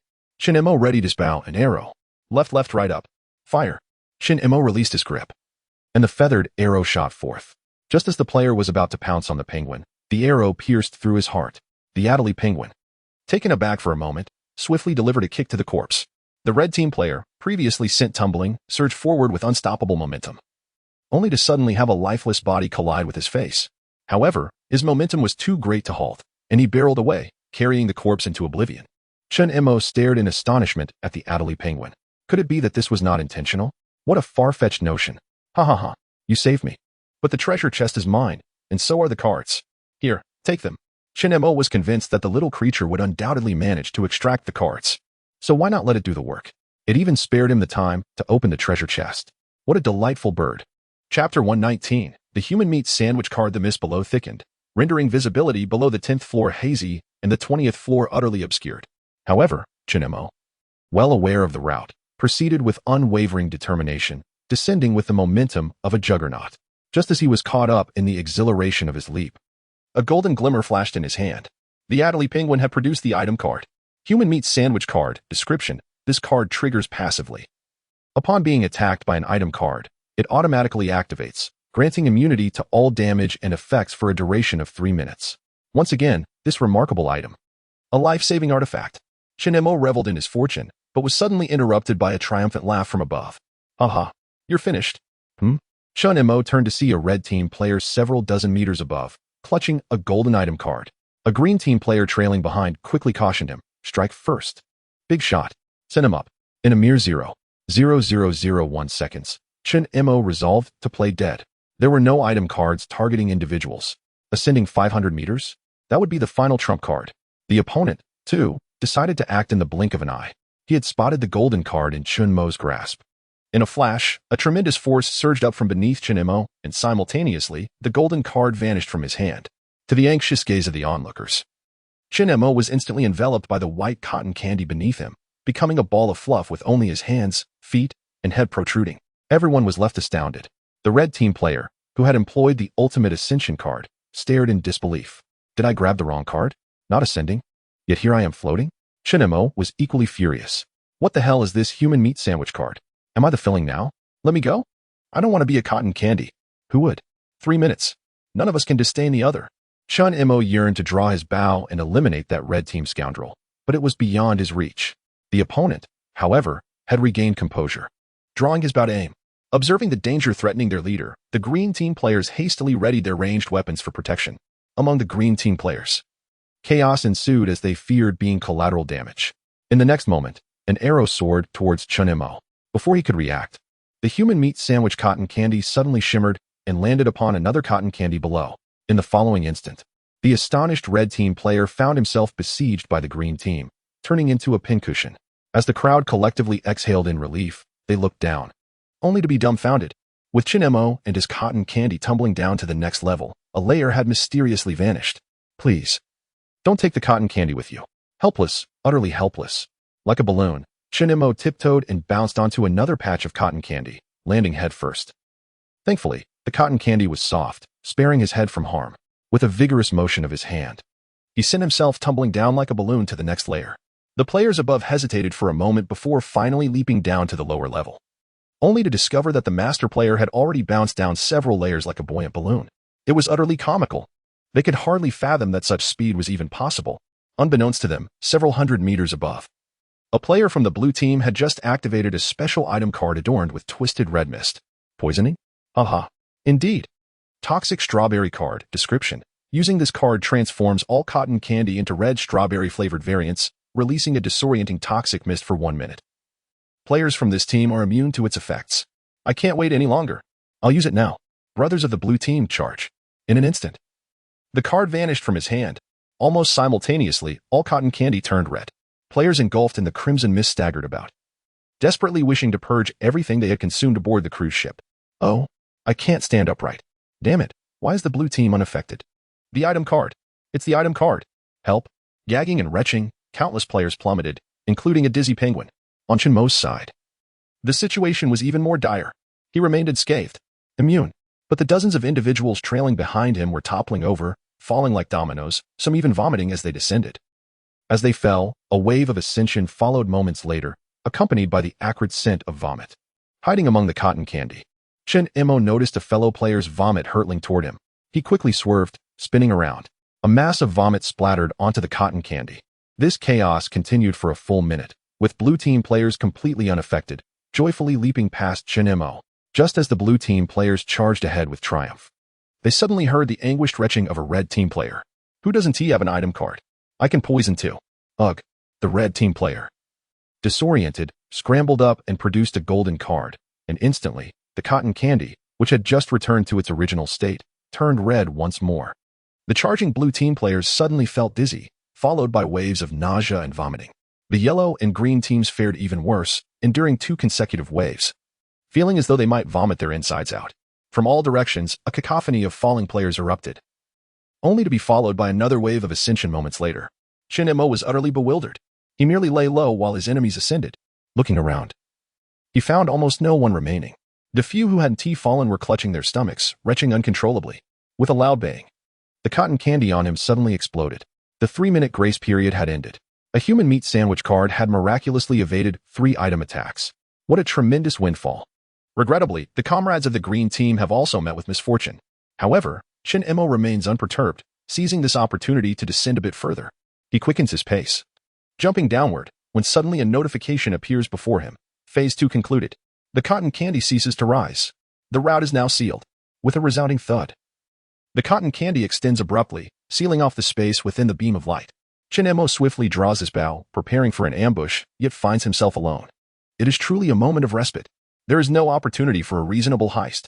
Nevertheless, Shin Mo's expression tightens, worried for his chubby little companion. He wonders if his fluffy bird has become ensnared with the other players on the same level. Is there a danger lurking? After all, it is merely a harmless little penguin. Shin Imo dismisses his hypocritical thoughts. It may be a penguin, yet it hardly seems innocuous. 1,000 meters away, players from 2 opposing factions remain on high alert, keeping a wary eye on a frenzied penguin in the distance. The Adderley penguin is energetically bouncing the cotton candy, practicing its penguin kick with each bounce. Chapter 120. May the red team scum perish. What instilled trepidation in the two was not merely the penguin with its short legs. It was also clutching 2 sharp, feathered arrows in its beak. Astonishingly, this penguin was even donning a backpack. For a fleeting moment, the two wondered if this penguin was a transformed player. The player, emanating a blue glow, spoke first. Dear brother from the yellow team, let us engage in a truce for half an hour and refrain from provoking that penguin. The yellow team player nodded in agreement. Indeed, let us avoid inciting that penguin. They continued to keep their guard up, anxiously observing Adderley, who was practicing his leg exercises. Having exhausted itself, the Adderley penguin turned towards the two, its small black eyes darting about, and opened its beak. Caw caw caw. Is there something to eat? The two exchanged bewildered glances, momentarily taken aback. What could it possibly want? Perhaps it was hungry? 1 fish each, throw them away, don't let it come closer. I didn't bring any fish up here. Are you pretending? Do you have any idea what the consequences of provoking it could be? The blue team player pointed to his backside, while the yellow team player grimaced, reluctantly producing a small fish. As the 2 plump little fish were tossed towards it, the Adderley penguin let out a satisfied squawk and began its meal. While eating, it found it rather peculiar. Why did everyone seem to be more generous than its master? Stingy. Stingy. He is stingy. Caw caw caw caw caw. Below 1,000 meters. Achoo. Shin Imo sneezed, feeling as though someone had been cursing him. But that was entirely expected. It would be strange if no one were cursing him. Right? Shin Imo nodded in self-awareness and pulled out a sausage to replenish his energy, just as he was savoring his respite. He suddenly remembered that private messages had been flashing incessantly. He hadn't checked them yet. Upon opening his messages, a barrage of 20 to 30 notifications flooded in. Judayo, boss, the first half is about to conclude. Judayo, which side should I bet on? Is it the green team? Judayo, hurry. Boss, only 5 minutes left. Judayo, 4.5 minutes. Judayo, boss, you aren't teaming up with someone else, are you? The messages poured in like a stream, at least 30 in total. Shin Imo swiftly replied. Shin Imo, how many members of each team have crossed the halfway line? Judayo, red team 9, yellow team 6, blue team 5, green team 0. Shin Imo was rendered speechless. He had anticipated the green team's struggles, but he never expected it to be this dire. They had been jumping for ages and hadn't even crossed the halfway mark. Judayo, boss, given the situation, we can't bet on the green team winning, right? Shin Imo, how's the betting situation over there? Judayo, almost everyone is betting on the red team. Can you orchestrate a comeback for the green team? That would allow you to win all the prizes. Shin-mo, I'll bet on the yellow team. As per usual, 50-50 on the winnings. Judayo, the yellow team? ISNT that a bigger upset? Shin-mo, the time is running out. Hurry and place your bet. Judayo, all right. I'm on it. In the midst of the doomsday cruise. Within the casino, Judayo rushed forward to place his bet on the yellow team for the first half victory. The elegantly dressed NPC monitored the fluctuating number of bettors, urging them to act swiftly. Currently, the red team dispatched from this cruise ship held a significant lead. Only 2 minutes remained until the betting deadline. Players who had yet to place their bets were urged to do so promptly. This betting was rather uninspiring, wasn't it? Even if one won. How many coins could one possibly gain? Then why not bet on the green team? Get lost. Only a fool would wager on the green team's victory. The blue team is also a viable option.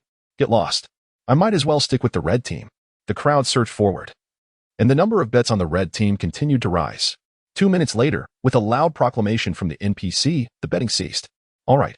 The current betting situation has been locked in. Red team, 648 players, 1944 coins. Yellow team, 101 players, 303 coins. Blue team, 92 players, 276 coins. Green team, 31 players, 93 coins. It was evident that the red team was poised for victory. Furthermore, the cruise casino announced a new rule, effective immediately. The minimum payout for activity bets is 10 coins. Thus, players betting on the red team need not worry about their potential earnings. Upon hearing this, the players wagering on the red team erupted in cheers. Incredible! If the payout is less than 10 coins, the casino will cover the difference for us. Why was this not mentioned earlier? Refund. Players who felt that betting on the red team was unprofitable began to regret their decisions. Sensing that the casino was clearly exploiting them, Judayo was also left speechless. He had painstakingly calculated the potential earnings for this round, only to receive this news. However, at least the big players could earn 25 coins. That was far more than 10 coins.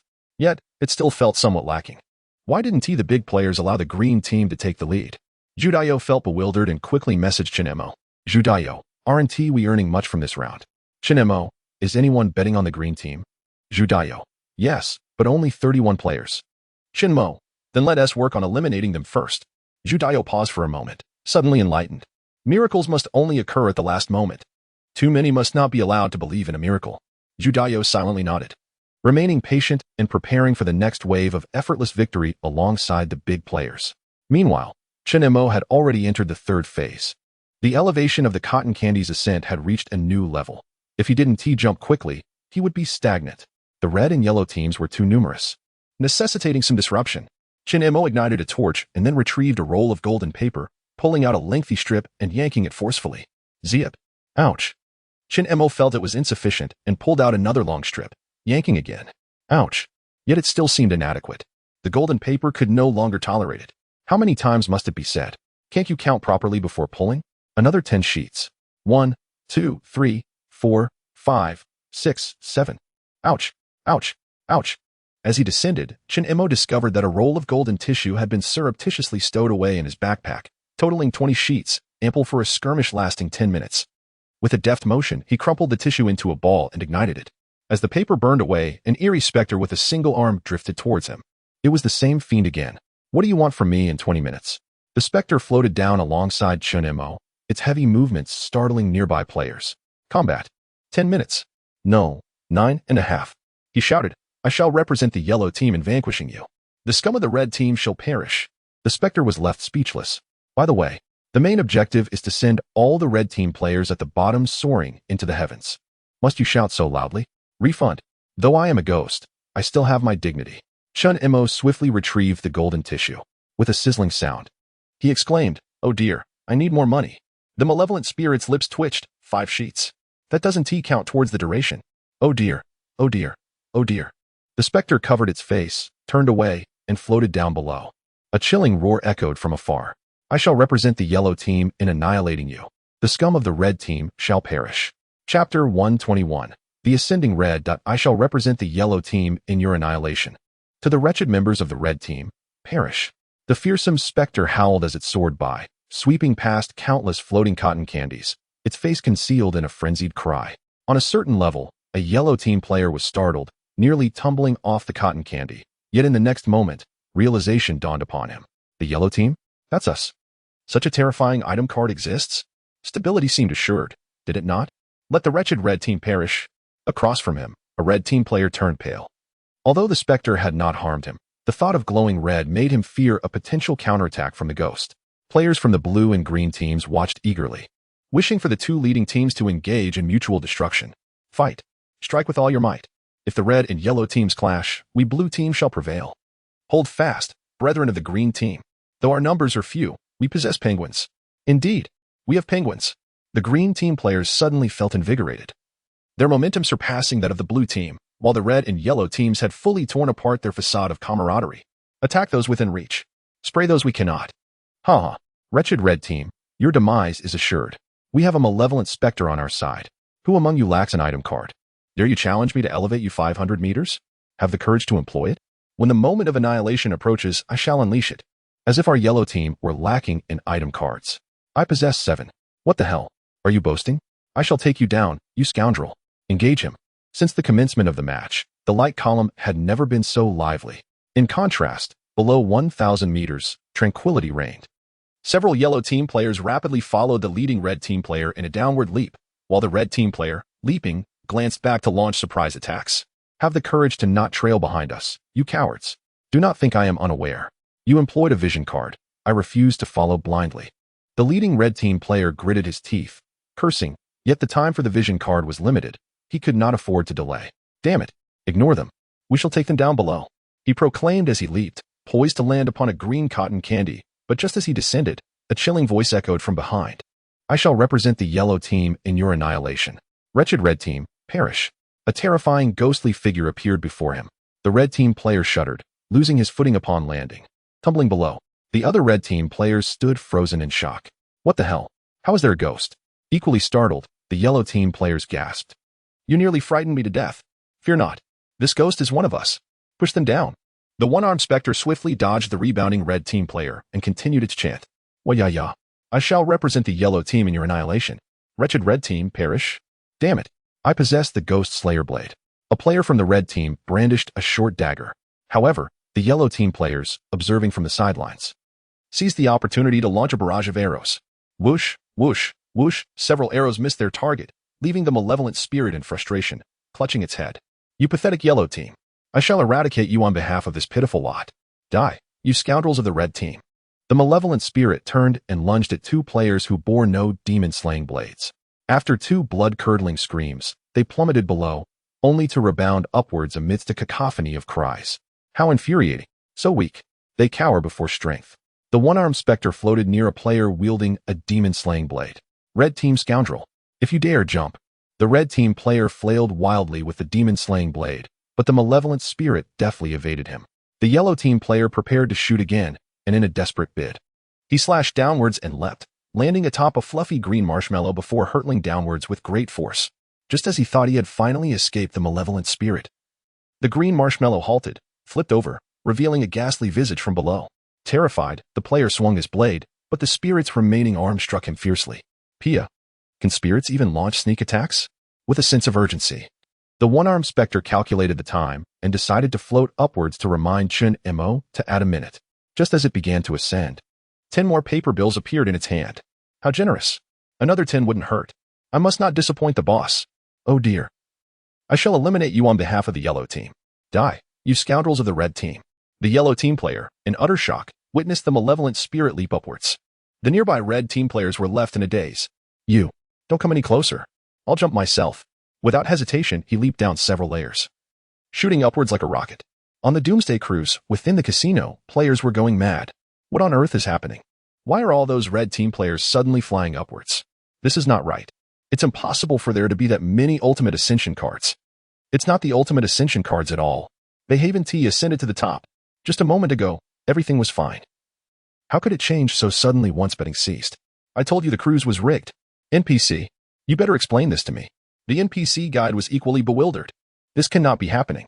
Another member of the red team has ascended? We're not blind. You better explain what is going on. Damn it. Refund us. The NPC was sweating profusely, feeling cold all over. He wasn't afraid of refunds, but the performance might very well tank. It was clear that the red team was destined to win. So how did the yellow team suddenly take the lead? Players who bet on the yellow team were overjoyed. What is this? They don't even think they might fall? Exactly. The yellow team is formidable. You simply cannot accept defeat. Just waiting for the payout. The chaos within the casino grew ever more tumultuous. Several players from the red team have soared into the air in quick succession. Those who placed their bets on the red team initially harbored a glimmer of hope, but within mere minutes, the players crossing the midpoint were level with the last-place green team, 0 players. How is it that the green team now boasts 1 player? The red team has fallen below even the green team? I swear, if I bet again, I shall sever my hands. The NPC announcer, with an audacious demeanor, continued to narrate the unfolding situation, highlighting the dramatic reversal. The yellow team had 7 players past the midpoint, the blue team had 5, the green team had 1. And the red team had none. Spare me your drivel. Refund me. There must be foul play. Undoubtedly, there is treachery afoot. Judio remained silent, awaiting his fortune with a smug expression, but suddenly, as he smiled, his countenance became rigid. Chapter 122. The Best Scapegoat. Reward, 25 gold coins. The profits are to be split evenly with the boss, yielding 5 coins each. Naturally, the boss would take a greater share, leaving me with a mere 12 gold coins. After deducting the 3 coins for gambling, I am left with just 9 coins. This still doesn't cover the cost of the drinks. A faint shadow of sorrow crossed Judah's face as he clenched his fist in determination. Next time, I must earn a substantial profit. Otherwise, I will suffer a significant loss. At the event venue, within the white column of light, Chun Mo was charging downwards with great fervor when suddenly, a ghastly apparition emerged. He quickly feigned terror, letting out a heart-wrenching scream. A ghost? No. Boss. You. Get away. I am not part of the red team. Chun Mo hastily lowered his voice, urging, I'm not adding time. You should leave before I go after a few more people. He screamed again, don't come any closer. The one-armed ghost drifted away in silence. If one could clock out, who would willingly seek more labor?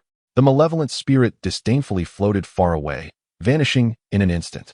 Nearby players witnessed this scene and collectively sighed in relief, promptly sending private messages to their teammates. That lunatic from the green team actually has a weakness. He fears ghosts. However, it proved futile, as no one possessed the type of item card capable of manifesting a ghost. As Chun Mo continued his descent, a gold card suddenly appeared in his hand. Upon closer inspection, it was a card that granted him the ability to see through obstacles. Mind-clarifying perspective card. Description. Using this card on oneself will clear the mind, allowing visibility of conditions 50 layers below, lasting for 5 minutes. Chun Mo silently expressed gratitude for the diligent efforts of the Adelie Penguin. The little fellow was likely engaged in a heated argument with some innocent treasure chest. Perhaps it had even stuck a mysterious arrow it pilfered somewhere onto its head. Thump, thump, thump. Quack, quack, quack. My card. My card. Which scoundrel has stolen my card? It was coming. Filled with rage, it descended. Moreover, it was curiously carrying a backpack. Chun Mo was left dumbfounded. From which corpse had this little creature scavenged that? It was becoming increasingly clever. The Adelie Penguin shouted as it approached, lamenting to Chun Mo, someone has stolen my card.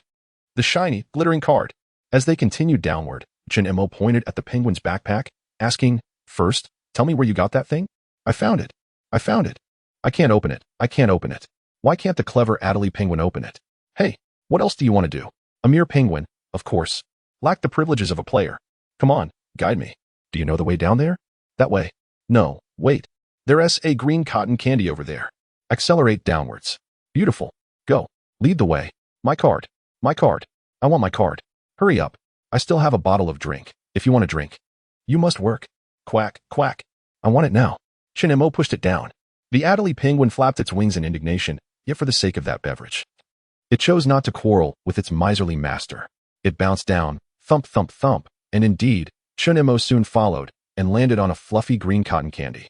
On another path, 2 players from the blue team were also preparing to jump over, and upon seeing the penguin, they promptly gestured for the esteemed one to go first. Sitting atop the green cotton candy, Chun Mo looked up to see the 2 raising their hands, indicating they harbored no ill intentions towards the king. The atmosphere was quite harmonious. However, it wasn't long before Chun Mo noticed the 2 engaging in a fierce scuffle with players from 2 yellow factions. Thus, it can be said that peace is established upon the foundation of possessing a cunning penguin. 1 person and 1 penguin rode the green cotton candy with great zeal, only to subsequently experience a mid-air mishap. As they landed on a fluffy white cotton candy, a prompt appeared. Stage 3 complete. Cotton candy ceases to ascend. Route closed. Bang. Before Chun Mo could draw his bow, he witnessed a player from the red team executing a rapid somersault downwards. Subsequently, one of their feet was swiftly ensnared by the extending cotton candy. The tip of their shoe struggled for an eternity. Was such fear truly necessary? Shin Emo resolved to assist the other in descending, or perhaps ascending would be more prudent. Ascending it is, with a vigorous tug. Shin Emo inadvertently performed a grand somersault. All that remained in his hand was a single shoe. That fellow discarded his shoe, and without a care, plunged down. Incredible. Shin Emo nodded in admiration, tossed the shoe aside, and retrieved his last remaining beverage. Show me your backpack. You go ahead and drink. The Adelie penguin hurried over, its wings drooping, causing its backpack to fall. Almost immediately, it clutched the beverage bottle and lay on the cotton candy, pouring the drink into its mouth like a water dispenser. Shin Emo shook his head and opened his backpack, feeling quite disappointed. There was so little. Wood, grass clumps, shrimp, fish, stones. Gold coins? 2. What the heck? Shin Emo was astounded to discover that this miser had 2 item cards hidden in the backpack. Limit Ascension card. Human Sandwich card. Splendid. Shin Emo stuffed the cards into his backpack along with the other supplies. Then, while munching on a sausage, he encouraged Adelie. We'll go find another backpack later. Perhaps it holds glimmering cards. The Adelie gulped down the drink, nodded, and then suddenly jumped up, wobbling away. Where are you going? Gagaga. No peeking. Gagaga. Shin Emo, intrigued, peeked over, realizing that the little creature, having drunk too much, had gone off to relieve itself. The cotton candy, exasperated, cursed in frustration, while Shin Emo tightened his ear protection, deciding to ignore this trivial matter. Upon reviewing the item cards, he noted a substantial reserve. 2 Human Sandwich cards, 2 Faction Ascension cards, 1 Faction Downfall card, 1 Limit Ascension card, a total of 6 cards on hand. Yet, the Faction Ascension cards were alarmingly few. And why was there only 1 Limit Ascension card? Shin Emo glanced at the Adelie penguin that had just returned from its task. You must strive harder. Bring back more cards. The penguin seemed to have had a moment of realization, prompting Shin Emo to quickly amend his words. As the saying goes, where there is a will, there is a way. With a bit more effort, who knows, perhaps it could procure the cards. The Adelie penguin pondered deeply, its little black eyes darting around, seemingly lost in thought. Suddenly, it erupted with a cacophony of shrill cries. Gaga, that dastardly card thief. His movements are too swift. It must be Guegu. He's the culprit. Shin Emo shook his head in disbelief. Well, let Guegu take the blame then. This outcome is quite satisfactory. The Adelie penguin began its leg exercises, preparing fervently for action. Quick, unleash the penguin kick. Gaga ha hey. I shall vanquish Guegu. Gaga gaga gaga. Chapter 123. Never before has fear gripped me so amidst the cacophony of the Adelie penguin's rhythmic leg exercises. Shin Emo swiftly devoured a sausage, suddenly struck by a wave of thirst. The influence of Judayo reared its head once again, without hesitation. Shin Emo opened his private messages, audaciously requesting bottled water and beverages. Judayo, I'm parched. Bring back 2 bottles of drinks and 1 bottle of mineral water. Upon reading the message, Judayo felt a pang of despair. My lord, all the winnings from the last bet are yours. Hurry, we're thirsty. You all, my penguin and I, it only drinks beverages. My lord, you truly exist on an entirely different plane from us impoverished souls. Judayo stared at the private message interface, noting that Shin Emo had not responded. Busy? He glanced at the large screen in the casino. The break had not yet concluded. Yet, he could not afford to offend the esteemed gentleman. To ensure a comeback in the next round, Judayo resolved to make a significant sacrifice. Moreover, the Lord had not even claimed the first half's prize. Wait, was that meager reward even sufficient? Suppressing the urge to demand compensation from the Lord, firstly, he was not someone to provoke, and secondly, a grand comeback was imminent. He needed to maintain his composure. With a deep breath, Judayo steadied himself and pressed on, confronting the player ahead. The opponent, already dejected from losses, turned and snapped. Fatty, what are you doing? Brother, do you have any drinks? Do I look like a beverage to you? Judayo tightened his abdomen, offering an awkward smile before swiftly heading to the communication channel to procure drinks and mineral water. As the event venue began to brighten, the shaft of light soared like cotton candy into the heavens. Players were gathering their strength to leap down. The 4th phase had commenced, and Shin Emo felt increasingly fatigued. Even a moment's hesitation rendered him unable to match the ascent of the cotton candy. Complaints echoed from all directions, punctuated by the occasional unfortunate soul who missed their footing and plummeted into the abyss, only to be catapulted back up with a wail. Yet, this troublesome cotton candy posed no hindrance to the Adelie penguin, which continued its descent with a series of joyful gaga-gaga sounds, quickly disappearing from view. Fortunately, the little creature maintained a modicum of conscience, awaiting Shin Emo somewhere below. However, each encounter was anything but ordinary. On the first occasion, The Adlai penguin clutched a feathered arrow in its beak. On the second, it bore the tail of a fish. On the third, it sported a backpack. Chun Mo was utterly in awe of the little fellow's combat prowess. It even found time to practice its penguin kick atop a patch of cotton candy. After the fourth disappearance, Chun Mo searched in vain for the creature. Just as he began to wonder, a golden item card materialized in his hand. What on earth? Magnificent! Upon closer inspection, he realized it was a Battle Team Ascension card. Wait, it was reversed. It was the Battle Team Fall card. For his green team. Absolutely splendid. Gagagagaga. My card, my card. Brother Ghost, you are truly something else. The furious cries of the Adlai penguin echoed around, likely a result of an unstable leap. This vexing creature. Come down quickly. That's it. No penguin to guide us anymore. We cannot be surpassed by others. Chun Mo swiftly retrieved his mind-clearing perspective card. Mind-clearing perspective card. Description. Using this card will grant you clarity of mind, allowing you to see the conditions of the 50 layers below, ignoring obstacles for a duration of 5 minutes. This 5 minutes depend on you. With a mere thought, the card vanished. A refreshing sensation surged through his head, as if a cool breeze were escaping from his crown. For a fleeting moment, he almost believed he had ingested some extraordinary elixir, enhancing his abilities exponentially. Yet, his agitated neural pathways quickly reminded him to focus. He hastily looked downward. Indeed, clarity ensued. The fog dissipated from the 50 layers below, revealing all the cotton candy clearly. Even the players mid-leap were as distinct as a 2K screen. Chun Mo's mind raced, meticulously plotting his course, seamlessly finding the optimal choice. In a moment of buoyancy, he soared like an antelope, his toes barely grazing the surface. Akin to a dragonfly skimming water, deftly navigating through the air. He attempted to adjust his visual focus. Yet Chun Mo could not discern the contents of the backpack belonging to a careless player. A mischievous thought flickered in his mind, alerting him to the presence of a stunning beauty nearby, yet nothing was visible. In an instant, a myriad of thoughts flooded his mind, indeed invigorating him. It felt as though his cerebral CPU was nearing its limits. Fortunately, the refreshing breeze provided by the cool air prevented his brain from crashing amidst the exhilarating rush, averting a disastrous fall. For the first time in his life, Chun Mo experienced the essence of fluid motion, executing flips effortlessly past astonished onlookers. However, the 5 minutes were fleeting, and Chun Mo concentrated fiercely, determined to seize the moment. That green cotton candy, wait for me. Just as the card's effects were about to fade, Chun Mo soared over 2 clouds of cotton candy with a perfect landing, accelerating towards a mishap. He tumbled onto a fluffy white cloud of cotton candy. And in that moment, he understood the meaning of effortlessly traversing countless mountains. Yet, alone in a foreign land, he felt the pang of homesickness for his penguins during festive times. Gradually, Chun Mo's brain cooled down after the excitement, opting for its habitual laziness. A swift reminder echoed in his mind. Don't falter. You still have penguins. The Adlai penguin did not disappoint. It was not only Chun Mo who awaited it, but also a horde of players hot on his heels. Big boss. Hurry. Big boss. Don't stop. Big boss. We are the green team. Big boss. Though I am from the yellow team, I share the same green heart as you. The crowd turned to look at this individual. Anger. Realizing his careless words had provoked the entire green team, he quickly pointed forward. Everyone follow me. Chun Mo has already begun to leap. The Adlai penguin leads the way swiftly. Though not as effective as the mind-clearing perspective card, it was certainly commendable.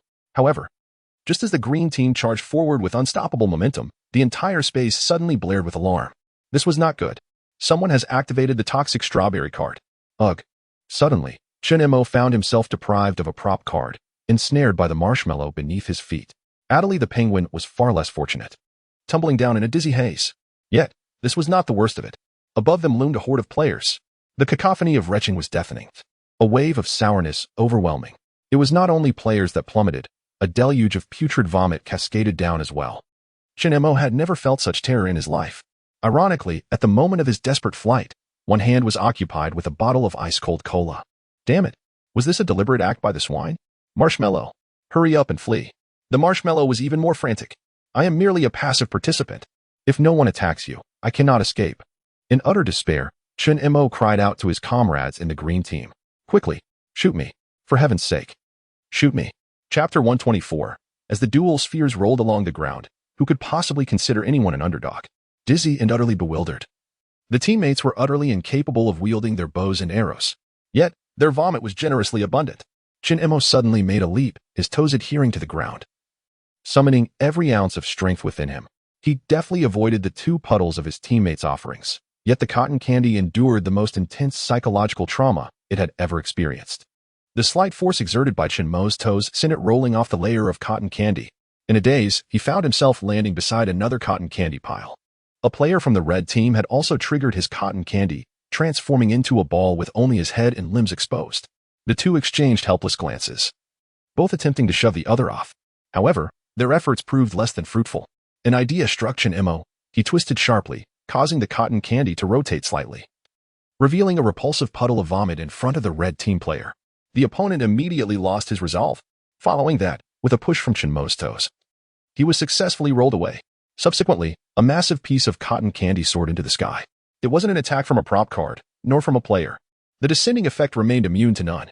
The yellow team players whooshed past, reveling in delight. Indeed, this prop card had been utilized by the yellow team players. Yet, their jubilation was premature. A certain red team player struggled to rise from the cotton candy and produced a golden card. Yellow team, you may proceed. With that, a group ascent card vanished. The yellow team, previously brimming with glee, turned only to be sent skyward, their cries of despair echoing as they soared past, earning countless shouts of "serves you right." Just as the crowd exhaled a sigh of relief, they were suddenly struck by a barrage of hail descending from above. A player from the green team laughed malevolently. The green team cannot win. Let no one find ease. It was then that the players realized their movements had inexplicably slowed. The entire map had been subjected to deceleration. A suicidal assault. Chenmo silently praised the cleverness of it all. A human meat sandwich card had allowed him to evade 2 attacks. As the player's movement speed dwindled, the ascent speed remained unimpeded. Chenmo observed player after player inadvertently plummeting down, vanishing without a trace. Bark, bark, bark. Quack, quack, quack. What the heck? Chenmo was stunned. It seemed like a hallucination. Had a penguin just soared up on an Alaskan Malamute? Surely, it couldn't be the one from the storage area? That unfortunate Alaskan had also joined its owner in the event. What a calamity. That was, after all, a teammate's pet. Chenmo had anticipated that the opponent would arrive later than himself, believing they wouldn't cross paths. It appeared that Sima Gue could only lament inquiring how to achieve immortality. There was no time for such thoughts. At last, the human meat sandwich card relinquished its hold. Chenmo dashed downward, correctly surmising that the fastest players were nearing the finish line. He needed to accelerate. Without the guidance of the Adelie penguin, Chenmo could only cautiously leap downwards, but soon he heard barking from above. Woof, woof, woof. Get away from me. Charge. Alaskan. Quack, quack, quack. I'm Alaska. I have no connection with the Siberian husky. Farewell. Haralaska. The Adelie penguin bounced straight off the Alaskan dog and dashed towards Chenmo. That unfortunate Alaskan was sent tumbling by the penguin's recoil, losing its balance and sliding down. Oh, penguin. Ha ha ha. Goodbye. Goodbye. Woof woof woof woof woof. The mischievous Adelie penguin waved its wings at the fallen Alaskan, bidding it farewell. Moments later, the Alaskan was propelled back up.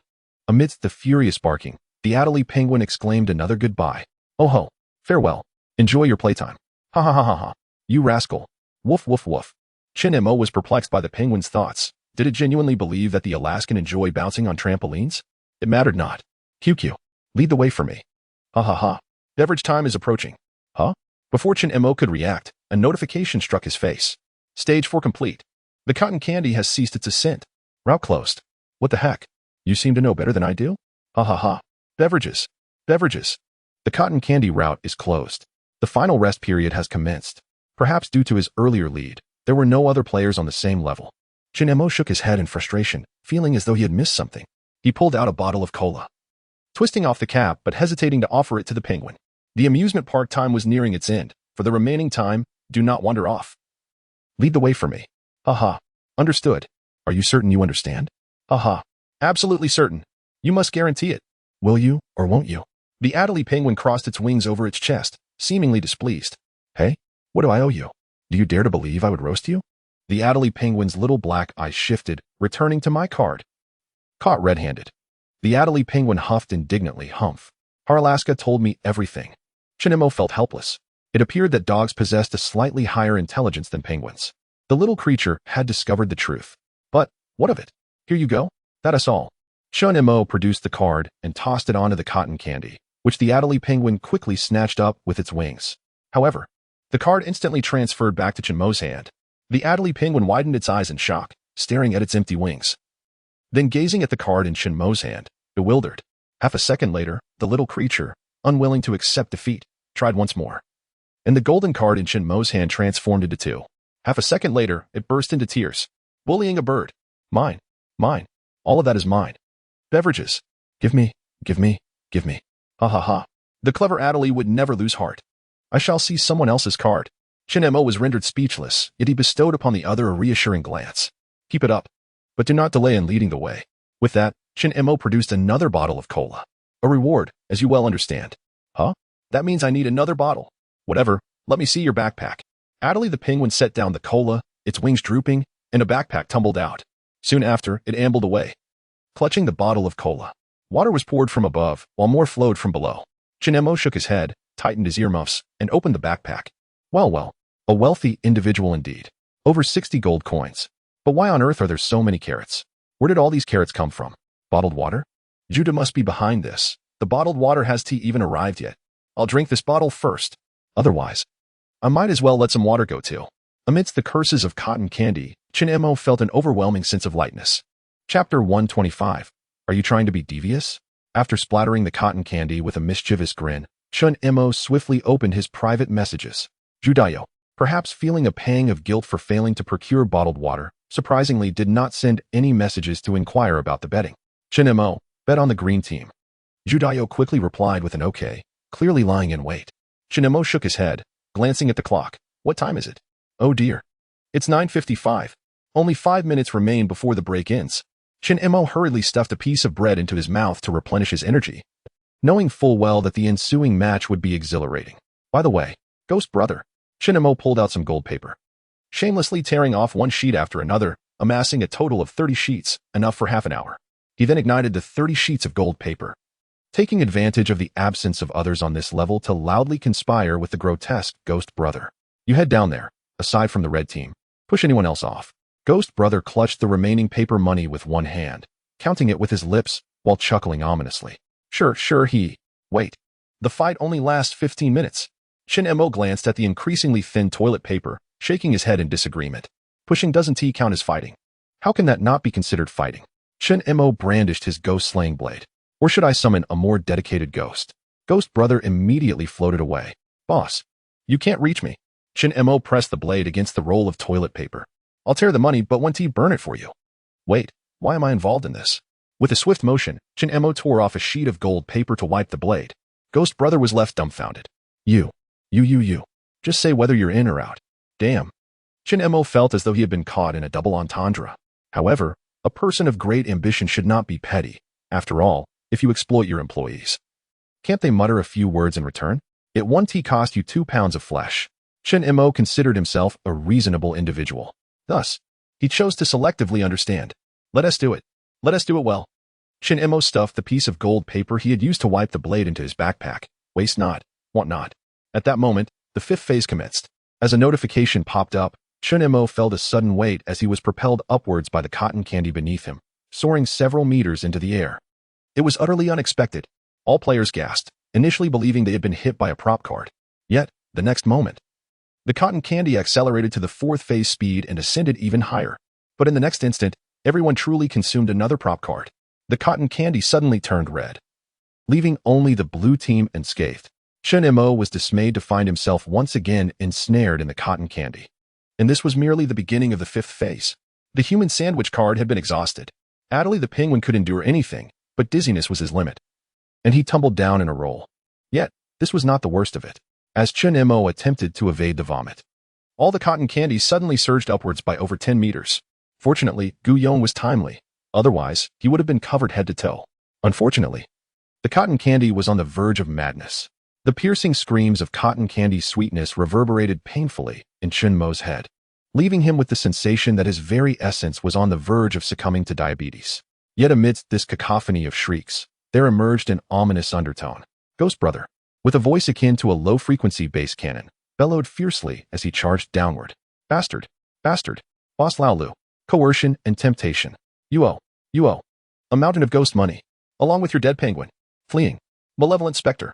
There is no escape. Pay with your life. Salary. Regardless of whether you are from the red team, yellow team, blue team, or green team, all shall be cast down. Down. All shall be cast down. Down. Bastard Laolu, bastard. You are not. You are not. You are not human. Ghost Brother sang his way through the chaos, his antics leaving players bewildered and cursing. The few players at the very bottom, having narrowly evaded the toxic fog, suddenly heard an inhuman sound above. They looked up. It was a genuine ghost. They were truly terrified. What the heck? That ghost is back. Be careful. It's chanting its ultimate move. Oh no. I can't hold back any longer. A blue team player hurled a ghost-slaying blade, which struck the malevolent spirit squarely in the neck. Return my hard-earned money. Return my hard-earned money. With a boom, Ghost Brother exploded into a cloud of smoke, defeated. A chorus of cheers erupted from the players. Well done. My blade. That blue team member was incredibly accurate. He took him down. Just as Chun Mo liberated from the cotton candy. Sighed in relief, a ghost suddenly appeared before him. The creature was hulking, resembling a wild boar, with a square face and bulging flesh. As if a slab of luncheon meat were perched upon its neck. What is happening? The entity clutched a stack of paper money. The one who came before me has fallen. Chun Mo was utterly perplexed. The one-armed ghost is dead? It had barely been 3 minutes. Hey, is that all? Boss, what do you want me to do? Fight. Hey, just what I wanted. Who shall I strike? The ones leading below. I'll knock them down. Heh? I thought it would be more challenging. The ghost's face, reminiscent of luncheon meat, bore the word, arrogant. It leaped into the fray. Half a minute later, the players at the forefront suddenly sensed a chilling wind. Turning around, they were met with a colossal fist crashing towards them. With a resounding thud. One player shrieked as they plummeted downward. Heh? A single blow was all it took. A red team player trailing behind drew their ghost-slaying blade. The malevolent specter smirked coldly. Swiftly appearing behind the player, the blade slicing through the air as it bent low and delivered a sweeping blow, sending the player hurtling away. Heh, did you think I was some lowly ghost? Players behind were left in shock. The ghost even attempted to ascend to the previous level, but found it impossible. Just when it seemed all was lost, the cotton candy suddenly surged upward, and as he exhaled in relief, an unseen force struck him from behind, sending him plummeting down. Subsequently, the 3 unfortunate souls were propelled upward in succession. The malevolent spirit shook its head, contemplating that a little extra payment might silence them. Yet it dared not violate the established rules. Thus, it lifted its gaze towards the next unsuspecting victim. Inside the apocalyptic cruise ship's casino, a throng of hundreds of players filled the space to capacity. The NPC commentators stared in astonishment at the large screen, as the atmosphere bristled with tension. We observed that the leading member of the Red Legion was on the verge of reaching the return point, but alas, he faltered. However, fear not. For another contender from our Red Legion was hot on his heels. No, he too plummeted. Yet, despair not. For this must be attributed to the overwhelming pressure faced by all participants. Look, a player from the yellow team has also fallen. Thus, we can be assured that our Red Legion remains in a position of strength. The players appeared utterly bewildered, having witnessed a cascade of blunders from those ahead of them. From the first place onward, a line of errors unfolded, with none escaping unscathed. Chapter 126. Penguins never act like humans. What in the world is happening? A teammate exclaimed that they spotted the malevolent spirit again, and it seems the spirit is attacking indiscriminately. Indiscriminate attacks? Yet, our red battle group still has the highest chance of victory. I'm not in a hurry to place my bets. Perhaps it's the yellow battle group. What the heck? In such a short time, over a dozen people have fallen. Goodness, they have ascended. The yellow team collectively soared 500 meters. Damn it.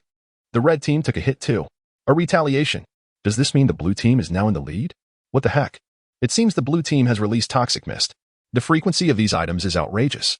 At the event site, perched atop a fluffy red cotton candy, Chun Mo felt dizzy. Damn it. The human flesh sandwich cards have all been used up. Adderley, be a bit more helpful. Chun Mo swayed unsteadily, suppressing nausea, when suddenly a golden light erupted from his hand. The Adderley penguin has manifested, but it's not a human flesh sandwich card. Chun Mo steadied himself as best as he could, and upon closer inspection, this card was indeed impressive. Power generated by love card.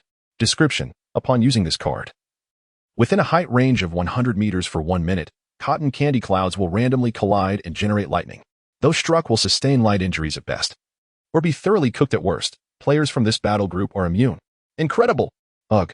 Chun Mo, overwhelmed with excitement, couldn't he hold back and vomited cotton candy all over himself. Finally, the minute of torment passed, and just as he was about to jump down, he noticed a red team player a few layers below him, retching and tossing out a golden card. Mutual harm, huh? I'll smite you all. Chun Mo quickly halted his steps. The cotton candy below suddenly began to move, and the colliding clouds sparked blue and purple lightning. Whether anyone perished was uncertain. However, Chun Mo distinctly caught a whiff of barbecued meat. The players above all came to a halt. Yet the red team players continued to jump down one after another. Charge. We've taken the lead again for a minute. Ha. Come and follow us, if you dare. One yellow team player, unable to contain himself, thought to show off, did he? Off with you. A golden card was flung, and the once arrogant player was sent skyward. It appeared to be an extreme ascension card. Yet, the red team player facing imminent death was no pushover. Before departing, he unleashed 3 battle group ascension cards. Chinemo. Caught off guard, soared 500 meters alongside everyone else. Except for the red team, no one was spared. Amidst the cotton candy, curses filled the air. Once everyone steadied themselves, they hurriedly leaped down, with an enraged Adelie penguin darting through. My card. My card. The Adelie penguin bounced down. Suddenly spotting a blue team player clutching a card, grinning sinisterly. The Adelie penguin's eyes widened. With a somersault, it dove down, pecking and snatching the card away. The blue team player was left in shock. Damn it. My card. That was a unique item. Give it back. Not far below. Chinemo suddenly froze. The golden card in his hand boldly displayed 7 large characters. Character summoning card, unique. Description. Use this card on a certain faction to randomly summon 7 players who have reached the finish line back to your side, allowing you to start anew. In this moment of intense tension, Chinemo surprisingly found time to ponder the potential gold income from the 7 players. A 3-fold gold reward. 21 gold coins. Not particularly substantial, is it? Chun-Emo pouted, suddenly noticing a pair of players from the yellow team charging ahead. The leader employed a mind insight card. I must follow suit. Chun-Emo, following the crowd, gravitated towards them, utilizing a complimentary idle feature for a while. Meanwhile, the Adelie penguin trailed behind this group. Its aim to see who possessed the golden cards. A player from the green team leapt ahead, turning back to shout, Penguin. Allies. Friends. The Adelie penguin let out a series of excited squawks, spotting its master who was also hitching a ride, and hurriedly rushed forward. Gak. Gak. I'm thirsty. Thirsty. I want a drink. Chinemo couldn't possibly attend to that now. Calm down. It's almost over. Once we return, we'll indulge. Lychee flavored. The Adelie penguin seemed to sense its master's distraction, bounding down a few levels and leaping onto a side path. Gak. Gak. Off to steal for myself. What? This little creature has already learned to fend for itself? The question remains, who has the drinks? Has this little fellow been secretly observing and memorizing everything all along? Chinemo shook his head in resignation. To make matters worse, a newly arrived demon appeared to clock out, amidst the horrified screams of the crowd. A rotund demon floated near Chinemo. Hey, want to add some time? No extra time. Ha. Poor thing. The demon vanished. The surrounding players grasped the situation entirely. Chun-Emo dropped the pretense. He shrugged and drew his bow and arrow. Just then, the green team he was part of received a faction ascension card. The diminutive green team was targeted for the first time in this event. Damn it. Chun-Emo ascended. Before he even touched down, a golden card appeared in his hand. Floating in the air, he scrutinized the card, which depicted a heart-shaped envelope. A love letter card. Description. Using this card grants you the ultimate gift of love from the Ascension event. For every item card in hand, it becomes 2. What should I do? Just give them all to him. Item cards doubled? Chinemo activated it while soaring. As he landed on a patch of cotton candy, he checked his backpack. The quantity of all item cards had indeed doubled. What about the character summoning card? Still just 1. Truly unique. But how did the Adelie penguin manage to snatch another so quickly? Not only that, the Adelie penguin bounced up, clutching a bottle of mineral water. You tricked the penguin. This isn't a drink.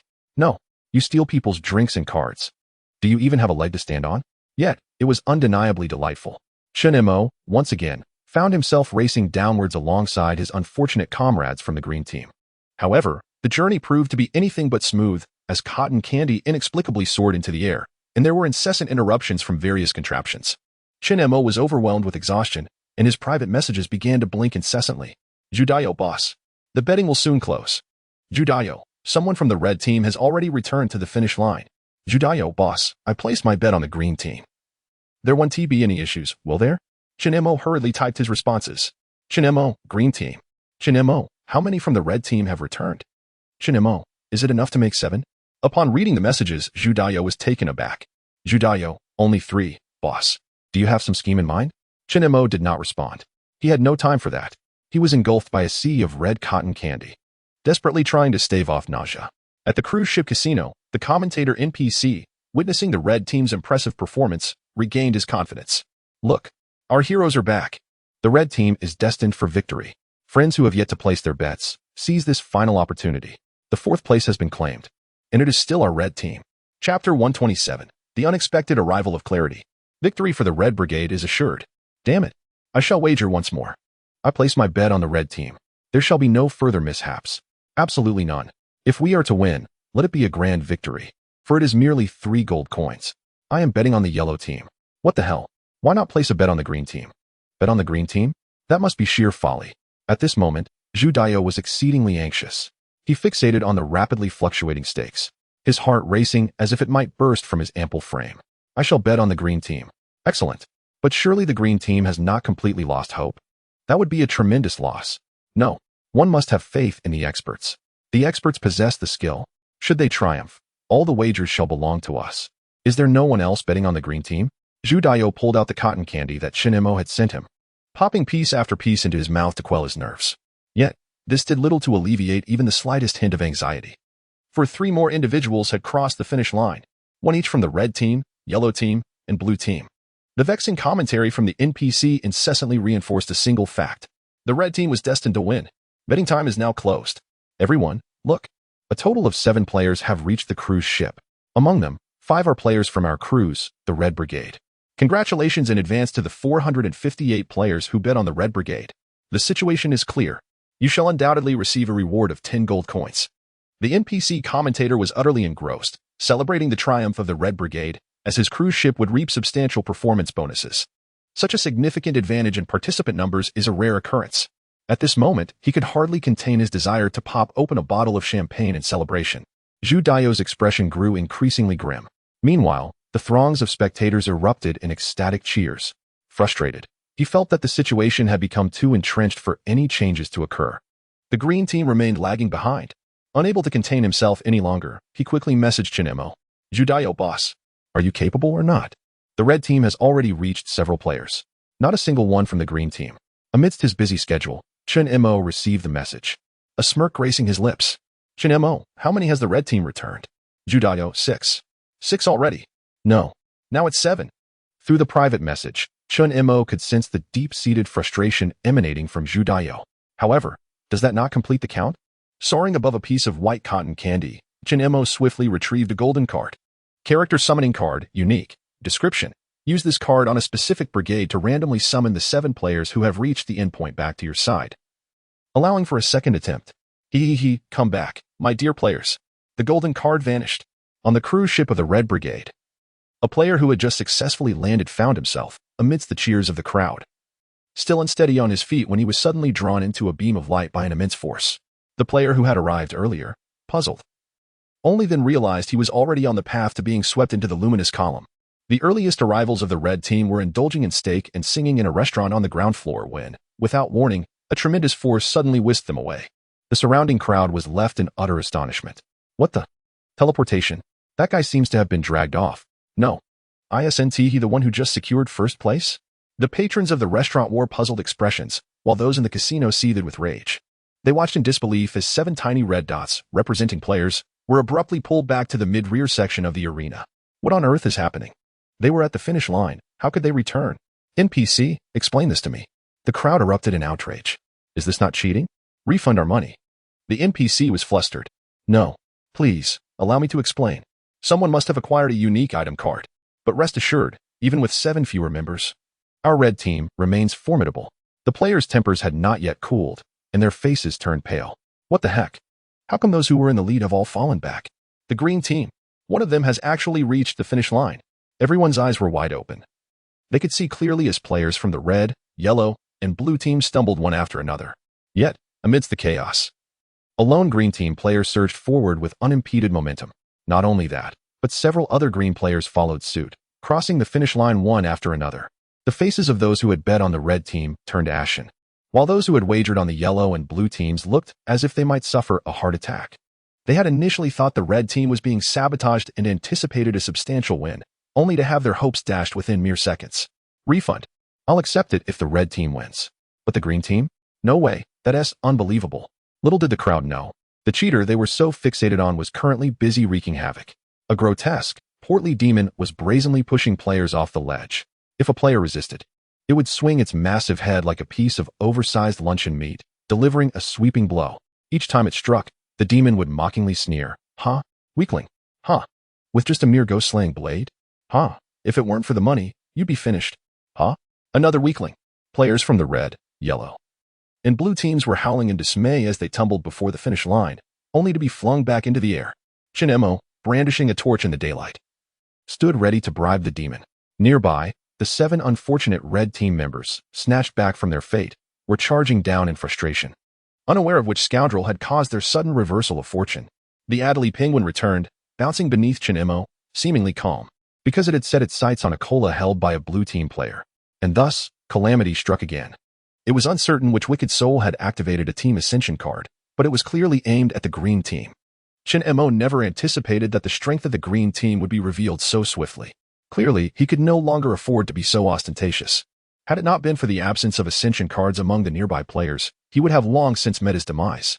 At this critical juncture, he relied on his quick reflexes, his other hand clutching 12 cards. Whoever harbored ill intentions would be the first to send the opponent to their end. The nearby players were left in utter astonishment, having never witnessed such audacity. Was this a game of Dodiju? They genuinely feared that in a fit of rage, he might unleash a devastating blow. The players of the green team soared into the air, yet none utilized the fall cards. Chinemo, feeling helpless, had no choice but to expend his own resources. With a mere thought, he propelled himself towards the airborne green team players, only to be met by an enormous force that sent him plummeting back to the ground. The spectators experienced a bittersweet blend of joy and despair as they returned to their original positions. Nearby, a player from the yellow team, with malicious intent, brandished a golden card. Chapter 128. Counting money earnestly, the player had yet to utilize the card when, all of a sudden, he soared towards the edge of the atmosphere. Chinemo let out a sigh of relief. His own hands were indeed swifter. However, shortly thereafter, a multitude of players from the red team ascended 500 meters simultaneously. Chinemo was momentarily taken aback, suspecting he might have miscalculated. In light of this, he decided to return the favor. With a mere thought, he bestowed another ascension card upon the red team. As the players from the red team screamed in their ascent, they were suddenly propelled upward once more. Ah, this is utterly brutal. Fear not, everyone. I possess a descent card. Back down we go. With the invocation of the Team S descent card, the players from the red team were thrust downward significantly. Chinemo could no longer tolerate the sight. He had 3 more ascension cards remaining. Up you go, all of you.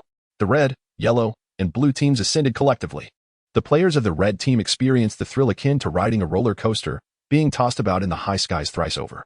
Yet, unbeknownst to them, a player from another team had flung a toxic strawberry card. It caused Chinemo to regurgitate. He suppressed the nausea and shouted out, "Brothers of the green team, remain still. If we endure, victory shall be ours." Ugh. Chinemo was nauseated to the point of questioning his existence. Steadying himself, he forced his gaze upwards, dodging the vomit of others. Just as he was at his most uncomfortable, a malevolent spirit floated up from below. The boss is too weak. Care for an extra round? The moment he laid eyes upon the ghastly visage that resembled spoiled luncheon meat, Chinmo's stomach revolted entirely. Ugh, you vomited all over me. I quit. I'm done. The malevolent spirit, momentarily distracted by the mess, vanished without a trace. Feeling a slight relief after purging, Chinemo weakly encouraged his comrades from the green team. Persevere. Do not fall. Each of us is worth 3 gold coins. The teammates of the green team were in awe. At such a critical moment, their leader was still calculating their worth. Even though the red, yellow, and blue teams had collectively ascended by 500 meters, hope for the green team remained dim. However, when the crowd beheld the cards in Chinmo's hands, a glimmer of hope reignited. Chinemo scanned his surroundings, failing to spot the penguin. Where had that creature scampered off to this time? This was quite the inconvenience. Just as he was fretting, a cacophony of raucous squawking erupted from below.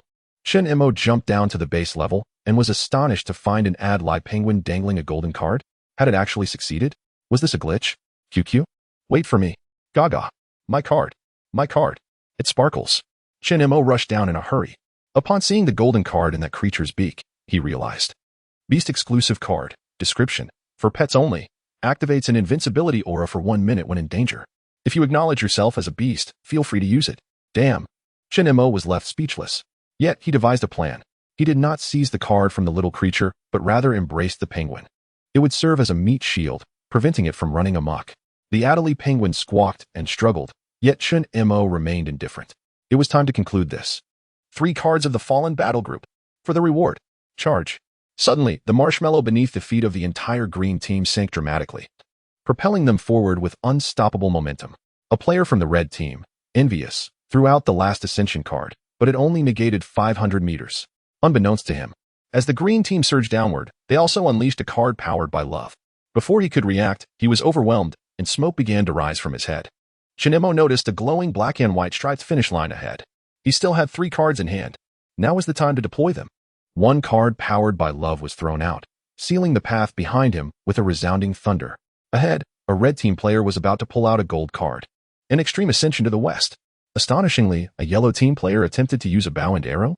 Another card. The yellow team player was suddenly launched to the edge of the atmosphere, meeting his demise. Alas, the opponent's archery skills were too exceptional. In a moment of panic, Shinemo instinctively raised the penguin high to shield his face. The Adelie penguin was bewildered, squawking in confusion, unable to escape. At a critical moment, the beast-specific card shimmered. The feathered arrow was deflected by the penguin's aura. Buzz. Man and penguin surged across the finish line. Immediately, they were swept away by a force to the green team's headquarters. They landed on the 3rd deck, welcomed by NPCs who were overwhelmed with emotion. Green team. Green team. Everything ahead is our green team. Turning back, Shinemo saw dozens of players jumping down in succession, as the lightning at the base of the light beam dissipated. Players from other teams desperately chased after them. The NPCs shouted excitedly, "Hurry! 38th place, 39th place, 40th place is also ours. So many, so many. The green team has secured victory. We have surpassed 1/4 of the top 100. Among the top 100, we occupy 30 spots." The NPCs on the deck continued to cheer. 41st place, 31 spots now. Shinemo silently cheered. 31 spots, 93 gold coins. 42nd place is back. 32 spots. 32 spots, 96 gold coins. 43rd, 99 gold coins. Shinemo was elated. While the NPC counted players, he counted his riches. Meanwhile, on another doomsday cruise, in the red team's headquarters, the casino was filled with curses. "Another scam. Refund me. I'll pound you, you wretched commentator. Help. Someone. Toss him out." The NPC commentator, terrified, never anticipated that someone would actually risk being thrown out to confront him. With a loud thud, darkness engulfed the NPC, who fell to the ground. The irate player was swiftly ejected by several NPCs rushing in to save the day, expelled directly from the Doomsday Cruise. The NPC tasked with maintaining order dragged the unconscious individual, pondering whether yet another concussion had been incurred. Unbeknownst to them, a rotund figure in the agitated crowd was secretly reveling in triumph. Huzzah! A fortune of 133 gold coins. Splitting it with the big shot would still leave him with over 1,000. For a fleeting moment, Judayo even entertained the notion of absconding with the funds. However, he deemed 2,000 coins insufficient. Aligning himself with a formidable ally, 1 billion would merely be a modest goal. A nearby player noticed the plump man murmuring to himself, his face alight with glee, and widened his eyes in disbelief. "You're the one who bet on the green team to win, aren't you?" Judayo maintained his composure, instantly adopting a wailing tone. "I've lost every last coin. The casino is a swindle." The other was left in a state of bewilderment, unable to discern whether the rotund man was weeping or laughing. Thus, Judayo stealthily slipped out of the casino, waiting for the crowd to disperse before returning to claim his prize. Meanwhile, on the other side, the NPCs of the Green Brigade were still tallying the participants. Shinemo was busy counting the coins. The 54th has returned. That makes 44 slots filled. 44 slots, totaling 132 gold coins. The 55th. We have 45 among the top 100 now. How much is that? 135 gold coins. Chapter 129, Brother Turtle. Please taste it. Colorful specks of light cascaded from the luminous column. The players of the Green Brigade returned to the finish line, some filled with exhilaration, others tinged with trepidation. As the 100th player burst through the finish, the NPC erupted in jubilant cheers. Victory for the Green Brigade. We have secured 76 slots. Congratulations to the 76 victors of this cruise. Each shall receive a bounty of 228 gold coins. Players may proceed to the second floor exchange area to claim their gold. The NPC continued to exclaim. Furthermore, all participants in this event may visit the exchange area for an additional 10 gold coins. The 101st player, returning in a dejected state, suddenly perked up upon hearing this news. Is it truly genuine? Let us go. A prophet, regardless of size, is still a prophet. All thanks to that illustrious figure. Who dared to call that esteemed individual insane? Stop pretending. You have a share in this too. Huh? Where is that illustrious figure? Only then did the crowd realize that the remarkable individual, who had been leading a penguin, was nowhere to be found. On the second floor of the cruise, in the pet storage area, Seema Turtle was gloomily staring at the wall. Do you truly know how to achieve immortality? It's been said for so long. Yet I have not ascended to transcendence. The wall, displeased, retorted, "What are you so anxious about? I was only halfway through my tale. Exercise a bit of patience." Juga Turtle, with an innocent expression, nudged the impatient Seema Turtle, saying, "Isn't it almost there? It's quite an engaging tale. Let us savor it slowly." Seema Turtle shot Juga Turtle an annoyed glance, pondering which side he was on. The wall cleared its throat and continued after that. The immortal Master Frog traveled far and wide to various renowned mountains and rivers. Time passed, 2.5 years, until he finally discovered a scroll of secret techniques for immortality in hidden paradise. Seema Turtle's eyes widened in astonishment. What happened next? Subsequently, the immortal Master Frog practiced this technique, surpassing the lifespan limits of frogs, and even took on 2 apprentices. What was inscribed in the secret technique? The elder apprentice, unable to bear the hunger and hardship, descended the mountain midway, known as Engineering Frog, while the younger apprentice, lacking in talent but steadfast in purpose, was named Mystical Door Frog. I demand to know what was written in the secret technique. The wall grew irate. It wasn't he mentioned in the novel. How should I know? Seema Turtle was taken aback. Are you seriously telling a story here? Juga Turtle nodded in agreement. Yes, it's quite delightful. Please continue. As the tale unfolded, I've had enough. If I weren't so reluctant, I would gnaw at your wall until it's bare. Seema Turtle seethed in frustration, realizing he had become bewitched. How could he believe the wall's words? It must be the influence of Juga Turtle. Ignorance is a condition. It may be contagious. Ignoring Seema Turtle's objections, the wall continued its narration to Juga Turtle. Eventually, the immortal Master Frog achieved transcendence. Knock, knock, knock. A series of tapping sounds against the glass echoed from outside, followed by a chorus of penguin calls. Quack, quack, quack. Mealtime. The clever Adlai penguins are treating us. As the penguins called out, they slightly opened their wings, revealing fluffy white cotton candy nestled within. Chinemo was utterly astonished by the little one's actions. He couldn't fathom when it had concealed itself away. It was remarkably discreet. However, the situation within seemed rather amiss. Seema Gue, bearing a face of dejection, approached, while Juga Gue was intently fixated on the bare wall. Just as Chonemo was about to rap on the glass window, he was met with an unexpected proclamation. Silence. This glass is currently engrossed in a tale. Chinemo was taken aback. Leaning closer to the glass, he pressed his ear against it. Don't come over. Don't disturb the glass. What the? Chinemo ultimately failed to hear the voice emanating from within, and the glass's sudden reverberation nearly rendered him deaf. Fortunately, at that moment, an NPC from the storage area hurried over. As the door swung open, a melodious narrative wafted out. Subsequently, the once prestigious Su-Nim-In frog found itself in dire straits. But when it was starving and forced to sleep in a grave pit, its neighbor, the gluttonous frog, brought it a plate of shrimp dumplings. They were indeed recounting a story. The storage area even had the feature of storytelling to amuse pets. Yet, why was Seema Gue so disheartened? Adelie the penguin had a much simpler perspective. Gaga. Is the gluttonous frog delicious? Is the Su-Nim-In frog delicious? Are the cotton candies delicious? The wall, in a fit of rage, shouted, "If you don't want to hear the story, then stop interrupting." Unable to bear it any longer, Chin-Emo urged Juga Gue, "Let's go. Let's go. You can listen later after your meal." With a reluctant farewell, Juga Gue crawled out, and upon witnessing the last audience member depart, the wall sulked and closed its mouth. The glass impatiently urged, "Don't stop. Continue on. I'm waiting to hear." Glass, you don't count as an audience. Chin-Emo scratched his head, turned, and walked away, feeling that his condition was rather severe. He could no longer endure their chatter, fearing he might prematurely slip into the late stages. Accompanied by Adelie the penguin, Seema Gue, and Juga Gue, Chin-Emo made his way toward the nearby task exchange area. Along the path, players made way for him, their expressions complex. It seemed they desperately sought to discern traces of normalcy in a seemingly deranged individual, yet they found it impossible. As Chin-Emo was inundated with a cacophony of surrounding noises, his gaze inevitably flitted about chaotically, following the sounds. The line for gold coins was excessively long. He heard the coins clamoring noisily, some expressing a desire not to depart. Others lamented, questioning why they weren't taken along. A few were even bidding a heart-wrenching farewell to their beloved. Chon-Emo shook his head, finding this batch of coins excessively boisterous. Thus, he resolved to first visit the first-floor restaurant for a grand meal. He had heard that the morning fare was quite satisfactory, featuring steak. It had been ages since he savored a budget steak priced at $9.99. Chin-Emo quickened his pace, tightening his earmuffs, and strode forth amidst the clamor. Upon arriving at the first-floor dining area, the earmuffs could no longer muffle Adelie the penguin's exclamations. Gaga. Drinks. Drinks. Lychee flavor. Chin-Emo clasped the penguin's beak, glancing across to the beverage section, which revealed no lychee-flavored drinks nor lemonade, but rather bowls of what appeared to be spicy soup. Ahem, will you drink soup? Drinks. Drinks. The beak of the Adlai penguin was being firmly grasped by Chinemo. He glanced to his left and right, pondering the peculiar combination of steak and oranges.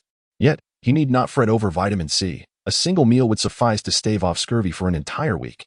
However, Chinemo suspected he might not be in dire need of vitamins after all. Then, a sudden thought struck him. What about freshly squeezed orange juice? Drink, drink, drink. Chinemo balanced a tray laden with over 10 large oranges, several pieces of steak, and 2 bowls of spicy soup. One bowl for himself, and one for the adventurous Sima Gue, who relished trying new flavors. Returning to the table, Chinemo distributed the food, and soon, a large orange was skewered upon QQ's sharp beak, allowing the juice to flow freely. The Adlai penguin's small black eyes darted around, clearly displeased. But it quickly savored the orange juice that streamed into its mouth, and a moment of delight ensued. With a flap of its wings, 2 pitiful pieces of cotton candy tumbled down. Quack, quack, quack. How sweet. Brother Turtle, come and taste. Chapter 130. Swift resolution. Juga Turtle took a hearty bite of the cotton candy and chuckled, exclaiming how delightful it was. Sima Turtle glanced over, concerned about the potential odor from the penguin, yet he tentatively took a nibble as well. The flavor was quite agreeable, though somewhat overwhelming. Sima Turtle decided to sip some soup to ease the sensation and slurped a mouthful of spicy soup, his eyes widening in shock. Oh dear, how spicy. Adlai penguin, intrigued, waddled over, plucking the orange from its beak and cautiously pecking at the bowl. Suddenly, it felt as though it had taken flight. The spiciness had sent its soul soaring. Ha ha ha. Beverages. The Adlai penguin hopped on one leg, clutching the large orange, unable to extract any juice. Squawking loudly. Yet, its clever little mind sparked with an idea. The Adlai penguin jabbed its sharp beak into the orange, positioning it between the 2 turtles and urged them to squeeze. In the next moment, Chinemo witnessed the 2 turtles using their hardened shells to crush that unfortunate orange. The once round orange transformed into a mushy pulp in an instant. The Adlai penguin coordinated perfectly, giving it a robust suck, savoring the delightful taste. For the next several minutes, Juga Turtle and Sima Turtle morphed into a turtle-powered juicer, and Chinemo noticed the Adlai penguin's belly swelling, as if it were about to burst. Goodness, the penguin would not succumb to scurvy. Chinemo, concerned it might drink too much, tossed a piece of bitter steak between the 2 turtles. The Adlai penguin squawked in displeasure, declaring the meat juice unpalatable. Ultimately, Chinemo, with a sigh of resignation, diced the steak into smaller pieces and forced them into the Adlai penguin's mouth.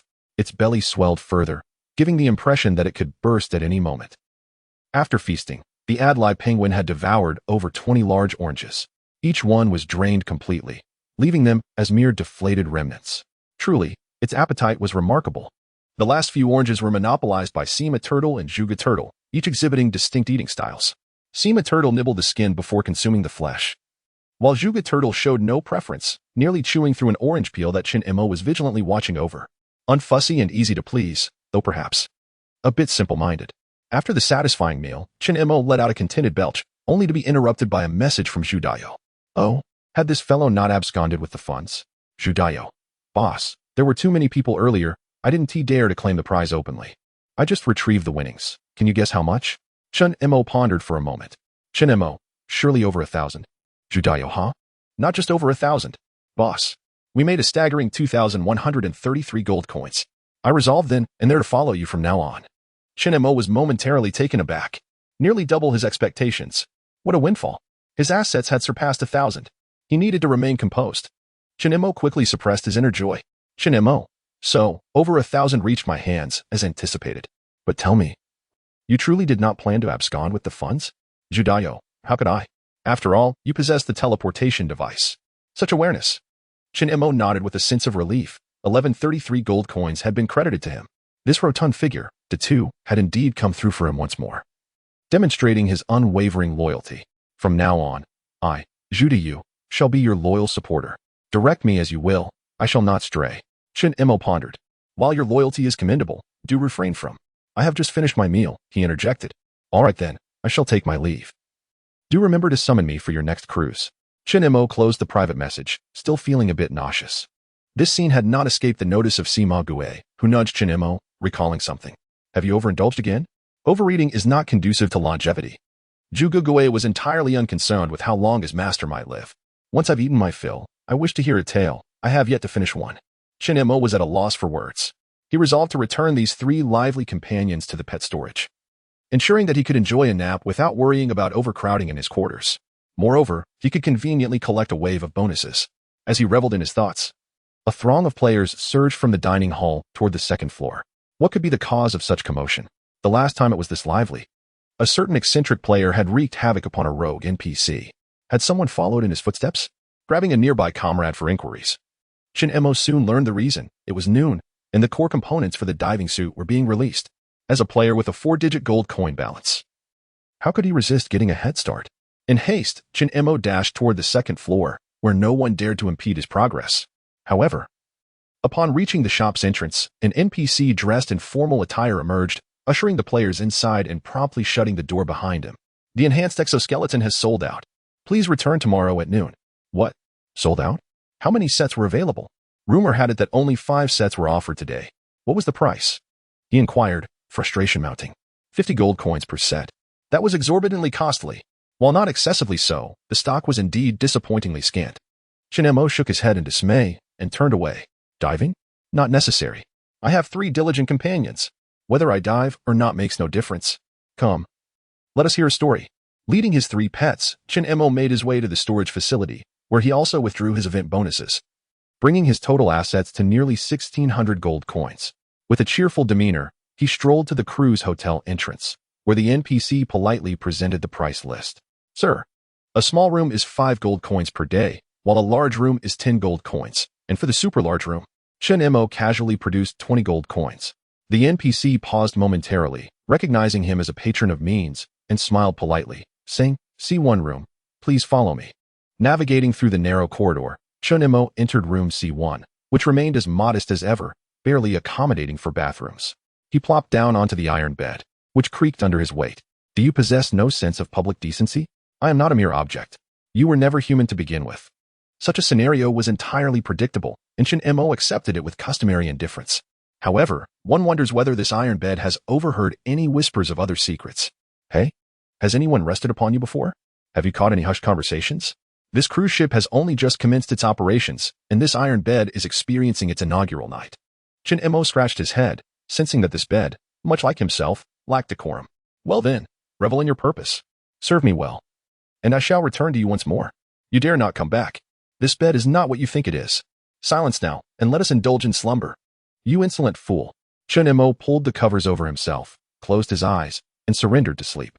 Half an hour later, he was roused from his slumber by the urgent need to relieve himself, groggily stumbling into the bathroom. Unconsciously, he felt a shiver run down his spine. Yet, what awaited him was not the piercing sound of a scream. Just a small step forward, a giant leap for civility. Let us keep it together. Aim carefully now. What in the world? Just don't let it splash on my face. Shin-Emo found himself losing composure. This toilet. It was utterly beyond description. He resolved to act swiftly and decisively. Chapter 131. Dogs and floating ice. Incompatible pursuits today. The water flowed more swiftly than usual. Shin-Emo hastily donned his trousers and darted towards the restroom. Behind him, a gentle reminder emanated from the toilet. Please remember to flush after use. Come back. You haven't flushed yet. Startled, Shin-Emo pivoted and rushed back to the bathroom. As he pressed the flush button, another voice chimed in. Ah, here comes the flush. With a whoosh, the toilet was cleansed, and Shin-Emo sighed in relief, contemplating whether the toilet would now remain quiet. Just as he closed the bathroom door, he heard another commendation from the toilet. Practicing civilized restroom etiquette. You are the brightest star in the lavatory. Curse it, Shin-Emo muttered irritably, retreating to bed to resume his slumber. His second sleep was profoundly deep. When he finally opened his eyes again, he had lost track of time. The iron bed beneath him creaked. Hey, you've been sprawled on me for a full week. Not even the dead linger this long. What on earth? Shin-Emo gasped in astonishment, his mind suddenly alert. He struck the iron bed with his fist, which let out a pained squeak. Yet he felt as though his own hand bore the greater ache. He glanced at the clock. What time is it? 5:30 in the afternoon. I knew it, he thought. In about an hour, we shall disembark from the cruise. Stretching languidly, he vacated the disheartening guest room and headed straight to the pet boarding area. Through the glass, he could already hear the raucous cries of the Adelie penguins. Quack, quack, quack. When shall we discuss frog meat stew? Is it delicious? What about drinks? The frustrated Juga turtle smacked the penguin's plump rear. The story isn't like that. Sima turtle rolled his eyes. Puffed. You all believe those wall tales. Shaking his head, Shin-Emo approached to rescue the disregarded wall tail. To retrieve my pets. The tardy NPC always arrived late. Scampering over from the opposite end of the corridor a few minutes later. Sir, please wait. The NPC opened the door, allowing the 2 turtles and 1 penguin to emerge. Yet the glass window voiced its discontent. Don't leave me. Walltail brother, why not tell me a story for a bit? The Walltail paid no heed to the glass. Leisurely humming a tune, the white-boned spirit beneath the white tiger ridge has waited 1,000 years for the Tangmuk. What on earth? Chinemo thought. Utterly speechless. The NPC appeared bewildered. Is it really necessary to curse over a few minutes delay? Upon closer inspection, he noticed Chunmo's disdainful gaze directed at the empty boarding area. The rumors were indeed true. It seemed this individual might have some issues. Deciding not to engage further, the NPC closed the door and hurried off to attend to other tasks. At this moment, the dining area was bustling with excitement. Players leaned forward, eagerly watching as dogs were fed. The man with a buzz cut chuckled with delight as he tossed a piece of steak to the Alaskan Malamute, which eagerly caught it midair, devouring the meat with fervor and wagging its tail in joy. How enviable. That dog was truly magnificent and perceptive. And with such a robust physique, it would undoubtedly excel in a scuffle. The key was that its owner seemed perfectly normal. How wonderful it would be if they could form a team. Upon hearing the praises of the crowd, the buzz-cut man furrowed his brow. When did being a normal person become a virtue? He could not help but smirk, reminiscing about that eccentric overlord. This individual was indeed formidable and undeniably unhinged. He was convinced that those with unstable minds could not stir up greater chaos. In the future, the true leaders among players would be himself and Iron Pillar. Iron Pillar. Meanwhile, the Alaskan Malamute caught another piece of steak, but a sudden cacophony startled it into a momentary freeze. The dog stood still, as if believing that remaining motionless would render it invisible. The buzz-cut man, visibly displeased, nudged the Alaskan. Iron Pillar. Eat up. What's there to fear from a penguin? The Alaskan glanced sideways, silently imploring its master to remain quiet. But soon, mocking calls echoed, a live penguin squawking loudly. Iron Pillar. Iron Pillar. Alaskan. At that moment, all eyes were drawn to the peculiar quartet's bizarre assembly. They resumed their antics. Chun-Emo fetched meals, devoured food, while the 2 turtles juiced. And the Adlai penguin waddled about. A similarly absurd combination attracted different players' attention. Some newcomers, unable to contain their curiosity, approached with steak and oranges in hand. Then, they watched as Chun-Emo approached the buzz-cut man's table, balancing a tray of steaks. Brother, your Alaskan is impressive. Where did you get it? The buzz-cut man merely smirked, his face emblazoned with the words, "Get lost." Chun-Emo was unfazed, possessing the awareness of being deemed eccentric. Yet he firmly believed that no one would turn away from money. What's the price? Not selling. 100 gold? Not selling. 200 gold? Not selling. 300 gold? Not selling. All right. 800 gold. The buzz-cut man's face stiffened for a moment. Iron Pillar noticed its owner's expression falter, and its own demeanor stiffened as well. Iron Pillar could hardly believe that its worth in its master's eyes was merely 800 gold coins. It absolutely refused to entertain the notion of being sold to Chun-Emo. Whether that formidable man was truly insane remained uncertain, however. It was evident that the 2 turtles and the penguin he kept were undoubtedly deranged. The surrounding players were equally astonished by Chun-Mo's offer. Some even spoke the unvarnished truth. What a wealthy lunatic indeed. But that was an Alaskan, utterly loyal. Why not mention its penchant for destruction? If it were to dig through the ice daily, the repairs would be endless. Chun-Emo was momentarily taken aback. He had taken that to heart, although he had always been at odds with the old Icebergs. However, to bring back an Alaskan that incessantly digs holes would be rather unkind. Under the same roof, one cannot subject the old ice floe to such dire circumstances. The man with the buzz cut suddenly interjected. Deal. No longer interested. The buzz cut man was momentarily taken aback. He couldn't comprehend how a perfectly good business arrangement could simply dissolve without warning. With an air of arrogance, he glanced at the sorrowful Alaskan and tentatively inquired. What about 750? Not even for free. Chun-Mo's tone was resolute. Although the Alaskan's destructive capabilities were slightly inferior to those of a husky, Chun-Emo could not afford to gamble, especially not with his own ears. If he provoked the old ice floe, he would truly be driven mad by the old fellow's vocalizations.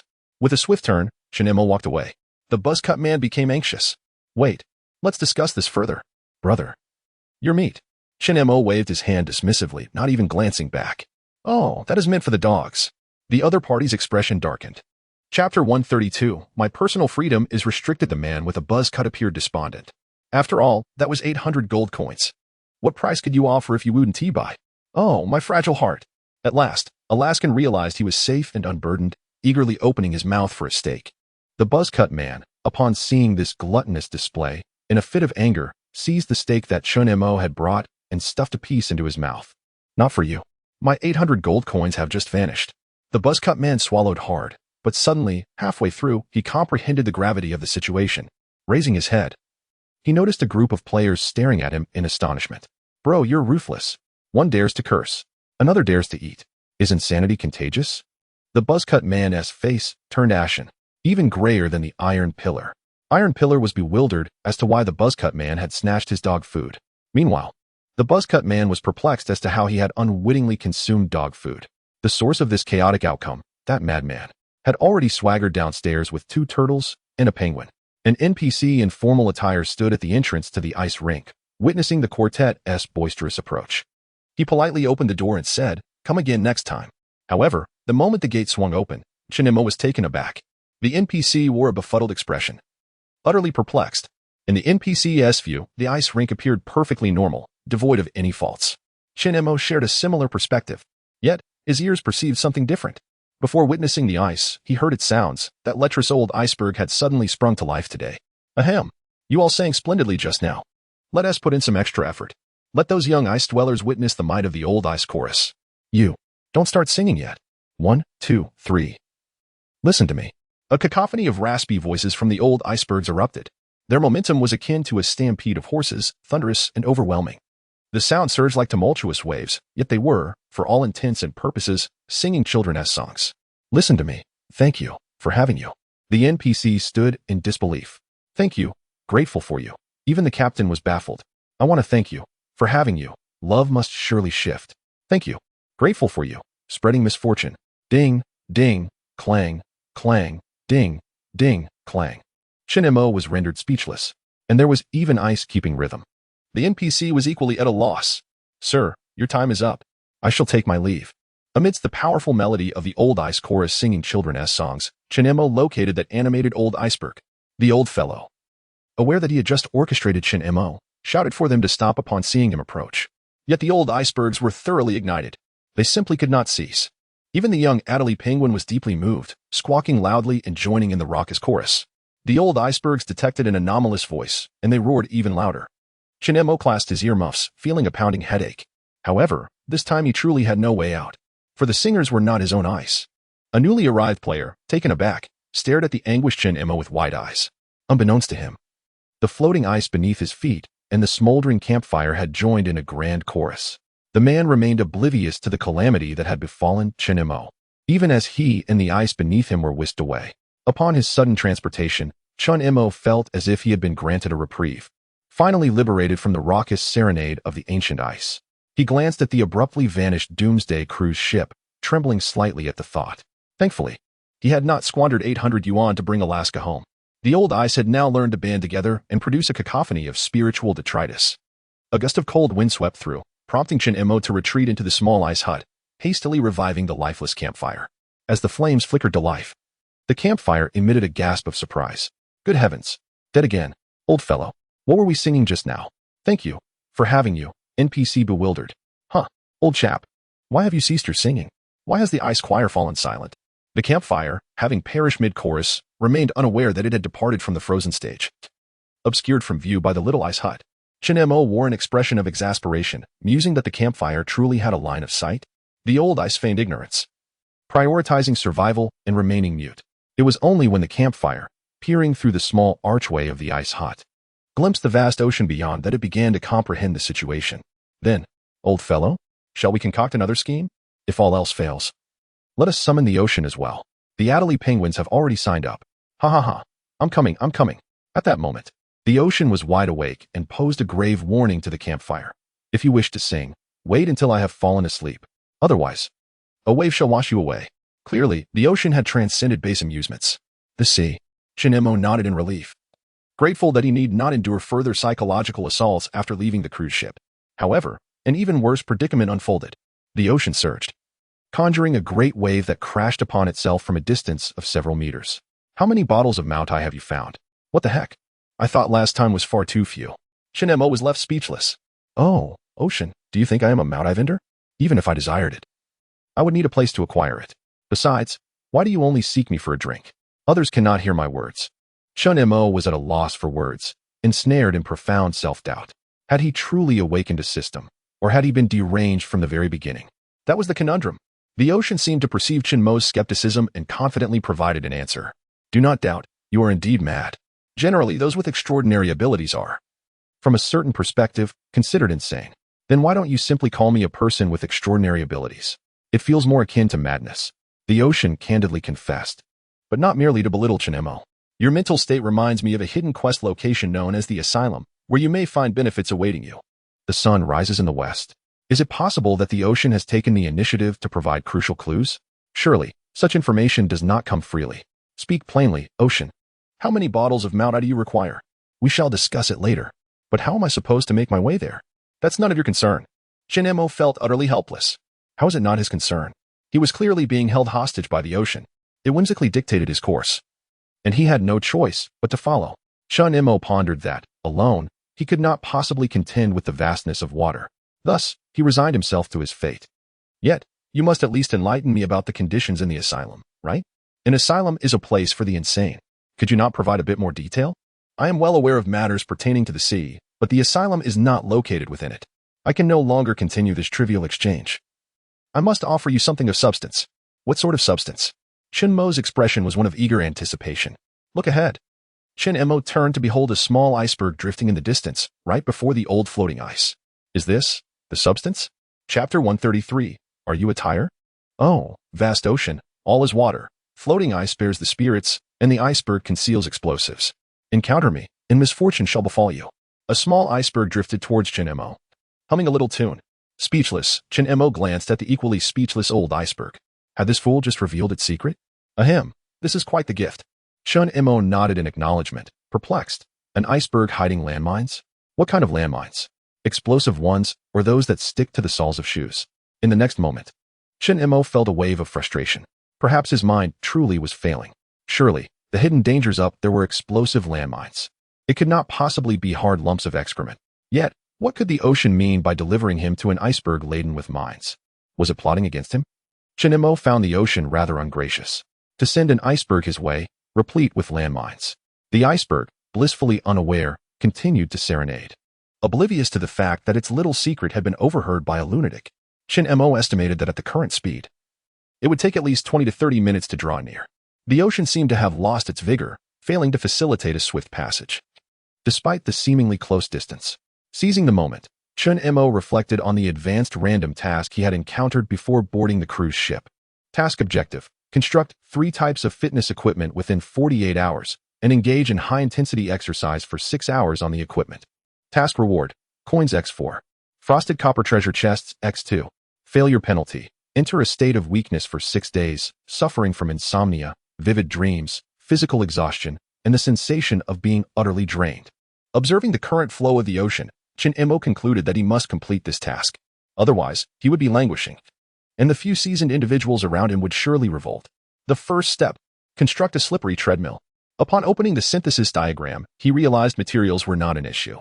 Slippery treadmill synthesis diagram: shattered ice 5-5, metal 3-3, wood 3-3. Chun Mo retrieved the necessary materials and selected a spot at the entrance of the small ice hut to initiate the synthesis. As the materials vanished, the rudimentary form of the treadmill gradually emerged at the entrance of the ice hut. This treadmill appeared quite primitive. At its base lay a large block of ice serving as the foundation, while the top featured a smooth, slightly curved icy surface, akin to the rolling belt of a treadmill. The front of the slippery treadmill had a metal rod extending upwards, from which 2 wooden handles emerged, resembling bicycle handlebars. Chun Mo had no doubt about the fitness efficacy of this contraption, but worried that running too fast might lead to a fall and the unfortunate shattering of his front teeth. The Adelie penguin, intrigued by the newly constructed treadmill, waddled over and plopped down on it, its belly perfectly conforming to the arc of the icy surface. Quack, quack, quack. A bed for lounging.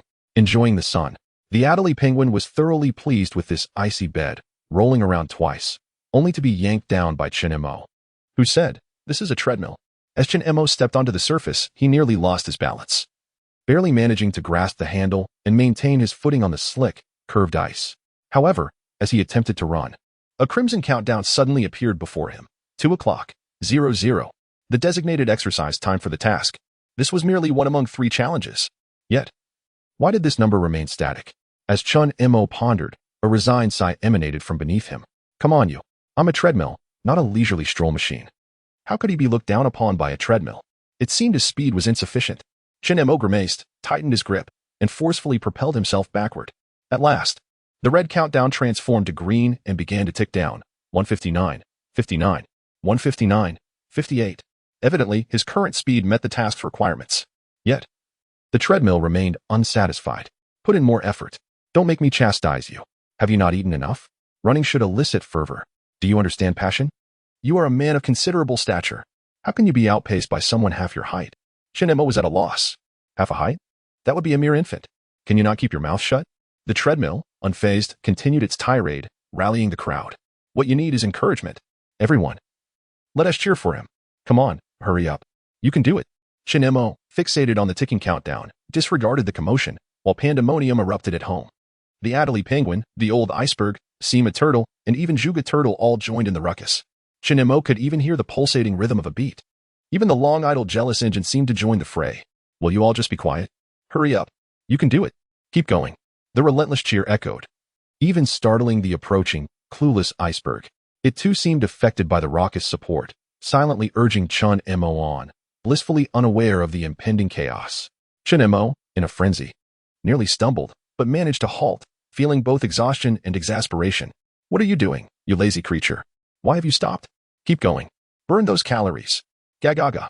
Let me take over. The Adelie penguin was fired up. It actually used its short wings to push Chun Mo downward. What the? You think you can just waltz in? Chun Mo sidestepped, sending the Adelie penguin tumbling onto the slick ice. It squawked in frustration, attempting to flip and leap, yet the clumsy penguin struggled to regain its balance. Slipping and falling once more. Chun Mo could hardly bear to witness the little creature's antics, as its eyes darted about. The clever little mind of the Adelie penguin conceived its next course of action. With a vigorous twist of its body, it tumbled onto the treadmill, rolling with abandon. The treadmill, taken aback by such audacious behavior, scoffed in disapproval. Come on, get up. Don't let me lose respect for you. Just look at that rotund belly of yours. It's high time for a diet. Hurry up and start running. Yet, the Adelie penguin paid little heed to the taunts, becoming increasingly addicted to its rolling antics. It continued to spin around. Chun Mo could hardly bear to watch. What a fine penguin it was, yet instead of walking or swimming, it had resorted to rolling. However, to his astonishment, the countdown in front of Chun Mo transformed into a vibrant green. Was it counting the task time? 150:02, 150:01. Wait, is this even possible? Chun Mo found himself questioning existence. Was he running slower than the rolling Adelie penguin? Yet, it truly rolled with remarkable speed. At this rate, it would roll right off and disappear. The treadmill was left astounded. It remained silent for a long moment before finally uttering 5 words. Are you made of tires? Chapter 134. My athletic champion regarding the remarkable contribution of Adelie. Chun Mo could only utter 2 words. Keep going. Wasn't that a simple solution? After all the fuss, it turned out that the task could be assisted by a pet. There was also a dumbbell, weighing a hefty 20 pounds. Chun Mo retrieved the dumbbell and attempted to lift it a couple of times. It was exceedingly heavy. The speed of his lifts was insufficient, and he had not accounted for the countdown. With all his strength, he raised both hands, and suddenly a new countdown appeared before him. 2 o'clock, 00, 159, 59. In this manner, both tasks could be accomplished simultaneously. Yet it was exhausting. Chun Mo was grateful that this dumbbell kept silent. At least it did not disturb his ears. However, if he were to lift it for the required 2 hours at the task's intensity, his arms would likely not just be fatigued but utterly weakened. He glanced down at Sima turtle and Juga turtle, wondering who had more strength. It was Sima turtle. With a quick nod of its head, Sima turtle pointed at Juga turtle, who looked puzzled. Subsequently, a 20-pound dumbbell was placed upon Juga turtle's neck. Here, a new task for you. Lift it. Juga turtle attempted to discern what had been placed upon its neck, but to no avail. Thus, it resolved not to look and simply lifted its head. Sima turtle stood nearby, eyes wide with concern. It worried that Juga turtle might strain its neck. Despite knowing Juga turtle's immense strength, it still underestimated its power. With a mighty thrust, Juga turtle lifted the dumbbell effortlessly. However, as soon as it relaxed, the dumbbell plummeted onto the hard old iceberg, shattering several small ice shards. My head. The old iceberg bellowed in discontent. Juga turtle, do you not understand the concept of gentle handling? The slippery treadmill seemed to revel in the chaos. Hey, fellow turtle, keep up with the rhythm. Jealous engine? Speed it up. 1, 2, 1, 2, come on, little goose. 1, 2, 1, 2, little turtle, keep pace. Meanwhile, the jealous engine, shivering from the cold, responded with enthusiasm, shouting in rhythm, as Juga Turtle, amidst this fervent fitness atmosphere, exerted its formidable neck strength, lifting and lowering with great speed. The cries of the old iceberg were hardly enough to extinguish the enthusiasm of the penguins and turtles for exercise, for the fire pit that scorched its scalp was ablaze. And the cheers drowned out the old iceberg's cries of pain. Chinemo, observing the 2 countdowns flickering before him, focused on boiling water. Then turned to cool it down over the old iceberg's injury, tending to its scalp. Everything was prepared. Only the final piece of fitness equipment was lacking. Chinemo had never anticipated that he could complete the task simply by lying down. However, the labor of the Adlai penguin was evidently lacking in sustainability. It rolled around, dizzying itself, before tumbling headlong and crashing into the icy wall of the iceberg. The slippery treadmill, akin to a fitness coach, continued to cheer. Though your form is lacking, you surpass that little dog by far. Keep going. Get lost, Adlai. Wasn't that a rather harsh reprimand for the goose? The Adlai penguin groggily rose to its feet, swaying slightly as it advanced towards the treadmill, intent on reaching the dumbbells. However, it slipped underfoot and tumbled down, landing squarely atop Juga Turtle's dumbbells. The ancient iceberg emitted a heart-wrenching cry of distress. Yet, Chinemo was more concerned about Juga Turtle's neck. Remarkably, the resilient Juga Turtle managed to lift both the penguin and the weights with ease. Meanwhile, Sima Turtle raised its front paw, attempting to give a thumbs up. Despite lacking a thumb. Incredible! Sima Turtle was astounded by the strength exhibited by this clumsy creature. The opposing turtle even displayed enough energy to lift the dumbbells and the penguin, all while sporting a silly grin. For a fleeting moment, Chinemo found himself questioning whether Juga Turtle was a Godzilla cloaked in a turtle shell, its might, truly befitting a creature with such a muscular intellect, brimming with vigor. As Chinemo marveled at this spectacle, he approached the swaying Adlai penguin, gently urging it to cease its rolling antics. Such behavior was not one typically sustained by creatures with underdeveloped brains. Thus, he advised the penguin to rest for a while before continuing its rolling.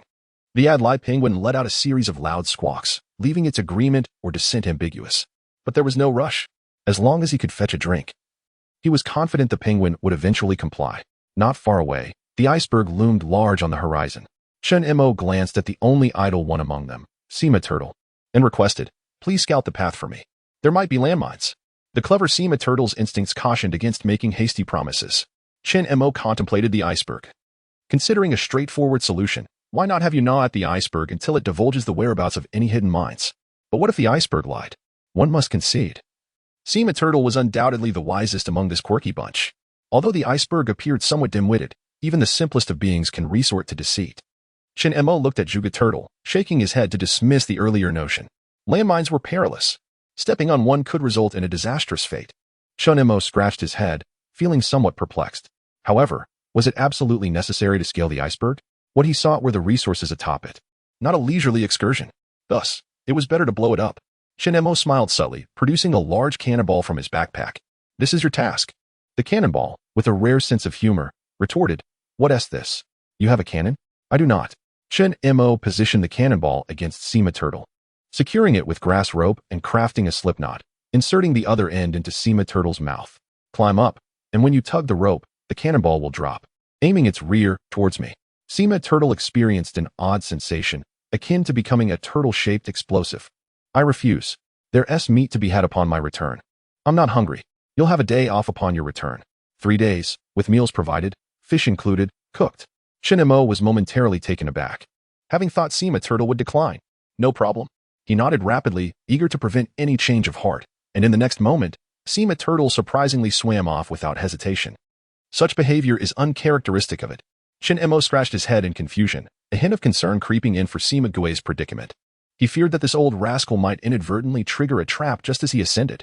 If that were to happen, Chinemo felt a profound sadness welling up within him.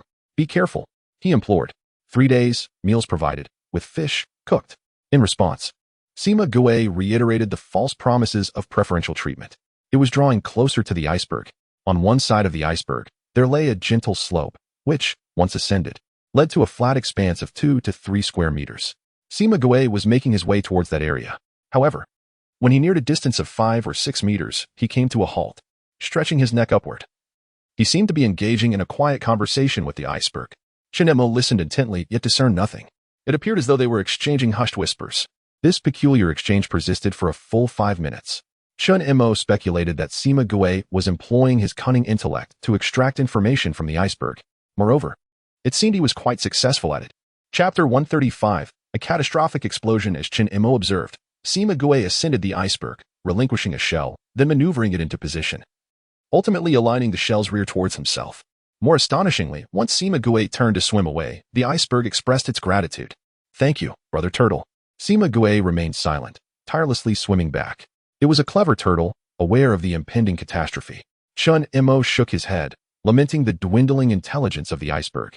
Were it not for the knowledge that the iceberg would soon vanish, he would have resolutely relocated to the safety of the ice wall, instructing Zhuge Gue QQ to promptly assist him in retrieving the treasure chest post-explosion. Naturally, Zhuge Gue had no objections and promptly discarded the dumbbells. Adlai Penguin had just regained its composure, squawking for a reward. Upon locating the treasure chest, Zhuge Gue would receive meat, and QQ would enjoy soda. How delightful! Gagaga. Lychee flavor? Lemon flavor? Or orange flavor? Chun Mo curled his lip. Take what you can get. He drew out a sturdy wooden bow, knocked an arrow, beckoning Sima Gue to hurry and take cover. Sima Gue exerted all its strength to return, reaching the old floating ice within half a minute. It was only then that the old ice, dazed from the dumbbell's impact, began to comprehend the impending doom. What the heck? Chun Mo, are you seeking death? Chun Mo shrugged. It would hurt for a moment. Just endure it. But is that really something one can simply endure? Chun Mo disregarded the old fellow as the distance between the floating ice and the iceberg dwindled. The longer he delayed the detonation, the worse it would be. Bow, brother. Aim for the shell's igniter. Right away. The feathered arrow hesitated. Wait. Shoot the shell? I will be obliterated. Bow, brother. We have been partners for so long. You cannot betray me. The sturdy wooden bow felt a pang of guilt at the thought of sending its partner to certain doom, but quickly recalled its brother who had been split in two, transforming into a flexible form. A bow forged from iron, arrows flowing like water. Who are you? I do not recognize you. To the left, further left. Ah, shoot. As Chun Mo released his grip, the feathered arrow soared towards the shell's rear. In an instant, the arrow screamed, the old floating ice screamed. While the Navi little iceberg remained blissfully unaware of its impending misfortune, humming a merry tune, the shell, yearning for explosion, collided with the feathered arrow, igniting a soul-stirring encounter. In that fleeting moment, the shell emitted a soul-piercing howl, feeling the most exhilarating moment of its existence. The igniter on its rear was triggered by the arrow's tip, caving in and sparking a fiery eruption. The shell's belly filled with gunpowder ignited in an instant. With a thunderous roar, the projectile and casing flew in opposing directions. Chun Mo, crouching behind the ice wall, watched as the casing soared overhead, almost simultaneously witnessing the iceberg shatter under the impact of the projectile. The iceberg, until its final breath, could not comprehend how it had been obliterated. Yet, it had no chance to ponder, for the immense pressure triggered hidden landmines on the iceberg. In a synchronized explosion, the landmines erupted with a deafening roar, sending another wave of shattered ice hurtling towards them. Crouching behind the icy wall, Chun Mo watched as multiple fissures formed, ultimately giving way to a gaping hole. The ancient floating ice ahead revealed several cracks. He could not afford to lament the pain of the old ice. Based on Chun Mo's experience, a minor injury would not spell doom for the ancient ice. Charge. At Chun Mo's command, Zhuge Turtle surged through the massive breach in the ice wall. The Adlai Penguin, momentarily stunned, suddenly snapped into action, shouting and dashing forth as well. The entire iceberg fragmented into a multitude of drifting ice pieces. Interspersed among them were floating wood, clumps of grass, and various plastics. Upon one larger piece of floating ice, a hapless treasure chest, exuding a white mist, awaited. Zhuge Turtle swam toward it, with Adlai closely trailing behind, leaping onto the ice and pushing the chest toward Zhuge Turtle. Chun Mo suspected that the treasure chest had been rendered inert, for it lay motionless, compliant. Even a frozen tin box, after such an explosion, would be expected to spring back to life. Soon, Zhuge Turtle secured the treasure chest upon its back. Adlai Penguin, fearing the chest might tumble, hovered nearby to lend support. Chun Mo exhaled in relief. The most vital resources were finally in hand. It was only at that moment that he realized the screams were not solely from the old ice, but also from the treadmill that had called him a thin dog. I'm doomed. My head is gone. Help me.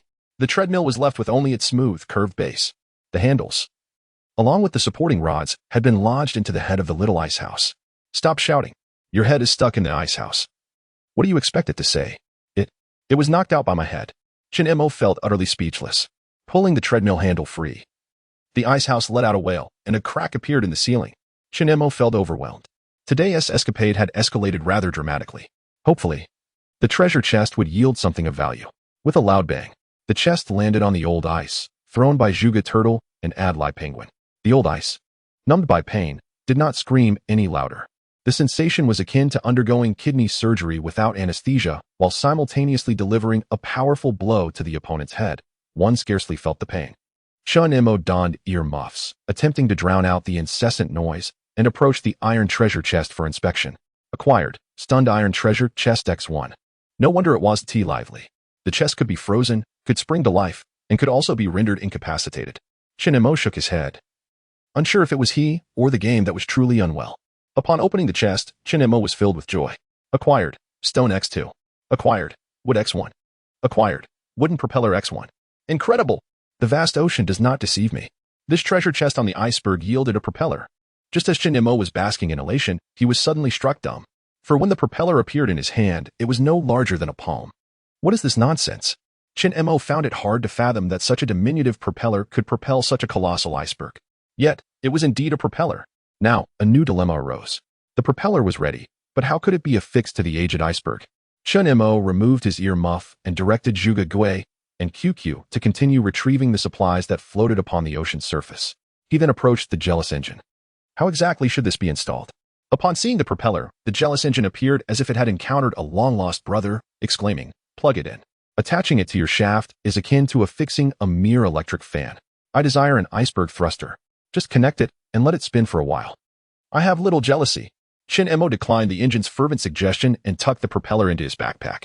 The engine sighed in excitement, gasping, You need a devilish gear. Chapter 136. The demon gear. Chun Imo felt a sense of familiarity with this object. Upon opening the synthesis list, he confirmed its presence. Demon gear. Demon crystal, 1-1, metal, 3-3. Description, a fundamental unit for synthesizing various bizarre mechanisms. How bizarre could these mechanisms be? Chun Imo resolved to create one first and inquire later. He chose to synthesize and soon found himself holding a palm-sized black gear, which appeared somewhat unsettling, with each protruding tooth resembling a skull. With his rudimentary knowledge of physics, he could ascertain that this contraption would have abysmal transmission efficiency. Moreover, what use is a solitary gear? The introductory information was overly succinct, rendering it virtually indistinguishable from ignorance. The advantage of being gravely ill manifested itself. While other players might be perplexed, he could directly pose questions. Demon gear? Care to introduce yourself? I am the source of your dread. My power is beyond your comprehension. All who have encountered me tremble in fear. You, a mere mortal. Speak plainly. You, a mere mortal, cannot. Chun Imo unsheathed his ghost slayer blade.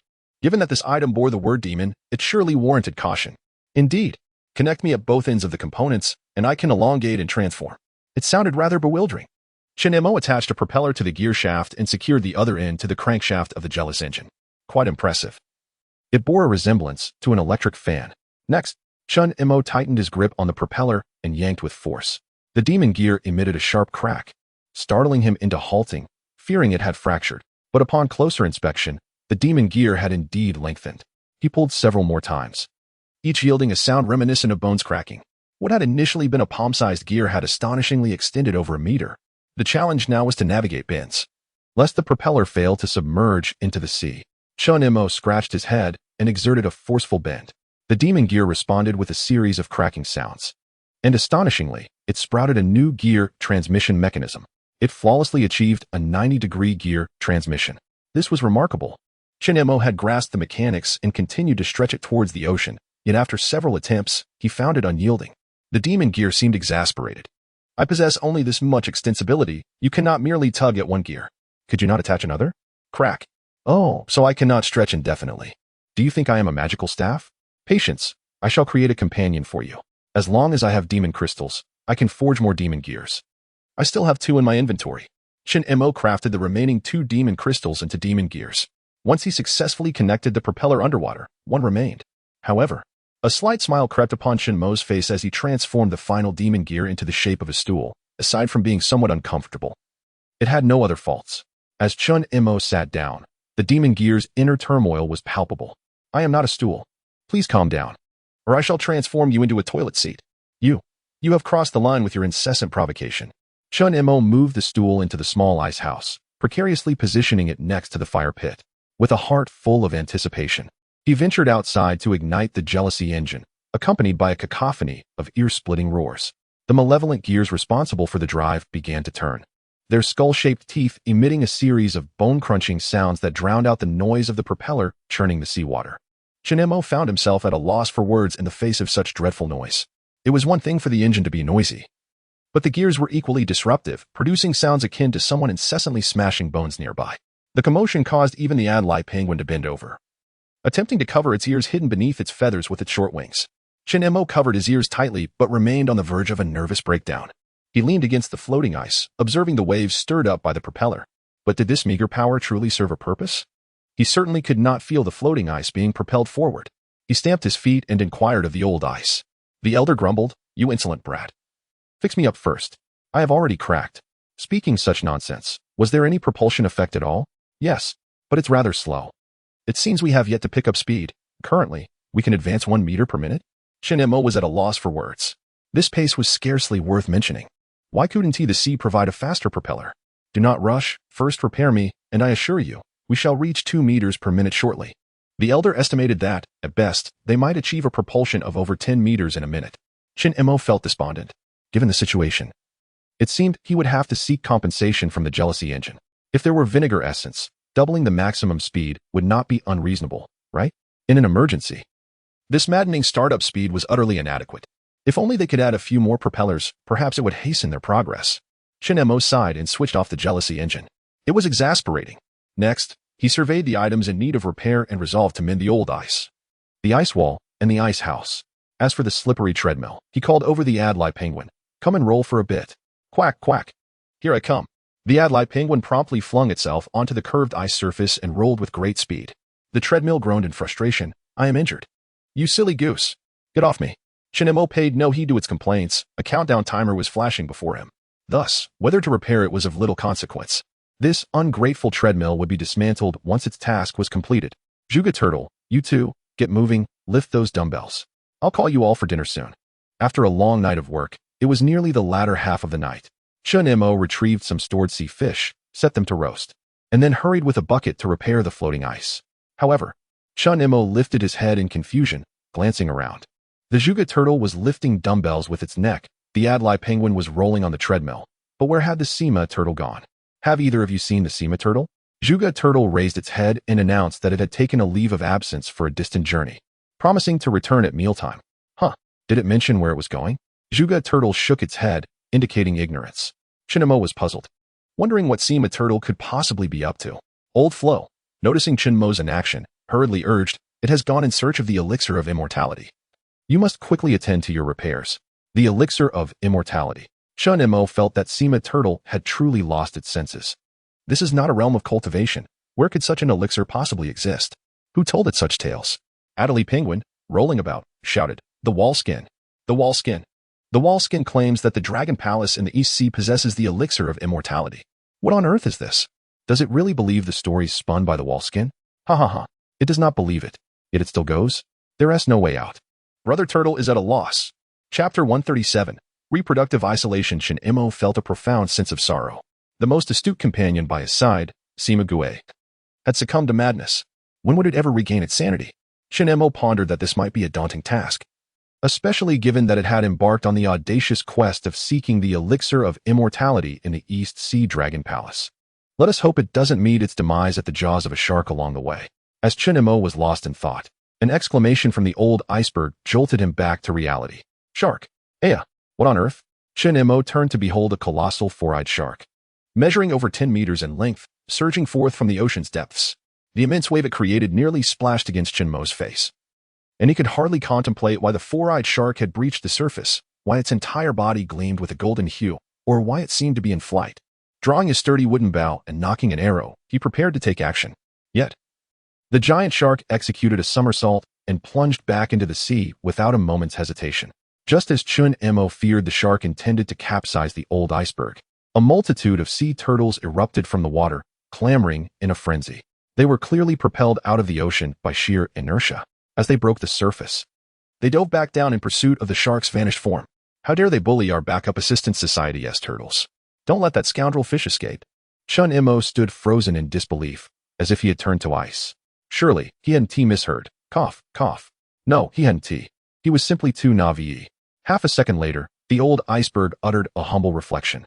It was the first time both it and Shin-Emo witnessed a throng of sea turtles pursuing a shark. To make matters more absurd, there was a melodramatic love story hidden within this chaotic scene. What in the world was happening? Shin-Emo felt that even if his mind had spiraled into madness, he could never have imagined a romance blossoming between a shark and a sea turtle. They belonged to two distinct species. From a biological perspective, they were separated by reproductive isolation. Suddenly, one of the sea turtles charged toward the iceberg, crashing onto it with a thud. The old iceberg, still reeling from the impact and yet to utter a cry of pain, heard the turtle urgently exclaim, "Dinner! Dinner! You promised 3 days of meals. Simague?" Both Chun-Emo and the old iceberg gasped in unison. They could scarcely believe that Simague had mingled with the sea turtles of the Backup Assistance Society. For a fleeting moment, Chun-Emo even questioned whether it was Zhuge who had approached. However, Zhuge was still waiting at the entrance of the small ice hut, utterly oblivious. Chun-Emo glanced at Simague, his face a mask of incredulity. "Wait, Simague? How did you end up in the Backup Assistance Society?"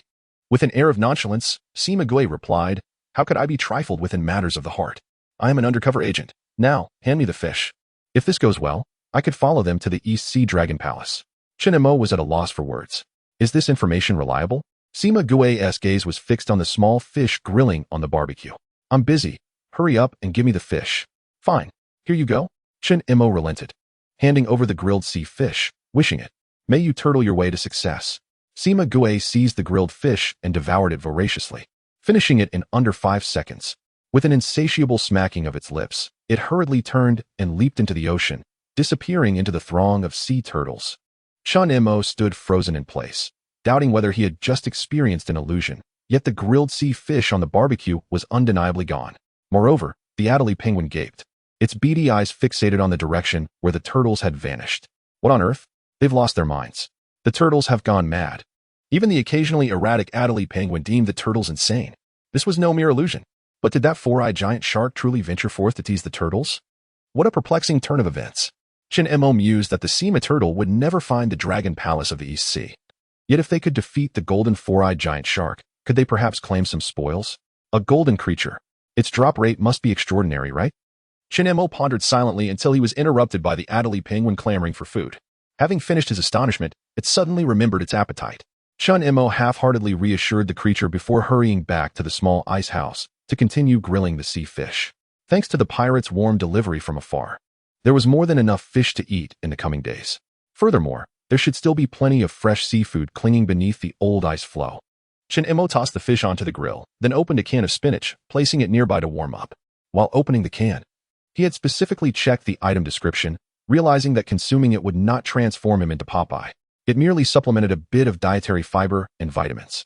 As the fish sizzled away, Chun-Emo grabbed a water bucket and headed outside to continue repairing the wounded old ice floe. Bustling about for quite some time until Zhuge Turtle and the little penguin were well fed. The old ice floe, ice wall, and the cracked little ice house were all thoroughly mended. Only when the sun was nearly rising above the eastern horizon did Chun-Emo finally have time to prepare his own breakfast. He first slurped a spoonful of spinach soup, finding its taste mediocre, and wrinkling his nose, he retrieved a piece of pork tenderloin and tossed it onto the grill. Next, he took out a precious block of salt and roughly rubbed it over the pork, flipping it over and continuing to season. After several rounds of salting, the tenderloin began to emit a tantalizing aroma. The Adelie penguin greedily yearned for more, and Chun-Emo pointed below, instructing it to feast on the remnants beneath the old ice floe. Gagaga! A second serving! A second serving! With a splash, the Adelie penguin jumped down, leaving behind only a headless treadmill and the furious sounds of cursing. "You scoundrel! Fix me up too, will you? If it weren't for the unfinished task, I would have dismantled you by now. You. Zhuge Turtle, get up there and deal with it." "Oh, what does deal mean?" Zhuge Turtle agreed, but only then thought to ask, and Chun-Emo helplessly pointed to the smooth arc of the treadmill. "Run on it." Chun-Emo held no expectations for Zhuge Turtle's running speed. He merely wished for the treadmill to spare him. Yet, to his utter astonishment, the countdown timer for his task had turned green. Glancing back, he was shocked to see Zhuge Turtle sprinting vigorously on the treadmill. However, something about it still felt off. It directly lunged, its shell firmly pressed against the curved surface, laboriously scraping with its 4 legs. Yet, the countdown continued to tick away. Could this be considered malicious step counting? Nonetheless, it was quite impressive. Chun-Emo nodded in satisfaction, turning back to roast the pork, delighting in the rhythmic countdown. When suddenly it came to a halt. Had Juga Turtle grown weary of his antics? Puzzled, he glanced back, only to be met with astonishment as he discovered the creature was now nudging dumbbells onto the treadmill. Half a minute later, amidst the anguished cries of the treadmill, Juga Turtle hoisted the dumbbells and racked up the steps, still yearning for more. He relished this mindless labor, chuckling to himself. You wretched sea turtle, remove your shell. Do not crush me with those dumbbells. Juga Turtle wore an innocent expression. I'm just doing my part. Labor is noble. Chun Mo was at a loss for words, sympathizing with the treadmill's plight, yet feeling it had brought this upon itself. It was simply too chatty. Chapter 138. The Gourmet of the Apocalypse. Come on. Just another hour and a half. Chun Mo chuckled cheerfully as he took out a knife to slice the pork tenderloin. The savory aroma was infused with the essence of the ingredients, providing a satisfying chew, albeit somewhat dry in texture. If only it were a marbled piece of pork belly. That would be utterly delightful. Chun Mo shook his head in pretentious discontent, but as he popped another slice into his mouth, reveling in the enjoyment, a sudden crunching sound startled him. Turning around, Chun Mo was taken aback to find an Adelie penguin standing at the doorway, clutching a lobster as thick as its arm, fervently gnawing on its claw. Crunch, crunch, crunch. Honk, honk. Not tasty, not tasty. If it's not tasty, give it to me. No way. With a sharp beak, the penguin snapped off another claw, spitting out fragments of shell. What a loss. Had he known there would be lobster, why would he have settled for pork tenderloin? Chun Mo stamped his foot in frustration. Old man, why didn't you tell me there was such a delicacy? The penguin retorted. How was I to know you wanted lobster? Well, if you remember, let me know next time. And there's a smaller one. Chun Mo inquired. How big? Just a tad larger than a small shrimp. Forget it then. Chun Mo shook his head, not genuinely annoyed. But he felt that the Adelie penguin was not enjoying its meal thoroughly. Perhaps he could assist it in shelling the lobster? Yet, it seemed the penguin did not trust him, so it continued to gnaw on its lobster claw. So delicious. Chun Mo resumed his meal, simultaneously opening the communication channel. As he required a piece of fitness equipment to complete his task, he needed to inquire who might possess such equipment. Just as he was about to post a request, he noticed the ongoing discussion among the others. Diving armor. Let's see what that's about. Who has synthesized the diving armor? Is it really effective? Are there resources underwater? A cruise ship sells only 5 core components a day. For ships combined yield merely 20. The key point is, it's too expensive. That's simply because you're too poor. Which team isn't seizing a chance for a few hundred gold coins these days? Enough chatter. Who has diving armor? Share how it works. Chun Mo was equally intrigued. Not that he needed it desperately, but it was primarily a novelty. At that moment, a player named Lin He began to share his tale of woe. Lin He, listen to me. Diving armor is nothing but a trap. Lin He, I painstakingly gathered all the components, but it's so heavy that an average person can't last more than 10 minutes wearing it. Lin He, the most crucial part is, while the diving armor is waterproof, it offers no insulation. Can you imagine descending into frigid ocean waters encased in a layer of metal? Lin He, I've long realized this game is a sham, clearly designed to ensnare the hard-earned gold of players. The crowd gasped in astonishment. Is that true? According to your account, diving armor is utterly useless. Impossible. The scarcity of resources on the sea surface is evident to all. I believe it's merely a matter of improper usage of the diving armor. Perhaps the diving armor requires an independent temperature control system? Is it really necessary to complicate things so much? Lenny lamented. Ultimately, my diving suit is nothing but a heap of scrap metal. Why not sell it to me at a bargain? The player named Lin He fell silent. Clearly, even the most shoddy diving suit still possessed certain merits. For instance, Chun Mo scratched his head, unable to conjure any further examples. Fortunately, he didn't need to concern himself with underwater tasks. The 2 turtles and a penguin had been outsourced. It was paramount to attend to pressing matters first. Who has sports equipment? Willing to pay handsomely. I do. Chun Mo was taken aback. Was this fellow lying in wait? Had his message been dispatched for a mere 0.0001 seconds? He ceased checking the communication channel and promptly opened his private messages. The first message was from Zhu Daio. Boss, I finally managed to procure what you need. Chun Mo was momentarily speechless. I have a jump rope. I stumbled upon it in a treasure chest just before boarding the cruise ship, and I've been at a loss for what to do with it. Chun Mo scratched his head, sensing that Zhu Daio possessed a talent for support roles. Name your price. Let's conduct this transaction seriously, with proper bargaining. Boss, you're being too formal. My success stems from your guidance. I don't need gold coins. Just give me a little something. Be straightforward. But the turtles are off limits. I don't want that nonsense. I heard you have some gutter oil. Could you spare me some? Chun Mo was taken aback. This lad was quite well informed. However, this information wasn't particularly hard to come by. But what on earth did he want with that? Don't tell me you enjoy eating gutter oil. Boss, you've hit the nail on the head. I just adore fried foods. Pour that gutter oil into a metal basin. Heat it on a barbecue grill until it reaches the right temperature, then toss in the prepared small sea fish. In less than 10 minutes, you'll have golden, crispy little fish. The aroma is simply irresistible. Shin Mo swallowed hard, feeling quite tempted. If those barrels of oil weren't gutter oil, he would surely fry a few fish to try. All right, you can have them, all 4 barrels, and I'll throw in 4 rotten eggs as a bonus. My goodness, rotten eggs? You have no idea how delightful those can be. All right, enough of that. Gourmet, hurry up and complete the trade for the jump rope. Sure thing. Right away.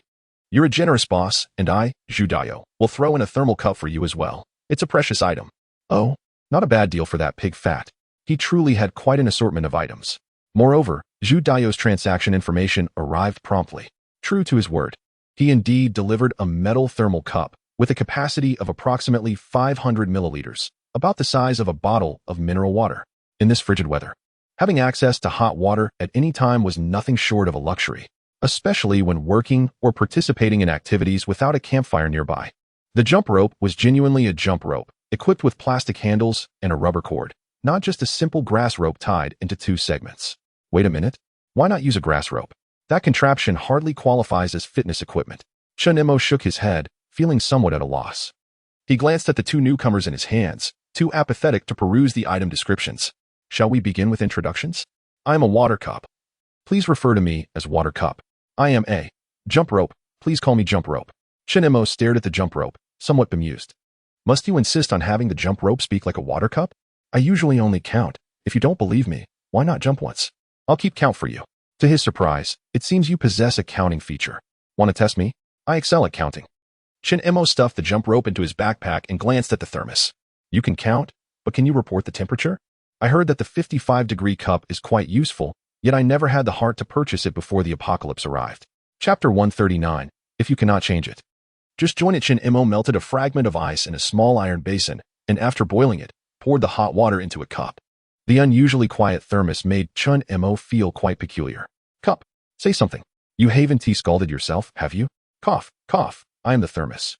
Chun Mo sighed in relief. Old floating ice was always lamenting his existence, successfully derailing Chun Mo's thought process.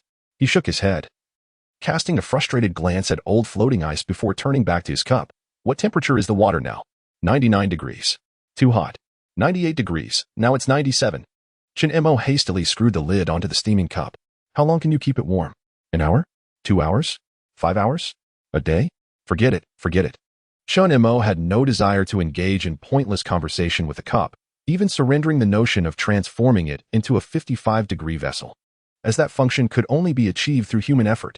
After warming himself by the fire, boredom struck Chun Mo, and he pulled out a handful of gold coins to chat with them. Subsequently, as the weather warmed slightly, he emerged from his small ice house, stretched his wrists and ankles, and retrieved a jump rope to prepare for his tasks. The sun shone brilliantly today, under the clear sky. The frigid sea surface seemed less biting. In high spirits, Chun Mo waved at the ascending sun. Then, old man, your backside is getting sunburned. Why aren't you laboring? Chun Mo's waving motion froze. The sun could talk? Logic told him this was absurd. His fraying reason insisted that nothing was unreasonable. Yet moments later, Chun Mo suddenly realized something was amiss. His expression darkened as he kicked old floating ice. Is it you, old thing? Cough, cough. I'm merely delivering a message from the Sun Elder. Chun Mo helplessly looked up at the sun, feeling a tinge of regret. It was too distant, and sound could not travel through the vacuum, so he could not hear the sun's words. But could the sun merely be a projection? That seemed a bit far-fetched. The speed of sound is approximately 340 meters per second. Even if it were a projection, the distance would still be considerable. Chun Mo shook his head, deeming conversation with the sun too laborious and decisively choosing to abandon the notion. He shot a disgruntled glance at old floating ice. Old man, are you playing tricks on me? Today, I shall give you an artificial skin treatment package, 2 hours free of charge. What? Old floating ice couldn't muster a bewildered expression, but he was certain that this little rascal had concocted some rotten idea. Chun Mo got started. Jump rope. He swung the rope and made a light leap. Before him appeared a third countdown panel. 2 green ones and 1 red one. The green indicated Juga Turtle, who was counting steps on a treadmill while lifting dumbbells with its neck. The countdown was nearing its end. The red displayed a full 2 hours, indicating Chun Mo's sluggish jump rope speed. Yet, with just a gentle flick, he managed to give old floating ice quite a jolt. It screeched in pain, But Chin Mo paid it no mind. Trust old floating ice. That would mean he had to tiptoe every day? The old man howled as if his life were at stake with every crack of the ice. Could you keep your voice down while you wail? Is it reasonable for you to strike me, old man? Whatever. Chin Mo decided to ignore him, tying himself up and continuing to jump rope. This time, he leapt with remarkable speed, the sound of the rope slapping against the old ice echoing sharply, amidst the old man's agonized screams. The rhythmic counting of the jumps intertwined. 1, 2, 3, 4, 5, 6, 7, 8, 9, 10, hook, circle, slap, slap, slap, splash. Chin Mo slipped and fell to the ground. You've only jumped a circle. How weak, how pathetic. What are you doing, counting playing cards? This is counting too. I can count in various ways. Binary, decimal, duodecimal, sexagesimal, playing cards, mahjong, 3 kingdoms kill. It appeared to be a proper jump rope. Yet it was anything but. Chin Mo gazed at the paused countdown in front of him, utterly speechless. 1:59, 55. He had jumped for merely 5 seconds. Regardless of how the counting went, the task was timed, and the number of jumps mattered not. Chin Mo prepared himself mentally to prevent another fall. Taking a deep breath, he resumed his rope jumping amidst the old ice's cries. Jumping rope continued along with the cacophony. Kai 1, 2, 3. Hook, circle, Kai. Circle, Kai, little king, big king, a deck of cards. 1, 10, 11, 100, 101, 110, 111, 1000, 1001, 1010. Chin Mo was at a loss for words, now counting in binary. His body instinctively jumped rope while his mind was consumed by zeros and ones. After several minutes, another string of directions came forth. This maddening method of counting successfully made Chin Mo forget his exhaustion. He even recalled the long-lost debt of 50 packets of spicy strips he lost to friends during the late night of New Year's Eve years ago. The thought nearly caused him to slip and tumble, but fortunately, the mischievous jump rope switched to the game of 3 kingdoms kill, effectively breaking Chin Mo's drifting thoughts. Loyal minister, rebel, rebel, rebel. Liu Bei, Zhao Yun, Zhuge Liang, Guan Yu, Zhang Fei, Sun Shangxiang, Cao Cao, Zhang Liao, Xiahou Yuan, Elbu. Jiao Chan, Gong Sun Zan, flash, flash, kill, kill, kill, lost in shoe and lightning.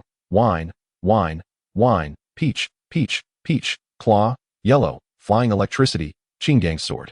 Slap, slap, slap, slap, slap. Chin Mo found his rhythm. Even the old ice's moans seemed to align with the beat. For a moment, Chin Mo suddenly realized. This was not merely him jumping rope, it was the rope that was jumping him. At that instant, not only he, but even Zhuge Gui, counting steps opposite him, began to move in sync. Below, he was on the treadmill, while above, his neck bobbed as he lifted weights. Each time the rope broke a phrase, the 3 countdowns before Chin Mo paused together. The Adelie penguin returned from fishing, clutching a fish's tail. The not-quite-dead fish wagging its tail to the rhythm. The Adelie penguin, with a bewildered expression and wide, round eyes, swallowed the nearly lifeless rhythm master whole, then scratched its head with its short wings before wobbling into the sea. Unsatisfied, a few minutes later, Zhuge Turtle completed an arduous 2-hour weightlifting session. Yet, deeply moved, it ignored Chin Mo's advice and continued to increment its steps one by one. Moments later, the treadmill's countdown reached 0. Still, Zhuge Turtle persisted, lifting with relentless determination. It was impossible to halt its fervor. On the surface, it appeared to be exercising, but in truth, it was performing its own unique fitness dance. Chin Mo had given up. Let it be. With an hour and a half remaining on the jump rope countdown, and still needing to jump, he thought to himself that if it weren't for that relentless rhythm, he would have collapsed long ago. If one cannot change the situation, then one might as well embrace it. And so, riding this wave of madness, he jumped for 2 hours straight. Chapter 140. The imposter SCHR Dinger. An hour and a half later, Chin Mo stumbled into the small ice house, his legs trembling with fatigue. As the task was completed, 2 bronze treasure chests appeared before him. He plopped down onto the devil's bench, disregarding the dignity of the malevolent gears as they spat out curses in response. Stretching his weary legs, the frozen bronze chests bore a striking resemblance to the metal ones, save for their lustrous brass exterior. Seizing the moment before they transformed into lively bronze chests, Chin Mo decided to open them. What peculiar items might they yield? His legs quivered in anticipation. Hoping not to squander the fruits of 2 hours of arduous labor, a series of notification messages erupted as the small ice house became awash with items. Acquired, wood X10. Acquired, grass clumps X6. Acquired, stones X8. Acquired, cucumbers X3. Acquired, potatoes X3. Acquired, Doomsday Cruise takeout voucher X1. Acquired, SC Chardinger's Piggy Bank X1. Alas, Chin Mo found himself buried beneath a heap of wood, grass clumps, cucumbers, and potatoes. A stone wedged itself between his head and the icy walls, rendering him nearly immobile. A wooden stick jabbed uncomfortably at his groin. Cursing under his breath, he vowed never to open treasure chests within the confines of the small ice house again. Desperate for relief, he glanced over his shoulder to see a wooden box tumbling off the barbecue rack, emitting wisps of white smoke from its lower edge. He hastily removed the wooden stick pressing against him and, with a swift motion, grasped the small box with his other hand. A potato, perched precariously atop the pile of supplies, rolled onto the grill, unaware that its chaotic descent was the result of Chin Mo's clumsiness. In a flurry, Chin Mo began to organize the items crowding the small ice house, stuffing them into his backpack and storage boxes until everything was returned to its rightful place. Only then did his attention shift back to the wooden box. Slightly larger than his fist, it featured a narrow slot just wide enough for a coin, while its charred bottom exuded a faint burnt odor. Upon inspecting the item description, he was astounded. It was indeed SC Chardinger's coveted piggy bank. SC Chardinger's piggy bank. Description: the coins within the piggy bank exist in a superposition of both increasing and decreasing amounts.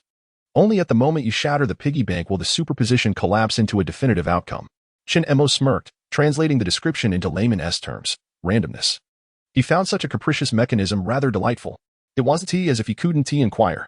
With a grin, he fixated on the piggy bank, his expression betraying mischievous intentions. "Oh, piggy bank, could you perhaps inform me when the coins within you are destined to multiply or diminish? Would you tell me? Do you think I'm a fool?" Suddenly, Chin Mo froze. Indeed, if the coins were to increase and he were to be informed, he would inevitably shatter it. It was hardly surprising that even a piggy bank would possess a modicum of cunning. Chin Mo scratched his head and turned to glance at the rare Juga turtle sprawled atop the sleek treadmill. Suddenly, he realized the rarity of the creature. What should he do now? The piggy bank had revealed its secrets. It would certainly not divulge anything, even if the number of coins increased. It could very well declare a lesser amount. Whether it spoke or remained silent, its credibility was equally questionable. Chin Mo believed that gambling on luck, while seemingly reliable, required a certainty he could not compromise on. Thus, he needed to devise a clever strategy to generate more coins. He stared at the silent piggy bank, utterly perplexed. For such a prop, destined to meet its demise sooner or later, threats would yield little effect. Violent intimidation could even shatter it prematurely. Furrowing his brow in contemplation, Chin Mo turned the potatoes roasting on the grill. The potatoes remained mute, possibly overcooked. Wait. Yes. Since the piggy bank was silent, he could insert a talkative coin into it. As long as the box was soundproof like a backpack, he could directly inquire with the loquacious coin inside. With this thought, Chin Mo swiftly extracted a handful of coins, but they remained utterly silent, their demeanor too reserved. Shaking his head, he stowed the coins back into his backpack and selected a new batch. With over 1,600 coins at his disposal, surely he could find one that was chatty? Just as he pondered this, a garrulous coin emerged. As soon as the handful of coins left his backpack, it began chattering away. Oh my! Finally seeing the light of day. The weather is splendid today, but wait, why am I still in the hands of this lunatic? You better shut that foul mouth. Another coin interjected. Haven't you heard? This lunatic often roasts coins. Is he really that cruel? Surely not. Haven't you heard the backpack mention it? This wicked creature has tossed several coin brothers into the fire, and when they emerged, they were blackened, covered in soot, and reeked of squid. How disgusting. Stop babbling. He is watching us. Let us not provoke him today. Chin Mo wore a troubled expression. Were these coins eager to be roasted, or were they not? It hardly mattered. He meticulously discerned which coin was the most talkative, seized it, and stuffed it into Chardinger's piggy bank. Clang. Ah, help. It's pitch black in here. Success. Even through the box, the clamoring of the coin was audible. The piggy bank was tense, but utterly powerless, praying that the unfortunate coin wouldn't chatter incessantly within its confines. However, contrary to its hopes, the situation escalated. Chin Mo frowned, for the coins inside seemed abnormal. Hey, brother, wait, were you here all along? Why are you mimicking me? Who the devil are you? One coin had transformed into two. Chin Mo was astonished by this unexpected turn of events. What a ridiculous notion this superposition is. It is nothing but a deception. Within it, two distinct scenarios manifest randomly. The piggy bank, fearing a fall, hastily conceals itself. Coins. Is it amusing to converse with oneself? Nonsense. We are clearly two. Two coins in perfect unison. The situation could not be more evident. However, after both coins have collectively confronted the piggy bank, they find themselves in dim light, curiously examining one another, perplexed. I just arrived. When did you come? I just arrived too. I did not see you come. I did not see you either. From whence do you hail? A lunatic stuffed me in here. What a coincidence. I was also shoved in by a lunatic. Speechless. Do these two coins have an aversion to the term lunatic? Indeed. That lunatic clearly only inserted one coin. I do not recall that lunatic bringing in a second coin. Wait. You must be deceiving me. The other coin remained silent. The first coin, convinced it had uncovered the truth, relentlessly pursued the inquiry. Lying, are we? Lost your voice, have you? Fear not, my friend, for I possess a wealth of currency. I bear no grudge. Speak the truth. Hey? Speak up. Do utter a word. Wishing the esteemed readers a joyous new year. If you encounter this message in advance, please revisit it at midnight on the first day of the Lunar New Year. If you see this message too late, promptly contact the relevant sect to apply for time travel matters. Chapter 141. The Leave of Absence and the Recuperation Dragging the Box. Shin Emo initially heard the sound of two coins playfully clinking together. However, as time passed, only one remained. Where did the other one go? In Schr Dinger's piggy bank. The solitary coin trembled in fear, having confirmed that there was indeed no second coin within the box. My goodness! Am I hallucinating? Schr Dinger's piggy bank coughed, declaring, It is gone, and perhaps you shall be too, shortly. I too. Well, now I am gone. Shin Mo's brows twitched, sensing he might have lost a coin. But it was of little consequence. Perhaps the coin would return at some point. It might even multiply. 10 or 8 wouldn't be excessive, would it? Shin Mo shook his head, feeling that such aspirations were almost negligible. Be bold. If they were to come, let it be in the hundreds. However, Shin Mo glanced at the modest Schr Dinger's piggy bank and pondered, how many coins could you possibly conjure up?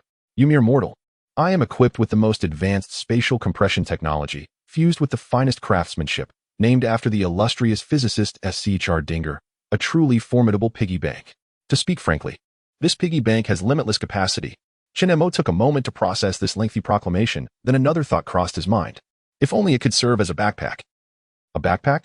I am Schr Dinger's formidable piggy bank. You dare suggest I serve as a backpack? Who do you think you are looking down upon?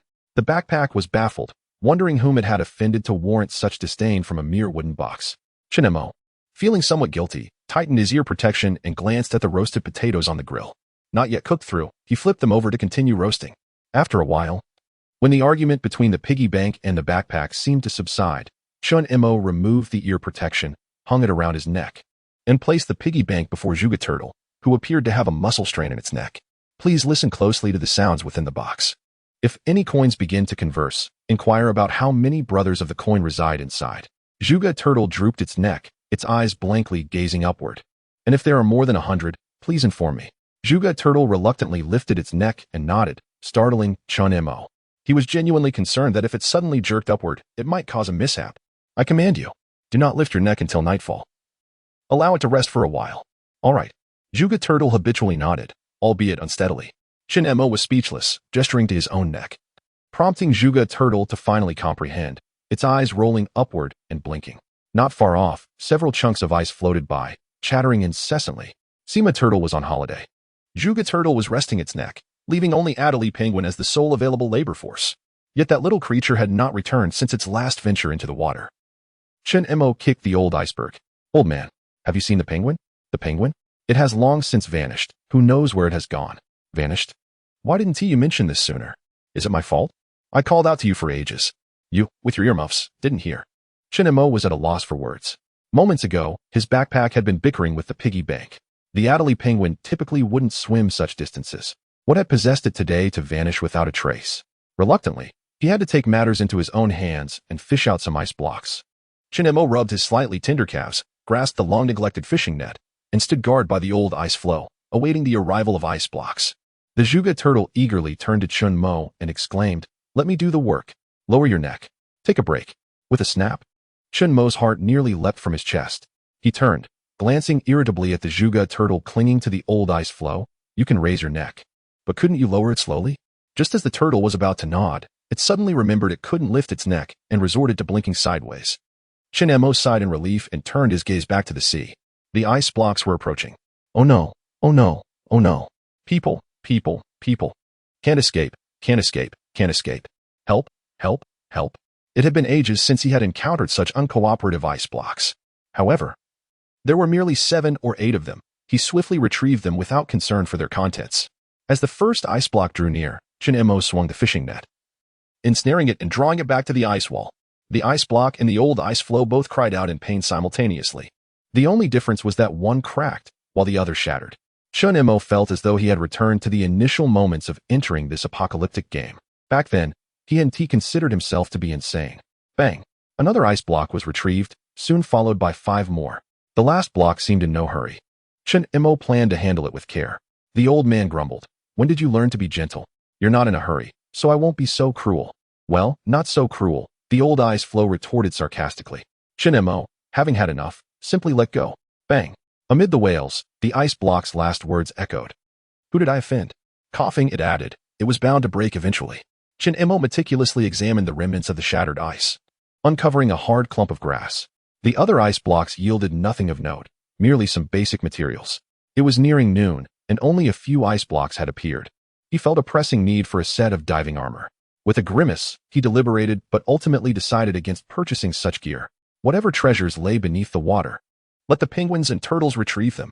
Just as he pondered this, the old ice floe suddenly cried out. Old man has seen it. It's QQ. It's back. Where? Chun Mo looked towards the sea, spotting a small black dot in the distance.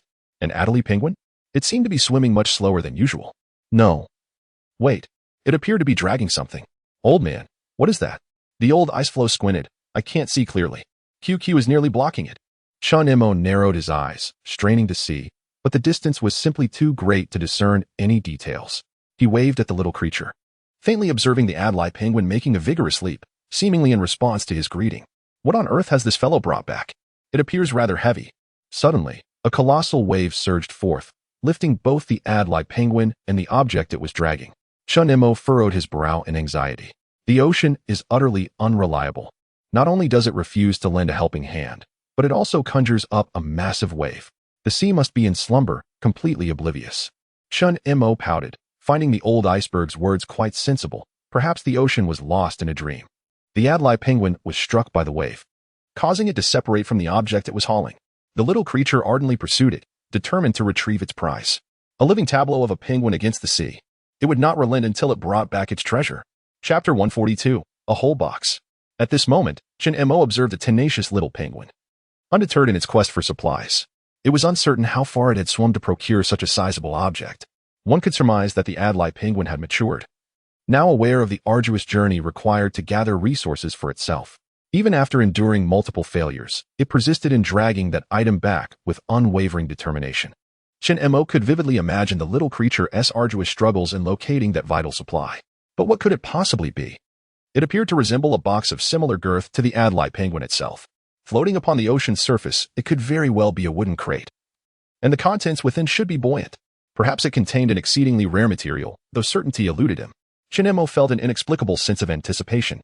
Even the old iceberg began to cheer for the increasingly resilient penguin, urging it on. Don't let the penguin down. Go for it. I applaud you. Chun Mo shot a bewildered glance at the old iceberg, which had never been known for its decorum. Yet, the old man's voice carried such resonance. Whether it was encouragement or exasperation, the little creature suddenly quickened its pace. As the distance diminished, Chun Mo gradually discerned the object that the Adelie penguin was hauling. It was a wooden box constructed from planks, seemingly filled with a multitude of bottles. Beverages? No wonder it was exerting itself so vigorously. The penguin's excited squawking confirmed Chun Mo's suspicions. Gak, gak, gak. Haha. Mine, mine. Soda. All mine. You truly are remarkable. Chun Mo was deeply impressed by the Adelie penguin's fervor for the beverages. Yet, he remained baffled as to how the little creature had acquired such an abundance of drinks, an entire box, no less. Since entering this apocalyptic game, Chun Mo had never encountered an entire box of beverages. The Adelie penguin drew ever closer, using its beak to firmly grasp the wooden slats of the box, straining to push it through the gap in the icy wall. With a resounding thud, the old iceberg let out a customary yelp, but the seasoned veterans ignored it as per usual. Just as Chun Mo was about to approach for a closer look, the Adelie penguin dashed forward, positioning its plump body in front of the wooden box, extending its short wings as if to protect its precious cargo like a mother hen. Gak, gak, gak. Mine. All my soda. Just looking, it's mine, mine, mine. The Adelie penguin glared with its beady black eyes, fiercely guarding the entire box of soda it had toiled so hard to retrieve. All right, I won't look anymore. Is that acceptable? The penguin was panting heavily, its rotund belly heaving with exhaustion. If it was merely soda, no one would contest it. However, the sodas within the box were not pleased. They had stated countless times, "We are message bottles. Soda. Soda. All soda. My soda." The Adlai penguin remained unconvinced. With its 3-day experience of consuming various beverages, it could definitively assert that everything contained within the glass bottles was soda. Mineral water belonged in plastic bottles. The glass bottles are all filled with soda. Chin-mo was utterly astonished at that moment. He had encountered solitary drift bottles adrift in the vast ocean, seen those encased in ice. But a whole box of drift bottles was a first for him. Unable to restrain his curiosity, he peeked behind the Adlai penguin and, leveraging his height, successfully spotted the complete box of drift bottles. There were 24 bottles neatly arranged within the box. The liquids inside varied in color, and some appeared empty, seemingly containing little notes. Incredible. He withdrew his head and glanced at the Adlai penguin, ready to share good news and bad news. Which would it be first? The Adlai penguin continued to obstruct Chin-mo, squawking, "Good news. Good news." Chin-mo nodded. The good news was that there might indeed be soda inside. The bad news was, "I'm not listening. I'm not listening." The Adlai penguin, disregarding the usual order of things, covered its ears with its short wings, turning swiftly to rip a wooden slat off. The wooden box emitted a shriek. "Didn't you see the latch beside it?" The Adlai, still covering its ears, yanked off another slat amidst the box's cries. Subsequently, it had no choice but to lift one of the bottles with its short wings. Chun-mo leaned in to take a look, shaking his head. The label on that bottle read "Sea Water" in bold letters. That was not a beverage. The Adlai penguin, however, was undeterred. It realized it had to seek Chun-mo's assistance since it couldn't remove the cork. It cautiously eyed Chun-mo, saying, "Help me open it, and I'll share a bottle of soda with you." Chun-mo was speechless. Now they were negotiating business. He wondered where it had learned such thriftiness. "You stingy penguin. There's soda in here. 1 bottle is enough. I'll give it to you." The Adlai penguin firmly believed that one must not easily trust a crafty one, for it was itself quite crafty and well aware of such nature. Hence, the Adlai penguin, clinging to its principles, cautiously offered the bottle without flapping its wings. "This bottle is sea water, truly not soda." The Adlai penguin, with its beady black eyes darting, expressed disbelief. Chun-mo sighed, uncorking the bottle, letting it be. The Adlai penguin seized the bottle, tilted its head back, and then promptly spat it out. Spit, spit, spit, spit, spit. Chun-mo was at a loss. He had already stated it was seawater, yet the penguin remained skeptical. The Adlai penguin, frustrated, coughed for a while and angrily hurled the bottle, striking an old iceberg atop its head. Chun-mo shook his head in understanding. The Adlai penguin's current mood was akin to someone traveling a great distance only to discover a box of gold, filled with anticipation, only to find several well-preserved dried excrement inside upon opening it. Calm down, Chun-mo consoled the little creature, patting the penguin's back. The Adlai penguin glanced at Chun-mo. Its spirits lifted just a tad. "Soda, I'll share 2 bottles with you." "Thank you, but I truly don't want any soda." "Ha ha ha. You said you didn't want it. Then I want to share it with you."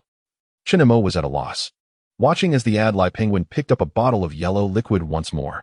The color resembles that of beer, even adorned with a frothy layer atop. Yet, it could also be urine. Chun-mo observed the situation with disdain, casting a disapproving glance at the cork aimed at him. Then swiftly turning his gaze towards the Adlai penguin. "Let us not open this bottle. It contains urine. I refuse to believe it. Open it, open it, open it." The Adlai penguin persistently nudged the cork back towards Chun-mo. "Very well. This little creature, lacking a taste for the strong, seems oblivious to the perils of the world." Chun-mo, suppressing his revulsion, twisted the cork free and retreated several paces, urging, "You do it." The Adlai penguin, rolling its eyes, appeared to comprehend that the contents of the bottle were likely of a dubious nature. It hesitated, yet the unease of not uncorking it lingered. Gathering its courage, the penguin cautiously approached the edge of the old iceberg, deftly grasping the cork with its beak, and with a vigorous tug, it pulled. Bang. Chapter 143, The Joyful Moment of Opening a Bottle. Gag. Gag.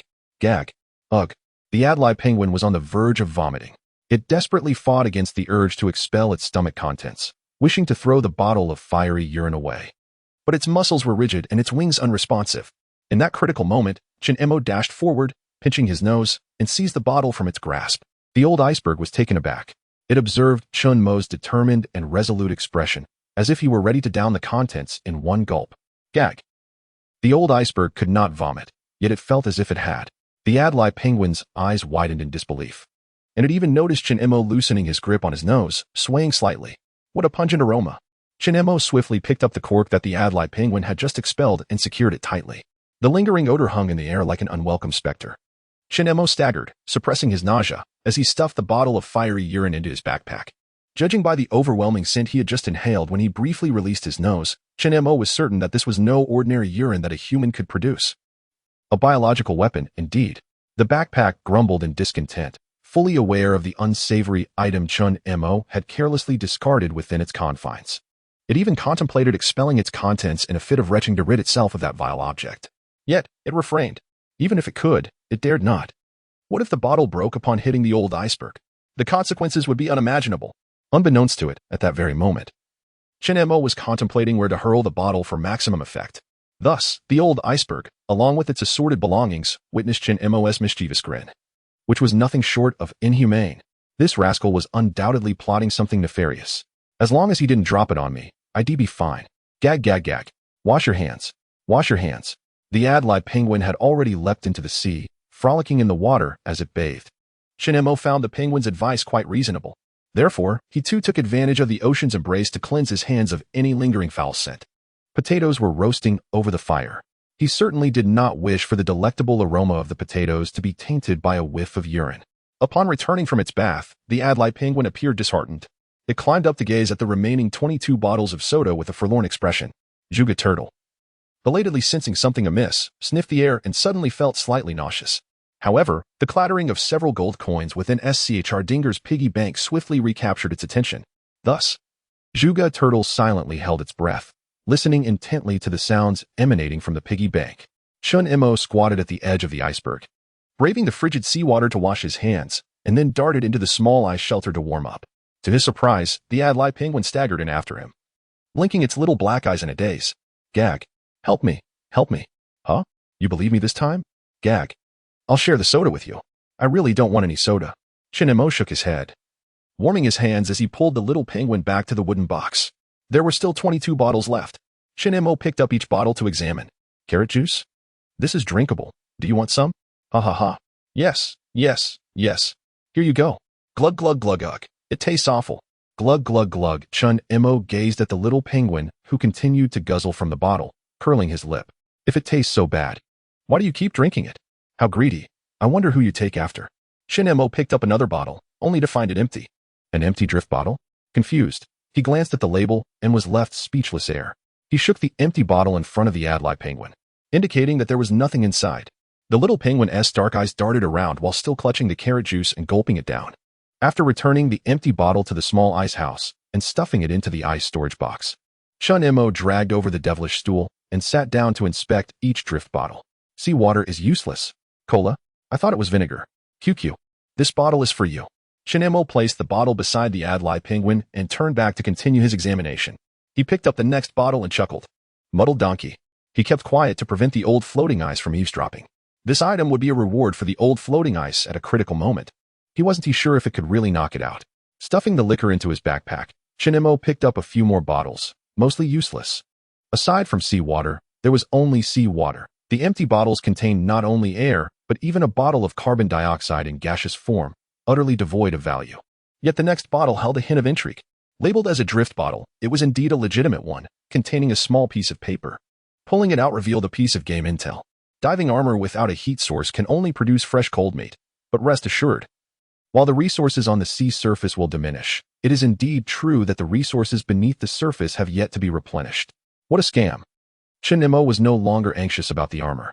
No wonder nothing of value was discovered beneath the surface. It turned out the game had not been updated.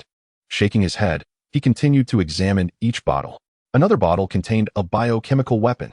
Shin-Mo was ecstatic. The Adlai penguin, upon seeing the fiery hue inside the bottle, recoiled in fear. However, beer?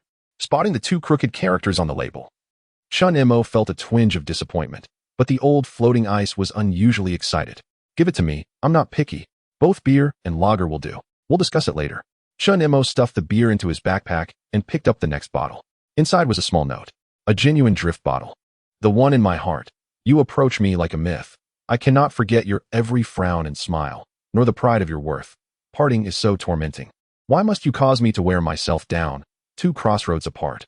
I, lacking the courage, seem to face 1,000 miles no way, unrequited love. Don't be cowardly. Shin-Mo read on, feeling increasingly anxious, and then he looked back, truly feeling a surge of emotion. A hamburger shop. I'm not going on a diet anymore. I'm confessing to you. I'm coming today. I have my secret stash. I'm going to indulge in the whole set. Just like Judah, Chen Mo found himself entangled in a melodramatic narrative of weight loss. He cast aside this sorrowful tale and continued to inspect the next bottle. Autumn pear syrup? This substance appeared to soothe coughs and alleviate phlegm. He had initially thought it was merely oil. Chen Mo deemed it prudent to keep this on hand, for one never knows when a chill might strike. Oh. And there was an entire bottle of Huoxiang Jingqi liquid. Why not a bottle of ibuprofen suspension as well? That would complete the collection, rendering him fearless in the face of fever. Chen Mo scratched his head, pondering whether he was overthinking the situation, and then retrieved another bottle. Through the glass, he spotted two prominent characters on a slip of paper inside. IOU? Chen Mo was taken aback. He stared at the IOU within the bottle, engulfed in bewilderment. How could anything and everything be unearthed? Chapter 144. The Earthworm, the Heart-Piercing Lotus, and the IOU.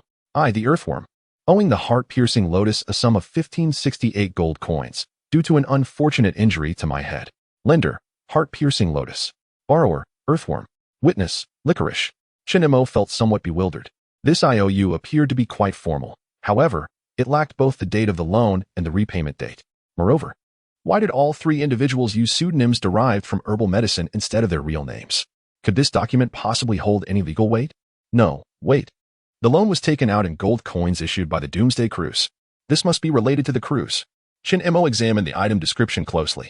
IOU, description, successfully collecting debts for NPCs will earn you a 30 commission. Players possessing this IOU may confront the indebted NPC, even within the cruise. What the heck? This is essentially a card for beating people up. It turns out NPCs use names from traditional medicine as aliases. Who is the Earthworm? Chen Mo felt a twinge of anticipation. He wasn't particularly inclined to violence, but 30 of 1568 gold coins was no small sum. How much would that be? Chen Mo found himself unable to calculate it. He decided not to strain his already frazzled brain and sought the aid of the mathematically adept jump rope. Jump rope? Can you do arithmetic? Help me calculate 1568 multiplied by 0. 3. I am jump rope, not a calculator. Please, just this once. Fine. I'll give it a shot. 111010110. Chen Mo contemplated tossing the jump rope into the fireplace. A binary output? Was this a mockery of his sanity? He needed the answer in decimal. You didn't clarify earlier. Let me try again. Rounding it gives approximately 470. That figure seemed reasonable. The jump rope probably wasn't deceiving itself.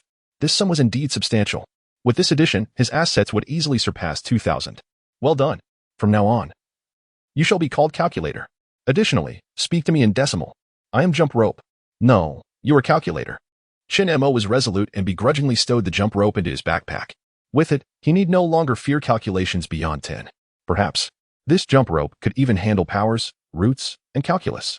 Truly an erudite calculator. Chen Mo tucked away the IOU, feeling that a visit to the Doomsday Cruise was in order to confront the NPC who owed him gold coins, serving as a fair and just debt collector. Fair and just. The IOU stated that one could resort to physical force. Amused, Chen Mo picked up another bottle. This one was empty, containing a slightly murky gas. As he turned the bottle to inspect the label, he found it bore a single character. Fart. Chen Mo, accustomed to shock, scratched his head, uncertain of the utility of this trivial matter. However, considering the immense power of the other bottle labeled fire urine, he resolved to add this bottle of flatulence to his backpack as well. The remaining few bottles proved somewhat awkward. Aside from a bottle of aged vinegar, they contained nothing but seawater or air, of little use. As the Adelie penguin watched Chen Mo pick up and set down one bottle after another, it grew increasingly anxious. Gaga? Is that it? It's all gone. Chen Mo nodded. Don't believe me? I can open each one for you to taste. The Adelie penguin shook its head, its little face filled with disappointment as it gazed longingly at the last remaining bottle of cola, clutching it tightly, yet hesitating to ask Chen Mo for assistance. Let's save it for later. I'll help you open it when you're really craving it. Gaga. I'm craving it. Chen Mo, at a loss for words, glanced at its expectant expression and then at the drifting bottle it held tightly. Why not ponder a bit longer? Chen Mo reluctantly carried the devilish stool into the small ice house, where a strong smell of burnt food assaulted his senses. The potatoes were charred. The fire pit was reduced to a mere flicker, teetering on the brink of extinction. Fire brother, why didn't you remind me the potatoes were done? Yawn. I just dozed off. What the hell? Chen Mo, why are you still asking about the potatoes? I'm on the verge of dying. Quickly. Add some wood. Chun Mo remained calm, placing the devilish stool down and settling himself before tossing in a log. The nearly extinguished fire pit gasped for breath, as if the specter of death loomed ominously. Chun Mo pondered the notion that the fire might truly experience profound agony upon perishing. Yet, I seem to have lost my mind. How did I begin to contemplate such grand themes of life and death from the fire's perspective? Realizing it was best not to dwell on such morbid thoughts, Chun Mo resolved to tackle the burnt potatoes. Though charred, they were not entirely ruined, and the crisped edges enhanced their aroma. With a cheerful demeanor, Chun Mo bit into the potato when suddenly, a deep, resonant roar echoed from afar. Did you send a message through that stinky ice block? Chun Mo froze. Who spoke? Bewildered, he stepped outside and looked up towards the source of the sound. It was the sky. Below him, the old floating ice trembled, groaning in distress. No, I was just speaking casually. Please don't take it to heart. Just don't get angry and cause a helium flash. Helium flash. Suddenly, it dawned on Chun Mo. The voice belonged to the sun. What a joke. Sound cannot propagate in a vacuum. But, if only he could hear it. Does that count as sound? Chun Mo fell silent, gazing in the direction of the voice. Yet the sun was not there. The sun resided in the west. Had the sound traveled for hours to reach him? Damn, that must have been a texture. Only this explanation bore even a hint of reason. But it was no ordinary sun texture. It emitted light, radiated warmth, and traversed from east to west. Most importantly, the textured sun could see the entirety of the world. Essentially, it was privy to everything that transpired during the day. At that moment, Chun Mo discovered another magnificent ally beyond the sea. Like a madman, he shouted towards the sun in the west, "Sun Grandpa, can we chat?" Before he could finish his sentence, an exceedingly troublesome thought suddenly crossed his mind. The sun, splendid as it is, has one flaw. There is a delay in communication. If all goes as expected, should the sun take the time to tend to its affairs, a response would not arrive until several hours later, by which time the sky would have darkened completely. Chun Mo envisioned a rather dreadful scenario. He could be sound asleep in his ice house when, out of nowhere, a voice from the heights might awaken him. He felt that conversing with the sun should be devoid of trivialities. The time taken for a single exchange was simply too prolonged. Shaking his head, he resumed his feast of roasted potatoes, when suddenly, the sound of crashing waves reached his ears, accompanied by a familiar voice. Exhausted. Dinner is served. Dinner is served. I demand fish. Chun Mo leaned out to take a glance, spotting the weary Sima Gue returning from its swim, eagerly opening its mouth for a meal. In its quest for immortality, it certainly was relentless. Chapter 145. The pot is going to break. Exhausted from his recent swim, Sima Gue lay at the entrance of the small ice house, mouth agape, eagerly awaiting grilled fish, observing his pitiful state as if his very essence had been drained. Chun Mo decided to offer him the remaining half of a roasted potato. Here, have this. Sima Gue, ever the adventurous eater, took a hearty bite, and soon the potato was no more. Chun Mo shook his head, returning to the grill to prepare small sea fish. It was time for Zhuge Gue and the Adlai penguin to dine as well. Initially, these creatures feasted solely on raw fish. But since Chun Mo introduced them to grilled delicacies, their culinary preferences had become quite refined. Bread, fried rice, spicy soup, fruit juice, cola, lamb skewers. These distinguished diners indulged in everything imaginable. It was evident that they were far from ordinary animals. To illustrate, Zhuge Gue devoured a lamb skewer along with its bamboo stick, while the Adlai penguin downed more than 10 bottles of soda in one go. Had they been typical turtles and penguins, they likely would have met their demise on the spot. Shaking his head, Chun Mo acknowledged that this world was indeed as peculiar as he was. Sima Gue remained at the entrance, incessantly urging, "Could you hurry up? I need to get going." Chun Mo glanced at Sima Gue.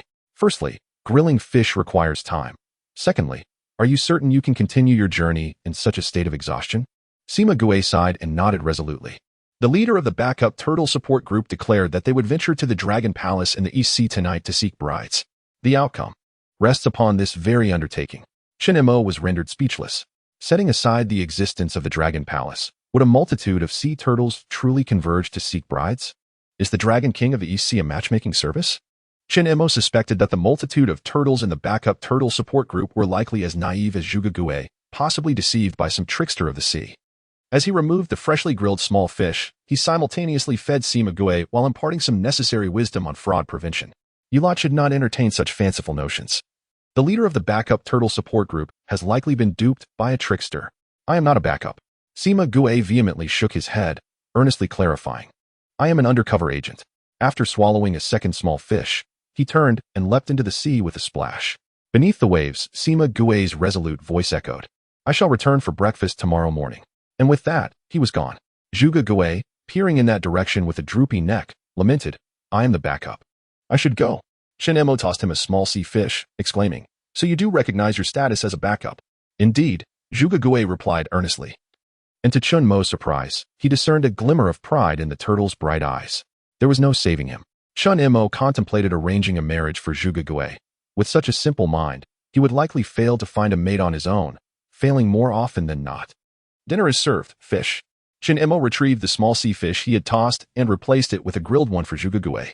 Just as he was about to offer the Adlai penguin a piece, he realized it had vanished. Such is the advantage of free-range living. QQ. Dinner time. With a splash, another adventure began. The Adlai penguin leapt over the ice wall directly from the sea, clutching half a lobster in its beak. The lobster, rather diminutive, fixed its small black eyes on the roasted fish in Chen Mo's hand, and with a crunch, it devoured the entire shell. Gaga? Fish, fish. The little creature wiped its beak with its short wings and wobbled over, displaying an adorably naive expression, utterly oblivious to its own audacity. Chen Mo shook his head and gently fed the roasted fish into the penguin's mouth, continuing to prepare more food for them. As dusk settled, the sun gradually dipped below the horizon, and after the last vestige of twilight vanished, a brilliant moon began to reveal itself. Just as Chen Mo finished attending to the needs of the Adlai penguin and Zhuge turtle and was about to enjoy his dinner, he suddenly found himself captivated by the moon. The moon. Could it be considered a benefactor? Chen Mo nibbled on his roasted fish, stepping out of his small ice house, and gazed at the luminous orb amidst the clamor of coins jingling in Schr Dinger's belly. Soon, he began to ponder a rather significant question. What should one wish for from the moon? This was a matter deserving of serious contemplation. After all, even if the moon deigned to respond, it would take hours before he could hear its reply. The Adlai penguin swayed its body and leisurely approached, clutching a drifting bottle filled with cola. Gaga. I'm craving it. Chen Mo gently patted the little one's head, urging, just hang on a moment. I am contemplating something of utmost importance. Yet the penguin persisted. I can't hold back. I can't hold back. It hopped excitedly, determined to drink from the cola bottle. Undeterred by the frigid weather, with a resigned shake of his head, Chen Mo removed the bottle's cork, and the Adlai penguin instantly reclined, pouring the contents into its mouth. Chen Mo continued to gaze at the moon, when suddenly he was struck by a peculiar sight. An object resembling a dirigible drifted slowly across the moon, moving from east to west, gradually receding. How could there be a dirigible? Chen Mo widened his eyes, scrutinizing the scene, but after passing the moon, the airship vanished into the inky darkness of the night. Upon closer inspection, it was indistinguishable. Could it be that after the apocalypse cruise ship, an apocalyptic airship had emerged? Chen Mo swiftly opened the communication channel but found no one discussing the airship. Instead, players were engrossed in conversations about tonight's apocalyptic cruise event, another Golden Island activity. Beyond envy, they were eagerly anticipating placing their bets at midnight. Chen Mo felt compelled to seize another opportunity. However, Sima Turtle had ventured far and had yet to return home. The family must act in unison. Leaving behind one straggler was not an option. He resolved to bide his time, at least until Sima Turtle returned, before embarking on the cruise as a group. Just as he added more wood to the fire and prepared for slumber, he was abruptly startled by Zhuge Turtle's exclamations. Hundreds, hundreds, hundreds of little coins. Goodness. Chen Mo nearly leaped off the grass mat. His head almost collided with the ceiling of the ice house. Schr Dinger's piggy bank had miraculously erupted with hundreds of coins. He lowered his gaze and hurried towards the piggy bank in front of Zhuge Turtle. Schr Dinger's piggy bank trembled, cautioning Chen Mo to remain calm. No, don't drop it. These coins are useless. The coins within the piggy bank have ceased to function. Who dares to claim they are of no use? Are we not considered coins? Brothers, we may as well destroy this wretched box. We shall curse it to oblivion. You foul box, release us. The clamor of the coins is deafening. Though the exact quantity remains unknown, it certainly exceeds 100. The Schr Dinger's piggy bank may very well render all these coins non-existent at any moment. Opportunity must not be squandered. Once lost, it cannot be regained. One coin could be exchanged for hundreds. What more could one desire? Smash!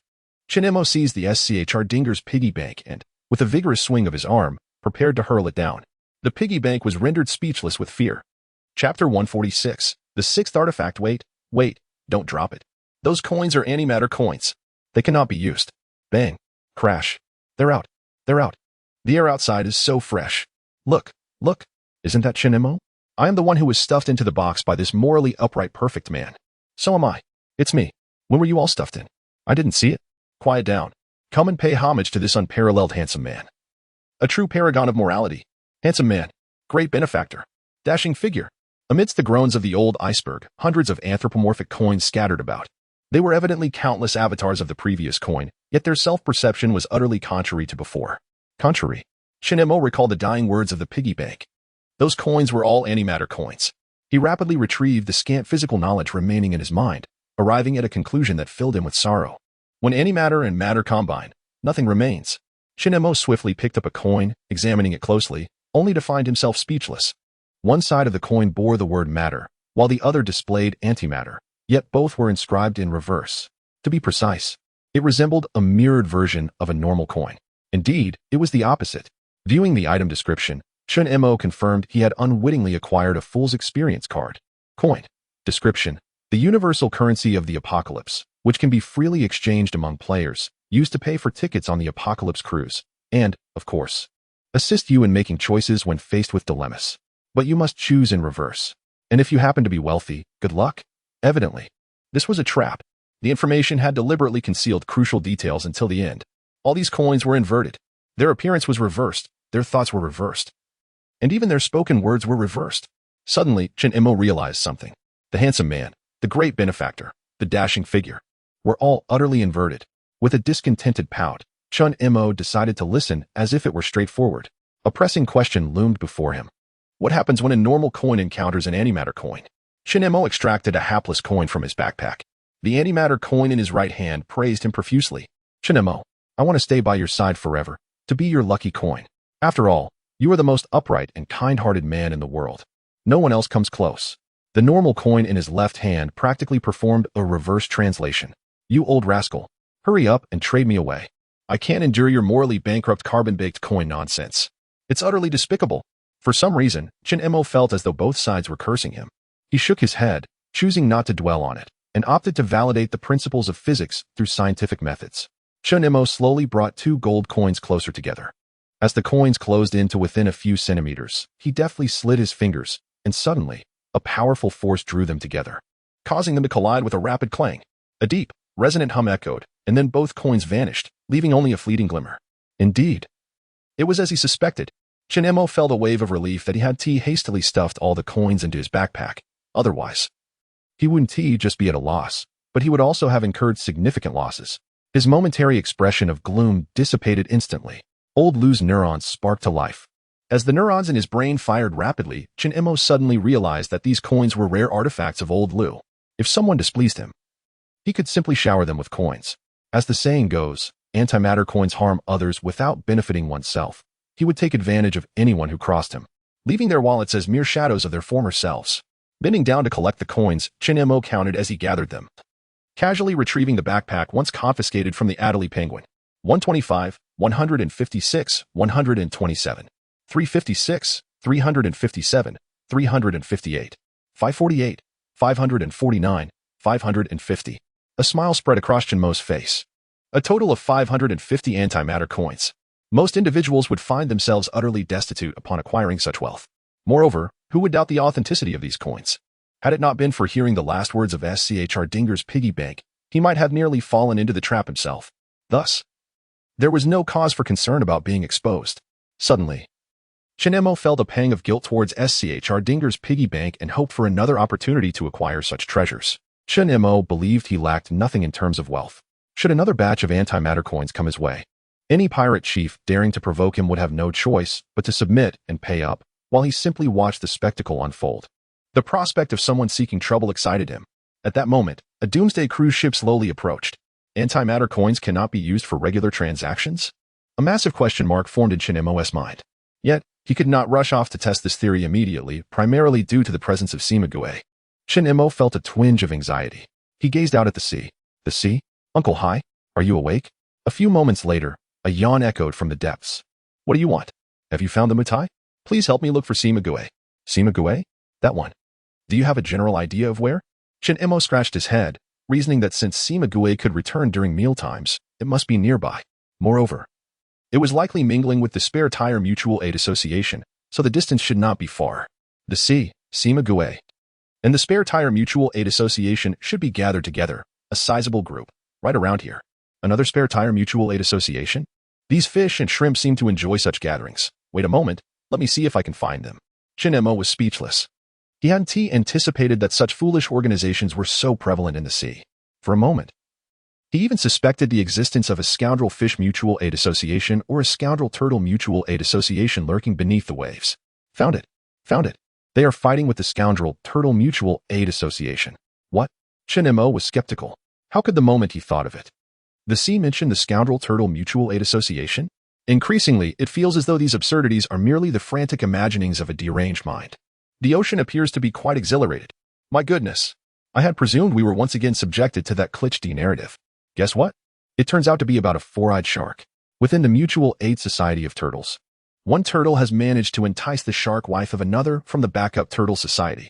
Chinemo is rendered speechless in his silence. Can you believe that such an absurd love story actually has a sequel?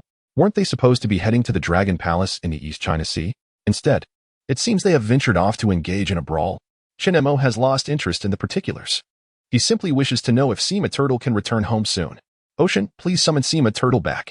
Wait, the battle is intensifying. No. Ocean, you. Oh, the female shark is coming over. Now the fight is even more fierce. Chapter 147. Is there soda on the airship? That golden four-eyed shark is not merely a shark. It is followed by a dozen male sharks. Chinemo, prepare the popcorn. Let me tell you about the interspecies love triangle. Chinmo's eyes widened in disbelief. It feels like more than just an octagonal love affair. He stared helplessly at Dahai, who was being quite irreverent. Dahai generated a massive wave, crashing beside them as a show of strength. This frightened the old iceberg immensely. The elder trembled, cautioning Chinemo to mind his words, lest Dahai deliver instant karma. The Adelie penguin showed no fear. Climbing up while clutching a half bottle of cola, tiptoeing next to the ice wall, its curious little black eyes peering in. Caw. Tell me the story. What happened next? Chinemo realized he must attentively listen to the gossip, for it was the heart's desire of six. Dahai's aged voice grew increasingly rugged. The excited waves applauding itself. At this moment, the backup tire mutual aid group suddenly retreated. Yet their fighting spirit remained unyielded. The turtles lined up, forming a long serpentine formation to face off once more. The solidarity of the backup tire assembly was utterly indomitable. They were ready. A grand battle was about to erupt. The opposing scoundrel turtles, initially eager to pursue their victory, suddenly discovered the formidable presence of the backup tire assembly. Each scoundrel turtle harbored ulterior motives. After a brief hesitation, they chose to relinquish the battlefield, allowing the sharks to charge forth. Indeed, the scoundrel turtles lacked unity. A dozen four-eyed sharks took center stage.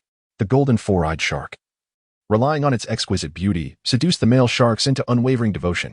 They even devised tactics. The massive sharks split into two teams. One team ambushed the backup tire mutual aid group, while the other relentlessly pursued the scoundrel turtle assembly. The scoundrel turtle mutual aid group crumbled. The backup tire mutual aid group teetered on the brink of collapse. The sharks seized the advantage in battle. I spotted the Sima turtle. It had actually seized command of the mutual aid group. Yet the tide had already turned. Several sharks that had driven away the scoundrel turtles returned to the fray, launching a fierce assault on the backup tire assembly once more. Chinemo wished to leap in and drag the Sima turtle back. How could it? Instead of dutifully remaining undercover, attempt to usurp power from the sharks? It must not be the first to be devoured. The Adelie penguin, reveling in the chaos, squawked passionately. Turtle bro, we must win. Back up. You can do it.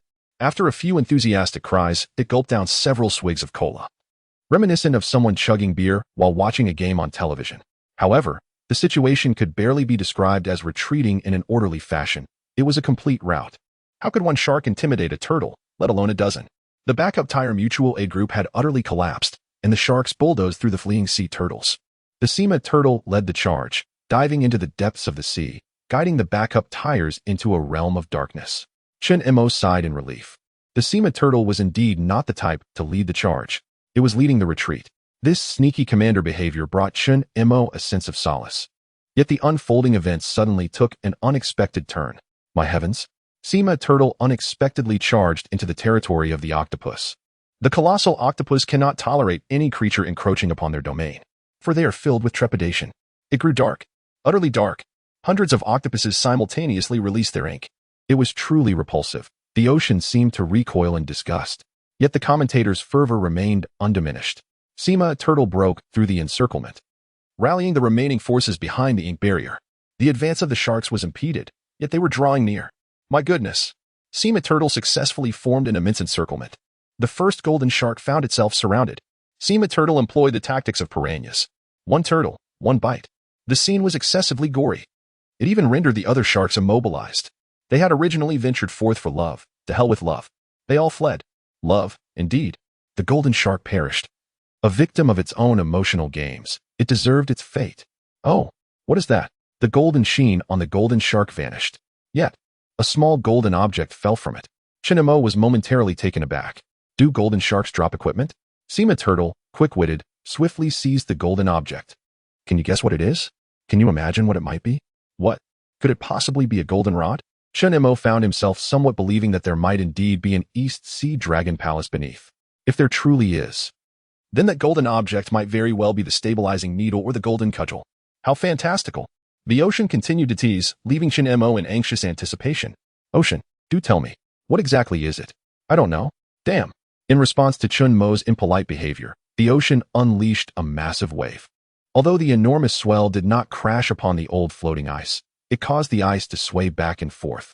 The Adelie penguin stood on tiptoe, eagerly gazing at the ocean, awaiting the conclusion of the story. During this time, a resounding roar suddenly echoed from the western night sky. The words of the sun god traversed the distance, arriving with the speed of sound. Well then, let us chat. The ocean was astonished. Shinemo? When did you connect with the moon? Clearly, the source of the voice was closer to the moon. Shinemo found himself at a loss for words in response to the sun god's comment. Any conversation would have to wait until tomorrow morning. He recalled that he had yet to speak with the moon. But his concern for Sea Turtle's treasure left him no time to ponder what meaningful words to share with the moon. Has Sea Turtle returned? The ocean had already lost interest, because the brawl had concluded. It said, I delivered your message. It mentioned it would hurry to the East Sea Dragon Palace. This. Oh, by the way, remember to fetch me some Mount Eye. I'll wash up and go to sleep now. Good night. Splash. Another massive wave. This was the ocean's way of bidding itself good night, causing the old floating ice to rock once more, forcing Shinemo to grip the chilly ice wall tightly. Clearly, he would be unable to ascertain Sea Turtle's situation for the time being. In this moment, Shinemo found himself not only preoccupied with thoughts of Sea Gue but also burdened by the presence of golden equipment demanding his attention. On this sleepless night, he gazed at the waning moon in the western sky, pondering which queries might yield greater substance. The Adelie penguin, lacking enthusiasm, waddled into the small ice house, discarding an empty bottle, and imitated Shinmo's actions by attempting to roast wings. A few seconds later, an inquiry dawned upon Shinmo's mind. The moon, what purpose does that airship serve? The Adelie penguin turned its head, curiously fixated on Shinemo, bewildered by its master's nocturnal antics. Shouting at the moon in the dead of night. The airship. The Adelie penguin rolled its eyes, contemplating a rather significant question. Is there soda on that airship? Chapter 148. A late-night encounter in the stillness of the night. Shinemo nestled back into the small ice house, adding 2 logs to the crackling fire. Just as he was about to drift into slumber, he suddenly froze in astonishment. The Adelie penguin was perched beside the fire, stretching its wings towards the flames, its tiny eyes squinting as if it were on the verge of sleep. Goodness! Wake up! The Adelie penguin abruptly roused, its keen nose detecting a faint, singed aroma. Startled, it lifted its wings to inspect, realizing the edges were slightly charred. Squawk! My wings! Wings! Wings, wings! Shinemo stared at the penguin in disbelief, for this little creature had nearly transformed itself into a pair of charcoal-grilled wings. The small creature swayed away from the fire, its beady black eyes darting between the scorched tips of its wings and the warm flames. As anticipated, this oblivious creature inched back toward the heat. Shinemo sighed in exasperation. This was a penguin completely unaware of its peril. If it fell asleep again, it would surely singe its wings. Rising, Shinemo pushed the Adelie penguin away. Don't you care about your wings? Squawk, squawk, just a little longer. Just a little longer. Shinemo was convinced that the last time, the little one had thought the same. The issue needed a definitive resolution. Should he confine the little creature outside? The Adelie penguin blinked its big black eyes in a pitiful manner, clearly discontented. Very well then, there was but one solution. A little inconvenience for the devilish bench. The devilish gear, having been idle nearby, suddenly found itself caught in the fray. What are you planning? Is it not enough to turn me into a bench? You. Crack, crack, crack, crack. Done. Shinemo transformed the devilish gear from a bench into a bizarre structure. He then promptly toppled the penguin onto it. The Adelie penguin squawked as it lay on the contraption, its wings draped over the front, allowing it to bask in the warmth of the fire without getting too close. And if it fell asleep, it would be of no consequence. There you go, your resting place. On the devilish resting platform, the Adelie penguin felt a bit uncomfortable. Yet the plush cushioning of its fat provided a surprisingly pleasant sensation. Squawk, splendid. Chinemo nodded in satisfaction, finally able to rest peacefully. However, after patting his pocket and hearing the alarm clock chime, he realized it was already the latter part of the night. Time to sleep. Chun-Imo summoned Juga the turtle to act as a voice-activated door, then settled onto the grass mat, drifting into a rhythmic snore. At dawn, Chun-Imo was roused by the clamorous calls of Sima the turtle. Juga the turtle, open the door. Time for breakfast. You promised to return for the morning meal. Juga the turtle, propped up at the entrance of the ice house, showed no intention of granting access to his good friend, despite the fact that Sima the turtle had arranged his work. But Chun-Imo was already up, calling for the door to be opened, yawning as he charged outside. Sima the turtle, did you bring back the Rui Jingu Bang? Sima the turtle paused for a moment. Rui Jingu Bang? What about my breakfast? Sima the turtle glanced at the golden trinket it had carelessly tossed aside, then turned to demand its morning meal. I'll get it ready for you. Chun-Imo left 2 small sea fish on the barbecue grill, successfully rousing the drowsy Adelie penguin. However, he could not attend to the little creature and quickly dashed out, picking up what appeared to be a telescope-like object beside Simague. But why was the telescope golden? Upon closer inspection, he noticed a slot at the bottom. This was clearly a sniper scope. Golden 8-fold scope, description, an 8x long-range precision shooting scope, exclusive accessory for the Golden 98K, Golden M24, and Golden AWM. Once you possess it, you'll understand that even with an 8x scope, you might still miss your shots. Chun-Imo gazed at the last line of the description in disbelief. It couldn't even be insulted by this unscrupulous 8-fold scope, because there was no gun. Damn it, here we go again. The artillery was still unaccounted for. Chun-Imo was certain that given the difficulty of finding artillery, the game would likely gift him an AK-47 that couldn't even accommodate the 8-fold scope, with no ammunition in sight. However, having a scope without a gun was still preferable to having a gun without bullets. At the very least, it could serve as binoculars. Chun-Imo brought the 8-fold scope close to his eyes and peered into the distance, only to see an empty expanse of sea. The barren ocean surface didn't require an 8-fold scope to discern clearer details. It was freezing.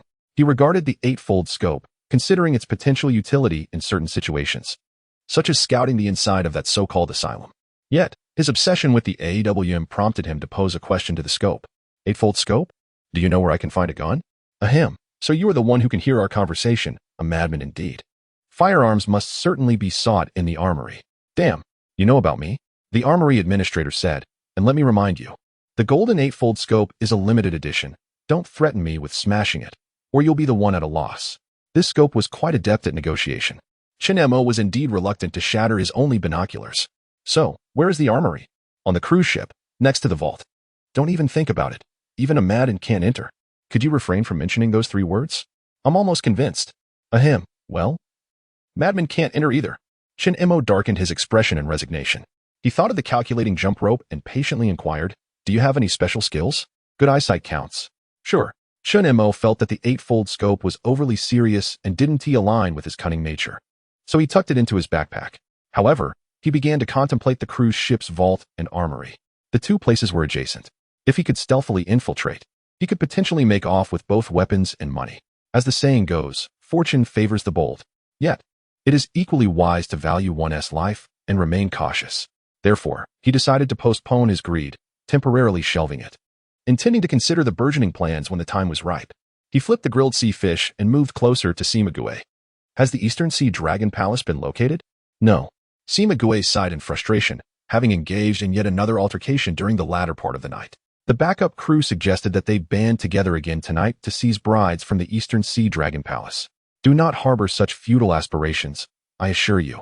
That place is nothing more than a matchmaking service for sea turtles. At that moment, Adelie the penguin abruptly turned his head. Quack. No, no, no. That delectable little crayfish mentioned yesterday that it is from the Eastern Sea Dragon Palace, the 653rd cannon fodder under General Lobster. Hiss. Could there truly be an Eastern Sea Dragon Palace? Does that imply the existence of a Dragon King? Adelie the penguin shook his head. He stated that the Eastern Sea Dragon Palace is devoid of dragons, and that the sovereign is an emperor crab, warning me that if I continued to nibble on him, the emperor crab would come to deal with me. How audacious, Adelie the penguin. Emperor crab? Chun-Imo swallowed hard. What else did he say? What other seafood is there? What is their size? Adelie the penguin shook his head, unaware, having consumed it. Chapter 149, The Chaotic Golden Island. The Adlai penguin devoured a crucial source of intelligence in one swift bite. Chinemo felt a pang of sorrow. Yet, his heart ached even more for the lobster general, who was shared among 4 gluttons. Occupying a high position, the lobster general possessed far more valuable information than the 653rd expendable. Alas, he was preoccupied with indulgence. Chinemo observed a moment of silence for the lobster general. Then, he resumed his slumber. Old Iceberg. Keep an eye out for any drifting ice. Before old Iceberg could respond, 3 phrases floated down from the sky. That large balloon? So it's an airship? Who knows its purpose? Chinemo was completely revitalized. There was no need for conjecture. The voice belonged to the moon. He had expected the moon to sound like an elderly woman, but judging by the timbre, it was just another old man, akin to the sun. However, this time, the dialogue was rather insipid. Moreover, Chinemo became increasingly convinced that both the moon and the sun were mere projections. The time it took for their voices to reach him was nearly identical. What did this imply? It suggested that they were at nearly the same altitude. Chinmo's previous understanding of the universe shattered into 1,000 pieces. With his limited imagination, he could ascertain that the sun was merely a colossal spotlight. The moon, on the other hand, must be a frosted mirror. Chinemo was certain that if the apocalyptic world had a Nobel Prize, all humanities players owed him a Nobel Prize in physics. Sleep eluded him, standing in the biting wind and surveying the surroundings. The ocean surface revealed nothing but the occasional gentle waves. He resumed preparing breakfast. Sima Turtle had once again run away from home. Yet Juga Turtle and QQ were still famished. You too, see what marine delicacies old Iceberg has gathered beneath him, and haul them all up. Juga Turtle, as always, led the charge. The Adlai penguin was not to be outdone, primarily diving to hunt for lobster, seeking a private feast. At this moment, Chinemo pulled out a potato and a carrot, skillfully peeling them into chunks with a paring knife, tossing them into a small iron basin, and then laboriously cutting a tough pork tenderloin into small morsels. He set it to boil. He added soy sauce and a sprinkle of coarse salt. The ingredients were too cold, and after adding water, it took an eternity to reach a boil. Meanwhile, Juga Turtle had ascended several times, dropping a pile of small fish and shrimp, but the Adlai penguin was nowhere to be seen. He was likely down below, feasting to his heart's content. Chinemo was accustomed to this kind of gluttonous behavior. After all, he had to feed it anyway, and serving raw seafood saved him the trouble of cooking. Chinemo retrieved a small fish, placing it beside the iron basin to roast, warming his hands while watching the soup. Before long, the potato, carrot, and meat stew began bubbling, releasing an aroma that was simply divine. Chinemo fetched a few drops of old Iceberg's special concoction, adding it to the basin to mitigate the meaty odor. Although the process was utterly chaotic, Chinemo was convinced that even a master chef could not produce a dish as fragrant as his. Old Iceberg may have lacked eyes, but that did not hinder its 24/7 surveillance of Chinemo. Wine. It had seen it. It even made a drooling sound. Chinemo spilled half a bottle cap onto the old man, immediately eliciting a slurping sound. The old Iceberg was never satisfied with alcohol, but before he could speak, the jealous engine expressed its discontent, exclaiming, "Why does it get to have it, and not me? I desire the essence of vinegar." Alas, Chinemo also yearned for a bottle of vinegar essence, yet such a commodity had not yet materialized. He picked up a roasted sea fish, savoring each bite while awaiting the potato and carrot stew. With nothing else to occupy his time, he decided to open the trading channel, posting a request for various types of vinegar. However, what on earth was this? Climbing grapple X1. Trade gold coins X50. Climbing grapple X1. Trade gold coins X50. Note, an essential artifact for Golden Island, reasonably priced, with it you can effortlessly ascend to the second tier. Climbing grapple X1. Trade gold coins X55. The trades Chinemo had listed garnered no interest. Yet the climbing grapples were being exchanged swiftly. Clearly, someone had acquired the corresponding synthesis diagram, and with varying prices, multiple players were selling them. Wait.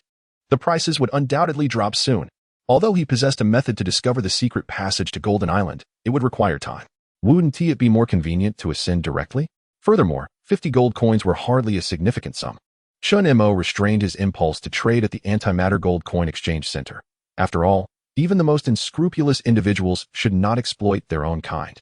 Standing around 6 or 7 in the morning, the previous round of the Golden Island event had yet to conclude. Seizing the opportunity, he swiftly opened the communication channel to eavesdrop. This is incredibly useful. I've ascended to the second tier. Brother, be cautious. The second tier is swarming with Adlai penguins. I just tossed my climbing grapple up, and after climbing only a few meters, it was knocked down by those pesky penguins. Damn. Those penguins are ruthless. I'm an outside observer. Has anyone reached the third tier?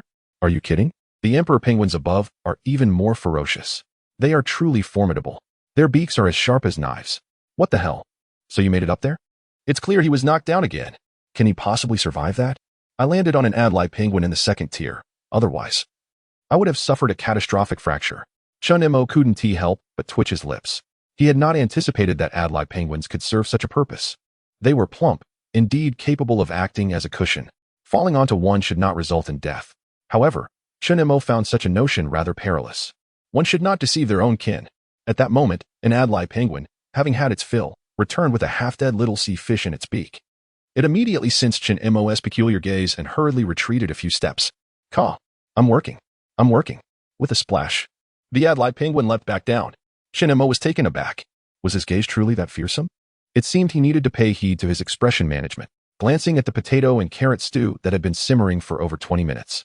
Chun Mo felt it was time to eat. He began to dine while continuing to peruse the messages in the communication channel. Everyone is engaged in discussions regarding the circumstances surrounding Golden Island, with participants hailing from 4 apocalyptic cruise ships, each player battling independently in groups of 3. The profitability of the casinos is rather modest, as each establishment is limited to wagers placed on the hot air balloons associated with their respective vessels. It took Chun Mo a considerable amount of time to grasp this concept. This confusion arose when one player confidently declared that the 4th hot air balloon would undoubtedly triumph in the second half, while another retorted that it had plunged into the ocean. Almost immediately, yet another player interjected, claiming that the 4th hot air balloon was still adrift in the sky. Having been lost for 6 or 7 hours, Chun Mo found himself utterly bewildered, poring over the chat logs for an extended period before realizing that the 4th they referred to was not the same across the board. It did not originate from the same cruise ship. This realization only compounded his confusion, significantly complicating the betting process. As Chun Mo participated in the activities aboard the A ship, the implications of Zhu Dao placing bets at the casino of the B ship became all too apparent. Chapter 150. The Auxiliary Alliance arrives to assist Chun Mo suspected that he might be the target of a calculated scheme. If he and Zhu Dao were not on the same cruise ship, it would be utterly impossible for him to orchestrate any plans. Was this a deliberate obstruction of his resources? Chun Mo felt that matters concerning the treasury and armory might need to be prioritized in his agenda. After thoroughly consuming an entire pot of stew, he began to grill sea fish for Zhuge Turtle. Casually, he checked the trading channel. The price of the climbing grappling hook had plummeted to 25 gold coins. After several minutes of careful observation, he confirmed that this was indeed the lowest price. Thus, he proceeded to make the purchase. With the transaction completed, a metallic grappling hook now rested in his hand. Each of its 4 directions was equipped with a metal hook, and at its center lay a brilliant magical ice crystal. At the end of the grappling hook was a metal ring designed to secure a fine steel cable. Clearly, the high cost of this item was attributed to that exquisite magical ice crystal. Chun Mo swiftly reviewed the item description. Climbing grappling hook. Description: an essential tool for climbers. The hook secures to a leverage point and instantly freezes to reinforce, ensuring safety without external forces. Remarkable. Chun Mo realized that any item requiring magical ice crystals for crafting possessed some extraordinary special attributes. The ability to automatically freeze and reinforce when securing to an object would make climbing the second level of Golden Island a feasible endeavor, provided that the Adlai penguin did not interfere. As was his custom, Chun Mo greeted the new acquisition. Hello? Grappling hook. Do you possess any special skills? Perhaps in mathematics or keen eyesight? I do not. The grappling hook's tone was resolute. Chun Mo shook his head in exasperation and asked, Then surely helping me aim accurately should not be an issue? I do not have that capability. Chun Mo was momentarily taken aback. He found it somewhat disconcerting to engage with such an uncooperative tool. Could it be that, you have heard of my esteemed reputation? I have heard. Indeed. It seemed he had encountered a rather straightforward grappling hook. Zhuge Turtle, sensing a kindred spirit, eagerly approached. Do you have any good friends? I have friends. Shall we become good friends? I have a door. Both Chun Mo and Zhuge Turtle were left speechless. Is there anything other than I have that you can articulate? I have something to say. Then perhaps you should take a break. I have a problem. Chun Mo stuffed the somewhat perplexing grappling hook into his backpack, suspecting that it might not be entirely sane. Then, he thought he heard the grappling hook's response. I have a problem. At least it was a somewhat cooperative grappling hook. Chun Mo concluded that he could not harbor any further expectations for this tool, and he fervently hoped that Zhuge Turtle would not associate with this bewildering grappling hook. Otherwise, Chun Mo feared that the well-muscled brain of Zhuge Turtle would inevitably be led astray by the grappling hook. casting a glance at the grilled sea fish. The first batch of breakfast for Zhuge Turtle and QQ was ready. Those two were voracious eaters, and at least 3 or 4 more rounds of grilling were required.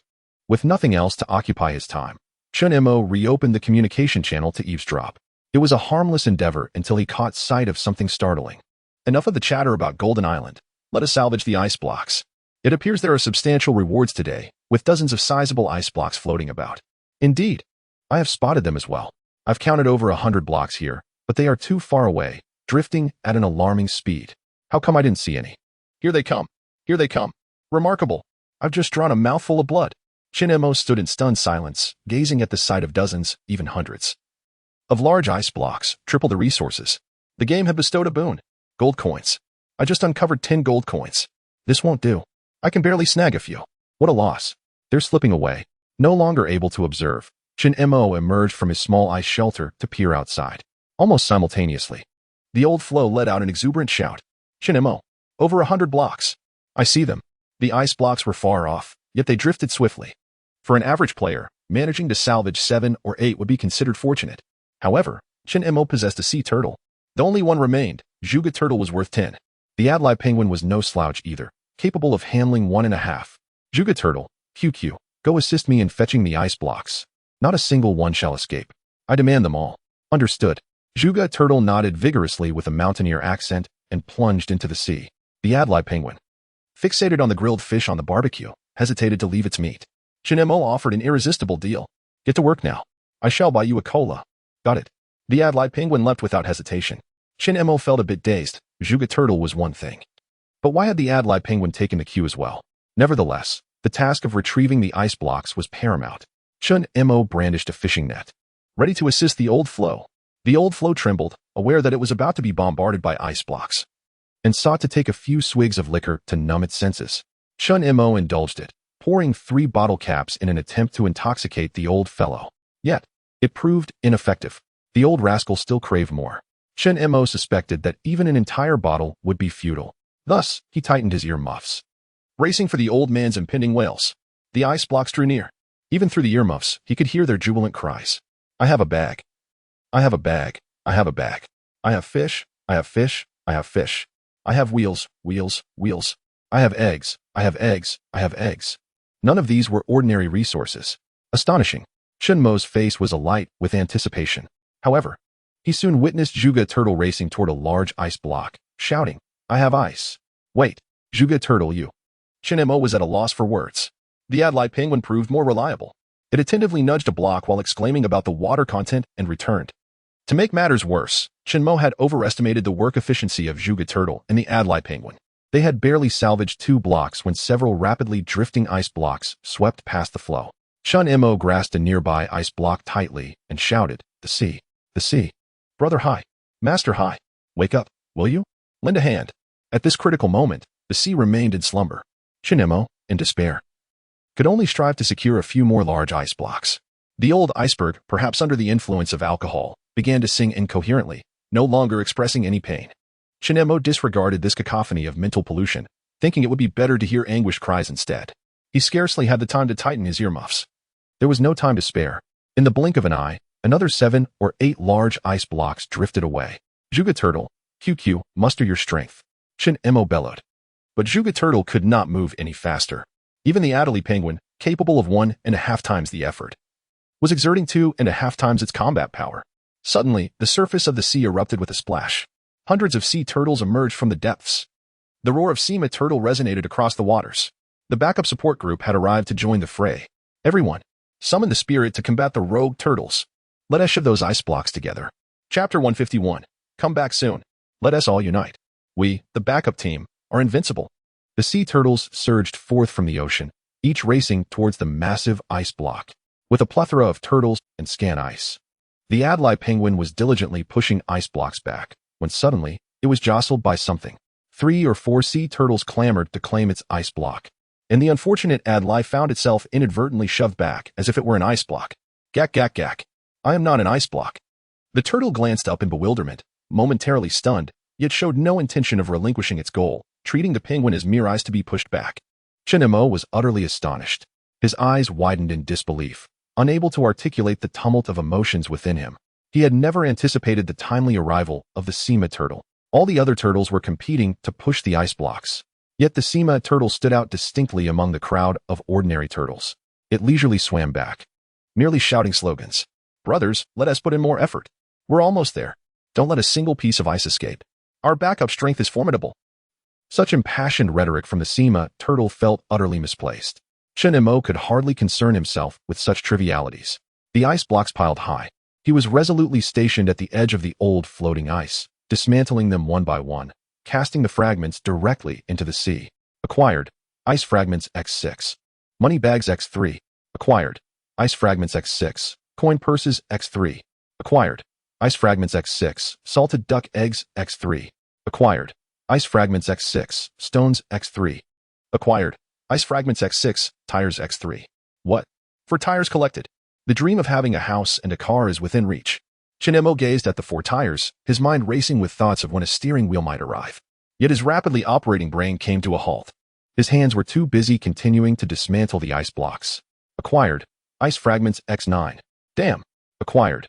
Ice fragments X6. Coin purses X3. What on earth are the coin purses for? Chinemo swiftly grasped the brownish-yellow plastic bag in his hands. Coin purse. Description. Contains money. Open. Chinemo tore open the plastic bag, and 5 or 6 gold coins tumbled out. There truly was money. However, having encountered antimatter gold coins before, Chinemo hesitated to hastily stash them in his backpack, opting instead to place them on the old floating ice while he continued to dismantle other ice blocks. At this moment, all the ice blocks had accumulated around the old floating ice, too numerous to be pushed back. Among the ice blocks, an unfortunate Adlai penguin was squeezed in, angrily squawking, yet refusing to move towards the old floating ice, instead fervently searching for soda. Surrounding the floating ice was a formidable wall of turtles, encircling it in several layers. The Sima turtle lingered at the back, exerting no effort yet continuing to rally the others. Our backup strength is formidable, stronger than ever. Chinemo was left in a daze. What kind of absurd rhetoric is this? Are they all glorifying being the backup? Chinmo's worldview shattered like broken ice, splintering into a myriad of fragments. Yet his hands remained swift and unyielding. Acquired. Crushed ice X6. Moneybag X3. Acquired. Crushed ice X6. Wood X3. Acquired. Crushed ice X6. Stinky dried fish X3. A pungent, fishy odor assaulted the senses. Chun-Mo nearly succumbed to the overwhelming stench of those 3 hard, dried fish. He hastily stuffed them into his backpack, which seemed to heave in response, emitting a series of dry retches and curses. After enduring over an hour of decomposition, the old ice floe was piled high with crushed ice. Yet, inexplicably, Chun-Mo felt a twinge of anxiety. Surrounding him were hundreds of turtles from the Auxiliary Tire Association, and he couldn't shake the thought that they might need to be fed by him as well. The turtles stared at Chun-Mo with eager eyes, silent in their anticipation.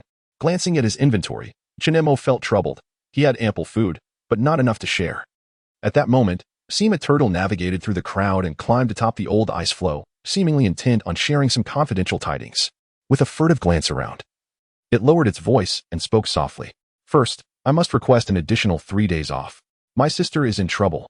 The productivity generated by my absence far surpasses that of my presence." There is no hesitation. Sima Turtle paused, perhaps taken aback by Chun-Mo's peculiar accent. Then, it lowered its voice even further. "At some point, you must loudly declare that you are a tragic spare tire, expressing gratitude to your brethren in the Auxiliary Association for their assistance. The Auxiliary Tire Association only aids spare tires." Chun-Mo was at a loss for words. He had never played the role of a spare tire. Even if he had, he certainly wouldn't shout it from the rooftops. Nor would he fraternize with a bunch of backup sea turtles. It was not that he looked down upon them. Rather, he simply felt an uncomfortable dissonance within.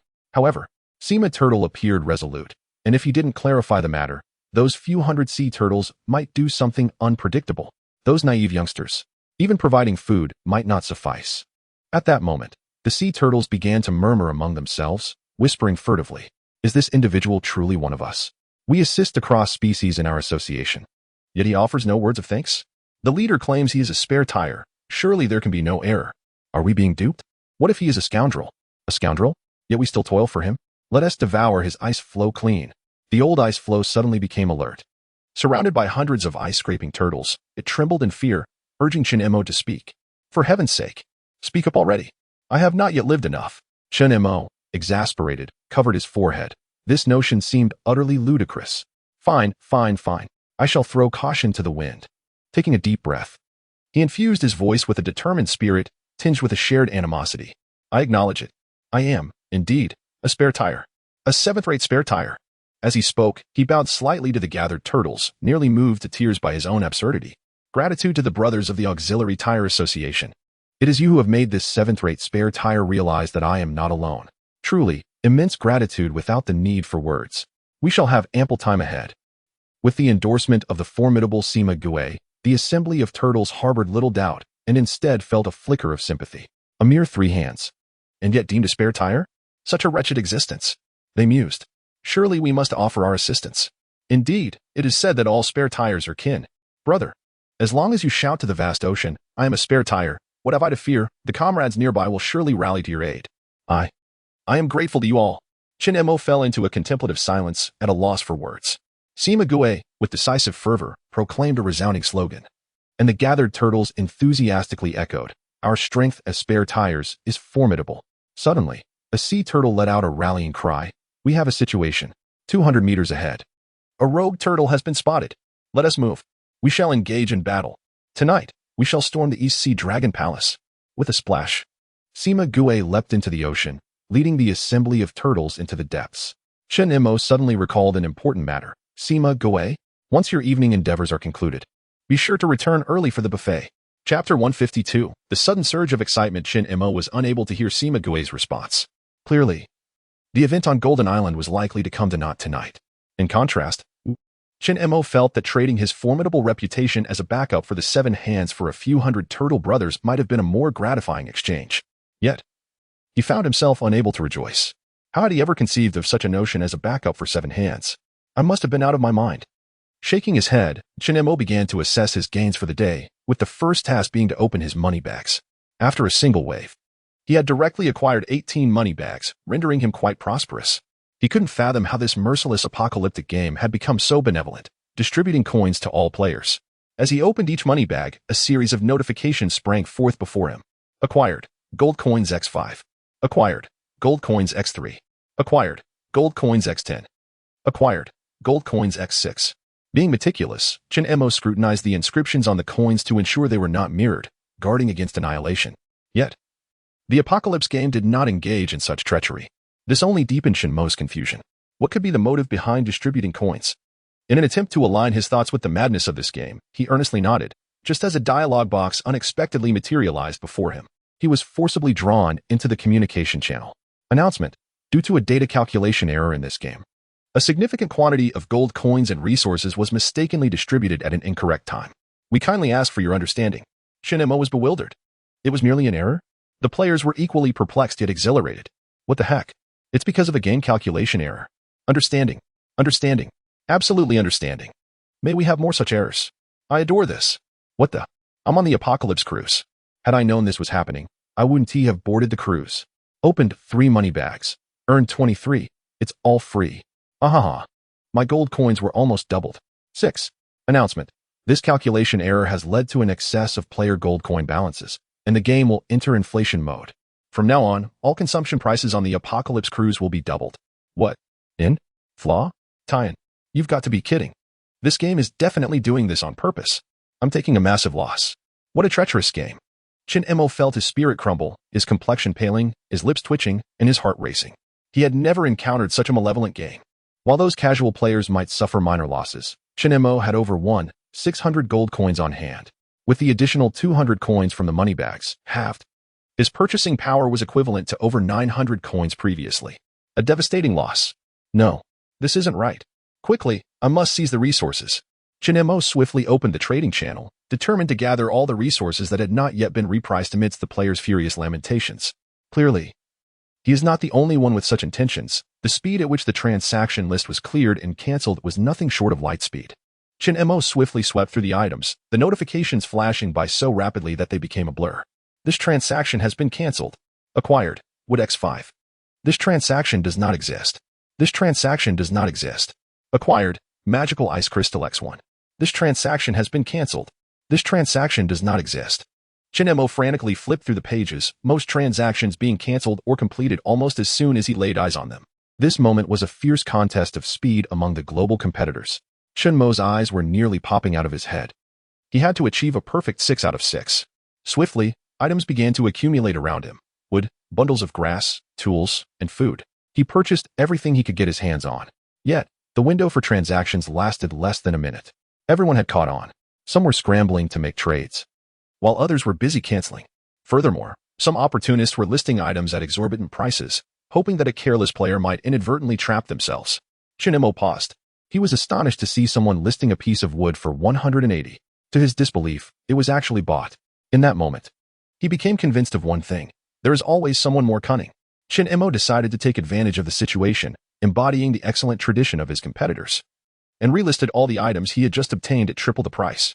The price disparity was not too glaring, and he could catch a few unsuspecting buyers.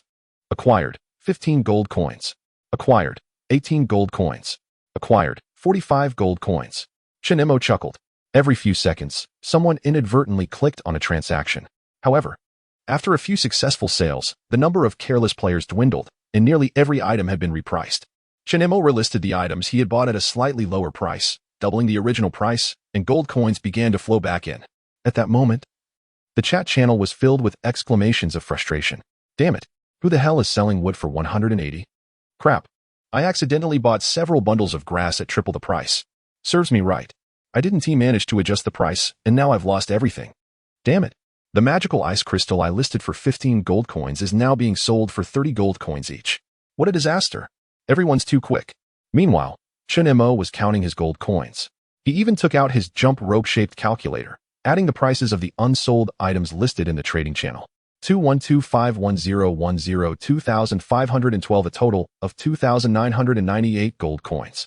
The calculation was complete. Mo let out a sigh of relief. The total gold reached over 3,200, which meant he had not suffered a loss. At present, it appeared he had only incurred a minor loss of 200 to 300. He had pushed his operations to the limit. Compared to those whose assets had plummeted by more than half, he was indeed fortunate. Mo made a decision. From now on, he would only spend antimatter gold coins on the Doomsday Cruise. What a ripoff.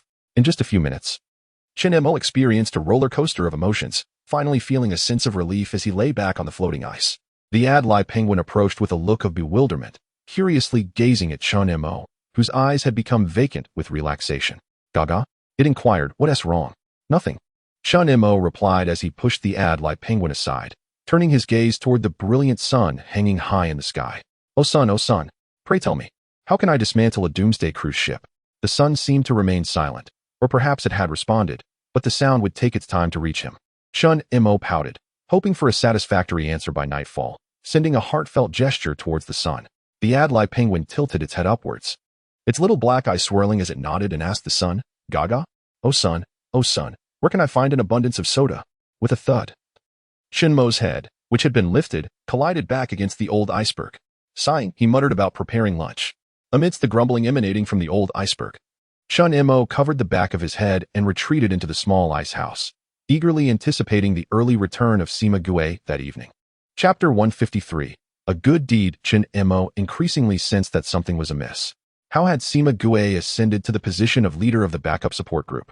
When had it become impossible to visit the Dragon Palace in the East Sea? Why must they delay until nightfall? Was there a strategy at play? Or was it something even more absurd? Mo contemplated the ridiculous possibility that Sima Gue had become addicted to his role as a backup leader. Perhaps he was unaware that spending too much time among backups would inevitably transform him into one. Shaking his head, Mo began to inventory his supplies. Realizing he had neglected to examine many of the items, the first thing that came to mind was a foul-smelling salted fish. Holding his nose, he retrieved it from his backpack, only to be struck by a wave of dizziness. Even pinching his nose could not mask the overwhelming stench. Could this be an unparalleled biochemical weapon? Gritting his teeth against the nausea and the various curses echoing in his mind, he glanced at the item description. Foul salted fish. Description: a notoriously odorous fermented food. It can stave off hunger, but aside from its repulsive nature, it bears no side effects. There was no conceivable way Mo could use it to satisfy his hunger. That would be tantamount to courting disaster. He had encountered foul salted fish before, but never one that reeked so strongly. Despite the overwhelming stench, he felt compelled to ask that crucial question of the fish. Do you possess any special abilities?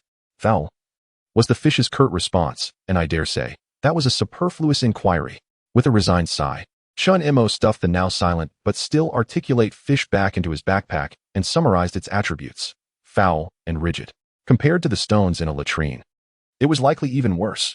It could be regarded as a weapon imbued with a foul odor buff. In a moment of absurdity, Chun Mo recalled the renowned three-sword style. However, if it required the use of one's mouth, then the three-fish style was clearly out of the question. Such a formidable biochemical weapon could not be wielded without a mask. Chun Mo then pulled out another item, a death note. To be precise, there were 3 copies. This item exuded an air of misfortune. Its function was even more foreboding. Death note. Description: this death note possesses a binding effect. Once signed, it is valid for life, ensuring you will never again have to worry about being robbed by pirates. Even if they were to kill you, they would not be able to claim a single shard of ice. Truly, it was the kind of item that proclaimed, "Kill me, and you shall gain nothing." Examining the contents of the death note, Chun Mo noted, upon the death of the player, name, 50 of their estate shall be bequeathed to player, name, and the remaining 50 shall go to a random apocalyptic cruise ship. This effect takes place the instant of death. They wouldn't even spare the dead their money. Chun Mo was astounded. He had not anticipated that the apocalyptic cruise ship would siphon off half of the inheritance. Such exorbitant fees. Chun Mo had no intention of drafting a death note. He still had matters to attend to in life. Who could concern themselves with what lay beyond? Moreover, writing a death note felt exceedingly inauspicious. Rather than keeping it uselessly, why not sell it? Scratching his head, he opened the communication channel. The world was vast, and every second, someone was facing their demise. Selling it to someone in need, offering a form of end-of-life care, could indeed be a noble act. He believed that such actions were imbued with a sense of virtue, and thus shamelessly sent out a message. Who is on the brink of death? Is a last will necessary? Inheritance can be transferred. Enforced execution. The enemy shall receive not even a shard of ice. Moreover, the price is reasonable, just 5 gold coins. As for the impending demise, Chun Mo had no intention of harming anyone. A mere 5 gold coins sufficed. What awaited him was not demand, but curses. Isn't this a curse upon the dead? Profiting from the deceased. You scoundrel. Who would buy such a thing? I will. What? Are you serious, brother? What a reckless thought. I encountered pirates. If I can fight, I live. If I cannot, I shall not give a single coin to those beasts. Upon seeing the messages, the private message notification flickered. It was Zhou. 5 gold coins. I bought it. Take care, brother. Chun Mo expressed sympathy for Zhou's plight and swiftly processed the transaction. Moments later, another message arrived. Brother, I have no other acquaintances. You shall be the beneficiary. As long as the supplies do not fall into the hands of those pirate scum, I shall die without regrets. You should try to survive. Chun Mo truly did not covet that meager inheritance. He even contemplated gifting Zhou a rotten salted fish, hoping for a shift in fortune. Just as he hesitated for a moment, a flash of white light suddenly illuminated the surroundings. Buzz, your inheritance has been credited. What, brother? Did you die too quickly? Well, no need to ponder how to assist now. Chun Mo felt sorrow for Zhou's fate. Had he acted a tad faster, this fellow might have survived. It was a pity that such a good brother was wasted. Not far away, a cacophony of anguished wails rose from the sea. Oh no, my left side is gone. It's gone. It was the inheritance lamenting. A piece of floating ice measuring roughly 2 meters by 6 meters. Clearly, it had originally been 4 meters by 6 meters. The other half had been claimed by the Doomsday cruise ship. But the lamentations did not belong solely to the ice. There was also a half-tip barbecue grill and a barely flickering fire pit, along with a spear, and so forth. Chun Mo was utterly astonished. Thankfully, Zhou had no pets. Otherwise, it would have been a horror story. Juga Turtle, QQ, go retrieve the supplies from that floating ice. No problem. Juga Turtle, with a voice learned from grappling hooks, dove straight in. Adelie the penguin shouted for soda. It knew Chun Mo had soda, having seen it decompose from the ice. Get to work first. I'll give you soda when you return. This scene also astonished the old floating ice. Cough, cough. I've lived for so many years. It's the first time I've seen anything split in two. Brother, what on earth have you been through? The floating ice sighed in dismay. Unbeknownst to me, amidst the chaos of a brawl between 2 individuals, something extraordinary occurred. As the altercation subsided, I found myself, along with my possessions, inexplicably cleaved in twain. Chun Mo paused momentarily, seemingly grasping the gravity of the situation. Wait, you mentioned pirates were fighting on you? Indeed. As soon as the player I was carrying perished, I suddenly split apart. Chun Mo nodded with a sense of relief. As anticipated, the moment the pirates dispatched Zhou, they found themselves plummeting into the abyss of the sea. Those scoundrel pirates would either face death or be left to perish in the icy waters. Oh, At least this served as a modicum of retribution for that unfortunate Zhou. Chen Imo felt a sense of fulfillment, believing he had committed a noble deed. However, the recompense was far from delightful. "I'm dead, I'm dead, I'm dead," cackled a voice. Adurley the penguin returned, regurgitating a single coin. "No. Half a coin." Chen Imo stared incredulously at the half coin resting upon the ancient ice, his expression darkening with frustration. Couldn't they have simply divided the gold evenly? Must they insist on splitting it in half? Chapter 154. The Return of the Undercover Agent, Half a Gold Coin. Note: the game developers do not penalize the malicious act of damaging currency. Yet the devalued currency will lose worth. No, it does not specify how much it will devalue. The Adlai penguin has swum back once more, bringing yet another half-gold coin. Chen Imo picked up the two halves of the gold coin and combined them, forming a complete coin, its edges impeccably smooth. It appeared as though it had been crafted this way from the outset. Chen Imo gained a fresh perspective on the currency system of this world. Following his acquisition of gold coins and antimatter gold coins, he now encountered half a gold coin. The supplies brought back by Zhuge Turtle were also peculiar. Pieces of wood, half a block of stone, half a sheet of plastic. In short, everything had been severed in twain. The most vexing item was none other than half a duckbill cap. Half a duckbill cap. Note: worthless. The succinct description confirmed that this item bore no value whatsoever. As Chen Imo reached for the half duckbill cap to toss it into the fire, it suddenly began to cry out, "No, no, no, don't burn me." Chen Imo hesitated. Perhaps this half duckbill cap possessed some unique talent. "Do you have any special abilities?" "Yes." The duckbill cap hastily affirmed its worth, but then faltered. Chen Imo discerned that this half cap was merely stalling for time. Just as he was about to throw it into the flames, he was met with an exceedingly tedious response. "I can tell stories. Let me tell you one. Once upon a time, there was a block of ice, upon which sat two birds. The elder bird was narrating tales to the younger one. What stories did it tell? Once upon a time. Oh dear, I'm going to die, I'm going to die." Chen Imo cast the half cap into the fire, transforming its tiresome ramblings into useful warmth while tending to the flames. However, the cap's improvised tale stirred memories within Chen Imo. Those 10 little seabirds seemed to have vanished into thin air. Ever since their last farewell, not a single one had been seen. The most sensible among them was the sixth one. It was clear that it was his destined companion. Chen Imo warmed himself by the fire and continued to gather the severed supplies. The total count of gold coins amounted to 40. When combined, they formed 20. After devaluation, who could say if they would even be worth 10 gold coins? The wooden bundles and such were far easier to deal with. They could simply be cast into the flames to serve as fuel. Once the Adlai penguin and Zhuge Turtle returned with the smaller items, Chen Imo personally paddled the raft over to dismantle the half-barbecue grill, retrieving a bit of metal. As for the half-block of floating ice, Chen Imo glanced at the pile of leftover fragments on the old ice, deciding against keeping it. It was unsellable. Expanding the floating ice would hinder mobility. Although the engine and propeller were of little help, Chen Imo still held on to a glimmer of hope. Suddenly, the private message horn flickered to life. Was someone purchasing a will? Upon opening it, he was astonished to find a message from Zhu Dayo. "Zhu Dayo, big brother, I am in dire straits. I was sleeping in my crew's cabin when suddenly, an NPC knocked on my door, waking me up. They remarked that prices had surged, compelling me to pay the accommodation fees anew. Upon glancing at the communication channel, I discovered that this wretched game was afflicted by inflation. Master, when will you board the cruise? I need to recover." Chen Imo shook his head. This rotund fellow lived a life of such comfort. Whether or not I could embark on the apocalyptic cruise was not solely up to me. It required the approval of Sima Gue to determine if he would return tonight. It is worth noting that the apocalyptic cruise would retrieve me from this location, yet its drop-off point remained entirely unpredictable. Without Sima Gue, the likelihood of ever reuniting in this lifetime was exceedingly slim. As I pondered, a shadow emerged from the sea. With a splash, Sima Gue leapt from the water and swiftly concealed himself behind an ice wall. Chen Imo was left in a state of astonishment. "Sima, what are you doing here? Why hide so thoroughly?" Suddenly, a multitude of sea turtles surged forth. One leading turtle gazed at Chen Imo's spare tire. "Have you seen that vile rogue turtle?" Chen Imo nearly choked on his surprise. Before he could respond, another turtle interjected, "Wait, he must also be a false spare tire."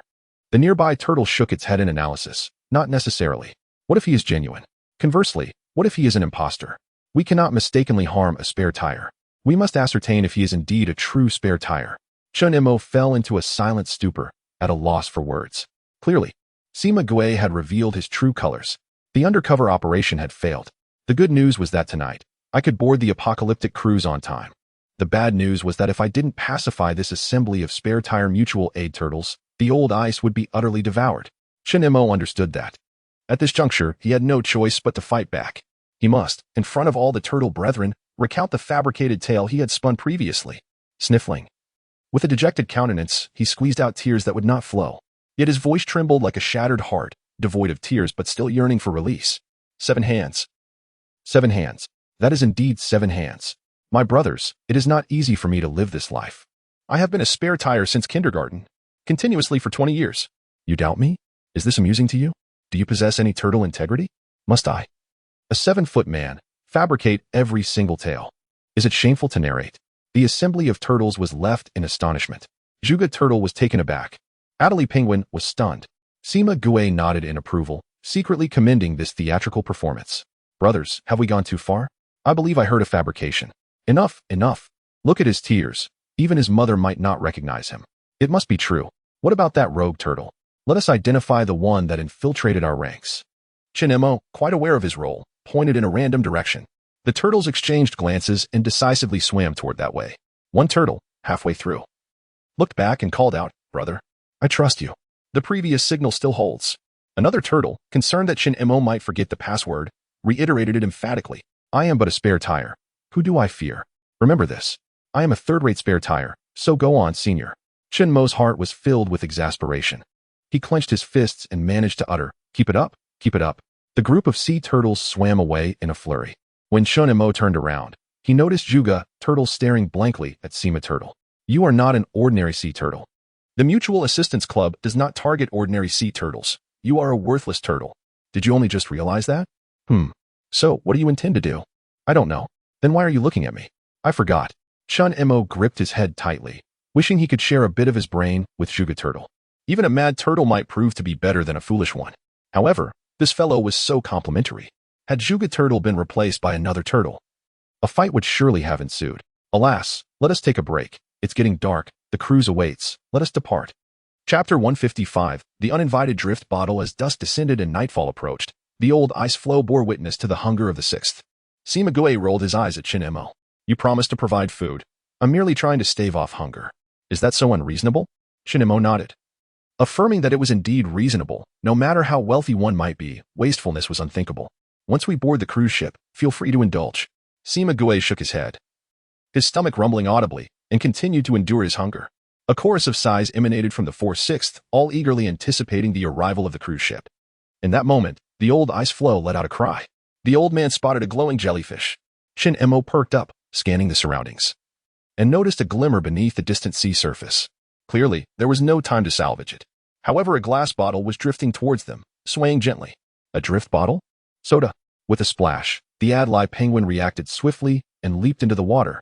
Sima Gue also wished to dive beneath the old ice floe to catch a fish, but Shin-Mo strictly forbade it.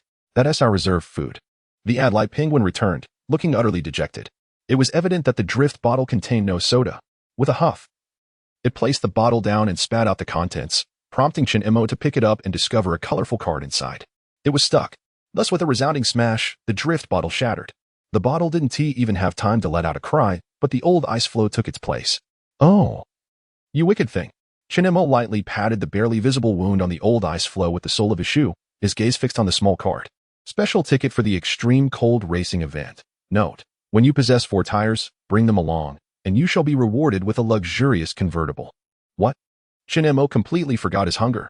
Just by having tires, he could obtain a new car. A convertible, no less? Wait, a convertible? Before he could even contemplate where to drive it, the frigid weather made driving a convertible seem utterly foolish. Suddenly, Sima Gue let out an excited shout. It's coming. The cruise ship. Buffet. Soda. Ha ha. Ha ha. Ha ha ha. A doomsday cruise ship abruptly appeared on the distant horizon, swiftly making its way towards them. Shin-Mo glanced at the card in his hand, determined to claim the car. He promptly turned and dashed into the small ice house, retrieving 4 large tires from the sturdy ice storage box. Slipping on his backpack filled with gold coins, he hoisted the bag containing antimatter gold coins onto the Adelie Penguin's shoulder. With preparations complete, even the old ice floe could hardly contain its excitement. The old ice choir was once again assembled. Shin-Mo shook his head, indifferent to the fact that it might disturb the other ice floes. After all, he wouldn't hear them once aboard the cruise ship. The roar of the cruise ship grew louder, its speed gradually slowing. The Doomsday cruise ship has arrived. Would you like to board? Absolutely. As Chin Mo confirmed his boarding, the massive side door of the cruise ship blazed with brilliant white light. The 4/6 were instantly drawn into the ship, while the old ice floe anchored itself steadily in the docking area. Chin Mo had grown accustomed to the bustling noise of the floating ice, accompanied by an ad-li penguin and 2 turtles, as he maneuvered onto the side passage. The NPC facing him observed a few individuals climbing over the railing instead of using the stairs, instinctively twitching his lips.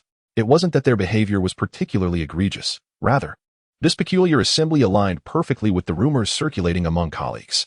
That lunatic has arrived. Before the NPC could utter a word, Chin Mo retrieved 18 gold coins and a set of colorful special tickets from the ad-li penguin's backpack. Rest assured, I understand the rules. I'll cover the fare for my pets. The total is 18, correct? The reception NPC was momentarily taken aback, not expecting this eccentric to be so reasonable. A polite and warm smile emerged on his face. The NPC didn't scrutinize the tickets closely, accepting them along with the coins, casually stowing them in his pocket. Chin Mo felt a wave of relief wash over him. As long as he remained undetected, the antimatter coins could also be spent aboard the cruise. This NPC was destined to lose 36 coins. Noticing a peculiar expression on Chun Mo's face, the NPC inquired curiously, "Sir, do you have any questions?" "Cough, actually I do." "Please go ahead." Chin Mo responded. "I'd like to ask if you know someone named the Soil Bug?" The NPC was taken aback, not expecting a query about another NPC of his own kind. He shook his head honestly, indicating he was unfamiliar. "I haven't seen him. He is probably on another cruise." "Oh, do you know the heart-piercing lotus?" The NPC shook his head again. "What about the licorice root?" The NPC shook his head once more. Chin Mo felt a bit disheartened. He had come to the wrong cruise. He looked at the NPC and asked, "What is your esteemed surname?"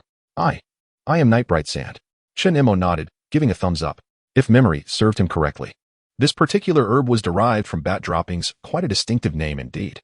Clearly, there would be no need for an IOU this time. And Chin Mo felt a twinge of disappointment. Turning away, he decided to head upstairs for a meal. He was famished. Ascending to the dining area, the aroma of delectable dishes wafted through the air. The 4 old sixes were wide-eyed with anticipation. Kung Pao chicken? Fish-flavored shredded pork? Duck blood vermicelli soup? Wait a moment. No staple food today? Chun Mo felt overwhelmed. He was the type who could never feel full with just vegetables.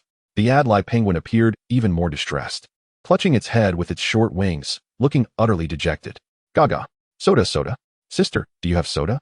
"You can have soup today," Chin Mo responded. Rushing to the serving counter, already accustomed to the curious gazes of others, he filled his tray with 6 small dishes of Kung Pao chicken, returned to his table to grab 6 small dishes of fish-flavored shredded pork, and finally, 4 bowls of duck blood vermicelli soup. The Juga turtle was not picky. While the Sima turtle enjoyed trying new tastes, both sipping on the appetizing soup, only the ad-li penguin, fixated on the bowl of soup, showed no inclination to taste it. Chin Mo shrugged helplessly. "There might be soda afternoon tomorrow. For now, you'll have to make do." The ad-li penguin, in utter despair, plunged its little beak into the soup bowl. Gaga. The cacophony of clattering utensils and lively chatter fills the air. While most individuals may have heard of this peculiar ensemble of eccentricities, the bustling dining scene remains a rarity. For those who have never encountered it, it is a delightful novelty. For those familiar with it, a second glance serves as a charming little theater, indulging in food while relishing the amusement it brings. Chin Mo devours his dishes ravenously, though his pace pales in comparison to the others at the table. Having just finished 2 plates of Kung Pao chicken, he has already emptied a significant portion of 3 serving trays, swiftly polishing off a small dish of shredded pork and garlic sauce. He dashes back to the serving counter to fetch more for the trio of gluttons. Goodness, I still want to catch a penguin to raise, but this is astonishingly voracious. Oh, is this your first encounter? This little penguin can gulp down over 20 bottles of beverage in one go. And this is just the beginning. Incredible! If it weren't for the impending apocalypse, launching a food broadcast would be an absolute treasure. They've devoured everything. Those 2 turtles can eat even more. Wait, what about the plates? The plates. Chapter 156. The legend born a few days ago. Chun Mo keenly sensed something amiss. Lowering his gaze, he discovered Juga Turtle was gnawing on an empty plate. Swiftly, he yanked the plate from the turtle's mouth and replaced it with 2 servings of Kung Pao chicken, before earnestly admonishing it. "This is inedible, and what if they demand tenfold compensation?" "Oh." Juga Turtle nodded blankly, while Sima Turtle, having eaten to its heart's content, suddenly raised its head. "Chin Mo, you should eat less. Overeating shortens one's lifespan." And this turtle is not yet ready to journey to the Dragon Palace in the East Sea. It recalled something. Chun Imo nodded skillfully to demonstrate sincerity, sealing the turtle's mouth, then turned away to devour a plate of shredded pork and garlic sauce with great vigor. Sima Turtle shook its head, tears welling within. It had toiled endlessly, searching for longevity elixirs for Chin Imo, yet with such reckless self-destructive habits, even if a true elixir existed, it might not preserve his youth. Go ahead and eat, but do take your time, the turtle urged. Chun Imo, without turning back, signaled an okay gesture and continued to stuff his face. Alas, Sima Turtle sighed, resigning itself to gorge as well. After all, it was a millennium-old creature. However, the Adlai penguin, lacking any beverage, absorbed Sima Turtle's words. It fancied itself a connoisseur of longevity, convinced that to savor a few more years of soda, one must embrace a healthier lifestyle. Its small, dark eyes twinkled with understanding as it nodded knowingly, delicately nibbling on the shredded meat one strand at a time. As the trio of reckless gluttons indulged to the point of belching, the Adlai penguin continued to leisurely nibble on shredded meat, chili, and carrot. Sima Turtle frowned. Hurry up with your eating. The Adlai penguin, now with a piece of carrot, replied, You're right, I should take it slow to maintain my health. Ha ha ha. I aspire to be a long-lived Adlai penguin. Chin Imo, exasperated, covered his forehead. Sima Turtle thought its advice had been well absorbed. Just wait. After all, this little one has no patience. I wager it will be back to ravenous eating next time. Moreover, one cannot realistically advise their pet to shorten its lifespan. Can they? However, on a related note, it seems drinking too much soda might also shorten one's life. What? The Adlai penguin, upon hearing this, nearly spat out the meat it had in its mouth, seemingly ready to overturn the table. What good is longevity if one cannot indulge in soda? In response to the Adlai penguin's earnest aspirations, Chin Imo found himself at a loss for words. This creature was determined to sacrifice everything for its soda. Health, after all, was merely a means to prolong the enjoyment of life. Chin Imo then returned with 3 bowls of duck blood noodle soup, and the 2 turtles, while burping, slurped the broth, awaiting the penguin. At that moment, a notification flashed on his private message. Chun Imo clicked to reveal yet another message from Judayo. Did this fellow know he was on a cruise? Judayo, boss, are you coming today? Should we create another stir at Golden Island? Chin Imo, I cannot participate in Golden Island. Unless something unexpected occurs, I intend to join the extreme cold racing event. That's not right. My cruise is clearly hosting the Golden Island event. Could it be that different cruises have distinct activities? Regardless, there's nothing happening today. Just wait until next time. Chin Imo closed the private message. Listening closely, he noticed that the surrounding players were quite intrigued by his situation, engaging in discussions about today's event.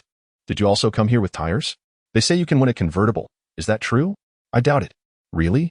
That sounds rather dull. If it's true, where would you drive it? Surrounded by the sea in every direction. I ask you, where would you go? In a convertible, no less. That's not it. This event is called Extreme Cold Racing. It's obviously about racing. The player who had been dismissing everything chuckled. Keep denying it. Who said racing has to involve cars? Perhaps we'll be racing by dragging 4 tires instead. What? What kind of racing is that? Shin Mo's lips twitched. He sensed that the player who kept rejecting all suggestions truly understood the Apocalypse Cruise activities, having experienced the Rapid Ascent event. Shun Mo's comprehension of the activities was on par with that of his companion, elevated to a higher level. If the event states that you will receive a car, then do not harbor any expectations that it will actually provide you with one. Damn, what should I even look forward to now? Chun Imo shook his head and glanced down at the Adlai penguin, which had just finished its plate of sweet and sour pork. The little creature seemed exhausted from pecking at its meal, twisting its short neck in discomfort. Without hesitation, Chun Imo declared that the Adlai penguin was full and hurriedly took it upstairs. The second floor was still teeming with people. The most crowded area remained the lottery slot machines. The only difference from before was that the cost of playing had risen from 1 gold coin to 2 gold coins. Chun Imo considered this a prime spot to expend his antimatter gold coins. Feeding the slot machine with antimatter coins would surely go unnoticed. However, Chun Imo leaned closer to the slot machine, listening intently to the sounds around him. After a few minutes, he shook his head in disappointment, turned around, and left, leaving behind a flurry of gossip. Is he the one? They say he can actually discern whether there's a prize or not. Does that mean there are no prizes today? Even if there is a grand prize, it won't be for you. Chun Imo secured his earmuffs, clearing his mind, and made his way directly to the pet storage area with 3 of his companions in tow. Yet this time, the storage area lacked the storytelling wall that had previously entertained him. Nevertheless, Zhuge Turtle had already entered story listening mode. Wall, tell a story. The wall was utterly perplexed by the unreasonable request from this turtle. What story should I tell? Don't hinder my meditation. Meditation? Zhuge Turtle's eyes widened in astonishment. At that moment, the NPC in charge of the pet storage area closed the door.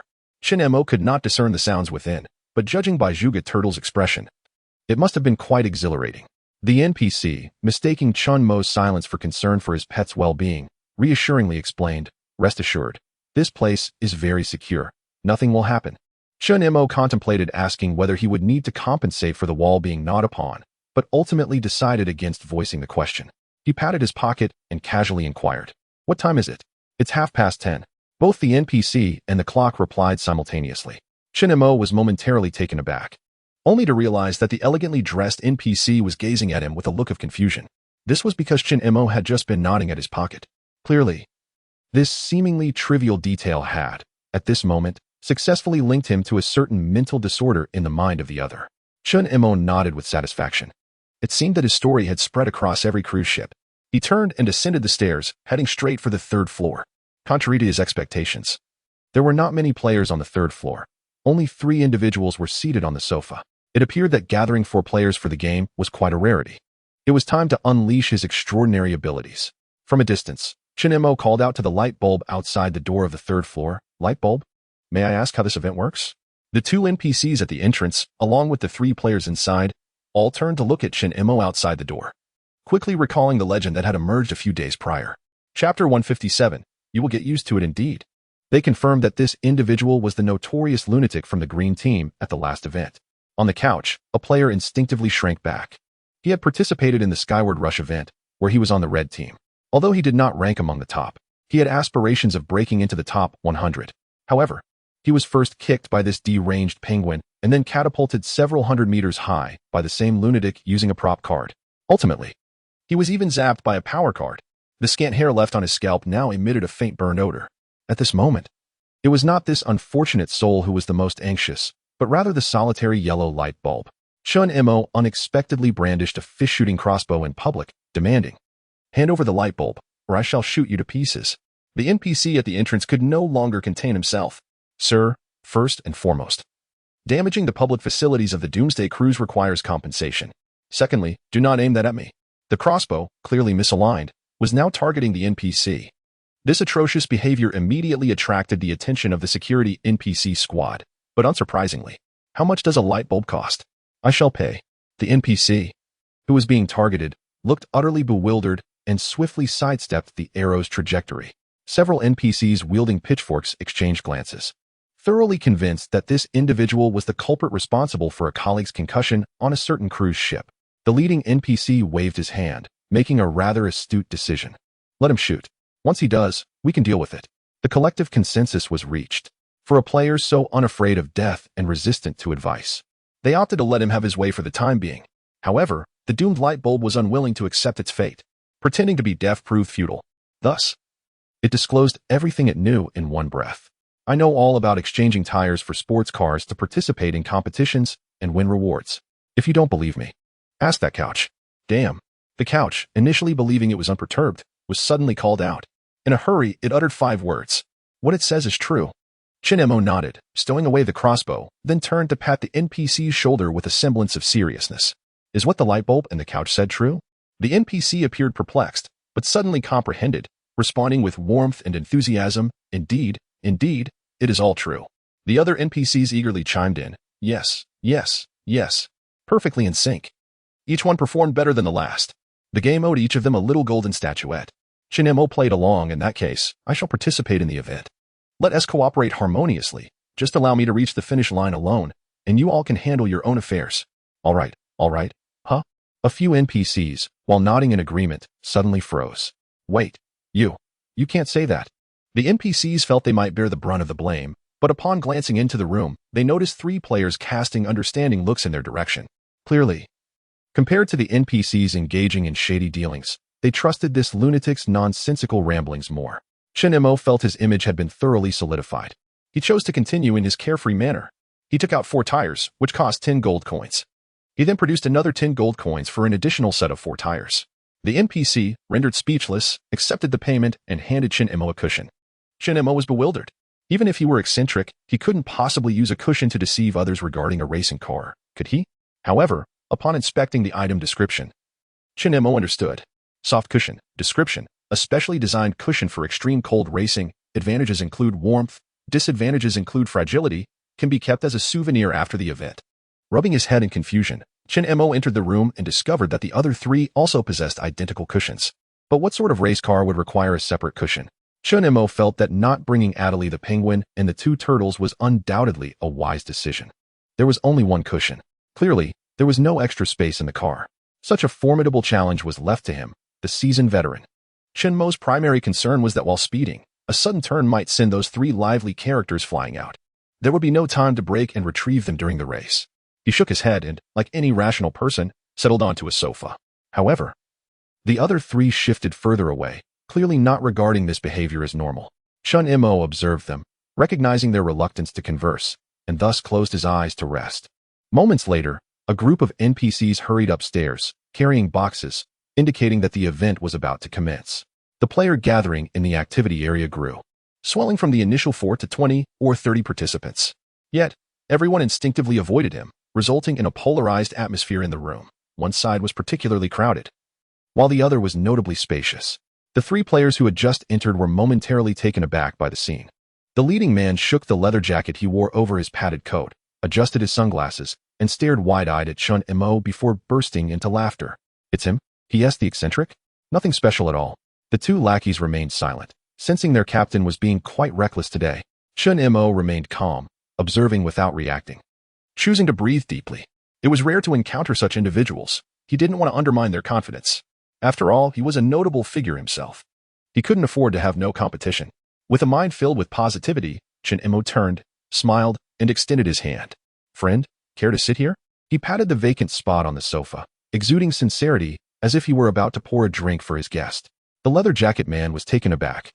He hadn't anticipated such an unconventional response. Not only was the other party unperturbed, but he also wore a polite expression, as a man aspiring to become the Pirate King. He steadied his nerves and confidently plopped down, sweeping his disheveled hair back. Although the hastily tamed hairstyle rebelled against the effort, it did nothing to diminish his imposing presence. The two lackeys were puzzled as to why their captain was engaging with an eccentric, and they straightened their backs as they followed. No unexpected incidents occurred.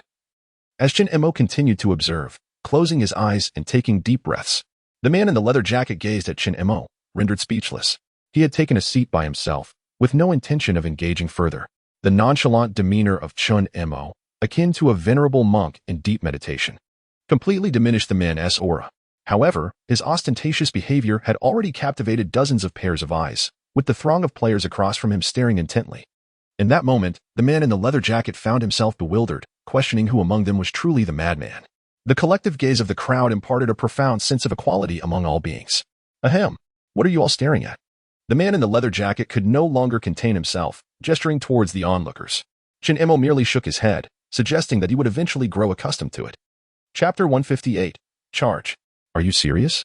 "I'm not insane." Chen Mo suddenly turned his head, curiosity etched on his face. "Are you sure?" The man in the leather jacket fell silent, his grip tightening around the butt pad, his complexion shifting from pale to ashen. Finally, one of his subordinates could no longer bear it. "Our captain is here to deal with you today. Don't get cocky." Once we enter the arena, Chen Mo interrupted him, nonchalantly drawing out a fish crossbow. The crossbowman aimed it at the talkative subordinate, causing everyone else to tense up, except for that one subordinate. At this moment, the crowd had already shared information in hushed whispers. Everyone was acutely aware that the fish crossbow possessed a skill that guaranteed an unexpected hit. It was only at this moment that the man in the leather jacket comprehended the true terror of insanity. He was utterly reckless, attempting to push the crossbow down. The man was unafraid of a shootout, but the prospect of an accidental discharge leading to his elimination worried him. He had invested heavily in this event, acquiring 8 tires and 2 boat tickets, bringing along 2 subordinates. With such a significant expense, he could not afford any blunders before the competition. "Brother, you're fierce. I respect you as a man. Let us not take advantage of numbers. Let us see who is superior in the arena." Chen Mo gazed at the scruffy man opposite him, perplexed by his bravado, and decided to offer him an out. "Let us have some tea." Chen Mo put away the fish crossbow and poured a cup of lukewarm water from the side table, extending it toward the man. The leather-jacketed man was bewildered. He took the cup, then placed it back down, feeling utterly deflated. Summoning all his strength, he pounded his chest and declared, "I am Yuqian. I've heard tales of your prowess, and today, I must challenge you." Chen Mo was speechless. Was this man insane? How long had it been since he encountered such childishness in an adult? He might be pretending, but the man before him seemed genuine. A feeling of unease washed over Chin Mo, and he shifted slightly to maintain a safe distance. The surrounding onlookers were left dumbfounded. What a bizarre encounter. A madman facing another madman. The leather-jacketed man's face turned a shade of iron gray, his lips twitching. The die was cast. He understood that his reputation had been sealed by the crowd's judgment. Yet, this person before him was known to be the strongest in the apocalyptic game. One undeniable fact remained. If he could eliminate him, he would gain fame and fortune, even if it meant bearing the title of a lunatic. He was unfazed. A man aspiring to become a pirate king must learn to shoulder all burdens. With a resolute expression, he slicked back his stubborn hair and flashed a carefree smile. I, the pirate king of the apocalypse, Yuchiren, challenge you. Please respect your enemy and tell me your name. Chinemo edged away once more. This man appeared to be the real deal. Yuchiren's two subordinates were left in shock, exchanging glances that seemed to express regret for following their leader, who had clearly lost his mind. They lament their past decisions, wondering why they failed to notice earlier. Yuchiren's piercing gaze fixates on Chinemo, still awaiting an answer. Chun-Mo responds with silence, rising quietly to blend into the crowd, further exacerbating the already cramped space. Fortunately, at that moment, an NPC outside opened the door, allowing the throngs of people to surge out onto the third deck. Everyone hastened to claim their vehicles, with a first-come, first-served basis in play. On the third deck, a series of convertible sports cars stood in neat rows. However, upon seeing the cars, everyone was taken aback. They resembled massive blocks of ice, each mounted on 4 wheels. The center of the icy structure was indented, forming what could be described as a cockpit. Positioned in front of the ice seats was a rather rudimentary steering wheel, an utter eyesore. Nevertheless, after the initial shock, the crowd rushed toward the front row, leaping into the frigid driver's seat, hastily placing their cushions beneath them for comfort. Chin-Mo sprinted swiftly, seizing a vehicle in the second row, somewhat positioned towards the side. Upon raising his head, he was speechless. The car in front of his bore an ice sculpture etched into its rear, a grand character for sacrifice. Good gracious, why does this resemble a coffin? It seems I am racing in an ice coffin. Ice coffin supercar. Description: a custom supercar for the apocalypse game. Exclusively for this event. Drive this magnificent vehicle and accelerate as if your life depends on it. In the event of an accident, a coffin is conveniently prepared for you. How delightfully malicious. At this moment, other players also caught sight of that spiteful description, sharing Chun-Mo's indignation as they processed the information. Yet, one individual stood apart from the crowd. Yu Qianren craned his neck, searching. Where are you? You still haven't revealed your name. One ought to maintain at least a modicum of respect for their adversary. Captain, are you all right? Captain, perhaps you should keep a lower profile. Hearing the shouts from the other side, Chin-Mo felt an overwhelming sense of incredulity. He reaffirmed that he was indeed facing a genuine challenger, undiluted. Players on the second and third decks craned their necks to catch a glimpse of the spectacle, particularly those near the front who beheld the sprawling, complex terrain of a massive ice island. A serpentine, glowing green path wound its way across the island. As a colossal red light curtain unfurled at the front of the third deck, a similar red light illuminated a section of the ice island. An NPC clad in a fur coat waved at the participating players, shouting through a loudspeaker, "The Extreme Cold Racing event is ready." A total of 75 players are participating in the Extreme Cold Racing event, with 75 racing cars available. Attention, all participants. First, you must return to the Doomsday Cruise within 12 hours, otherwise, you know the consequences. Second, in this racing competition, the top 10 players will receive rewards, with higher rankings yielding more substantial prizes. Third, unlike previous events, all weapons are prohibited for this activity. What on earth? Yu Qianren was agitated. He has also prepared 3 rockets. Are they all unusable? The NPC ignored the exuberant man with the slicked back hair, pointing to the screen. Now, I declare the race begins. With a resounding bang, the red screen erupted in a burst of flames, and simultaneously, the screen transformed into a vibrant green. Almost all players simultaneously pressed the accelerator in their coffins, and amidst the deep rumbling, they surged towards the green screen, awaiting teleportation. Here I come. I'm in the front row. Charge. Charge. Huh? 75 racing cars advanced at a snail's pace, while amidst the fervent cheers of the crowd, I strolled leisurely, passing by the NPCs on either side. What the? Is this even called a racing car? One player, frustrated, pounded the steering wheel, only to hear a nearby player helplessly wave his hand. When did this ever resemble a racing car? Finally, after a few seconds, the players in the front row passed through the green screen in perfect unison, instantly appearing on the icy island. Chin-Mo, feeling disheartened, pressed the accelerator and grimaced. Coffin. Please don't tell me this is your maximum speed. Chapter 159. Temptation, please. Show some respect for the hypercars. The ice coffin hypercar was evidently displeased with its designation. Yet, the reality remained that its speed was not even on par with the coffin being carried by pallbearers. Shin Mo pressed the accelerator with fervor, but the vehicle continued to meander sluggishly towards the green light screen. In the back seat, Yuchiren's face was flushed red from the frustration of the car's tortoise-like pace. His patience was nearing its limit, and in a fit of annoyance, he drew a short dagger, contemplating eliminating the competitors on either side. However, the moment the dagger was in hand, it flickered and was forcibly returned to his backpack. Suddenly, a player driving alongside experienced an epiphany and, leaning against his vehicle, delivered a punch that landed squarely on Yuchiren's face. Another player on the opposite side followed suit, slapping him on the left cheek. How dare you? The unwelcome assault left him sandwiched between two foes. Players on the second level, peering down, witnessed a bizarre scene unfolding on the upper tier. Over 60 players engaged in a primal melee, despite weapons being prohibited. Yet no rule forbade the use of fists. Shin Mo, on the verge of breaching the teleportation light screen, found himself targeted by a malicious player aiming to throw a punch. With a swift motion, Shin Mo retaliated with a drifting bottle. You dare to use a weapon? The challenger exclaimed in disbelief. Shin Mo shrugged and glanced to his left, where another player, with a friendly grin, retracted his fist, attempting to defuse the tension, only to brandish a wooden stick. In an instant, that very player was struck on the head by a stone thrown by one to his left. Shin Mo was taken aback. There was always someone more ruthless. He lowered his body and secured his ceramic flowerpot helmet, bracing himself for any incoming projectiles. Realization dawned upon the crowd. Suddenly, the third level of the cruise ship was a chaos of flying stones and shattering glass bottles. Who the hell hit me? I'll crush you. So, you want to hit me, do you? The NPCs were thrown into disarray. Rocks and glass were indiscriminately hurled about. One NPC, crouching to evade, still took a stone to the head. In fury, he stood up and shouted, "Get that person out of here." Instantaneously, a dozen NPCs charged forward, weaving through the hypercars to confront the instigator, swiftly sending the player back to the waiting room with a single thrust. However, his hypercar remained. The 5 players stalled behind were left in shock. Could you at least move the car? One exclaimed. The NPC shook his head, indicating that was not within his purview. While other vehicles busily advanced, these 5 players were preoccupied with maneuvering around obstacles. Meanwhile, Shin Mo finally passed through the green light screen, emerging onto the icy track. Ahead, 10 ice coffin hypercars were engaged in a brawl, but this time, each player bore a green number above their heads, from 1 to 10. Shin Mo glanced up and saw his own number was 12. In addition to the numbering, he noticed a chunk of frozen mud flying overhead. He hunched down, exposing only his ceramic pot helmet. The track ahead lay straight and dark, a green arrow marking the route across the icy surface. A broken vehicle.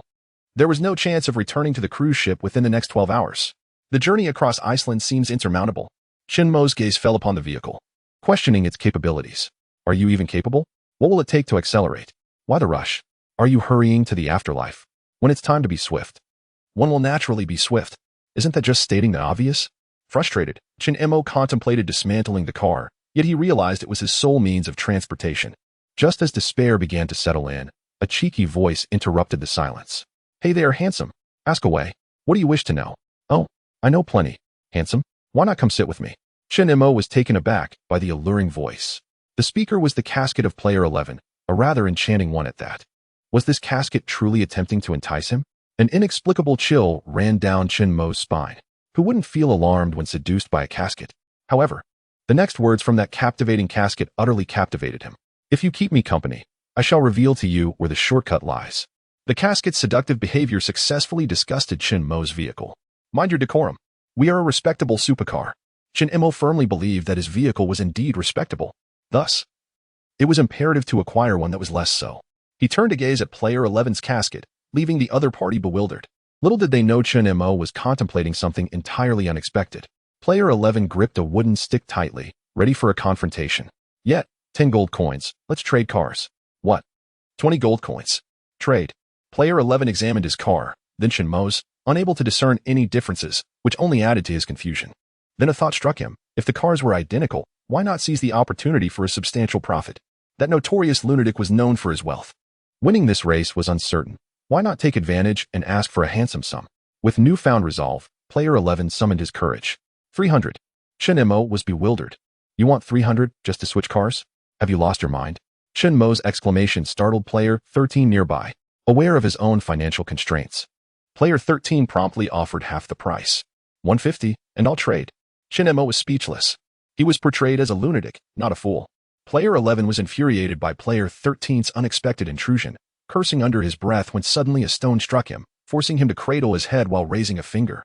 100, 90, 85, 80. Meanwhile, Player 22 in the back also recognized the opportunity. Brother, 50, and I'll trade. Chun-Emo scoffed. You in the back dare to ask for 50? It can't go lower than 30. Player 11 gritted his teeth. The 300 had shrunk to 30. He realized it was practically a gift. However, to his utter astonishment, on the 13th, he actually attempted to haggle. I want 29. I damn well want 28. Chun-Emo observed as the two individuals engaged in a fierce standoff. So he decided to propose a guaranteed price. 20. Just 20. Get out at 11. Chun-Emo retrieved 20 gleaming gold coins. And the dejected 11 exited the vehicle to complete the transaction. In the brief span of less than 2 seconds, both individuals had endured several strikes from stones. Chun-Emo tumbled into the maternal coffin, where a sultry voice reached his ears. Be gentler with me. Chun-Emo was left speechless. How could driving a vehicle feel akin to providing a special service?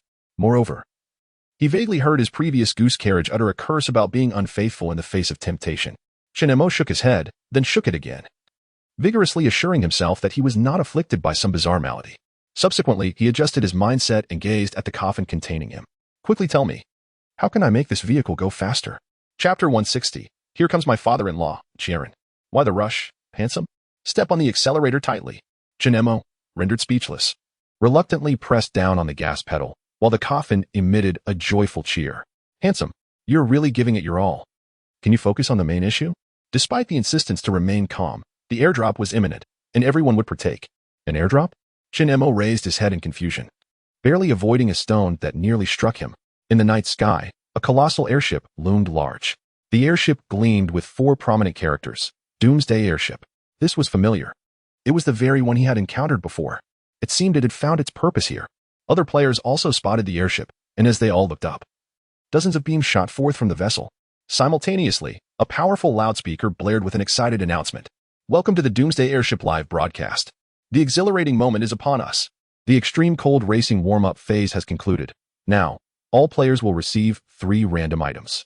Let us go. Lock onto the airdrop. Buzz. 74 beams locked onto 74 players, and in an instant, they each acquired 3 small ice blocks. Everyone rapidly disassembled. Supercar thrusters. I'm speeding up. Entire chains for traction? I've got 3 thrusters. Let us go. Player 33 sped away like a gust of wind. Chun-Emo distinctly saw the rear of the competitor's vehicle adorned with 3 small thrusters. Other players began to accelerate as well. But Chun-Emo found himself at a loss. Acquired. Windshield X1. Acquired. Windshield X1. Acquired. Windshield X1. In front of Chun-Emo's coffin. To the left and right, 3 windshields appeared. What a splendid coffin it was. Above, laughter echoed from the airship. Ah.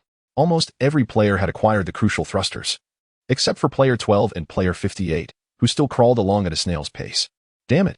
Chun-Emo nearly shouted in unison with player 58. But why did that voice sound so familiar? Turning around, he noticed that the sluggish figure trailing behind him was none other than his father-in-law, Shinrin, bundled in a jacket. The opponent's vehicle was impressively equipped. 3 headlights gleamed brightly. Among the 70-plus players, were they the only 2 unfortunate ones? Chun-Emo, exasperated, stared at his coffin, pleading silently. Tell me, do you have any other tricks?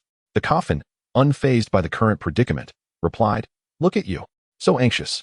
The race has just begun. Besides, how would you find a shortcut if you don't fall behind? At this speed, you wouldn't catch up even on a shortcut.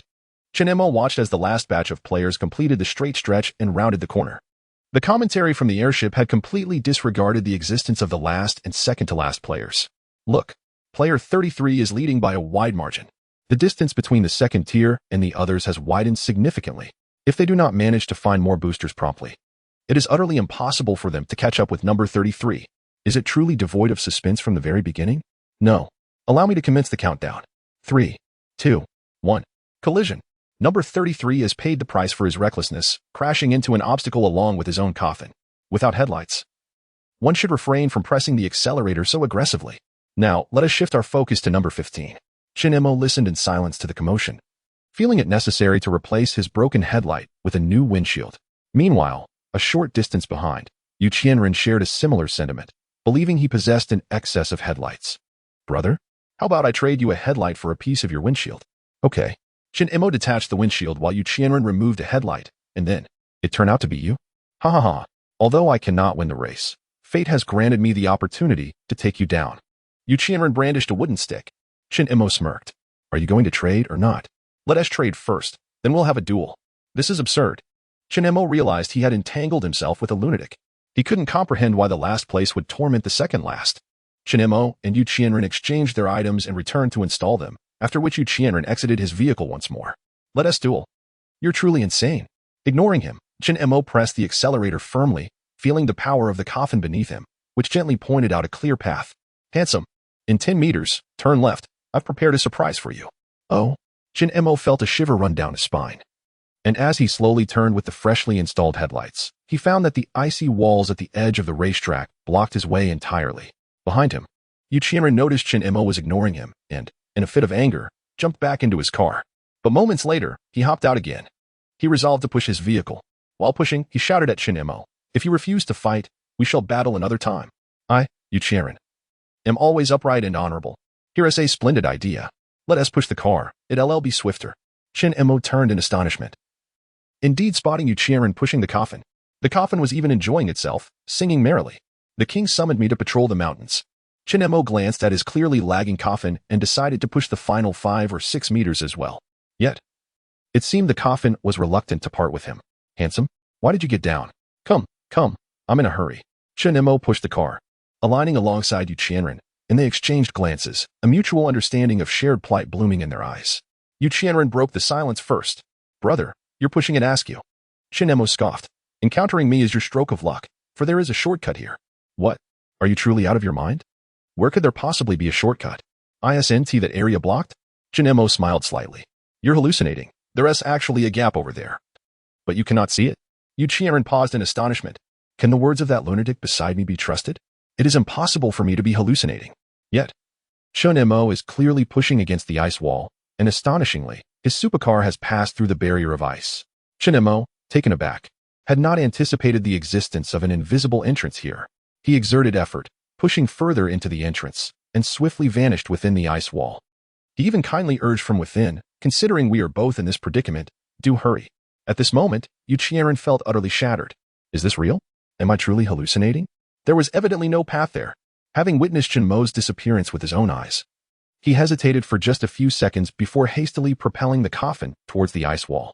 As the solitary bottom dweller, he had no time to ponder whether he was losing his sanity. Here I come, Yu Qianren. Chapter 161. I too possess a thruster. Oh dear. Stop. Halt immediately. Yu Qianren propelled himself with such vigor that he unexpectedly soared off the flat, icy surface, racing downhill ahead. Shin Emo was utterly astonished. He noticed Yu Qianren failing to keep pace with the vehicle, and in a swift motion, he crouched and slid down the slope. Concerned, Shin Emo leaned towards the opening of the tunnel and called out, "Brother, are you all right? You tricked me." Ah. A resounding crash echoed through the dimly lit passage, indicating that Yu Qianren had taken quite a fall. Shin Emo shook his head. He had initially intended to give Yu Qianren a push, but the fellow had managed quite well on his own. He had ventured down to explore without any assistance. In light of such a considerate comrade, Shin Emo deemed it essential to extend his concern, thus he shouted into the tunnel, "Brother, are you still alive? Is it safe down there? You scoundrel. You deceived me. Safe." This response satisfied Shin Emo, who then turned and leapt into the coffin. As the maternal coffin emitted an enticing rumble, he pressed the accelerator and gripped the steering wheel tightly. A deep roar erupted as the maternal coffin started moving, slowly approaching the downhill entrance. Soon after, the smooth, steep decline caused the coffin to accelerate abruptly. Illuminated by the headlights, Shin Emo felt as if he were descending a slide, twisting around corners in the process. In less than 10 seconds, the vehicle burst into a spacious, flat area. Suddenly, the maternal coffin emitted an excited, playful tone, quickly offering a warning. Ahaha, thrilling. Just like that, quickly turn left. Understood. Shin Emo forcefully twisted the steering wheel, and the vehicle managed to navigate a turn on the expansive ice surface. However, matters did not unfold as anticipated. The speed was excessive. The ice was exceedingly slick.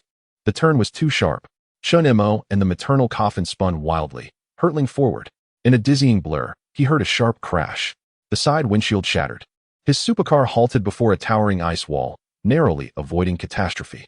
Dazed, Chen Mo glanced to the side and discovered Yu Qianren's vehicle had collided head-on with the ice wall. He was holding a shattered headlight, his expression grave as he swore an oath. I, Yu Qianren, vow, headlight, you shall not perish in vain. I shall avenge you. In the next moment, Chen Mo stared in bewilderment as Yu Qianren set down the headlight and, filled with rage, swung a fist at the wall. Bang. Oh dear. As a man aspiring to become the Pirate King, Yu Qianren's knuckles turned red, yet he did not cry out in pain. The strange sound had emanated from the ice wall. Chen Mo compared Yu Qianren's bizarre behavior to his own and was taken aback. Could Yu Qianren also hear voices from other entities? Clearly, that was not the case. The formidable man slicked back his hair and turned, indignantly exclaiming, Brother, do you have any liquor? I yearn for a drink. What madness is this? Do you have any alcohol? Yu Qianren's expression was one of deep frustration, his gaze intense. But Chen Mo shook his head, as he was saving the spirits for the stubborn old ice. Furthermore, drinking while operating a coffin? That would be the epitome of reckless driving. Yu Qianren sighed deeply, seated upon his own coffin, burying his head in despair. I have disbanded my pirate crew. I am left with nothing. He spoke with a dignified tone, yet his gaze was rife with unmistakable resentment. He felt an unquenchable sense of injustice. However, Chen Mo seemed to perceive an entirely different narrative. The truth, perhaps, was that his two subordinates, disturbed by their leader's erratic mental state, had abandoned him. Just recovering from a bout of dizziness, Chen Mo had little inclination to console a defeated pirate captain. He had a journey to continue.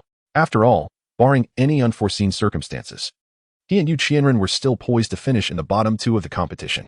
Yet, Chen Mo felt a certain kinship with this middle-aged comrade in misfortune. Thus, after a moment's hesitation, he managed to muster a somewhat impassioned encouragement. Defeat me, and all that you have lost shall be returned to you doubly. Damn. What a predicament I find myself in. Chen Mo regretted having made himself a target, yet his words successfully ignited Yu Qianren's competitive spirit. With fiery intensity, Yu Qianren approached Chen Mo, extending his hand for a shake. To earn the respect of the most formidable lunatic in the world left him exhilarated. Yu Qianren's mindset shifted dramatically, akin to a dying man suddenly revived, like blossoms blooming on an ancient tree. As vast as the ocean and as treacherous as ice. I shall have everything if I can just defeat you. However, Chen Mo wore a frown. The epic showdown that Yu Qianren envisioned had not materialized. The renowned lunatic did not raise his fists in anticipation of a challenge. Quite the opposite. He shook his head and turned away, begrudgingly pushing the ice coffin. If I do not return by noon, I shall perish. My friend, you are more ill than I. Chen Mo did not look back, continuing to push the coffin. A person like Yu Qianren, with his straightforward disposition, would never engage in insidious schemes amidst such self-delusion. Indeed. All right, let us survive and then settle this one-on-one. Yu Qianren followed suit, pushing his coffin alongside. Chen Mo, leading the way, patted the coffin and inquired, what is the condition of the road ahead? Get in. And I shall tell you. Hurry up. Chen Mo turned to glance at Yu Qianren's coffin, finding it rather off-putting. Do you know which way to go from here? Ah? Who am I? Where am I? Where am I going? The coffin feigned amnesia. Yu Qianren stared blankly at Chen Mo, then at his own coffin, furrowing his brow. But he quickly recognized that the other was a lunatic and, with a dismissive pout, resumed pushing behind Chen Mo. The coffin let out a teasing laugh, its words dripping with dissatisfaction. Hey, handsome, don't you dare change your mind. Hurry up and get in. I have a surprise for you. Chen Mo felt a wave of nausea, but reluctantly jumped into the driver's seat. With a swift press of the accelerator, the vehicle began to move slowly forward. Beside him, Yu Qianren looked utterly perplexed. Brother, you might as well get out and push. Look, I have already surpassed you. Chen Mo, feeling frustrated, nodded in agreement, acknowledging the validity of the other party's words. However, what he truly desired was for the mother coffin to open. At that moment, it seemed as if the mother coffin, having attained some form of delight, emitted a series of manic, bell-like peals of laughter that assailed Chen Mo's ears. He could no longer tolerate this. He slammed his hands against the steering wheel. Can you not be quiet? Furthermore, where is the surprise I requested? He retorted. You are so eager for the surprise. How many meters away is it? Speak gently, and I shall tell you. Chen Mo could no longer endure it. After all, the surprise lay just ahead. He would press on. Moreover, he was already contemplating the acquisition of a new coffin. At this juncture, a sudden exclamation from Yu Qianren pierced through the air. What the hell? A thruster? I also possess a thruster. Chapter 162. Are you also going against the current in the competition? Brother, put in more effort. There's a power up ahead. Chen Mo did not misjudge his companion. Yu Qianren truly deserves the title of the best comrade in misfortune. He even showed no hesitation. Upon hearing this good news, Chen Mo pushed forward with renewed vigor and soon spotted Yu Qianren. His coffin was already equipped with a booster, and it was surprisingly waiting for him. Over here. Cross this line to activate the booster. Shin-Mo nodded and exerted himself further. For your sake, the old sixth, will ensure you make it into the top 5. Shin-Mo initially aimed to secure him second place, but considering Yu Qianren's mental state and their current rankings, he opted for a more conservative approach. Just then, the mother coffin passed over an inconspicuous black line on the ground. A prompt appeared before Shin-Mo. Acquired. Booster X1. Description: Kinetic Energy Manufacturer, Accident Creator. Remember to decelerate and brake when necessary. Finally, a booster had been acquired. Shin-Mo was weary of the time spent pushing the coffin, and he promptly installed it. A fist-sized booster appeared at the center of the rear of the mother coffin, and Shin-Mo leaped into the driver's seat, waving his hand as he set off. Comrade. Good. Let's align our vehicles. Huh. Why did you take off first? Align? Nonsense. Charge ahead. With the enhancement of the booster, Shin-Mo finally experienced the true essence of speed and excitement. Fortunately, the windshield in front withstood the airflow, allowing his vehicle to race forward through the passage. Yu Qianren followed closely behind, like a fierce tiger unleashed, no longer needing to worry about his disheveled hairstyle, as the wind perfectly styled his hair. Shin-Mo, leading the way, kept his eyes fixed on the passage, not daring to be careless. However, the chaotic laughter of the mother coffin was utterly distracting. Can you please stop laughing maniacally? I'm enjoying myself. Ha ha ha. It's hard for me to concentrate with you acting like this. Oh dear. With me around, can you really have an accident? Slow down and turn left. Damn. Could you at least give me a heads up? Uh-huh. A heads up? That would be so boring. I just love seeing your face turn red with embarrassment. That's because I'm furious. They're the same. They're the same. Downhill we go. Virum. Shin-Mo felt as if he and the mother coffin had taken flight. They hovered for half a second before crashing down with a thud, plunging down the slope. Yu Qianren behind felt a jolt of fear, yet unwilling to concede defeat. He kept the pedal to the metal, following Shin-Mo into a downhill leap and landing with a surge, just as Yu Qianren regained his composure. He suddenly saw Shin-Mo's vehicle stall. After decelerating, a curve appeared, and he navigated it at nearly full speed. Impressive. Such foresight. Yu Qianren was in awe. Realizing his competitor was a true driving master, he emulated him, also maneuvering through the curve at nearly his limits. He felt as if the spirit of a legendary racer had possessed him. After rounding the bend, they began to ascend. Yu Qianren vaguely spotted a faint glimmer ahead. It was the exit. They were about to break free. Yu Qianren, you won't lose. Keep going. Moreover, one must surpass that godlike entity. Yu Qianren pressed the accelerator, fiercely pursuing. However, the two cars, identical in configuration, could not alter their relative distance. Shin-Mo remained oblivious to the middle-aged individual behind him, who had unleashed a reckless determination in an attempt to overtake. His primary concern was his precarious ranking. Virum. The mother coffin surged from the concealed passage. Shin-Mo returned to the racetrack. Moments later, Yu Qianren burst forth as well. Brother, I shall catch up to you. Catch up? That is absurd. We are utterly incompetent. As Shin-Mo spoke, a supercar, the ice coffin, whizzed past. From the fleeting silhouette, Shin-Mo discerned 6 thrusters. What a dismal situation. Suddenly, the astonished voice of the airship commentator echoed overhead. My heavens! 2 dark horses have emerged on the racetrack. The 12th and the last. Numbers 12 and 58 have astonishingly ascended to the 15th and 16th positions. Whoosh. Now they are in 16th and 17th. Whoosh. Whoosh.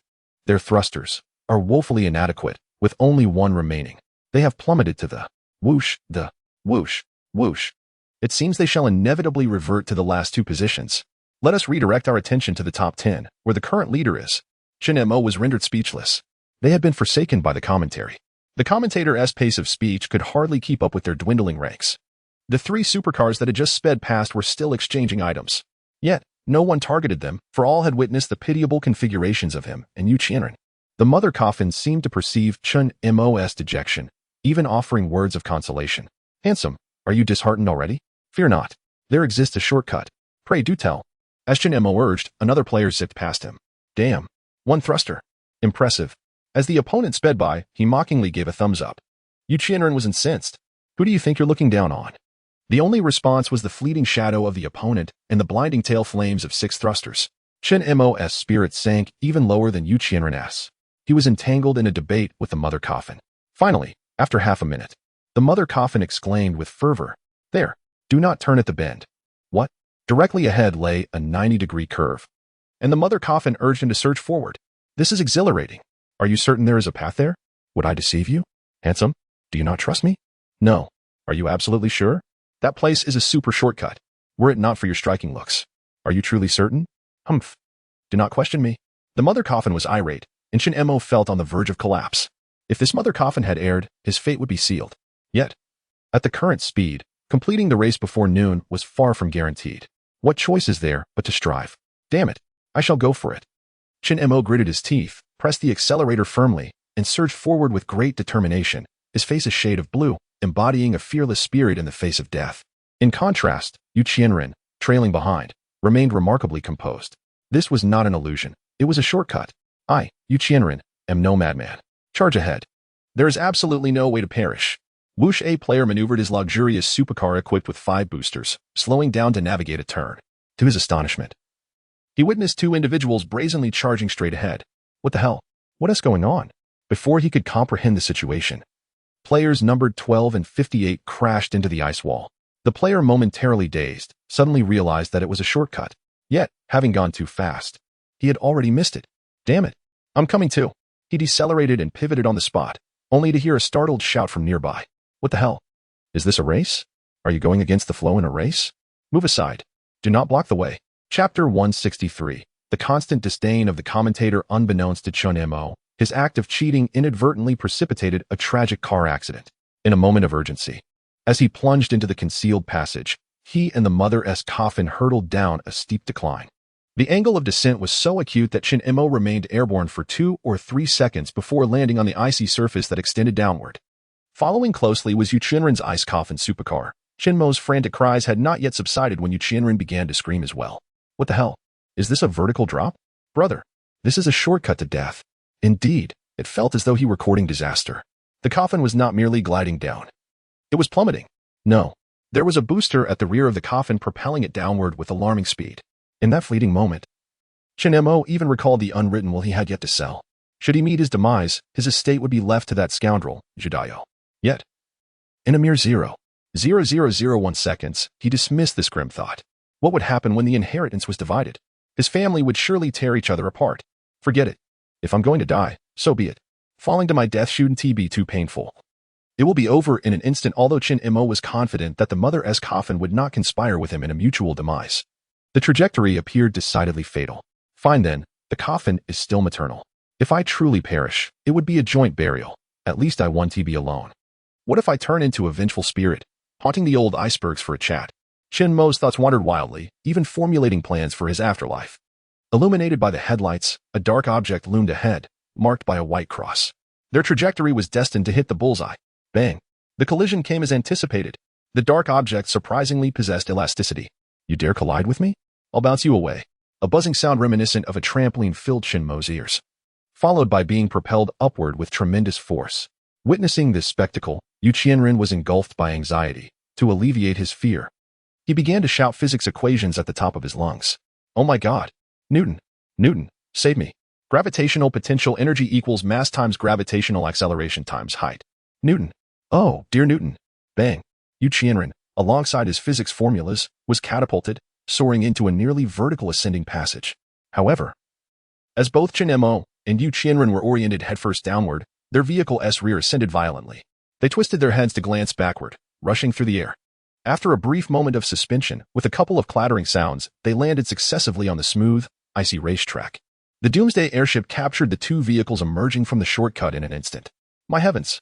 Who would have thought 2 dark horses would reappear on the racetrack? They are car number 12 and car number 58? It's them again, now ranked 13th and 14th. Whoosh, whoosh, whoosh. Never mind them. The situation on the racetrack remains unchanged. The last place competitor, number 71, has now equipped a 4th booster. They are set to surpass the second to last.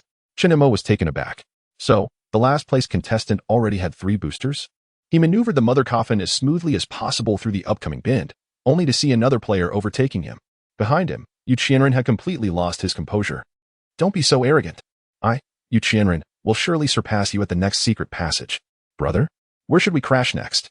Shin Mo gazed at the mother coffin in silence and asked, where should we crash next? Look at you. So anxious. After the bend, there's a maintenance point. I need to check my body. A maintenance point? You're not even injured, are you? Didn't you see how I shattered several chunks of ice? You men, don't you understand the importance of cherishing the fairer sex? Shin Mo was speechless. Not only did he lack the inclination, but even if he had, It could hardly be directed toward a coffin, even if it were a mother coffin. Yu Qianren was frantic. He nearly stood up, shouting with urgency. Brother, quickly find a shortcut. I, Yu Qianren, must survive to challenge you one-on-one. We cannot falter during this event. I still intend to defeat you and reassemble my pirate crew. Chen Mo ignored the clamor of that fool behind him and focused on navigating smoothly out of the bend, spotting a fork in the road. At the fork stood an ice-carved structure resembling a gas station, adorned with several glowing green characters. Supercar maintenance point. The moment Chen Mo turned into the maintenance point, the mother coffin flickered with a subtle light, as if rejuvenated, though the difference was hardly notable. It was not severely damaged, only some ice had been shattered. The mother coffin emitted a joyous, maniacal laughter, as if relieved. Handsome, in light of your conscientiousness, drive straight along the maintenance point. Do not turn. I understand. Clearly. The shortcut lay along the path of the maintenance point. Ahead, there were no ice walls blocking the way, merely a gentle slope. But the slope was deceptive. Surely, a rush forward would lead into a hidden passage. Yu Qianren obediently followed behind, also passing through the maintenance point. When he saw Chen Mo not veering back onto the racetrack, he couldn't help but chuckle. I knew there was a shortcut. The Pirate King is here. Huh. Buzz Yu Qianren was bewildered. That godlike madman did not vanish into the shortcut. He surged directly up the slope and soared into the air. Oh no, surely he hasn't gone the wrong way, brother? As Yu Qianren watched Chen Mo and his coffin ascend, he screamed as they traced a parabolic arc, plummeting down. Without time to brake, he too soared into the air. S equals V0t. H equals 1/2 GT squared. What the hell? How high is this H? Yu Qianren was astonished to discover a vast pit below. The deranged deity one follows remains elusive. Where is everyone? Chen Mo and his maternal coffin vanished abruptly. Shortly thereafter, Yu Qianren felt as though he had transcended an unknown barrier, suddenly finding himself in a spacious ice chamber. Beside him stood Chen Mo and his luxury sports car, while not far away was another sleek vehicle. Only the sports cars remained. The players seemed to have disappeared. Chen Mo rapped on the steering wheel, inquiring about the situation. The maternal coffin responded in a hushed tone. Do not speak to me. Do not let that ice wall know you can hear its words. Otherwise, you will fail the test, and I shall not be held accountable. Chen Mo sighed in resignation. How considerate of the maternal coffin to assist in finding a loophole. According to her suggestion, could it be interpreted that the ice wall would inadvertently reveal the answers? Chen Mo fell silent. This challenge required merely listening. The completely enclosed ice chamber's walls suddenly illuminated with rows of red text. Yet, Chen Mo did not scrutinize them closely. The walls not only displayed the text, but also murmured incessantly. Chapter 164. The Driving Test. Welcome to the frigid racing hidden level, the driving test. The examination content is truly monotonous. Yet another multiple-choice question. There are a total of 10 questions in this test, each worth 10 points. Summing up to 100. What comes next? Accompanied by a momentary mental block, the subtitles paused for a brief moment. After a second, it dawned on them.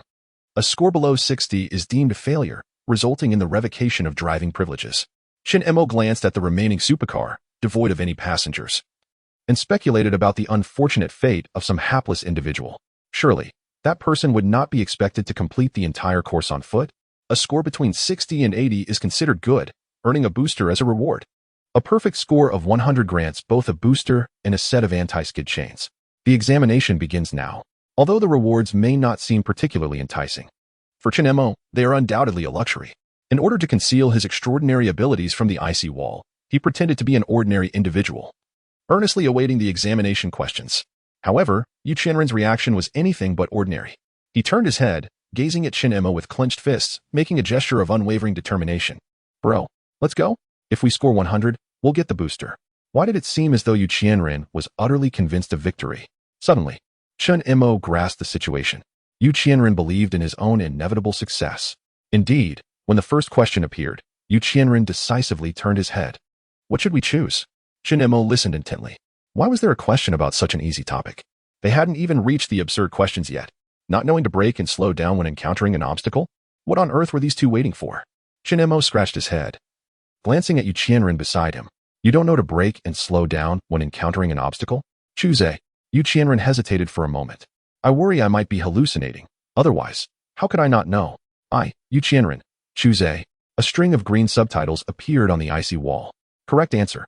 Contestants 12 and 58 each received 10 points. Alongside the subtitles, the icy wall grumbled lethargically. Next, red subtitles displayed the second question, with the icy wall continuing its muttering. Second question. If a supercar skids on ice oil sprayed by an enemy, what is the best course of action? A. Jump out and escape. B.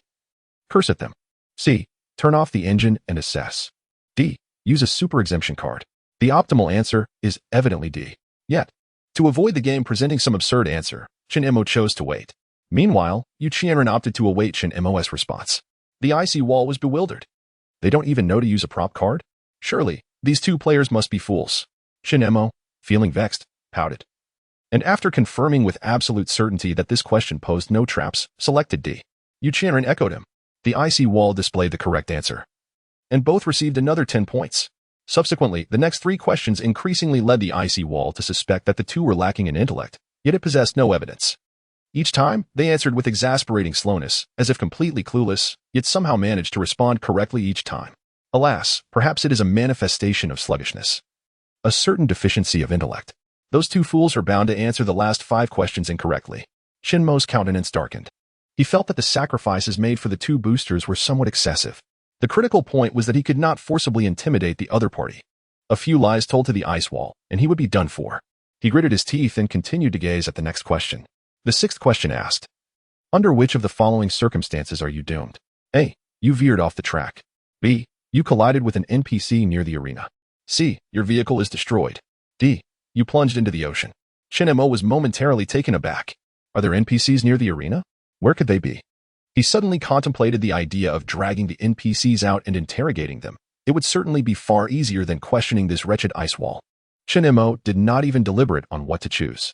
It was not until the ice wall murmured the answer that he echoed, selecting B. Yu Qianren followed suit. Although he believed that plunging into the ocean was far more perilous, the ice wall seemed momentarily stunned. After 2 or 3 seconds, it displayed the correct answer in green text. Throughout this process, Yu Qianren exhibited no suspicion. He appeared even more composed than Shin Emo. The subsequent 4 questions grew progressively more challenging, yet Shin Emo gleaned the answers from the ice wall's lips. Choose C. I too shall choose C. Select B. I shall also select B. Opt for A. I also choose A. D. So do I. The ice wall sluggishly displayed several large characters. The examination concluded, and the results were excellent. The ice wall could hardly believe their extraordinary fortune. It suspected they were cheating. Yet, there was no evidence. How could these 2 fools possibly know all the answers? It was utterly inexplicable without the notion of cheating. You are the true fool. Shin Emo no longer feigned ignorance. He hurled a stone at the ice wall, then picked it up and struck it again, stowing the stone back into his backpack. It must not be wasted. Only at this moment did the ice wall realize that Shin Emo could hear its words, recalling the bizarre lunatic it had heard about from the NPC days prior. Could it truly be you? Shin Emo disregarded the ice wall, for he had received his rewards. 2 boosters, 4 anti-slip chains, installed on the mother coffin. And the sealed chamber had now opened a passage. Yet, the legacy of other players remained here. That ice coffin supercar possessed 2 boosters. Yu Qianren moved with remarkable speed, rushing over to dismantle them, not claiming them for himself, but rather generously offering them. I, Yu Qianren, have always acted with integrity. Each player deserves one. Justice. Shin Emo wasted no words, accepting the boosters and affixing them to his vehicle. He harbored profound doubts regarding one matter. With Yu Qianren's temperament, could he truly play the pirate? Shin Emo ignited his vehicle, and Yu Qianren did the same. This fellow seized the moment, insisting on starting simultaneously with him. 2 coffins burst forth simultaneously, racing side by side, and in an instant, they surged into the tunnel's exit, leaving behind the ice wall shrouded in uncertainty. Inside the tunnel, Shin Emo pounded on the steering wheel, inquiring about the mother coffin. What's the situation ahead? A heads up would be appreciated. Put in a bit more effort, will you? Your family has done so much for you. Shin Emo pressed the accelerator firmly, oblivious to what delightful sensations the mother coffin might be experiencing. A peal of manic laughter echoed, leading Shin Emo to feel as though he might have transformed into a duck. Fortunately, amidst the revelry, the mother coffin did not forget to address the pressing matter at hand. We've broken through. Slow down. There's a curve ahead. Aha. Shin Emo turned to shout at Yu Qianren, slow down. The 2 acted almost in unison, hurtling out from the tunnel's exit.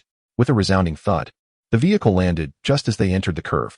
Equipped with anti-slip chains, they easily navigated the turn, drawing closer to the straightaway ahead. Whoosh! As they entered the normal racing track, they were once again overtaken. Their competitor's vehicle was outfitted with 7 boosters. Meanwhile, Shin Emo and Yu Qianren remained blissfully unaware of where such an abundance of modifications had come from, as throughout the entire race. They had been oblivious to the situation above, lost in the tunnels. Brother? What position are we in? I have no idea. The airship has grown indifferent to us. Chapter 165. Do not anger me. Yu Qianren and the two individuals, overlooked by the airship commentator, piloted the two least equipped supercars on the track. Mercilessly overtaken by an array of players. The sole consolation was that none of the other players resorted to using items against them. Only the occasional taunts pierced the air as they sped by.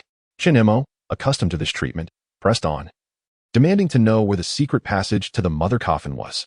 Young and impatient, he had little hope of traversing the straightaway before him. Whoosh, whoosh whoosh. Once more, three ice coffin supercars surged past them. Ahead, the straight track stretched out, culminating in a steep ascent. This sensation felt oddly reminiscent of a launch ramp. Indeed, it was a launch ramp. Chen Mo observed a few supercars leap into the air, tracing parabolic arcs, uncertain of their landing. Beside him, Yu Qianren, eyes wide, muttered, H equals 1/2 GT squared. This H seems even higher than last time. Buzz. The two raced their coffins off the track. Simultaneously, a 5-thruster supercar soared above them. Another position lost. Chen Mo had no time to ponder his ranking. His focus lay on finding shortcuts. Yet, before the vehicle could touch down, despair enveloped him. He and his mother coffin had already careened off the ice island. Ahead loomed a floating bridge track, constructed from what appeared to be icebergs.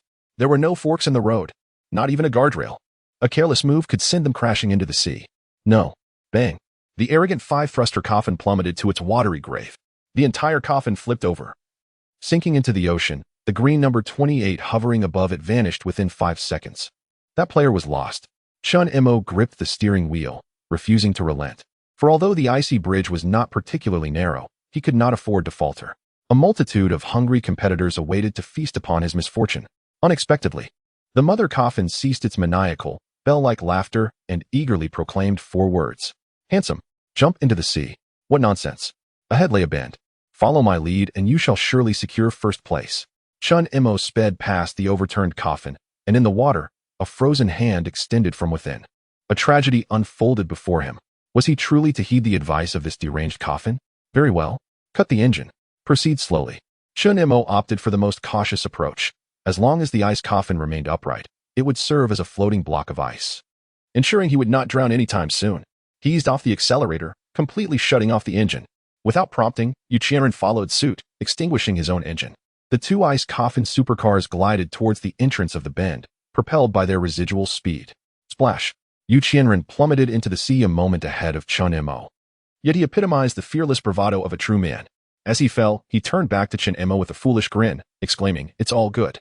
Chen Mo was rendered speechless. Such an exceptional vanguard was indeed a rarity in this world. With that, Chen Mo felt utterly reassured. As long as the coffin did not flip, it would be entirely safe, and its 4 wheels could paddle through the water. He never anticipated that this decrepit coffin was, in fact, an amphibious vehicle. Yu Qianren, with an almost obsessive-compulsive demeanor, halted in place, attempting to align their positions, which led Chen Mo to seriously question the sanity of his companion.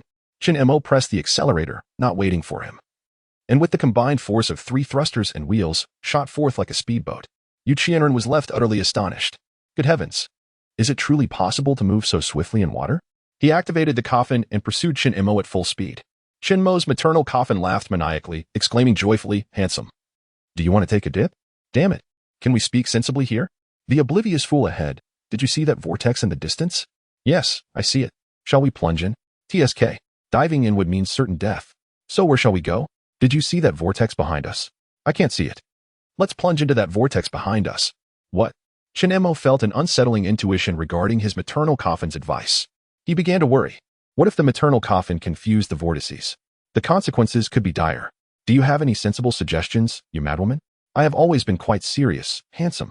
Since we are already in this predicament, let us charge ahead. This is not my first time facing such turmoil. Gritting his teeth and closing his eyes, he decided to plunge in. Chen Mo sharply turned the steering wheel, narrowly avoiding the first vortex. Suddenly, a loud shout from Yu Qianren reached him. Brother! Someone is following us into the sea. Chen Mo glanced back to see player 49, driving a sports car known as the ice coffin with a spiked front, racing towards them. I have been watching you for a long time. Where's the shortcut? The opponent's speed diminished as he attempted to tail them.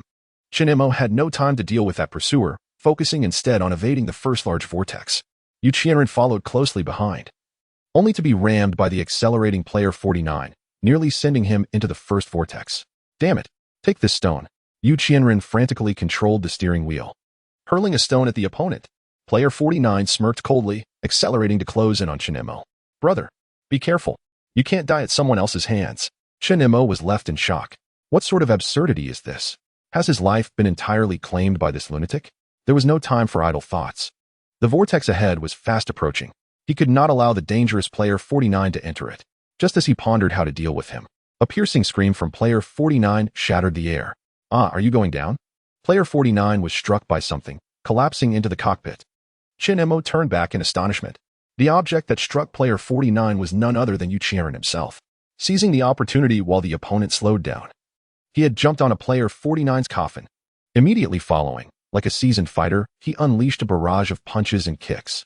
When pushed to the brink, Yu Qianren could resort to anything. You crash into me? Down you go. Grasping the opponent's collar, he unceremoniously tossed him out. Immediately, he slicked back his hair. And amidst the screams from number 49, a smirk curled upon his lips. Brother, fear not. I, Yu Qianren, have always been forthright. We agreed to settle this outside. Not a single one of us shall perish within. You are indeed a fierce one. Chen Imo shook his head, bewildered by the peculiar creature trailing behind him. With a swift turn of the steering wheel, he gritted his teeth and plunged into the second vortex. Upon witnessing this scenario, Yu Qianren's eyes widened in astonishment. Yet he remained undaunted. I knew it. There must be a shortcut. Here I come. The immense whirlpool engulfed both men along with their coffin. Chen Imo felt as if the world around him was spinning chaotically as he hazily surged into an endless torrent of swirling waters. The cacophony in his ears was tumultuous. The resonant sound of the swirling waves, the manic laughter of the coffin, and the jubilant cheers of Yu Qianren echoed incessantly. Chapter 166, My Coffin. Untranscended with a resounding blast, Chen Imo felt himself expelled from the vortex. However, this was evidently not the same whirlpool as before. The familiar floating bridge racetrack remained beside him. Behind him, Yu Qianren also emerged, his speed having transformed from mere agility into that of a hypercar equipped with 5 thrusters. The mother coffin timely reminded him that a right turn ahead would lead directly onto the racetrack. I was deceiving you, was I? Chen Imo nodded nonchalantly, swiftly adjusting his direction. And what of Yu Qianren? He had already cut off the engine, waiting patiently while disassembling his thrusters. Brother, catch this. Each of them had 4 thrusters. They had to charge out together.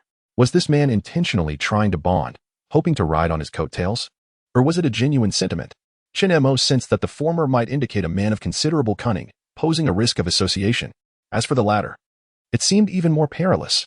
Regardless, Chen Imo was more than willing to accept the thrusters. Once transformed into a hypercar with 4 thrusters, he felt an immediate surge in speed. He raced towards the entrance of the racetrack. The moment he entered, the commentator's astonished voice rang out overhead. My heavens! Someone has discovered the fastest hidden shortcut. Number 12 has suddenly leapt to first place. Number 58 follows in second. Wait a moment. Ha ha ha. They only have 4 thrusters. The commentator aboard the airship erupted in laughter. Not just any laughter, but a raucous guffawing that echoed loudly. He even slapped his thigh in delight. We can see that the current third-place player, number 33, is equipped with 8 thrusters. In just 30 seconds, number 33 will surpass these 2 unfortunate souls with only 4 thrusters. The leading pack behind number 33 was closing in rapidly. Look, they're coming for us. Let us count down together. 20, 19, 18. Listening to that exasperating countdown, Chen Imo felt a wave of frustration wash over him. Unexpectedly, Yu Qianren boldly shouted, Brother, I, Yu Qianren, will seize a car. Don't be foolish. Charge. Step on the gas. Chen Imo retrieved a drift bottle, filled to the brim with a beer-colored liquid, an otherworldly concoction. In a state of exhilaration, just before the NPC commentator finished the countdown, Chen Imo suddenly eased off the throttle, falling slightly behind Yu Qianren. Behind him, the roar of number 33's hypercar was ominously approaching, and the player even maliciously flashed him a middle finger. But in the next moment, the player was taken aback as Chen Imo pinched his nose and uncapped a bottle, pouring its contents over the rear of his own vehicle. That beer-like liquid rapidly evaporated in the thrust of the engines. Number 33, still in disbelief, was suddenly greeted by an unexpected gust of foul air. He was instantly overwhelmed, his scalp tingling and limbs growing weak. As he eased off the accelerator, player 5, who was closely trailing behind, surged ahead. However, before player 5 could revel in triumph, a nauseating stench assaulted his nostrils, a foul, indescribable odor reminiscent of urine. He felt as if his lungs were about to burst. Player 3, utterly bewildered, sensed that something bizarre lay ahead. After swerving to avoid the spiraling player 5, He detected a faint whiff of the same repugnant smell. Although the odor was unpleasant, it did not incapacitate him until he pressed the accelerator, drawing close to player 12. At which point his mind was suddenly clouded. What on earth is this? Bang! The original fourth-place contender, oblivious to the stench, collided with his supercar and was sent flying. The road was now a chaotic mess. The commentator on the airship fell silent for a full 30 seconds, utterly dumbfounded. What on earth was happening? Could it be that drifting bottle? Was it concentrated urine? The racetrack was completely blocked. Players 12 and 58 somehow maintained their lead with a bottle of concentrated urine. He had poured that revolting substance over the rear of his vehicle. How disgusting. What a devious trick. Shinemo smirked slightly. Was it not possible for that bottle of concentrated urine to evaporate in 2 or 3 minutes? Within that time frame, no one would dare attempt to overtake. My body. How dare you splash urine on me, you filthy man? The coffin was absolutely furious, roaring in a fit of hysteria. The only solace was that its enraged tirade was more melodious than a mad cackle. Endure, endure, and it will dissipate. You. Is there not a shortcut I could take? I have no idea. Shinemo shrugged. There was nothing to be done. This was how he intended to maintain his advantage. Shinemo produced a bottle of beer, pretending it contained concentrated urine. The coffin was taken aback by the sight of that revolting liquid. Don't you dare. If you do, I swear I will never reveal any shortcut to you. Then tell me quickly, what is the shortcut? You little rascal. After the bend, turn left into the tunnel and crash into the wall 15 meters ahead. I hope you crash and burn. Okay. Shinemo nodded in satisfaction and veered the steering wheel, maneuvering through the bend. Ahead, Yuchienren kept glancing back. Too fearful to slow down. He was uncertain whether being behind Shinemo would cause him to vomit. Initially, he had intended to land squarely on player 33, to throw him off, seize his vehicle, and claim his parts. But now, he suddenly felt that parts were seemingly useless. Brother, where do we charge next? Into the tunnel, turn left, and crash into the wall 15 meters ahead. 15 meters? Yuchienren, racing ahead, was unsure how to pinpoint the exact location of 15 meters while hurtling forward. But the entrance to the Iceland tunnel lay straight ahead. Gritting his teeth, he steeled himself. Here I come, Yuchienren. I'll slip in from the left. He turned the steering wheel sharply to the left and surged into the tunnel entrance. The vehicle scraped against the icy wall, squeezing leftward until it forced its way into a secret shortcut at a distance of 15 meters. Shinemo was greatly impressed by this audacious spirit of carving a path. Following Yuchienren, he plunged into the shortcut. In an instant, he found himself in a narrow passage. But the next moment, he heard Yuchienren's exclamation of a physics formula, H equals 1/2 GT squared. Is H really that high? It wasn't particularly frightening at first, but upon hearing Yuchienren's agonized scream, Jinmo's heart raced. In the next moment, he turned in the passage and charged towards a sudden ramp. On the opposite side, several hundred meters below, Yuchienren's vehicle clanged as it landed, nearly losing a tire. What the hell? This deadly shortcut. Buzz. Shinemo and his coffin soared into the air. After a prolonged moment of weightlessness, they traced a parabolic arc straight towards the ground. Yuchienren had already surged ahead, yelling as he raced forward. Brother, they've given us another booster. Chapter 167, The Physics Resolution. How splendid. E equals 1/2 mv squared. Kinetic energy is indeed formidable. How many joules does that equate to? Shinmo's hypercar suddenly acquired an additional thruster. The speed of the 5-thruster coffin soared dramatically. Yet, amidst this exhilarating moment, Yuchienren was reciting an exasperating physics formula. Shinemo felt a wave of frustration wash over him, as memories of the 5 years of college entrance examination, 3 years of simulated tests resurfaced in his mind. Simultaneously, Shinemo discovered the sole advantage of the impending apocalypse: no more exams. Cherishing the days devoid of assessments, he pressed the accelerator and surged forward. Suddenly, the anguished shouts of Yuchienren echoed ahead. A spiral ascent? The radius is far too small. It's enough to make one dizzy. Forewarned about the road conditions, Shinemo felt a tinge of dismay. This absurd event had rendered every shortcut rather troublesome. Buzzing, Shinemo maneuvered the coffin into a spiraling ascension. The curvature so extreme that it could only be described with one word: dizzying.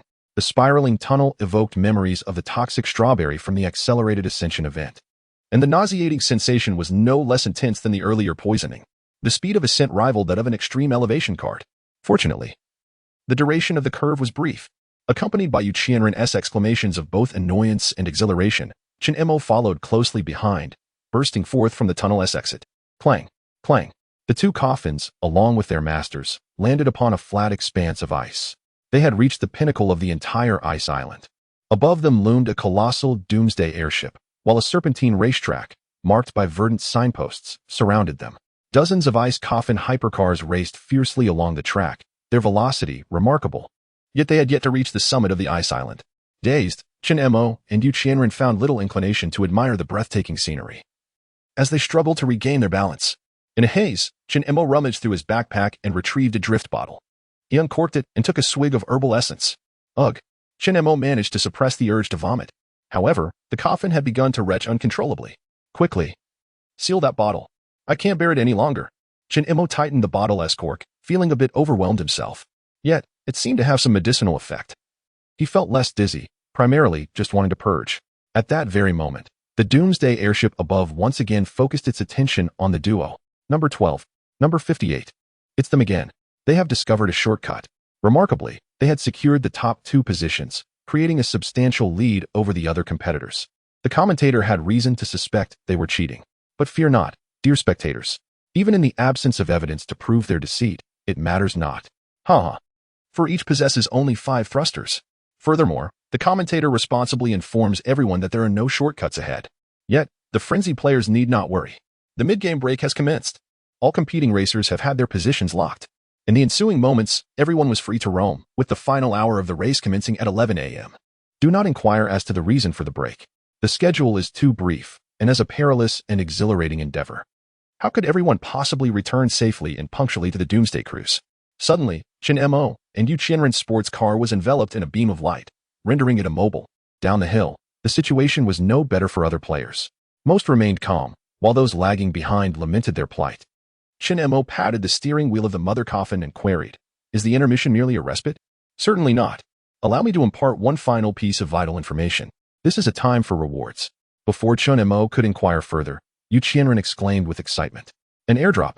Chen Mo lifted his gaze and beheld a dirigible moving slowly overhead, releasing 7 parachutes. Each parachute bore a large metallic crate. The 7 airdrop landing sites were scattered throughout the icy landscape. Could it truly be played this way?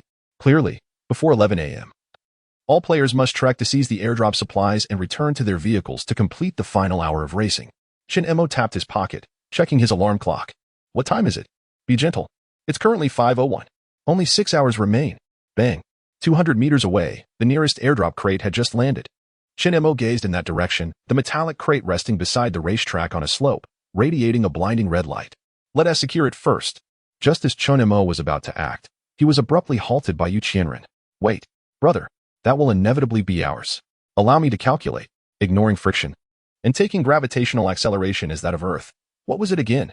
Yes. G equals 9. 8. B equals GT. Displacement height. H equals 1/2 GT squared. 1 minute? We could slide down in less than a minute. Yu Qianren became increasingly excited as he computed.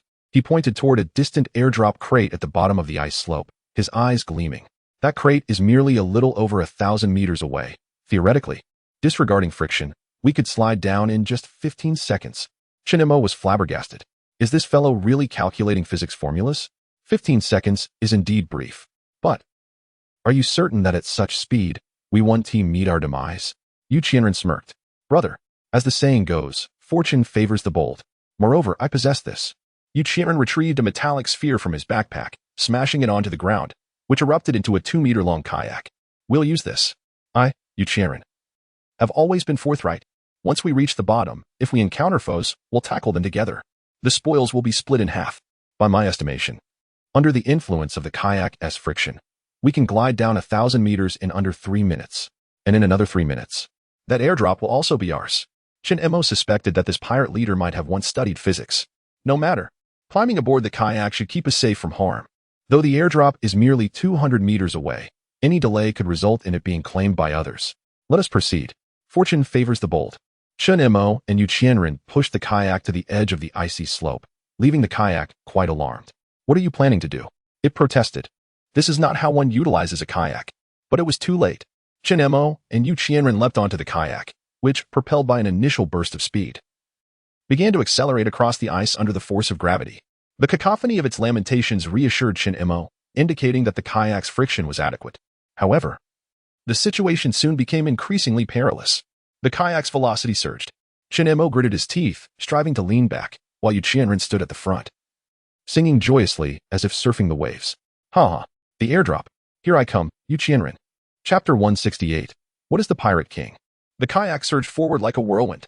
In less than a minute, it propelled itself several hundred meters away. Nearby, two players who had formed a temporary alliance were left in utter astonishment. They had been the closest to the airdrop, intending to cooperate in securing it. However, they never anticipated that two reckless individuals would descend the icy slope. Goodness, they are ahead of us. Are they valuing money over their lives? Without a moment's hesitation, the duo dashed towards the crimson smoke of the airdrop. Unfortunately, they could not outrun the kayak aided by the acceleration of gravity. In less than 2 minutes, they watched helplessly as the kayak crashed onto the uphill track near the airdrop. Chen-mo and Yu Qianren nearly soared into the air, following a jarring glide. They came to a halt on the track, mere meters from the airdrop. Yu Qianren, having taken quite a tumble, rose and dramatically adjusted his slick back hair. Brother, let us go. Chen-mo had already sprinted ahead. The half-man-high airdrop box continued to emit red smoke. Chen-mo approached and opted to open the airdrop. Instantly, 3 items materialized in his hands. Acquired, golden toilet paper X1. Incredible! Acquired, composite vitamin tablets X1. This thing. Acquired, hardwood bow X1. Acquired, canned luncheon meat X1. Not particularly useful. Yu Qianren rushed over to inspect the items. Before he could speak, Chen-mo handed him the vitamins, the hardwood bow, and the luncheon meat. I want this roll of toilet paper. Yu Qianren paused, suspecting that the glimmering toilet paper was made of gold leaf and could be exchanged for coins. However, he believed the other 3 items were still worthwhile. It would be unfair to divide them. Well, one of us will inevitably perish. It matters not who keeps them. Yu Qianren accepted the supplies and pointed to another airdrop below. Let us continue. Chen-mo nodded, somewhat exasperated by this fool's straightforwardness. I'll take you to the Doomsday Cruise for a chance to strike it rich. But first, let us duel. Yu Qianren nodded earnestly and dashed toward the kayak. The two of them worked together to push the kayak to another downhill slope, taking a full 5 or 6 minutes. This delay was a bit excessive. Fortunately, the airdrop still emitted red smoke, indicating that the supplies had not been claimed by other players. Reaching the edge of the slope, Yu Qianren and Chen-mo leaped simultaneously. The kayak slid down with a cacophony of complaints, as if it were about to wear thin. Whoosh! In the biting cold wind, the kayak charged forward. During the descent, Chen-mo suddenly heard a mournful wail from the kayak. Then came a loud bang. The kayak had sprung a leak, with the air gone. The kayak struck Chen-mo's backside painfully, while Yu Qianren, braving the fierce wind, appeared anxious and muttered to himself, calculating the kinetic energy they would encounter upon crashing into the ice wall. Despair. Bang. After 2 agonizing yells, Chen-mo and Yu Qianren collided with an ice wall. The airdrop box continued to emit red smoke, but the two could not rise. The pain was unbearable. Goodness. If we go any faster, we will surely break our bones. Yu Qianren pulled himself up, his lips twitching with urgency. My kayak. Hurry. There's a player approaching from the opposite side. Chen-mo struggled to rise, only to see a lanky figure suddenly quicken his pace. Just as he was pondering this, an enraged roar erupted from behind. You little rascal, you've betrayed me. Upon hearing this, the player turned and fled. I'm out. I'm out. Boss. The airdrop is yours. Chen-mo was taken aback. Turning around, he saw Yu Qianren had managed to get up. His face twisted in indignation as he glared at the retreating figure, a thick cigar clamped between his teeth. Don't you dare run. Yu Qianren dashed out, limping yet somehow faster than an ordinary person. Chen-mo could only stare in disbelief. This was madness. He decided to proceed with the airdrop. In an instant, he acquired 4 items. Acquired, strong painkiller X1. Acquired, frozen cola X1. Acquired, shell X1. Acquired, magic ice crystal X1. Chen-mo glanced at Yu Qianren, who was still pursuing his fleeing subordinate. This individual was far more unhinged than he had anticipated. Fortunately, he still had the sense to return. After a few more limping steps, he came back. Chen-mo examined the item description for the strong painkiller. Strong painkiller, description, potent analgesic. Within 10 minutes of consumption, pain becomes a foreign concept. Unscrewing the cap, he discovered a meager 10 pills inside. Pain relief for only 10 minutes was a first for him. Conscience pricked, he handed over 5 pills along with the recently depreciated magic ice crystal to Yu Qianren. I'm taking advantage of your supplies. Consider it a debt in gold coins. For now. Yu Qianren shook his head dismissively. It matters not. As long as I, Yu Qianren, defeat you, I shall possess everything. He exclaimed, Brother, let us venture out and duel. Chen-mo twitched his lips and popped a painkiller into his mouth. You should take your medicine too. Medicine? Oh, why is there only this kind today? Yu Qianren looked utterly bewildered, leaving Chen-mo in horror. No way. This guy didn't he actually escape from a mental institution, did he? Has he been deteriorating due to lack of medication? A wave of guilt washed over Chen-mo, Perhaps his erratic behavior had exacerbated Yu Qianren's condition. The two ingested the painkillers, and indeed, they felt no pain whatsoever. Yu Qianren frowned, casting his gaze toward another distant airdrop. It's too far. We might not be able to reach it. Well, 3 is better than none. We must find a way to climb up. Shun Mo retrieved a climbing grappling hook he had intended to use for the Golden Island event. Yu Qianren nodded and pulled out his own grappling hook. I was worried you wouldn't have one. Let us hurry. Shun Mo threaded a steel cable through the hook and hurled it upward with all his might. The grappling hook soared 7 or 8 meters high, freezing upon contact. It appeared precarious. Shun Mo tugged at it, feeling apprehensive. Is this thing really sturdy? Professional grade, no problem.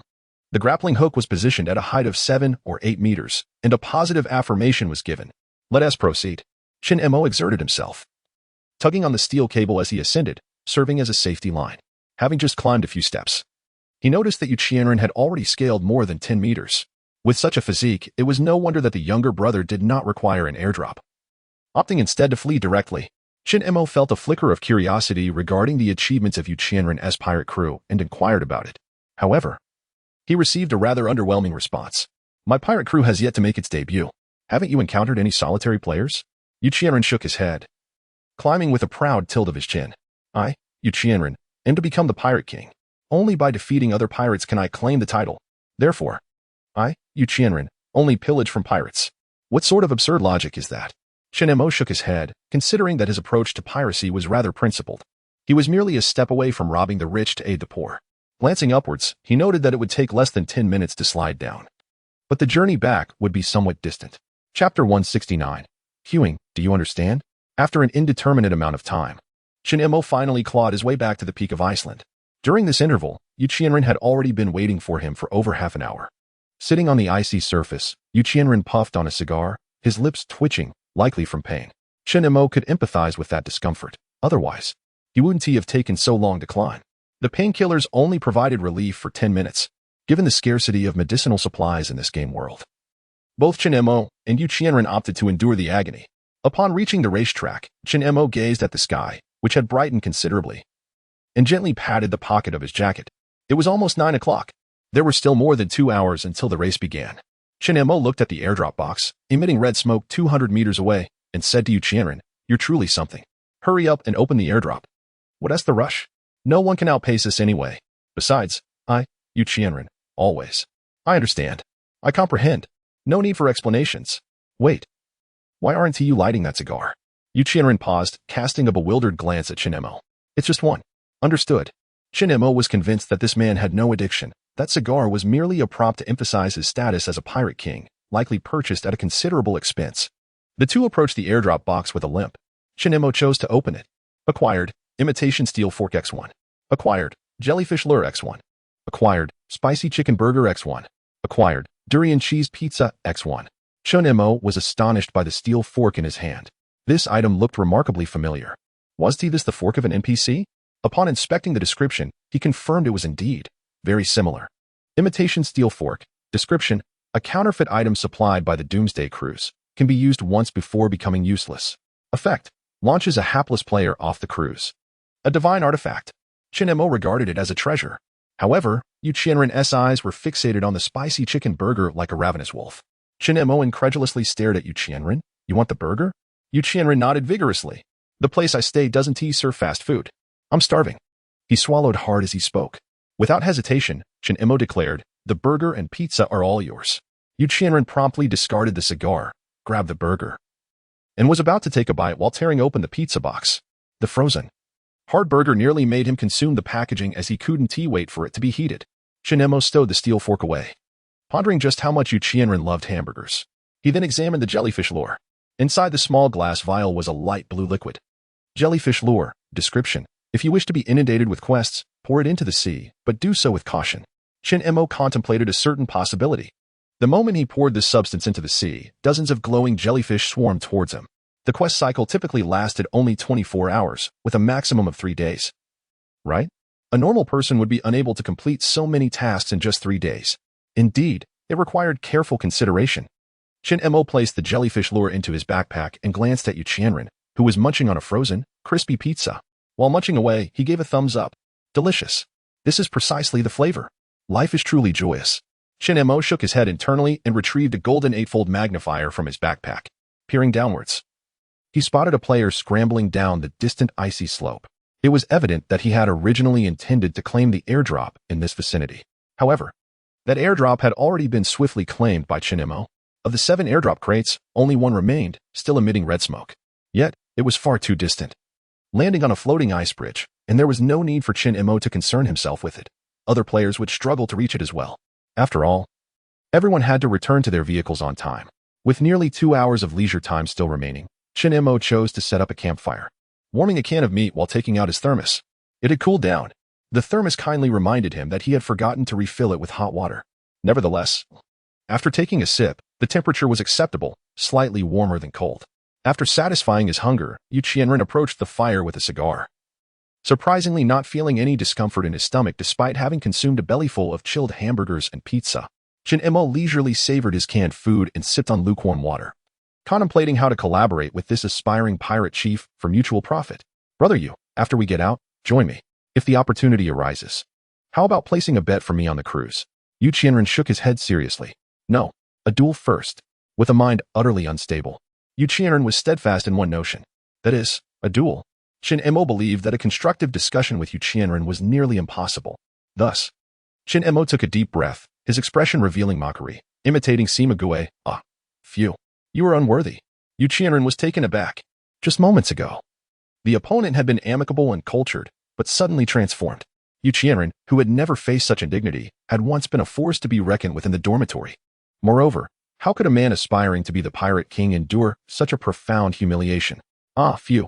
Yu Qianren retorted defiantly. His demeanor was unwavering. Yet he was far from satisfied. He then reinserted the softened cigar into his mouth.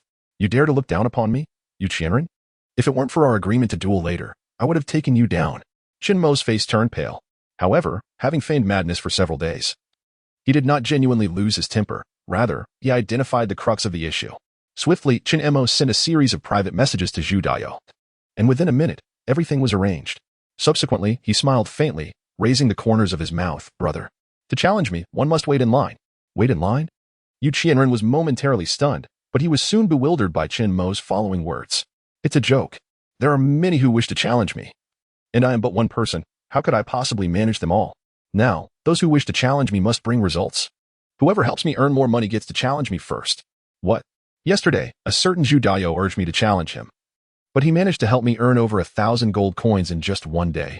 What a challenge. And he's still focused on performance. Chin Mo shrugged, indicating that he was far too occupied to attend to such matters.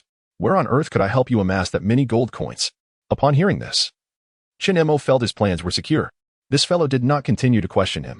He even began to contemplate how to accumulate such a substantial sum of gold coins. Help me place a bet, and we'll split the earnings 50-50. Yu Qianren sensed something amiss. He swiftly recognized that greasy name. Zhu Dayo. Which pig? Which big one? Which oily one? Zhu, as in Zhu Yuanzhang. The big one, as in big, the free one, as in you. Armed with a clear name. Yu Qianren hastily searched for this individual in his private messages and sent a message. Yu Qianren, brother? Are you also daring to challenge that formidable lunatic? Zhu Dayo. Brother, we share the same plight. I am ranked 33rd in performance, and it seems hopeless lately. Yu Qianren was astonished. Earning over 1,000 gold coins. Ranked 33rd? How long would one have to wait until the year of the monkey and the month of the horse? Chapter 170. Yu. Number 1866. Yu Qianren. My dear mother. How many people are in line? Zhu Dayo. I do not know. I am the 1865th. Brother. You must be number 1866. Take your time. As long as you put in the effort and succeed in the challenge, you will rise to prominence. The remnants of doubt in Yu Qianren's mind vanished completely upon seeing the phrase rise to prominence. However, another question arose. Yu Qianren, brother, since you arrived first, do you know the name of that formidable lunatic? Zhu Dayo, this is confidential, unless the big shot tells you personally. Disclosing it will result in a permanent loss of challenge eligibility. Yu Qianren instinctively nodded. He could not let this brother down and decided not to inquire further. It would be quite ungracious to jeopardize someone else's chance to compete. He sent a message of thanks and quietly committed his number to memory, 1866. There were at least 1865 others vying for the same position. Strangely, a fire of ambition ignited within Yu Qianren. With fervor, he gazed at the impressive lunatic before him. I, Yu Qianren, have always acted with integrity. I shall adhere to the rules. Speak, how shall I achieve results? When the time comes, I will seek your assistance in placing bets, and we shall share the rewards, treating all fairly. Chen Mo, slightly apprehensive, reiterated the terms of their profit-sharing arrangement. Although he had told a lie, he was determined that this pirate leader would not come out at a disadvantage. Yu Qianren hesitated, seemingly in deep thought, before finally making his request. Could it be? Quickly? I will do my best. Chen Mo held his head in confusion, unsure of what to say. Fortunately, a broadcast emanated from the Doomsday airship overhead. Is lunch ready? Zhongzhong Huang, please bring me a portion. Chuanqinlian, your mic is still on. What the? Ahem. The halftime intermission is about to end. Players, are you ready? The ultimate victory is within reach. Chen Mo did not catch what followed. Was that commentator Chuanqinlian? Chen Mo pulled out the IOU he was waiting to redeem, frowning. The earthworm had borrowed money from Chuanqinlian. He was actually going to help an NPC who had mocked him countless times to collect a debt? The corners of Chen Mo's mouth twitched. He wished to turn this hefty sum into bad debt. But could he, under the guise of delivering money, sneak a look around the Doomsday airship? Chen Mo pondered this question seriously. He opened the communication channel and glanced around. Players were discussing the Golden Island event and the Extreme Cold Racing event. However, when the Extreme Cold Racing event was mentioned, everyone shared a common query. Who went to the Doomsday airship? No players were aboard the airship. This implied that the Doomsday airship was most likely not open to players. Chen Mo gazed at the airship, puzzled as to whom the commentator Chuanqinlian was addressing. It did not seem to be specifically for the competing players. Who were the spectators aboard the airship? Or was there a casino up there? Who was placing bets? Countless questions swirled in Chen Mo's mind, only to be interrupted by Yu Qianren's shout. Brother, the competition is about to begin. Chen Mo suddenly regained his senses upon turning around. He discovered that the beams of light surrounding the racing car had vanished. The mother coffin, like a siren beckoning patrons, sang alluringly, "Handsome, come here. Let me take you on a ride." Chen Mo dashed forward and leaped into the driver's seat. The ever-composed Yu Qianren, having seized the moment, almost simultaneously engaged his vehicle alongside Chen Mo. As the engines roared to life, both coffins surged forward in unison. Ahead lay a broad downhill path, leading straight towards an elongated ice block floating bridge. The mother coffin's jubilant laughter nearly drowned out the commentary of Chuanqinlian in the biting cold wind. Nevertheless, Chen Mo could still discern the mockery within his words. The final phase of the race had commenced. Almost all players had initiated their cars. Let us observe the frontrunner. Car number 12 was astonishingly swift, with number 58 keeping pace, nearly neck and neck. Yet, as we shifted our focus to the third place, car number 29, it became evident that 12 and 58 were akin to snails in comparison. The ultimate outcome remained shrouded in suspense. However, one thing was certain, 12 and 58 would inevitably tumble out of the top 10. Their advantage could only be sustained until the midsection of the floating bridge. Attention everyone. Once you cross the finish line of the bridge, you shall claim the final victory. Look, they are like arrows in flight. 29, 33, 48, 15. They are as swift as lightning. They advance with unstoppable force. As anticipated, they would soon surpass those two snails. Chuanqinlian's disheartening commentary left Chen Mo feeling quite agitated. He banged the steering wheel in frustration. Coffin, stop your maniacal laughter. Tell me, is there a shortcut? The mother coffin, in a frenzy, replied, I can't help you. Dear, in the final straightaway, it's all on you. Chen Mo was convinced. This was undoubtedly the most unfortunate event since he had joined. Though he had taken a shortcut, he had only acquired 5 boosters for his car, rendering him the weakest contender in this match. Yu Qianren, heedless of the stakes, pressed the accelerator with fervor, completely oblivious to the situation. With a mouthful of racing formulas, he calculated gravitational acceleration. Eventually, he recognized their current disadvantage. With blood surging, Yu Qianren turned to Chen Mo, his eyes ablaze. Brother, they're overtaking. Let us jump onto their car. Have you considered the impact our fragile bodies could withstand? Chen Mo retorted, exasperated. Yu Qianren mumbled about physics equations once more. Half a minute later, he turned back, his expression despondent. We can't take it. Chen Mo felt speechless as they neared the ice block floating bridge. There was still one last resort. The golden handpaper. Yet, at such high speeds, executing such a complex maneuver was utterly impossible. Chen Mo feared he would finish in last place. The vehicle sped onto the ice block floating bridge. The speed gained from the descent rapidly diminishing. In the distance, the finish line of the racetrack flickered, signaling that the colossal Doomsday cruiser was prepared to receive its victor. Yet, the first place was destined not to be his. With a deafening roar, the two racers were about to surge towards the midpoint of the floating bridge. Behind them, the buzzing of engines echoed. Overhead, the taunting proclamation of the heart-piercing Lotus rang out. The true frontrunner had emerged. Remembered his name. Number 29 would undoubtedly claim victory in this race. Number 29 charged forward. Yu Qianren was so anxious he was nearly leaping in place, clearly yearning to leap onto the rival's vehicle. Close behind, racers 33 and 48 were poised to overtake. Brother, they are closing in. If I block them, will I get a chance to challenge you first? Steady yourself. Shinmo's expression darkened. He resolved to take a desperate gamble. Beside the floating bridge lay the vast ocean. Where there is ocean, there are bound to be sea turtles. And where there are sea turtles, there must be.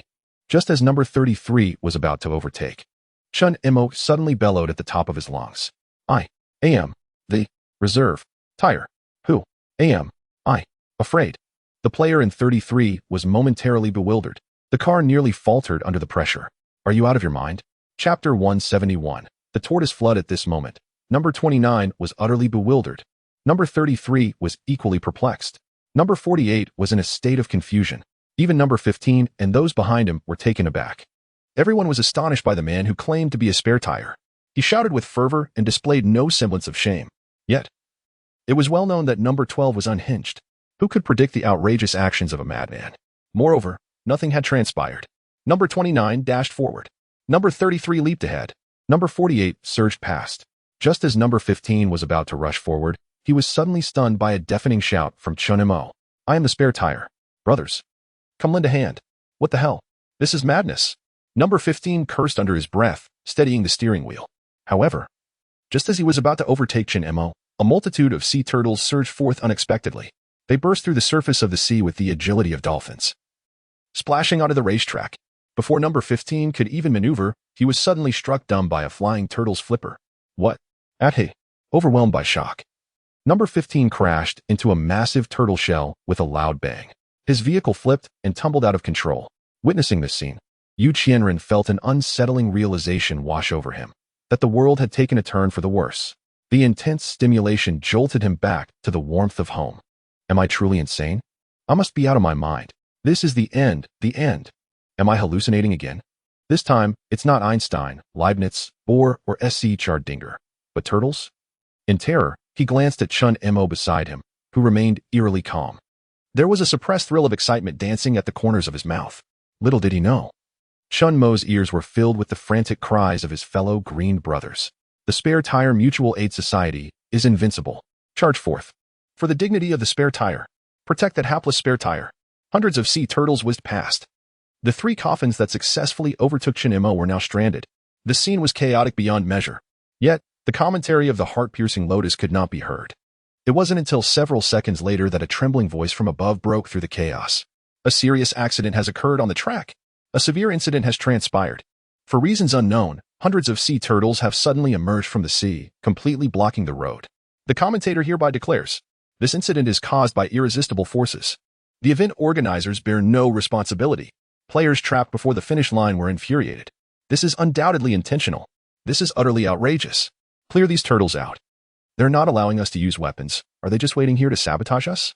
This event has truly gone to extremes. I'm getting out and walking. A few players could no longer contain their impatience.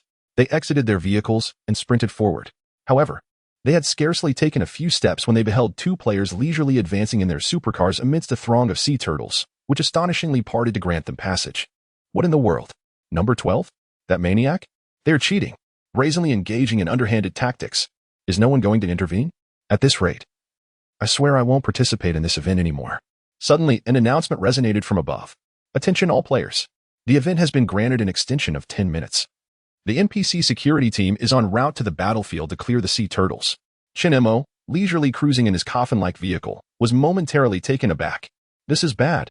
A spare tire turtle turned to clear the path and declared, Fear not. We spares possess strength. Chun Imo was concerned that the NPCs would arrive and commence a slaughter. These were his beloved brethren. They would indeed take action if necessary. Though he identified as merely a faux spare tire, once part of the Spare Tire Association, one must uphold the brotherhood. You all retreat. What are you saying? Do you not consider us brothers? In our Spare Tire Mutual Aid Society, we share both fortune and adversity. Exactly. When spares are in trouble, all spares unite. They rallied with a shared sense of purpose. Yet not far off, dozens of small boats approached, each manned by 5 or 6 NPCs wielding steel forks. They truly were coming. The leading boat halted and began prodding the turtles with forks. The situation was far safer than Chun Imo had anticipated. There was no bloodbath among the turtles. This revelation quickly dawned on him. The NPC's wrath was solely directed at the players, while his spare tire brethren were not in danger. The speed of the cleanup was alarmingly swift. One by one, the turtles were flung into the sea upon encountering the forks, an average of 1 turtle per second. Despite the spare's relentless efforts to swim back, they were hurled hundreds of meters away, rendering their return futile. Ahead, a wise old spare tire turtle glanced at Chinemo, offering him a knowing look before approaching the NPCs, only to be sent flying by a fork. Even before it hit the ocean, it shouted out a resolute slogan. I am a spare tire. Who do I fear? Everyone, signal the others. Summon the other branches. Plop. It splashed into the sea. Simultaneously, from all directions, the sea turtles roared in unison. I am a spare tire. Who do I fear? I am a spare tire. Who do I fear? Bah. Fellow spares, brothers of the wretched Turtle Mutual Aid Society, come forth. They inadvertently summoned not the other spare tire brethren, but the members of the wretched Turtle Society. The surface of the sea was thrown into chaos. Everyone, including the NPCs, stood in bewilderment. Yet, this significantly hindered the efficiency of clearing the path. Behind Chun Emo and Yu Qianren, the battered number 29 had already ignited its engines. It would only take half a minute to catch up. Chun Emo pressed down on the accelerator, with Yu Qianren closely trailing. Yet it seemed incapable of altering their destined loss of the top 2 positions. Number 29 smirked arrogantly. Beautiful. All obstacles have been cleared. Let us charge ahead. With a resounding splash, a sea turtle leaped from the depths, forcefully dislodging number 29 from his coffin. Dazed and disoriented, he felt an immense weight pressing down on his back. The turtle stood atop him, emitting a fervent cry of excitement. They were not targeting mere substitutes or inferior turtles. They aimed for us, the turtles, brothers of the underclass. Our affairs are between turtles. Today, however, this is a matter of turtles versus humans. First, we must subdue these intruders, then we shall engage in a collective assault. At the sound of one turtle's rallying call, 1,000 responded in unison. The lesser turtles were momentarily stirred, yet they could not withstand the overwhelming numbers of substitutes. Reluctantly, they feigned agreement and joined in the chorus, secretly plotting their escape from the approaching substitutes' auxiliary groups, seeking a swift exit. There was no chaotic interference from the lesser turtles on this path. Within less than 5 seconds, the sea turtles reclaimed their dominance. Some of the newcomers did not recognize Chun Emo, prompting him to raise his voice to declare his identity. I am a substitute. Who do I fear? I am the 7-handed substitute. We are brothers. Yu Qianren stared at Chun Emo in astonishment, only to be suddenly struck by a turtle's paw.